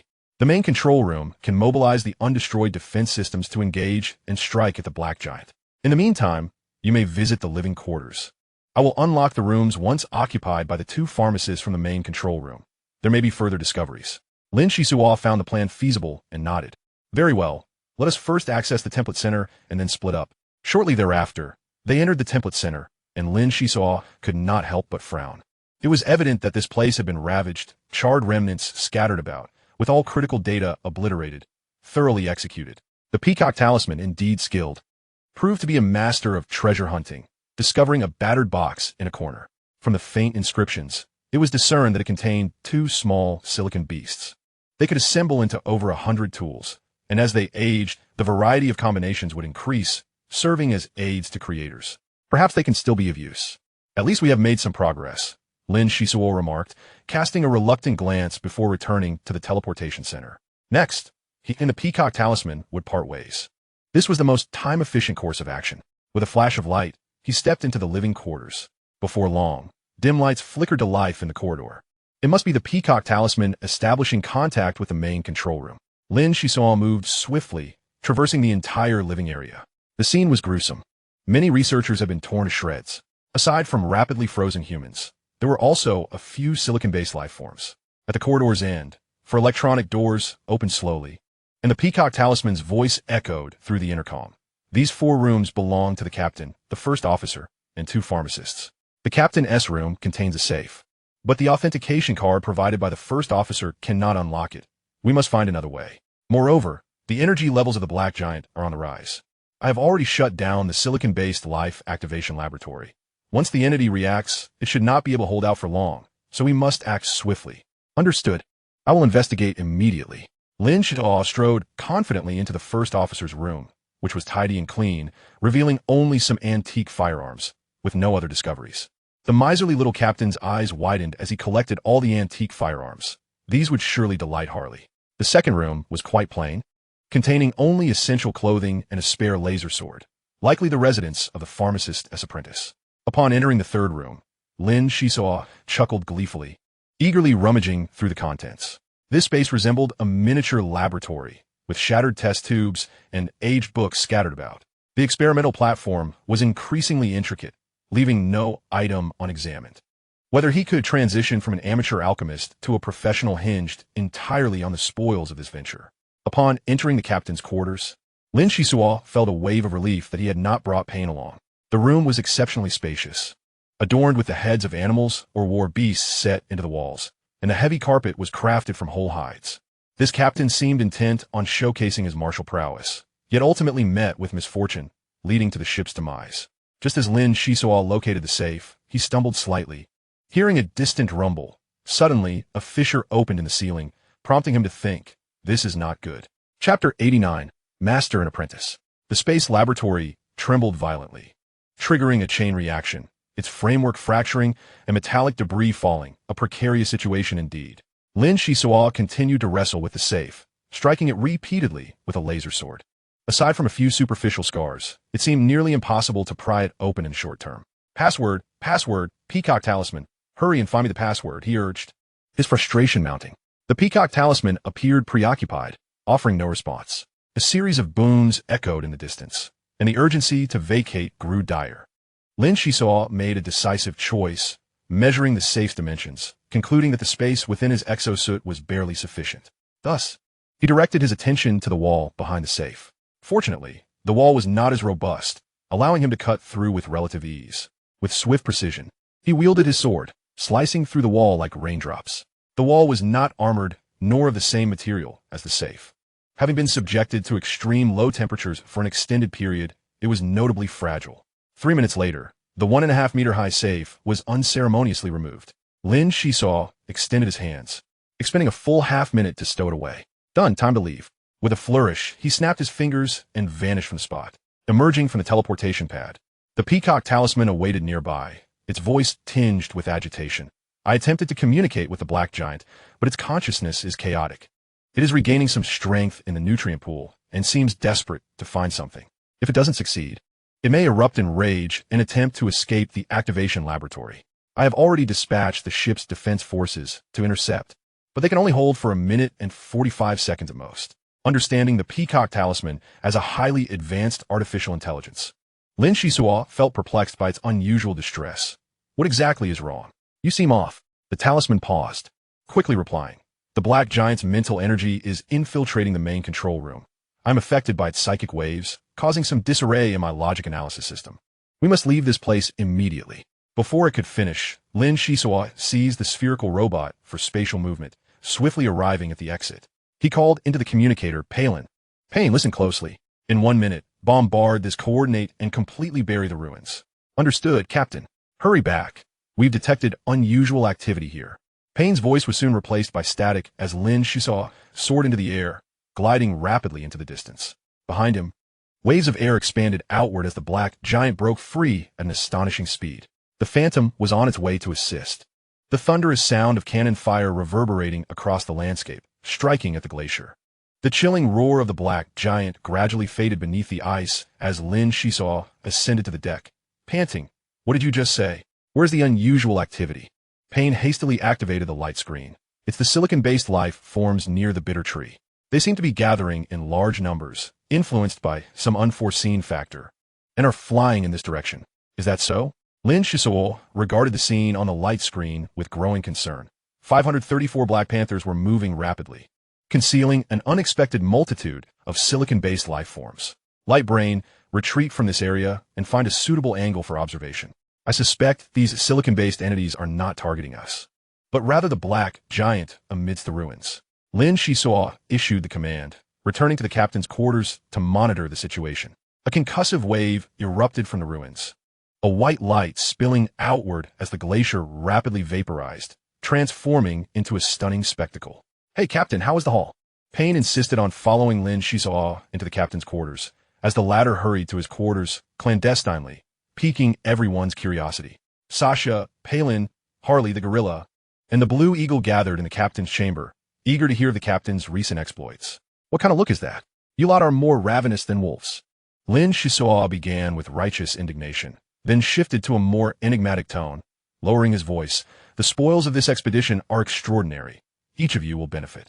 However, do not expect any crystallization from me this year. Stingy. Miser. You're the worst. Hurry and show us the good stuff. Sasha flicked her beautiful tail, feigning indifference, but her curiosity was palpable.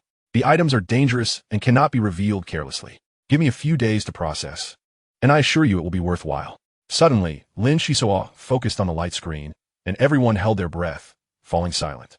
A surge of turbulent energy erupted from the ruins, dispersing the cloud cover. Long, unseen sunlight streamed down, illuminating the glacier. Black panthers landed nearby, howling to the sky, reveling in the warmth and light bestowed upon them. The ruins trembled, a black arm emerging, followed by a towering figure. The black giant broke free, and the black panthers on the surrounding peaks dove down, launching a frenzied assault. This was a brutal battle of silicon-based life forms. As the black giant seized a panther and violently tore at it, the panthers, relying on their overwhelming numbers, attacked from behind and struck from above, utilizing every tactic imaginable, seemingly fueled by an ingrained hatred for the black giant. The peacock talisman hovered above the light screen, explaining, based on what I observe in the ruins control room, the black giant must be the alchemist Hudson. This individual is malevolent, having turned his own apprentice into a monster. According to experimental results, Hudson has merged more seamlessly with silicon. His unfortunate apprentice has launched a counterattack, striving to prevent his master from altering everyone aboard the ship. Unfortunately, Hudson is immensely powerful. Even after being scattered by the ship's martial artists and combat personnel, signs of reformation remain. The captain had no choice but to encase the entire space laboratory in ice, hoping for rescue later. However, assistance has yet to arrive. And the Phantom is here for the same reason, seeking the bitter tree, hence the intersection of our fates. The manner in which these panthers are attacking suggests they are under the command of Hudson's apprentice, signaling the commencement of a fateful battle between master and student once more. Lin Xisuo rubbed his head, feeling a bit dazed. 700 years, a fateful battle between master and apprentice, sounds rather mystical. If what you say is true, 534-1, Hudson is encased in ice, while his apprentice has miraculously escaped and thrived for 700 years. Surely, he must be more formidable than his master. Palin pointed at the light screen, exclaiming, "Not necessarily. The unclothed giant is devouring the black panthers." The black giant tilted its head, tearing apart a panther and voraciously consuming its oily flesh. The panthers before him were like a swarm of feral cats, clawing and striking, fiercely tearing at him, even as he faced 100 foes. The more Lin Xisuo observed, the more he felt something was amiss, instinctively stroking his chin. Have you noticed? These panthers do not seem nearly as formidable as when they faced the shield turtle. It appears they are deliberately offering themselves as prey. Pain, engrossed in the scene, finally spoke up. Indeed, they seem significantly weaker, their size somewhat diminished. There must be something peculiar at play here. After devouring the black oil, the black giant's power surged dramatically, launching a punch that created a sonic boom, leaving the Phantom crew in awe. The enormous fists were unstoppable, scattering the panthers in retreat. Is that it? How anticlimactic. Sasha waved her fists, shouting, "Kill. Keep killing. More courageous than our captain." Lin Xisuo kept a watchful eye on the mermaid, ensuring she remained compliant. The Phantom quietly trailed the colossal black giant, observing the fierce contest between the two alchemists. Ahead, over 400 black panthers surged forth, while the giant relentlessly leapt after them, ripping apart the panthers to feast on their fat. Approximately an hour and a half later, both parties traversed through the territory of the Cuckoo tribe, directly entering the mountainous region. The Phantom conducted its observations beneath the cloud cover, intending to shift towards the mountains, only to be obstructed by a dozen shield turtles. What could their intentions be? Inquire Pain. Lin Xisuo's light remark placed the burden squarely upon the shoulders of the young master. After an extended discussion on the deck, Pain returned to the captain's cabin, deep in thought, and explained to everyone. Here, asked the situation. The shield turtles have an agreement with the silicon-based life forms to jointly confront the black giant amidst the ruins. Due to this significant threat, the turtles and silicon beings have never fought to the death, always leaving some leeway for unforeseen circumstances. Today, with the arrival of the Phantom and the clues provided by Mr. Yuan Lang, the black giant has emerged. The shield turtles are rather exclusive, wishing to prevent outsiders from becoming involved, which is also for our own safety. The ahead is perilous. You seem to have something on your mind. Is there more to it? Lin Xisuo, astute in reading the room, having survived in Shipwreck Village since childhood, could easily discern the young master's unspoken concerns. Nothing escapes the keen gaze of the poison-eye captain. Pain seated himself opposite the captain, speaking with gravity. The agreement with the shield turtles remains in effect, though it has slightly altered with the appearance of the black giant. They will only permit one person to seek the bitter tree, and no more than 3 trees may be taken. As captain of the Phantom, I cannot involve myself directly. Allow me to seize this opportunity. Lin Xisuo's mind suddenly cleared. This young master yearned for adventure, wishing to no longer be a mere canary in a cage. Yet, given his current state, there were indeed concerns. Very well. I am capable of communicating with the shield turtles. Although clear exchanges remain challenging, I shall ensure the Phantom's honor remains intact. With the shield turtles' guardianship, I will undoubtedly accomplish the task. Payne spoke with utmost seriousness. Indeed, as captain, one must not overshadow the brilliance of their subordinates. This proposal is accepted by me. However, prepare yourself mentally for various crises in the coming 3 days. Additionally, you must take an anti-interference camera to relay images back to us at all times, so we may keep abreast of your movements and the changes in the mountainous terrain. Payne received a satisfactory response and laughed heartily. No problem. I'm not like some individuals who only know how to be cool. Lin Xisuo adopted a nonchalant demeanor, retorting, "This captain is indeed cool. You shall be privy to all the details of the expedition. There's no need for mystery. Besides, I possess the Book of Taboos. And even with an anti-interference camera, transmitting images will be quite challenging." In the distance, a bright light erupted from the mountains, indicating a fierce battle between master and apprentice. However, with the shield turtles securing the area, they would have to wait 3 days for Payne to unveil the outcome of this conflict. The cloud sea floated ethereally, and tranquility returned to the Phantom. In the captain's cabin, a safe had been added. Lin Xisuo temporarily played the role of locksmith, researching alongside the Peacock amulet. Chapter 90, Victory or Defeat. Peacock, will you succeed or not? You have been scrutinizing for over 2 hours. Why is there still no response? Lin Xisuo's neck ached from the strain. The spherical robot's eyes glowed red, emitting thin beams of light into the safe's seams, yet remained silent. After a moment, the Peacock amulet finally spoke. I apologize for the wait. After analysis, I have discovered that the safe is protected by at least 5 layers of lightweight armor. Ordinarily, a shipboard safe should not have such high-level security. However, this safe is extraordinary, concealing a self-destruct mechanism. The items within must be of utmost importance. A self-destruct mechanism? Surely it need not be so complicated. Lin Xisuo's face turned pale. Thankfully, he had not acted recklessly, or the Phantom would have been obliterated from within. The Peacock amulet, embodying a beacon of hope, replied calmly. There's a way. First, we will use a laser sword to remove the outer armor layers. Then, grant me 5 days to delicately manipulate the self-destruct mechanism with a pulling beam until it becomes inoperative. The success rate stands at 24.6%. But under my precise control, this probability is more than sufficient. Really? Are you certain you can disable the self-destruct mechanism as long as I strip away the outer layers? Lin Xisuo, feeling uneasy, sought further confirmation. The Peacock amulet assured him, yes, the success rate is indeed high.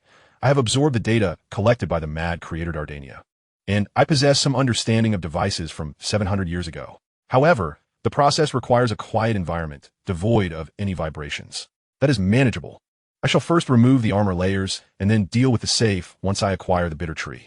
Lin Xisuo said, drawing forth the laser sword with caution, no longer daring to slash recklessly at such a volatile device.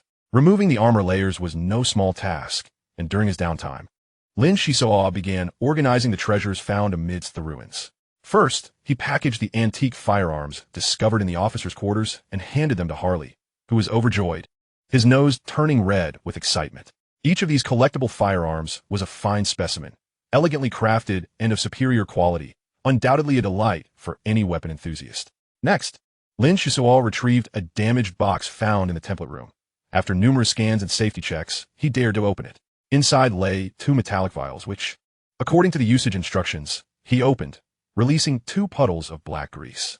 Soon, the black grease congealed into 2 peeled mini corn cobs. Lin Xisuo scratched his head, finding the shape rather peculiar, and moreover, it was black corn. With a gentle press, one of the cobs suddenly elongated, expanding into a wrench. Lin Xisuo smiled, realizing, so that is how it is. Each corn represents a tool, perfectly suited for Pylon-S use. It seems the initial intention of studying silicon-based life forms was noble. But over time, it has taken a darker turn, gradually becoming extreme. The 2 corns emitted adorable sounds, revealing charming little faces. Such an astonishing gift. How could Pylon not be overjoyed? She planted a hearty kiss on her captain brother's cheek as a reward. The girl giggled and dashed out of the captain's cabin, leaving someone behind in a daze. Lin Xisuo quickly regained his composure, rubbing his face and muttering, did she really have to be so forceful? That little rascal, treating me like a fish head. with Harley and Pylon settled. Only Payne and Shasha remained. As the head of the household, Lin Xisuo hoped all members could stand on their own. Thus he put forth considerable effort. Payne, Shasha, come to the captain's cabin. As soon as Lin Xisuo's words fell, Shasha burst in. This enchanting mermaid, who was gravitating toward the cook, placed her hands on her hips and smiled seductively. Dear Captain, generous Captain, why have you only now summoned me? I've been waiting outside for ages. Just look at that foolish Harley. He has gone to the cannon area to cry. And Pylon, emerging from the captain's cabin, looked as if she could bleed from her flushed face. You two aren't involved in something, are you? Hey, Shasha, deputy officer, mind your language. Lin Xisuo cleared his throat, producing a cane and several exquisite ornaments, saying, This cane is named Maiden's Prayer, a sacred artifact for totem practitioners, crafted by Aswan, obtained from the Mad Creator on Victory Snow Star. Since you are a priestess of the merfolk, perhaps you can discern its proper use. As for the other ornaments, they are from the ruins. In the next couple of days, I expect a feast of oceanic delights. Very well, be it flying through the skies, crawling underground, or swimming in the sea, I shall ensure you have it all on the table, promising you a delightful dining experience, Captain. Shasha accepted the cane, which was taller than her, laughing. A sacred artifact for totem practitioners. Just the design is charming. Even if it cannot be utilized, it will serve as a splendid collectible. At that moment, Payne stepped through the door, smiling slightly. A summons for the captain surely heralds good news. I hope I'm not late? Not at all. It's just that some individuals are overly eager. Lin Xisuo cast a glance toward Shasha, wishing to tease the mermaid. However, she was lost in her own joy, completely unaware of what the captain had said. As a captain, one must possess a certain fortitude, a lesson imparted by John himself. Given the mermaid's somewhat sluggish response, it seems prudent to disregard her presence. Lin Xisuo retrieved a photon crossbow and a dagger, declaring, Payne, in 2 days, you shall venture alone into the mountains. It is imperative that you are equipped with adequate protection. I present you with this formidable ranged weapon, the dagger, a titanium weapon fortuitously acquired by Shue. Boasts remarkable corrosion resistance, and may prove advantageous to you. Spend these next 2 days acclimatizing to the capabilities of the photon crossbow. I shall await your good news aboard the Phantom. Payne hastily waved his hands in protest, exclaiming, The photon crossbow is beyond me. I am unworthy of such a weapon. Lin Xisuo's gaze sharpened as he rose forcefully, slamming his hand upon the table, and asserted, What I say shall be law. I possess yet another ranged weapon, and I do not require your concern. As martial practitioners, we shall face arduous battles ahead. As a beast tamer, you must safeguard Yin Yin and grow strong enough to confront the entire Edward family. Since you are aboard the Phantom, you have marked this place as your own. It is clear that my efforts alone are insufficient. Only through unity and mutual support can we establish our footing among the stars. Standing at attention, Payne unexpectedly bore a resolute expression and responded with conviction. Rest assured, Captain, Beast Tamer Payne shall forever be a crew member of the Phantom. I accept this photon crossbow. Excellent. That is the spirit I seek, Lin Xisuo replied, nodding in satisfaction, his heart swelling with joy for his friend. The once harmless young master had finally summoned the courage to rise to the occasion. Serenity, however, was fleeting. Within the rotational cycle of Bitter Tree Star, 2 days swiftly passed. Over 100 shield turtles soared towards the Phantom, fulfilling their promise. Payne, equipped with a portable oxygen device, leapt onto the back of a shield turtle, waving and calling out, Fear not. With so many shield turtles escorting me, I shall return swiftly. You will also be able to monitor the situation in the mountains from the ship and maintain contact at any time. As the beast tamer ventured far, Lin Xisuo returned to the captain's quarters and activated the display screen, directing his gaze towards the mountainous region ahead. The imagery revealed a landscape that had endured fierce combat. The mountains were shattered, and the once gentle terrain was riddled with craters of varying sizes. It was no wonder the sounds of battle had been deafening. The scale of conflict was almost unfathomable, rivaling the bombardment of the Phantom's medium nuclear fission laser cannon. Who emerged victorious? The clues remained elusive. The shield turtles continued westward, their calls echoing through the air, and soon a silicon-based flying fish surfaced, small in stature and feebly directing the group forward. Lin Xisuo reclined in his chair, contemplating that the silicon flying fish likely signified the triumph of its master. No matter how formidable the black giant, it held no advantage against the Avenger, which had been prepared for 7 centuries. Suddenly, the screen flickered erratically, the transmission breaking intermittently, causing Payne to nearly tumble from the shield turtle's back. Was the battle still ongoing? In the distance, a voice emerged, and the AI restored clarity, revealing someone exclaiming, "Rondo, release me at once. I am your teacher, your savior." What is wrong with transforming into a silicon-based life form? You would gain eternal life and boundless power. If you kill me, you shall be the sole silicon human, forever devoid of kin. In time, you will feel loneliness, isolation, and confusion. I, Hudson, have a plan to seize a star domain and reign supreme. Would that not be a life of ease? A cold voice responded, "Hudson, I, Rondo, have lived for 7 centuries, and my hatred has not waned. It has only intensified. Do you realize? Even if the adventurer had not freed you, I would have acted within half a year. So many lives were consumed in your experiments, including that of my beloved. Do you think there is any room for reconciliation between us?" Hudson, undeterred, continued to plead, "Child, you will always be my child. I lost my senses back then. Do not blame your teacher. Women will become a burden in your life. Only power is the true pursuit of an alchemist. Do not forget, I have devoured many parts of your body. You are not a complete being." The other party laughed heartily. "Complete? 7 centuries ago, nothing remained but hatred. I deliberately allowed you to consume those superfluous parts, which were mixed with countless bitter tree fruits. You should feel fortunate, immensely fortunate." "No, bitter tree fruits? Impossible. That cannot be." Hudson's voice grew frantic, emitting a mental wave that disrupted the transmission. The dialogue between master and disciple continued sporadically, but the AI quickly processed the information. Rondo was the apprentice of the alchemist Hudson, who, over 7 centuries, had discovered the universal bomb used by the Cuculus tribe, the very green slime gifted to Sasha.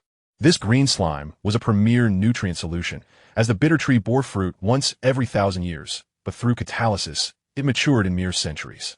Its fruit possessed potent, aberrant properties, and it could be said that Hudson's transformation into the black giant was greatly aided by the bitter tree fruits. However, all things possess duality. Humanity remains humanity, and this aberration must be balanced, not overwhelming. After a series of static crackles, Rondo stated, "Dear teacher, I shall not kill you. I have sworn an oath to repay your nurturing kindness in this life. However, with the accumulation of thousands of bitter tree fruits, you shall become a true silicon-based life form, sinking into the Earth's core at the rate of 3 centimeters annually. No, I refuse to accept this." The screen abruptly brightened, followed by a blinding white light that obscured all vision. Chapter 91, Unraveling. The distant mountains erupted in a dazzling beam of light, and even at such a distance, the Phantom was affected. Throughout the vessel, the crew experienced a wave of mental energy, leaving them dizzy and disoriented. "Damn it, pain is in that vicinity." Lin Xisuo forced himself to concentrate and commanded the AI to plunge into the mountainous region. Without pain, the shield turtles were of little consequence. 10 large turtles descended from the sky, encircling the Phantom. Their defenses were formidable, steadfastly holding their energy shields, preventing any intervention in the area. "By the gods, if you do not clear the way, I shall take matters into my own hands." Lin Xisuo shouted at the screen, disregarding whether the shield turtles understood him. "Captain, I am well. Some issues have arisen here." Payne's voice came through just in time, yet the image remained blank. Lin Xisuo urgently inquired, "What exactly is happening on your end? Do you require our assistance? These shield turtles have also been impacted and cannot hold back the Phantom." "No, I can manage. Upon my return, I shall provide you a satisfactory explanation. For now, sever the connection." Payne's voice abruptly ceased. Lin Xisuo exhaled softly, gradually sinking into his seat. Though still somewhat uneasy, he chose to trust his companion. Time trickled by, testing everyone's limits of patience. Unexpectedly, Sasha, unable to contain herself, expressed her desire to search for her teacher Payne. Harley and Pylon also wore worried expressions. Noticing the concern etched on their faces, Lin Xisuo silently nodded, reflecting. It seems that, unbeknownst to him, this young master has built quite an admirable rapport aboard the ship. If he were to learn of this, he would surely be pleased. Sasha enveloped herself in a shimmering water veil, calling out, "We can wait no longer. I shall ride the Blue Eagle and go check. With my size, those clumsy shield turtles could never catch me." Lin Xisuo pressed his hands down, his expression serious, as he replied, "Silence." Payne's reasoning before he departed was sound. With so many shield turtles protecting him, the likelihood of trouble is minimal. The stubbornness of the shield turtles ensures they will not abandon their course. "Let's bide our time.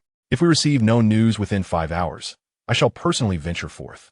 The mermaid found merit in his words, as if she had found a pillar of support, and her mood slightly lightened.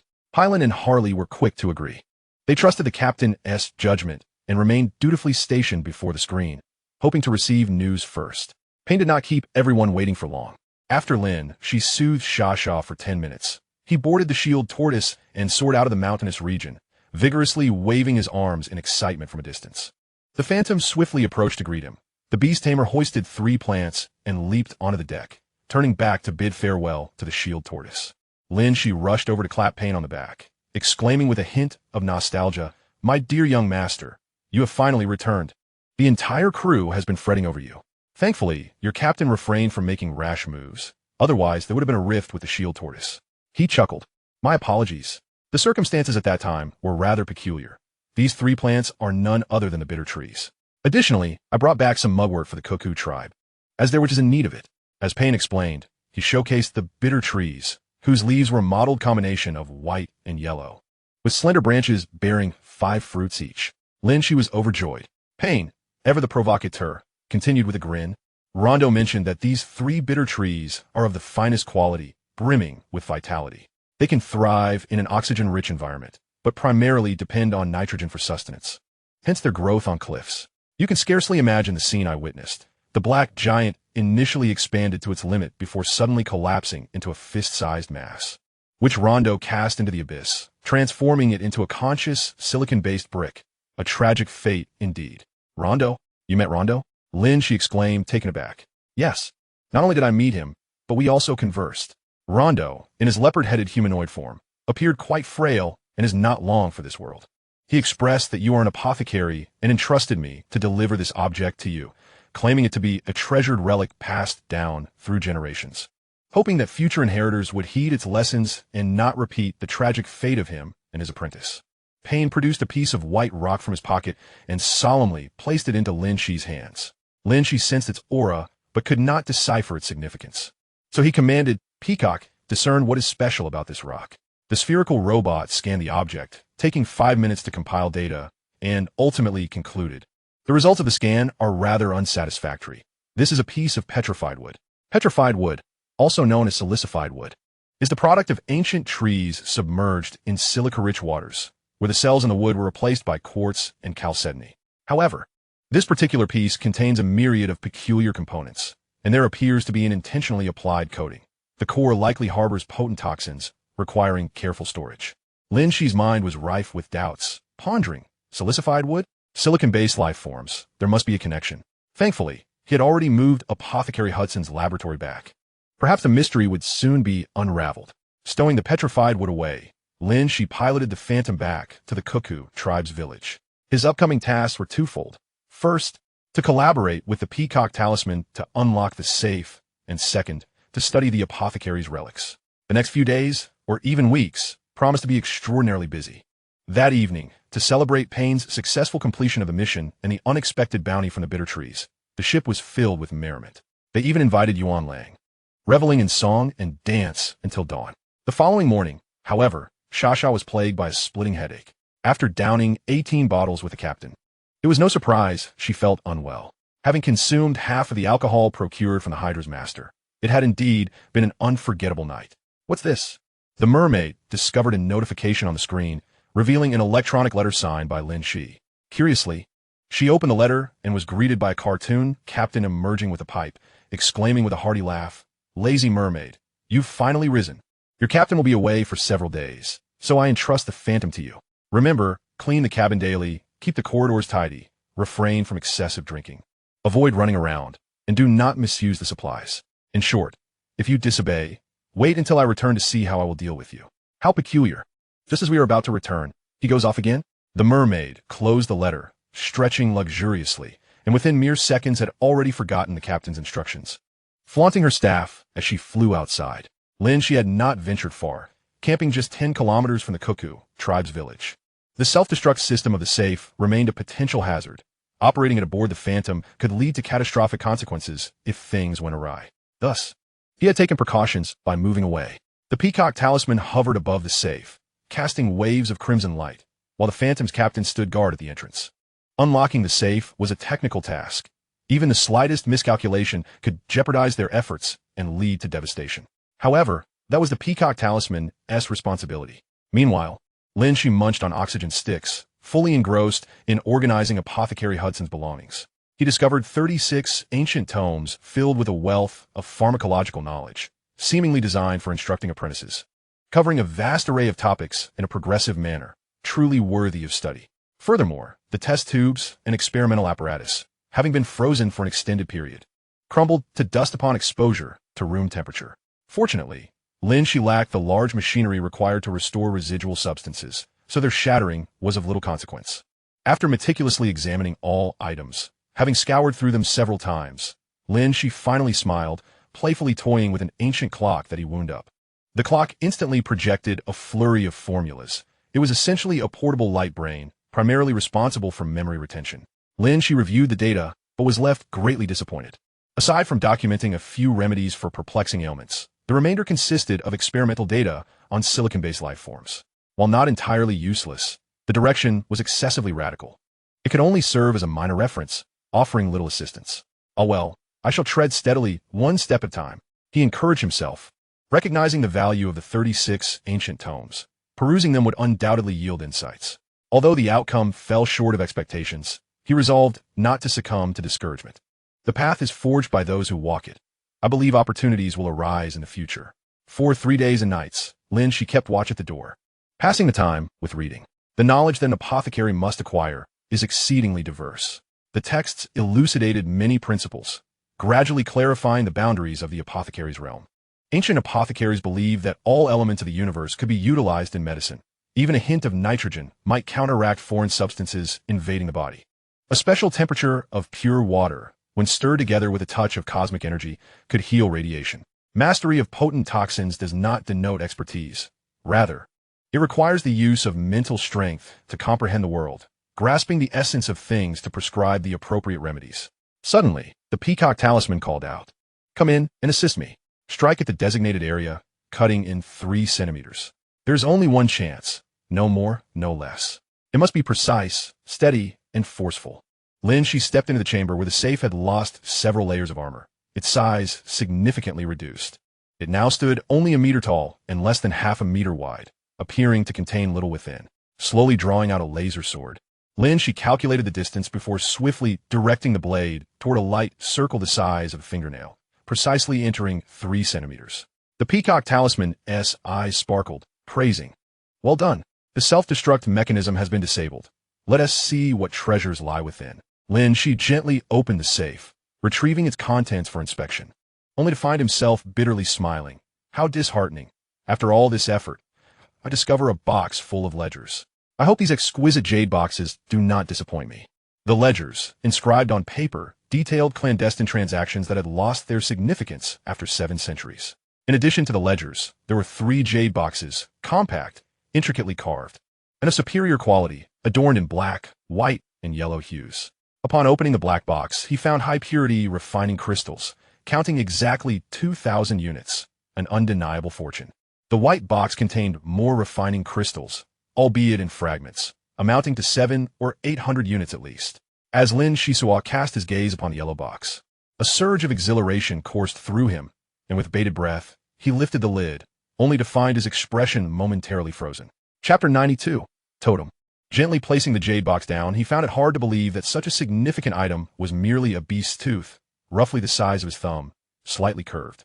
Recalling the beast-headed decorations he had seen in the captain's quarters, he speculated that it might be a trophy from a previous hunt. Suddenly, the peacock amulet fluttered closer, casting a red glow, and emitted a warning. "Please be advised, this tooth from a beast is partially crystallized, exhibiting peculiar radioactive radiation that requires time for analysis." Radioactive radiation? No matter. I shall take my time to discern its purpose. Placed among numerous crystal refining materials, it should prove to be extraordinary. As Lin Xisuo pondered this, a sense of urgency compelled him to exit the metallic foam chamber and look upward. Whoosh, whoosh, whoosh.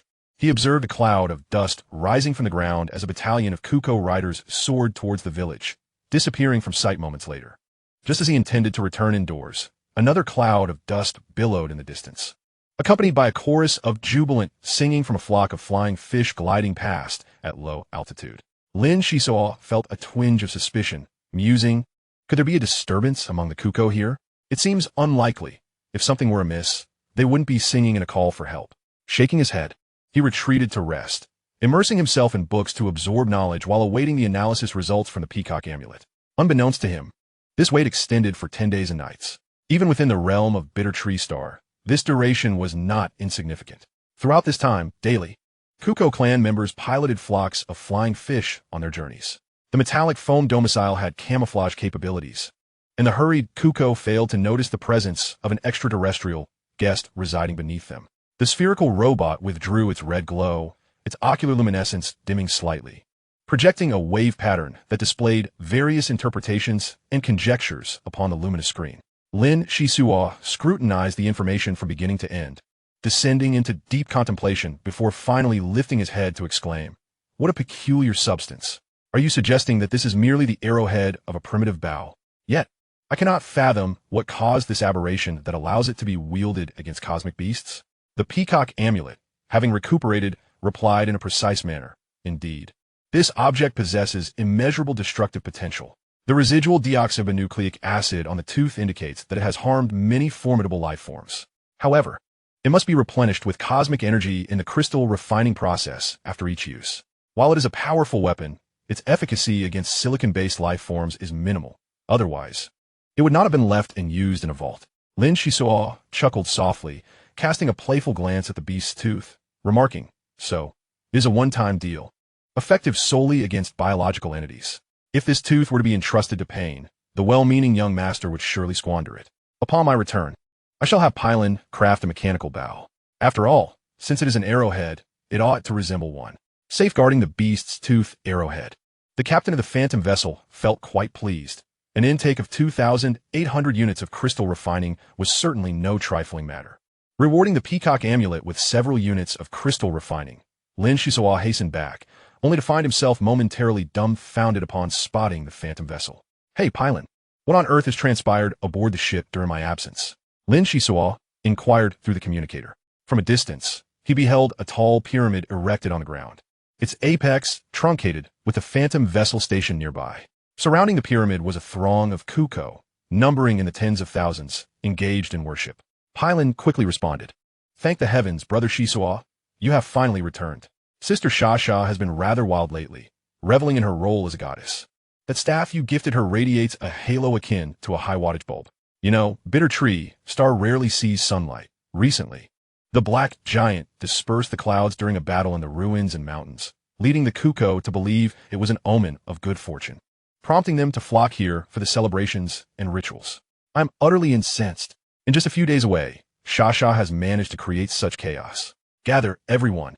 We shall convene a meeting in the dining hall." Lin Xisuo declared, his ire palpable as he flashed into the energy shield surrounding the Phantom vessel. Upon the captain's return, the atmosphere became exceedingly tense. "Hurry! The Demon King has returned. I must change my attire. This getup is too ostentatious." Shasha fretted, clutching a bottle of liquor anxiously. "When the cat's away, the mice will play," she mused, as the crew enjoyed a lavish time while the captain was away. Pain was the benevolent soul. Pylon was the younger sister, and Harley was well-meaning. Within the confines of the Phantom vessel, Shasha wielded unparalleled authority, her word being law. You no fear now." Lin Xisuo entered the dining hall, where Shasha's affinity for culinary pursuits was largely due to her penchant for drinking at any time. Although she had assumed a radiant persona, she had also retained her old habits, thus ensuring her presence at the meeting in the dining hall. "Welcome back, dear Captain. I have been exceptionally obedient these past few days. Perhaps a tad lazy, but it is of no consequence, and I shall not let it happen again." Hey, don't look at me like that." Shasha pouted, attempting to conceal the liquor bottle behind her back as she subtly retreated. Lin Xisuo took his seat at the head of the table, rapping lightly on the surface, stating with a dispassionate tone, "Do not think to escape. You are far too slow to outrun this captain. Now, explain to me what exactly has transpired." At that moment, Pylon, Pain, and Harley also arrived in the dining hall. Where under the captain's imposing presence, not a soul dared to breathe audibly. Shasha, summoning her courage, declared, "This is all your fault. Why did you have to give me the sacred artifact specifically designed for totem masters?" I paraded around the Kuko, and the staff began emitting light. Initially, the glow was faint, but it grew increasingly intense. I now dare not bring the staff out, forced to confine it within the closet. "Nonsense. Bring it out for me to see." Lin Xisuo felt the matter was far more complex than he had imagined. The mermaid might have inadvertently stumbled upon some remarkable achievement. Here it is. Shasha swished her tail, opening the closet, and the adjoining kitchen and dining hall burst forth with an overwhelming radiance. The mermaid, bathed in this glow, appeared extraordinarily beautiful, exuding an air of solemnity and elegance that commanded respect. Put away quickly. Conceal the staff. Lin Xisuo rubbed his eyes, incredulous. Having dismissed Pylin's earlier claim that the staff radiated like a high-wattage bulb, he now recognized the truth in her words. Shasha, with an innocent expression, protested. Since the staff began to glow, the Kuko's admiration for me has soared to unprecedented heights, along with the series of phenomena triggered by the Black Giant's battle. The villagers have been flocking to inquire. That fellow Yuan Lang, in my opinion, is not a linguist but a complete charlatan, inflating his own worth by claiming there are heavens above and earth below. Thus we have become accomplices. The mermaid paused, grinning as she added, I can't say we are accomplices. It would be more accurate to say I have been coerced. The enthusiastic Kuko community constructed the pyramid at an astonishing speed, providing a place to worship the phantom vessel and this goddess. Lin Xisuo turned to Pain, asking, having inherited the traditional martial artist education system, how do you perceive the situation? Pain shook his head. It is difficult to say. Clearly, Shasha has activated certain functions of the Totem Master's sacred artifact. Yet without specific operational methods, it is fruitless. Over the past few days, I have studied the staff and found that its radiance diminishes in my grasp. The Totem Masters are the most enigmatic among martial artists, specializing in mental attacks. I have not encountered such martial arts at home, so I cannot be of assistance. Lin Xisuo did not wish to let the opportunity slip away. After a moment of contemplation, he commanded, Peacock, retrieve all information regarding Totem Masters and see if there are specific references. The spherical robot responded succinctly, information on Totem Masters is scarce. They favor collecting religious artifacts from history and employ special methods to activate the spiritual power attached to the items. Over the millennia, they have established various telekinesis academies to provide them with support. It can be said that a Totem Master is a martial artist who enhances his abilities through the spiritual power of others.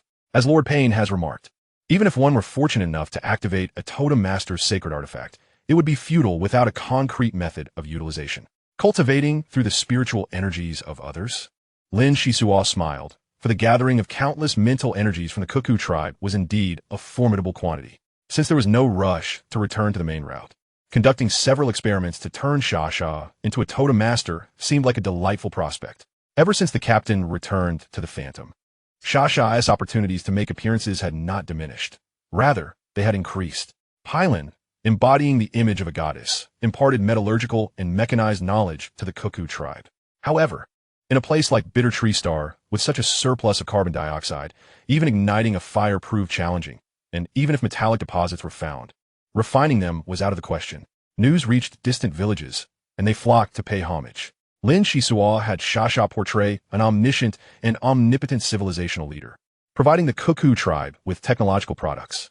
In summary, with countless beliefs converging upon her, and having Shasha engage daily with the Totem Master's staff, he hoped that quantitative changes would lead to qualitative transformations, revealing its specific functions. This routine continued for 2 months, during which a substantial amount of stone was collected with the help of the Phantom, allowing for the expansion of a city centered around a pyramid. Hundreds of thousands of Cuckoo tribe members fell in love with their new homeland and decided to relocate there. Lin Xisuo's research achieved groundbreaking progress, successfully transforming the green slime into a nutrient solution. The diluted nutrient liquid could assist the Cuckoo tribe in cultivating giant mushrooms that could grow to 30 meters in just a few months, providing sustenance. Under the tireless call of the goddess, vast quantities of green slime were sent to the Phantom, and Lin Xisuo, alongside Hallie and Payne, worked overtime to convert it into nutrient liquid. Even if the conversion formula were handed over to the Cuckoo tribe, given their technological prowess, it would take several centuries to accomplish. Therefore, every bit of assistance mattered. In truth, a tenth of the diluted green slime finding its way into his pouch was Lin Xisuo's true motivation for his hard work. The super-concentrated nutrient liquid had filled the remaining space in the cargo hold, while Lin Xisuo diligently studied the Forbidden Tome to enhance his spiritual power. Just as he established a faint connection with the source space, Shasha ran through the ship, exclaiming, I am truly magnificent. Come out, come out. I have figured out how to use this staff. Everyone hurried from their quarters to observe, only to see the staff retract its radiance, revealing its true form. While a faint, translucent, milky halo enveloped the mermaid. Chapter 93, Flying Feathers. The mermaid, elated, underwent a significant transformation from a priestess of the fish tribe to a totem master. In recent days, as the population of Stone City surged, the halo emanating from the staff grew increasingly intense. During the routine sensing this morning, the energy veins were finally activated. Shasha, brimming with excitement, exclaimed, "I can sense it." The Cuckoo tribe is a kind-hearted race with many noble wishes. The staff drew in the surrounding faint mental energies, generating a field energy effect. With the staff in hand, becoming a totem master would not be difficult. Lin Xisuo cautioned, "Let us not rush to rejoice. We will inevitably have to leave Bitter Tree Star."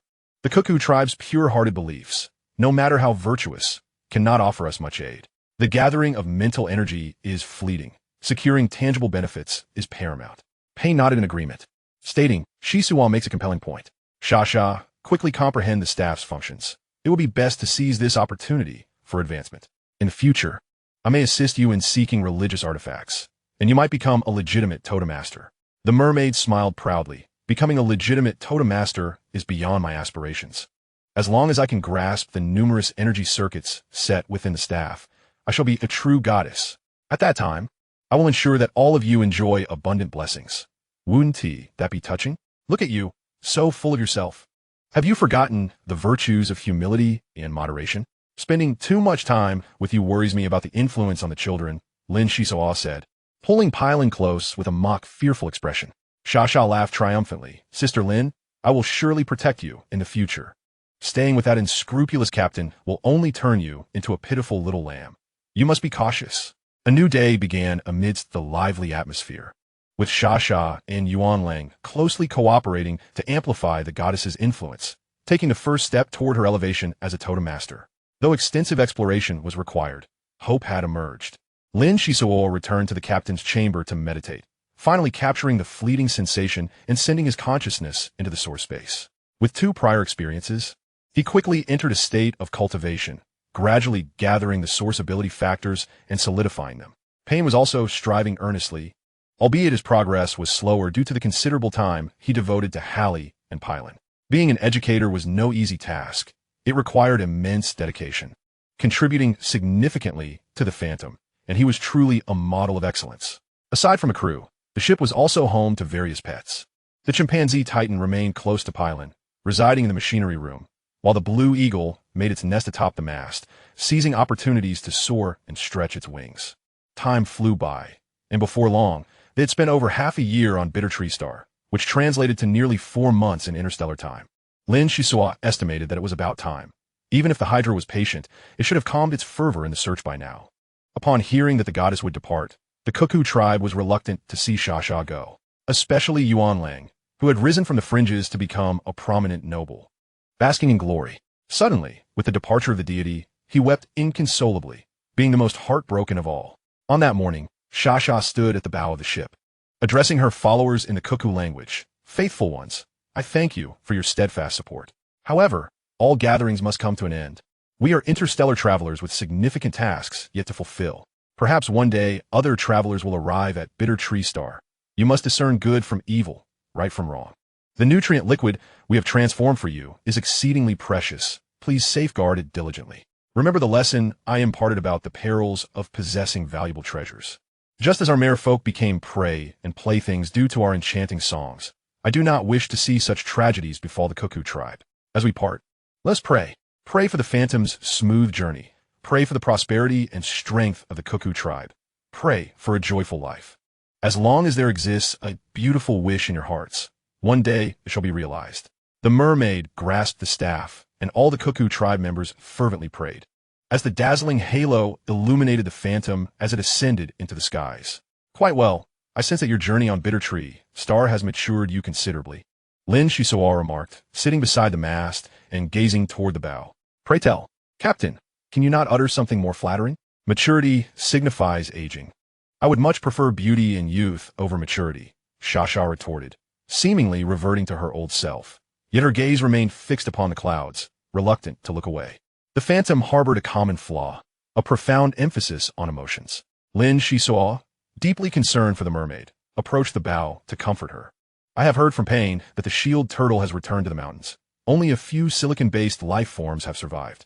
The ruins are buried beneath glaciers and will not affect the Cuckoo tribe's way of life. You've already done so much for them. As the kind-hearted goddess departs aboard the ship, you will one day be immortalized in the Cuckoo tribe's legends, becoming a myth. Is that not the best conclusion? Shasha's eyes reddened as she clutched a strong arm, resting her head upon Lin Xisuo's shoulder, softly asking, "Can I truly become a beautiful legend for the Cuckoo tribe? In truth, they have given me so much, and in the days to come, I will seek every means to repay them. If one day I pass this way again, will I be able to return and take a look?" Lin Xisuo smiled faintly and replied, "Sure, I promise to bring you back when the opportunity arises, to witness whether Shasha has become a legend." The mermaid grasped her staff, which was imbued with the collective psychic energy of countless Cuckoo clans.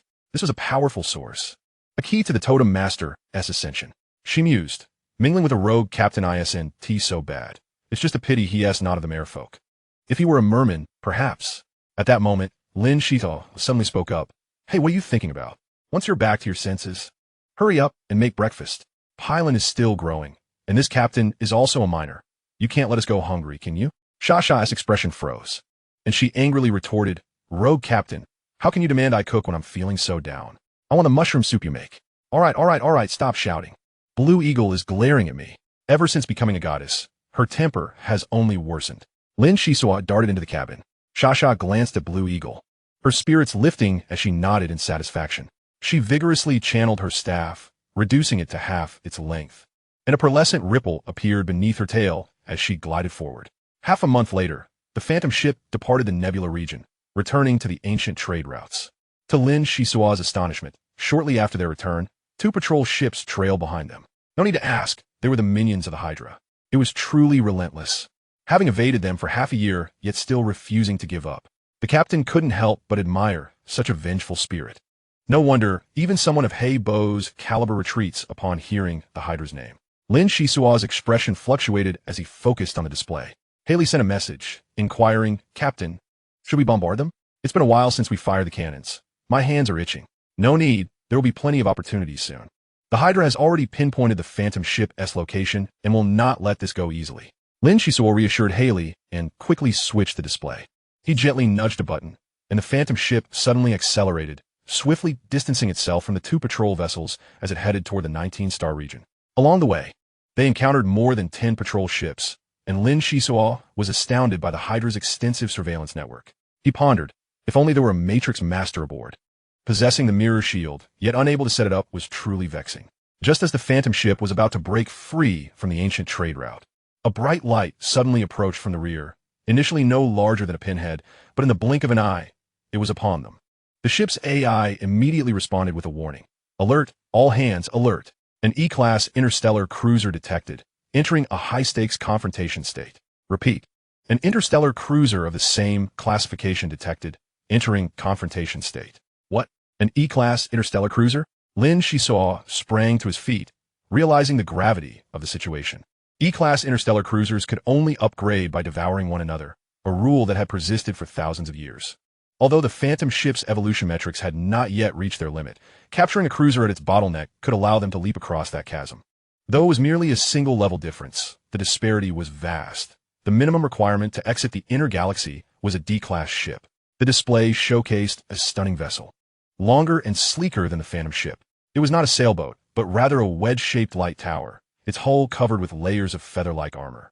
And equipped with an exaggerated binding-style thruster at the rear, no wonder it was so fast. Lin Xisuo was uncertain whether the opposing cruiser had reached its bottleneck. But knowing that the Hydra could deploy it for pursuit, he believed it would not be lacking in capability. The opposing cruiser requested communication. Should it be accepted? The AI dutifully prompted. Lin Xisuo nodded, his voice steady. "Yes, connect it. I wish to hear what they have to say and who they are." The screen flickered to reveal a strikingly beautiful woman, youthful in appearance, clad in a form-fitting outfit that accentuated her alluring figure. With her emerald hair and fair skin, she exuded vigor, though her choice of a black eye patch was a jarring contrast, reminiscent of a one-eyed space pirate. In this era, organ transplants were minor procedures. Owning an interstellar cruiser made it unlikely for her to have lost an eye, suggesting it was merely a quirk of the female captain. The woman boldly declared, "Black-haired captain, your ship seems impressive. Our feathered ship is also a speedster, yet we had to add so many binding thrusters just to catch up. I won't waste my breath urging you to surrender. Crossing the Hydra means death, nothing else. Lin Xisuo unsheathed his laser sword and slammed it onto the table. Speaking more crudely than the woman, green-haired one, don't think I'll go easy on you just because you're a woman. Bring forth whatever means you have. If I frown, do you see this? I'll wield my sword myself. Now that's refreshing, a true man.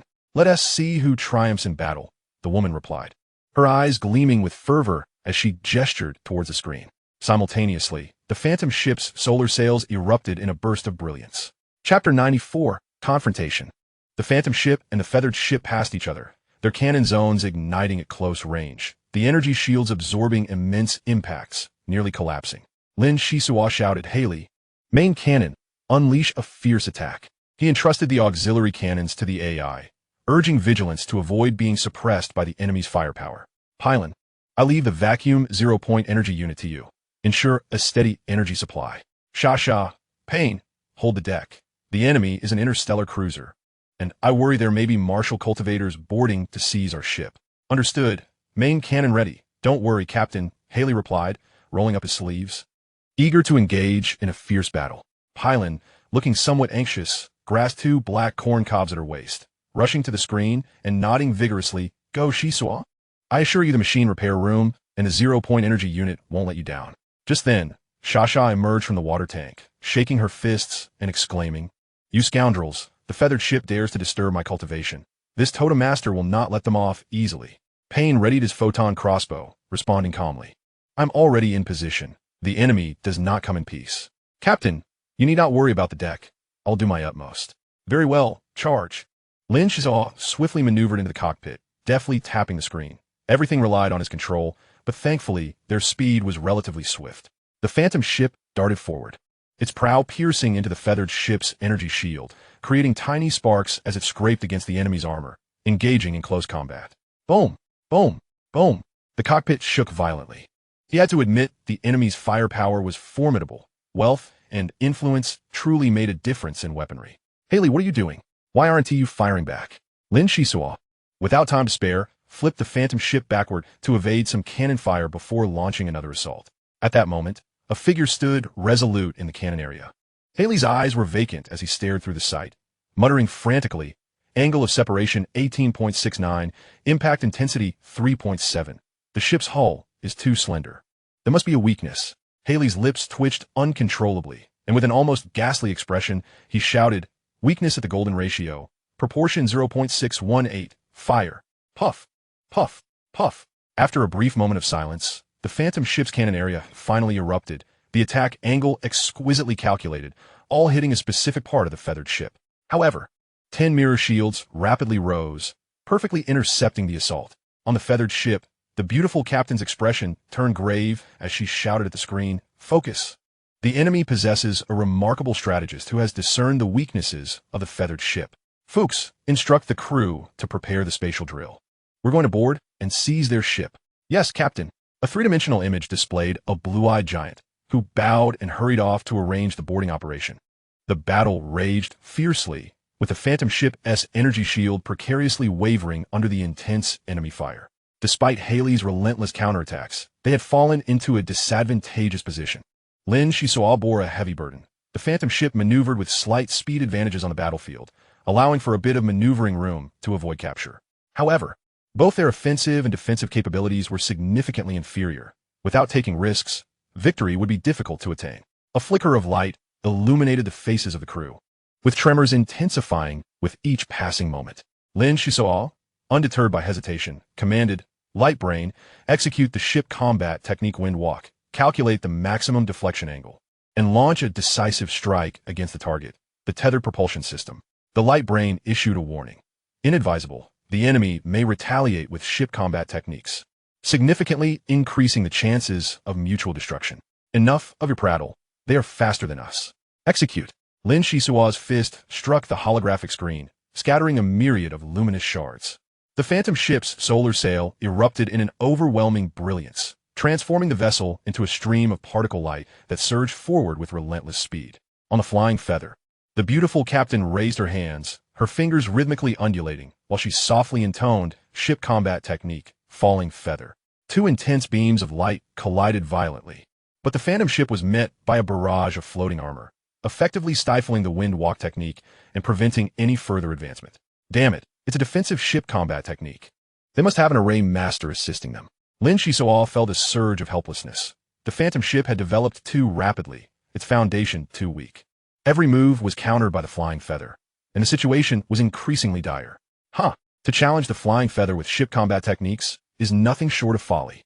The beautiful captain displayed a triumphant expression and commanded, while the armor array ensnares our opponent. Let's proceed with our offensive. Understood, boss, replied 13 burly men and 2 young martial cultivators, their spirits ignited for battle. Moments later, the Flying Feather suddenly launched 6 metallic magnetic rings, each one sequentially embedding itself onto the Phantom ship's energy shield. The rings combined to create 3 entry passages. Xisuo, the enemy is boarding. Sasha and I will handle them. We must not allow them to breach the cabin. Payne deactivated the holographic screen, stepping onto the deck to activate the photon crossbow. Light arrows rained down upon the nearest 2 magnetic ring passages, attempting to dislodge them. Judging by the force of the attack, the photon crossbow was indeed formidable, instantly obliterating 4 magnetic rings. However, the enemy was remarkably swift. A martial cultivator burst in, immediately raising 5 mirror shields to protect the sole remaining magnetic ring passage, buying time for his allies to enter. Seeing the usually genteel young master charge ahead, Sasha felt compelled to act. She whistled to command the Blue Eagle to prepare while controlling the water currents to surge onto the deck to confront the foe. The Flying Feather dispatched 15 men, while the Phantom ship had only 1 person, a mermaid, and a Blue Eagle to fend off the attackers. Although they were on home turf, the disparity between the 2 sides was stark, rendering the battle unprecedentedly arduous. As the enemy boarded, a blue shadow swooped down, leaving a trail of blood in its wake. One of the burly men clutched his neck, his expression fierce as he drew a laser sword in defense. Payne sensed the danger, his heart sinking. Most of the enemy had reached level 3, with the 2 leading martial cultivators, one clad in black and the other wielding a mirror shield, clearly formidable. This boarding assault is likely to be. Before he could finish his thought, a shadow lunged at him, and he shifted positions, meeting the attack with his laser sword. Having often sparred with Lin Xisuo in his leisure time, he lacked other skills but excelled in reflexes.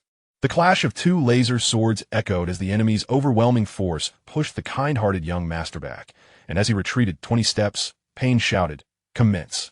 With a flurry of water whips, the Blue Eagle retreated first. This was Sasha's indiscriminate attack.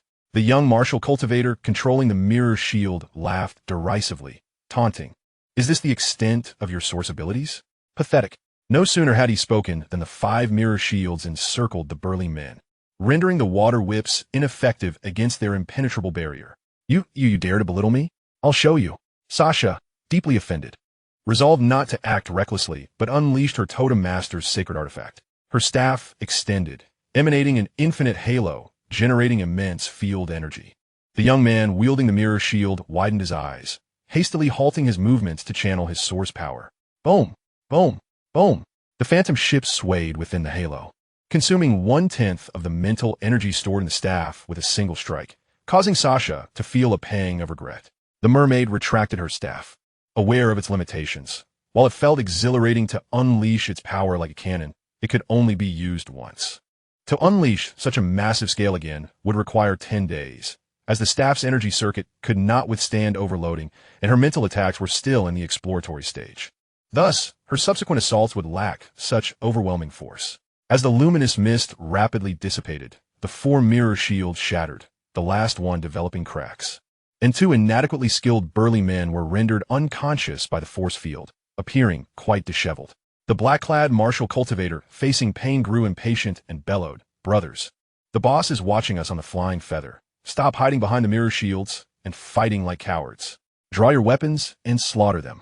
Spurred by his words, 11 burly men surrounded Sasha, their laser swords striking at the halo emanating from her staff. The Blue Eagle, fiercely loyal to its master, summoned a tempest, shifting the atmosphere as wind walls swept towards the enemies, granting the mermaid a chance to escape. While fending off attacks, Sasha retreated towards the cabin entrance. The Phantom ship was severely understaffed. She could hardly rely on Palin and Hallie, making them vulnerable in this boarding battle. Sweat poured down Payne's face. The black-clad martial cultivator had vast combat experience, each strike precise and calculated.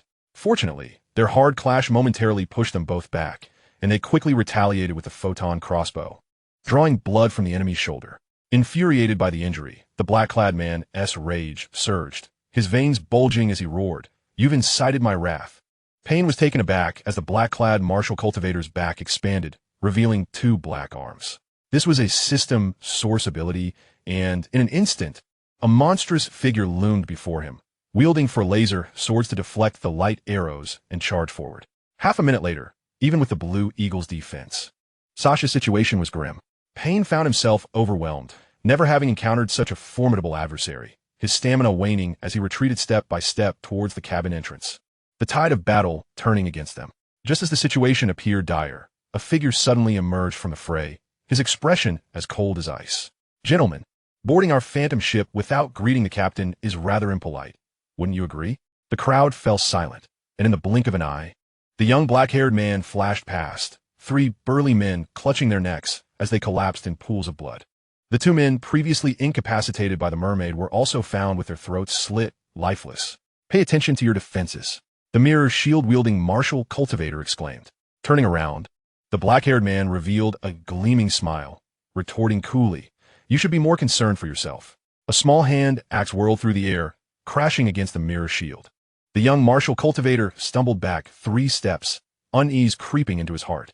With a crack, the mirror shield shattered, and the axe barely grazed the young man's head, only severing a few strands of hair, merely a false alarm. The young man straightened up, mocking, "Damn it, turns out it was just a flashy display, nothing to fear." The black-haired figure was none other than Lin Xisuo, who couldn't be bothered to cast a second glance at his opponent. He beckoned to the enemies with a flick of his finger, saying, "Since you've come, you may as well stay. All of you shall remain."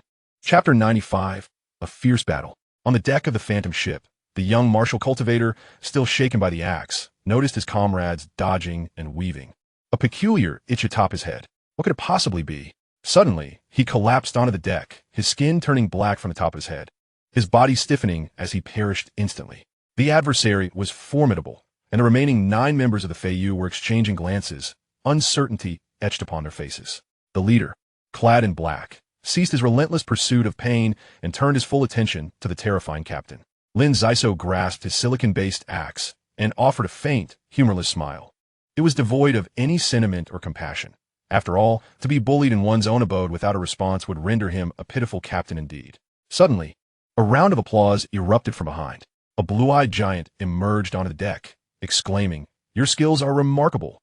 The virus carried by that axe is extraordinary. Though you have slain my disciple, he was simply outmatched." Lin Xisuo's eyes glimmered with a sharp light as he replied coolly, "A guest is a guest. I merely extend the hospitality of this vessel. However, I must inquire, do you intend to take these individuals with you? Oh, you wish to keep them?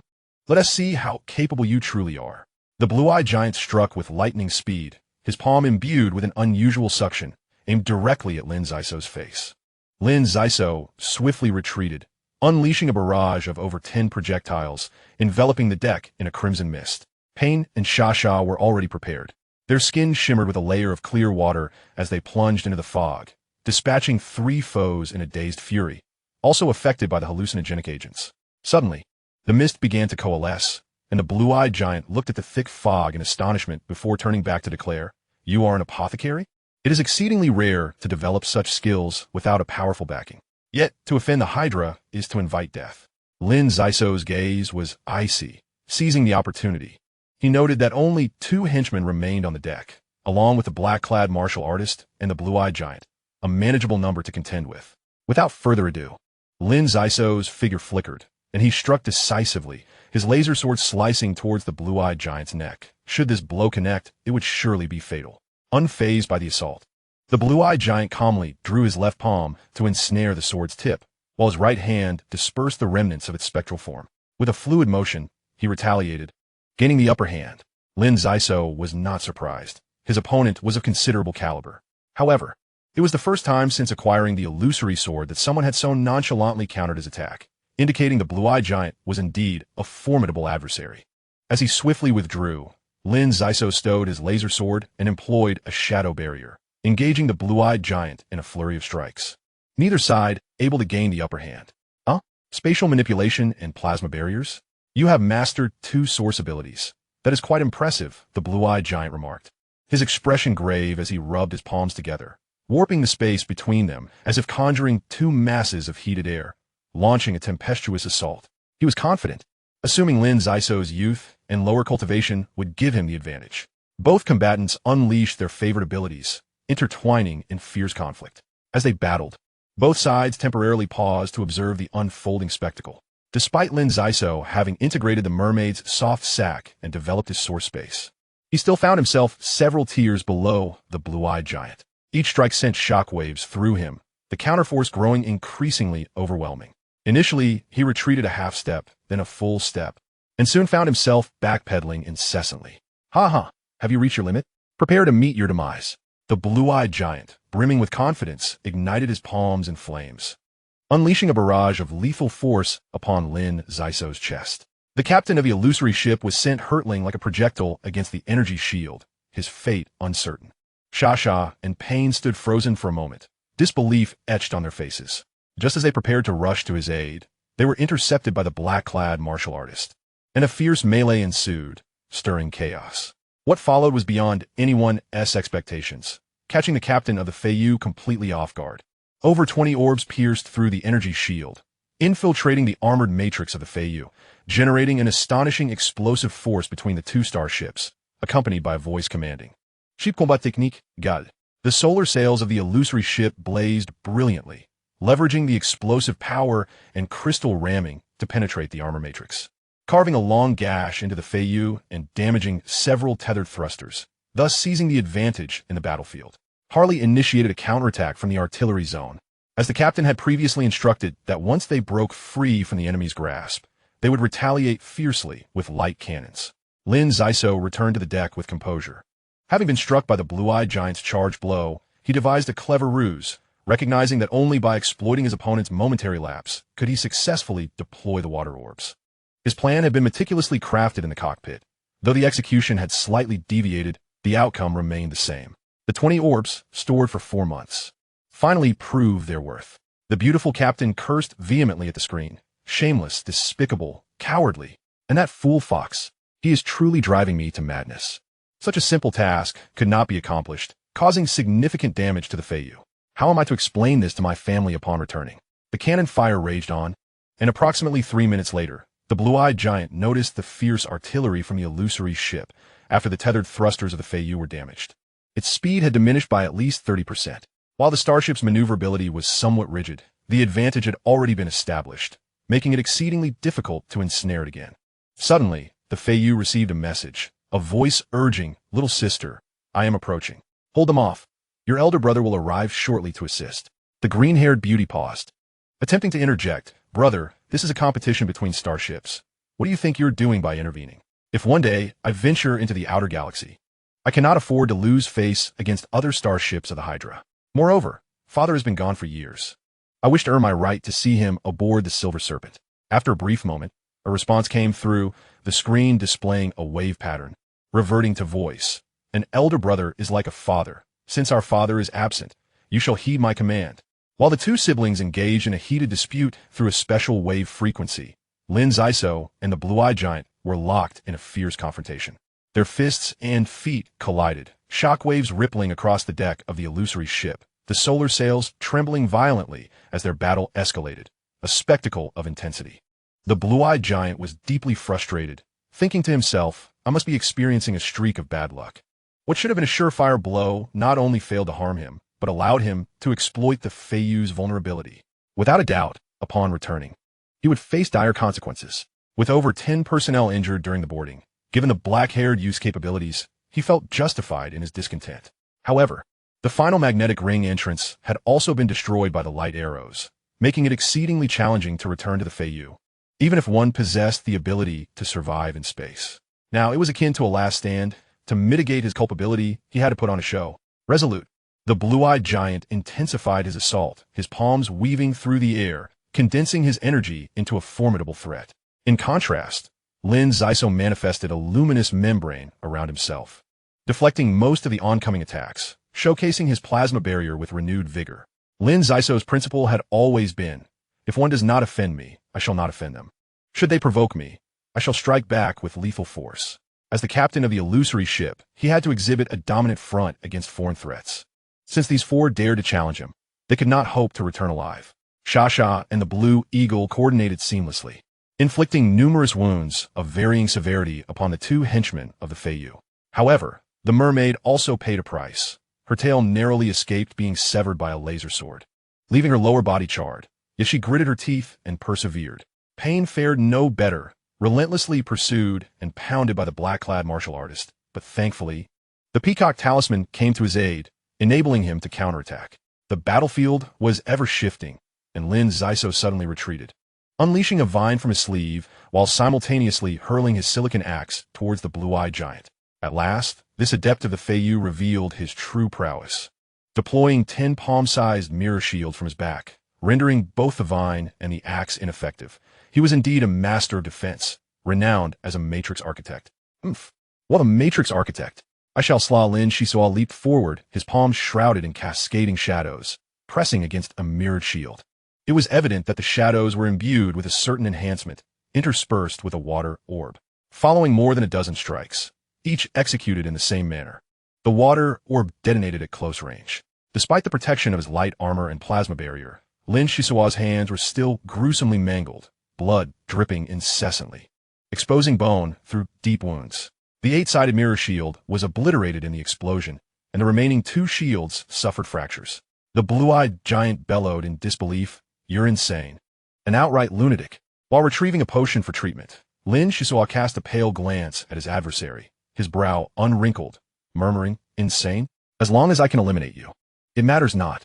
With his wounds still bleeding, Lin Xisuo moved, suddenly vanishing from the blue-eyed giant's perception, as if he were never there. His hand axe spun out, colliding with one of the mirror shields, while a laser sword launched a full-power assault, only to be intercepted. The blue-eyed giant, wary, unleashed a powerful clap of his hands. To his astonishment, the formidable force of his strike failed to halt an arrow, an archaic projectile tipped with beast fangs. "What is this?" he exclaimed in terror, realizing the fong was burrowing into his flesh, an alien energy coursing through his cells. Before he could even blink, he collapsed to the ground, bidding a final farewell to this world. Lin Xisuo extracted the arrow. It was the very fong procured from the Kushi Star Vault, notorious for annihilating numerous cosmic beings, and utilizing it against a martial cultivator proved effortless. As anticipated, the blue-eyed giant perished on the spot. "Pain, Xia, I care not what methods you employ. Swiftly conclude this battle." Lin Xisuo glanced at the 3 remaining foes, exhibiting no inclination to assist. Without undergoing trials, how could one confront future conflicts, especially Pain, whose path ahead would be fraught with challenges? "I, Xia the Merfolk, shall never concede defeat." The mermaid brandished her staff, summoning torrents of water, channeling all her mental vigor into a strike. The droplets twisted into fine threads, weaving through the enemy's front and rear. The 2 warriors from the Flying Feather suffered a momentary halt, crimson blooming on their foreheads as their brains succumbed to the water thread's assault. Xia smiled faintly before collapsing, her injuries considerable. Nearby, Pain tore off his upper garment, segmenting his laser sword, which emitted tiny arcs of electricity. He propelled himself toward the enemy. A man must strive for strength. He'd rather stand and perish than kneel and live. This battle would mark his farewell to the past. Chapter 96, Fossil. Pain's sword emitted a low hum, and within the briefest moment, the victor was determined. The phantom ship defended its honor with blood. Beneath the boundless starry sky, the solar sail stood resolute. Pain bore a victorious smile, but in the next moment his body crumpled, his life force waning. The deck was in disarray. Lin Xisuo paid no heed to the battlefield cleanup, hastily carrying the mermaid and the benevolent young master to the medical bay. Their injuries were severe. Without immediate treatment, their lives could be in jeopardy. "Hold on, you two. You haven't disappointed me. These minor injuries will soon be nothing. I promise you'll be lively in a few days." Lin Xisuo urgently tended to his companions with his bloodied hands, until he placed Pain into the recovery pod and wrapped Xia like a mummy, finally affording himself a moment to address his own injuries. Suddenly, the light brain emitted a warning. "Attention, a battleship is approaching from 500 light seconds away, with a high probability of being hostile." Lin Xisuo hastily wrapped a patch around his hand and dashed to the cockpit, stating as he moved, "Connect me to the Flying Feather and prepare for immediate retreat." Before long, a beautiful captain appeared on the screen, her expression grim, her gaze predatory, as if she intended to devour Lin Xisuo whole. Black-haired one, my 16 crew members, including my capable assistant Fusey, have nearly all perished at your hands. You must have realized that our Hydra battleship is closing in. As captain of the Flying Feather, I must avenge my brothers. However, not now. Just return my brother's remains, and the Flying Feather shall not pursue further. Lin Xisuo's countenance was equally stern as he replied coldly, if not for the arrival of the Hydra battleship, what right do you have to negotiate terms with me? There has never been fairness in this world. The remains are of no use to us. You can collect them yourself later, should you wish for vengeance. You are welcome at any time, provided you can locate the Phantom. With no time for further discourse, Lin Xisuo severed the connection and commanded the artillery section to exert full effort in suppression, seizing the half-minute during which the Flying Feather bolstered its defenses. He ascended to the deck and kicked the enemy's corpses out of the energy shield, then swiftly evacuated the battlefield. The battle reached a temporary conclusion. The future might hold even graver circumstances, yet all one could do was take it one step at a time. Days later, a vessel glided through the northern passage of the 19-star domain, gracefully traversing an asteroid belt and penetrating a desolate planet. Lin Xisuo exhaled softly, his taut nerves finally relaxing. After days of evading Hydra surveillance, the immediate priority was to heal his hand and thoroughly repair the Phantom. Striving to restore combat readiness in the shortest time possible, Pylon busied herself. As the energy shield of the Phantom had been operating under excessive strain to withstand the attacks from the Flying Feather, some crew members were nearly incapacitated, necessitating the use of refined crystals for urgent repairs. Otherwise, they would be unable to meet the demands of combat. Hail often appeared in a daze. Lin Xisuo had noticed his unusual behavior in the artillery section through the light brain, but was unaware of the cause. After all, this apothecary was still somewhat of a novice. Brother Xisuo, how are Teacher Payne and Sister Shasha faring? Pylon, smeared with grease, inquired with a hint of concern. I've been so busy these past few days that I haven't had a moment to check on them. Lin Xisuo regarded Pylon with a fond gaze, expressing a touch of distress. Shasha merely exhausted her mental energy. The wounds on her tail are healing and should improve with some rest. Payne's injuries are more severe. 3 ribs are broken, piercing his lung, and his internal organs have sustained varying degrees of damage. He will need to remain bedridden for at least a month. When they were here, they alleviated much of my burden. Now, with both incapacitated, it's quite overwhelming. The mermaid served as both chef and steward, and with her aboard, the Phantom shone inside and out. The kitchen was impeccably organized, eliminating any concerns about meals. Everyone merely needed to arrive at the dining hall on time. The benevolent young master acted as a psychologist and educator. Hale, perpetually sullen and harboring a deep respect for the captain, struggled to articulate his feelings. Only the exceptionally patient Payne could manage the communication required. Pylon smiled. As long as they're all right, I'm relieved. However, Brother Xisuo, the crew of the Phantom is rather sparse. It's manageable under normal circumstances, but should trouble arise, we may find ourselves short-handed. Therefore, it would be prudent to recruit a few more crew members if the opportunity arises. Lin Xisuo playfully pinched the girl's nose, commenting, my dear, it's not easy to find crew members who can assist and inspire trust. Consider this. If we simply recruit anyone to fill the ship, we won't even need to engage the enemy for them to become a source of instability. The best choices are those who are homeless and willing to make the Phantom their home. By the way, I will be conducting research in the coming days. Hale's condition seems off. If anything arises, contact me immediately through the light brain. Understood? Oh, I'm no longer a child. I'm far more sensitive to changes than you are, and I can teleport at any moment to protect my beloved ship technician. Pylon added, Brother Xisuo, I have an announcement to make. After my tireless efforts, I can finally absorb cosmic energy. This means that in a short while, the Phantom will welcome a beautiful level 1 martial cultivator, destined to become a great female creator. What do you say? How about gifting me a few pieces of equipment as a congratulatory present?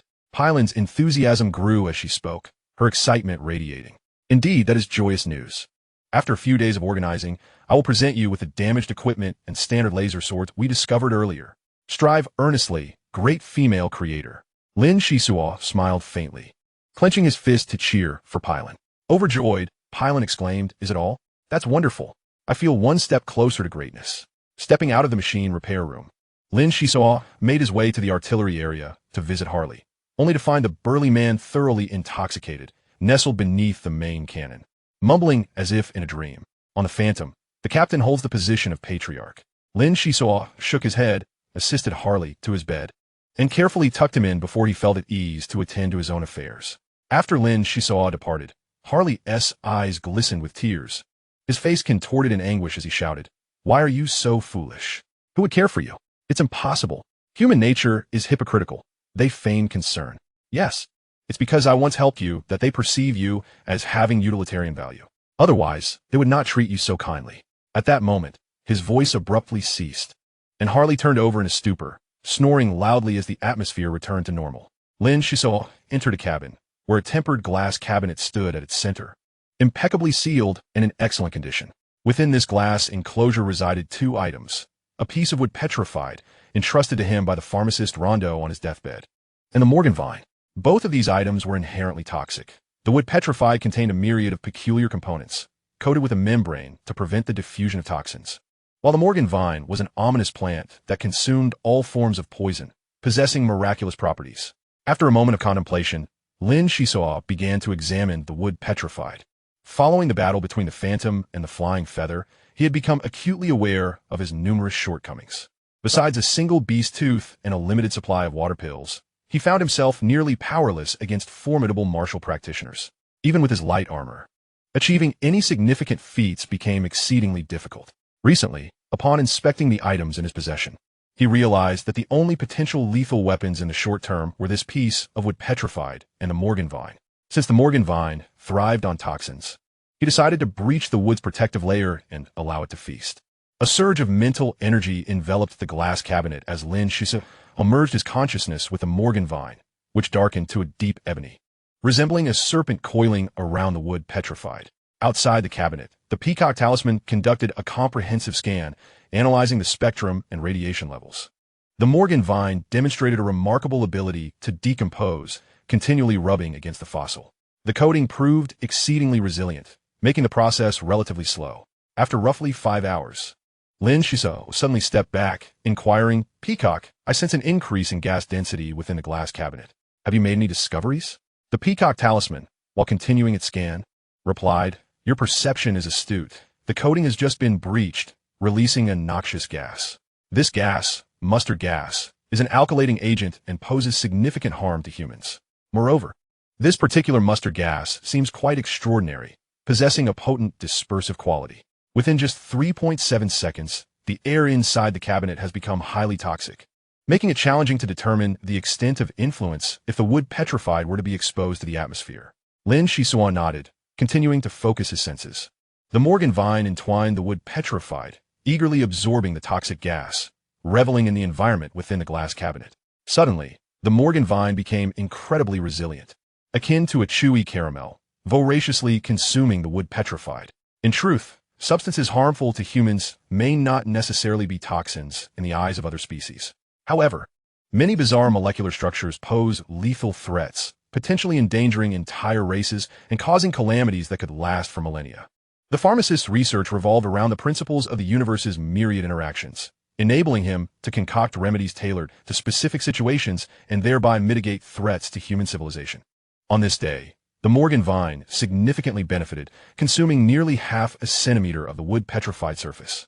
Lin Xisuo was taken aback to discover that the vine was indiscriminate in its consumption, even daring to devour silicon-based toxins, and he couldn't help but admire its ferocity. As the 30th hour approached, the Peacock Talisman urgently called out, "Stop." Have the Morgan vine pause momentarily. Small crystals are detaching from the surface of the wood petrified. A flicker of thought crossed Lin Xisuo's mind, and the Morgan vine reluctantly ceased its actions, awaiting the Peacock Talisman's analysis.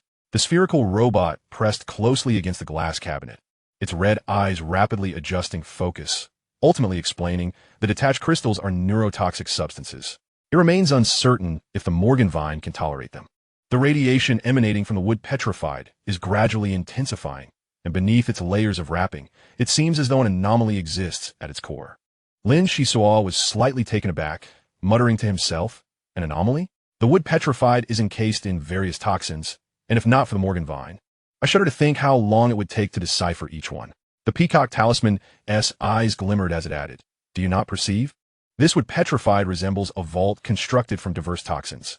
Upon hearing this, Lin Xisuo's eyes brightened with realization, his heart racing as he thought, "Indeed, this fossil truly resembles an alternative vault, But what treasures does it conceal? Chapter 97, Backlash. More than a dozen spotlight beams illuminated the glass cabinet, artificially creating a bright environment.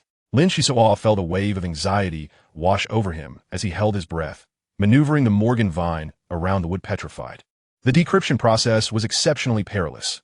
He had initially aimed to enhance the vine's toxicity, never anticipating that the wood petrified contained further mysteries.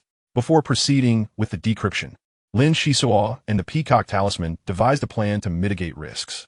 In the event of danger, they would first deploy a plasma barrier to shield the glass cabinet, and then utilize spatial movement to expel it from the ship. After all, this planet lacked an atmosphere and life.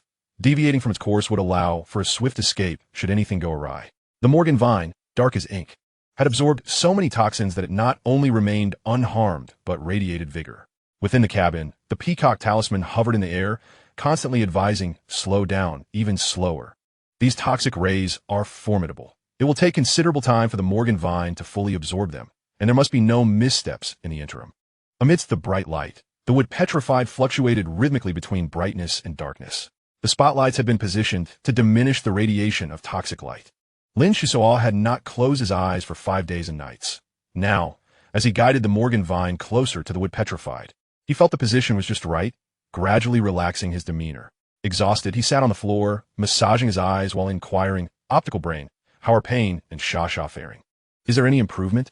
A holographic screen appeared before him, displaying the medical room scene as the optical brain responded. Lord Pain is still undergoing treatment, showing no signs of awakening. Vice Officer Shasha has regained consciousness. Would you like me to transfer the feed? Awake? Hey, yes, please do. Lin Xisuo stroked his chin, envisioning Shasha's fierce expression. Moments later, Shasha appeared on the screen, her fish tail half draped over a water basin, her upper body ensnared in bandages, a butterfly bow adorning her form. Except for her round, expressive eyes, it was nearly impossible to discern that she was a mermaid. From within the bandages came a muffled voice. Ugh, that wretched Xisuo, binding me like a mummy, and still daring to laugh. I will not let this go. Lin Xisuo blinked innocently, revealing his mischievous side as he chuckled. My dear Shasha, your voice tells me you are fine. Quickly recover. The affairs of a ship cannot do without you. Pylon has been subsisting on instant noodles daily, whereas your seafood feasts are both healthy and nourishing. And as for Blue Eagle, he's been looking rather listless lately, eagerly awaiting your recovery. As for Pain, I cannot rely on him. He remains in the medical pod, yet to awaken. Thus, all ship matters rest on your shoulders. Those capable must bear more responsibilities. How utterly infuriating. Look at me, reduced to this state. And you still won't let me be? The mermaid, incensed, bit through the bandages, glaring with wide eyes. Ruthless captain, if the ship is so busy, how can you afford to lounge in the cabin? I have called for 2 whole days, and the optical brain said it was inconvenient to disturb you. Lin Xisuo retracted his smile and spoke solemnly. In the coming days, take it easy. Maintaining a calm and peaceful mindset is paramount for your recovery. I am currently engrossed in research. Do you recall the wood fossil that Pain brought back from Bittertree Star? It is unequivocally a toxic substance, and moreover, it serves as an unfathomable repository of information. The Morgan vine has encountered countless toxins, each time it penetrates a mere 0.1 centimeters. Yet these myriad poisons coexist without interference, a marvel to behold. Judging by its age, it is unlikely to be a human creation. What secrets lie hidden within remain beyond our comprehension. The threat posed by Hydra looms large. Should we encounter another boarding battle, they are certain to dispatch their elite warriors. Thus, we must devise new techniques and strategies. Upon hearing the captain's explanation, Shasha also adopted a serious demeanor, responding with conviction. Very well. You need not concern yourself with matters aboard the ship. I shall shoulder the burden for you. I sincerely hope the wood fossil proves beneficial for the Phantom. The current situation is far from optimistic. The Feather has been outfitted with binding thrusters, making it no slower than ours, perhaps even slightly faster. As captain, you cannot afford to lose.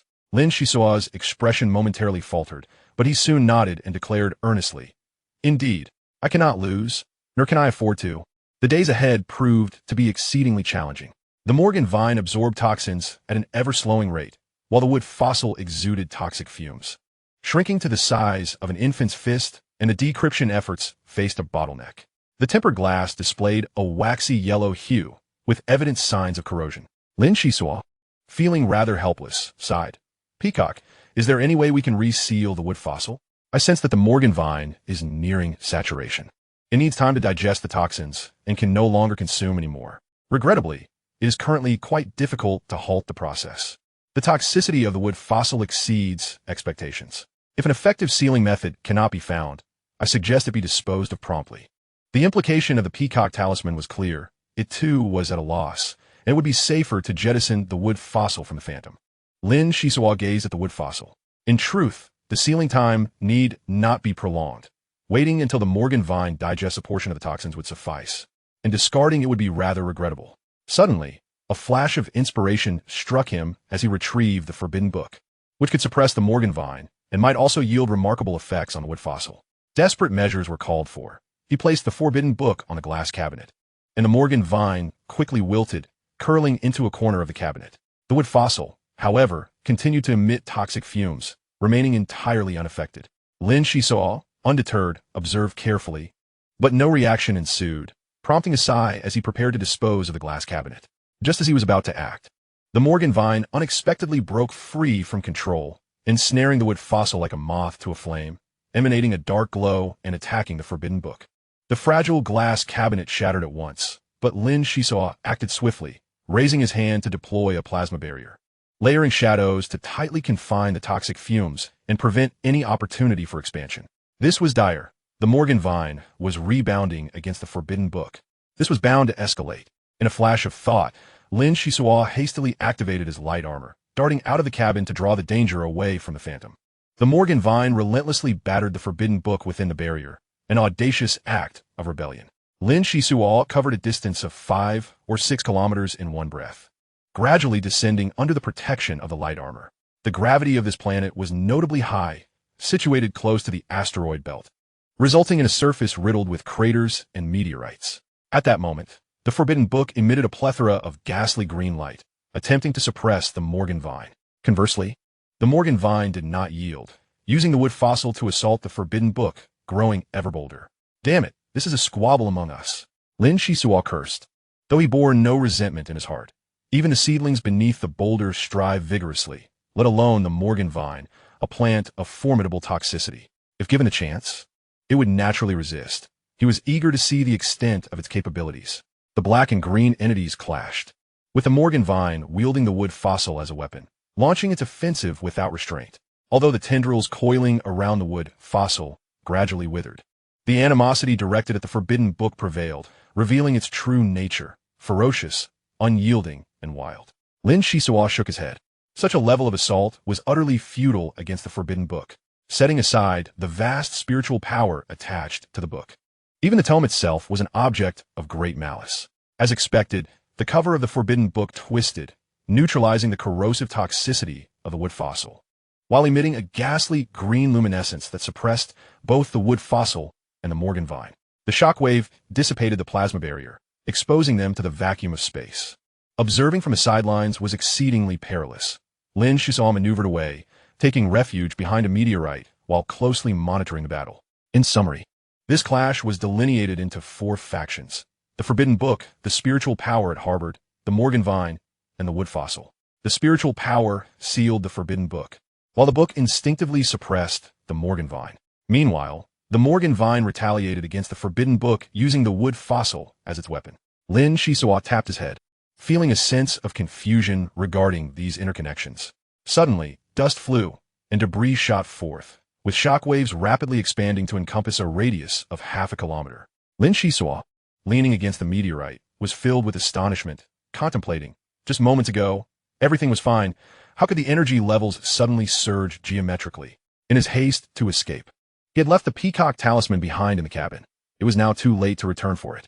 The crater was undergoing significant turmoil, with the forbidden book and the Morgan vine jointly resisting the wood fossil. At this moment, the surface of the wood fossil shattered, radiating a dazzling array of colors. Yet the hues were peculiarly eerie, unleashing an incredible gravitational pull. Why did the shockwave cease? Lin Xisuo pondered, only to be suddenly met with a powerful suction, compelling him to cling onto the nearby meteorite. A colorful vortex formed around the wood fossil, drawing in copious amounts of free cosmic energy and focusing its attention on the forbidden book, intending to engulf it. What on earth is this? Lin Xisuo squinted, perceiving a shadow within the vortex, elusive to discern despite his best efforts. Gradually, a connection with the Morgan vine was established, and he sensed a chilling aura emanating from the wood fossil. The colorful vortex accelerated, but the forbidden book was far from defenseless. The vast spiritual power adhered to it finally came into play, transforming from formless to tangible, weaving into a colossal light cocoon. The two peak forces collided, rendering the Morgan vine nearly irrelevant. Seizing the opportunity as the forbidden book absorbed most of the suction, the Morgan vine slithered back toward Lin Xisuo on the ground. At this moment, the light cocoon created by the forbidden book began to rotate in the opposite direction, clashing with the colorful vortex. They spun against each other like two meat grinders, colliding forcefully. 150 meters ahead, the tranquil space contorted dramatically, with the ground sinking half a meter, and a mushroom cloud billowing forth. This is utterly absurd. Lin Xisuo clasped his head, crouching behind the meteorite, realizing this was not a safe spot. He quickly grasped the Morgan vine. Utilizing spatial movement, he endeavored to distance himself, aiming to avoid becoming collateral damage. The collision between the forbidden book and the wood fossil persisted for over half an hour. Such a fierce energy clash had already attracted the attention of the Phantom. Hylan called out with concern. Xisuo, what are you doing? It's causing quite a commotion. If this continues, it will draw Hydra's attention. I'm fine. Bring the ship closer. I will need the peacock talisman for scanning shortly. Lin Xisuo instructed while retrieving his binoculars to observe. As the dust settled, he noticed the absence of both the colorful vortex and the colossal light cocoon. Had they both vanished simultaneously? Chapter 98, Division. A spherical robot advanced slowly, its red ocular rings continuously emitting scanning beams. Lin Xisuo followed closely behind, searching for traces of the forbidden book and the wood fossil. Today's peculiarities were abundant. Where had these two entities fled? Lin Xisuo surveyed his surroundings, finding it rather odd. Drawing forth the Morgan vine, he reprimanded. It's all your fault. Things were fine. Yet you had to stir up trouble. When it comes to sensing the forbidden book, you're the best. Find it for me. The vines seemed to comprehend human speech, drooping and crawling away into the distance. Before long, an extraordinary sensation truly emanated from that direction. This way, Lin Xisuo commanded, grabbing a spherical robot and relocating it 100 meters away. Upon discerning the situation clearly, he stood there, frozen in place. The peacock talisman scanned the area while reporting. Mild radiation, spatial fault, unknown energy intensity, unknown life forms, unknown gravitational field, unable to calculate danger level. With so many unknowns, it was tantamount to saying nothing. Did this entity possess life?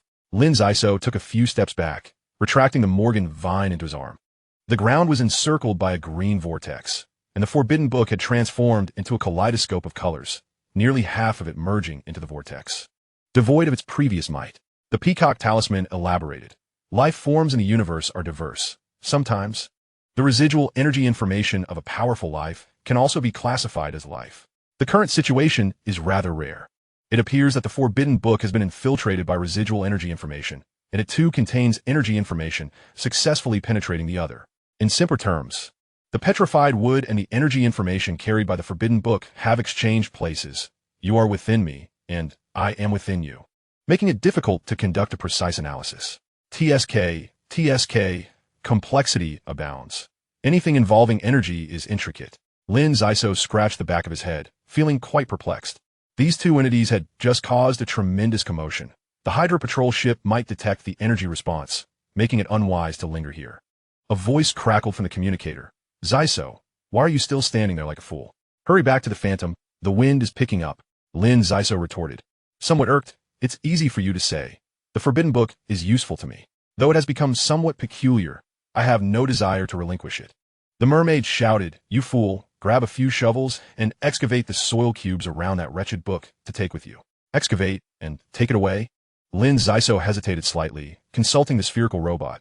Peacock, what do you think of this idea? The peacock talisman remained silent, data streams flashing in its eyes. And after half a minute, it replied, if slight vibrations do not affect the forbidden book and the spatial fault it has merged with, it is worth a try. Exercise caution during transport. Such spatial faults cannot be carried through spatial movement. Lin Xisuo turned and sprinted back to fetch tools. No matter what, he had to obtain a planter. He hoped the forbidden book wouldn't be too temperamental. Upon returning to the Phantom, Lin Xisuo dove into the maintenance bay, clearly instructing Pylon, and soon unearthed 5 old electric shovels. After testing their power, He was exceedingly satisfied. At that moment, Payne appeared on the screen, looking haggard, and coughed softly. Xisuo, am awake. I hear you're quite busy. Once you're done, come to the medical bay. I have something important to discuss with you. Huh. The young Master's life is remarkably tenacious. Rest assured, once I finish my current tasks, I will report to the medical bay post-haste. Lin Xisuo replied with a slight smile, relieved. It would have been quite troublesome if he remained unconscious. His awakening indicated he had passed the dangerous phase and could consciously guide cosmic energy to repair damaged cells. Lin Xisuo borrowed a luxurious bathtub from Sasha, a tribute presented by the Cuckoo clan's followers, to temporarily serve as a vessel for the Forbidden Book, transporting it to the site. Everything was ready, save for the favorable winds. Being the captain of the Phantom was no easy feat. He also had to play the role of a laborer. He couldn't entrust it to others, as he was not at ease. At the very least, he could make a swift exit in case of danger. The electric shovels vibrated slightly as they carefully dug downwards, with the peacock talisman continuously measuring the progress steady. How's this depth? Lin Xisuo wiped the sweat from his brow. Despite sensing as he dug, he still felt uncertain and needed final confirmation before proceeding.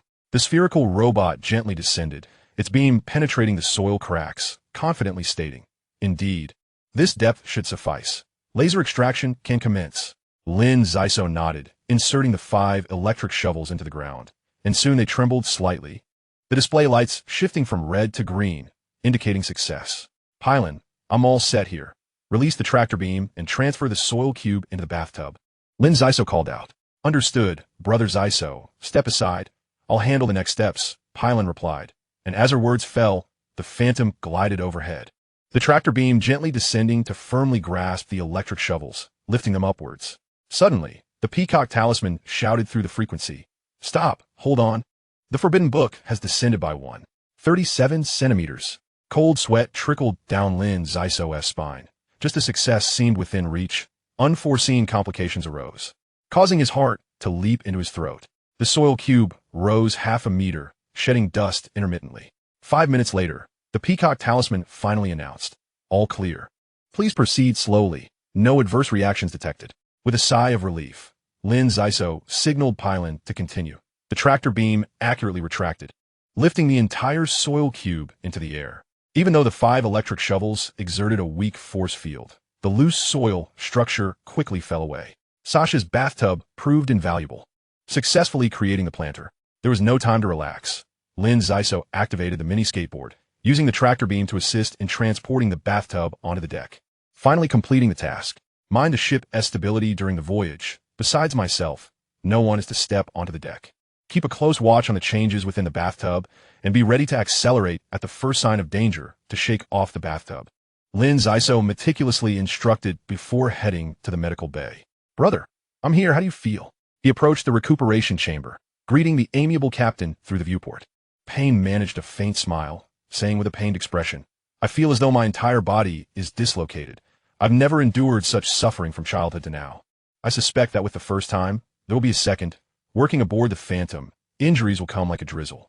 Lin Xisuo knocked on the recuperation chamber, rolling his eyes at the unfairness. "Hey, brother, is that how you describe it? Drizzle? Just thinking about it makes this captain tremble. If you truly end up battered every time, we might as well abandon the Phantom in the cosmos." "Haha, no wonder you enjoy teasing Sasha. You truly are amusing," Payne said, his eyes twinkling with mirth as he weakly added, "Enough jokes. Let's get to the point. In fact, my consciousness awakened several days ago. Harley frequently came to visit, and his behavior was somewhat unusual. So, I reviewed the record from the artillery zone during the battle and discovered something quite peculiar." The screen unfolded, displaying Harley's recent erratic actions, his towering figure revealing a sinister visage, as he coldly gazed into the medical bay, imparting an exceedingly foreign sensation. Lin Xisuo shrugged, feeling unsurprised, and softly remarked, "I had previously noticed Harley's abnormalities. When I sought him out to converse, he was vague. Hence, I instructed the light brain to pay closer attention. When encountering Harley at Ripple Star, the peacock talisman detected something strange about his mental energy, exhibiting intermittent bursts, which he referred to as luck. Consider the 2 battles. One fortunate strike destroying an enemy destroyer, the other hitting the weakness of the feathered ship. At that time, the opponent used 10 mirror shields to deflect that shot, which perplexed me. It was only after the battle that I realized this was beyond what an ordinary person could achieve." Payne suddenly understood, so the captain had already noticed Harley's oddities. And I worried for nothing. Do you remember? I mentioned that Harley has the potential to become a sage because I discovered he is sensitive to numbers and seems to innately grasp the potential connections between things.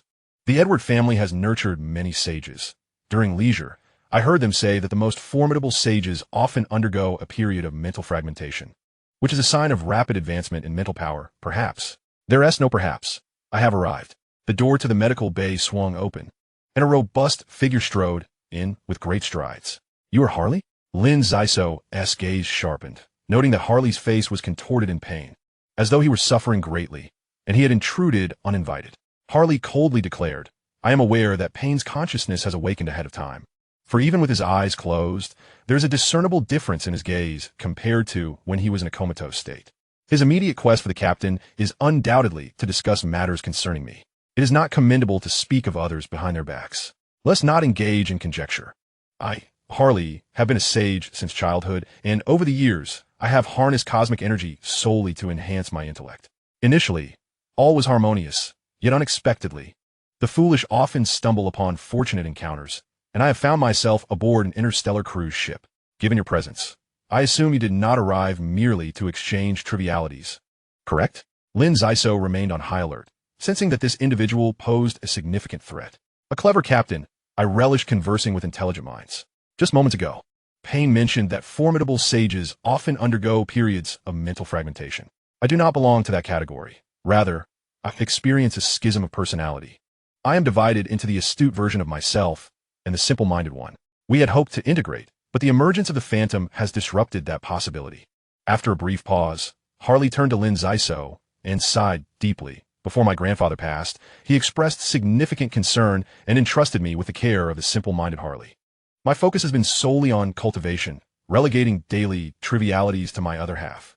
For an extended period, I neglected the essence of humanity, perceiving the simple-minded Harley merely as a program. Yet, he is undeniably my other half, and his independence grows increasingly prominent. Your concern has warmed his heart to the extent that he has betrayed me, unwilling to merge. Because of you, I have lost the autonomy of my own body, forever divided into two. It is tragic that I, who pride myself on my intellect, cannot even persuade the simple-minded Harley.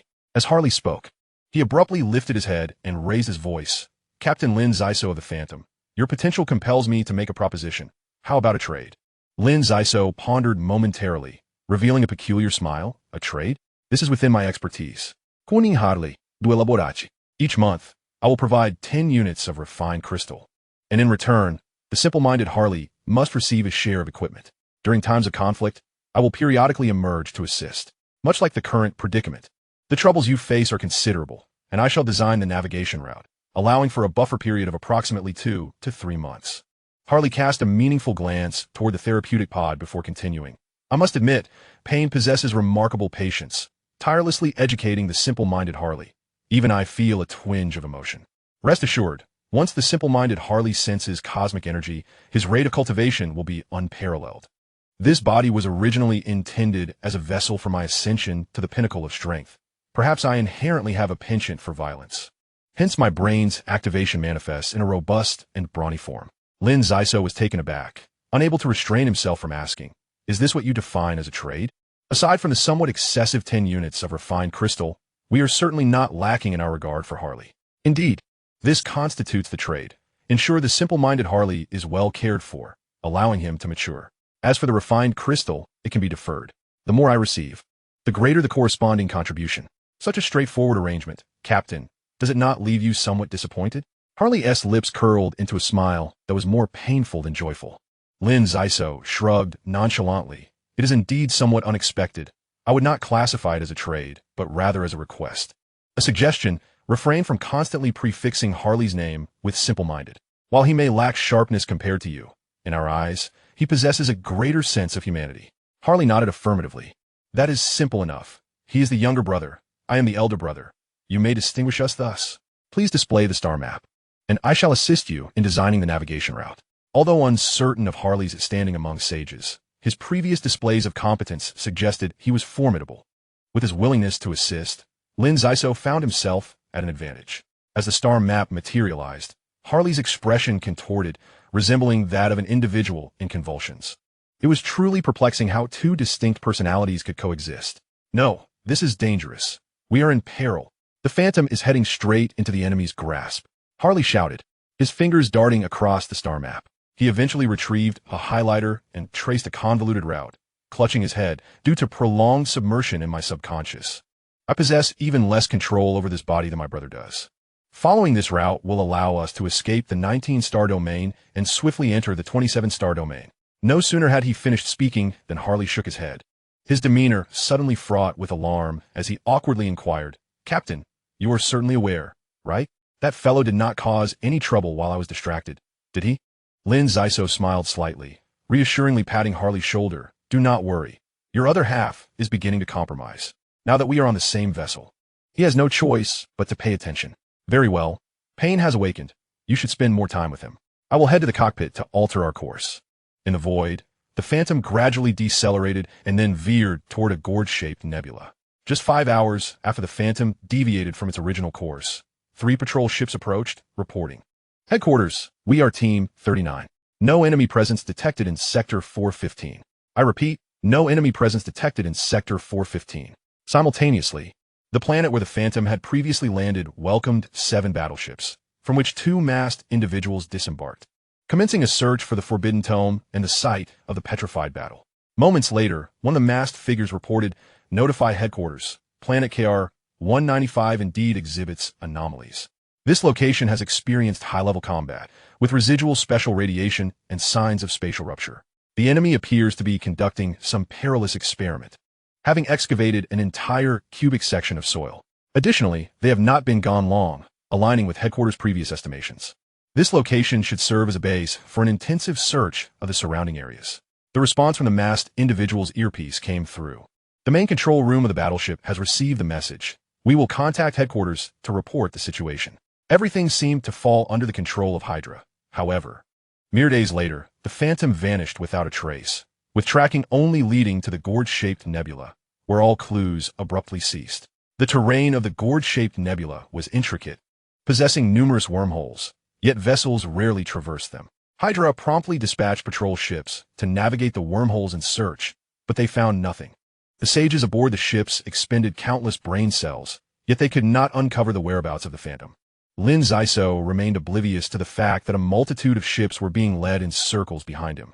The Phantom had not ventured into the gourd-shaped nebula at all, but had instead altered its trajectory toward an inconspicuous star system.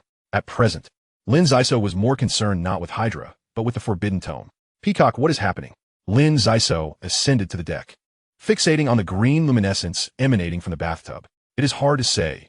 This phenomenon transcends the limits of understanding, and my optical brain is flooded with question marks. The spherical robot swayed precariously, evidently having undergone excessive strain.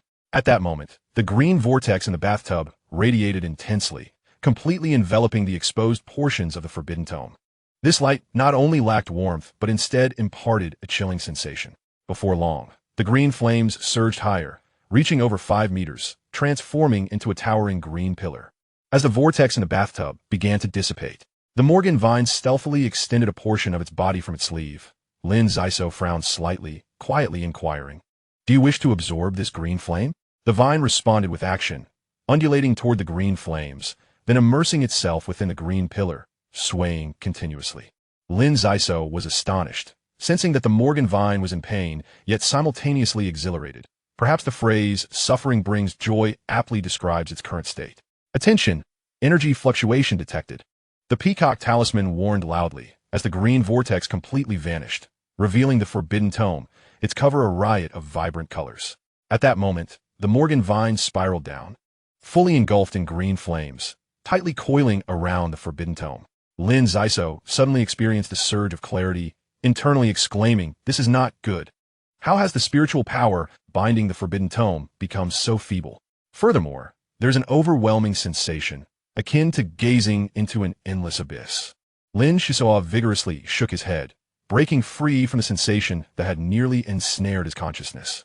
The Morgan vine, in a state of alarm, recoiled, as the Forbidden Tome ignited, this time in genuine flames. Yet Lin Xisuo remained unmoved. The Peacock amulet circled the flames, scanning repeatedly, and queried in confusion. The flames are damaging the tome itself. Will you truly stand by and witness its destruction? Lin Xisuo sighed, resigned, and replied, "There is no choice." The spiritual essence clinging to the book is relaying information to me via the Morgan vine. The unique energy information carried by the petrified wood has controlled the forbidden tome, embedding it with perilous knowledge. I was nearly lost within that profound sensation. Thus the tome must not be preserved. Crackling sounds ensued. What astonishing heat! The flames upon the forbidden tome emitted a high-grade thermal energy, captivating the Morgan vine, which joyfully absorbed the drifting ashes through its roots. The vibrant hues affixed to the tome did not wish to passively accept their fate, generating waves of force fields to suppress the flames, though with little effect. It was no wonder, having been ensconced in petrified wood for millions of years. Upon its emergence, it faced a formidable adversary. Perhaps total obliteration was its only path. Half a minute later, the forbidden tome had transformed beyond recognition. Just as Lin Xisuo believed the situation was secure, an enigmatic force field erupted unexpectedly, seizing the spherical robot and drawing it into the flames. "Peacock, flee!" Lin Xisuo reached out, but alas, it was a moment too late. The spherical robot plunged into the inferno, attempting to raise a light shield, yet its defense system was swiftly shattered. The bizarre force field clung to its last shred of hope, resorting to every means necessary. In a fraction of a second, the spherical robot disassembled, its components melding into the forbidden tome, including the very essence of the peacock amulet. In a moment of desperation, Lin Xisuo donned a pair of charred gloves and reached into the flames to grasp the peacock amulet. These gloves, procured from the labyrinth star, were crafted from exceptionally soft material, impervious to the searing heat of solar storms after enduring for years. Their purpose was precisely to insulate against heat. "Danger, please retreat. Danger, please retreat." Repeated warnings echoed from within the flames, but Lin Xisuo remained deaf to them, for he could not bear to lose the peacock amulet. Setting aside the amulet's utility for exploration, he had come to regard it as a compatriot from the Earth Ring, a close ally. His left hand throbbed with pain. The bizarre force field firmly adhered to the gloves, pressing down upon the forbidden tome, a thread of vibrant hues spreading forth. "Damn it, it's using me!" Lin Xisuo cursed vehemently, as the gloves rapidly disintegrated under the dual onslaught of flames and the peculiar force field, melding into the forbidden tome. His left hand suffered severe burns, emitting the scent of charred flesh. Moments later, the flames extinguished, the peacock amulet fused with the forbidden tome, and Lin Xisuo felt no pain in his left hand, his mind a blank slate, standing numbly before the tub, his lips murmuring, "Is it truly gone? Is this all my fault?" In an unexpected twist, the forbidden tome suddenly floated into the air, its voice muffled yet discernible, conducting data analysis. Accessing the source of energy information. "Shall I proceed with assimilation? Energy deficit detected. Please integrate 130 units of refining crystals." "Peacock, you haven't perished?" Lin Xisuo exclaimed with delight, seizing the scorched forbidden tome. The juxtaposition of profound sorrow and elation left him momentarily uncertain. The voice gradually became clearer. "Perished? This amulet is a limited edition exploration tool. It can only exist in states of normalcy, damage, or destruction. The notion of death does not apply. Currently, I have accessed some substance of the forbidden tome, as well as the energy information transmitted by the petrified wood, both of which are rather feeble. With sufficient refining crystals and components, I believe my form can be restored in a short span." Very well, very well. Whatever you require, it shall be yours. As long as you are unharmed, that is all that matters," Lin Xisuo readily acquiesced, emptying the items from his light armor. For the next 5 days, he poured discarded components into the tub, uncertain of what the peacock amulet intended to accomplish, but he resolved to cooperate wholeheartedly. The Morgan vine returned to its original state, resting upon its master's arm, while the ashes left by the forbidden tome were a nourishing boon for it.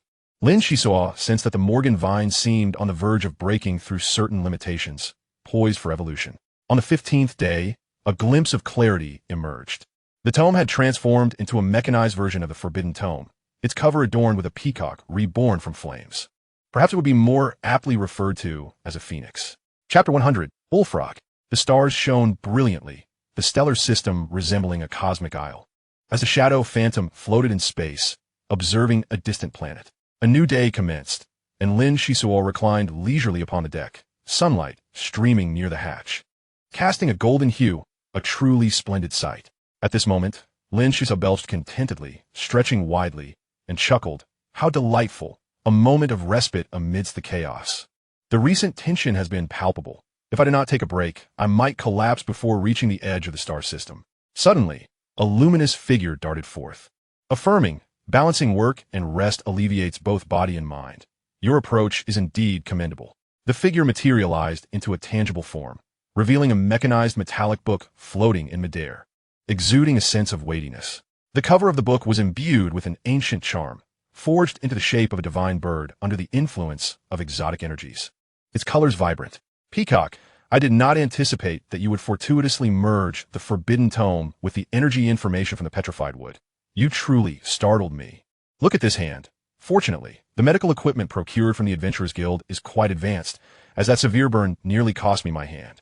Lin Xisuo mused, taking a sip of his martini, the aroma wafting delightfully. Compared to the original Peacock amulet, the metallic book exuded a more humanized aura. And it inquired with a hint of skepticism, "Are you not drinking for courage?" The spiritual barrier upon the forbidden tome had dissipated. Yet the energy information transmitted through the petrified wood must be consumed gradually by your spiritual essence. There is no need for concern. Under my guidance, the risks can be minimized. Lin Xisuo shook his head. I am not so timid. Persistent consumption of the energy information will eventually yield success. Did you not mention yesterday that you would reveal the contents of the forbidden tome to me? I was merely hesitant, for the knowledge contained within is rather extreme, easily leading one astray in the face of power. Thus, one must be psychologically prepared. Do you not agree? The Peacock amulet seemed to grasp the situation, bursting into laughter, its tone tinged with a heavy metal quality. Most of the pages of the forbidden tome are severely damaged. I have only salvaged 9 pages. Last night, I was too preoccupied loading the database information to clarify. I have now forged 9 metallic pages, and if you diligently develop them, you will find that each page possesses wondrous effects. In addition to these 9 metallic pages, there are also 9 blank pages, into which you can introduce new elements as your cultivation progresses. Moreover, due to the emergence of spatial discontinuities, each page can store certain special items, offering numerous advantages. While explaining, the metallic book interwove a 3-dimensional virtual image upon the cover, listing information that dazzled Lin Xisuo's eyes. Peacock, you are truly remarkable to have concocted such a variety of wonders in such a short span. Quickly, open it for my appreciation, Lin Xisuo exclaimed, desire igniting in his gaze as he reached out eagerly. As you wish. The metallic book slowly unfolded the first page. Introducing. The first page concerns the usage of the Morgan vine. You have evidently underestimated its power. Its true purpose is to combat the Morgans, evolved to be invincible, exceedingly lethal. Few materials in this world can withstand it, so exercise utmost caution when using it. The images upon the page shifted unpredictably, captivating Lin Xisuo, who smacked his lips in awe, exclaiming, incredible. The evolved Morgan vine appears nothing like its former sinister self. It is crystalline and transparent, far surpassing its current dark appearance. 10 minutes later, Lin Xisuo had memorized the method for cultivating the Morgan vine and eagerly inquired, what about the second page? What information does it contain?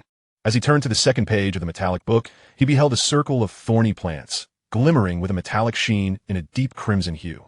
This plant was known as the fear thorn, a creation not of nature, but of malevolent human engineering. Its defining characteristic was its overwhelming dominance. Even in the vacuum of space, as long as basic growth conditions were provided, it could proliferate uncontrollably. To sow fear thorns on a planet, particularly one with a breathable atmosphere, would spell disaster, as they could devour all nutrient-rich materials to fuel their own expansion. Of course, the manufacturing cost of fear thorns was substantial, requiring extensive raids on numerous insectoid nests in the outer galaxies to gather the necessary materials. And the growth period was fixed at 2 months, after which they would gradually wither away. Typically, they were produced as semi-finished products according to demand, avoiding the reckless pursuit of a finished product. Feeling that the fear thorn was still a distant concern, Lin Xisuo flipped to the third page, whereupon a familiar plant sprang into view, the bitter tree. The sight astonished him, and he murmured in disbelief, the fruit of the bitter tree, the fruit of life, aberration. The optimal choice for creating silicon-based hearts. It's truly unimaginable that human civilization has birthed such a miraculous entity as the silicon-based heart. It appeared that long ago, someone had connected silicon-based life with the bitter tree and had ventured far down that path to an extent that seemed almost unattainable. The silicon-based heart was not intrinsically linked to silicon-based life. Rather, it was a man-made organ forged under extreme conditions. This artificial heart was powerful enough to embed 100 units of high-purity, refined crystals as auxiliary power, requiring a robust physique as a vessel to realize its full potential. Additionally, there existed an enigmatic method of external application. As the name suggests, this involved utilizing the silicon-based heart externally, akin to a supercardiac pacemaker, allowing it to continue functioning even when the core heart was severely damaged, not only maintaining strength, but potentially enhancing it. A cursory glance through the subsequent 6 pages revealed either excessive bloodshed or extreme brutality, and even with the peacock amulet's appropriate simplification, achieving the conditions remained fraught with difficulty. After a moment of contemplation, Lin Xisuo resolved to cultivate the Morgan vine as per the book's instructions, recognizing it as a shortcut to enhancing combat prowess in a short span of time. Moreover, the silicon-based heart, if successfully manufactured, would serve as a formidable means of self-defense. At that moment, Shasha suddenly appeared on the screen, exclaiming, "Shisu, the planet ahead is intriguing, teeming with giant organisms and plants. The local humans live in harmony with nature. Perhaps we can procure some supplies. The ship has been indulging in excess, and if we do not replenish our fresh food soon, I fear we will be tightening our belts in 2 months." Lin Xisuo observed the screen and replied, "All right, let's go check it out. Having stayed on the Bitter Tree planet for several months, we definitely need supplies. What is the level of civilization among the locals? Why is there no information in the wave frequency? Civilization? It is quite primitive. You'll see once you arrive," Shasha replied with a charming smile. Recently promoted from deputy officer to acting captain, she was determined to showcase her capabilities to a certain and scrupulous captain. Gently, the phantom ship descended through the atmosphere. The planet was not particularly large, with gravity set at 1/3 of standard. The humans observed were tall and robust, with Hale's stature merely average among them. "Look, it's a spaceship." The gathering of people on the lawn erupted with excitement.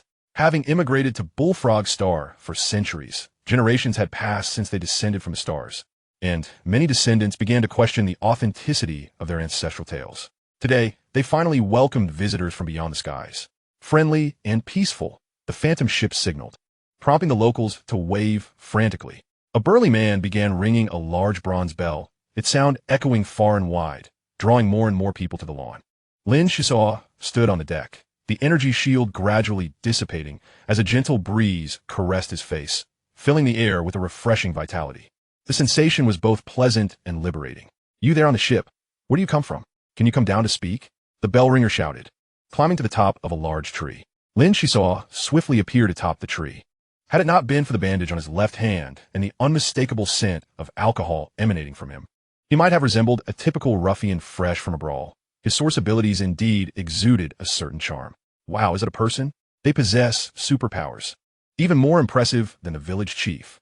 The crowd below erupted in a cacophony of excitement. Lin Xisuo nodded slightly in acknowledgement and stated, "We are travelers of the stars, fortuitously passing through, seeking to replenish our fresh provisions." The burly man, exuding warmth and rustic charm, welcomed him exuberantly. "Welcome, interstellar travelers. I am Niu Jiaoqi, a village counselor. Come with me to the village chief's home. He is exceptionally wise. If you seek supplies for your ship, you cannot go wrong by consulting the village chief." Before long, Lin Xisuo was led into a treehouse, taken aback to find a large bullfrog resting motionless at its center, its mass comparable to that of a young calf. Perched atop the frog's back was an elderly man adorned with a wide-brimmed straw hat, exuding a gentle demeanor as he smiled and said, "Travelers from afar, I am village chief Niu Xingli. It is said that the immigrant ship sank into the marsh due to a malfunction, and after hundreds of years, the children have forgotten the glory of their ancestors. To witness visitors from beyond this world in my lifetime is a rare fortune. Are you a martial artist?" Lin Xisuo was astounded. It was remarkable to encounter a master in such a remote locale. The elder's mental energy was in an externalized state, suggesting he was aware of all happenings within a half-kilometer radius. The village chief chewed on a few leaves and offered some to Lin Xisuo, explaining, "The term martial artist seems quite antiquated. Our Bullfrog Star comprises 32 major villages and 64 minor ones, where anyone with capability can become a village chief. There are probably 18 or 19 chiefs of my caliber. Many reclusive elders reside deep in the mountains, indulging in the beauty of nature, preferring not to involve themselves in affairs." Lin Xisuo's eyes widened. He estimated village chief Niu Xingli to be around level 6 or 7, as he showed no signs of concealing his mental energy, radiating like a bright bulb, making his level unmistakably clear. The concentration of martial prowess on this small bullfrog star was decidedly unusual. Suddenly aware of the refreshing essence he was holding, the leaf offered by the village chief. He could not resist tasting it, his spirit invigorated by the experience. Lin Xisuo sensed that fortune was smiling upon him. Despite the small size of Bullfrog Star, it concealed treasures. He promptly and earnestly inquired, "Village chief, what are these leaves? Could you take me to see the specific plants? I can sense they are extraordinary." Chapter 101. The Village Chief. The village chief showed no hesitation, explaining that these leaves were quite common delicacies on Bullfrog Star, with many growing nearby for anyone to harvest. Lin Xisuo surveyed the expanse of wild grasses before him, realizing he had misjudged the direction of his search. The presence of so many naturally gifted martial artists on Bullfrog Star could not solely be attributed to the grasses. However, this plant possessed many admirable properties, capable of purifying the surrounding air and stabilizing emotions. Its peculiar name was centrifugal grass. According to village counselor Niu Jiaoqi, the effects of centrifugal grass in calming the mind were so potent that ordinary individuals who consumed too much would become apathetic and sluggish, hence the peculiar name. After a few rounds of exploration, Lin Xisuo returned with a large bundle of centrifugal grass seeds. This plant would undoubtedly find a market on the Phantom ship, and perhaps through thorough analysis, high-grade potions could be crafted from its essence. Upon returning to the treehouse, Lin Xisuo engaged in conversation with the village chief, directly inquiring, "Dear village chief, the emergence of so many advanced martial artists on Bullfrog Star must stem from some extraordinary factors. Could you enlighten your junior?" The village chief stroked his goatee, narrowing his eyes as he replied, "There are indeed numerous peculiarities, such as this centrifugal grass and the bullfrogs, which starkly contrast with the outside world. I understand your aspirations to gain strength and become a figure of authority akin to myself. However, young man, without effort, there can be no reward. Our lives are not affluent. I, as the village chief, desire a mutually beneficial arrangement. The benefits you bring to the village will dictate the rewards I bestow upon you, thus providing an explanation for those below." Lin Xisuo was momentarily taken aback. The village chief had not been swayed by the reputation of the interstellar traveler. The Phantom ship's visit was merely a routine resupply. Yet he did not anticipate the uniqueness of Bullfrog Star. After a moment's contemplation, he called out, "Sha, I am currently with the local authority. Please bring down 2 barrels of martinis, and some bulk wine as well. Additionally, pack up some compressed biscuits, instant noodles, bitter tea, and edible mushrooms for delivery. Once you are finished, do come out to enjoy the fresh air. The natural environment here is quite pleasant, but remember to avoid causing any disturbances." The melodious voice of the mermaid resonated back, understood. "Even without your prompting, I, the acting captain, am already preparing." Lin Xisuo felt that the weight of the gifts was still insufficient and produced 30 units of refining crystal, presenting it to the village chief while introducing, "I wonder, does the village chief recognize this item? It is refining crystal, a product of condensed cosmic energy, indispensable for enhancing the cellular vitality of martial artists, enabling energy transformation within their cells. It is but a humble offering. I hope you will graciously accept." The village chief, perplexed, accepted the refining crystal, his expression shifting subtly. He mumbled indistinctly for a moment, then raised his head, gravely stating, "Refining crystals greatly benefit my advancement beyond my current realm and can assist many village chiefs in prolonging their lives. However, your offer of 30 units falls short. It should be tenfold, at least 300 units. Lin Xisuo was taken aback, thinking, this village chief is audaciously demanding. Does he regard refining crystals as mere beautiful stones easily unearthed? Had it not been for a windfall on Bitter Tree Star, I would hesitate to part with even these 30 units. His mind raced, yet he refrained from outright refusal and instead expressed, to be candid, such crystals, formed from cosmic energy, are exceedingly precious. In my early days, acquiring 30 units would have required our ship to travel for a year or longer. Recently, our finances have improved slightly, and to demonstrate my sincerity, I have brought forth this amount. Any further crystals would pose considerable difficulty." The village chief's countenance darkened as he patted the large bullfrog beneath him, commanding, "Follow me. I shall take you to a forbidden place where we can discuss this matter further." Lin Xisuo trailed behind the frog, wary, and alerted Sha to remain vigilant, mindful of potential malice from the locals that could endanger the Phantom ship. After a quarter of an hour, the village chief led Lin Xisuo to a small stream, effortlessly lifting a massive boulder from the water with a wave of his hand, showcasing astounding mental strength. "Come, let me introduce you to a few of our village's elder chiefs. They're the true masters capable of ascending beyond Bullfrog Star's atmosphere into cosmic space. I'm still far from their level," the village chief declared, stepping onto the staircase beneath the boulder. Lin Xisuo, momentarily lost in thought, realized he had stumbled into the realm of true experts. Even with the poor gravity of Bullfrog Star, breaching the atmosphere was not a feat achievable by ordinary martial artists. Hurry, we have a long way to go, the village chief urged from below the staircase, prompting Lin Xisuo to hastily catch up. The underground passage twisted and turned, its construction method a mystery, with the occasional glowing gecko spotted clinging to the walls. With the village chief riding on a large frog, Lin Xisuo's speed was unmatched, allowing both to progress swiftly. After traversing several kilometers, they descended into a fantastical stalactite cave. Before he could fully grasp the environment, a resonant voice echoed, "Victory! What brings you, young man, to our humble abode? Is there trouble in the village?" The village chief, Niu Shengli, promptly dismounted from the frog and respectfully replied, "I must report to Elder Yunfeng that all is well in the village. However, today the joyful frogs sang in the trees, signaling good fortune. As expected, a spaceship descended from the heavens, and the interstellar traveler has brought precious refining crystals. They seek supplies from the village and wish to acquire the village chief's secret treasure. I deemed this matter too significant to decide unilaterally, hence my visit to consult with you, esteemed elders." From the depths of darkness, a voice responded, "Refining crystals, you say? I believe I have heard the elders mention them. Bring them forth for my inspection." Niu Shengli raised his hand and tossed the refining crystals, signaling Lin Xisuo to remain patient. Shortly after, Elder Yunfeng cleared his throat and asserted, "Victory, irrespective of the cost. Procure as many refining crystals as possible." The village chief inhaled sharply, surprised by the elder's greater urgency, but quickly rationalized that the opportunity to advance and prolong life would be coveted by all. "Are you suggesting we open the location guarded by the toxic frogs to outsiders?" Niu Shengli inquired cautiously.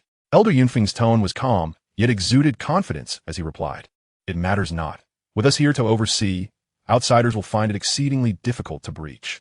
This young traveler from the stars brings tidings of prosperity. As long as his refining crystals are plentiful, we can provide any assistance Bullfrog Star has to offer."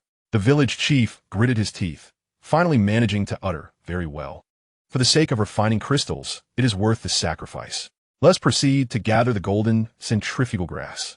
Lin Xisuo's eyes sparkled with excitement, his mind racing. He mused, "The local martial artists lack refining crystals. Otherwise, their cultivation would be far beyond its current state, and their treasured possessions must be astonishing. This opportunity is rare. Were it not for the relentless pursuit of the Hydra, we likely would not have traversed this remote star system. Normally, knowing of such a treasure trove would prompt multiple visits for profit. However, due to the temporal constraints imposed by Halley's navigational route, we must depart after 3 days, thus necessitating a thorough exploration of Bullfrog Star's potential." The village chief continued to lead Lin Xisuo onward, explaining, "Young man, beneath Bullfrog Star lie numerous stalactite caves where golden centrifugal grass flourishes. This plant is remarkably effective in enhancing human immunity and significantly stimulates the user's powerful intentions, allowing them to lift rocks with ease. The benefits are manifold. However, it is scarce, difficult to cultivate, and guarded by toxic frogs, so caution is advised." As they reached the end of the stalactite cave, they beheld a series of funnel-shaped stone pits of varying sizes on the ground. The pits were damp, with some harboring centrifugal grass. Yet this was no ordinary weed found near the village chief's home. Its leaves shimmered golden, and its main stalk was a lush green, reminiscent of an exquisite artifact crafted from emerald and gold, breathtakingly beautiful. Lin Xisuo gazed at it, unable to tear his eyes away, as his innate powers responded instinctively. Sensing the pure life energy pulsing within, longing to consume several stalks of the golden centrifugal grass. Suddenly, a light blue frog with black spots leapt from one of the pits, launching a stream of transparent liquid with fierce intent. The village chief, Niu Shengli, was prepared, raising an invisible force field to block the attack. Then, stroking his beard with satisfaction, he declared, "What do you think? This centrifugal grass is a closely guarded secret among the village chiefs of Bullfrog Star. Every few years, we select some youths to consume the golden leaves. How about trading 1 stalk of centrifugal grass for 5 units of refining crystal?" Lin Xisuo pondered for a moment, then smiled slightly, saying, "Dear village chief, I understand your pressing need for refining crystals. However, relying solely on the centrifugal grass here will not suffice. I require 10 stalks in total, along with a few toxic frogs for research purposes. I believe a total of 60 units of refining crystal would suffice, which falls significantly short of your demand for 300 units. What? You only want 10 stocks? Why not gather a few more? At least 30, the village chief urged with a hint of impatience. Lin Xisuo glanced into the darkness and deliberately raised his voice. The golden centrifugal grass has minimal effect on advanced martial practitioners. It only serves as a strong auxiliary aid during the initial stages of cultivation. Thus, 10 is sufficient. Our ship is not large, and purchasing in bulk would be futile. In truth, the true treasures of Nyowa Star were not the centrifugal grass, but rather the unassuming elder village chiefs. What do you mean? The most precious are the elder village chiefs? What does that imply? Chief Nyo Shengli was visibly irate. These elder village chiefs have contributed significantly to the village. Are we to sell them by weight? Lin Xisuo calmly explained, listen to me. When martial practitioners reach a profound level, they can transmit their source abilities to the next generation, thus inheriting the legacy of their predecessors. I wonder if the elder village chiefs of Nyowa Star have such traditions. My crew and I comprise a total of 5 individuals. Acquiring 5 unique source abilities would suffice. I would even be willing to part with 500 units of refining crystals. Is it truly possible to pass on abilities? In the darkness, uncertainty lingered. The village chief of Nyowa Star was evidently as uninformed as the captain of the Phantom ship. Of course, it is possible, provided one's cultivation reaches a certain level, and we should ideally inherit the source abilities of the elder village chiefs selectively. After all, you too must consider your own legacy. So I would not dare to make excessive demands. Lin Xisuo appeared sincere, yet inwardly mused. If such requests are not deemed excessive, what could possibly be considered outrageous? Chapter 102 Abilities. The following day, Chief Nyo Shengli summoned the village chiefs from several neighboring villages to discuss this matter. Refining crystals were indeed a rare commodity on Nyowa Star.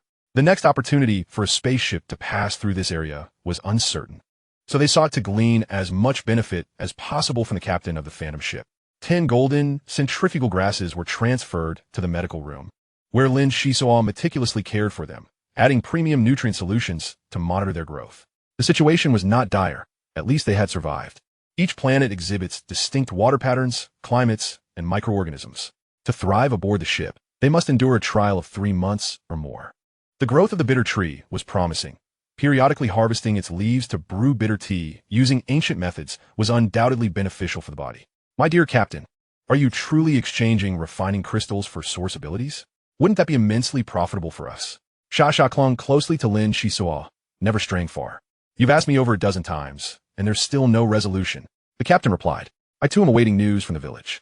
The fate of the Phantom ship is intertwined. We rise and fall together. I've been laying a solid foundation with the hope of seeking further development in the outer galaxy. And what of our friends from the Earth ring star? I wonder how they are faring.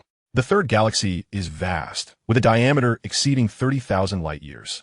Even if I wished to seek them out, I wouldn't know where to begin. Thus, I've developed a habit of drinking. Do you know? If they were aboard the Phantom ship, it would feel even more like home. Lin Xisuo's tone was tinged with nostalgia. With his current strength and resources, he could accomplish much for those around him, yet the whereabouts of his former companions remained a source of melancholy. Silly Captain, the Phantom ship is being pursued by the Hydra, careening in all directions. Even if we were to encounter our former companions, we would have no face to boast. Shasha retorted, we must work hard to at least defeat the feathered ship and elevate our status. Rest assured, once I acquire a new source ability, I shall eliminate any adversary that comes our way. It cannot be as dismal as last time. The mermaid laughed heartily, her hair dancing. A miniature version of a fierce enchantress. Lin Xisuo scratched the back of his head, realizing that reminiscing with someone so straightforward was of little use, and resumed tinkering with the ecological box, casually popping a piece of golden leaf into his mouth. Crunch, crunch, he savored it. A surge of vitality coursed through him. No wonder so many skilled practitioners emerged from Nyowa Star. It truly held unique qualities. Hey, don't just think of yourself. Share some leaves with me. Shasha came over to snatch some, prompting a sigh about her boundless energy. At noon, the village finally reached a conclusion and sent over a list.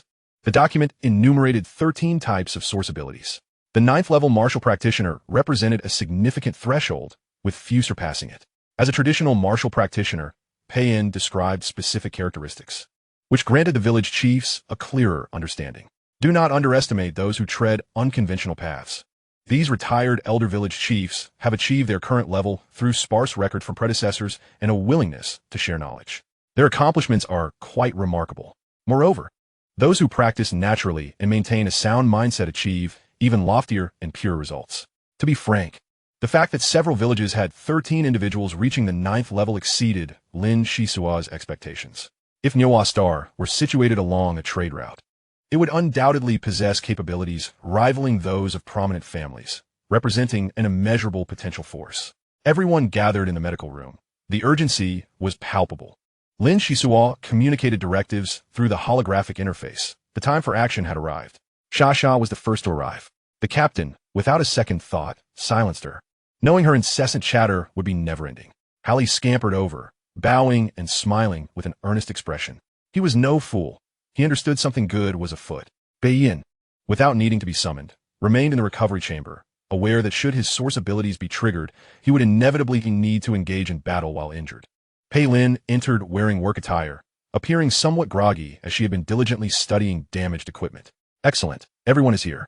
We have 13 types of source abilities, and the agreed-upon price ranges from 100 to 230 units of refining crystals for each. Come take a look, Lin Xisuo exclaimed, slapping the list onto the table. Xia gulped, Hallie's mouth twitched awkwardly, and Pei Lin's eyes widened with curiosity, while Pei observed through the holographic screen. Xia gasped, wow. Shrewd captain, we've struck gold. Refining crystals have value, but source abilities are priceless. I want this water moon ice essence. No. Perhaps the frost force field would be better. She chuckled. They certainly have a flair for naming. They might not be referred to thus in the realm of martial practitioners. Pei-In, being the most knowledgeable, spoke up. Inherited source abilities possess strong characteristics, yet they still require development and comprehension within the source space to advance further.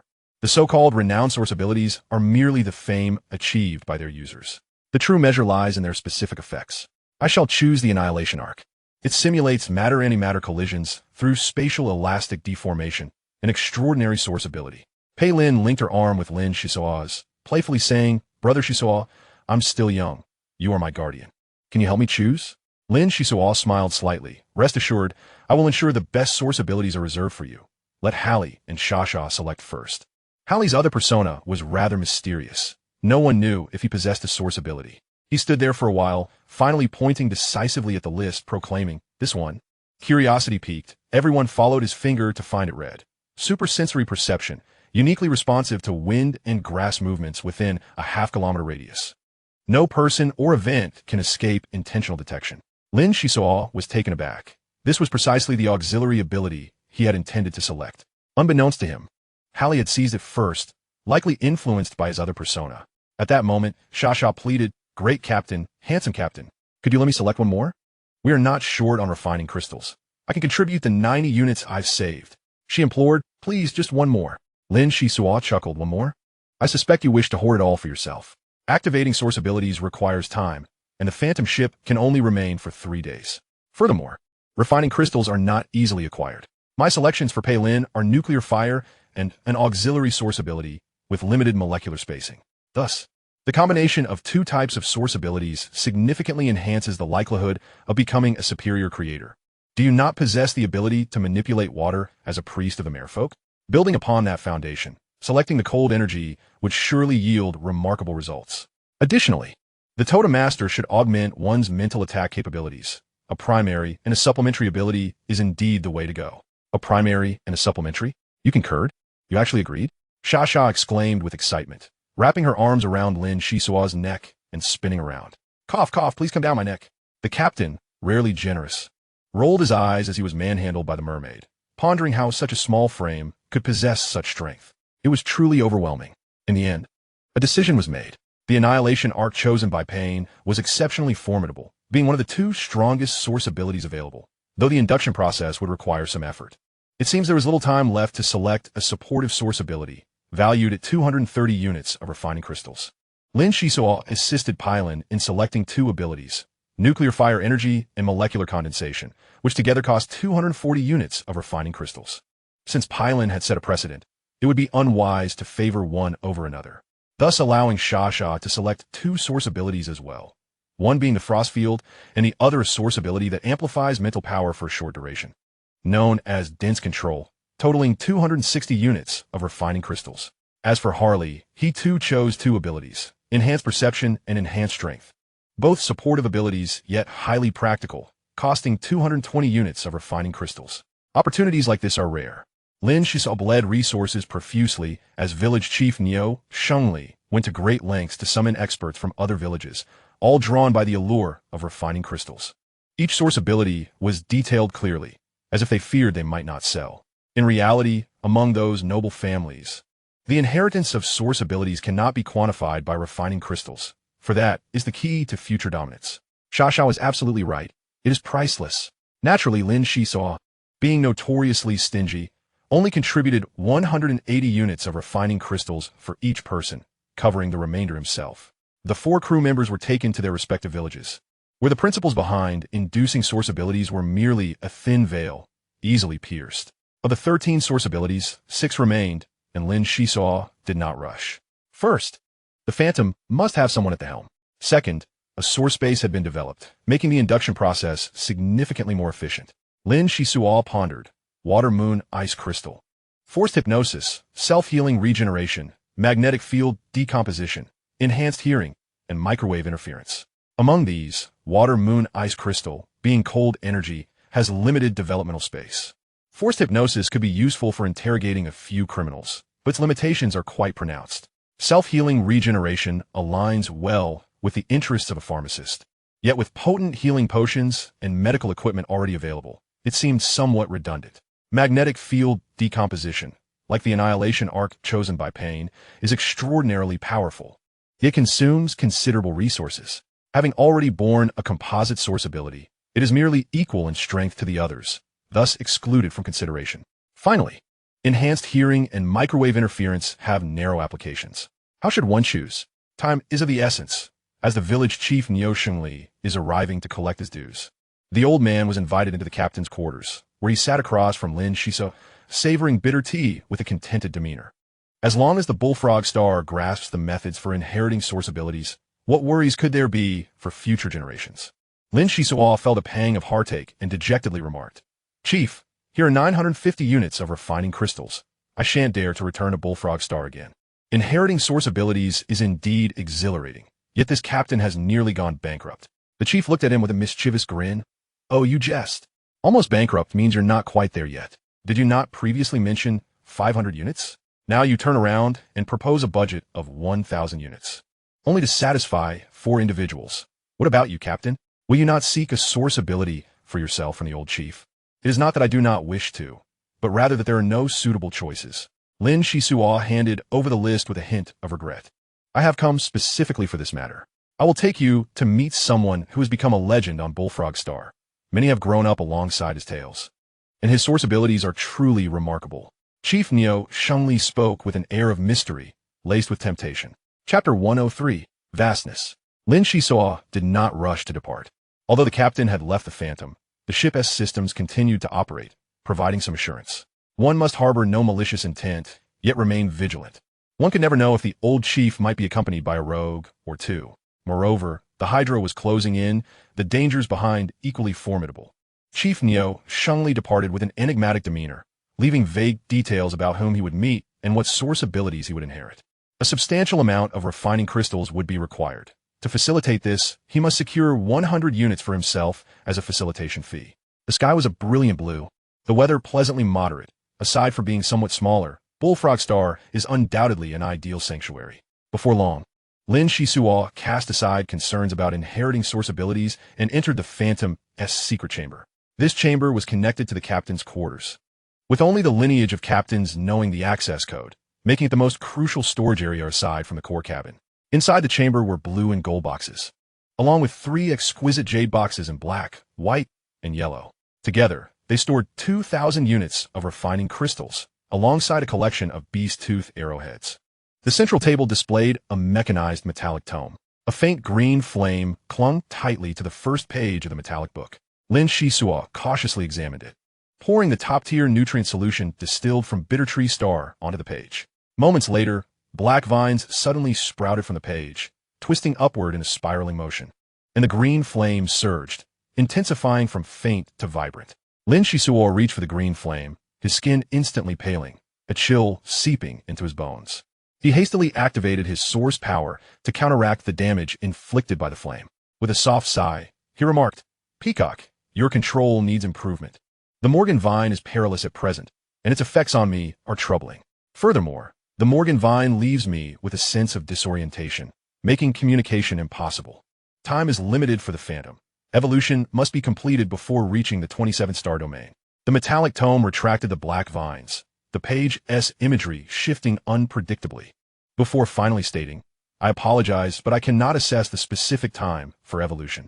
The nutrient solution from Bitter Tree Star does indeed provide a strong boost. Yet the toxins absorbed by the Morgan vine are too diverse, making complete detoxification a formidable challenge. It can only be forcibly awakened once it has digested some of the toxins. This balance I shall manage. As long as the cultivation is conducted properly, I believe it will yield favorable results. Very well, your assurance puts my mind at ease. Now, let us suppress the energy information from the wood petrification. Perhaps soon I may advance to a level 4 martial artist. Lin Xisuo placed both palms against the metallic tome. Gradually, the chamber returned to silence. Yet on a mental level, tumultuous waves surged. Lin Xisuo continuously battled against the vibrant colors, challenging his limits time and again. Even those around him remained unaware of the extraordinary efforts their captain secretly exerted. The following evening, Shasha was the first to return to the ship. Fuming as she complained, "What the heck? This is ridiculous. It has a pretentious name like Dense Control, yet it only lasts for 3 minutes. After that, prepare to be butchered." I haven't even grasped the specialized attacks of the Totem Master. What good is amplifying mental power? How did I end up foolishly selecting it? The mermaid's high-pitched voice could be heard across several cabins, prompting Lin Xisuo to quickly make his exit, advising Shasha via the screen to ensure defensive measures, keeping everyone's location locked in to prevent any unforeseen accidents. Village Chief Neo Shengli was seated upon the back of a frog, meditating with his eyes closed, suddenly opening them with a smile. "Young one, you have arrived. Time waits for no one. Let us hasten to the Red Fruit Tree waterfall." The two had previously made arrangements, so Lin Xisuo immediately transported into the room, nodding in agreement. "I am ready, but the ship departs in a day. I hope we can make it in time." Neo Shengli, stroking his beard, said with a beaming smile, "Rest assured, following your methods. While others may take longer to awaken their source abilities, this esteemed Elder's innate talent ranks among the top 3 of Nyowa Star. There will be no issues whatsoever. However, once you reach an agreement, you must pay this village chief 100 units of refining crystals without negotiation." Lin Xisuo's countenance darkened as he sighed deeply. "Conducting business with you feels quite disadvantageous. To be frank, this intermediary fee is rather exorbitant. Of course, as long as the value exceeds the cost, 100 units of refining crystals will be duly paid. Now, surely you can divulge some information? Otherwise, I find myself rather uncertain." The village chief chuckled. "Very well. To spare you from anxiety, this individual is named Neo Haohan, a cousin of my great-grandfather. It is precisely due to this connection that I dare to facilitate this arrangement for personal gain. Neo Haohan is regarded as the uncrowned king of Nyowa Star. Whenever disputes arise between villages that escalate beyond resolution, he renders the final verdict. As for my great-grandfather's source ability, even I am unaware, as all who have witnessed it are long deceased. We, too, have our share of scoundrels on Nyowa Star, who, emboldened by their abilities, act tyrannically. It can be said that without Neo Haohan's influence, Nyowa Star would not enjoy such tranquility today. As a younger generation, I naturally wish for the Elder's longevity. Hence my efforts in securing this deal. While refining crystals may seem trivial elsewhere, here they are treasures that sustain life." Being a young man, Lin Xisuo felt a blend of admiration and curiosity upon hearing about such an enigmatic figure. He remarked, tinged with a hint of regret, "Since even you are unaware of the nature of his source ability, it appears that only by meeting this esteemed elder can I uncover the answer." Subsequently, the village chief led Lin Xisuo northward, entering the mountainous region after half an hour. The trees of Nyowa Star were notably tall and robust, thriving in an extraordinary profusion. This land was almost a realm for frogs, housing tree frogs, puffed frogs, chameleonic frogs, spotted frogs, and dragon-headed frogs in abundance. The supplies received by the Phantom primarily consisted of frog meat, suggesting that for the foreseeable future, they would be living in close quarters with these amphibians. Gradually, the sound of trickling water reached their ears as they traversed several kilometers, revealing an expansive vista. Within a radius of half a kilometer, upright fruit trees were planted, clearly a man-made orchard, far less lush than the indigenous flora. The trees bore bright red fruits, flourishing splendidly. In the distance, a waterfall cascaded down the mountainside, pooling into a deep basin below. On the water surface stood a thatched hut, remarkably shielded by a force field, rendering it unscathed despite the turbulent torrents from above. With a solemn expression, the village chief leapt off the back of a frog and, taking small, measured steps, approached the water's edge, respectfully calling out, "Great-grandfather, are you present?" Shengli has come to pay his respects. A hearty laughter emerged from within the hut. "You little rascal, spare me the flattery. With your status as village chief, can you not discern whether I am present or not? You uttered the same words yesterday. Can you not vary your approach?" The curtain lifted, revealing an elderly man clad in a blue robe. This elder was remarkably handsome, having undoubtedly captivated countless women in his youth. With a slightly flushed complexion, white hair, and a youthful visage, his eyes sparkled like clear spring water, capable of piercing through the veil of worldly matters. An overwhelming aura surrounded him, with a faint halo glowing behind his head, as if he were a deity stepping down from ancient murals, evoking boundless reverence. The elder cast a glance at Lin Xisuo and remarked to Niu Shengli, "Is this the successor you sought? His aura is restless, his foundation shallow, his breath is disordered, and his heart rate is too rapid. There is a latent malevolence within his cells. Whether he can survive to a certain extent remains uncertain. Aside from a closer affinity to the natural essence, he is utterly lacking." Village Chief Niu Shengli felt a twinge of embarrassment, stammering in his defense, "Great-grandfather Howen, could you kindly assist this young man? He possesses a sense of righteousness and has brought considerable benefits to the village. I have researched the archives, and refining crystals were once exceedingly precious several centuries ago. So what? You wish for me to transfer my abilities to him, enabling him to wreak havoc outside? Wouldn't that be my folly? What you are doing is short-sighted. You do not even know the backgrounds of these interstellar travelers, all for the sake of the so-called refining crystals, merely waiting for a price. I am quite displeased with this, and I deliberately asked you to bring this person here to assess his character. If his nature is impure, then Nyowa Star shall be his final destination." The elder's expression was calm as he shifted behind Lin Xisuo, suddenly reaching out to seize him. "Oh no!" Lin Xisuo reacted swiftly, employing spatial movement to flicker and attempt to vanish. "Ah, this ability possesses some merit." The elder's halo began to rotate slightly as Lin Xisuo's heart raced. The spatial movement failed entirely, and he found himself ensnared by the elder's mental force, with no escape in sight. "Shengli, you return now. I shall handle this young fellow." The elder Niu Haohan commanded, and the younger Niu Shengli complied without hesitation, departing the orchard, though he did not venture far, lingering outside, awaiting the outcome. "Predecessor, you are bullying the weak. This is not honorable." Lin Xisuo layered shadows within his palm, engaging in a contest of power with the elder while advocating for his own cause. "You chatter excessively, young one. You possess at least 3 abilities, but to no avail. Each is quite ordinary. I truly feel embarrassed for you." Niu Haohan's hands flashed, his palms also layered with shadows, akin to a plasma barrier, promptly sending Lin Xisuo plunging into the water basin. "What? How could this be?" The attack resembled a plasma barrier, just as Lin Xisuo resurfaced. He was taken by surprise as the elder utilized spatial movement to appear above him, raising his hand for another strike. In a critical moment, Lin Xisuo activated his light armor, bracing for Niu Haohan's blow. He sank into the depths of the basin, his mind buzzing. The immense disparity in their levels rendered him utterly powerless. Unable to flee or fight back, he became a mere plaything for the elder, bobbing up and down, perilously close to disaster. The elder suddenly ceased his assault, stating with disinterest, "Young one, even in death, your fighting spirit must not yield to your adversary. You are vastly outmatched." Lin Xisuo, infuriated, struggled to rise and declared, "If you truly intended to kill me, I would have fought with all my might. I am a captain who clawed my way up from a pile of corpses. I can discern genuine killing intent. Oh, how I underestimated you.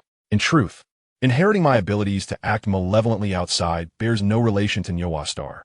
I have taken many lives in my lifetime and would never sully my name for fame. It is Niu Shengli's incessant presence that irks me, hence I sought an excuse to send him away. Come with me. I have rewards for you." Niu Haohan said as he entered the thatched hut. Lin Xisuo hesitated not a moment, recognizing that the temperament of such a reclusive master was eccentric. But his greater concern lay with the elder's source abilities, and he hastily followed into the hut. Chapter 104, 5 meters. "Please have a seat. There is little to offer you in this wild land. Partake of these red fruits, a local specialty." The elder gently ignited an oil lamp, the tiny flame illuminating the entire hut in in a wondrous glow. The interior of the hut was exceedingly simple, featuring a straw coat, a cabinet, a wooden table, and a soft mat. It was hard to fathom that such a place belonged to an exalted figure. Lin Xisuo picked up a red fruit and, feeling no need for politeness, began to eat. He found the flavor delightful, savoring the taste, and remarked, "Your abode is surprisingly humble. I had expected more wonders within this thatched hut. Thank you for your hospitality." The elder Niu Haohan rolled up his sleeves and grabbed a handful of red fruits from a bowl. Eating while he spoke, "I shall share a secret with you." The initial settlers who arrived at Niuhua Star aimed to live in seclusion. The ship sinking into the swamp was a deliberate act to sever everyone's retreat. They found joy in living amidst these mountains and waters. Occasionally, conflict arise but are soon submerged in the passage of time.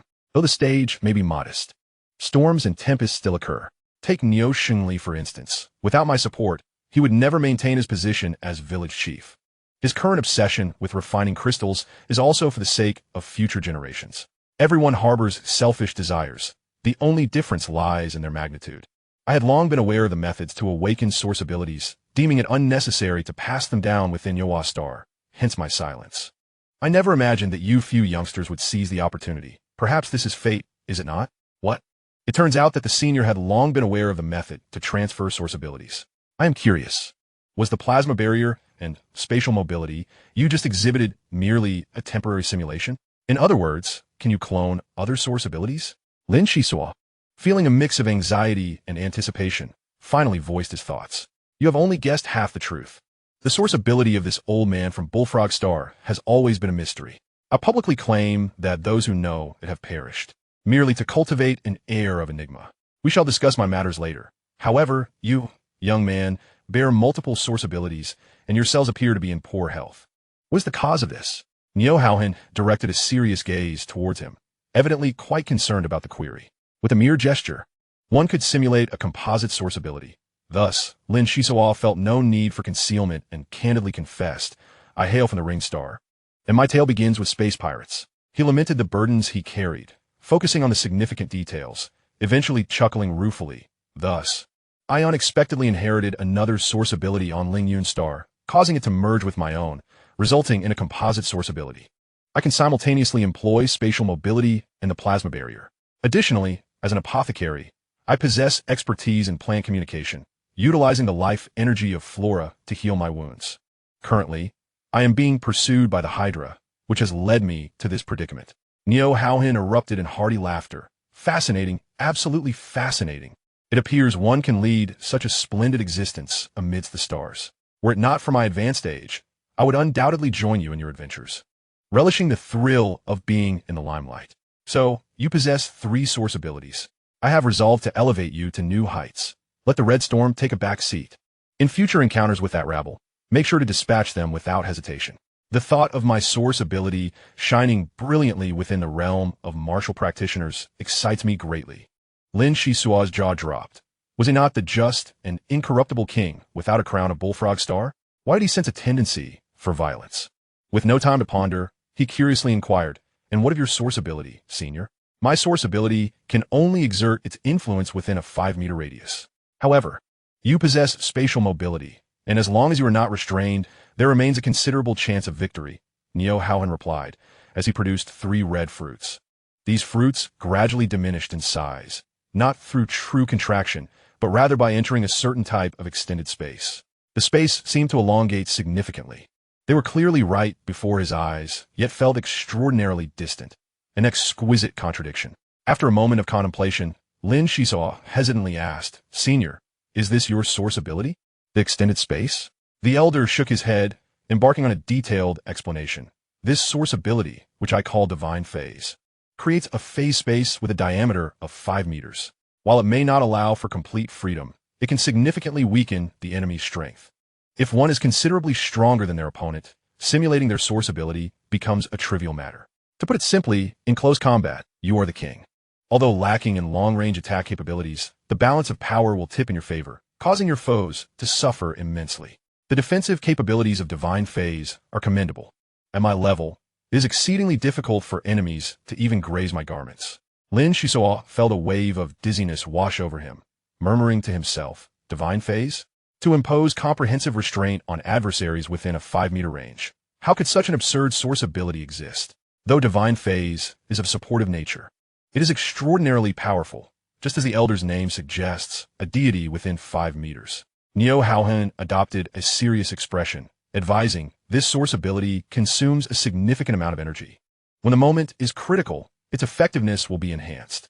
In my youth, I caught many off guard with sudden displays of power, and it felt quite splendid. Let me reiterate, possessing numerous abilities is of little use if one lacks mastery. Today, I shall assist you in a comprehensive enhancement. However, the path ahead must be walked with diligence. Do not allow pride or blind confidence to cloud your judgment. Understood? Yes, I am grateful for your guidance. Lin Xisuo promptly replied, bowing respectfully as he produced 600 units of refining crystal, placing them upon the table. The refining crystals, being pure energy, are indeed highly beneficial for cultivation. The elder was not one to feign modesty, and thus accepted them without hesitation. Neo Haohan, feeling pleased, placed his hand atop Lin Xisuo's head and, without further ado, triggered the source ability. Its overwhelming aura surged forth like a cascading waterfall, forcefully penetrating the source space, slowly igniting the spark of power that grew ever brighter. Outside the thatched cottage, a remarkable scene unfolded. The waterfall appeared to flow upwards, the gentle breeze stilled. The croaking of frogs ceased, and the magnetic field of the star radiated a faint aurora. Village Chief Neo Shungli watched in astonishment, and, after a lengthy pause, gritted his teeth. It worked. 100 units of refining crystal have finally borne fruit. But what kind of source ability did the old man pass down to provoke such a phenomenon? Truly unimaginable. At this moment, Lin Xisuo delved into the source space, unwittingly surrounded by a circle of white halos that rotated slowly. In an ethereal manner, he seemed to gain numerous insights. However, upon closer examination, they dissipated like moonlight reflected on water. With a mere thought, green fluorescence gathered, representing the source ability of harmony and dissonance, which had seen significant improvement through recent nurturing. Suddenly, a force field emerged from all directions, compressing the green fluorescence into a minuscule point, emitting a faint light that attested to the existence of this source ability. The force field, undeterred, continued to suppress harmony and dissonance, shattering the newly formed white halo and reforming it into a smaller halo. This process of destruction and reformation repeated 9 times before it finally ceased. Lin Xisuo struggled to comprehend, pondering. They say concentration is the essence, yet this is excessively diminutive. Is it not? The entire process concluded before he could fully appreciate its intricacies. The once intact halo had been reduced to a mere ring, brutal, indeed. His mind hazy. The intensity of the force field suddenly intensified, rummaging through the source space and compelling shadows to converge alongside a milky white glow. It was evident that this was a product of the fusion between spatial mobility and the plasma barrier, composite shadow entanglement. The force field, with relentless vigor, spent considerable time separating the shadows from the milky white glow. After a brief pause, it attempted to repress both source abilities back into their original forms. But to no avail. Lin Xisuo felt his consciousness fragmenting, his mind battered as he increased his mental fortitude to barely withstand the onslaught. At that moment, the formidable force field unleashed its power once more, twisting the shadows and the milky white glow into a helix. Vaguely, 2 strands of black and white light formed, intertwining in an eerie dance. Lin Xisuo had no time for contemplation as his consciousness withdrew from the source space, and upon opening his eyes, he was taken aback. The thatched cottage lay overturned, water splashing everywhere. The elder Neo Haohan was half submerged in water, a trickle of blood seeping from the corner of his mouth. "Senior, what has happened?" Lin Xisuo rushed over, prying the elder's jaws apart to administer a capsule. After consuming the medicine, Neo Haohan's complexion improved slightly as he weakly stated, "I overestimated my capabilities. I did not foresee the difficulty of altering a source ability. However, rest assured, it is even stronger than I anticipated. Spatial mobility and the plasma barrier have completely integrated into a single source ability. Even if locked onto by an enemy, there remains a significant chance of escape. We must depart quickly. I require 1.5 years of recuperation, and these refining crystals are not easily obtained." With that, the elder floated towards the top of the waterfall, settling upon a smooth stone to recuperate, uttering not another word. Lin Xisuo bid him a distant farewell, filled with gratitude. Though the costs were substantial, he deemed it worthwhile. With his abilities enhanced, how could he not acquire more refining crystals? As he exited the orchard, village chief Neo Shengli emerged from the side, gazing in awe towards the waterfall and exclaiming, "Young man, what fortune you possess. Just half an hour ago, the earth trembled, and I was quite alarmed. Thankfully, you and Elder Zhang emerged unscathed. Otherwise, I would carry guilt for a lifetime. Hurry back, for a full day has passed, and your crew awaits you." As Lin Xisuo called for Sha to come and assist him, he produced a leather pouch and handed it to the village chief. "Thank you, village chief, for your support. This is the agreed-upon sum. Please accept it." "Haha, the amount is accurate, 100 refining crystals." The village chief radiated joy, seizing the opportunity presented by the crystal refining affair to extend invitations to neighboring village leaders. Not only did this garner him a commendable reputation, but it also secured tangible benefits, ensuring a bright future ahead. "Chief, my ship has arrived. I will certainly return to visit you and the venerable elder when time permits. The mountains remain unchanged, and the waters flow eternally. We shall meet again." Lin Xisuo bid a simple farewell, vanishing onto the deck. The village chief, suddenly enlightened, called out, "Wait, don't rush off. What exactly is my great-grandfather's source ability?" Lin Xisuo leaned out, waving his hand. "Old Master Niu Haohan has bestowed upon me a profound source ability, effective within 5 meters. The phantasm ship sped away, leaving behind a trail of light. Already far off, village chief Neo Shengli counted on his fingers, puzzled, pondering. 5 meters? So my great-grandfather's source ability is called 5 meters, but what does that mean? On board the phantasm ship, the crew dashed to the deck, clamoring in unison. "Captain, please tell us, what kind of source ability is it?" Lin Xisuo smiled and replied, "Haven't I just mentioned it? It's of the auxiliary type, effective within 5 meters. Alas, I am absolutely famished. Let us discuss it at the dining table." Chapter 105, Yulian. At the edge of the 19-star region, the renowned resort planet, Illusory Sea Star, welcomed a fresh wave of tourists.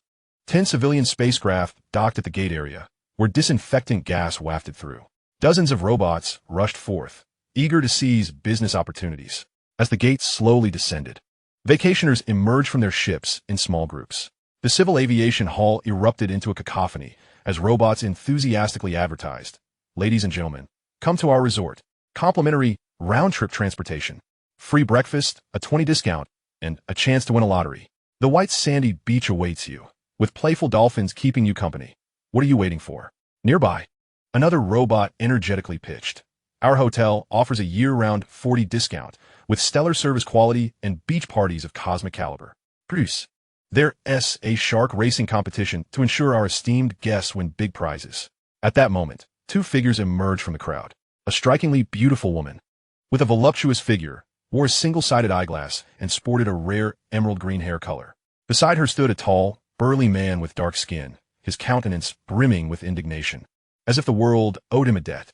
"This resort doesn't even have a stargate. It took us ages to get here." The woman glanced around and complained, "My lady, the feather ship is still being perfected. Please bear with us for a few days," the dark-skinned giant retorted, scanning the surroundings with a fierce expression. "Is this dingy?" A timid voice called from behind, as a small girl of about 7 years old held up a welcome sign. "Really? What kind of establishment is the Hydra Division of Illusory Sea Star to receive a lady like this with such scant attention? They should have sent dozens to make a proper show of it, not just to shoo away beggars." Ding Yi grumbled, his fleshy features quivering with irritation. "Hey, don't frighten the child." The green-haired woman crouched down, producing 2 cookies to coax the girl. "Tell me your name, dear. Where are your parents? Why are you here alone to greet the ship?" The girl tucked the cookies in her bag and sweetly replied, "My name is Xiao. You're so nice. Unlike Uncle Ding Yi, who just frightens everyone. Come with me. Mr. Yulian is waiting for you." The green-haired woman was none other than Captain Sha Yun of the feather ship, while the dark-skinned giant was Ding Yi, a defeated subordinate of the phantasm ship. Stepping out of the civil aviation hall, the little girl summoned a floating taxi, haggling with the onboard AI for quite some time before finally settling on a price. Ding Yi scoffed to himself. What kind of bizarre place is this? They can haggle with the AI? Regardless, he was determined to accomplish the task assigned by the chief, to invite Mr. Yu Lian out of seclusion to assist the lady in dealing with the phantasm ship. Moments later, the taxi cruised across a sea bridge, and Xiao cheerfully remarked, "Sister, your hair is truly beautiful. By the way, I still don't know your name." The green-haired woman presented a delicate straw hat for Xiao to wear, casually replying, "My name is Sha Yun. Sha means sand, Zhang means to spread wings and soar. Yun refers to the multitude of beings. Can you tell me, what does Mr. Yulian enjoy? Is he fierce to outsiders? So you're Sister Sha. As for Mr. Yulian, he is indeed renowned. He teaches in our town and has done so for over a decade. He is always able to procure the latest toys. Those who excel in their studies are rewarded accordingly. I often run errands for him. Once, I encountered a villain and was so frightened that I cried. When I awoke, I found myself resting in his embrace, floating magically in mid-air. He told me he was an angel sent by heaven. Yet the adults say he is a martial artist, and I have come to respect him greatly. Xiao Xiao spoke animatedly, pouring forth her thoughts like a bamboo tube spilling beans. 2 hours later, the taxi arrived at a small coral reef island, entirely designed in ancient architectural style, complete with picket fences, slate houses, asphalt roads, a small clock tower, and even an out-of-place cathedral. We've arrived. Mr. Yulian is receiving guests in the side hall of the church. Our church serves as an run by the mayor's family, and it has always been quite prosperous. As Xiao Xiao spoke, she paid the fare and cheerfully led the way for the two. Sha Zhan Yun's expression grew serious. This Mr. Yulian was a de facto exile within the Hydra organization. The reasons for his treatment remained unclear, though it was known he had a good relationship with her brother, Sha Zhanpeng.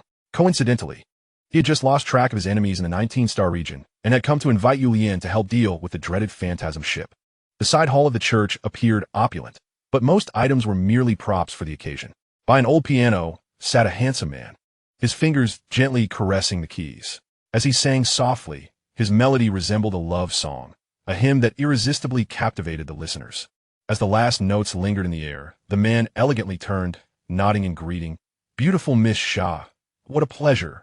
Ever since I received a letter from Brother Sha, I have been waiting here for exactly 99 hours. Sha Zhan Yun hurried forward. I apologize for keeping you waiting, sir. The current situation is dire. My subordinate Fu Si has bravely sacrificed himself, and the feather ship requires a skilled commander. The enemy captain is advancing towards the apothecary's domain. His subordinates are equally formidable, seemingly guided by a wise strategist. The Sha family warmly welcomes you to serve as the deputy on the feather ship. If we successfully intercept the enemy starship, the feather ship shall be able to venture into the extragalactic galaxy this year. The man rose, taking a red rose from beside the piano and delicately placing it on his chest, murmuring, "Do you know why I have sat here for 99 hours? To be honest, I find great joy in enjoying tranquility in the small town and watching the children grow. If you had been even an hour later, I would have found an excuse to convince myself that you were fortunate. In the end, Brother Sha understands me best. He knows that within Yulian lies an unstable factor, a penchant for excitement. Since the opponent is an apothecary, I wonder how he compares to me in skill. Mr. Yulian, are you truly going to leave?" Xiao Xiao grasped the man's arm, her voice tinged with urgency and tears. The man gently stroked the girl's forehead.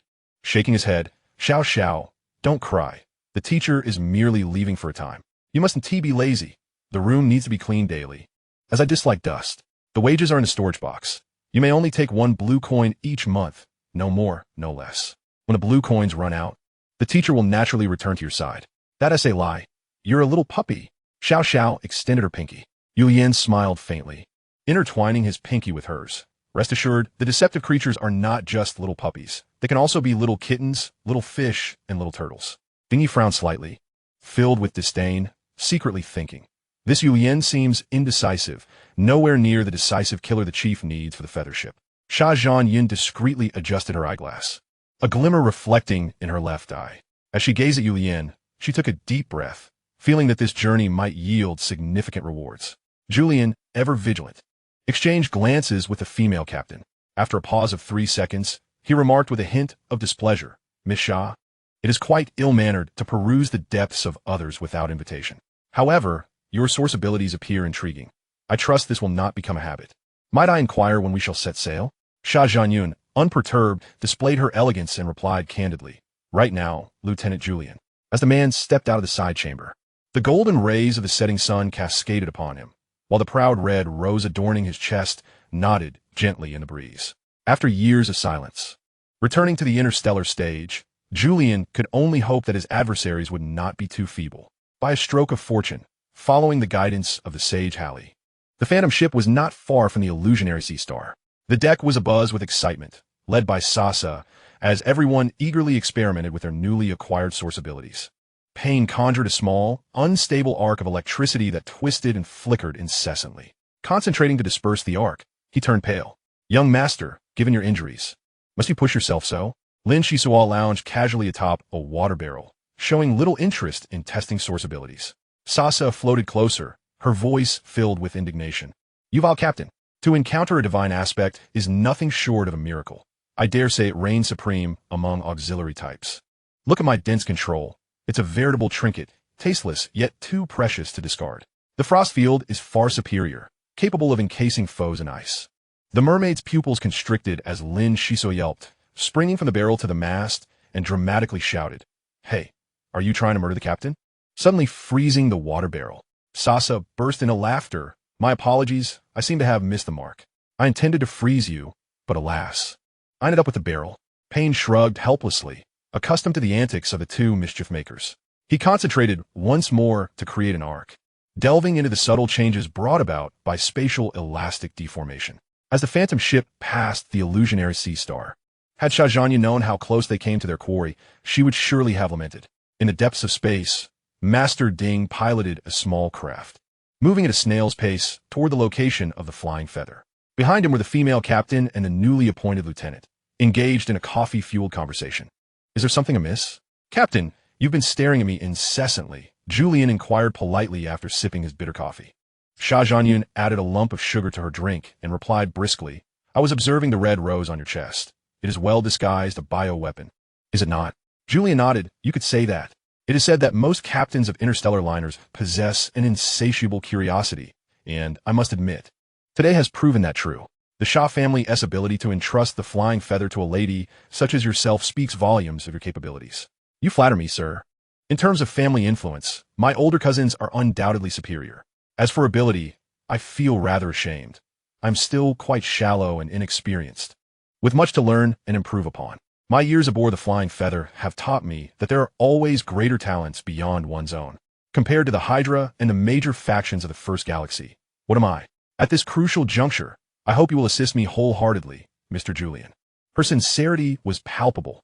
Few noble ladies could reach her level of earnestness. Rest assured, now that I have embarked on this journey, I have no intention of turning back.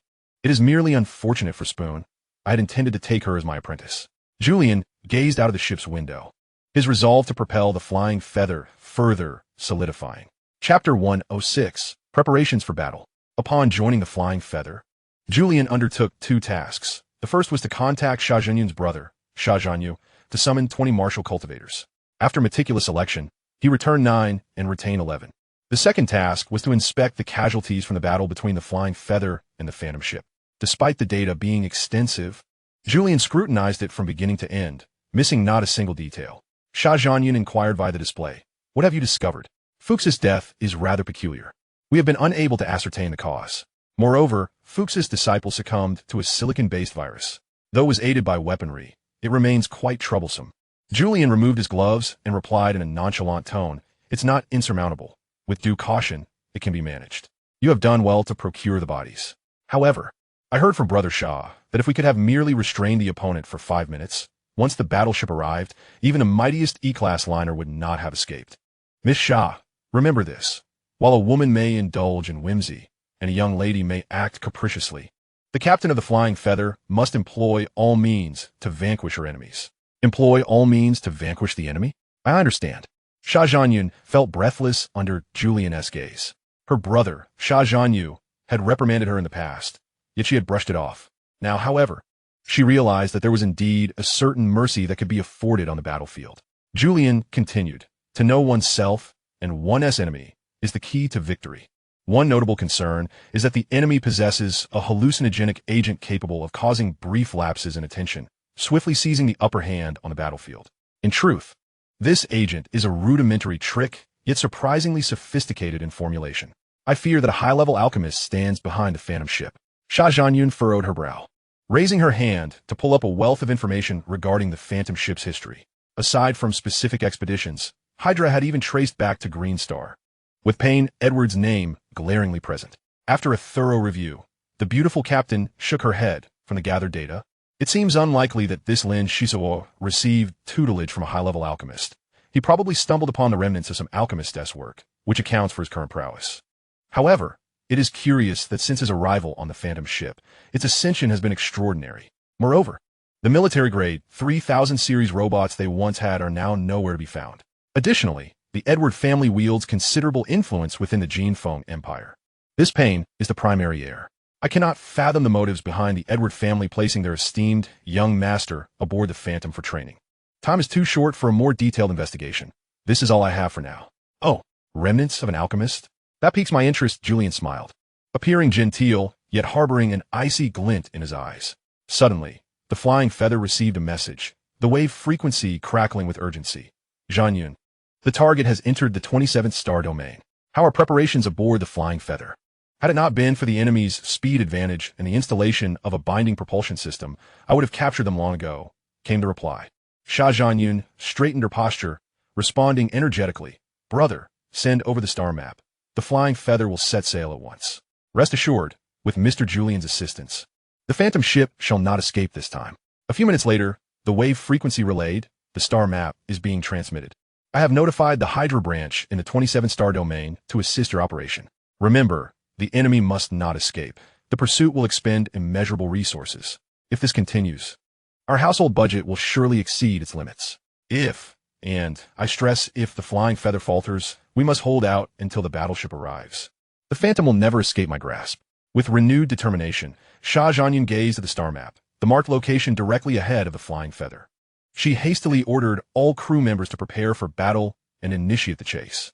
Following the evacuation route designed by Sage Halley, the Phantom ship was required to utilize the conventional pathway to enter the 27th star domain. Unfortunately, after traversing the wormhole, they encountered numerous merchant vessels. Lin Xisuo was acutely aware that their whereabouts had been exposed. Their fortunate days were numbered. Consequently, the Phantom ship proceeded along the northwestern route. After 5 hours of contemplation, Lin Xisuo finally resolved to command Lightbrain search for any special regions nearby. Since we cannot avoid confrontation, we may as well engage in a grand showdown. The Lightbrains swiftly processed the information, dutifully reporting a sparse star cluster has been detected, with 15 stars exhibiting gravitational relations. Lin Xisuo dismissed the display with a firm shake of his head. No, if these stars were any denser, they might have proven beneficial to the Phantom ship. Sparse star clusters are not conducive to concealment, nor are they advantageous for combat. Thus, they can be disregarded.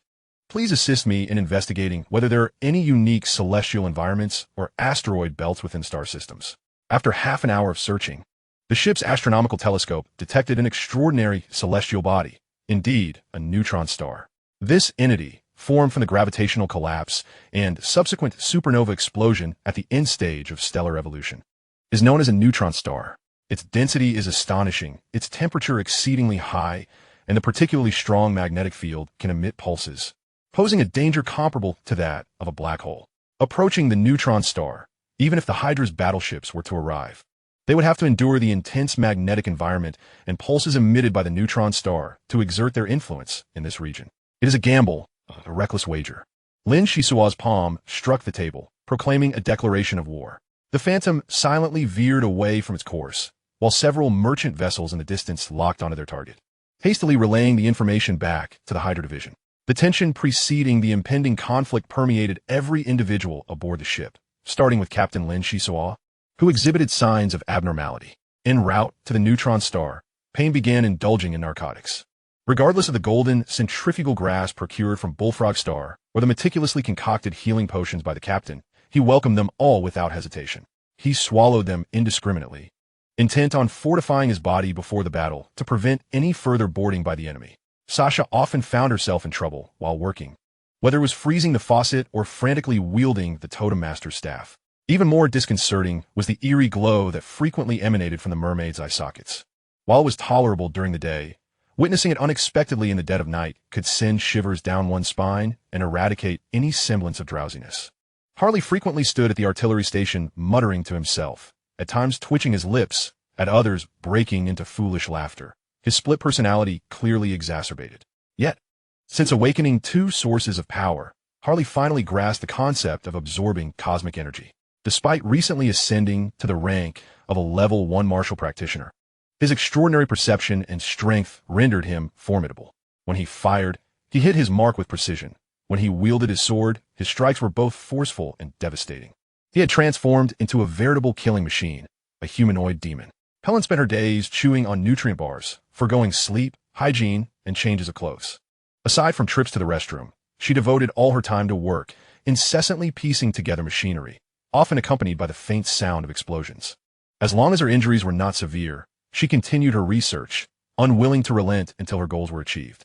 Lin Xisuo was overwhelmed with busyness, emerging from a secret chamber each day, drenched in sweat and appearing quite ill. As captain, his consumption of narcotics was no less than pains. The leaves of the golden centrifugal grass were entirely devoured, and the bitter tree fared little better, its life force stripped away time and again. Even with nutrient solutions for recovery and an inherently resilient vitality, he could scarcely endure any longer. If the bitter tree possessed human emotions, it would surely consider suicide. After 10 days of travel, the Phantom approached the neutron star. The term approach was used judiciously, as it hovered just outside the effective range of the neutron star. Once the Hydra's battleships arrived, they would inevitably enter a perilous zone, with the worst-case scenario leading to mutual destruction. Lin Xisuo re-entered the secret chamber, feeling at a loss before the metallic tome. After gazing intently for a long moment, he remarked, "Peacock, I never expected the Morgan vine to possess such potent toxicity. Even the residual influence of the forbidden book cannot exert control. Though forcing its awakening was regrettable, time was of the essence. Let us proceed." The peacock amulet temporarily cautioned. "The Morgan vine exceeds my expectations by a considerable margin, which is why I have delayed until today. Interrupting its evolutionary process midway will surely make it agitated. We must remain vigilant and approach with caution." Lin Xisuo smiled faintly and half-jokingly replied, "If it dares to rebel against me, I shall cast it into the neutron star and let it fend for itself." The metallic tome opened to the first page, and dark green tendrils extended outward. The green flames previously absorbed by the Morgan vine retreated within, resulting in its current coloration. "Awaken Morgan Vine. I require your assistance." Lin Xisuo grasped the tendril, transmitting his thoughts for communication. The tendril squirmed restlessly, thrashing about. As it moved, the metallic tome reacted, emitting a plethora of light clusters. The peacock amulet endeavored to force the Morgan vine out of the pages, and after a moment of stalemate, progress was made. Lin Xisuo exerted all his effort to grasp the tendril and absorb its life energy. Such a hostile action instantly provoked a counterattack from the Morgan vine. A bone-chilling cold spread along his arm, and the toxicity was indescribably fierce. Lin Xisuo's lips turned pale, showing clear signs of poisoning. Struggling, he commanded, "Since you have awakened, retract the toxin immediately." The Morgan vine, familiar with Lin Xisuo's essence, instinctively retracted its venom. It climbed onto its master's arm, swaying in a manner that suggested its displeasure. Originally, the Morgan vine had the potential to evolve into a higher individual, but was interrupted midway. The towering edifice it had built crumbled in an instant. While the effort expended was not entirely in vain, starting anew would prove exceedingly challenging. Lin Xisuo sat cross-legged, gradually engaging in dialogue. "I sincerely apologize. This time, I have hindered your progress. The enemy could appear at any moment, and your toxicity is a significant weapon. Thus, I had no choice but to resort to this. I promise to make amends when the opportunity arises. Please cease your petulance, and allow me to familiarize myself with your new abilities." The tendril brushed against his sleeve, emitting a hissing sound, instinctively conveying its transformation to Lin Xisuo. The more Lin Xisuo learned, the more confident he became. While the Morgan vine had been in a state of confusion, no method could effectively control it. Now, however, it had gathered its toxins, concealing its potency, with its venomous light now deep and formidable. Just as the Morgan vine awakened, the flying feather locked onto the Phantom's trajectory, rapidly approaching the neutron star. Upon learning of the situation, Yulian remarked to Sha Zhanyun, "Look, they are quite adept at choosing their battlefield. The neutron star range is highly unfavorable for massive battleships. This is akin to declaring that they are prepared to fight to the death." Chapter 107, Suppression. As the flying feather appeared on the horizon, Lin Xisuo was on the deck, biting into an apple. What was meant to come would inevitably arrive. There was no escaping it. He relaxed his mind, adopting a fearless attitude. This was a fundamental lesson for any captain of an interstellar cruiser. As the flying feather drew near, it gradually halted half a kilometer away. The atmosphere was exceedingly oppressive, testing the psychological limits of both crews. Sha Zhanyun transmitted a message through the light screen, saying, "Black-haired captain, you possess remarkable courage. Since you have anchored the Phantom here, let us engage. Standing tall, Lin Xisuo replied, courage is often born from coercion, with Hydra pursuing a scorched earth policy. There are eyes watching us everywhere we go. Your vast influence in the third galaxy is indeed beyond imagination. However, my only concern is the flying feather. Tell me, how can those battleships catch the Phantom? I believe no one would dare to engage in combat within the intense magnetic environment of a neutron star. Once again, courage is born from necessity. I am willing to do what others fear to attempt. Let us advance 50 light seconds, counteracting the magnetic radiation while fighting. Whether you follow is your choice. No sooner had he spoken than the Phantom accelerated along its predetermined trajectory, drawing closer to the neutron star. Madman, this individual is utterly insane. Xia Zhanyan gritted her teeth, aware that choosing the neutron star as a battlefield was fraught with peril. If the hull sustained significant damage, there would be no chance to escape. Yulian glanced at the light screen and dismissively remarked, it matters not. Moving forward 50 light seconds is something the flying feather can undoubtedly withstand. The opponent is no madman. They have calculated their move meticulously. Once the battleships arrive, if they wish to avoid peril, they must engage just beyond the firepower range of the two interstellar cruisers. In other words, this battle, witnessed by the neutron star, will see your brother unable to assist. Everything will rest upon your own shoulders. Good, that suits my intentions perfectly. The E-class interstellar cruisers devouring each other serves as a reminder that the outer galaxies operate on the principle of survival of the fittest. If the Phantom cannot triumph, then neither is the flying feather worthy of venturing into the outer galaxies. Xia Zhanyan declared, marking the Phantom's course before pursuing. Lin Xisuo returned to the cockpit, and a dozen screens unfurled in succession. He casually inquired, are you all prepared? Rest assured, Captain. All crew members are in position, Xia replied with an air of solemnity, her demeanor starkly contrasting with her usual playful mermaid persona. Lin Xisuo nodded with satisfaction, declaring, brothers and sisters, the moment has arrived for us to share life and death with the Phantom. I do not indulge in sentimental platitudes. We have but one objective, to ascend atop the wreckage of the flying feather. The Hydra aims to create a Class D interstellar cruise ship, and I harbor the same ambition. If we proceed methodically and avoid impatience, success shall be ours. At this moment, Lin Xisuo remained unaware that a mysterious man named Yulian had joined the flying feather, gaining source abilities on Bullfrog Star, thus inflating his confidence. A fierce struggle was undoubtedly on the horizon. Fire the side cannons, Xia Zhanyan commanded loudly. Unexpectedly, the Phantom erupted in a blaze of furious flames. With the auxiliary cannons coordinating with the main guns to establish fire suppression, the timing and point of entry executed flawlessly. Leave it to me, leave it to me. Foolish brother, let me help you vanquish the villains, Harley wept, his expression disturbingly unnatural as two personalities began to intertwine. Moments latte, Arlei smilat. A hint of relief evident as he murmured to himself, you finally acknowledge my existence. I remember when we were young, just like today, you came out to help me fight the bad guys. Let us merge. Erase this foolish Harley from your consciousness. I know you can do it. The other Harley firmly rejected. No, I am the wise one. Why complicate my personality? That would be quite undignified. Moreover, if those aboard discover you have been erased, they would surely tear me apart. Do not resist. Temporarily entrust your body to me. With the newly acquired source abilities, I should command the battlefield's main theme. All right, I beg of you, brother. Harley smiled and closed his eyes as silence enveloped the artillery bay. Suddenly, two sharp flashes erupted beside the main cannon, and a voice roared. What a Hydra!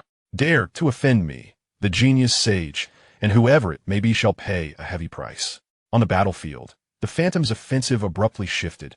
As its medium-sized nuclear fission light cannon seemed to breathe, each discharge of power more exquisite than the last. No matter from which angle the flying feather attacked, it could be countered. At times, the cannon's beams clashed in the void until their firepower dissipated, rendering them invincible. Lin Xisuo let out a breath, musing, well done. That rascal Harley has begun to lose his sanity. Instead of succumbing to silence, he erupts within it. Since we are aboard the Phantom, our fates are intertwined. While some rejoiced, others despaired.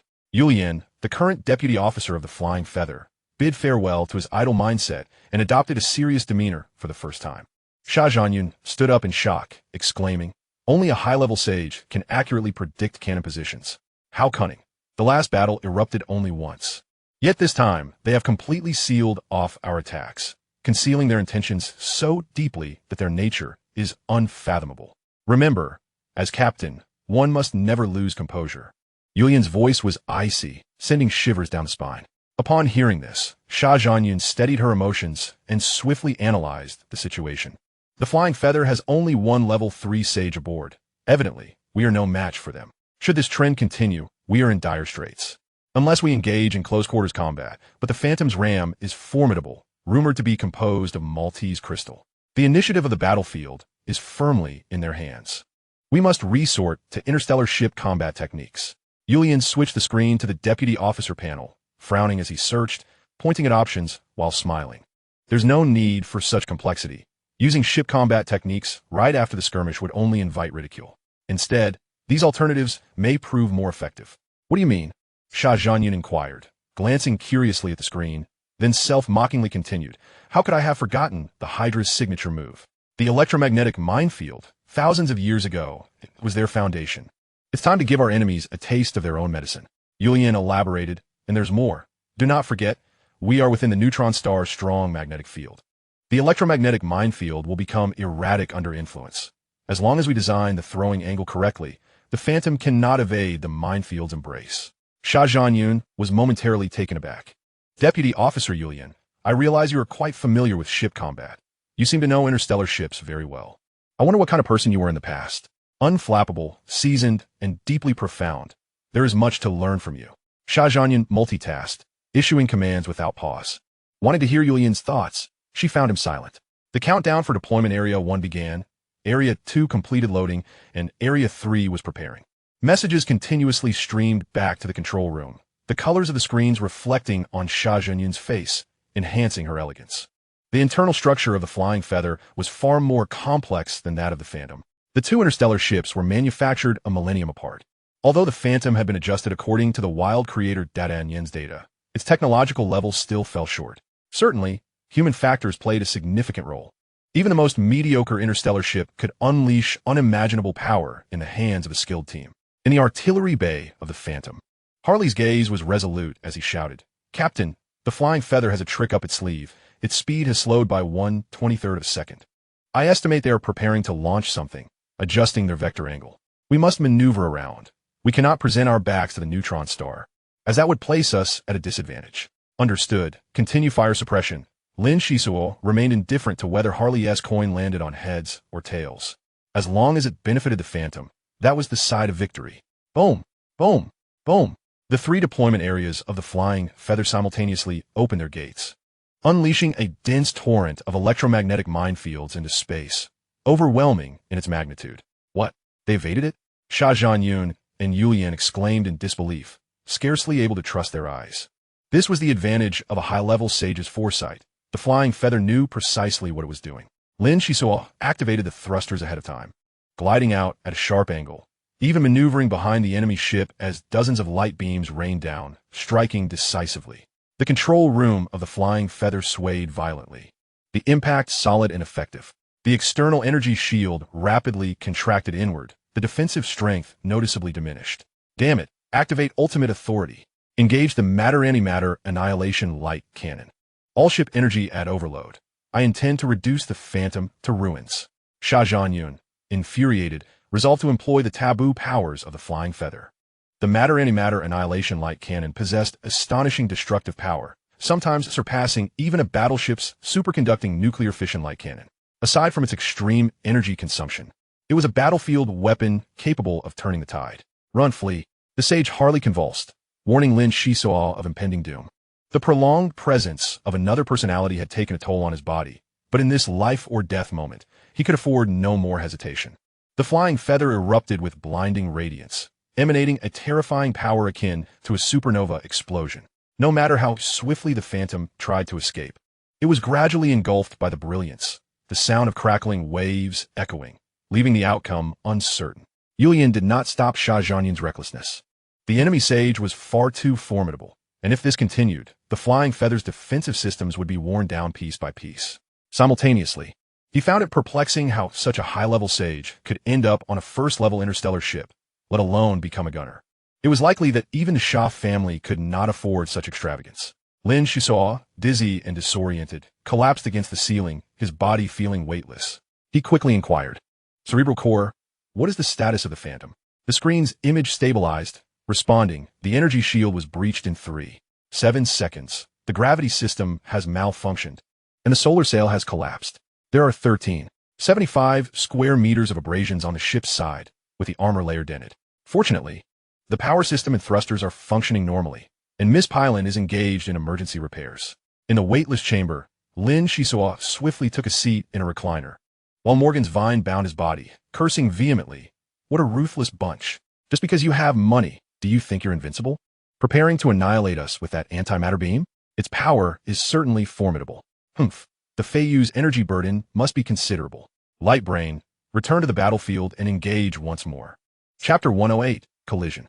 The Mei Ying surged forward with all its might, returning to the battlefield to unleash a frenzied assault on the Feiyu. Lin Xisuo's expression darkened. The ship's hull had gone undamaged until now. However, once harm was inflicted, the powerful magnetic field of the neutron star would infiltrate, causing a brief delay in commands issued to the Light Brain. The battlefield was ever-changing, where every second was crucial. Such a flaw could prove fatal. Old Lei, how much longer can you hold on? Lin Xisuo clenched his fists, relying solely on the wisdom of Hale at this juncture. Ha! The title Old Lei sounds rather nice. Hale replied with unrestrained laughter. 5 minutes and 38 seconds. Trust me, we'll definitely blow up the enemy's thruster. Hale exuberantly directed countless light markers from the artillery platform. Were it not for his imposing stature, his demeanor would have been quite graceful and enviable. At that moment, Sha Zhanyun gritted her teeth, thinking, it must be the wisdom of the sage at play, as the Mei Ying had managed to evade the maximum lethal range of the annihilation beam. Apart from a dent in the armor plating, their energy shield remained intact. Alas, how unfortunate! Does my Feiyu still stand a chance of victory? Outside the ship, the Mei Ying unleashed a torrent of firepower. Sha Zhanyun's earlier bravado had vanished, leaving her with a bitter taste in her mouth. Under pressure, Yulian sighed, feeling guilty. I was careless and overlooked such an important figure. Once the Feiyu's energy stabilizes, we must immediately implement our ship combat techniques. I will lead a team to breach and engage on board. Sha Zhanyun, consumed by thoughts, inquired, Deputy Yu, considering how the sage has endured to this extent, could be a trap set for the Feiyu? Have they come here to determine the outcome and subsequently elevate their starships, ranked to participate in the interstellar competition? Yu Lian pondered momentarily before confidently asserting, even if such a possibility exists, the sage relies on intellect, which has always been lacking in close combat abilities. As long as I successfully board, they will face defeat. I have studied the details of the previous engagement. Had it not been for their peculiar arrows, your subordinate would have emerged victorious. The only regret is that this battle is being forced upon us, rather than being a voluntary challenge, which slightly diminishes our momentum. No matter, the personnel you meticulously selected all possess at least a level 4 capability. The key lies in whether we can create an opening in their energy shield to land on their deck. Before Sha Zhanyun could finish her words, the Feiyu began to tremble violently, prompting Yu Lian to urgently assess the situation. The rear wing of the Feiyu erupted in flames as a cluster of tethered thrusters was obliterated by artillery fire. The powerful magnetic field of the neutron star caused the ship's body to slightly shift. Should several more thrusters be destroyed, the consequences would be dire. We cannot wait any longer. Feiyu, heed my command and operate at overload. Activate the ship combat technique, Featherfall. Sha Zhanyun pressed her palm against the light screen, resolutely declaring. Yu Lian donned his headset and swiftly made his way to the bridge, issuing commands to his newly recruited subordinates to prepare for boarding and a fierce battle. A flurry of feather-like armor disintegrated, fluctuating rhythmically along the Feiyu, resembling a colossal drill that blocked the artillery fire and surged forward. Oof, can you no longer endure? Hale thought, feeling a surge of joy as he regained the initiative on the battlefield, leading the enemy by the nose. Such a sensation was delightful. The Mei Ying danced around the Feiyu, spinning ceaselessly. Artillery fire struck the feather-like armor, sending ripples through the entire defensive system. Time slipped away, and Lin Xisuo held his breath, gazing at the light screen. Sha Zhanyun felt similarly. Whether it was spear against shield or shield against spear, every second of endurance meant victory. Gradually, the Mei Ying's attacks lost their previous precision, becoming feeble and lackluster, devoid of vitality. Uncertain of the enemy's unforeseen developments, Lin Xisuo recognized that opportunities must not be squandered. The Feiyu relentlessly destroyed portions of its armor, drawing the Mei Ying into the defensive matrix. Yu Lian commanded decisively. Action. 30 magnetic rings paired up, attaching themselves to the energy shield in an attempt to bore a passage through. Lin Xisuo had long been prepared for this, seizing the moment when 11 figures surged forward. He abruptly activated the ship combat technique, transforming the hull into a stream of particles that violently pierced toward the Feiyu. With a resounding crash, the two starships collided intimately. The Mei Ying's ram piercing through the Feiyu's internal armor, shattering the energy shield and penetrating 3 compartments, connecting the 2 vessels in a crude and savage manner. Lin Xisuo charged toward the deck, shouting, "Sasha, pay in, leave the outsiders to me. You two hurry inside the Feiyu and cause havoc. It would be best if you could lure the female captain out and eliminate her. Pylon, you and Hale guard the cabin. No one is allowed entry. Set up fire points and hide in the pre-constructed defenses to fend off the enemy." "Understood, Captain." Sasha mounted the Blue Eagle and soared forward, diving into the compartment through the breach created by the ramming. Noticing the emergency hatch was closing, she tossed a water capsule. The water capsule, being dense and heavy, could only be carried 3 at a time by the Blue Eagle's strength. The mermaid was undoubtedly the progenitor of destruction, striking ruthlessly without a hint of hesitation. Moreover, the soil-based nuclear bomb detonated successfully within the Feiyu, turning the lounge area into ruins, with the shockwave affecting several compartments, creating chaos. Pei-En squeezed through the breach with great difficulty, drawing her laser sword to slash at the hatch, aiming to seize control of the enemy ship as swiftly as possible. Taking the initiative to attack was far superior to passive defense, particularly when the battleground was shifted to the enemy's vessel, allowing for unrestricted destruction. After all, E-class starships would consume one another, being disassembled by miniature robots, leaving only the main components intact. Unexpectedly, during the Mei Ying's assault, 2 of Yu Lian's 11 subordinates were hurled into the cosmos, while 1 was caught in the Feiyu's defensive matrix, reduced to a pulp, leaving 8 remaining. Lin Xisuo stood firmly on the deck, having restored the gravity system with Pylon's urgent repairs. Holding a silicon-based axe in his left hand and a laser sword in his right, he braced himself for action. Number 7, 8, and 10. You 3 return and eliminate the boarding enemies. Do not underestimate them, particularly that Aegean mermaid, Yu Lian instructed calmly, then slowly descended from the bridge. Locking eyes with Lin Xisuo, 5 figures converged in a fan-like formation, locking onto the captain of the Mei Ying from various angles while employing a special method to induce a psychic resonance, firmly restricting the surroundings to prevent spatial movement. "You seem to know my abilities quite well, creating such a formation that leaves me quite apprehensive," Lin Xisuo remarked with a smile. Facing 6 formidable foes without an ounce of fear, Yu Lian replied unhurriedly, "Young man, hasn't anyone informed you that overconfidence breeds arrogance? I do not believe you have a chance to turn the tables. There's no need to bring out those nauseating illusion drugs. They will have no effect whatsoever." "You are an apothecary?" Lin Xisuo surveyed Yu Lian anew, somewhat astonished. Internally, he mused, the Feiyu truly possesses remarkable capabilities. Procuring a high-grade antimatter annihilation beam is one thing. But now even an apothecary has come to the stage. It deserves due consideration. Yu Lian responded with refined politeness. "I regret to disappoint you. There are very few apothecaries in this world with a complete heritage system. I merely possess a few minor techniques of little significance. Let's settle this quickly so we can leave this place." The 2 starships glided simultaneously toward the neutron star, which was hardly a good omen. As expected, the Mei Ying and Feiyu were ensnared by the gravitational field of the neutron star, spiraling into darkness at an ever-increasing speed. "Let us resolve this quickly. I prefer to avoid too many people." Lin Xisuo moved with agility, effortlessly flashing to the side of a martial artist. The laser sword erupted with a dazzling brilliance, akin to the peacock displaying its plumage, splattering droplets of crimson blood. "What? The mental resonance is surprisingly ineffective?" Yu Lian's vigilance surged, and he raised his hand to unleash a flurry of rose petals. The fragrant petals swiftly approached, but Lin Xisuo paid them no heed, twisting the laser sword to launch a sudden assault. His speed was astounding. Although he had caught his opponent off guard with a sneak attack, the outcome was rather meager. The adversary, seasoned in combat, had anticipated such surprises, and only a shallow wound was left on his neck, failing to threaten his life, making it difficult to subdue him. As Lin Xisuo's laser sword danced with fervor, the silicon-based axe was the first to strike. While employing his source ability to manipulate space, Lin Xisuo had already hurled the axe, grazing the martial artist across from him. The result was the swift spread of silicon toxin, causing the opponent to collapse with a thud. How could this be? The incense is also ineffective? Yu Lian's eyes nearly bulged from disbelief as the rose petals drifted silently down. In that fleeting moment, Lin Xisuo resorted to unscrupulous tactics, burrowing his body into his opponent's embrace, disregarding the ferocity of the attacks behind him. He thrust his sword downward, delivering a chilling blow.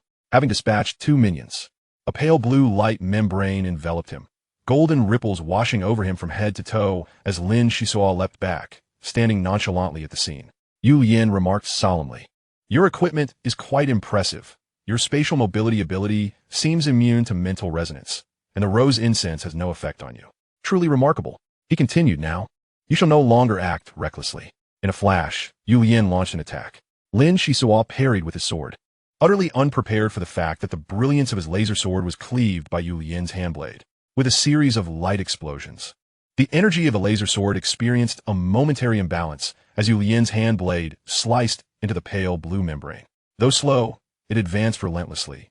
Lin Xisuo quickly retaliated with a kick, generating a multitude of shimmering lights as both combatants retreated simultaneously, the fight resulting in a stalemate. Yu Yin suddenly comprehended, realizing so. The opponent's source abilities predominantly lie in his legs. His attacks derive from his legs, and his spatial mobility is also executed through them. This seems inconsistent with the information I have. How peculiar. Unbeknownst to Yu Yin, the Hydra had pursued relentlessly, cornering the Phantom ship at Bullfrog Star. The 5 had inherited 8 types of source abilities, significantly enhancing their existing skills. Lin Xisuo, having reaped the most benefits, had reconfigured the composite shadow entanglement, ultimately defining it in his legs, allowing him to execute spatial mobility and leg attacks, culminating in a perfect source ability he named Spatial Shadow Entanglement. Suddenly, Yu Yin removed a red rose from his chest, his gaze growing icily cold as he warned, "You 3, do not stand idly by. Quickly seize the ship's cabin. The ensuing battle is beyond your capabilities." Lin Xisuo remained motionless, sensing that something was fixated on him. Any movement would invite an unending onslaught. Chapter 109, Bait and Kill.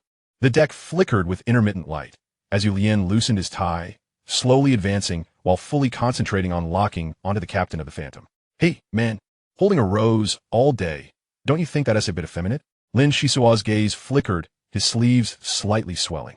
The Morgan vine sensed the threat, unwinding in circles, ready to strike at any moment. Yu Yin smirked slightly, narcissistically declaring, "Only beautiful flowers are worthy of my handsomeness. Perhaps soon I shall play a requiem in honor of the captain of the Phantom." Lin Xisuo suddenly extended his right hand, grasping at the air mockingly, "Narcissistic uncle. Your toxins bear no effect on me. Feel free to unleash your abilities. Your incessant probing is lulling me to sleep. TSK. Today's youth are so impatient. Let me unveil your trump card and see what is consuming the rose toxin." As Yu Yin glided forward, the rose in his hand suddenly acquired a layer of pale purple. The petals shimmered with a metallic sheen, and his figure quickly approached. Lin Xisuo dared not delay, swiftly retreating as the Morgan vine lashed out. The tendrils entwined around the purple-red rose, and as their toxins clashed in midair, they narrowly missed each other. The Morgan vine, exuding a fierce green flame, radiated a chilling aura, producing layers of toxic light, embodying both mystery and ferocity as it protected its master. The purple-red rose appeared visibly wilted, lacking the vibrancy it had moments ago. Yu Yin's complexion darkened as he coldly scoffed, "So, it is this toxic vine that guards you. I shall see just how capable you truly are." In an instant, as the purple-red rose decomposed, its petals fell away one by one, only to rapidly regenerate new petals, cycling continuously. Soon, the rose's roots produced thousands of petals, swirling around Yu Yin, suspended in midair, dancing in unison. Lin Xisuo suddenly realized that the multitude of petals evoked a similar sensation as before. Any rash movement would lead to an unending assault. The source ability, resonating with the essence of Li Xisuo, transmitted numerous bizarre sensations. Overall, this rose remained within the botanical realm, mirroring its master-esque character, narcissistic and proud. Having previously suffered a setback when clashing with the Morgan vine, it now erupted with intense hostility, eager to reclaim its dignity. The tendrils and petals intertwined violently, the green flames clashing against the purple hues, creating an intricate struggle. Lin Xisuo and Yu Yin remained undeterred, one attacking relentlessly with alternating legs, the other wielding hands like blades, cutting through the air. On this deck, they exchanged blows, each determined to annihilate the other, pouring every ounce of strength into their strikes, leaving no room for mercy. The Morgan vine, fueled with ferocity, suddenly erupted with a powerful green flame. This flame, a unique attribute transmitted from the Book of Forbidden Knowledge, was chilling and could counteract other toxins. The tendrils swept through, causing over 100 purple-red petals to wither and fall. In the next moment, the petals disintegrated into ash, ceasing to exist.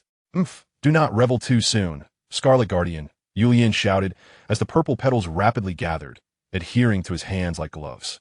Next, the Morgan vine encountered a formidable foe. The petal glove showed no fear of the green flames or intense toxicity, radiating vibrant hand shadows, pressing Lin Xisuo into a corner, granting Yulian the upper hand. Meanwhile, Shasha and Pain were not faring well either, as Yulian had dispatched 3 martial artists back to the ship to intercept. The Feathered Wing was not short of combat personnel, all rushing to join the fray. The duo's breakthrough speed slowed considerably as they fought fiercely near the ecological garden. Afflicting astonishing destruction. In contrast, Pylon and Harley achieved the best results, as the 3 martial artists from the Feathered Wing stepped into the cabin only to be met with a barrage of attacks, lasers flying in every direction. These were merely the prelude to their misfortune. One martial artist took a slight step back, letting out a pain scream as he stepped onto a specially designed mousetrap. The trap's blade glowed a ghostly blue, a dagger Lin Xisuo had discovered on Shueishua's star. Infused with titanium crystal, its sharpness was beyond imagination. Moreover, the dagger was coated with the Morgan vine's toxin, rendering it lethal. Wherever it drew blood, it sealed the fate of its victim. The unfortunate martial artist from the Feathered Wing fell to the ground, succumbing to Pylon's little trick, his eyes wide open, unblinking in death. The other 2 martial artists, seeing their comrade fall so decisively, were filled with both anxiety and rage. One of them, chest heaving, bellowed, "Come out, you despicable groundhogs." In response, a volley of crossbow bolts was unleashed, piercing powerfully, a cacophony of antique firearms and particle grenade launchers bombarding relentlessly, prompting the 2 martial artists to hastily draw their swords in defense.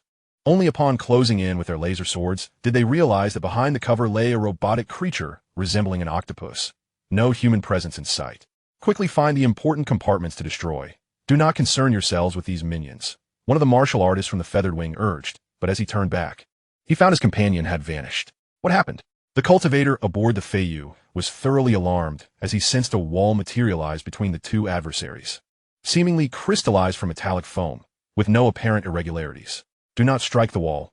There may be toxins within, a voice from beyond the barrier warned, timely preventing his companion's reckless actions. Pylon, lurking in the shadows, clutched her garment tightly. Her elimination of the first cultivator had been sheer luck, and now, with the enemy on high alert, it would be exceedingly difficult to ensnare them again. Let me charge out and confront them. They're nearing the cabin. If I fail to execute the captain's orders, I shall surely go hungry, Hallie whispered urgently. Patience, there are numerous traps laid out.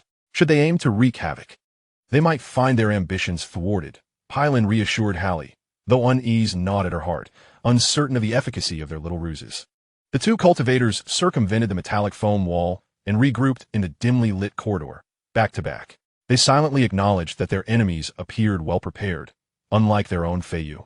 Caught off guard, necessitating utmost caution. What is that? A flash of light startled the leading cultivator, who exclaimed as the blade of his sword ignited sparks in the air. A loud thud echoed as a heavy object fell to the ground. The 2 cultivators had no time to examine it before a flurry of shadows descended upon them, and they swiftly drew their swords to defend. In half a minute, the assailing objects tumbled to the floor, and one cultivator exclaimed in disbelief, "Is that not a mirror shield?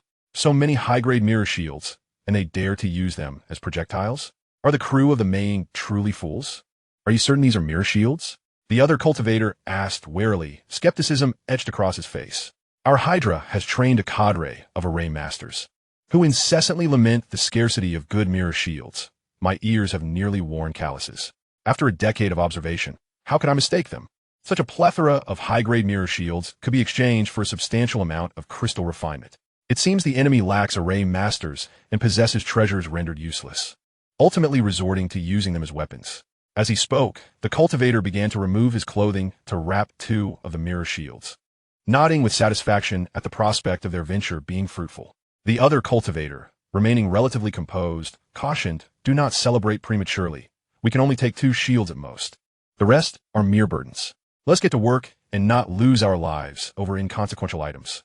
I understand, the cultivator replied reluctantly, his gaze lingering on the shields before he secured them on his back and pressed forward. In a brief moment, the two cultivators burst into the first cabin, poised to inflict damage upon the vessel, only to be halted in astonishment.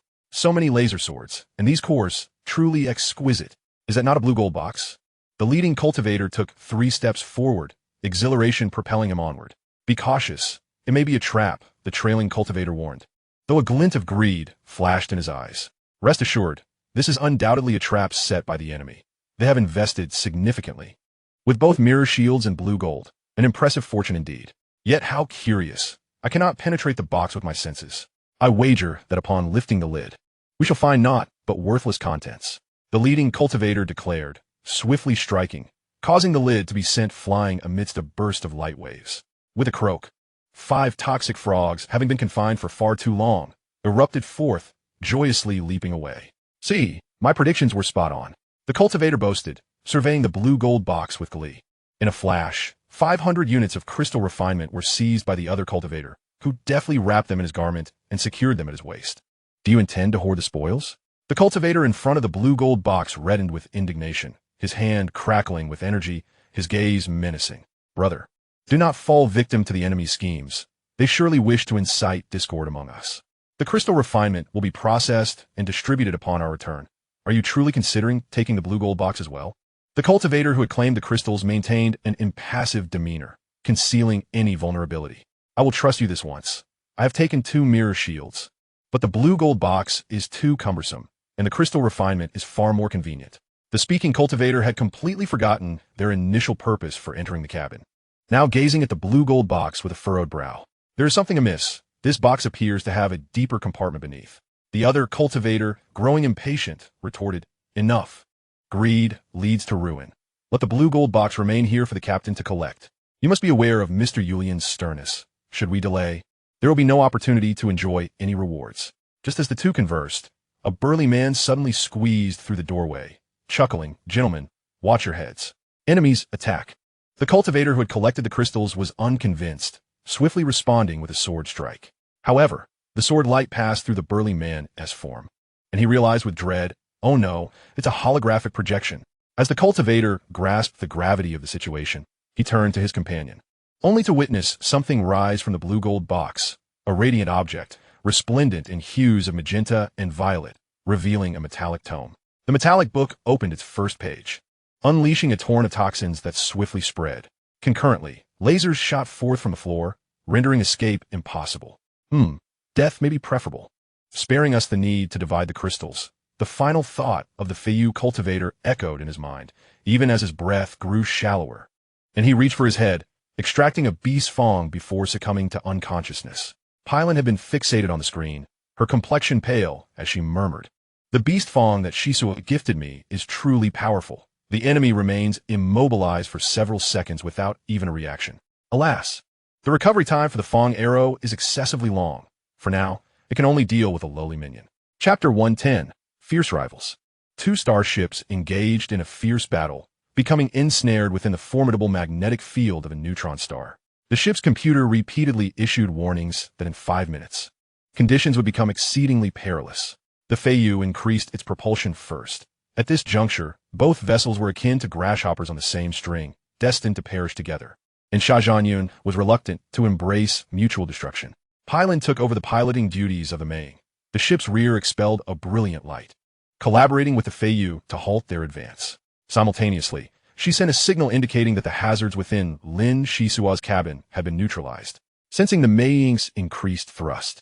Lin Xisuo felt a modicum of relief, focusing his full attention on the battlefield. Ordinarily, the potent toxicity of Morgan's vine would pose a significant challenge to most cultivators, likely inducing some form of discomfort. Yet the elite from the Feiyu was unlike any other. He excelled in all aspects of pharmacology, wielding gloves fashioned from rose petals that boasted extraordinary power, emitting an intoxicating fragrance that bewildered the mind with each strike, rendering him a formidable opponent. What? Is this all you can muster? Should you fail to produce any substantial measures, I would not hesitate to take your vines, Yulian declared as he maneuvered between offense and defense, showcasing his formidable prowess. I only concede out of fear of your tears, narcissist, Lin Xisuo retorted, abandoning the source ability in his legs as he lunged forward with his left hand, aiming a fierce grasp at his opponent. Seeking death?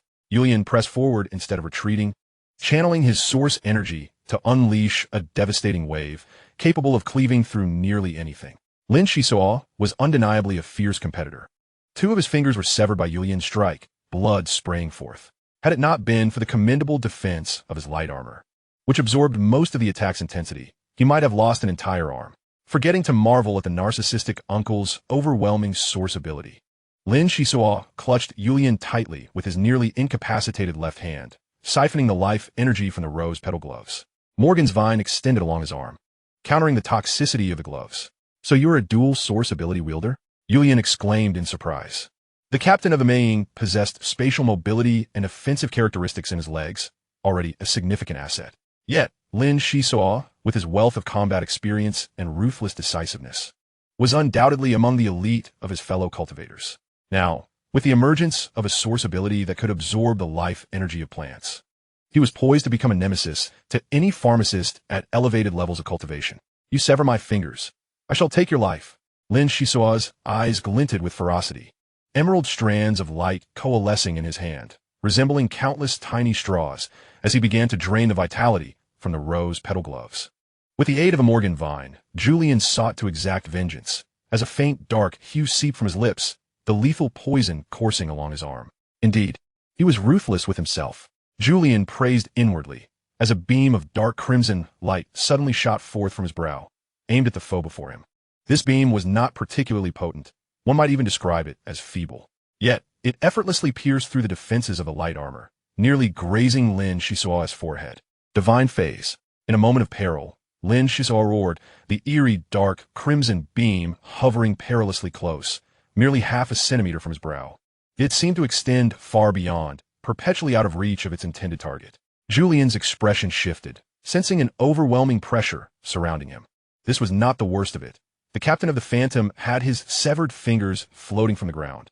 The blood that had splattered began to coalesce back towards the wound, as if time itself were reversing.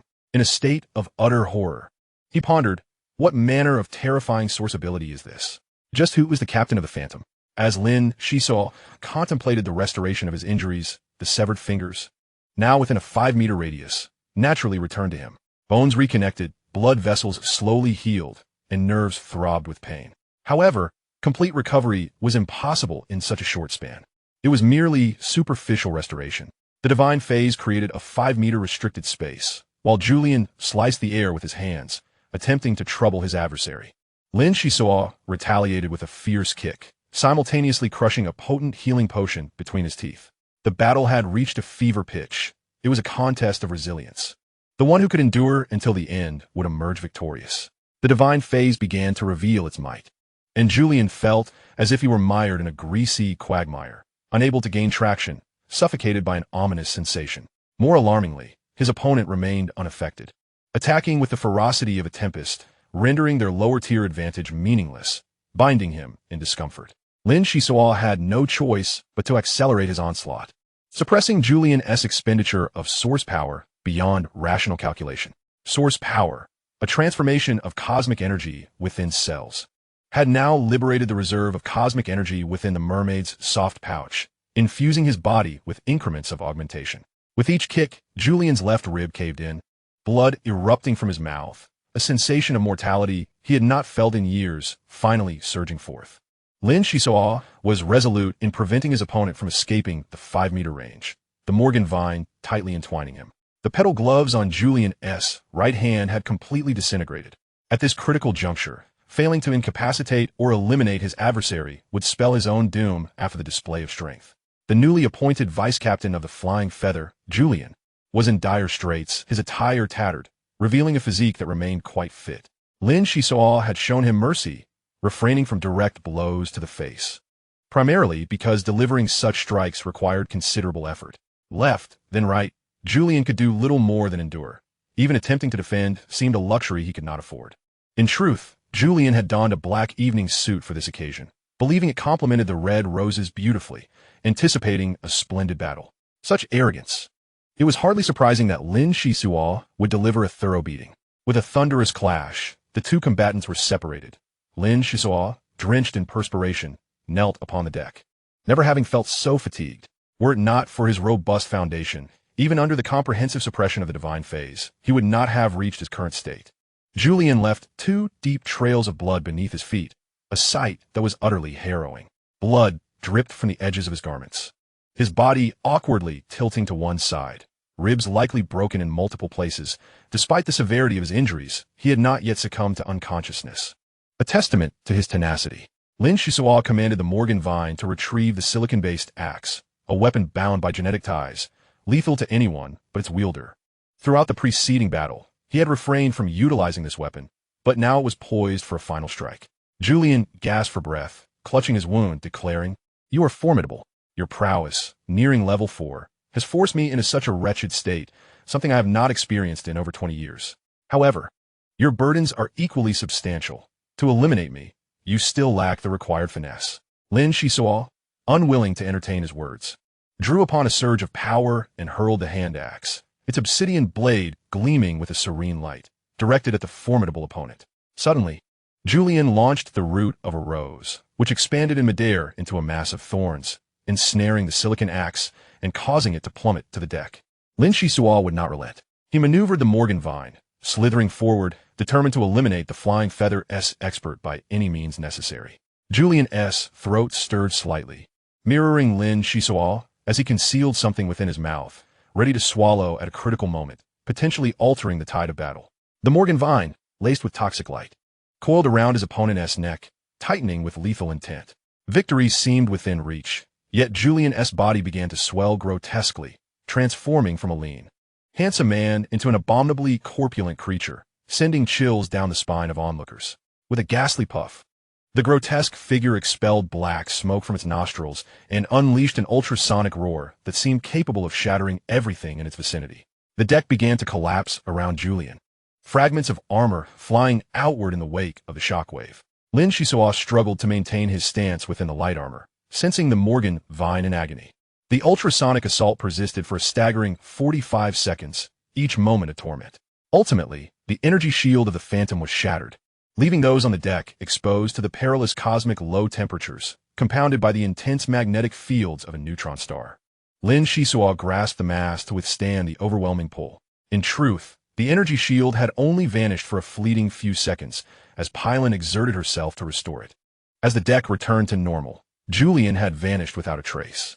"Light Brain, locate the enemy," Lin Xisuo commanded, sensing the imminent danger. This treacherous individual had seemingly disappeared right beneath his nose. "Apologies, tracking is impossible. The brief ultrasonic attack has caused a temporary malfunction in the ship's monitoring system, and the subsequent influence of the neutron star's magnetic field is even greater. The recent 30 seconds are nearly blank, rendering enemy location confirmation impossible." The Light Brain, in its effort to be convincing, displayed a blank screen, revealing nothing. Lin Xisuo retracted the severed section of the Morgan Vine, slicing through the delicate thorns that had ensnared the silicon axe, decisively issuing a command: "Notify Halley to conduct a thorough examination of the ship's compartments with heightened sensitivity. We must be vigilant against any attempts by the enemy to cause chaos during this critical moment.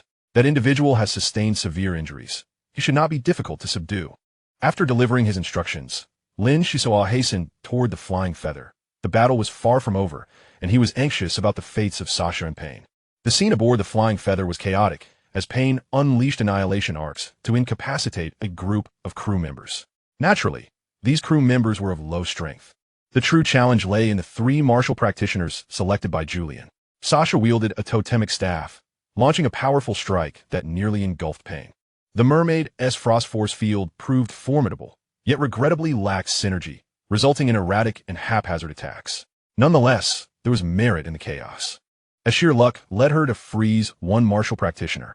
With swift precision, she dispatched the stubborn foe, tilting the scales of victory slightly in favor of the Phantom. "Well done. I am here," Lin Xisuo declared as he entered the ecological zone of the Flying Feather. Their ship was indeed advanced, capable of cultivating fresh fruits and vegetables during transit, far surpassing the Phantom in this regard. Dead Xisuo, if you don't arrive soon. I might just turn into fish dumplings," Sasha exclaimed, her eyes fixed warily on the adversaries. To her left stood a martial practitioner adept in fire energy, while to her right was one whose body could occasionally take on the hardness of diamond. The lesser foes were easily manageable, as pain alone could handle them. Lin Xisuo turned to face the opposition, calling out, "Captain of the Flying Feather, do you still wish to hide and cower at this juncture? Why not step forth for a duel?" Clap, clap, clap. Monotonous applause rang out as a green-haired beauty, clad in leather boots, approached with an indifferent expression, saying, "Captain of the Phantom, you have performed admirably. I concede that my prior estimations were insufficient. The Flying Feather has not merely failed to engulf your Phantom, but has instead left it battered and bruised. Here unfolds the fierce contest between the captains. I implore everyone to clear the arena. Sister Leader, rally your strength. Our faith in you is unwavering." The crew of the Feiyu, with fervent enthusiasm, raised their voices in unison, elevating the atmosphere of the battlefield to a fever pitch. Lin Xisuo's countenance remained impassive. His internal source energy was perilously close to its limit, rendering him disinclined to engage in a fair duel. Nor would he show any mercy for the fair sex. In a swift motion, he materialized behind the green-haired beauty, brandishing his sword with lethal intent. Chapter 111, Narrow Victory. The transmission was punctuated by crackling sounds as the 7 battleships belonging to the Hydra rushed toward the neutron star. However, as they neared the battlefield, they were compelled to halt at the periphery of the formidable magnetic field. The colossal battleships, unlike nimble star cruisers brimming with explosive power, would be incrementally drawn toward the gravitational source if they ventured into the hazardous zone. This process could span days or even months, but the outcome would invariably be self-destruction. The Feiyu found itself under immense threat as the opponent's prowess surpassed expectations. Even the recently summoned expert, Yulian, had seemingly vanished. Sha Zhanyun executed a graceful turn, calmly evading Lin Xisuo's strike. The beautiful captain radiated vitality, deftly releasing 10 steel needles. These needles clashed with one another, generating electric sparks. A spectacle that was far from simplistic. Lin Xisuo swung his sword, dispersing a flurry of sword shadows to intercept the needle's trajectory. Without hesitation, he launched a silicon-based axe, intent on a swift resolution. Yet, to be the captain of the Feiyu, Sha Zhanyun was not a foe to be easily dispatched. In terms of rank, she even surpassed Lin Xisuo. Though not endowed with extraordinary talent, her rigorous training under the Sha family rendered her a formidable contender among her peers. The metallic clang of 100 needles surged forth, altering the trajectory of the silicon axe, while a dozen needles maintained their relentless linear assault. Lin Xisuo remained composed. Although the needles converged at a single point, they momentarily hesitated upon breaching his light armor, affording him the crucial instant needed to retaliate with his sword. The two danced around each other, their fates momentarily indecipherable. The number of needles in Sha Zhanyun's possession was indeterminate. A subtle shift of her hand unleashed 100 glimmers of cold light, indicating that she must have access to advanced spatial equipment. Lin Xisuo and Yulian had exhausted considerable stamina during their previous engagement, and as they endured the ultrasonic onslaught, they suffered some degree of shock damage. Coupled with his severely depleted source energy, Lin Xisuo's combat efficacy was at a nadir. At this juncture, eliminating Sha Zhanyun seemed an insurmountable challenge. He had only utilized spatial movement once at the outset, with no further remarkable displays thereafter. Black-haired one, you are panting for breath yet still struggling valiantly. How admirable. Sha Zhanyun remarked, a lightness in her tone. Look around you. Those who oppose me shall meet annihilation. She halted, and from all directions, the fallen and embedded needles amassed into a terrifying multitude. They seemed to be drawn by an unseen magnet, converging simultaneously upon Lin Xisuo.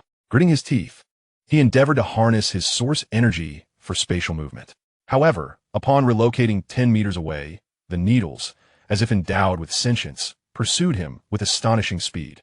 Lin Xisuo evaded several strikes, gradually piecing together the enigma. The needles had silently magnetized upon striking the light membrane of his armor, creating a peculiar magnetic field around his body.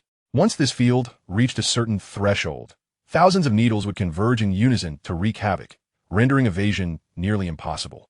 Sasha, Pain, return to the Phantom and execute immediately. Lin Xisuo bellowed in desperation, leaving no room for doubt.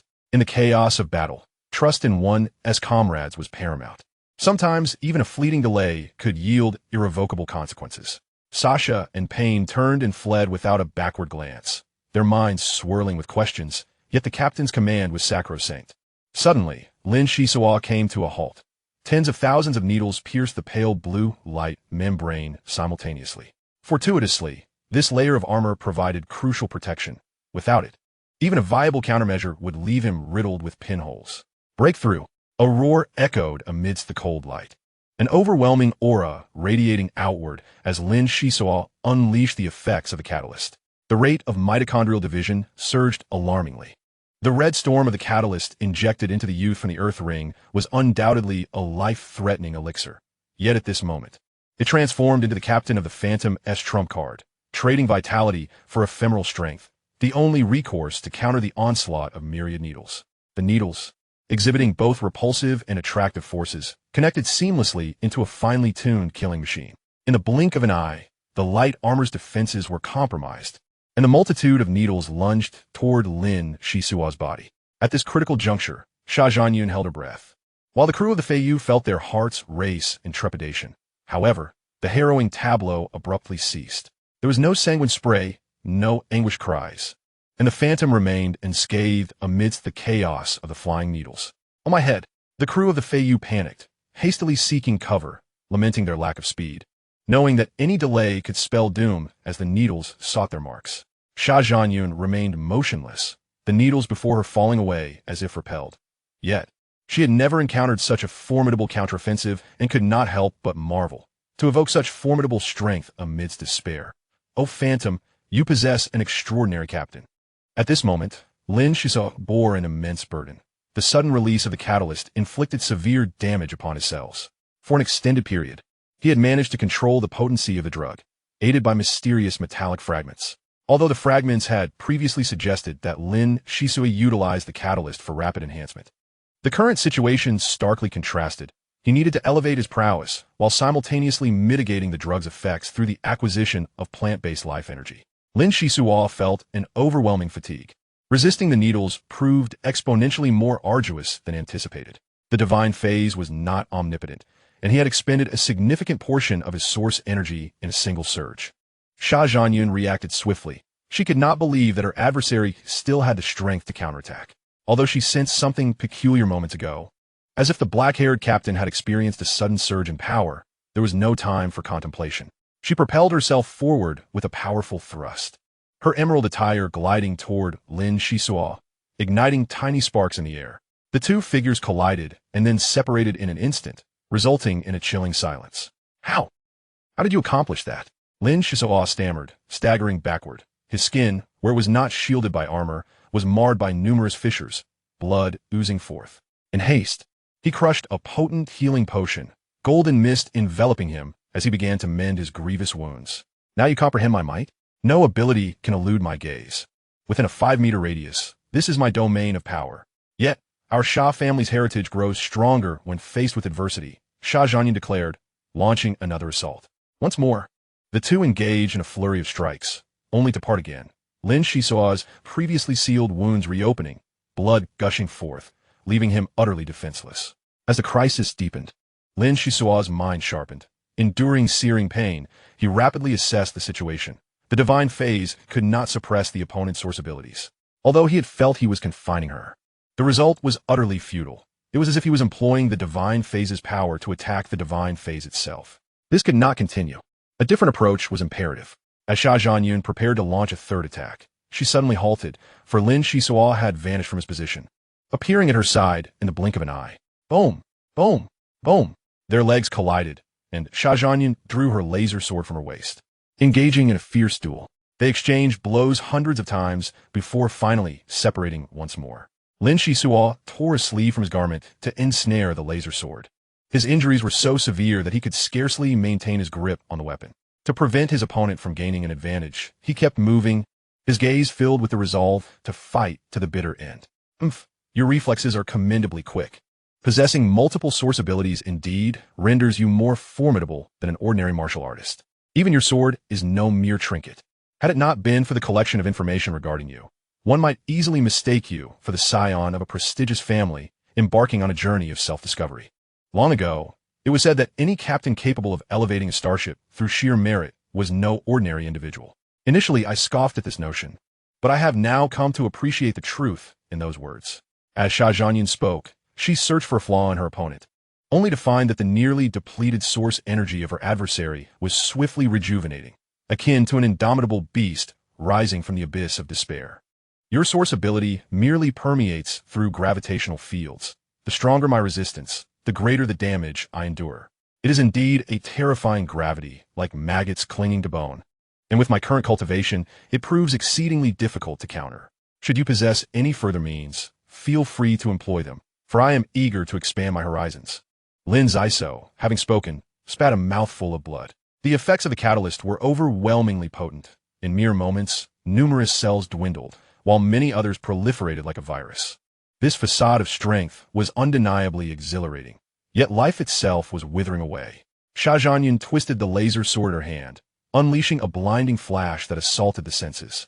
The beautiful captain aimed to catch Lin Xisuo off guard with the flashbang's properties, but when it came to employing tricks and tactics, the captain of the Phantom was a master. With a swift motion, Lin Xisuo thrust his knee into Sha Zhanyan's abdomen, enduring the painful glare in order to ensure his attack landed. Amidst the brilliance, the two engaged in a relentless exchange, relying solely on instinct for offense and defense. Sha Zhanyan was astonished by her opponent's speed, bearing multiple sword wounds, including one in her thigh. In terms of combat experience, how could she possibly compare to Lin Xisuo?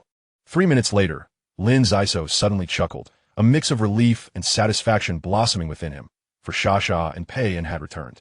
Hey, my dashing captain. That wretched woman looks rather appealing. Surely you Haven T found yourself unable to deal with the beauty? How can you still not have resolved her? Or else prepare to face my wrath for a millennium when you return. The mermaid chimed in as she joined the fray, shielding Lin Xisuo from the majority of the attacks, her eyes filled with concern. Xisuo, your book. Pei-En tossed the mechanized metal tome toward Lin Xisuo, who caught it in his hands and hurriedly opened the first page to insert the languishing Morganvine. The crew of the Flying Feather still possessed some fighting spirit, rushing forth to assist their captain in fending off attacks. Pei-En unleashed a surge of electricity, causing several figures to collapse simultaneously. Sasa, Pei-En, and Lin Xisuo stood side by side, their momentum growing as they pressed forward, forcing the enemy to retreat steadily. Victory was all but assured. Despite Sha Zhanyan exhausting all her means, she could not withstand their onslaught, and a blue hawk lurked nearby, launching surprise attacks. At this point, the operation against the Phantom had utterly failed, inadvertently dragging the Flying Feather down with it. Just as Lin Xisuo prepared to strike Sha Zhanyan with a decisive blow, a white mist enveloped his feet, rendering him disoriented and losing track of his foe's presence. Attention! Escape pod countdown initiated. 10, 9, 8, 7. With the AI's alert, the power chamber of the Flying Feather powered down, dragging the Phantom into darkness. Chapter 112. Emergency Repairs.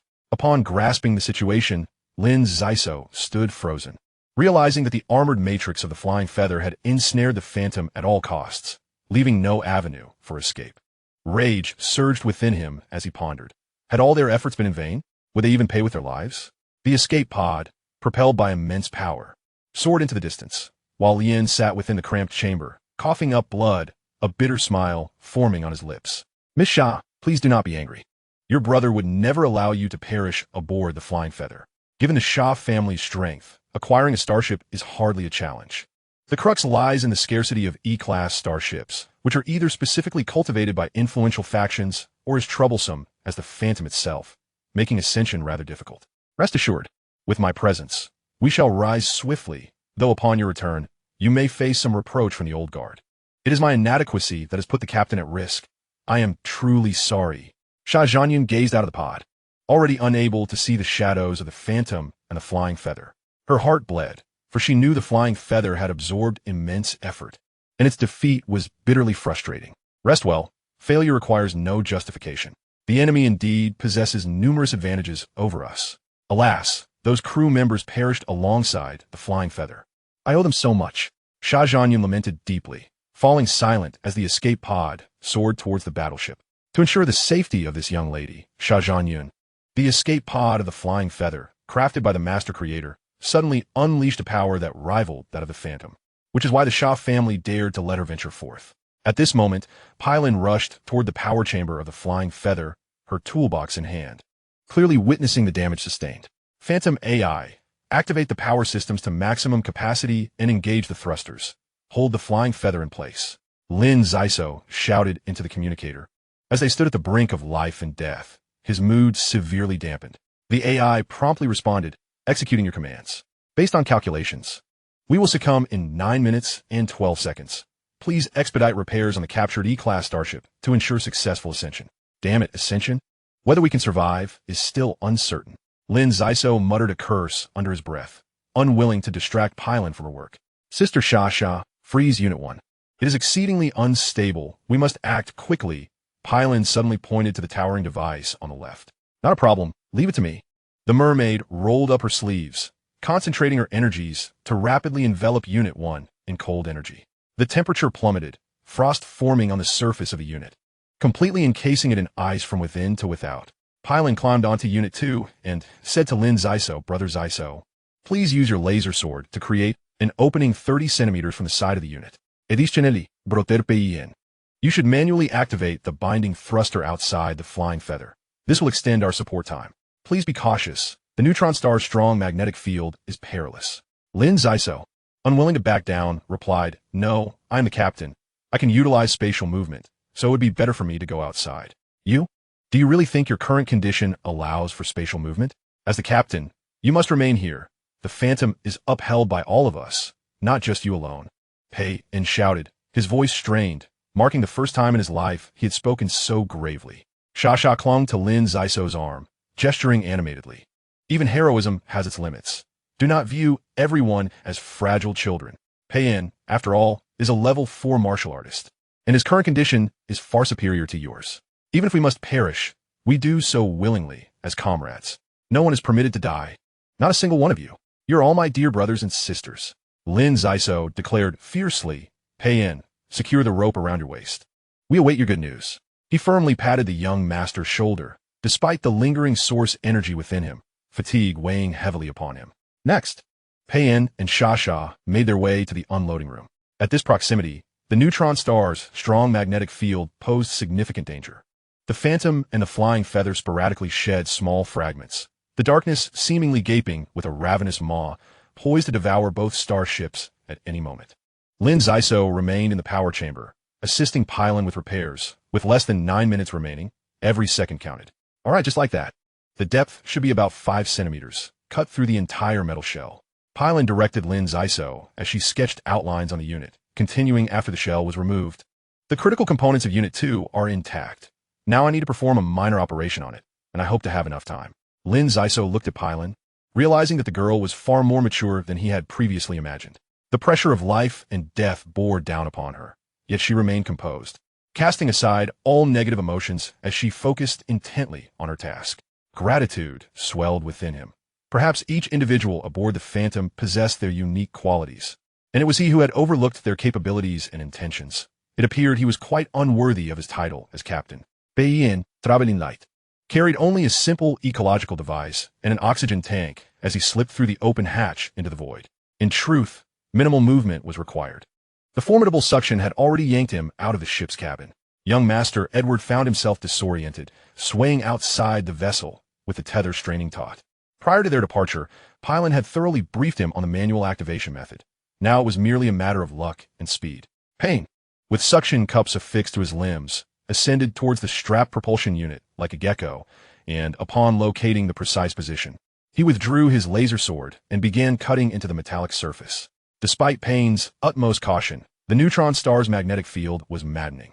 As soon as he breached the outer shell, components were whisked away, and in the blink of an eye, the force field tore a gaping maw into the casing. Witnessing this, the first heir of the esteemed Edward family broke into a cold sweat, nearly losing consciousness. Astonishingly, even the auxiliary energy shield had been severed. Despicable, utterly despicable. Payne cursed the escape of the feathered ship's crew in his heart and grasped the tether, hastily climbing back. As the gates sealed once more, Sha manually controlled the infusion of air into the unloading chamber, rushing in without waiting for full depressurization to inquire, "How did you return so swiftly? Did you encounter trouble?" "Indeed. Gather the protective gear for the feathered ship's crew. Only by securing the strap propulsion unit can we proceed with the operation." Payne anxiously detailed the situation outside. With the time until collapse rapidly dwindling, activating the strap propulsion unit, even if only for 3 more minutes, would be beneficial. Protective gear, damn it. Where's the protective gear? Hurry and bring it to me. Shasha donned the blue eagle and dashed toward the ecological garden, fervently searching for a lifeline. Payne and Shasha split up to search. Amidst so many casualties, they managed to find 3 usable pieces. Payne hurriedly dove into the unloading chamber. Failure was not an option. He could await the demise of the 2 interstellar cruisers outside. Lin Xisuo could offer little assistance to Pylon, leaning nearby to perform basic first aid. His injuries were nothing short of terrifying, and as time passed, he felt increasingly fatigued, forcing himself to maintain composure, lest his eyelids betray him. Time. I need more time. At least 7 minutes, Pylon murmured, biting her lip, her back soaked with sweat, her palm emitting a faint nuclear energy as she modified the second unit. Fear not. Proceed boldly. We must have faith in Payne. Lin Xisuo coughed and reassured her, blood trickling slowly from the corner of his mouth. It seemed that only unwavering determination kept the captain of the Phantom afloat. Payne abhorred delays, demanding nothing short of perfection from himself, and such diligence would not disappoint them. And I aspire to be a creator, a great creator, so I shall not disappoint Brother Xisuo. Pylon motivated herself, switching to the black horn tool option, meticulously adjusting without regard for the passage of time. Outside the ship, Payne had just set up the protective device, merely a belt, yet it was a life-saving belt. Success. It must succeed, Payne silently prayed, his heart lodged in his throat as he cautiously sliced open the propulsion unit's exterior, akin to spinning the wheel of fate while awaiting the final answer. The strap propulsion unit remained unscathed. Under effective protection, it proved less fragile than anticipated. Payne quickly followed Pylon's instructions to initiate emergency braking, and moments later, the feathered ship's port side finally erupted with a beam of light, granting the Phantom an additional 3 minutes. Payne dared not slacken his efforts, swinging towards the other propulsion units. He needed to acquire sufficient thrust to enable Pylon to stabilize the power chamber and counteract the 2 interstellar cruisers' descent. Pylon wiped the sweat from her brow, a smile breaking through as she patted the device before her, saying, "All right, the second unit is completely under my control." Lin Xisuo gradually sank to the floor, retrieving a bottle of martini and gulping down several swigs, smiling faintly. "I knew you could do it. But this meager thrust will only allow the Phantom to persist for a few more minutes. Keep pushing." Lin Xisuo's presence provided Pylon with considerable reassurance. A girl's success is inseparable from the silent support of those around her, as even a word of praise or encouragement can have immeasurable psychological effects. Inside and outside the ship, the tense repairs continued. The second unit was the most intact power device, while the others faced varying degrees of damage. Restoration demanded time, and it was a grueling battle. 5 minutes later, Shasha delivered 2 pieces of protective gear to Payne. Simultaneously, Harley arrived, laden with medical supplies and equipment, as Lin Xisuo required urgent care. After 3 hours of frantic work, the situation finally stabilized. The Phantom and the feathered ship struggled together, inching away from a neutron star's invisible grip at a snail's pace. "Marvelous, Brother Xisuo. We won't perish here," Pylon exclaimed joyfully, only to find Lin Xisuo collapsed on the ground, a hint of a content smile gracing his lips. "Shoo," Harley whispered. "The captain just instructed me to take him back to the Phantom's infirmary. With injuries like these, he's a true hero, a stalwart. I, Harley, admire him. He will always be my captain." Together, Shasha, Payne, Pylon, and Harley escorted Lin Xisuo back to the medical room. Without this young captain's valiant struggle, they would have long since been prisoners aboard the feathered ship. Without this young captain's selfless dedication, the Phantom would have had no chance for elevation. Quietly, within the core chamber of the Phantom, a glow emerged as the dormant Helios tree, long silent for countless years, began to sprout tender shoots. Chapter 113, Activation. On the 7th day, Lin Xisuo finally emerged from his coma, sensing the situation around him and feeling a weight in his heart. It was far worse than he had anticipated. Although his cells had expanded to the level of a 4th-tier martial artist capable of containing cosmic energy, his life vitality had diminished to an intolerable degree, suggesting he would be ailing for quite some time. "You are finally awake. Will the interstellar cruiser be upgraded? The Phantom requires the captain's authorization." A holographic screen suddenly appeared in the infirmary, the tone of the ship's AI unusually soft. "First, pull up the relevant data from the past few days and summon Payne and the others to the medical room," Lin Xisuo weakly instructed. "Understood. Please hold on." The AI displayed the recent data on the screen while calling the crew members. The more Lin Xisuo learned, the graver his expression became during his unconsciousness. The Phantom had yet to escape the neutron star's powerful magnetic field. It was not that escape was impossible, but rather that the Hydra's battleships had observed the situation here. The fact that both the feathered ship and the Phantom had not crashed was a reality they found utterly unacceptable. Consequently, they swiftly reinforced their numbers, assembling over 300 vessels of various sizes, from sniper battleships to armed merchant ships, poised in the cosmos to prevent the Phantom's escape. Currently, the Phantom was situated outside the attack range of the battleships and sniper vessels. In the short term, it was manageable. However, if the delay continued, the Hydra might devise a means of attack, and the energy consumed while trapped in the magnetic field was exponentially higher than usual, proving to be an unbearable strain. Xisuo, I'm here. Payne entered the medical room, a furrowed brow betraying his concern. It seemed the Hydra was stirring, perhaps modifying small combat vessels. The threat loomed close. And with the influence of the neutron star, how could the Phantom hope to absorb the feathered ship?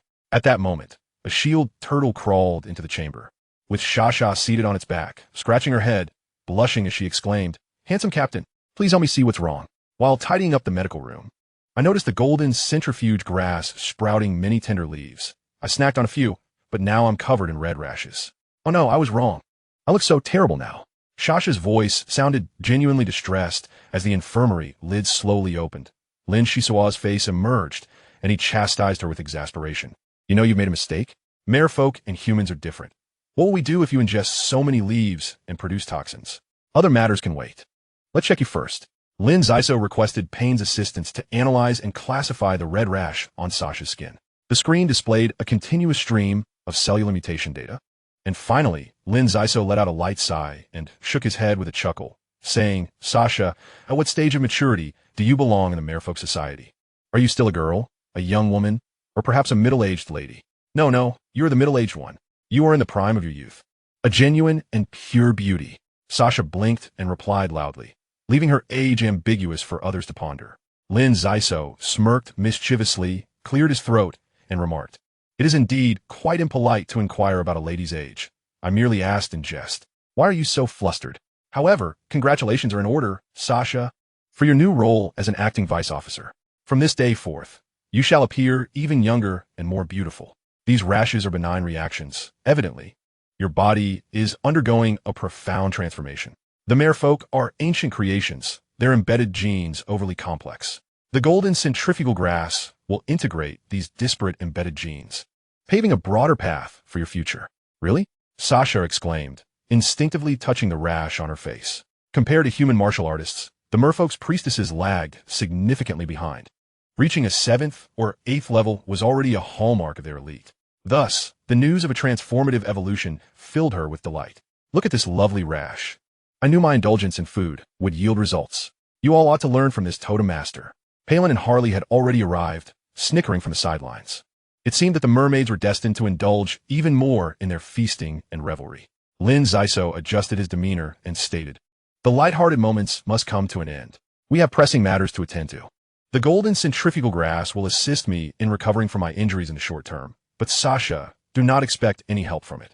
Additionally, we need to establish a defense system. I intend to upgrade the Phantom." Payne quickly interjected, "Xisuo, you must think this through. Upgrading the starship here poses numerous challenges. First, we must overcome the gravitational field of the neutron star, and then we face the formidable magnetic field surrounding the ship. The construction process will be fraught with unforeseen disturbances. Outside, the Hydra fleet is lurking with malice. The mere presence of those battleships and sniper ships is quite worrisome. The Phantom can only hope for survival by departing alone." Lin Xisuo nodded, and to alleviate everyone's concerns, he summoned the light screen and patiently explained, "These issues are indeed formidable, but the Phantom has already made preparations while I was unconscious. The key lies in deciphering the core chamber of the feather. I have calculated that if the wise Harley and Palin collaborate in its operation, there is a significant chance of replacing the necessary materials and energy without affecting the feather's propulsion system. Just think success is within our grasp, and we can seize the fruits of victory with outstretched hands. No battle, no matter how daunting, should deter us at this moment." "Ah, I see. You are most familiar with the Phantom's capabilities. Witnessing the birth of a D-class starship is indeed a tremendous fortune. If the captain has any commands, please do not hesitate to assign them to me," Payne declared, puffing out his chest and placing his right fist over his heart in solemnity. Sasha, Palin, and Harley mimicked Payne, saluting and proclaiming loudly, "At the captain's behest, we shall not hesitate. We will surely unite our efforts to enhance the Phantom. Very well. Harley and Palin devise an action plan in the shortest time possible. Sasha will officially assume the role of vice officer to facilitate operations in the core chamber. In 3 days, we will activate all micromechanical units to gradually consume the feather. Lin Xisuo issued the final command, and the ship bustled with activity. On the second day after Lin Xisuo's awakening, the Hydra could no longer restrain itself and initiated a probing attack. For unmanned small spacecraft, charge forward. The Phantom's light brain responded promptly, sweeping through with its light cannons. The light cannons on the feather, now under Palin's control, also joined the fray. These 4 spacecraft were extraordinarily swift and had been reinforced with special armor. Even with the combined efforts of the Phantom and the feather, debris drawn in by the neutron star continued to batter the energy shield, creating a veritable nightmare. The enemy evidently aimed for the tethered propulsion system, with all attacks directed at the feather's starboard, resulting in the loss of 1 propulsion unit amidst the chaos. A particularly ruthless strike. Lin Xisuo, commanding from the healing pod, made a decisive choice and ordered, Pain, I entrust you with a task. Jettison all expendable items from the feather. Once we have done it once, we can do it again. We must lighten our load. Understood. I will take care of it at once. Pain grabbed the shield turtle, knowing that with its assistance, the task would be far easier. 2 hours later, bed frames, tables, chairs, and heavy cargo boxes, everything was cast into the vastness of space to meet their freefall. Pain, growing increasingly enthusiastic, even cut away some inconsequential walls to transport them to the unloading bay and threw them out without a second thought. Wait, something seems amiss here. Pain found himself staring blankly at a wall in the captain's quarters. Comparing the distances between the front and rear chambers, he felt a surge of excitement and thought. It must be a secret chamber, undoubtedly a secret chamber. However, such sturdy metal is rare. My laser sword only left minor scratches. Xisuo, I have encountered a situation. There is a secret chamber in the captain's quarters, but unfortunately, I cannot enter, Pain reported earnestly. Lin Xisuo pondered for a moment before responding. Thank you for your efforts. My friend, the protective level of the secret chamber must be quite high. We have 2 options. First, breach the core chamber of the feather to gain the highest authority to command the light brain to open the secret chamber. Second, let the Phantom's micromechanical units consume it for several days and nights. Perhaps with a bit of crystal refining, we may manage to break through. What a hassle. You deal with the secret chamber while I get back to work, Pain said as he headed towards other chambers. In the past 7 days, Sasha had led everyone to scour the feather 3 times, even retrieving the crystal refining materials hidden in the teapot, so there was no worry of discarding the wrong items. With the feather's weight reduced, the crew's spirits lifted somewhat. However, Harley was in considerable distress, as his other persona could not remain present for long. The energy expended to maintain it surpassed that of an entire battle. Absurd, truly absurd, in this environment. To think one could counter the Hydra's attacks, while simultaneously having the Phantom consume the feather. Lin Xisuo, you truly know how to present a conundrum, Harley muttered to himself, his lips twitching as he touched the light screen, streams of data flooding his mind. After a moment of contemplation, he spoke aloud. Damn it, why does Harley enjoy indulging your madness so much? Yet, on the other hand, for a sage, challenges foster growth. I might as well accompany you in this folly for once. The wise Harley hunched over, enduring severe spasms while scribbling on the ground, continuing this frantic behavior until he eventually succumbed to unconsciousness.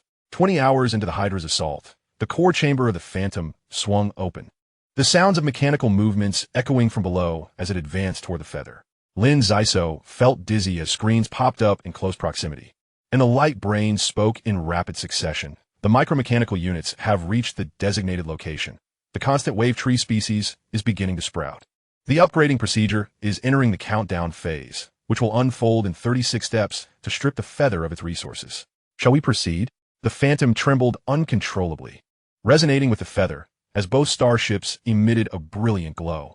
Lin Xisuo took a deep breath and commanded, initiate the upgrading procedure officially, following the plan provided by Harley, with ship engineer Palin assisting. Yes, at once. The light brain segmented more screens, emitting piercing alarms to alert everyone of the necessary precautions. In the distance, a graceful figure on a battleship gazed intently at the light screens. At that moment, Xia Zhenyun's emotions were quite complicated. She both wished to annihilate the Phantom and hoped for its successful upgrade, for this starship would inherit everything from the feather.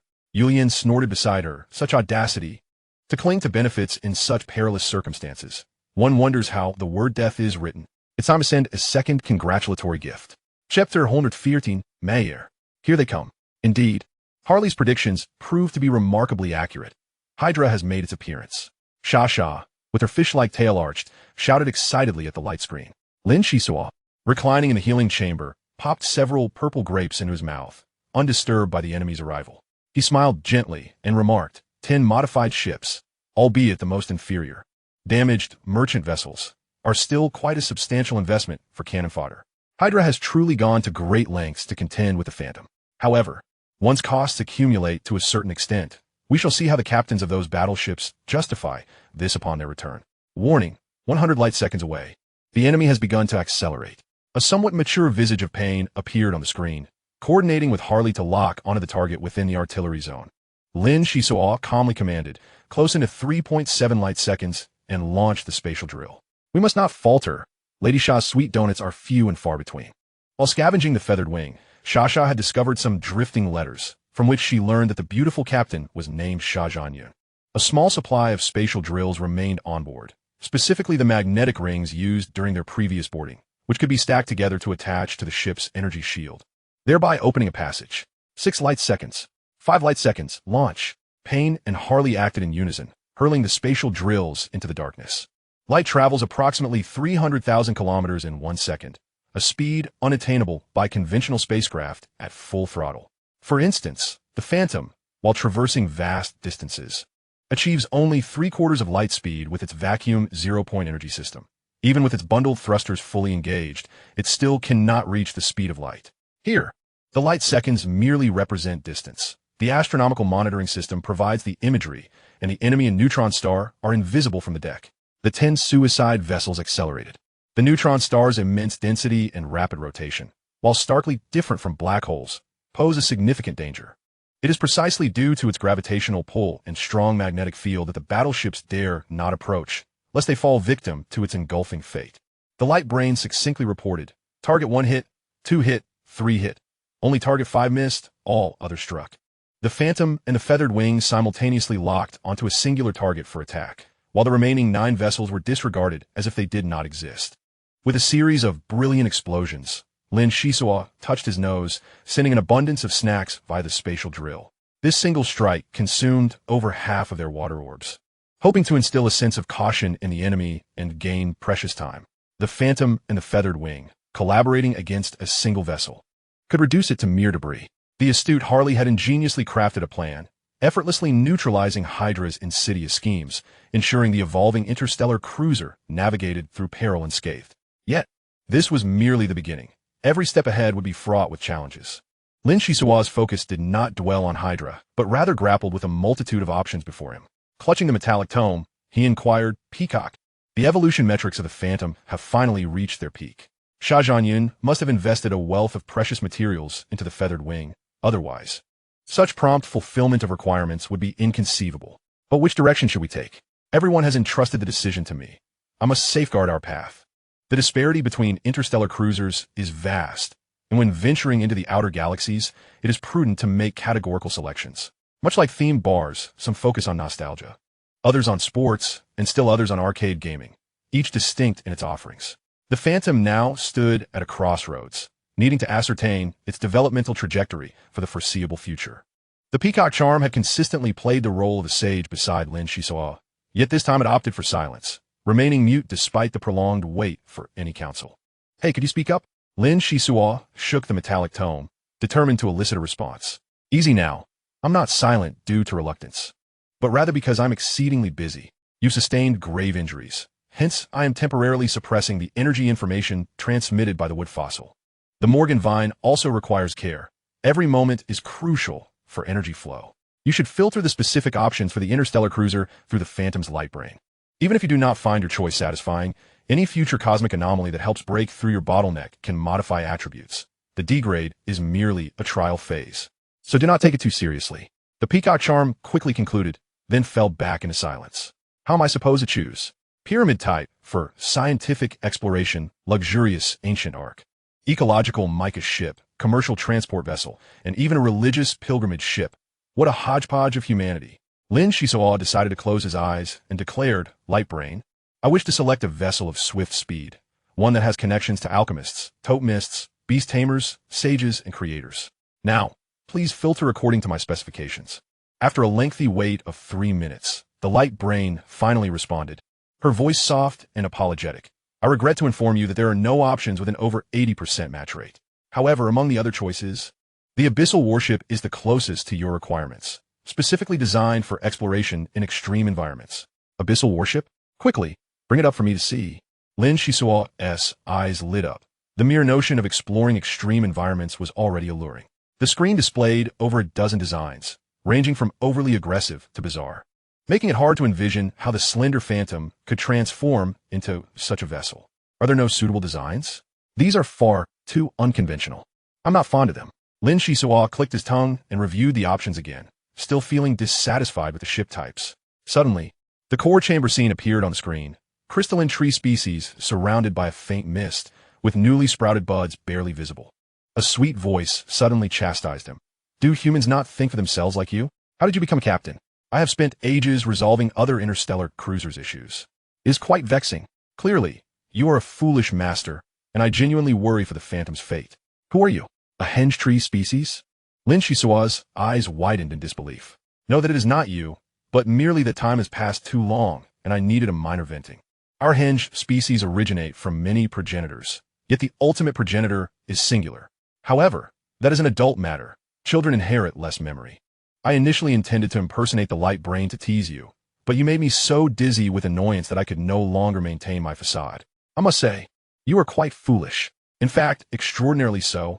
Why not consider dismantling the Abyssal Warship and preserving its core essence instead? The shape should be based on how it integrates with the feathered wing. If the integration is successful, it becomes beautiful. If not, it becomes unsightly. Ultimately, functionality is key. You should not be so picky when I have already selected suitable types for you. Is there no limit to your patience? You have misquoted me. Lin Xisuo smiled slightly, perceiving the other as a playful child around 7 or 8 years old, reveling in mischief before parent. The screen began to craft a frightening visage, swaying side to side as it performed a prank. Subsequently, Lin Xisuo waved his hand to disperse the screen and said, I shall call you Mayor, after the charming phantom. He then inquired, is it not said that only by entirely devouring the feathered wing can the henge tree species be activated? How have you recovered so swiftly? The henge tree species replied, Mayor is a lovely name.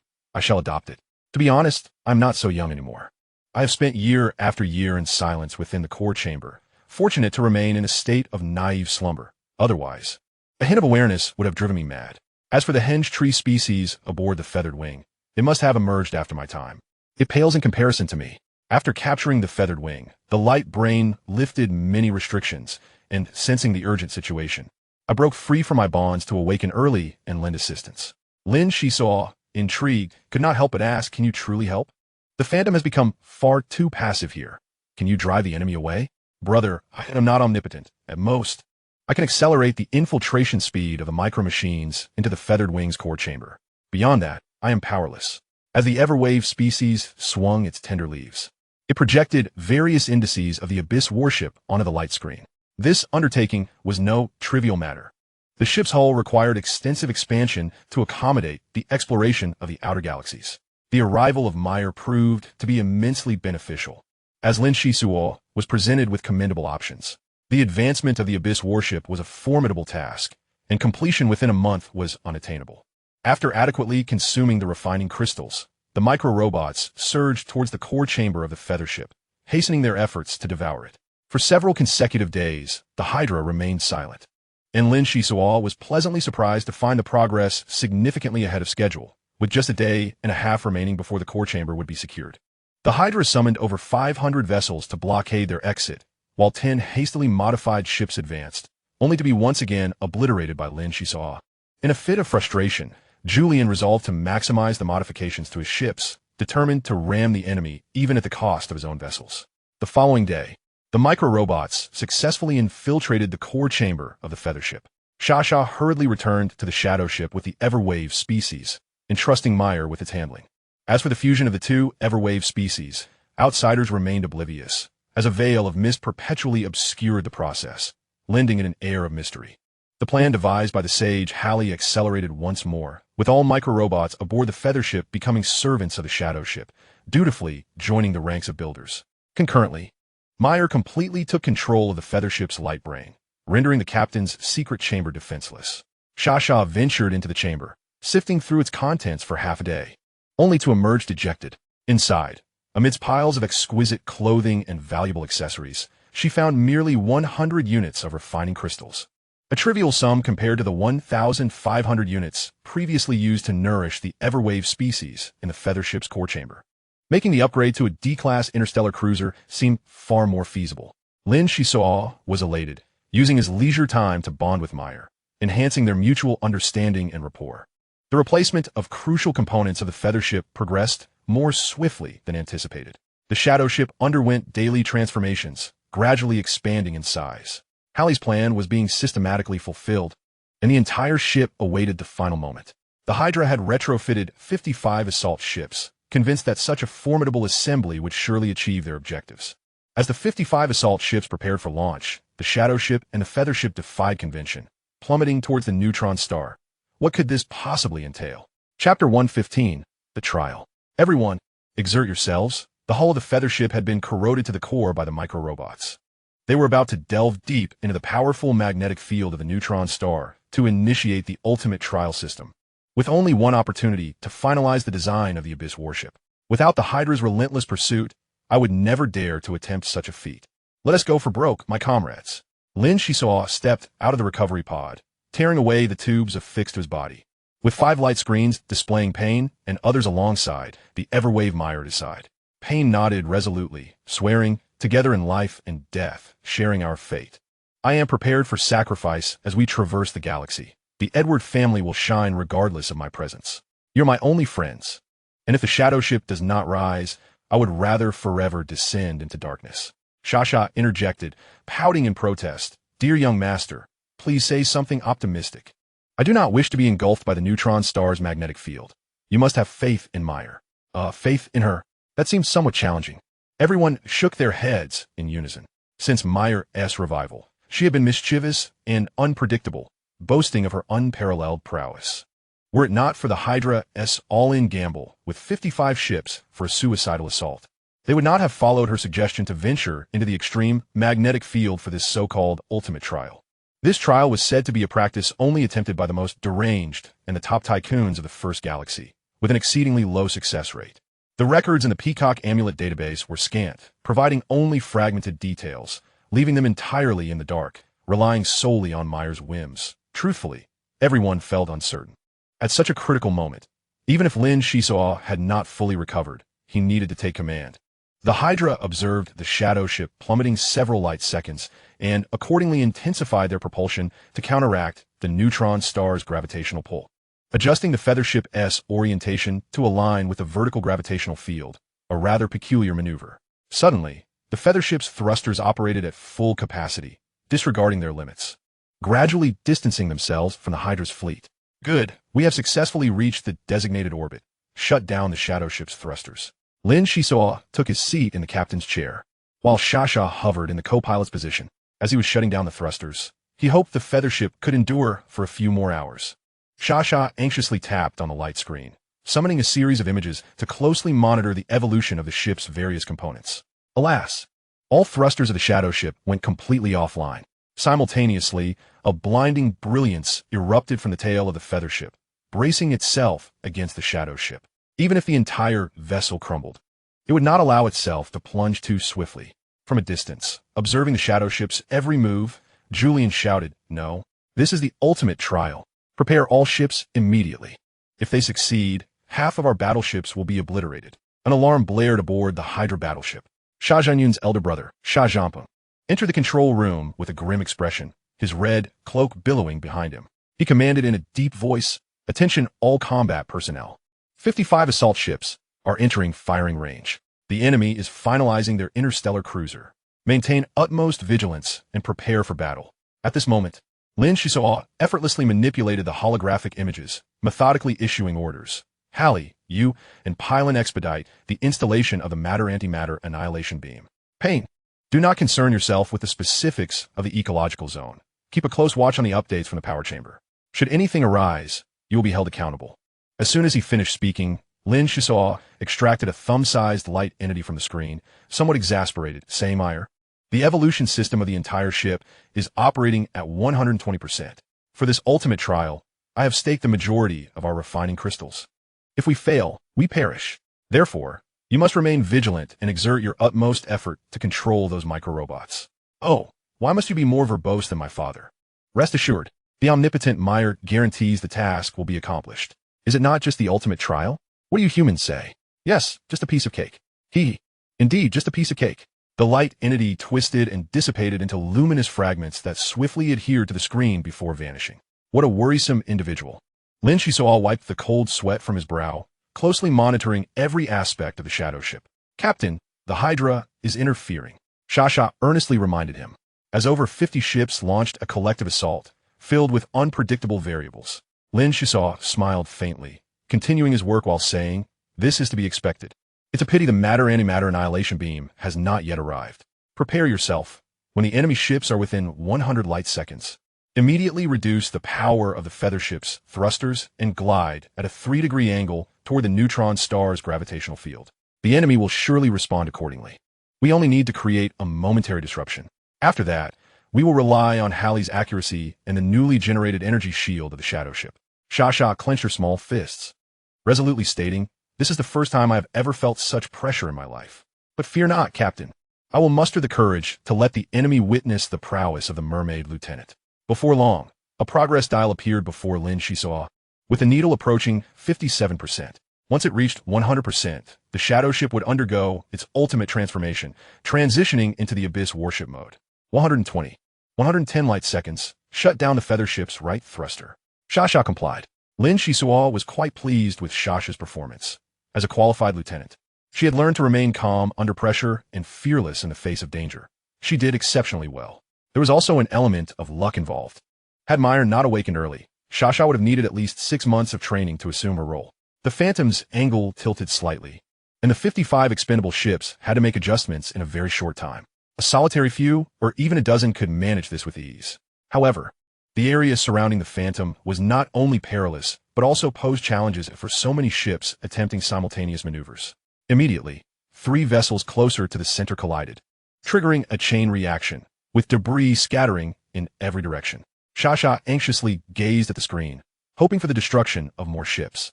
Another 4 vessels exploded. However, these ships had reinforced armor, showcasing their formidable nature. The remaining ships converged with ferocity, and if they were dragged towards the neutron star, death was inevitable. 30 light seconds away. This was dire. The enemy's firepower was already encroaching, and why was Halley still unresponsive? Lin Xisuo felt cold sweat trickle down his forehead, thinking, at such a critical juncture, Halley cannot falter. Suddenly, the left side of the Phantom blazed with an unprecedented light, releasing an overwhelming force. In an instant, everything around was consumed by radiance, ceasing to exist. 48 ships were utterly obliterated in the brilliance. Even the remnants were swept away by the powerful shockwave, drawn forward, destined to become cosmic dust, merging into the neutron star. "Ha, Xisuo, we did it. We installed the annihilation beam before the enemy arrived. Wasn't he that impressive?"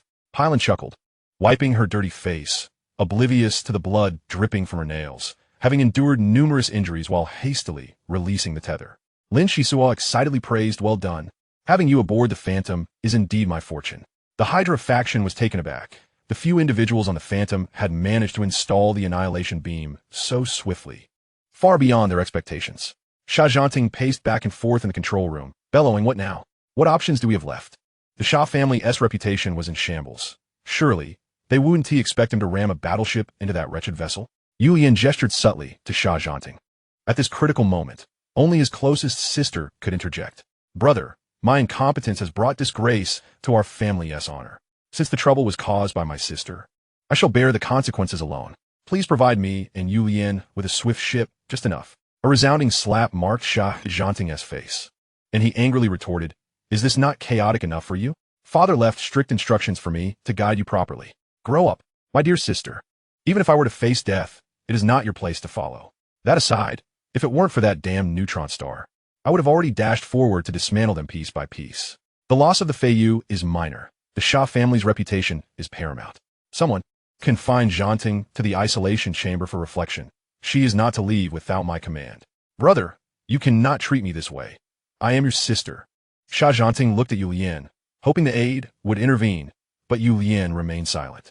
Once Sha Zhanting was confined, Sha Zhanting glanced at his palm, commenting, "Perhaps I struck a bit too hard." Yu Lian, was this truly necessary? Yu Lian forced a smile. Zhangpeng, do you still not understand your sister's temperament? If not for the 55 ships providing support, Miss Sha would have likely resorted to extreme measures by now. Without alternative means, I suggest we leave this place immediately. If the Phantom endures the extreme trial, the consequences could be catastrophic. This was not the Yu Lian I knew. Could the extreme trial truly be that terrifying? Sha Zhanting furrowed his brow, filled with doubt. Yu Lian fell into reminiscence, speaking with a distant gaze, the extreme trial. A lifelong memory. My Rose was taken down by an interstellar cruiser that had undergone the extreme trial. Their background was formidable. The Hydra dared not utter a word, instead relegating me to the Mirage Star under the guise of a holiday. That resentment has festered for over a decade. The fall of the Feiyu might be a blessing. I have been investigating the extreme trial, discovering that the older E-class interstellar cruisers have a higher success rate, likely due to the crucial role of the constant wave trees within. I have now set my sights on a target. With the Sha family's wealth and power, acquiring that ancient cruiser from the fallen aristocracy should not be difficult.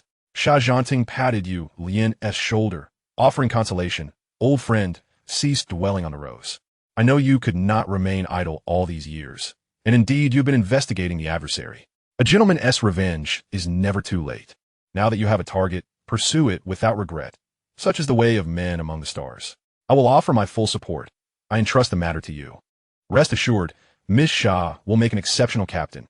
I stake my life on it. Yu Lian gazed sharply at the screen, already considering the Phantom as their primary rival. Chapter 116, The Accomplishment. The Feiyu was an interstellar cruiser nurtured by the Hydra's Sha family, and there were numerous similar vessels. However, during the less brutal times of the outer galaxy conflicts, they thrived freely. Only when conditions became dire would they turn on each other to sustain their own factions. The operation targeting the Phantom was entirely a hunt, taken lightly, yet the pursuing forces had grown exponentially, now at a loss against the enemy's ship. The Phantom retreated several hundred light seconds. This position was rife with gravitational turbulence, rendering even the Hydra's expendable ships uncontrollable. In just a few hours, the Phantom would face the same fate, teetering on the edge of destruction. Lin Xisuo, while daring, calculated that both the Phantom and the Feiyu were speed-oriented vessels, enhanced by those tethered propulsion systems. Had these prerequisites not existed, even the slightest deficiency would have necessitated immediate abandonment of the mission. Now, the Phantom could only be reborn as a D-class interstellar cruiser within a specified time frame, simultaneously meeting numerous stringent requirements, to have any hope of breaking free from the situation. This arrangement was prudent. Within the Hydra's capabilities, the attacks would be relentless, preventing full concentration on evolution. Thus, Lin Xisuo resolved to gamble everything, exchanging the extreme trial for a greater chance at survival. During this promotion, Mayer too was taking risks. This naive little constant wave creature, unaware of the stakes, aimed to make the Phantom more imposing. Consequently, she acted with abandon, disregarding several warning messages from her memories, dismissing them as mere murmurs from her forebears. Embarking on her own path. At this moment, all tethered propulsion systems activated, fragments continually shedding from the Feiyu's hull, while the Phantom strained to maintain its energy shield amidst the gravitational turbulence. Why has the progress halted at 68%? Mayer, what is going on? Lin Xisuo realized the gravity of the situation and inquired. I don't know. Oh, why did it stop? Mayer's response was utterly bewildering. Sha cleared her throat. Mayer, stop fooling around. Your brother and sister are quite anxious. Aren't you the all-knowing constant wave tree being? This minor issue should not perplex you. I genuinely don't know the cause, but I am currently searching for it. The captain is quite fierce.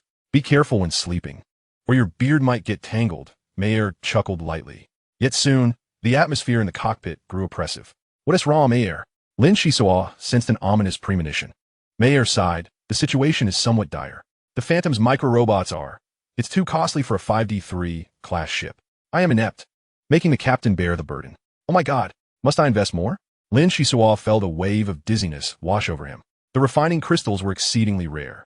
Had he not stumbled upon a windfall on the Bitter Tree Star, where would he find the courage for such reckless expenditures? The entirety of the Feiyu's gains had already been committed. Now, additional costs were unavoidable, causing him considerable pain. Captain, we have reached a critical juncture. You must consider the bigger picture. Mei Er, moments ago, feigning innocence and confusion, now turned to persuade Lin Xisuo. It appears that the crystallized essence did not originate from her. Through recent interactions, it has become abundantly clear that this Huanbua tree spirit is nothing short of a miser. And the prospect of borrowing any crystallized essence from the core chamber is utterly hopeless. Lin Xisuo gritted his teeth and extracted several hundred units of crystallized essence from his light armor, significantly depleting his reserves. If the phantom could not ascend, it would bring disgrace upon the heavens, the earth, and most importantly, upon himself, Lin Xisuo. The miniature robots, undergoing renewal, required ample crystallized essence for sustenance, which indeed accelerated the rate of ascension. The stagnation slowly progressed toward 80%. With each percentage point gained, the hope for survival grew stronger. Mei Er gazed longingly at Lin Xisuo on the screen and bashfully remarked, "Captain Uncle, why not just entrust all the crystallized essence to me? There are still numerous obstacles ahead. The ability to break through entirely depends on the foundation. I assure you, even if we become a Class D cruiser, the Phantom will possess considerable strength and will not be so feeble." Lin Xisuo's expression darkened. Truly, he was plagued by ill fortune. Mei Er was akin to the Phantom itself, and the Huanbua tree spirit was exceedingly cunning. "I see you one rest until you have drained everyone's crystallized essence dry. Thus, aside from the foundational units necessary for daily cultivation, I shall hand over all remaining crystallized essence to you. However, I have a stipulation. You must elevate the Phantom to the most optimal superstate. Should there be even the slightest flaw, I will confront you in the core chamber to settle the account. Do you dare accept this challenge?" Lin Xisuo employed the age-old tactic of provocation, knowing it had never failed him. "Is it true? All the crystallized essence for me? As long as you dare to give it, I shall accept this challenge." Mei Er responded with his somewhat haughty tone, filled with youthful exuberance, only to add, "Oh, and one more thing. Any crystallized essence saved must belong to me." "Not a problem," Lin Xisuo replied with utmost decisiveness. Though malicious thoughts brewed in his mind, stored in the core chamber, it remains the property of this captain. It merely changes location for safekeeping until we navigate through the current difficulties. Afterward, I shall deal with this vexatious little spirit. In truth, the captain of the Phantom sought merely psychological solace. How could he possibly confront Mei Er after their success? He would be more inclined to cherish her. I, Mei Er of the Huanbua tree spirits, call upon all miniature robots. Listen closely, activate the ultimate operational mode, and let the Phantom grow stronger and more formidable from this day forth. Mei Er's voice resonated everywhere, causing the ship's body to tremble incessantly. In a daze, Lin Xisuo witnessed the Phantom transform into a resplendent ruby, the walls warping dramatically, continuously shifting states. "What is happening? Everything is red, and I feel utterly drained of strength," Sha remarked as she collapsed to the ground, curling her fish-like tail in exhaustion. Lin Xisuo observed for a moment before confidently stating, "A unique spatial pattern has emerged around us. I could never fathom how the Phantom would transition into a battleship of the abyss, but now I have glimpsed a hint. It employs the extraordinary characteristics of vast space for forging. Truly, as the oldest race in the first galaxy, the Huanbua tree spirits possess remarkable traits." The mermaid succumbed to slumber, followed by Pylon, Pain, and Lin Xisuo, all of whom were left in a state of bewildered stupor. Surprisingly, it was Hale who managed to endure the longest in the artillery zone, a satisfied smile gracing his lips just before losing consciousness. A more intense tremor ensued, and the Feiyu began to disintegrate at a visible pace, ultimately leaving behind a tattered skeletal frame. The binding propulsion systems fell away in succession, and destruction unfolded almost instantaneously. Half a minute later, the Feiyu was completely dismantled, its countless fragments scattering into the darkness, fulfilling their purpose.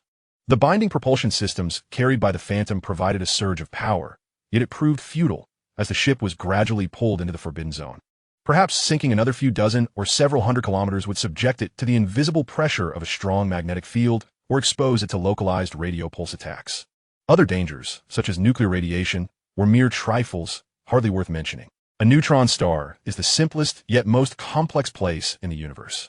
It is simple because its operational range is vast and profound, with distant reaches obscured from view. It is complex due to the energy radiation reaching 1 million times that of a conventional star, with uniquely patterned radio pulses.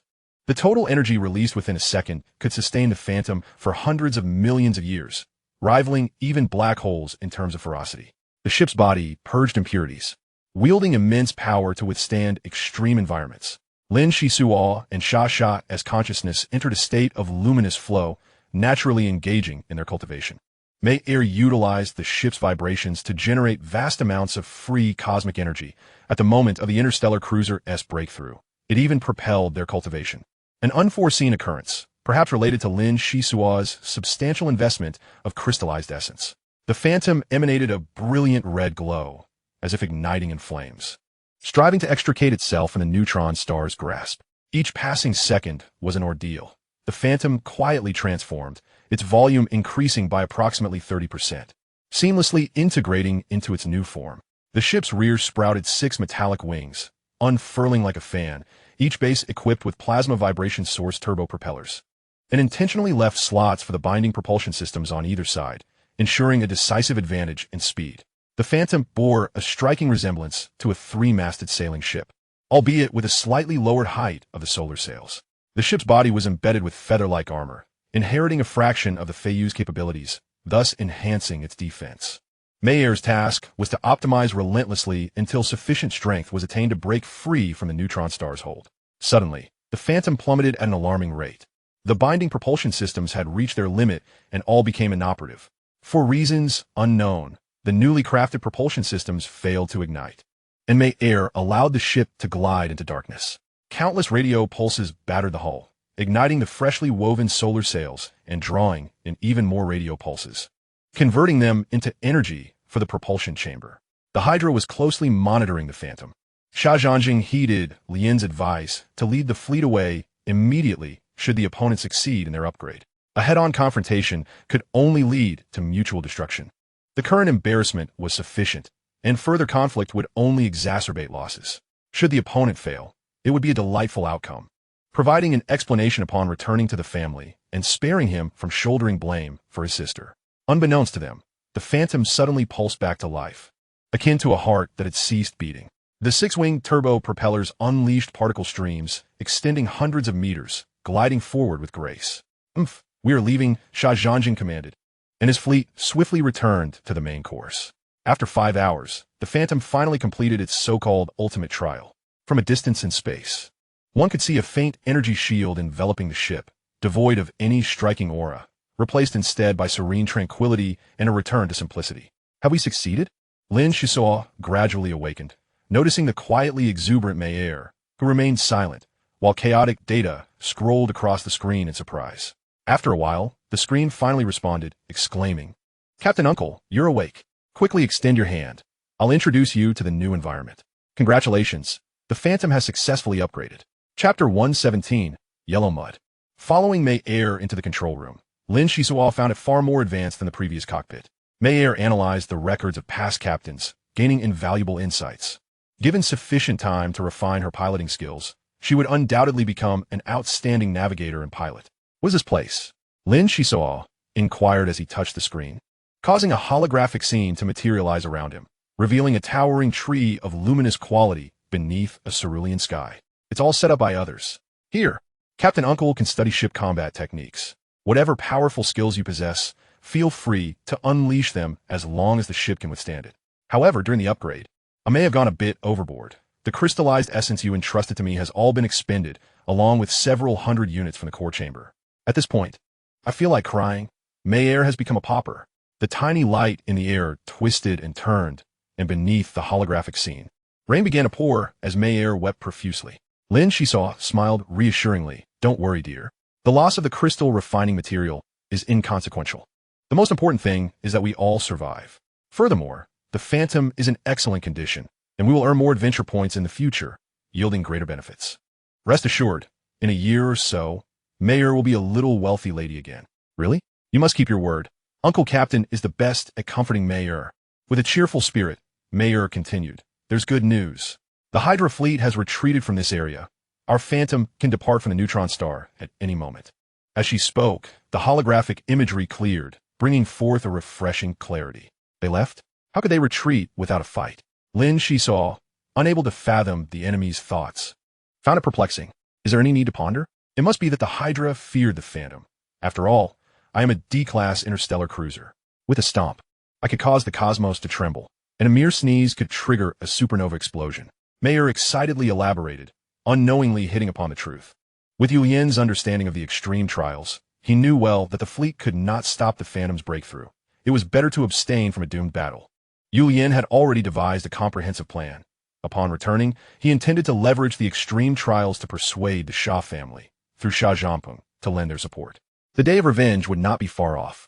The outer galaxy was the true battlefield for martial practitioners, and on a journey to confront past foes. He could also train Lin Xisuo in the process, a twofold gain.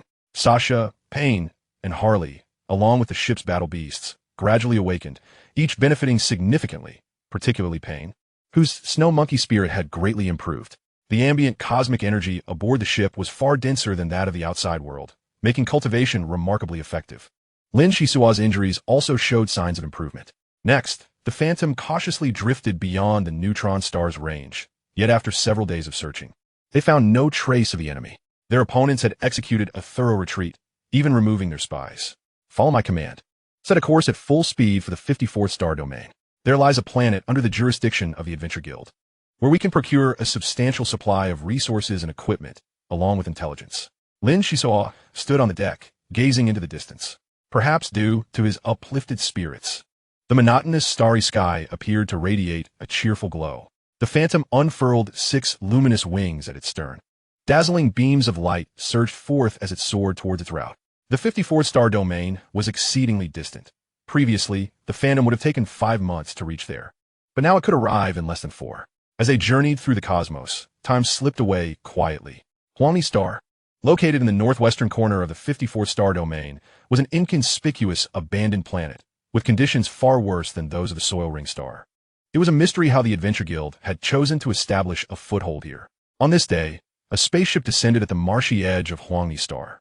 The vessel had evidently endured fierce battles, and managing to reach this place was nothing short of miraculous.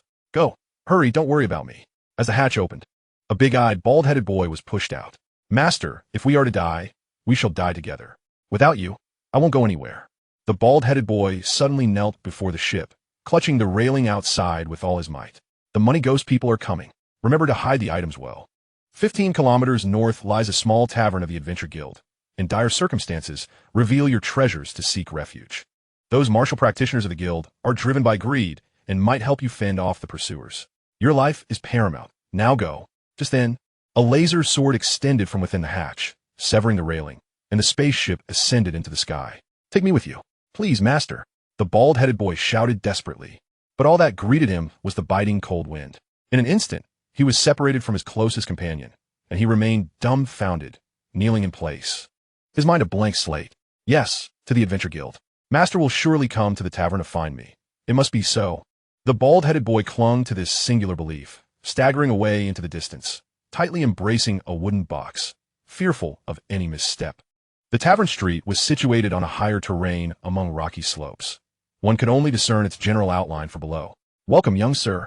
How about a glass of my personally crafted Windsor rum? The bartender greeted warmly, hoping for a profitable day. Rum. Yes, I need it. The bald-headed boy suddenly realized he had entered the Adventure Guild's tavern and stood before the counter, observing his surroundings. He noticed several drunken patrons in the corners and a few martial practitioners engaged in hushed conversation. The bald-headed boy sat at the bar, feeling empty. A glass of clear, rosy rum was placed before him, and without hesitation, he downed it in one go. Little one, you can really drink. A burly man nearby whistled, cheering for the boy. There are so few people here. The bald-headed boy set down his glass, unfazed by the rum's burn, surprising the burly man. Indeed, you have the makings of a good drinker. Come, sit with me. I am Maid. Everyone calls me Old Maid. The burly man puffed on a cigar, squinting his eyes in contentment. Opposite Maid sat a scar-faced giant. Both men were imposing figures, casually exchanging idle banter. The bald-headed boy pondered for a moment before moving closer to Maid. Maid gestured to a chair, inviting the boy to sit and chat, chuckling as night falls. More people will gather here. I sometimes enjoy the quiet, which is why I come at this hour. Business has been slow on Huangni Star lately. Several local checkpoints have been established along the routes. I truly wonder what those people are thinking. If they encounter serious trouble, they are bound to suffer. By the way, kid, which ship did you come from? It wouldn't be that Ji Lang fellow who kidnapped a martial apprentice, would it? Upon hearing about the checkpoints, The boy instinctively touched his chest, aware that it was a scheme devised to intercept him and his master. Steadying his nerves, he replied, I don't know any Ji-Lang. My master went to handle urgent matters, so I came here first. Before May could respond, a voice outside called out, Who has been talking behind my back about Ji-Lang? Which I saw me abducting martial apprentices. The door shook as a thin, wiry old man strode in. His bright eyes contrasted with his goat beard, held together by an iron ring, and he wore large earrings on his earlobes, clad in a black robe. Leaning on a civilized staff, his appearance and attire seemed oddly mismatched. Old maid, I knew it was you slandering me. I am merely giving newcomers a chance to gain experience. How many young people leave grateful for the opportunity and still remember me fondly? The old man huffed as he plopped down at the table, his eyes gleaming even brighter as he regarded the bald-headed boy. Indeed, on your ship, they work for free for a few years. When danger arises, the young martial practitioners who can escape are those who have already surpassed you in cultivation. You call yourself the godfather of newcomers, huh? Maid retorted, his tone unmistakably unyielding, though he and the old man, Ji-Lang, clearly shared an intimate familiarity. Scarface, why are you here so early today? The old man turned, smirking slightly. Scarface's expression darkened as he replied, Cut the nonsense. You must have received the news. The local tyrant, Money Ghost, is pursuing someone. I suspect the checkpoints along those routes are related to this matter. At a critical moment, Money Ghost may very well enlist our kind of idle adventurers for help. The early bird catches the worm. ISNT that what you two are thinking as well. Maid nudged the astonished boy, chuckling, Don't be afraid. Scarface always looks fierce, but he has a good heart. The bald-headed boy was deeply concerned for his master's fate, feeling it was an unwarranted calamity. The Money Ghost was notorious for his ruthlessness, coming to seize the significant treasure belonging to him and his master. Even if he wished to surrender the treasure, with the Money Ghost's vicious reputation and past actions, he could not guarantee they wouldn't resort to violence. Silently, he prayed within, Master, please be safe. We have endured 2 months escaping in a small spaceship to reach Huangni Star. If we made it this far, we must be able to persist. Once again, the tavern door swung open, and 4 figures stepped inside. The individual in question is a young man of African descent, not far off, settled at a table laden with an array of delectable dishes and drinks, engaging in jovial conversation while relishing his feast. A bald youth observed with envy the comfort enjoyed by the group of 4, faintly catching the voice of a beautiful girl among them lamenting, Hisoka, why had you been holed up in the infirmary this whole journey without even checking on me? What vexed her further was the presence of a private checkpoint that barred passage, lamenting that at least Sasha had the decisiveness to rush over. The young man continued his meal, stating, And what about me? You're constantly bustling about, while I send my regards through the screen, only to be grandly overlooked. As the captain of this vessel, I am a severe patient. I have not experienced the bliss of having food served to me, and am frequently on guard against thieves. Speaking of Sasha, I must express my thoughts. She should not have been promoted to vice officer on Neutron Star, and with Meyer, they seem intent on creating chaos. Every time they visit, they must pilfer something to take back. It's quite disheartening. It has been several months, and my injuries have yet to heal properly. The 4 continued their hushed conversation while the young man cast a casual glance at the bald youth, thereafter offering a slice of platypus tenderloin to the stout man in their midst. This man, seemingly named Harley, swallowed the meat whole with tears welling in his eyes, his gratitude palpable. Suddenly, the tavern door was kicked open, and a raucous group of martial artists strode in, the leader sneering. What good is a spaceship if we can find you? Hand over the fines quickly if you know what's good for you. Our boss, Money Lord, does not tolerate outsiders causing a ruckus, unless you wish to court death. Maid frowned. These intruding martial artists were nothing but remnants of the dregs, emboldened by their false bravado. However, the 4 who had just entered indeed seemed to have stirred up considerable trouble. Chapter 118, The Gem. The tavern fell into an abrupt silence, all eyes turning toward the 4 dining martial artists. Some reveled in the impending spectacle, while others scoffed, well aware of the true nature of the so-called Money Lord. The bald youth, initially terrified, thought they had come for him, but now breathed a sigh of relief. How much? The young man inquired nonchalantly, not rising from his meal. Damn it, if you're scared, stand up and speak. Don't try to act tough in front of me, retorted the sharp-chinned speaker, whose pale complexion and pointed jaw gave him a mocking appearance. I believe you misunderstand my intent. How much do you plan to compensate for interrupting our meal? Anything less than 10,000 blue coins will not suffice, and you shall taste some bitterness, the young man replied with a casual demeanor. Yet his gaze bore an unsettling coldness. Scum bastard, The sharp-chinned man could barely utter these words before feeling an ominous wind above him, followed by a sudden blackout. "Hey, the captain is asking you to pay. Why all the chatter?" The stout man nodded, presenting the unconscious figure to the young man, who had already begun to froth at the mouth. The quartet comprised Lin Xisuo, Payne, Pylon, and Harley. Their primary purpose for arriving at Huangni Star was to procure a bundle-style propulsion device, while also resupplying and gathering information to seize any suitable missions for adventure points. Currently, Lin Xisuo's wealth had significantly dwindled. Fortunately, Sasha had salvaged 100 adventure point cards from the Feiyu, and combined with previous spoils, they could manage without tightening their belts. However, after acquiring this new batch of equipment, they would need to be frugal and resourceful. Payne, take them down. Harley, you take the effort to search them. Lin Xisuo commanded calmly, as he was concerned about his dwindling funds for rare materials. Since these individuals had presented themselves, it would only be prudent to accept. With a swift motion, Payne acted with remarkable speed, not allowing the adversaries a moment to react. After the trials aboard the Feiyu, the young master had retained his benevolence towards beasts, but had become more ruthless toward troublemakers. He immediately unleashed an annihilation arc, incapacitating the foul individuals who dared disturb his peace. Harley quickly proceeded to search them. Most were at levels 1 to 2, yielding little profit. They collected 7 standard laser swords, clearly aged secondhand goods, along with 2 units of scattered refining crystals and several bags of blue coins. Lin Xisuo found it all rather dull, instructing Harley to discard the unsightly trash outside the tavern. The 4 resumed their meal. Before long, apart from Maid and the bald youth at their table, the other patrons chose to vacate the tavern. Seeking trouble here was not uncommon. However, the repercussions could be severe. Maid kindly advised, "You 4 should leave Huangni Star swiftly. Those just now were not hard to deal with. But the true trouble lies with their master, a local tyrant known as Money Ghost. Since you have crossed his subordinates, he surely will not let this go easily. Thank you for the warning. I shall remember your kindness." Lin Xisuo replied with a gracious smile, yet did not show any intention of departing. The old man, Jilong, chuckled heartily, turning to the 4 from the phantom ship. If that Money Ghost were to pay, Old Maid would be the first to charge in. He fears you all immensely, having not yet struck you. Jilong, you cosmic dung beetle, be quiet, Maid retorted angrily, though he refrained from taking further action against the old man. Before long, the tavern owner arrived, having caught wind of the commotion. Wiping his brow with a handkerchief and forcing a smile as he urged, "Gentlemen, it would be wise to leave promptly. Money Ghost is the local despot. When faced with problems he cannot solve, he often resorts to lavish spending. As a small business owner, I would be greatly affected if my tavern were to be destroyed, which would hinder my evening trade. Please, I implore your understanding." Lin Xisuo emptied his backpack, revealing blue coins, adventure point cards, and some precious adornments and exquisite equipment.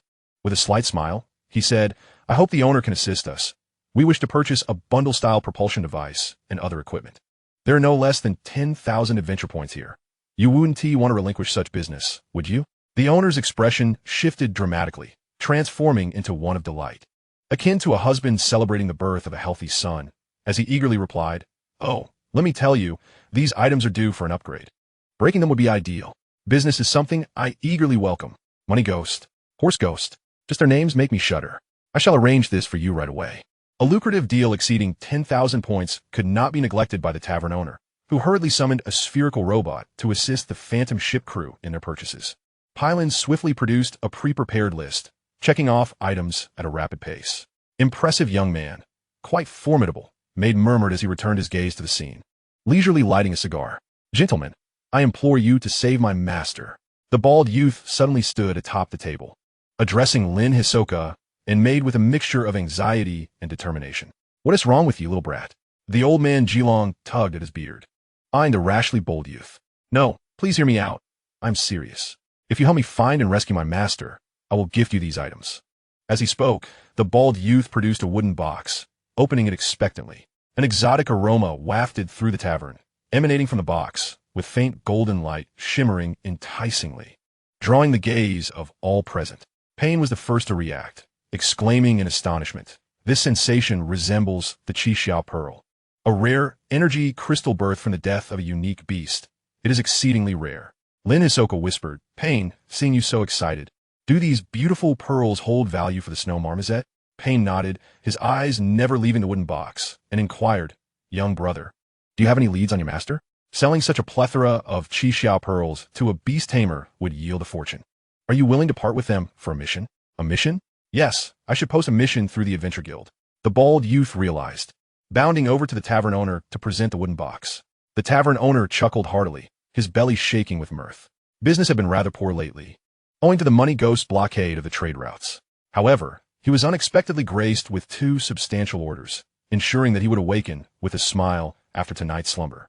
Pausing, Maid set down his cigar and cast a meaningful glance at the bald young man before speaking. The money ghost has been making quite the fuss over the blockade. It must be related to the contents of that box. Wouldn't you agree? Upon hearing this, the bald young man gritted his teeth and decided to reveal everything, stating, "Indeed, these Xixia pearls were originally treasures salvaged from a perilous sunken vessel by my master and me. Little did we know that the money ghost minions had long been watching us. Outnumbered, my master led me to flee to Huangni Star, prioritizing my safety over the treasures. I implore you all for assistance." Maid shook his head regretfully, letting out a heavy sigh. "It is too late. Your master, by leaving you behind, has evidently resigned himself to his fate. He must have drawn the attention of the money ghost's men away from you in a bid to secure your survival. Were I in your position, I would choose to serve as a crew member on a spaceship, bide my time for 10 or 8 years, and return to exact my vengeance. To be frank, the pearls within that wooden box could indeed be of great assistance to you. However, your reckless display of them is nothing short of foolish. Resigned to his fate? No, my master would never." The bald young man attempted to convince himself. Yet his heart grew heavier. He merely wished to exchange the treasures for his master's safety, devoid of any ulterior motives. Maid's words had sent a chill down his spine. The tavern owner swiftly clutched the wooden box, undeterred by the murderous gazes surrounding him, and candidly remarked, "This commission can be handled by our establishment, but I must charge an intermediary fee. Opposing the money ghost carries significant risk. It remains uncertain whether anyone will take on this task. From my experience, it will be prudent to seek those willing to investigate your master's whereabouts instead. Since you have come to the Adventurers Guild, I assure you that as long as you remain within the tavern district, you will be safe for 10 days. Lin Xisuo took a seat, acknowledging the tavern owner's words. This commission would inevitably lead to conflict with local powers, and no one would be foolish enough to voluntarily invite trouble. Even those who had just fought against the money ghost had minimal stakes in the matter. As long as no fatalities occurred, minor scuffles could be resolved, allowing them to depart unscathed. However, for tangible benefits, the situation could easily escalate into fierce naval battles. It might be worth considering purchasing the pearls at a high price from the tavern owner. At worst, they could tighten their belts and borrow some refining crystals from Mayer, or perhaps procure some centrifugal grass and bitter branches to gather the necessary funds. The bald young man fell silent, initially believing the 4 individuals across from him would take on the matter, only to find them indifferent. Even the previously eager subordinate of Captain Haidu turned away, no longer glancing at the wooden box. In this unfamiliar territory, he had no choice but to place his trust in the Adventurers Guild Tavern. Since he had revealed the pearls, he had no option but to entrust their safekeeping to the tavern. The tavern owner, being quite decent, professionally suggested, "Come, let us go sign a contract. You may divide these pearls into 4 portions.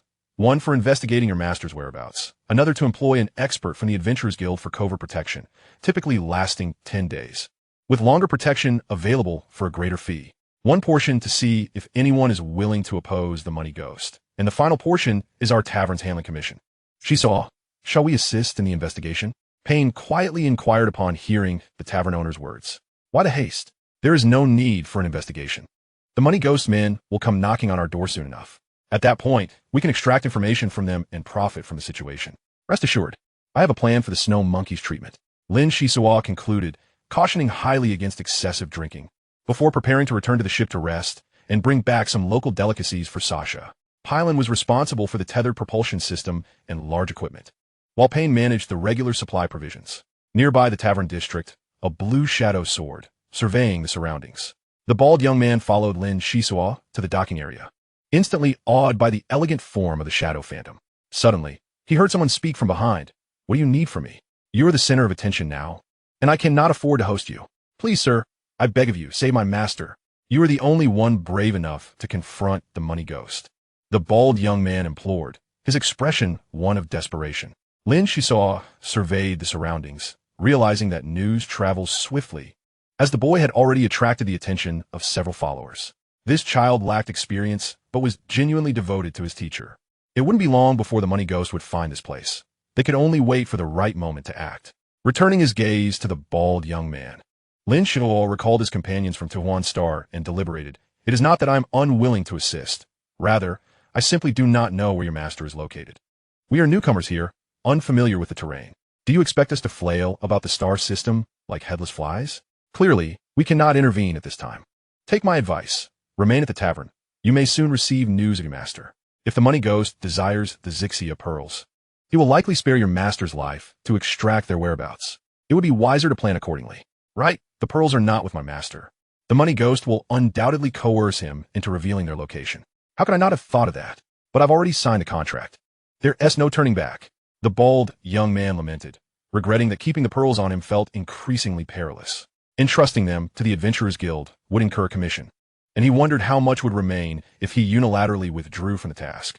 Suddenly, Lin Xisuo pressed his earpiece and whispered, "All right, let us execute the plan and capture them all without fear. Rest assured, Sasha's Blue Eagle is soaring above. These people cannot harm me." The response came swiftly through the earpiece, followed by silence. The bald young man glanced around, surprised to find the previously conversing Captain Haidu had vanished. A chill crept down his spine, raising goosebumps all over his body. Lin Xisuo returned to the control room, feeling unguarded aboard the Shadow Phantom, free to exercise spatial movement at will. "Captain, you've returned. Why flaunt your source abilities so ostentatiously? Your body has yet to fully recover." "Using your source abilities now is quite taxing," Sasha remarked, her gaze fixed on the screen as Pylon directed the engineering vehicle towards the Shadow Phantom, trailing 20 or so individuals behind. Lin Xisuo set down the food and took his seat, focusing on the scene before him, feeling as though he was in control. There's no helping it. There are many eyes outside. The Shadow Phantom has already attracted considerable attention. I am merely warning them against acting rashly. Who would dare to harm the Shadow Phantom or those aboard? I, Sasha, shall be the first to eliminate them, she declared, her fierce expression emanating strength as she sat upon the back of the shield turtle. Since consuming the golden centrifugal grass, the little shield turtle could now float in the air like its ancestors, fitting to become the seat of a certain and scrupulous officer. Alas, despite its remarkable recovery, the little shield turtle was no longer suited for combat. It now enjoyed a carefree existence aboard the Shadow Phantom, which was a form of happiness for it. Action. Let them witness the might of the money ghost's little uncle. The sharp-chinned individual shrieked neurotically over the channel. Suddenly, a blue shadow streaked past him, sending him flying over 20 meters before crashing into a foul-smelling ditch, unconscious. The Blue Eagle dove from a height of 1,000 meters, its impact force considerable. True to Sasha's style, all those who opposed the Shadow Phantom were to be eliminated without exception. Nearby enemies were momentarily stunned as a bright electric arc struck the back of one, causing 7 to collapse in a heap. Sasha guided through the frequency. "Pain, move to the right. A martial artist is approaching. Do not show him any mercy." "Understood." Pain sensed the looming threat and quickly unleashed a tangle of electric arcs to clash against the incoming beam. The shockwave sent both parties reeling back, and hearing the commotion, other enemies rushed over. As the dust settled, a square-faced man emerged, the very one who had been contending with the electric arc. The square-faced brute gestured dismissively, and his approaching companion halted immediately. In a frigid tone, he remarked, "Indeed, it is quite bothersome. May I inquire as to your esteemed origin? Our Lord Qian is currently conducting private affairs in this vicinity, hence the temporary blockade of the waterway, which has unfortunately caused inconvenience to your vessel. I trust you will be understanding." Despite the coldness of his demeanor, the square-faced man did not display any overt rudeness. Given the circumstances, his politeness was commendable. "We are wanderers of the seas, merely stopping a Huangni star for supplies. Your Lord Qian wields considerable power, erecting unauthorized checkpoints along the waterway and demanding the impudent inspection of our ship. Such behavior is no different from that of space pirates. I hope we do not encounter you again. Otherwise, we shall have no choice but to eliminate all of you." Payne articulated each word with precision, his vigilance unwavering. "That was the reckless conduct of my subordinates. I shall ensure they are reprimanded upon our return." The square-faced man appeared inclined to retreat. Yet chaos erupted behind him as someone shouted, "It's bad. Cayman has been gravely injured. How are we to report this to Lord Qian? Is he still alive?" "That is all that matters." The square-faced man seemed unconcerned about the pointed chin of his interlocutor, choosing not to engage further with Payne and turning to leave, as if his presence had merely served the purpose of gauging the opposition. "Brother, please wait. I have a few inquiries I wish to pose to you." Unbeknownst to him, A figure had materialized beside Payne. This individual was short and rugged, dressed simply yet emanating an air of extraordinary composure, clutching a metallic tome. His casual stance belied a formidable presence that demanded respect. I am a martial artist in the employ of Lord Qian. Typically, what others say goes in one ear and out the other. Extracting information from me will prove challenging. The square-faced man focused his gaze on the newly appeared youth, sensing that the latter was shrouded in a subtle force that rendered him difficult to pinpoint. A hint of trepidation flickered within him as he assessed his own companions, realizing their chances of success were rather slim. Just one question will suffice.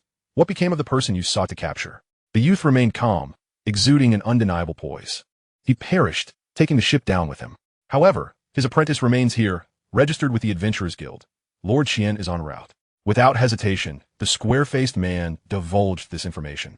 Having observed the cold glint in the young man's eyes, an instinctive demeanor that only those who had danced on the precipice of death countless times would exhibit before taking action. Very well, take your companions and depart swiftly, avoiding the eye of the storm. Here is a capsule. Administering it to the gravely injured individual will temporarily sustain his life, sparing you further complications. As the young man spoke, he produced a golden vial, nodding at the square-faced man. Recognizing that a person who understands when to advance and when to retreat is likely to endure. I appreciate it, brothers. Let us withdraw from Huangni Star this month. We shall collectively take a leave of absence. The square-faced man, though slightly cold in demeanor, was indeed an astute individual. Hoisting the pointed chin and making his way toward his vessel. Xisuo, what shall we do next? Payne's admiration for the Interstellar Cruise captain, his good brother Lin Xisuo, grew deeper. Decisive in action and deeply loyal, Lin Xisuo never exhibited arrogance, yet commanded respect from the heart. Transmit the recent holographic footage to the Adventurers Guild, announcing the death. Though it may seem harsh for that boy, we have completed a task, and earning half a Shihua Pearl is not without merit. I will fully devote myself to rehabilitating your beast. The symptoms you describe can be conclusively attributed to someone from the Edward family wishing to impede your rise, or the result of various factions reaching a compromise.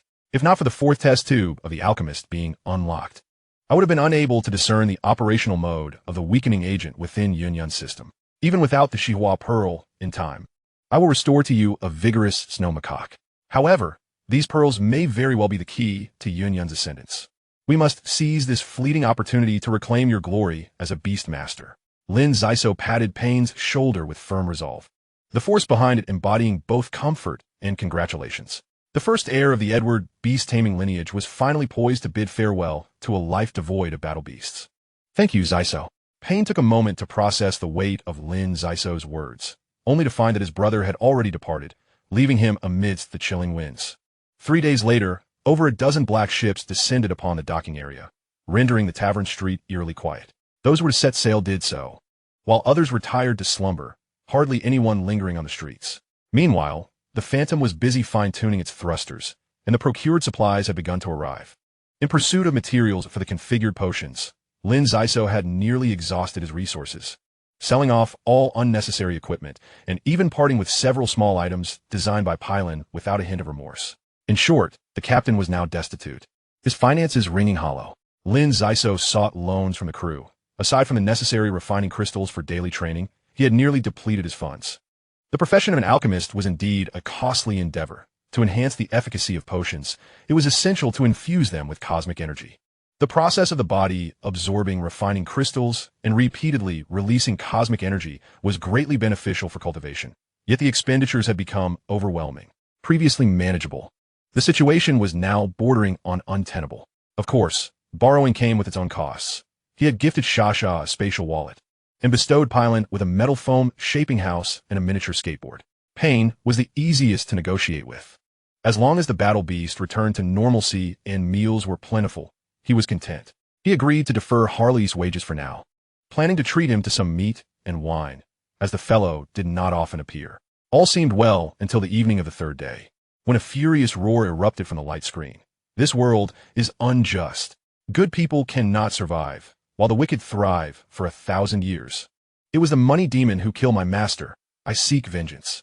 Lin Xisuo directed his gaze toward the screen, where a bald-headed youth brandished a battered laser sword, charging toward the black ship, prompting him to ponder aloud. This doesn't add up. What seems off? Shasha inquired, perplexed. Is it not normal to seek revenge against one's enemies after a master has been slain? Lin Xisuo contemplated for a moment before shaking his head. While the boy is undoubtedly filled with a will to die, the timing is illogical. Our message to the Adventurers Guild has been transmitted for 3 days and nights. He has only now chosen to seek retribution. Do you not find that suspicious? That is quite reasonable. I would also feel trepidation and need time to consider, Shasha replied, switching camera angles and feeling a chill of sympathy for the youth. Time to consider? It seems he is waiting until he has a backup plan before making his move. I wonder to what extent he can go.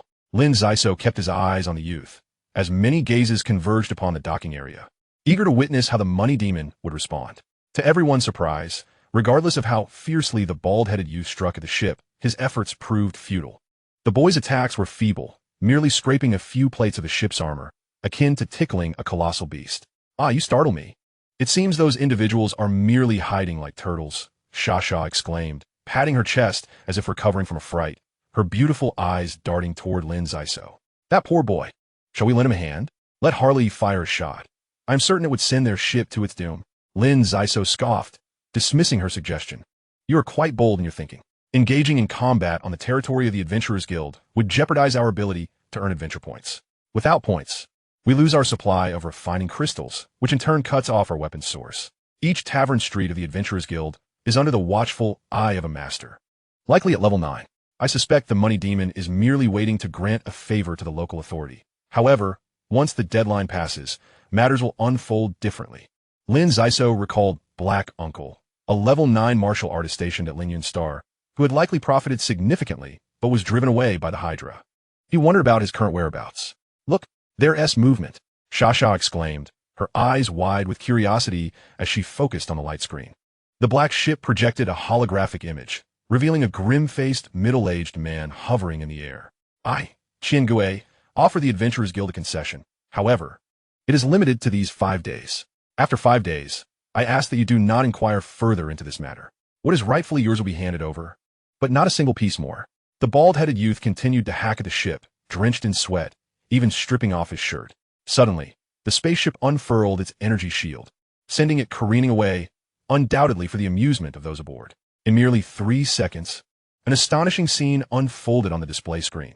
The vessel that the youth had just struck erupted into a series of fiery clouds, detonating within the energy shield with overwhelming force. Ha ha ha. Well done. Shasha laughed heartily, shaking her fist at the screen in jubilation. It was unclear how the bald-headed boy had acquired such a considerable number of restricted nuclear weapons, all concealed within his attire, deftly placed while the adversary was oblivious, and timed perfectly to activate just as the shield deflected him, creating a dazzling spectacle.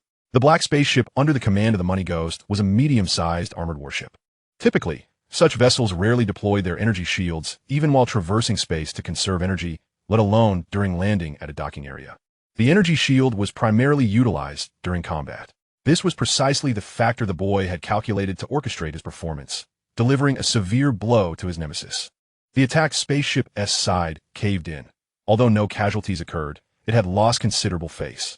Fuming, Money Ghost emerged from his flagship, bellowing to all directions. You members of the Adventurers Guild have nothing to say now, do you? That bald-headed brat brought his demise upon himself. No one shall impede my actions today.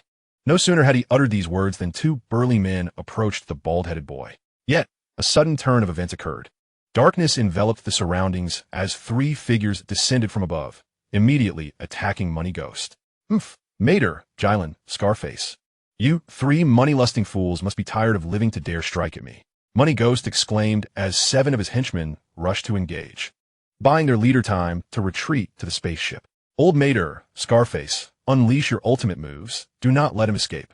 The old man, Jylin, hurled himself to the ground, his body quickly enveloped in stones and mud, transforming into a rocky saber-toothed tiger that charged at Money Ghost. Mater and Scarface exchanged glances.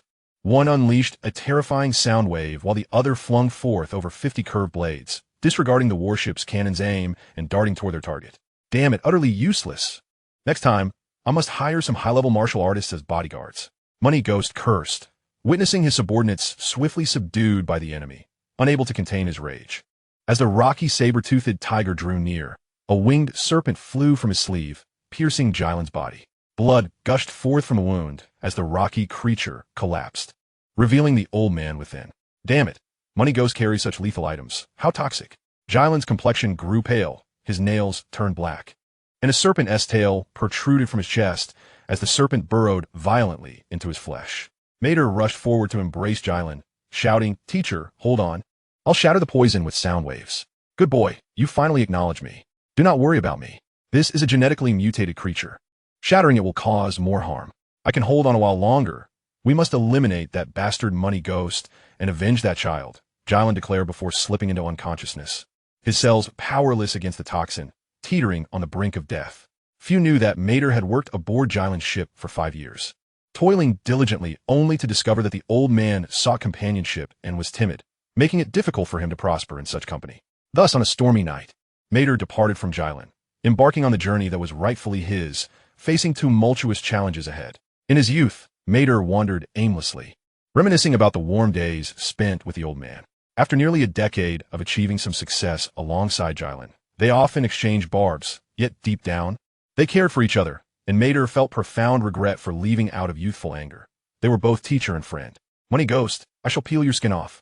Mater strode forward, while Scarface was already entangled with Money Ghost, over 50 spinning curved blades whirling nearby, poised to strike. Having many blades does not guarantee effectiveness. Money Ghost scoffed, his legs vibrating ominously as he unleashed a barrage of kicks, each accompanied by gusts of wind, showcasing substantial might. The sound of his legs colliding with the blades echoed, his pants torn to shreds, revealing legs covered in yellow lumps resembling the skin of a toad. Despite their appearance, their strength surpassed expectations. The blades were shattered, and Scarface's expression turned grave as he gathered all metallic fragments in the air, firmly attaching them to his arms. The ensuing clash of limbs created a cacophony as the two fought fiercely, neither able to gain the upper hand. Mater attempted to assist, but was intercepted. Given Money Ghost's status as a bully, he was surrounded by loyal followers. "Who are you?" Mater gasped, stunned by the sight of a muscular figure towering before him, exuding an aura of power far beyond his capabilities. "Who I am is of little consequence. What matters is your foolishness. I have not taken a life in many years. My heart has softened considerably. Today, I shall use you to hone my skills and reminisce on past glories." The burly old man lunged at Mater, seizing his arms without allowing any chance of reaction, brutally tearing both limbs from his body. You are a vile practitioner," Mater cried out in pain. His inherent ability was to utilize sound waves for attack. Fueled by the agony of his severed arms, he unleashed his most potent power, shattering his vocal cords and posing a threat to the old man. TSK, what a loud voice. The old man's face contorted slightly under the impact of the sound waves, visibly annoyed as he tossed Mater aside, having taken precautions to ensure he wouldn't look back a second time. Scarface, realizing the situation was dire, attempted to flee but was swiftly struck away by the old man, losing several teeth and suffering severe injuries, gasping for breath, perilously close to death. Money Ghost approached the old man, grinning. "I knew you were the strongest. Invincible across the star domain. These fools always overestimate themselves. If I were so easy to kill, I would have perished long ago. I shall take my leave. Handle things here." The old man returned to his ship, and within 2 minutes, effortlessly resolved the chaos at hand, with such a formidable ally at his side. It was no wonder Money Ghost reigned supreme in this region. "Ha ha, bald brat, hand over the pearl, and I shall grant you a chance at life. Otherwise, you will meet the same fate as your master. Do not be quick to refuse if I am not satisfied. The 3 fools who help you will be slowly tormented to death, and you will undoubtedly hear their anguished cries and curses. I trust you do not wish to see them perish." Money Ghost seized the bald-headed boy by the neck, threatening him mercilessly. The boy's eyes welled with blood tears as he desperately pleaded for the assistance of Mater, Jyland, and Scarface, never expecting to find himself in such a predicament. At that moment, he fervently muttered, "No, I cannot let good people die. I will retrieve the pearl, there's still half left. Yes, I will bring it back. There's still half." Lin Xisuo intended to intervene and seize the Qixia pearl, but upon seeing the burly old man, he reconsidered. The vile practitioner was a martial artist indifferent to life and death, with a tainted spirit. His abilities were exceedingly sinister, so it was best to avoid confrontation. The bald-headed boy quickly returned with a wooden box, inside which the pearl was halved, with one half already in Lin Xisuo's possession as payment for information. "You little rascal! You squander half the pearl!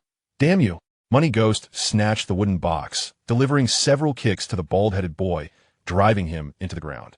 "Did you truly believe I would spare your life? Weakness holds no power in this world. Allow me to send you on your way, so you may reunite with your master. Money Ghost's toes dug into the ground, hoisting the bald-headed boy high into the air, relentlessly attacking him like a target, ready to extinguish the boy's tragic life.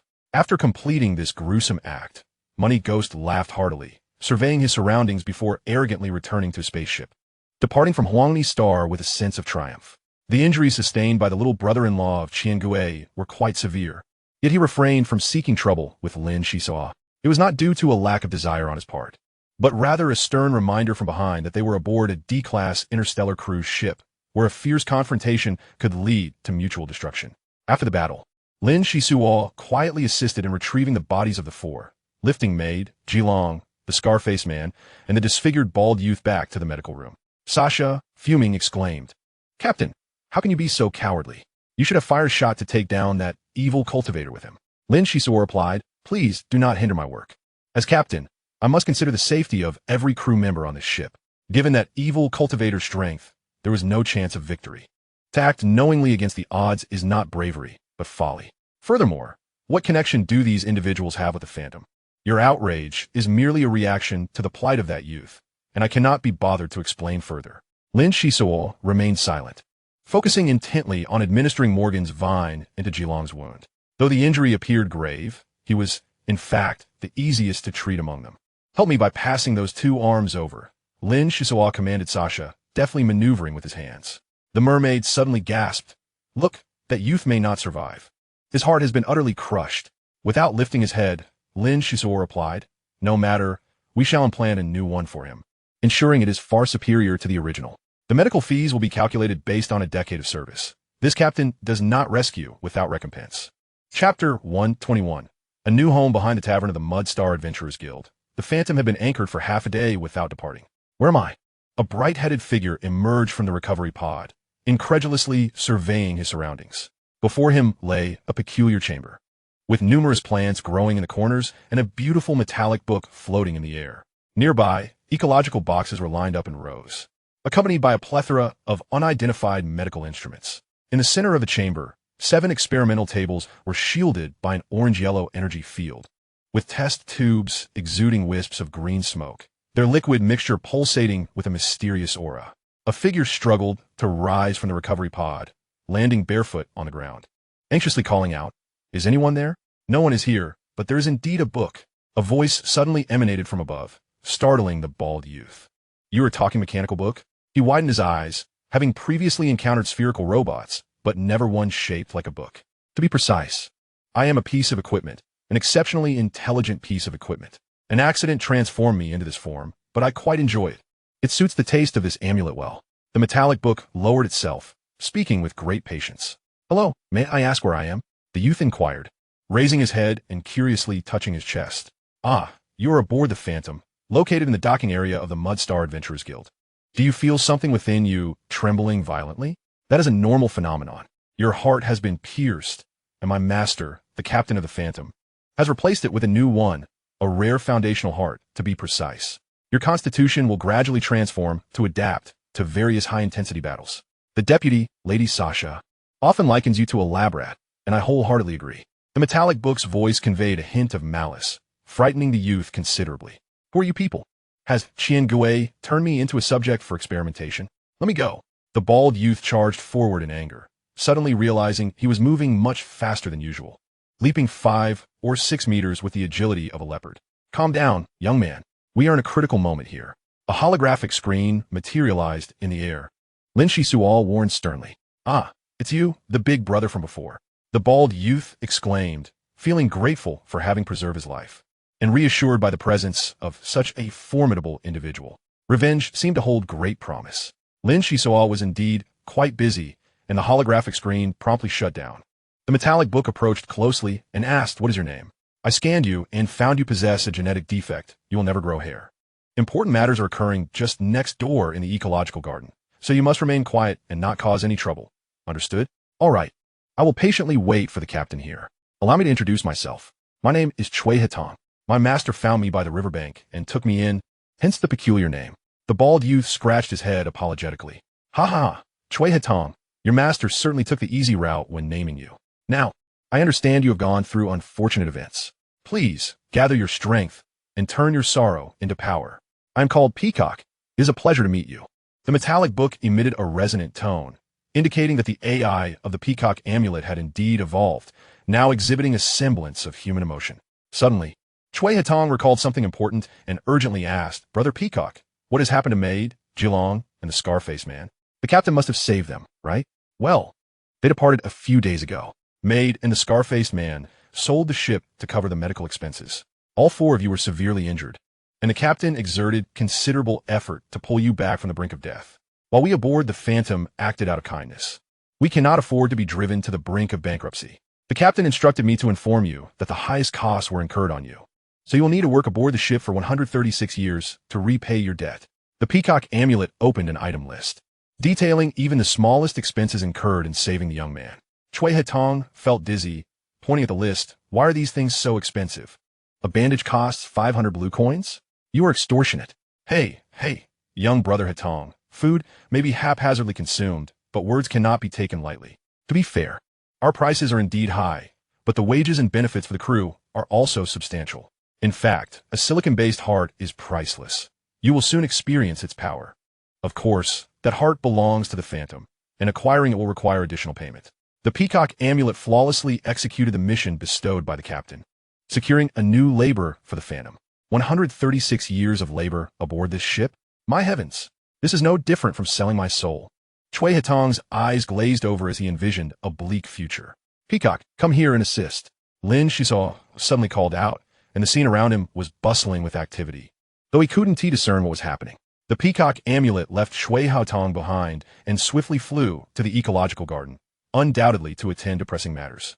Inside the garden, Payne was sweating profusely as he restrained his beloved battle beast, while Pylon and Harley stood guard with mirrors and shields. And Sasha tirelessly used cold energy to cool down the snow macaque.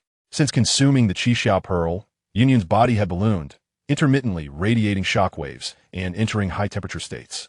To eliminate her affliction and attain growth, she had to endure this current suffering. She saw, is the dosage of the Chi-Xiao pearl too high? Payne gazed sorrowfully at his battle beast, as Yunyun's body contorted, each painful cry tearing at his heart. Lin Xisuo sighed softly. The Chi-Xiao pearl is only a part of it. The main issue is that the effects of the golden centrifugal grass have been fully activated. Tonight is crucial. If she can endure, it will lead to a path of recovery. If not, her life hangs in the balance. Payne embraced the snow macaque, tears streaming down his face as he exclaimed, Yunyun, you must hold on until dawn. We have been through so much together. We cannot allow all our efforts to be in vain. At that moment, the Peacock amulet flew close, as Lin Xisuo instructed it to erect an energy shield. The snow macaque was exploding every few minutes, and if this continued, it would cause damage to the ecological garden, hence the need for enhanced defense. Chui Hetong stood barefoot outside the garden, observing in astonishment as he accompanied the Peacock amulet, marveling at the extraordinary nature of this spaceship. Even the ethereal energies of the cosmos swirling in the air were palpably dense. After half an hour, Yunyun settled down somewhat. Lin Xisuo stepped out of the ecological park, lit a mycelium cigarette, leaned against the wall of the cabin, and took a deep drag, massaging his eyes as he smoked. During his time on the Earth Ring Star, Lin Xisuo had become an expert in the collection and cultivation of tobacco. After leaving his hometown for so many years, he felt a sense of nostalgia, prompting him to cultivate a small patch of mycelium. Whenever fatigue set in, he would casually roll a few cigarettes, serving both as a reminder of the past and a means to invigorate himself, a true twofold benefit. However, Lin Xisuo seldom indulged in smoking. He and T slept in half a month, first treating the bald young boy, then encountering Yunyun's madness. One event followed another, requiring intense mental focus, leaving him no choice but to take brief moments to alleviate his exhaustion. The bald boy, Chui Hetong, stealthily approached. Although he had many questions he wished to clarify, he possessed enough awareness not to disturb the young captain during his rest and quietly waited nearby. After a few minutes, Lin Xisuo, with his eyes closed, remarked, You're finally awake. When Maid and the others left, they instructed you to work diligently on the ship, hoping you can gather enough strength to seek revenge against your foes.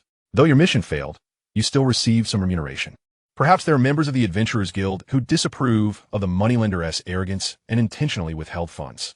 In any case, Maid and his companions received 17 Xihua pearls. They offered me 15 to repay my medical fees, but unexpectedly, they reacted violently with the centrifugal grass, causing my friend the Earth Battle Beast great suffering.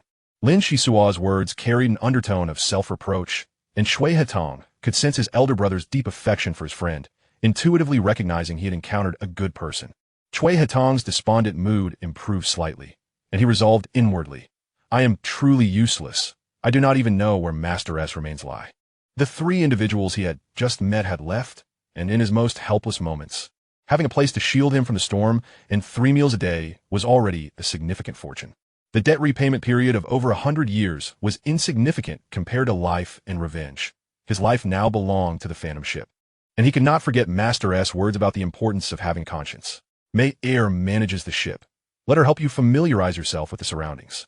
We'll be quite busy today, Lin Xisuo said, opening his eyes once more as he re-entered the ecological park. At this critical juncture, he dared not relax even a little. He needed to monitor the status of the snow macaque continuously, employing all possible remedial measures in times of danger to transform peril into safety, allowing the battle beast, Yun Yun, to emerge victorious. Mayer, where can I find Mayer? The captain didn't say a word. The bald boy muttered softly. I'm right here. What is the matter, Tang Tang?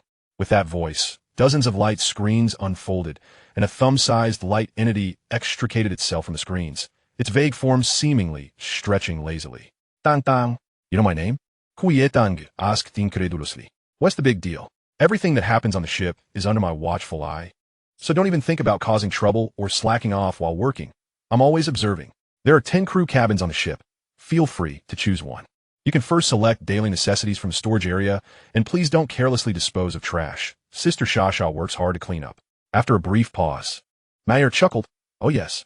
Since you're here, Sister Shasha won't need to play the role of a cleaner anymore. An officer and a cleaner. What a remarkable feat by the captain. Where was I? All right. Let me take you to choose a room. Miss Mayer, what is this light entity? Why does it keep fluttering in front of me? Tang Tang asked, somewhat puzzled. Silly.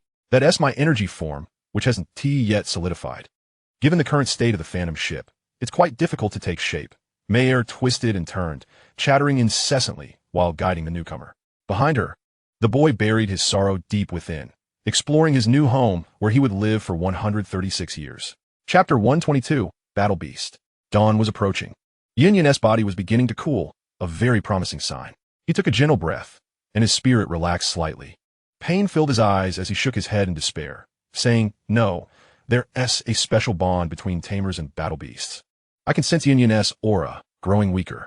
He can't hold on much longer. What should we do? Quickly tell me what to do. Lin Xisuo grasped the snow macaque's arm, which had grown from a tiny form to the size of an adult, evoking deep sympathy. There's still hope. The only solution is silicon-based virus, Lin Xisuo declared with conviction, a glimmer of determination lighting up his eyes. What'd you say? The virus produced by the silicon axe? No, that's too dangerous. Pain held Yun Yun close. In just a few days, he had transformed from a dashing young master to a disheveled, sweat-soaked figure. How we know it will fail if we don't try? During my journey, I conducted numerous experiments. First, introducing the silicon-based virus into the cells, and then using the bitter tree fruit for alteration. I still have plenty of the antidote derived from the silicon axe. Through this method, we can help Yin Yun overcome this crisis. The side effects will affect the health of his offspring and differentiate him from normal snow macaques. Lin Xisuo drew forth the silicon axe, along with the bitter tree fruit and the antidote he had prepared during his usual research, awaiting Pain's decision. It's either life or death. How foolish I am.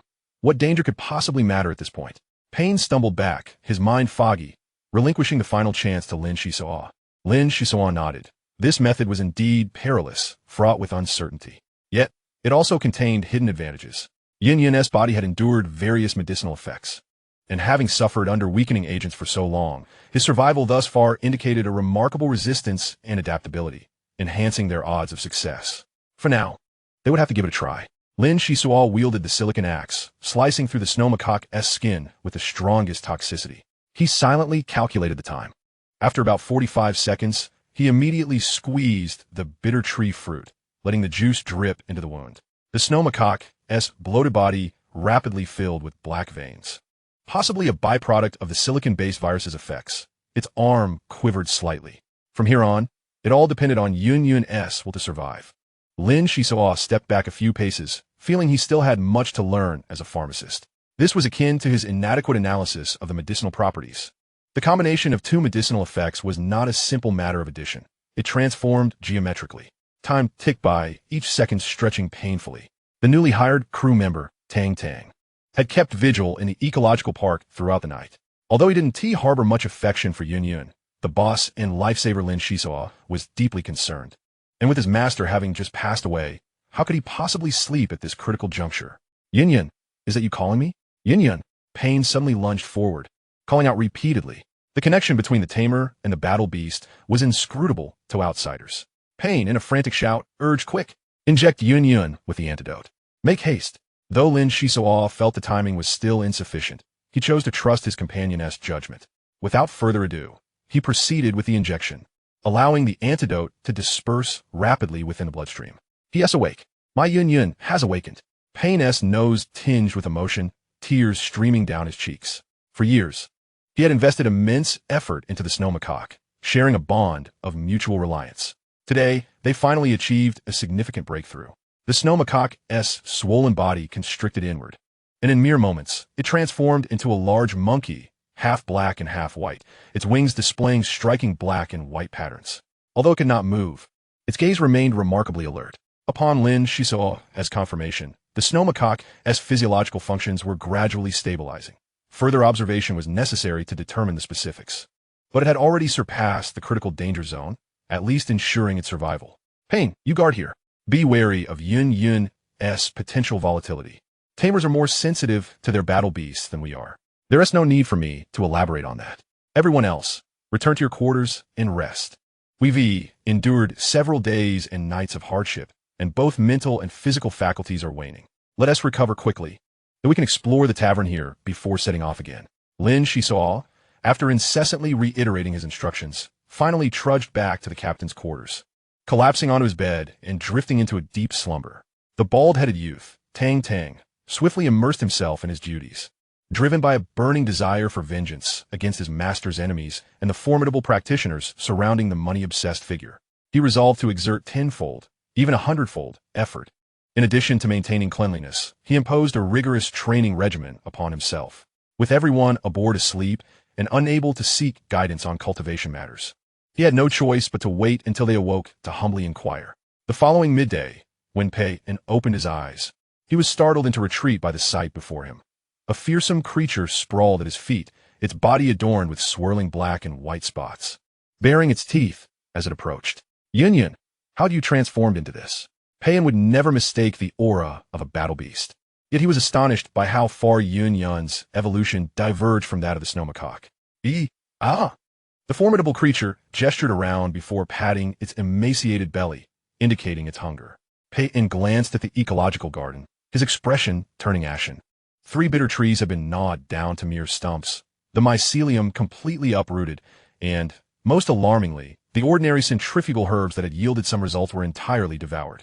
It was evident that Yun Yun, unable to find food elsewhere and unwilling to compromise, resorted to scavenging in the ecological garden. Oh heavens! Yun Yun, you've caused a catastrophe. Xisuo is going to be furious with me. We must make a hasty retreat. The thought of the captain's wrath made Pei shrink back, leading the peculiar battle beast towards the storage room, where they might find sufficient food and, perhaps, evade the impending storm. Upon waking, Lin Xisuo arrived at the ecological garden. Instantly dumbfounded, he quickly summoned Mei Er to recount the events. Upon witnessing the culprit, he bellowed in fury, Yun Yun, you troublemaker, I shall have you dismembered. Come out this instant. Yun Yun, in the storage room, merely patted its belly and rolled over to continue sleeping. Bai had already exchanged pleasantries with Mei Er, temporarily erasing their tracks. The poor beast tamer silently prayed, please, may the wrathful captain not discover this place. In truth, Yun Yun had shown restraint. At least 3 bitter trees remained intact, albeit requiring considerable effort to recover. The centrifugal herbs were highly beneficial for replenishing energy, and Yun Yun acted out of its instinct as a battle beast. Battle beasts were categorized into initial, intermediate, advanced, quasi-superior, and superior stages. Yun Yun had leaped from intermediate to advanced status, and with time and combat experience, it would become a formidable force aboard the Phantom. Lin Xisuo had no time to chastise Pei and's precious battle beast. He hurried to tend to the bitter trees. The seeds of the centrifugal herbs were plentiful, and with some time, They could be regrown. While adding nutrient solution, he mused, no, the ecological garden should be reinforced. These creatures must not be allowed to run rampant. Pei-in and Yun-Yun hid for over half a month. Although they were on the same ship, they consistently evaded the captain. Each day, they communicated through electronic messages relayed by Meyer, subtly probing to gauge the captain's temper until the dinner meeting before departure, when they dared to face the music. Xisuo, handsome captain, the great handsome captain, it is indeed Yun-Yun's fault. But you cannot simply wield an axe to chop us up? Well, if you could forgive Yun-Yun's foolishness and write off the debt for the crystal refining and adventure points, I would be eternally grateful. Pei-in apologized at the dining table, casting furtive glances at Sasha and the others, signaling for assistance. Sasha reached out to the now 2-meter-tall Yun-Yun, who had once been a small creature easily cradled in her arms just 2 months prior. She was astonished at its current towering stature.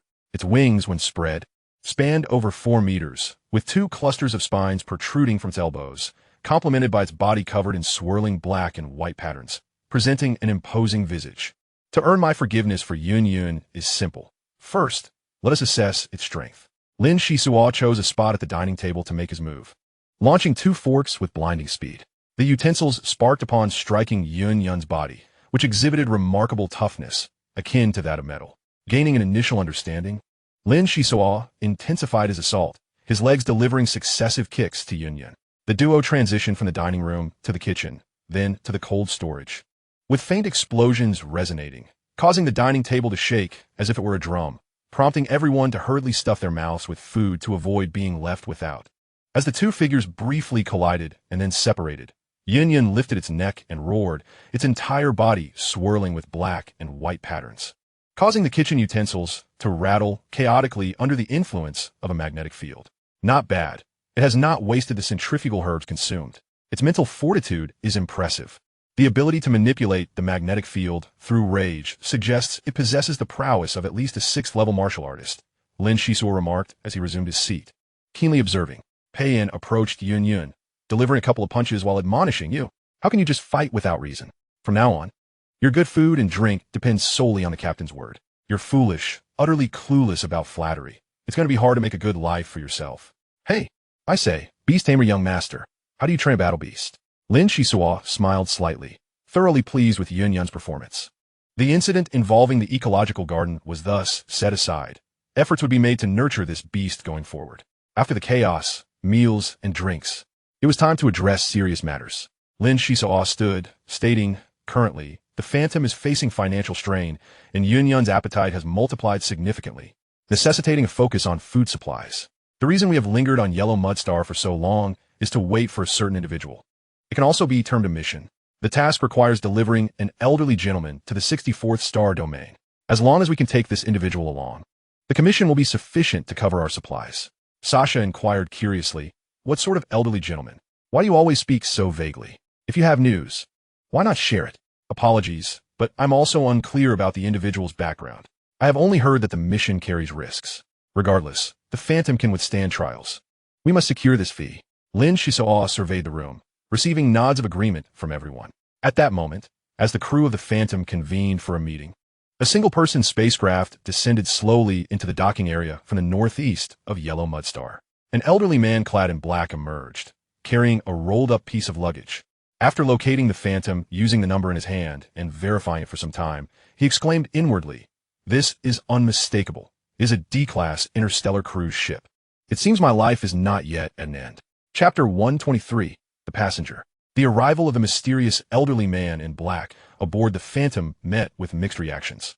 The first mate, Sasha, was somewhat skeptical, but the other crew members rallied behind Lin Xisuo, and the majority prevailed. In truth, many interstellar cruise ships in the outer galaxy engaged in the business of transporting passengers, taking them on adventures to perilous planets for exploration. Lin Xisuo's actions were not misguided. Caution was all that was needed. My name is Peter. I truly did not expect the captain to be so young. Long-distance travel is quite challenging, and it is my fortune to board such a splendid vessel as the Phantom, the elderly man in black said, slightly bowing. His attire did not suggest wealth, causing Lin Xisuo to worry about the commission. Uncle Peter, you are too kind. We, the younger generation, are merely novices and have much to learn. Allow me to show you to your quarters. Please forgive any inadequacies in our hospitality, Lin Xisuo replied with a smile. Regardless of whether the elderly man could afford the commission, his cultivation level was undoubtedly impressive. Not to worry. Here is the Adventure Guild's points password card.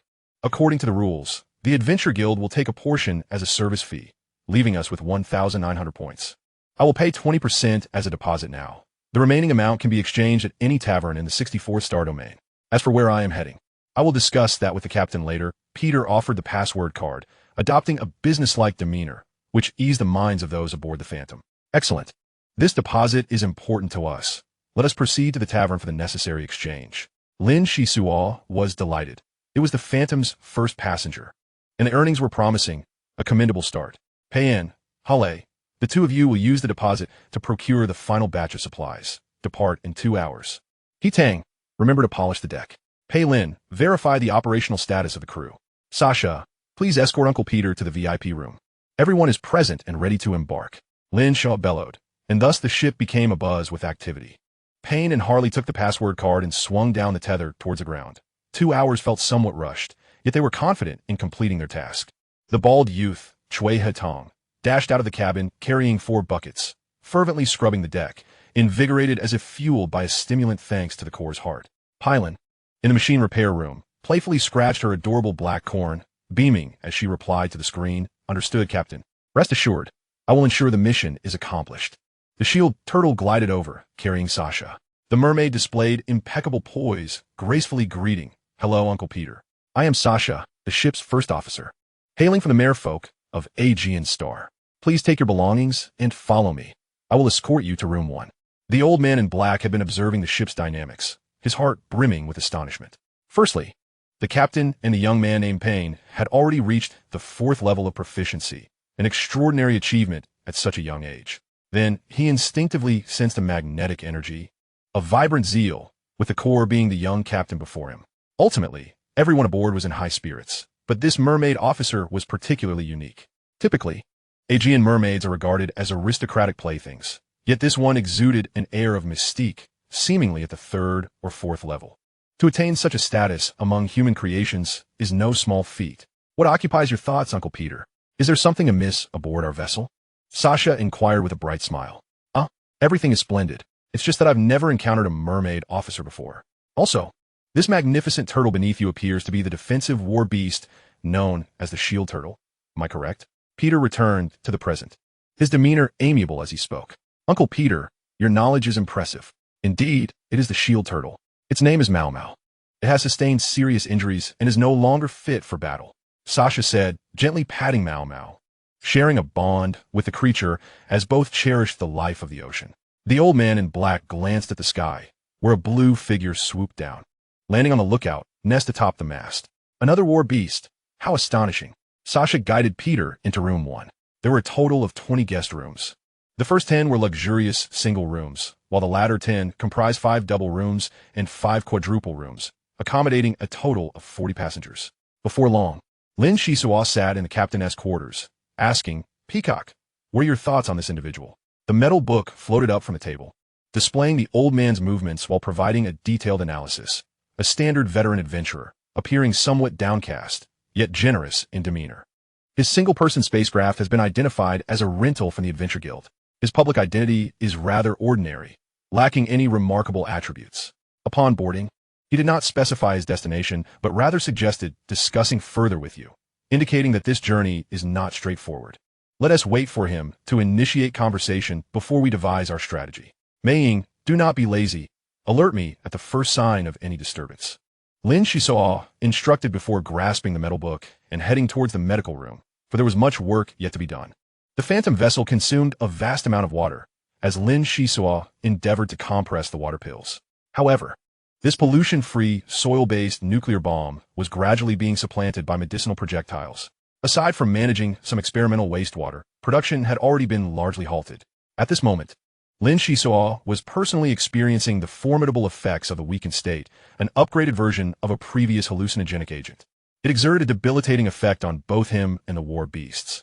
If forcibly injected, one would quickly lose combat capability. As a competent apothecary, each concoction must be tested for resistance, a shortcut mentioned in that diary, a pathway to rapid advancement. Impressive. Peacock records that I sustained for 137 seconds. Cellular energy output was slow, and severe hypoxia led to unconsciousness. The drug's effects are spreading. Lin Xisuo shook his head, attempting to remain alert, only to collapse onto the floor. The fourth test tube did not offer an antidote for the weakening agent, and everything was a matter of self-exploration and inquiry. Lin Xisuo had chosen the dosage just right. After half a minute of unconsciousness, he awakened, urging Peacock to organize the experiment numbers. A subtle tremor beneath him indicated that the phantom vessel had finally set sail. The solar sails billowed in the wind. The ship's hull stirred up the dust of the docking area, and then glided toward the horizon. Chui Hetong grasped the mast, gazing at yellow mud star, where he had lost his only kin yet found a new home. Everything had transpired so swiftly that he barely had time to react before the winds whisked him away, embarking on a prolonged interstellar journey. Payne, accompanied by the war beast, approached beneath the mast, teasingly asking, "Still thinking of your master?" Everyone aboard the phantom vessel possessed a share of sorrowful pasts, yet they had persevered and remained optimistic, striving for a better life. Life is not merely about revenge. One should set loftier goals. Look at this vast sea of stars. How utterly enchanting. Beneath the starry sky lies countless civilizations and treasures awaiting our discovery. Come to the deck tomorrow. The captain has ordered me to conduct rigorous training with you. By the way, do you possess source abilities? At that moment, the phantom vessel raised its energy shield and swiftly entered the navigational route, the exterior of the ship entering a state of luminous flow, gaining speed. Chui Hetong jumped down from the mast, excitedly exclaiming, "Wonderful! Pylon mentioned that she often seeks your guidance. You are a teacher to many aboard. Rest assured, I will not seek vengeance against the money ghost until I have attained the requisite strength.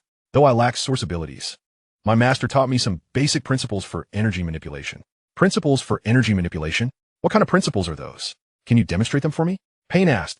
His curiosity piqued as he focused on the boy. Of course, these are simple tricks from my master's hometown, yet they can withstand an attack from an alligator wolf. Chui Hetong said, producing 3 small red stones from his pocket, deftly sliding his fingers between them. After a moment, the red stones began to wobble and levitate, orbiting around the boy slowly. A matrix? No, it's still quite primitive. Payne reached out to grab the stones, but was repelled by an unseen barrier. He smiled slightly and remarked, "Interesting.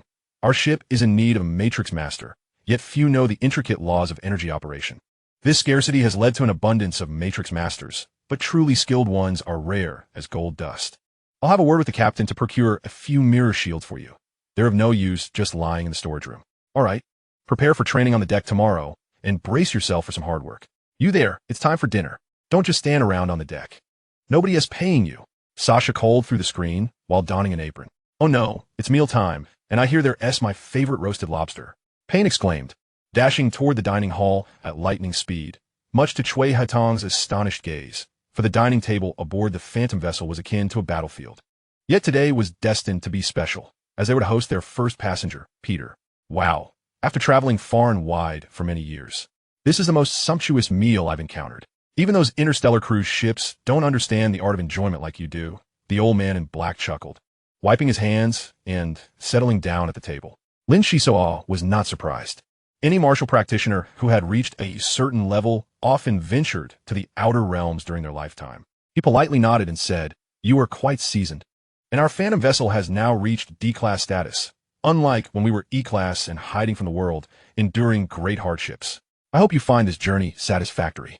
We owe our delightful meals to a wonderful first officer, ensuring everyone enjoys their fare. Additionally, I have a bottle of martini that I have kept. I wonder if Uncle Peter enjoys a drink. The most authentic martini. Even without your prompting, I can smell it. What adventurer does not appreciate a good drink from their travels? Quickly, pour me a glass." Peter gazed eagerly at the bottle, his face alight with anticipation. "To the journey. Cheers." Lin Xisuo raised his glass, and the atmosphere in the dining hall became markedly more vibrant. Having feasted and sated his thirst, Peter lazily flicked his eyelids, reflecting inwardly. This young captain possesses remarkable composure, showing no curiosity about my intended destination. I shall no longer keep my cards close to my chest, since I seek assistance. I must be candid. With this resolution, the elderly man in black retrieved a ring from his bosom, placing it upon the dining table and explaining, "Ladies and gentlemen, I must confess that this ring conceals a star map. My body has been grievously affected by a peak-level powerhouse, and my survival hinges upon retrieving a certain object from the planet marked on this map." A peak-level powerhouse? A 12th-level martial artist? Lin Xisuo gazed in astonishment at the ring, realizing that trouble might be looming. May I assess your physical condition? Lin Xisuo inquired after a brief silence. Certainly. However, exercise caution during your assessment. The peak-level powerhouse has infused a domineering energy into my cells, which may exert some influence on the external environment. Peter closed his eyes, surrendering to the other's scrutiny. Lin Xisuo placed his palm against Peter's chest, his complexion suddenly paling. He sighed deeply, stating, "The occurrence of a peak-level powerhouse is reputed to be exceedingly rare. I now comprehend the magnitude of their strength. Merely the residual energy is overwhelming. And for Uncle Peter to withstand such a formidable impact is no trivial feat. No, I am not as formidable as you might envision. My cultivation barely reaches the 7th level. It is merely that my source energy is rather unique, allowing for a precise control down to the micrometer, which enables me to endure. The peak-level powerhouse is severely wounded, having distributed a total of 20 rings, each targeting individuals from both the military and notorious space pirate leaders.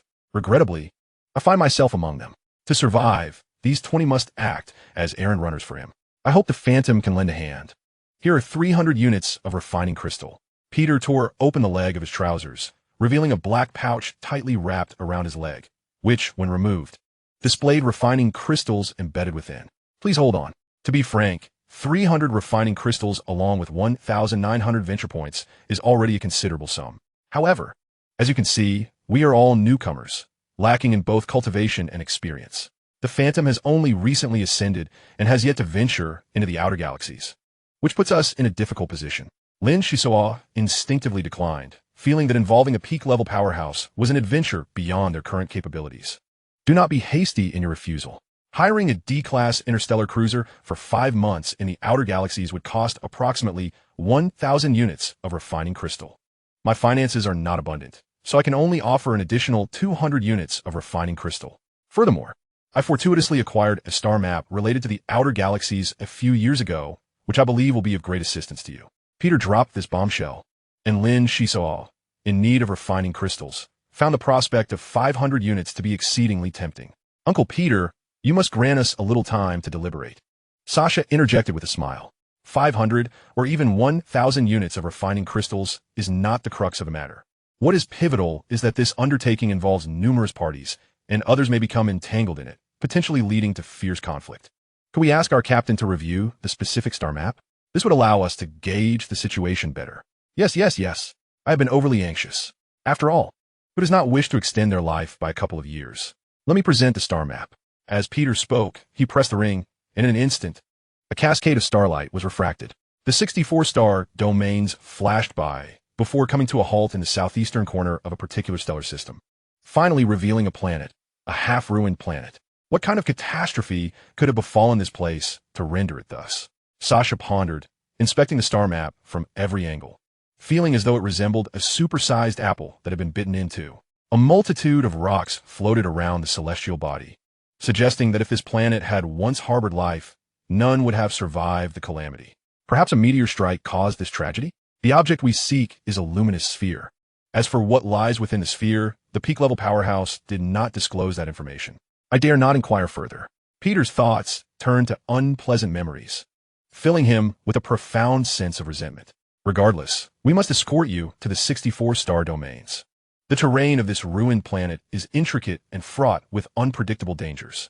There will be ample time along the journey to contemplate whether to partake in this expedition. I kindly ask for your patience." Lin Xisuo neither outright refused nor immediately consented, recognizing that he lacked sufficient information. It will be prudent to consult Ji highly for an analysis. Indeed, I hope to receive your cooperation. Enough said. Just share this little bit of leftover wine with me to warm my bones. Peter shamelessly seized a half bottle of martini, showcasing the charm of a seasoned adventurer. Lin Xisuo smiled gently, exchanging a knowing glance with Hailey before announcing the conclusion of dinner, allowing everyone to engage in leisure activities. The Phantom had now bid farewell to its former solitude. After Mayer awoke, she chattered incessantly and occasionally played mischievous pranks, a reality everyone had become accustomed to. Yun successfully navigated through challenges, leaving Payan to conduct numerous tests. During the day, Payan encouraged Hale's growth through practical combat, while also urging Pylon to cultivate, keeping him exceedingly busy. Now, the captain had issued a new command, demanding high-intensity training for Chui Hetong, prompting him to prepare lessons diligently during the night. Sasha had established a routine of enjoying bubble baths each evening, humming popular tunes as she sashayed to her quarters, reveling in her current lifestyle. Kui Etang, on the other hand, relished his interactions with Pylon, as they were of similar ages and shared much in common. As night enveloped the ship, one by one, the crew drifted into slumber. A figure appeared in the corridor, stepping awkwardly toward the light. The door is not closed. Come in. Lin Xisuo's voice resonated through the crack, clear in Hale's ears. The captain's chamber door parted, and Hailey entered as if in a trance, his mouth moving stiffly as he spoke. Captain, your timing is impeccable. I was just busy establishing a special neural cluster when I received your summons. Where can one find such a diligent employee? And yet, you are still withholding our wages. Less of that, Lin Xisuo replied. No wages. Sooner or later, I shall go on strike. Hailey grumbled, reclining on the couch and adjusting his posture. Speaking in a measured tone, Uncle Peter's idle matters are quite intriguing. Why does this peak-level powerhouse seek 20 individuals as targets? The net he casts is exceedingly wide. For this individual knows that the chances of reaping a substantial reward are slim, relying largely on luck. Assuming the luminous sphere is not singular, will these individuals not compete for it? This inevitably involves a series of disputes. Fortunately, the Phantom has the advantage of speed, allowing us to reach the ruined planet first for reconnaissance. However, when the other competitors might show up, or what type of ships they will be using remains entirely unknown, making it impossible for me to make a more detailed assessment. Lin Xisuo tapped the table, saying, a ruined planet. If you have any further thoughts, do share. Your time here is limited. Hale's lips twitched slightly, and after a lengthy pause, he remarked, the danger surrounding the ruined planet is exceedingly high. It will be quite a challenge for the Phantom to enter, unless we continuously bombard it with annihilation beams of both matter and antimatter to forcibly carve out a pathway. I know you would be reluctant to squander such energy, so we would have no choice but to proceed on foot.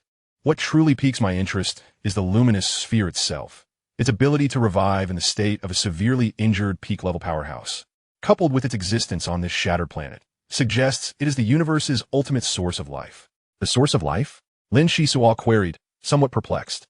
I once discovered a piece of the source of life. The peacock amulet was activated by this substance. However, that was a rather inferior source of life, and after being absorbed by local flora, its efficacy was nearly depleted. I find it curious how you have deduced that this will be such a substance. Before Hailey could respond, the metallic book projected numerous images, interjecting, the source of life is a rare material in the universe. Its radiation can aid lower life forms in evolving. It would also benefit humanity, enhancing physical capabilities. A piece the size of a thumb can fetch several million blue coins at the trading post. Long ago, there existed a legend that the source of life originated from natural planets with atmospheres that suffered devastating blows, such as meteorite impacts, leading to the release of unique substances after a span of 10 to 20 years. Although this assertion lacks empirical support, it is said that formidable martial cultivators have attempted this, utilizing meteoric strikes on planets to procure the source of life.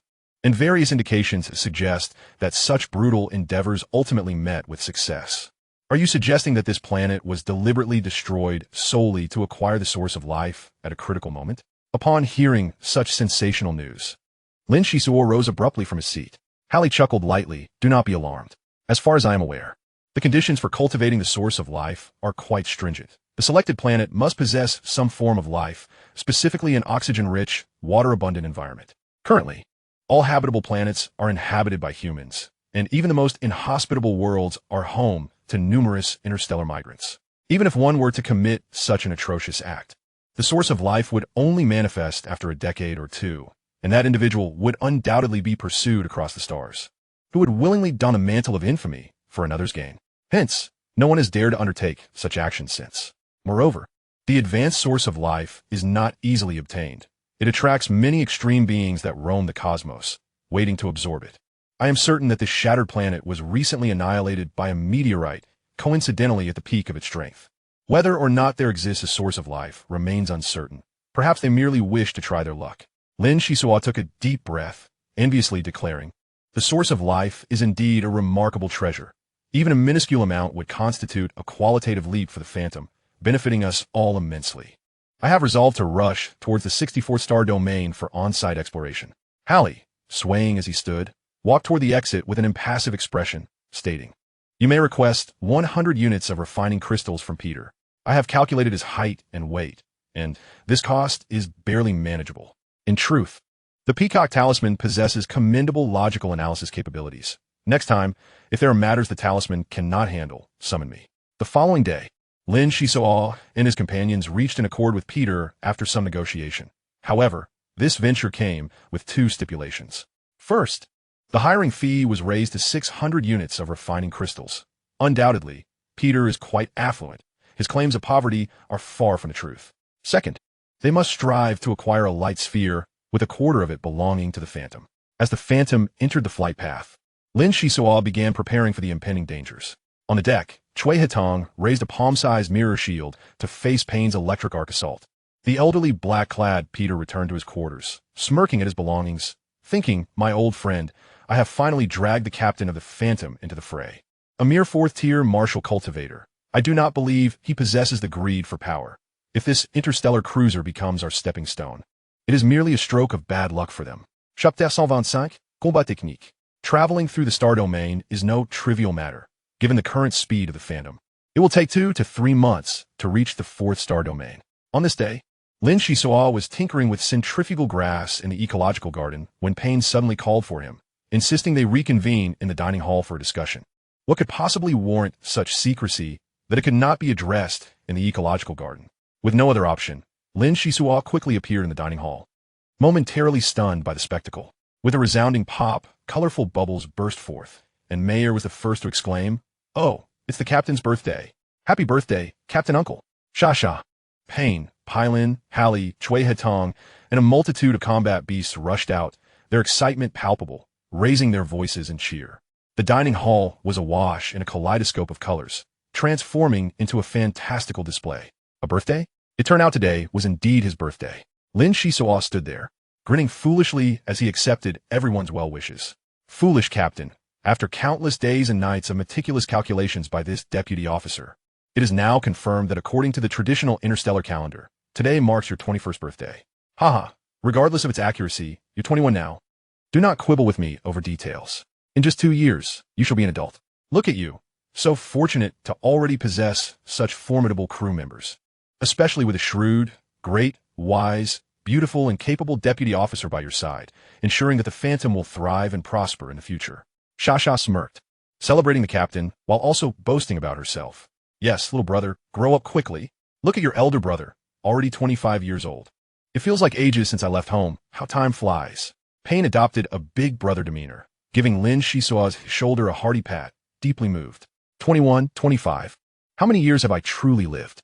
Hallie muttered, counting on his fingers, reflecting on how his past days had been a blur. Probably only his other persona remembered his exact age. Brother Xisuo, you must wait for me. I will grow up soon, and we shall soar together. Pylon blushed playfully, and when the notion of soaring together was mentioned, everyone erupted in cheers. Captain Brother, thank you for your care all this time. With your heart, there is me. Cui Hetong. With me, the Phantom, and everyone shall remain unscathed. The bald youth, though somewhat tongue-tied, spoke with genuine sincerity. Very well. Thank you, everyone. You're all my family, Lin Xisuo. Today, we shall drink to our heart's content, Lin Xisuo declared, instructing Hallie to fetch wine from the cellar. The dining hall instantly erupted with energy, lively music filling the air. The crew of the Phantom busied themselves. Such an opportunity for merriment was rare. And on the occasion of the captain's 21st birthday, they ignited their passions. Hallie, the type to fall asleep after a few drinks, quietly nestled in the corner, dozing off. In stark contrast, Payne, once inebriated, donned a 3-piece swimsuit and climbed onto the dining table, shaking his hips in a wild dance. Mayer called out in delight, capturing every angle for posterity, knowing it would be amusing once the beast tamer awoke. As the captain, Lin Xisuo would not truly succumb to drunkenness. Both the hallucinogenic and weakening potions had no effect on him, especially not martini. As long as he maintained consciousness, no one could inebriate him. After the birthday celebration concluded, Lin Xisuo found himself alone on the deck, gazing at the starry sky, reflecting indeed, another year has passed. Unbeknownst to me, it has been 3 years since I escaped the nightmare of the Red Storm. Aside from Amelia finding a home, I suspect others have not been as fortunate as I. In this vast universe, finding a single person is exceedingly difficult. Will we truly be able to reunite after 7 years? That remains uncertain. Lin Xisuo's mind was a whirlpool of thoughts. Beyond the 6th level, he would have to confront Semimorganization, from the perspective of a pharmacist's knowledge and experience. The catalytic agents injected into the Earth-ring youth by the Red Storm were exorbitantly costly, far beyond the mere hundreds of units of refining crystals that could recoup their expenses. What, then, was the true intention behind the Red Storm's plans? Suddenly, a voice interrupted his musings from behind. "Captain, what a refined interest you possess. At such a young age, commanding an interstellar cruiser. Your capabilities are truly admirable to an old man like me. Shasha invited me to the birthday party yesterday, and while you young people enjoy yourselves, an old fellow, would surely feel out of place, so I chose to extend my congratulations now." The elderly black-clad Peter approached, producing a small, intricately carved wooden sculpture as a birthday gift for Lin Xisuo. "Thank you, Uncle Peter. Rest assured, the Phantom will undoubtedly be among the first ships to reach the Shattered Star, and the farther we travel, the more advantageous our position becomes. I hope you have a pleasant evening." Lin Xisuo accepted the gift without hesitation and was about to return to his cabin to work when Peter called him back. "Wait a moment. I have something to say." After a brief silence, Peter continued, "Child, my great-grandson is also turning 21 this year. As an elder, I sometimes find my thoughts too selfish, intentionally dragging the Phantom in a conflict to safeguard my own life. The Shattered Star is perilous. I would prefer if you could drop me off at a nearby star system, and I shall hire a ship to proceed on my own." Lin Xisuo smiled slightly, confidently replying, "I understand your concerns. You believe our young crew is too inexperienced to handle high-intensity adventures. However, since you have already hired the Phantom, it is my responsibility as captain to bear the associated risks. I am aware of your formidable skills and your powerful weaponry. No, we are still far from sufficient. When the critical moment arrives, we shall need your assistance." Everyone took their own matters into their hands during mealtime. You need not feel any guilt. Peter was momentarily taken aback, then burst into hearty laughter, exclaiming, "Well done, young lad. You have spirit. It makes me appear rather sentimental. In recent days, he had harbored suspicions of your greed, believing that you would disregard the crew's welfare to fulfill your tasks, and had even contemplated using you as a stepping stone. However, upon witnessing the birthday celebration today and realizing the captain had just turned 21, he found it hard to maintain such harsh sentiments. The moment I laid eyes on Uncle Peter, I knew you were not a heartless individual. I have a humble request. You, with your vast experience and knowledge, might kindly guide my crew member Chui Hetong during our journey. This child possesses a basic understanding of the energy operation principles of Matrix Masters. Yet his mentor has recently met with misfortune, and he requires the guidance of someone of substantial stature, preferably of an older age. Of course, whether he succeeds or not depends entirely on his own fate." Lin Xisuo's polite entreaty made it difficult for anyone to refuse him. You astute captain. Are you seeking to make use of my remaining vitality? Very well, as I have nothing to do aboard the ship. Teaching some basic self-defense techniques should be manageable. I accept this matter, Peter replied cheerfully, feeling relieved that an open dialogue had settled his mind. The fate of the Phantom was no longer a burden to him. He regarded this journey as a routine employment, free from any emotional entanglements. After parting ways, Lin Xisuo briskly returned to the captain's quarters, summoned the holographic screen, and entered the virtual training space for ship combat techniques. The treacherous terrain of the ruined stars was fraught with floating rock fragments, and in such an environment, meticulous planning could easily lead to entrapment. For safety's sake, it was better to expedite the development of new ship combat techniques. Mayor, retrieve the relevant data on ship combat techniques. I will attempt to merge the Windwalker of the Phantom with the Featherfall of the Flying Feather. Lin Xisuo commanded as he approached the virtual tree. Very well, let us proceed with preparations. Mayor, unusually earnest, understood that the Phantom was an incubator for the constant wave tree people, or what could be called a cradle, and the more formidable the interstellar cruiser became, the better it would navigate the cosmos. In no time, Lin Xisuo had deftly extracted data streams, scrutinizing the internal parameters of the two E-class interstellar cruisers' combat techniques. This was confidential knowledge reserved for captains, revealing both the advantages and disadvantages clearly. Merging the combat techniques was no simple feat. It required immense energy and patience to comprehend the overall condition of the Phantom. Following authorization, the captain's quarters were temporarily sealed off, denying any external disturbances. Alas, this presents a challenge. Lin Xisuo mused. The Phantom favored speed, and although it had inherited some defensive enhancements from the Flying Feather, the improvements were minimal. However, the abyssal warship, born from extreme trials, possessed many remarkable aspects. At its core, all ship combat techniques ultimately reflected their essence. Seated beneath the great tree, Lin Xisuo murmured to himself, contemplating the virtual model of the Phantom and a series of disassembled schematics before him. The information he accessed was all core secrets, not to be divulged by anyone other than the captain. After 3 days and nights of observation, Lin Xisuo suddenly clapped his hands, saying, "Since the Phantom is an abyssal warship that will soon challenge black holes, we must focus on sheer power. Retain 55. 7 of the original Windwalker technique, preserve 19. 4 of the original Featherfall technique, and allocate the remainder to the power output system of the abyssal warship. Mayor, proceed with the fusion. Let me see the results." "Yes. Let us begin," Mayor replied, ready to comply. This ratio was Lin Xisuo's carefully considered conclusion regarding the Phantom.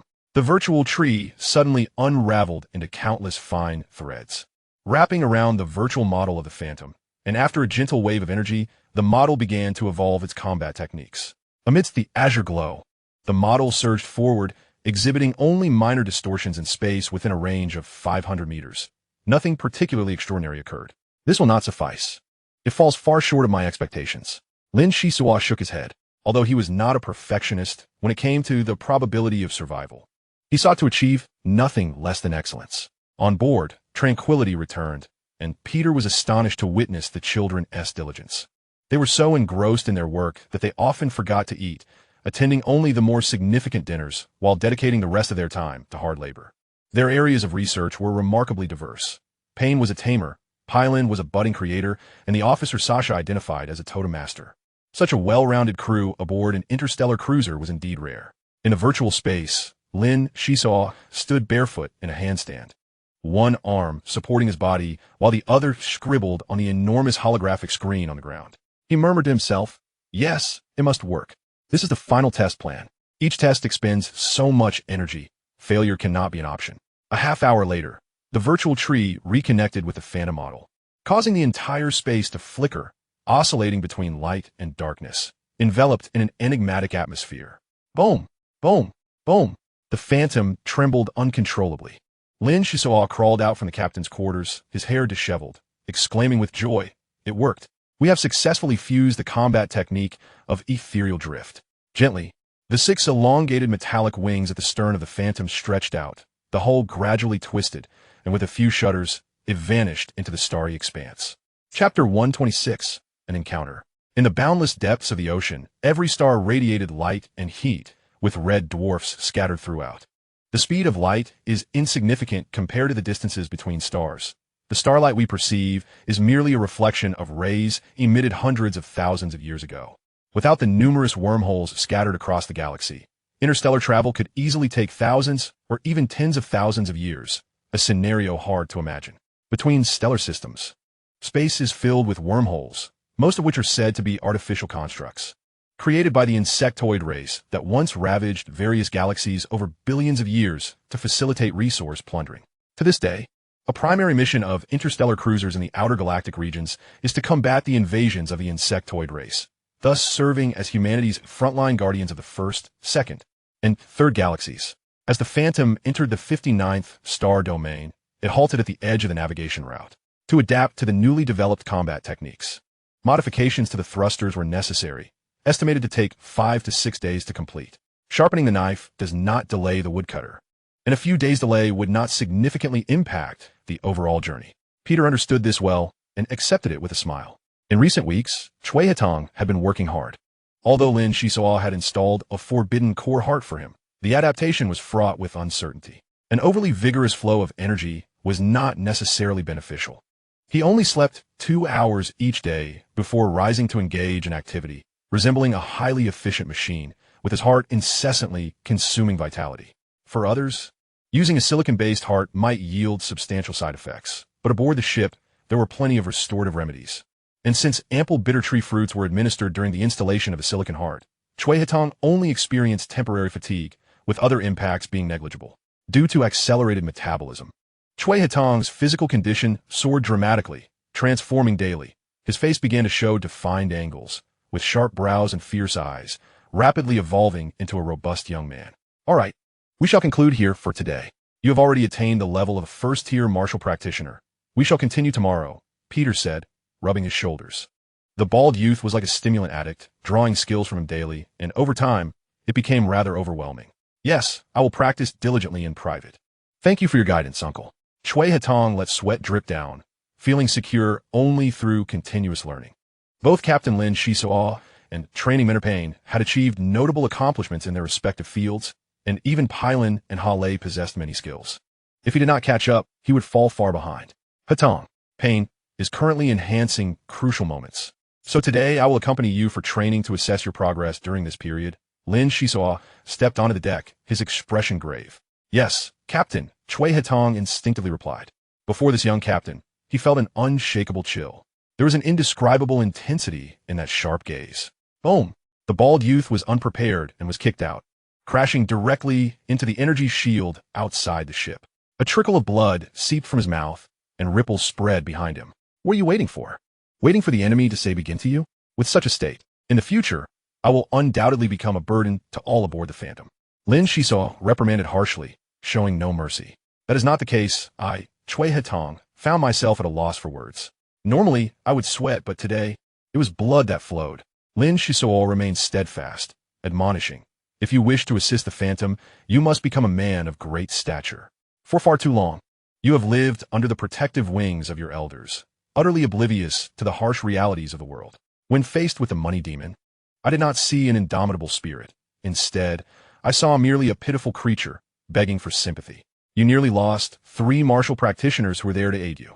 Had that happened, you would have borne far more enmity, and your life would have been ruined. The malevolent cultivator by the money demon side is exceedingly powerful, ruthless in action, showing no mercy. The residual energy left within your wounds is nearly impossible to eradicate. I am merely trying to ensure the safety of Maid and the others. We are far from eradicating this threat. How do you intend to seek revenge against such a formidable foe? Are you speaking in dreams? No, I will rise to the occasion. From this moment on, I will cherish every moment and will not disappoint you. Chui Hetong's gaze was resolute as he stood before Lin Xisuo, exuding an invisible aura of determination. There is something to behold. Such a vigorous fighting spirit. Lin Xisuo thought to himself, both impressed and unsurprised. Indeed, when one is driven to the brink of despair, as long as they have not faced ultimate destruction, a transformation is inevitable. Chui Hetong lacks any innate superiority, extraordinary talent, or remarkable traits. All he possesses is an unyielding will and the heart bestowed upon him by the captain. The two engaged in combat on the deck, with Chui Hetong deftly wielding 2 palm-sized mirror shields, making rapid and precise strikes with his training sword. Over this period, his progress had indeed been substantial. Lin Xisuo recognized that this lad's combat instincts were quite formidable. Given time, he would become a powerful warrior born for battle. As long as he avoids falling into cognitive pitfalls, his future is boundless. In the days that followed, Lin Xisuo dedicated 2.5 hours each afternoon to training Chui Hetong, specifically addressing areas where he was hesitant or weak. The results of the training were remarkable. After each session, Chui Hetong emerged battered and bruised, for he had only expended effort and pain. If he were to falter on the battlefield, the cost could very well be his life. The beastly creatures were restless. Their master, Payne, had been in his chamber for over 70 hours. While the leap from level 4 to level 5 is not a significant hurdle, it demands meticulous attention and cannot be approached carelessly. On the 5th day of adjustments to the Phantom's propulsion system, Mayer suddenly sounded an alarm. Attention, 2 spacecraft are rapidly approaching. One is fleeing ahead, and the other is in pursuit. The situation remains uncertain. Lin Xisuo promptly arrived at the control room. Encountering a spacecraft on the designated route was not unusual, but encountering 2 vessels engaged in fierce combat warranted heightened vigilance. Under normal circumstances, they could easily evade such encounters. However, with the adjustments still underway, any erratic movements would place a heavy burden on the Phantom, making it wiser to observe the situation. Requesting assistance from the vessel ahead. We are a merchant ship from the 58th star domain, currently being pursued by space pirates. Once again, we request aid from the vessel ahead. We can barely hold on. The transmission was filled with static, and the visual was quite blurry, yet the essence of the message was clear. A merchant ship besieged by space pirates. Lin Xisuo stroked his chin with a smile. This may be the pirates' ruse, using a merchant ship as a decoy while they attempt to ambush us. Regardless of whether this is true or not, the Phantom is currently immobile. We can only fortify our defenses and enhance our offensive capabilities. I, the captain, have decided to deliver a heavy blow to that pirate ship before discussing anything else. Are you certain you wish to attack the pirate vessel? This could invite even greater trouble, as it is rare for pirates to operate alone. Mayer cautioned from the side. Fear not. These third-rate ships will find it exceedingly difficult to harm the Phantom, even if other pirates are drawn to us, as long as they do not possess battleship-level armaments. I am confident we can manage them with ease. Most importantly, the propulsion system is nearing completion. If this truly is a trap laid by the two vessels, they will only ensnare themselves. Lin Xisuo's tone was resolute. He harbored no fondness for pirates, and upon hearing the very word, he immediately resolved to attack. Once more, a voice crackled over the transmission. Attention, vessel ahead. We are approaching. Please clear the passage so that we may temporarily evade. We will ensure generous compensation later. Lin Xisuo coldly replied, any vessel approaching within 100 light seconds will be deemed hostile. You may navigate around us. Do not test our patience. Please. We implore your vessel for understanding. The pirates are far too formidable. The transmission was filled with a litany of pleas. But the Phantom simply cut off communication without a moment's hesitation. They're getting closer. Will they indeed divert their course? Mayer inquired, her tone tinged with a hint of tension. Though excitement predominated, main cannons will target the pirate vessels. Secondary cannons will engage the unidentified merchant ship. We will strike with full force within 100 light seconds. Lin Xisuo commanded decisively. Unexpectedly, the merchant ship gracefully veered away at the edge of 100 light seconds, adhering to the request to navigate around them, prompting Mayer to disdainfully curse them as cowards. Another pirate ship appeared, igniting jubilant anticipation. However, before they could react, a massive beam of light struck their vessel, illuminating the void of space with a brilliant display. Who are they? Such fierce artillery. Return fire, commanded the pirate captain, but it was too late. They were already at the mercy of the onslaught, completely unable to retaliate in such dire circumstances. Any updates from the merchant ship? Lin Xisuo inquired, focusing on the status of the pirate vessel while also checking on the merchant ship. All is normal. There are no signs indicating any affiliation with the pirates. However, to be cautious, it would be prudent to keep them at a distance of 100 light seconds. Mayer replied playfully, just as Shasha dashed into the room, having discarded her apron. What a disturbance. I was preparing lobster with noodles when the pirates had to come and disrupt everything. Curse be them. The mermaid exclaimed as she changed into her official first officer's attire, clearly relishing the opportunity to command, unwilling to pass up any chance for leadership. The pirate ship, subjected to relentless bombardment by the Phantom for several minutes, was forced to raise a white flag, transmitting, cease fire. There are rules in our trade. Annihilating us brings no benefit to you. Lin Xisuo scoffed. What rules? I am unaware of any such guidelines. I wonder how long your ship can endure. Barely had he finished speaking when a thunderous sound erupted from the artillery bay as the main cannon was unleashed under Halley's command. It was too late for the pirates to propose a ransom for their safety. Their vessel was wholly consumed in a blaze of artillery fire, leaving the pirate ship gasping for breath, mere moments away from annihilation. Just as Lin Xisuo prepared to deliver the final blow, a loud voice suddenly crackled over the transmission. Stop. Please stop. We have many innocent hostages aboard. You cannot treat us this way. Innocent hostages? Eliminating you may be the only chance for survival. Lin Xisuo's gaze remained unflinching, fixated on the screen, utterly unmoved by the pirate's words. Resolved to carry on the assault and forever eliminate any future concerns.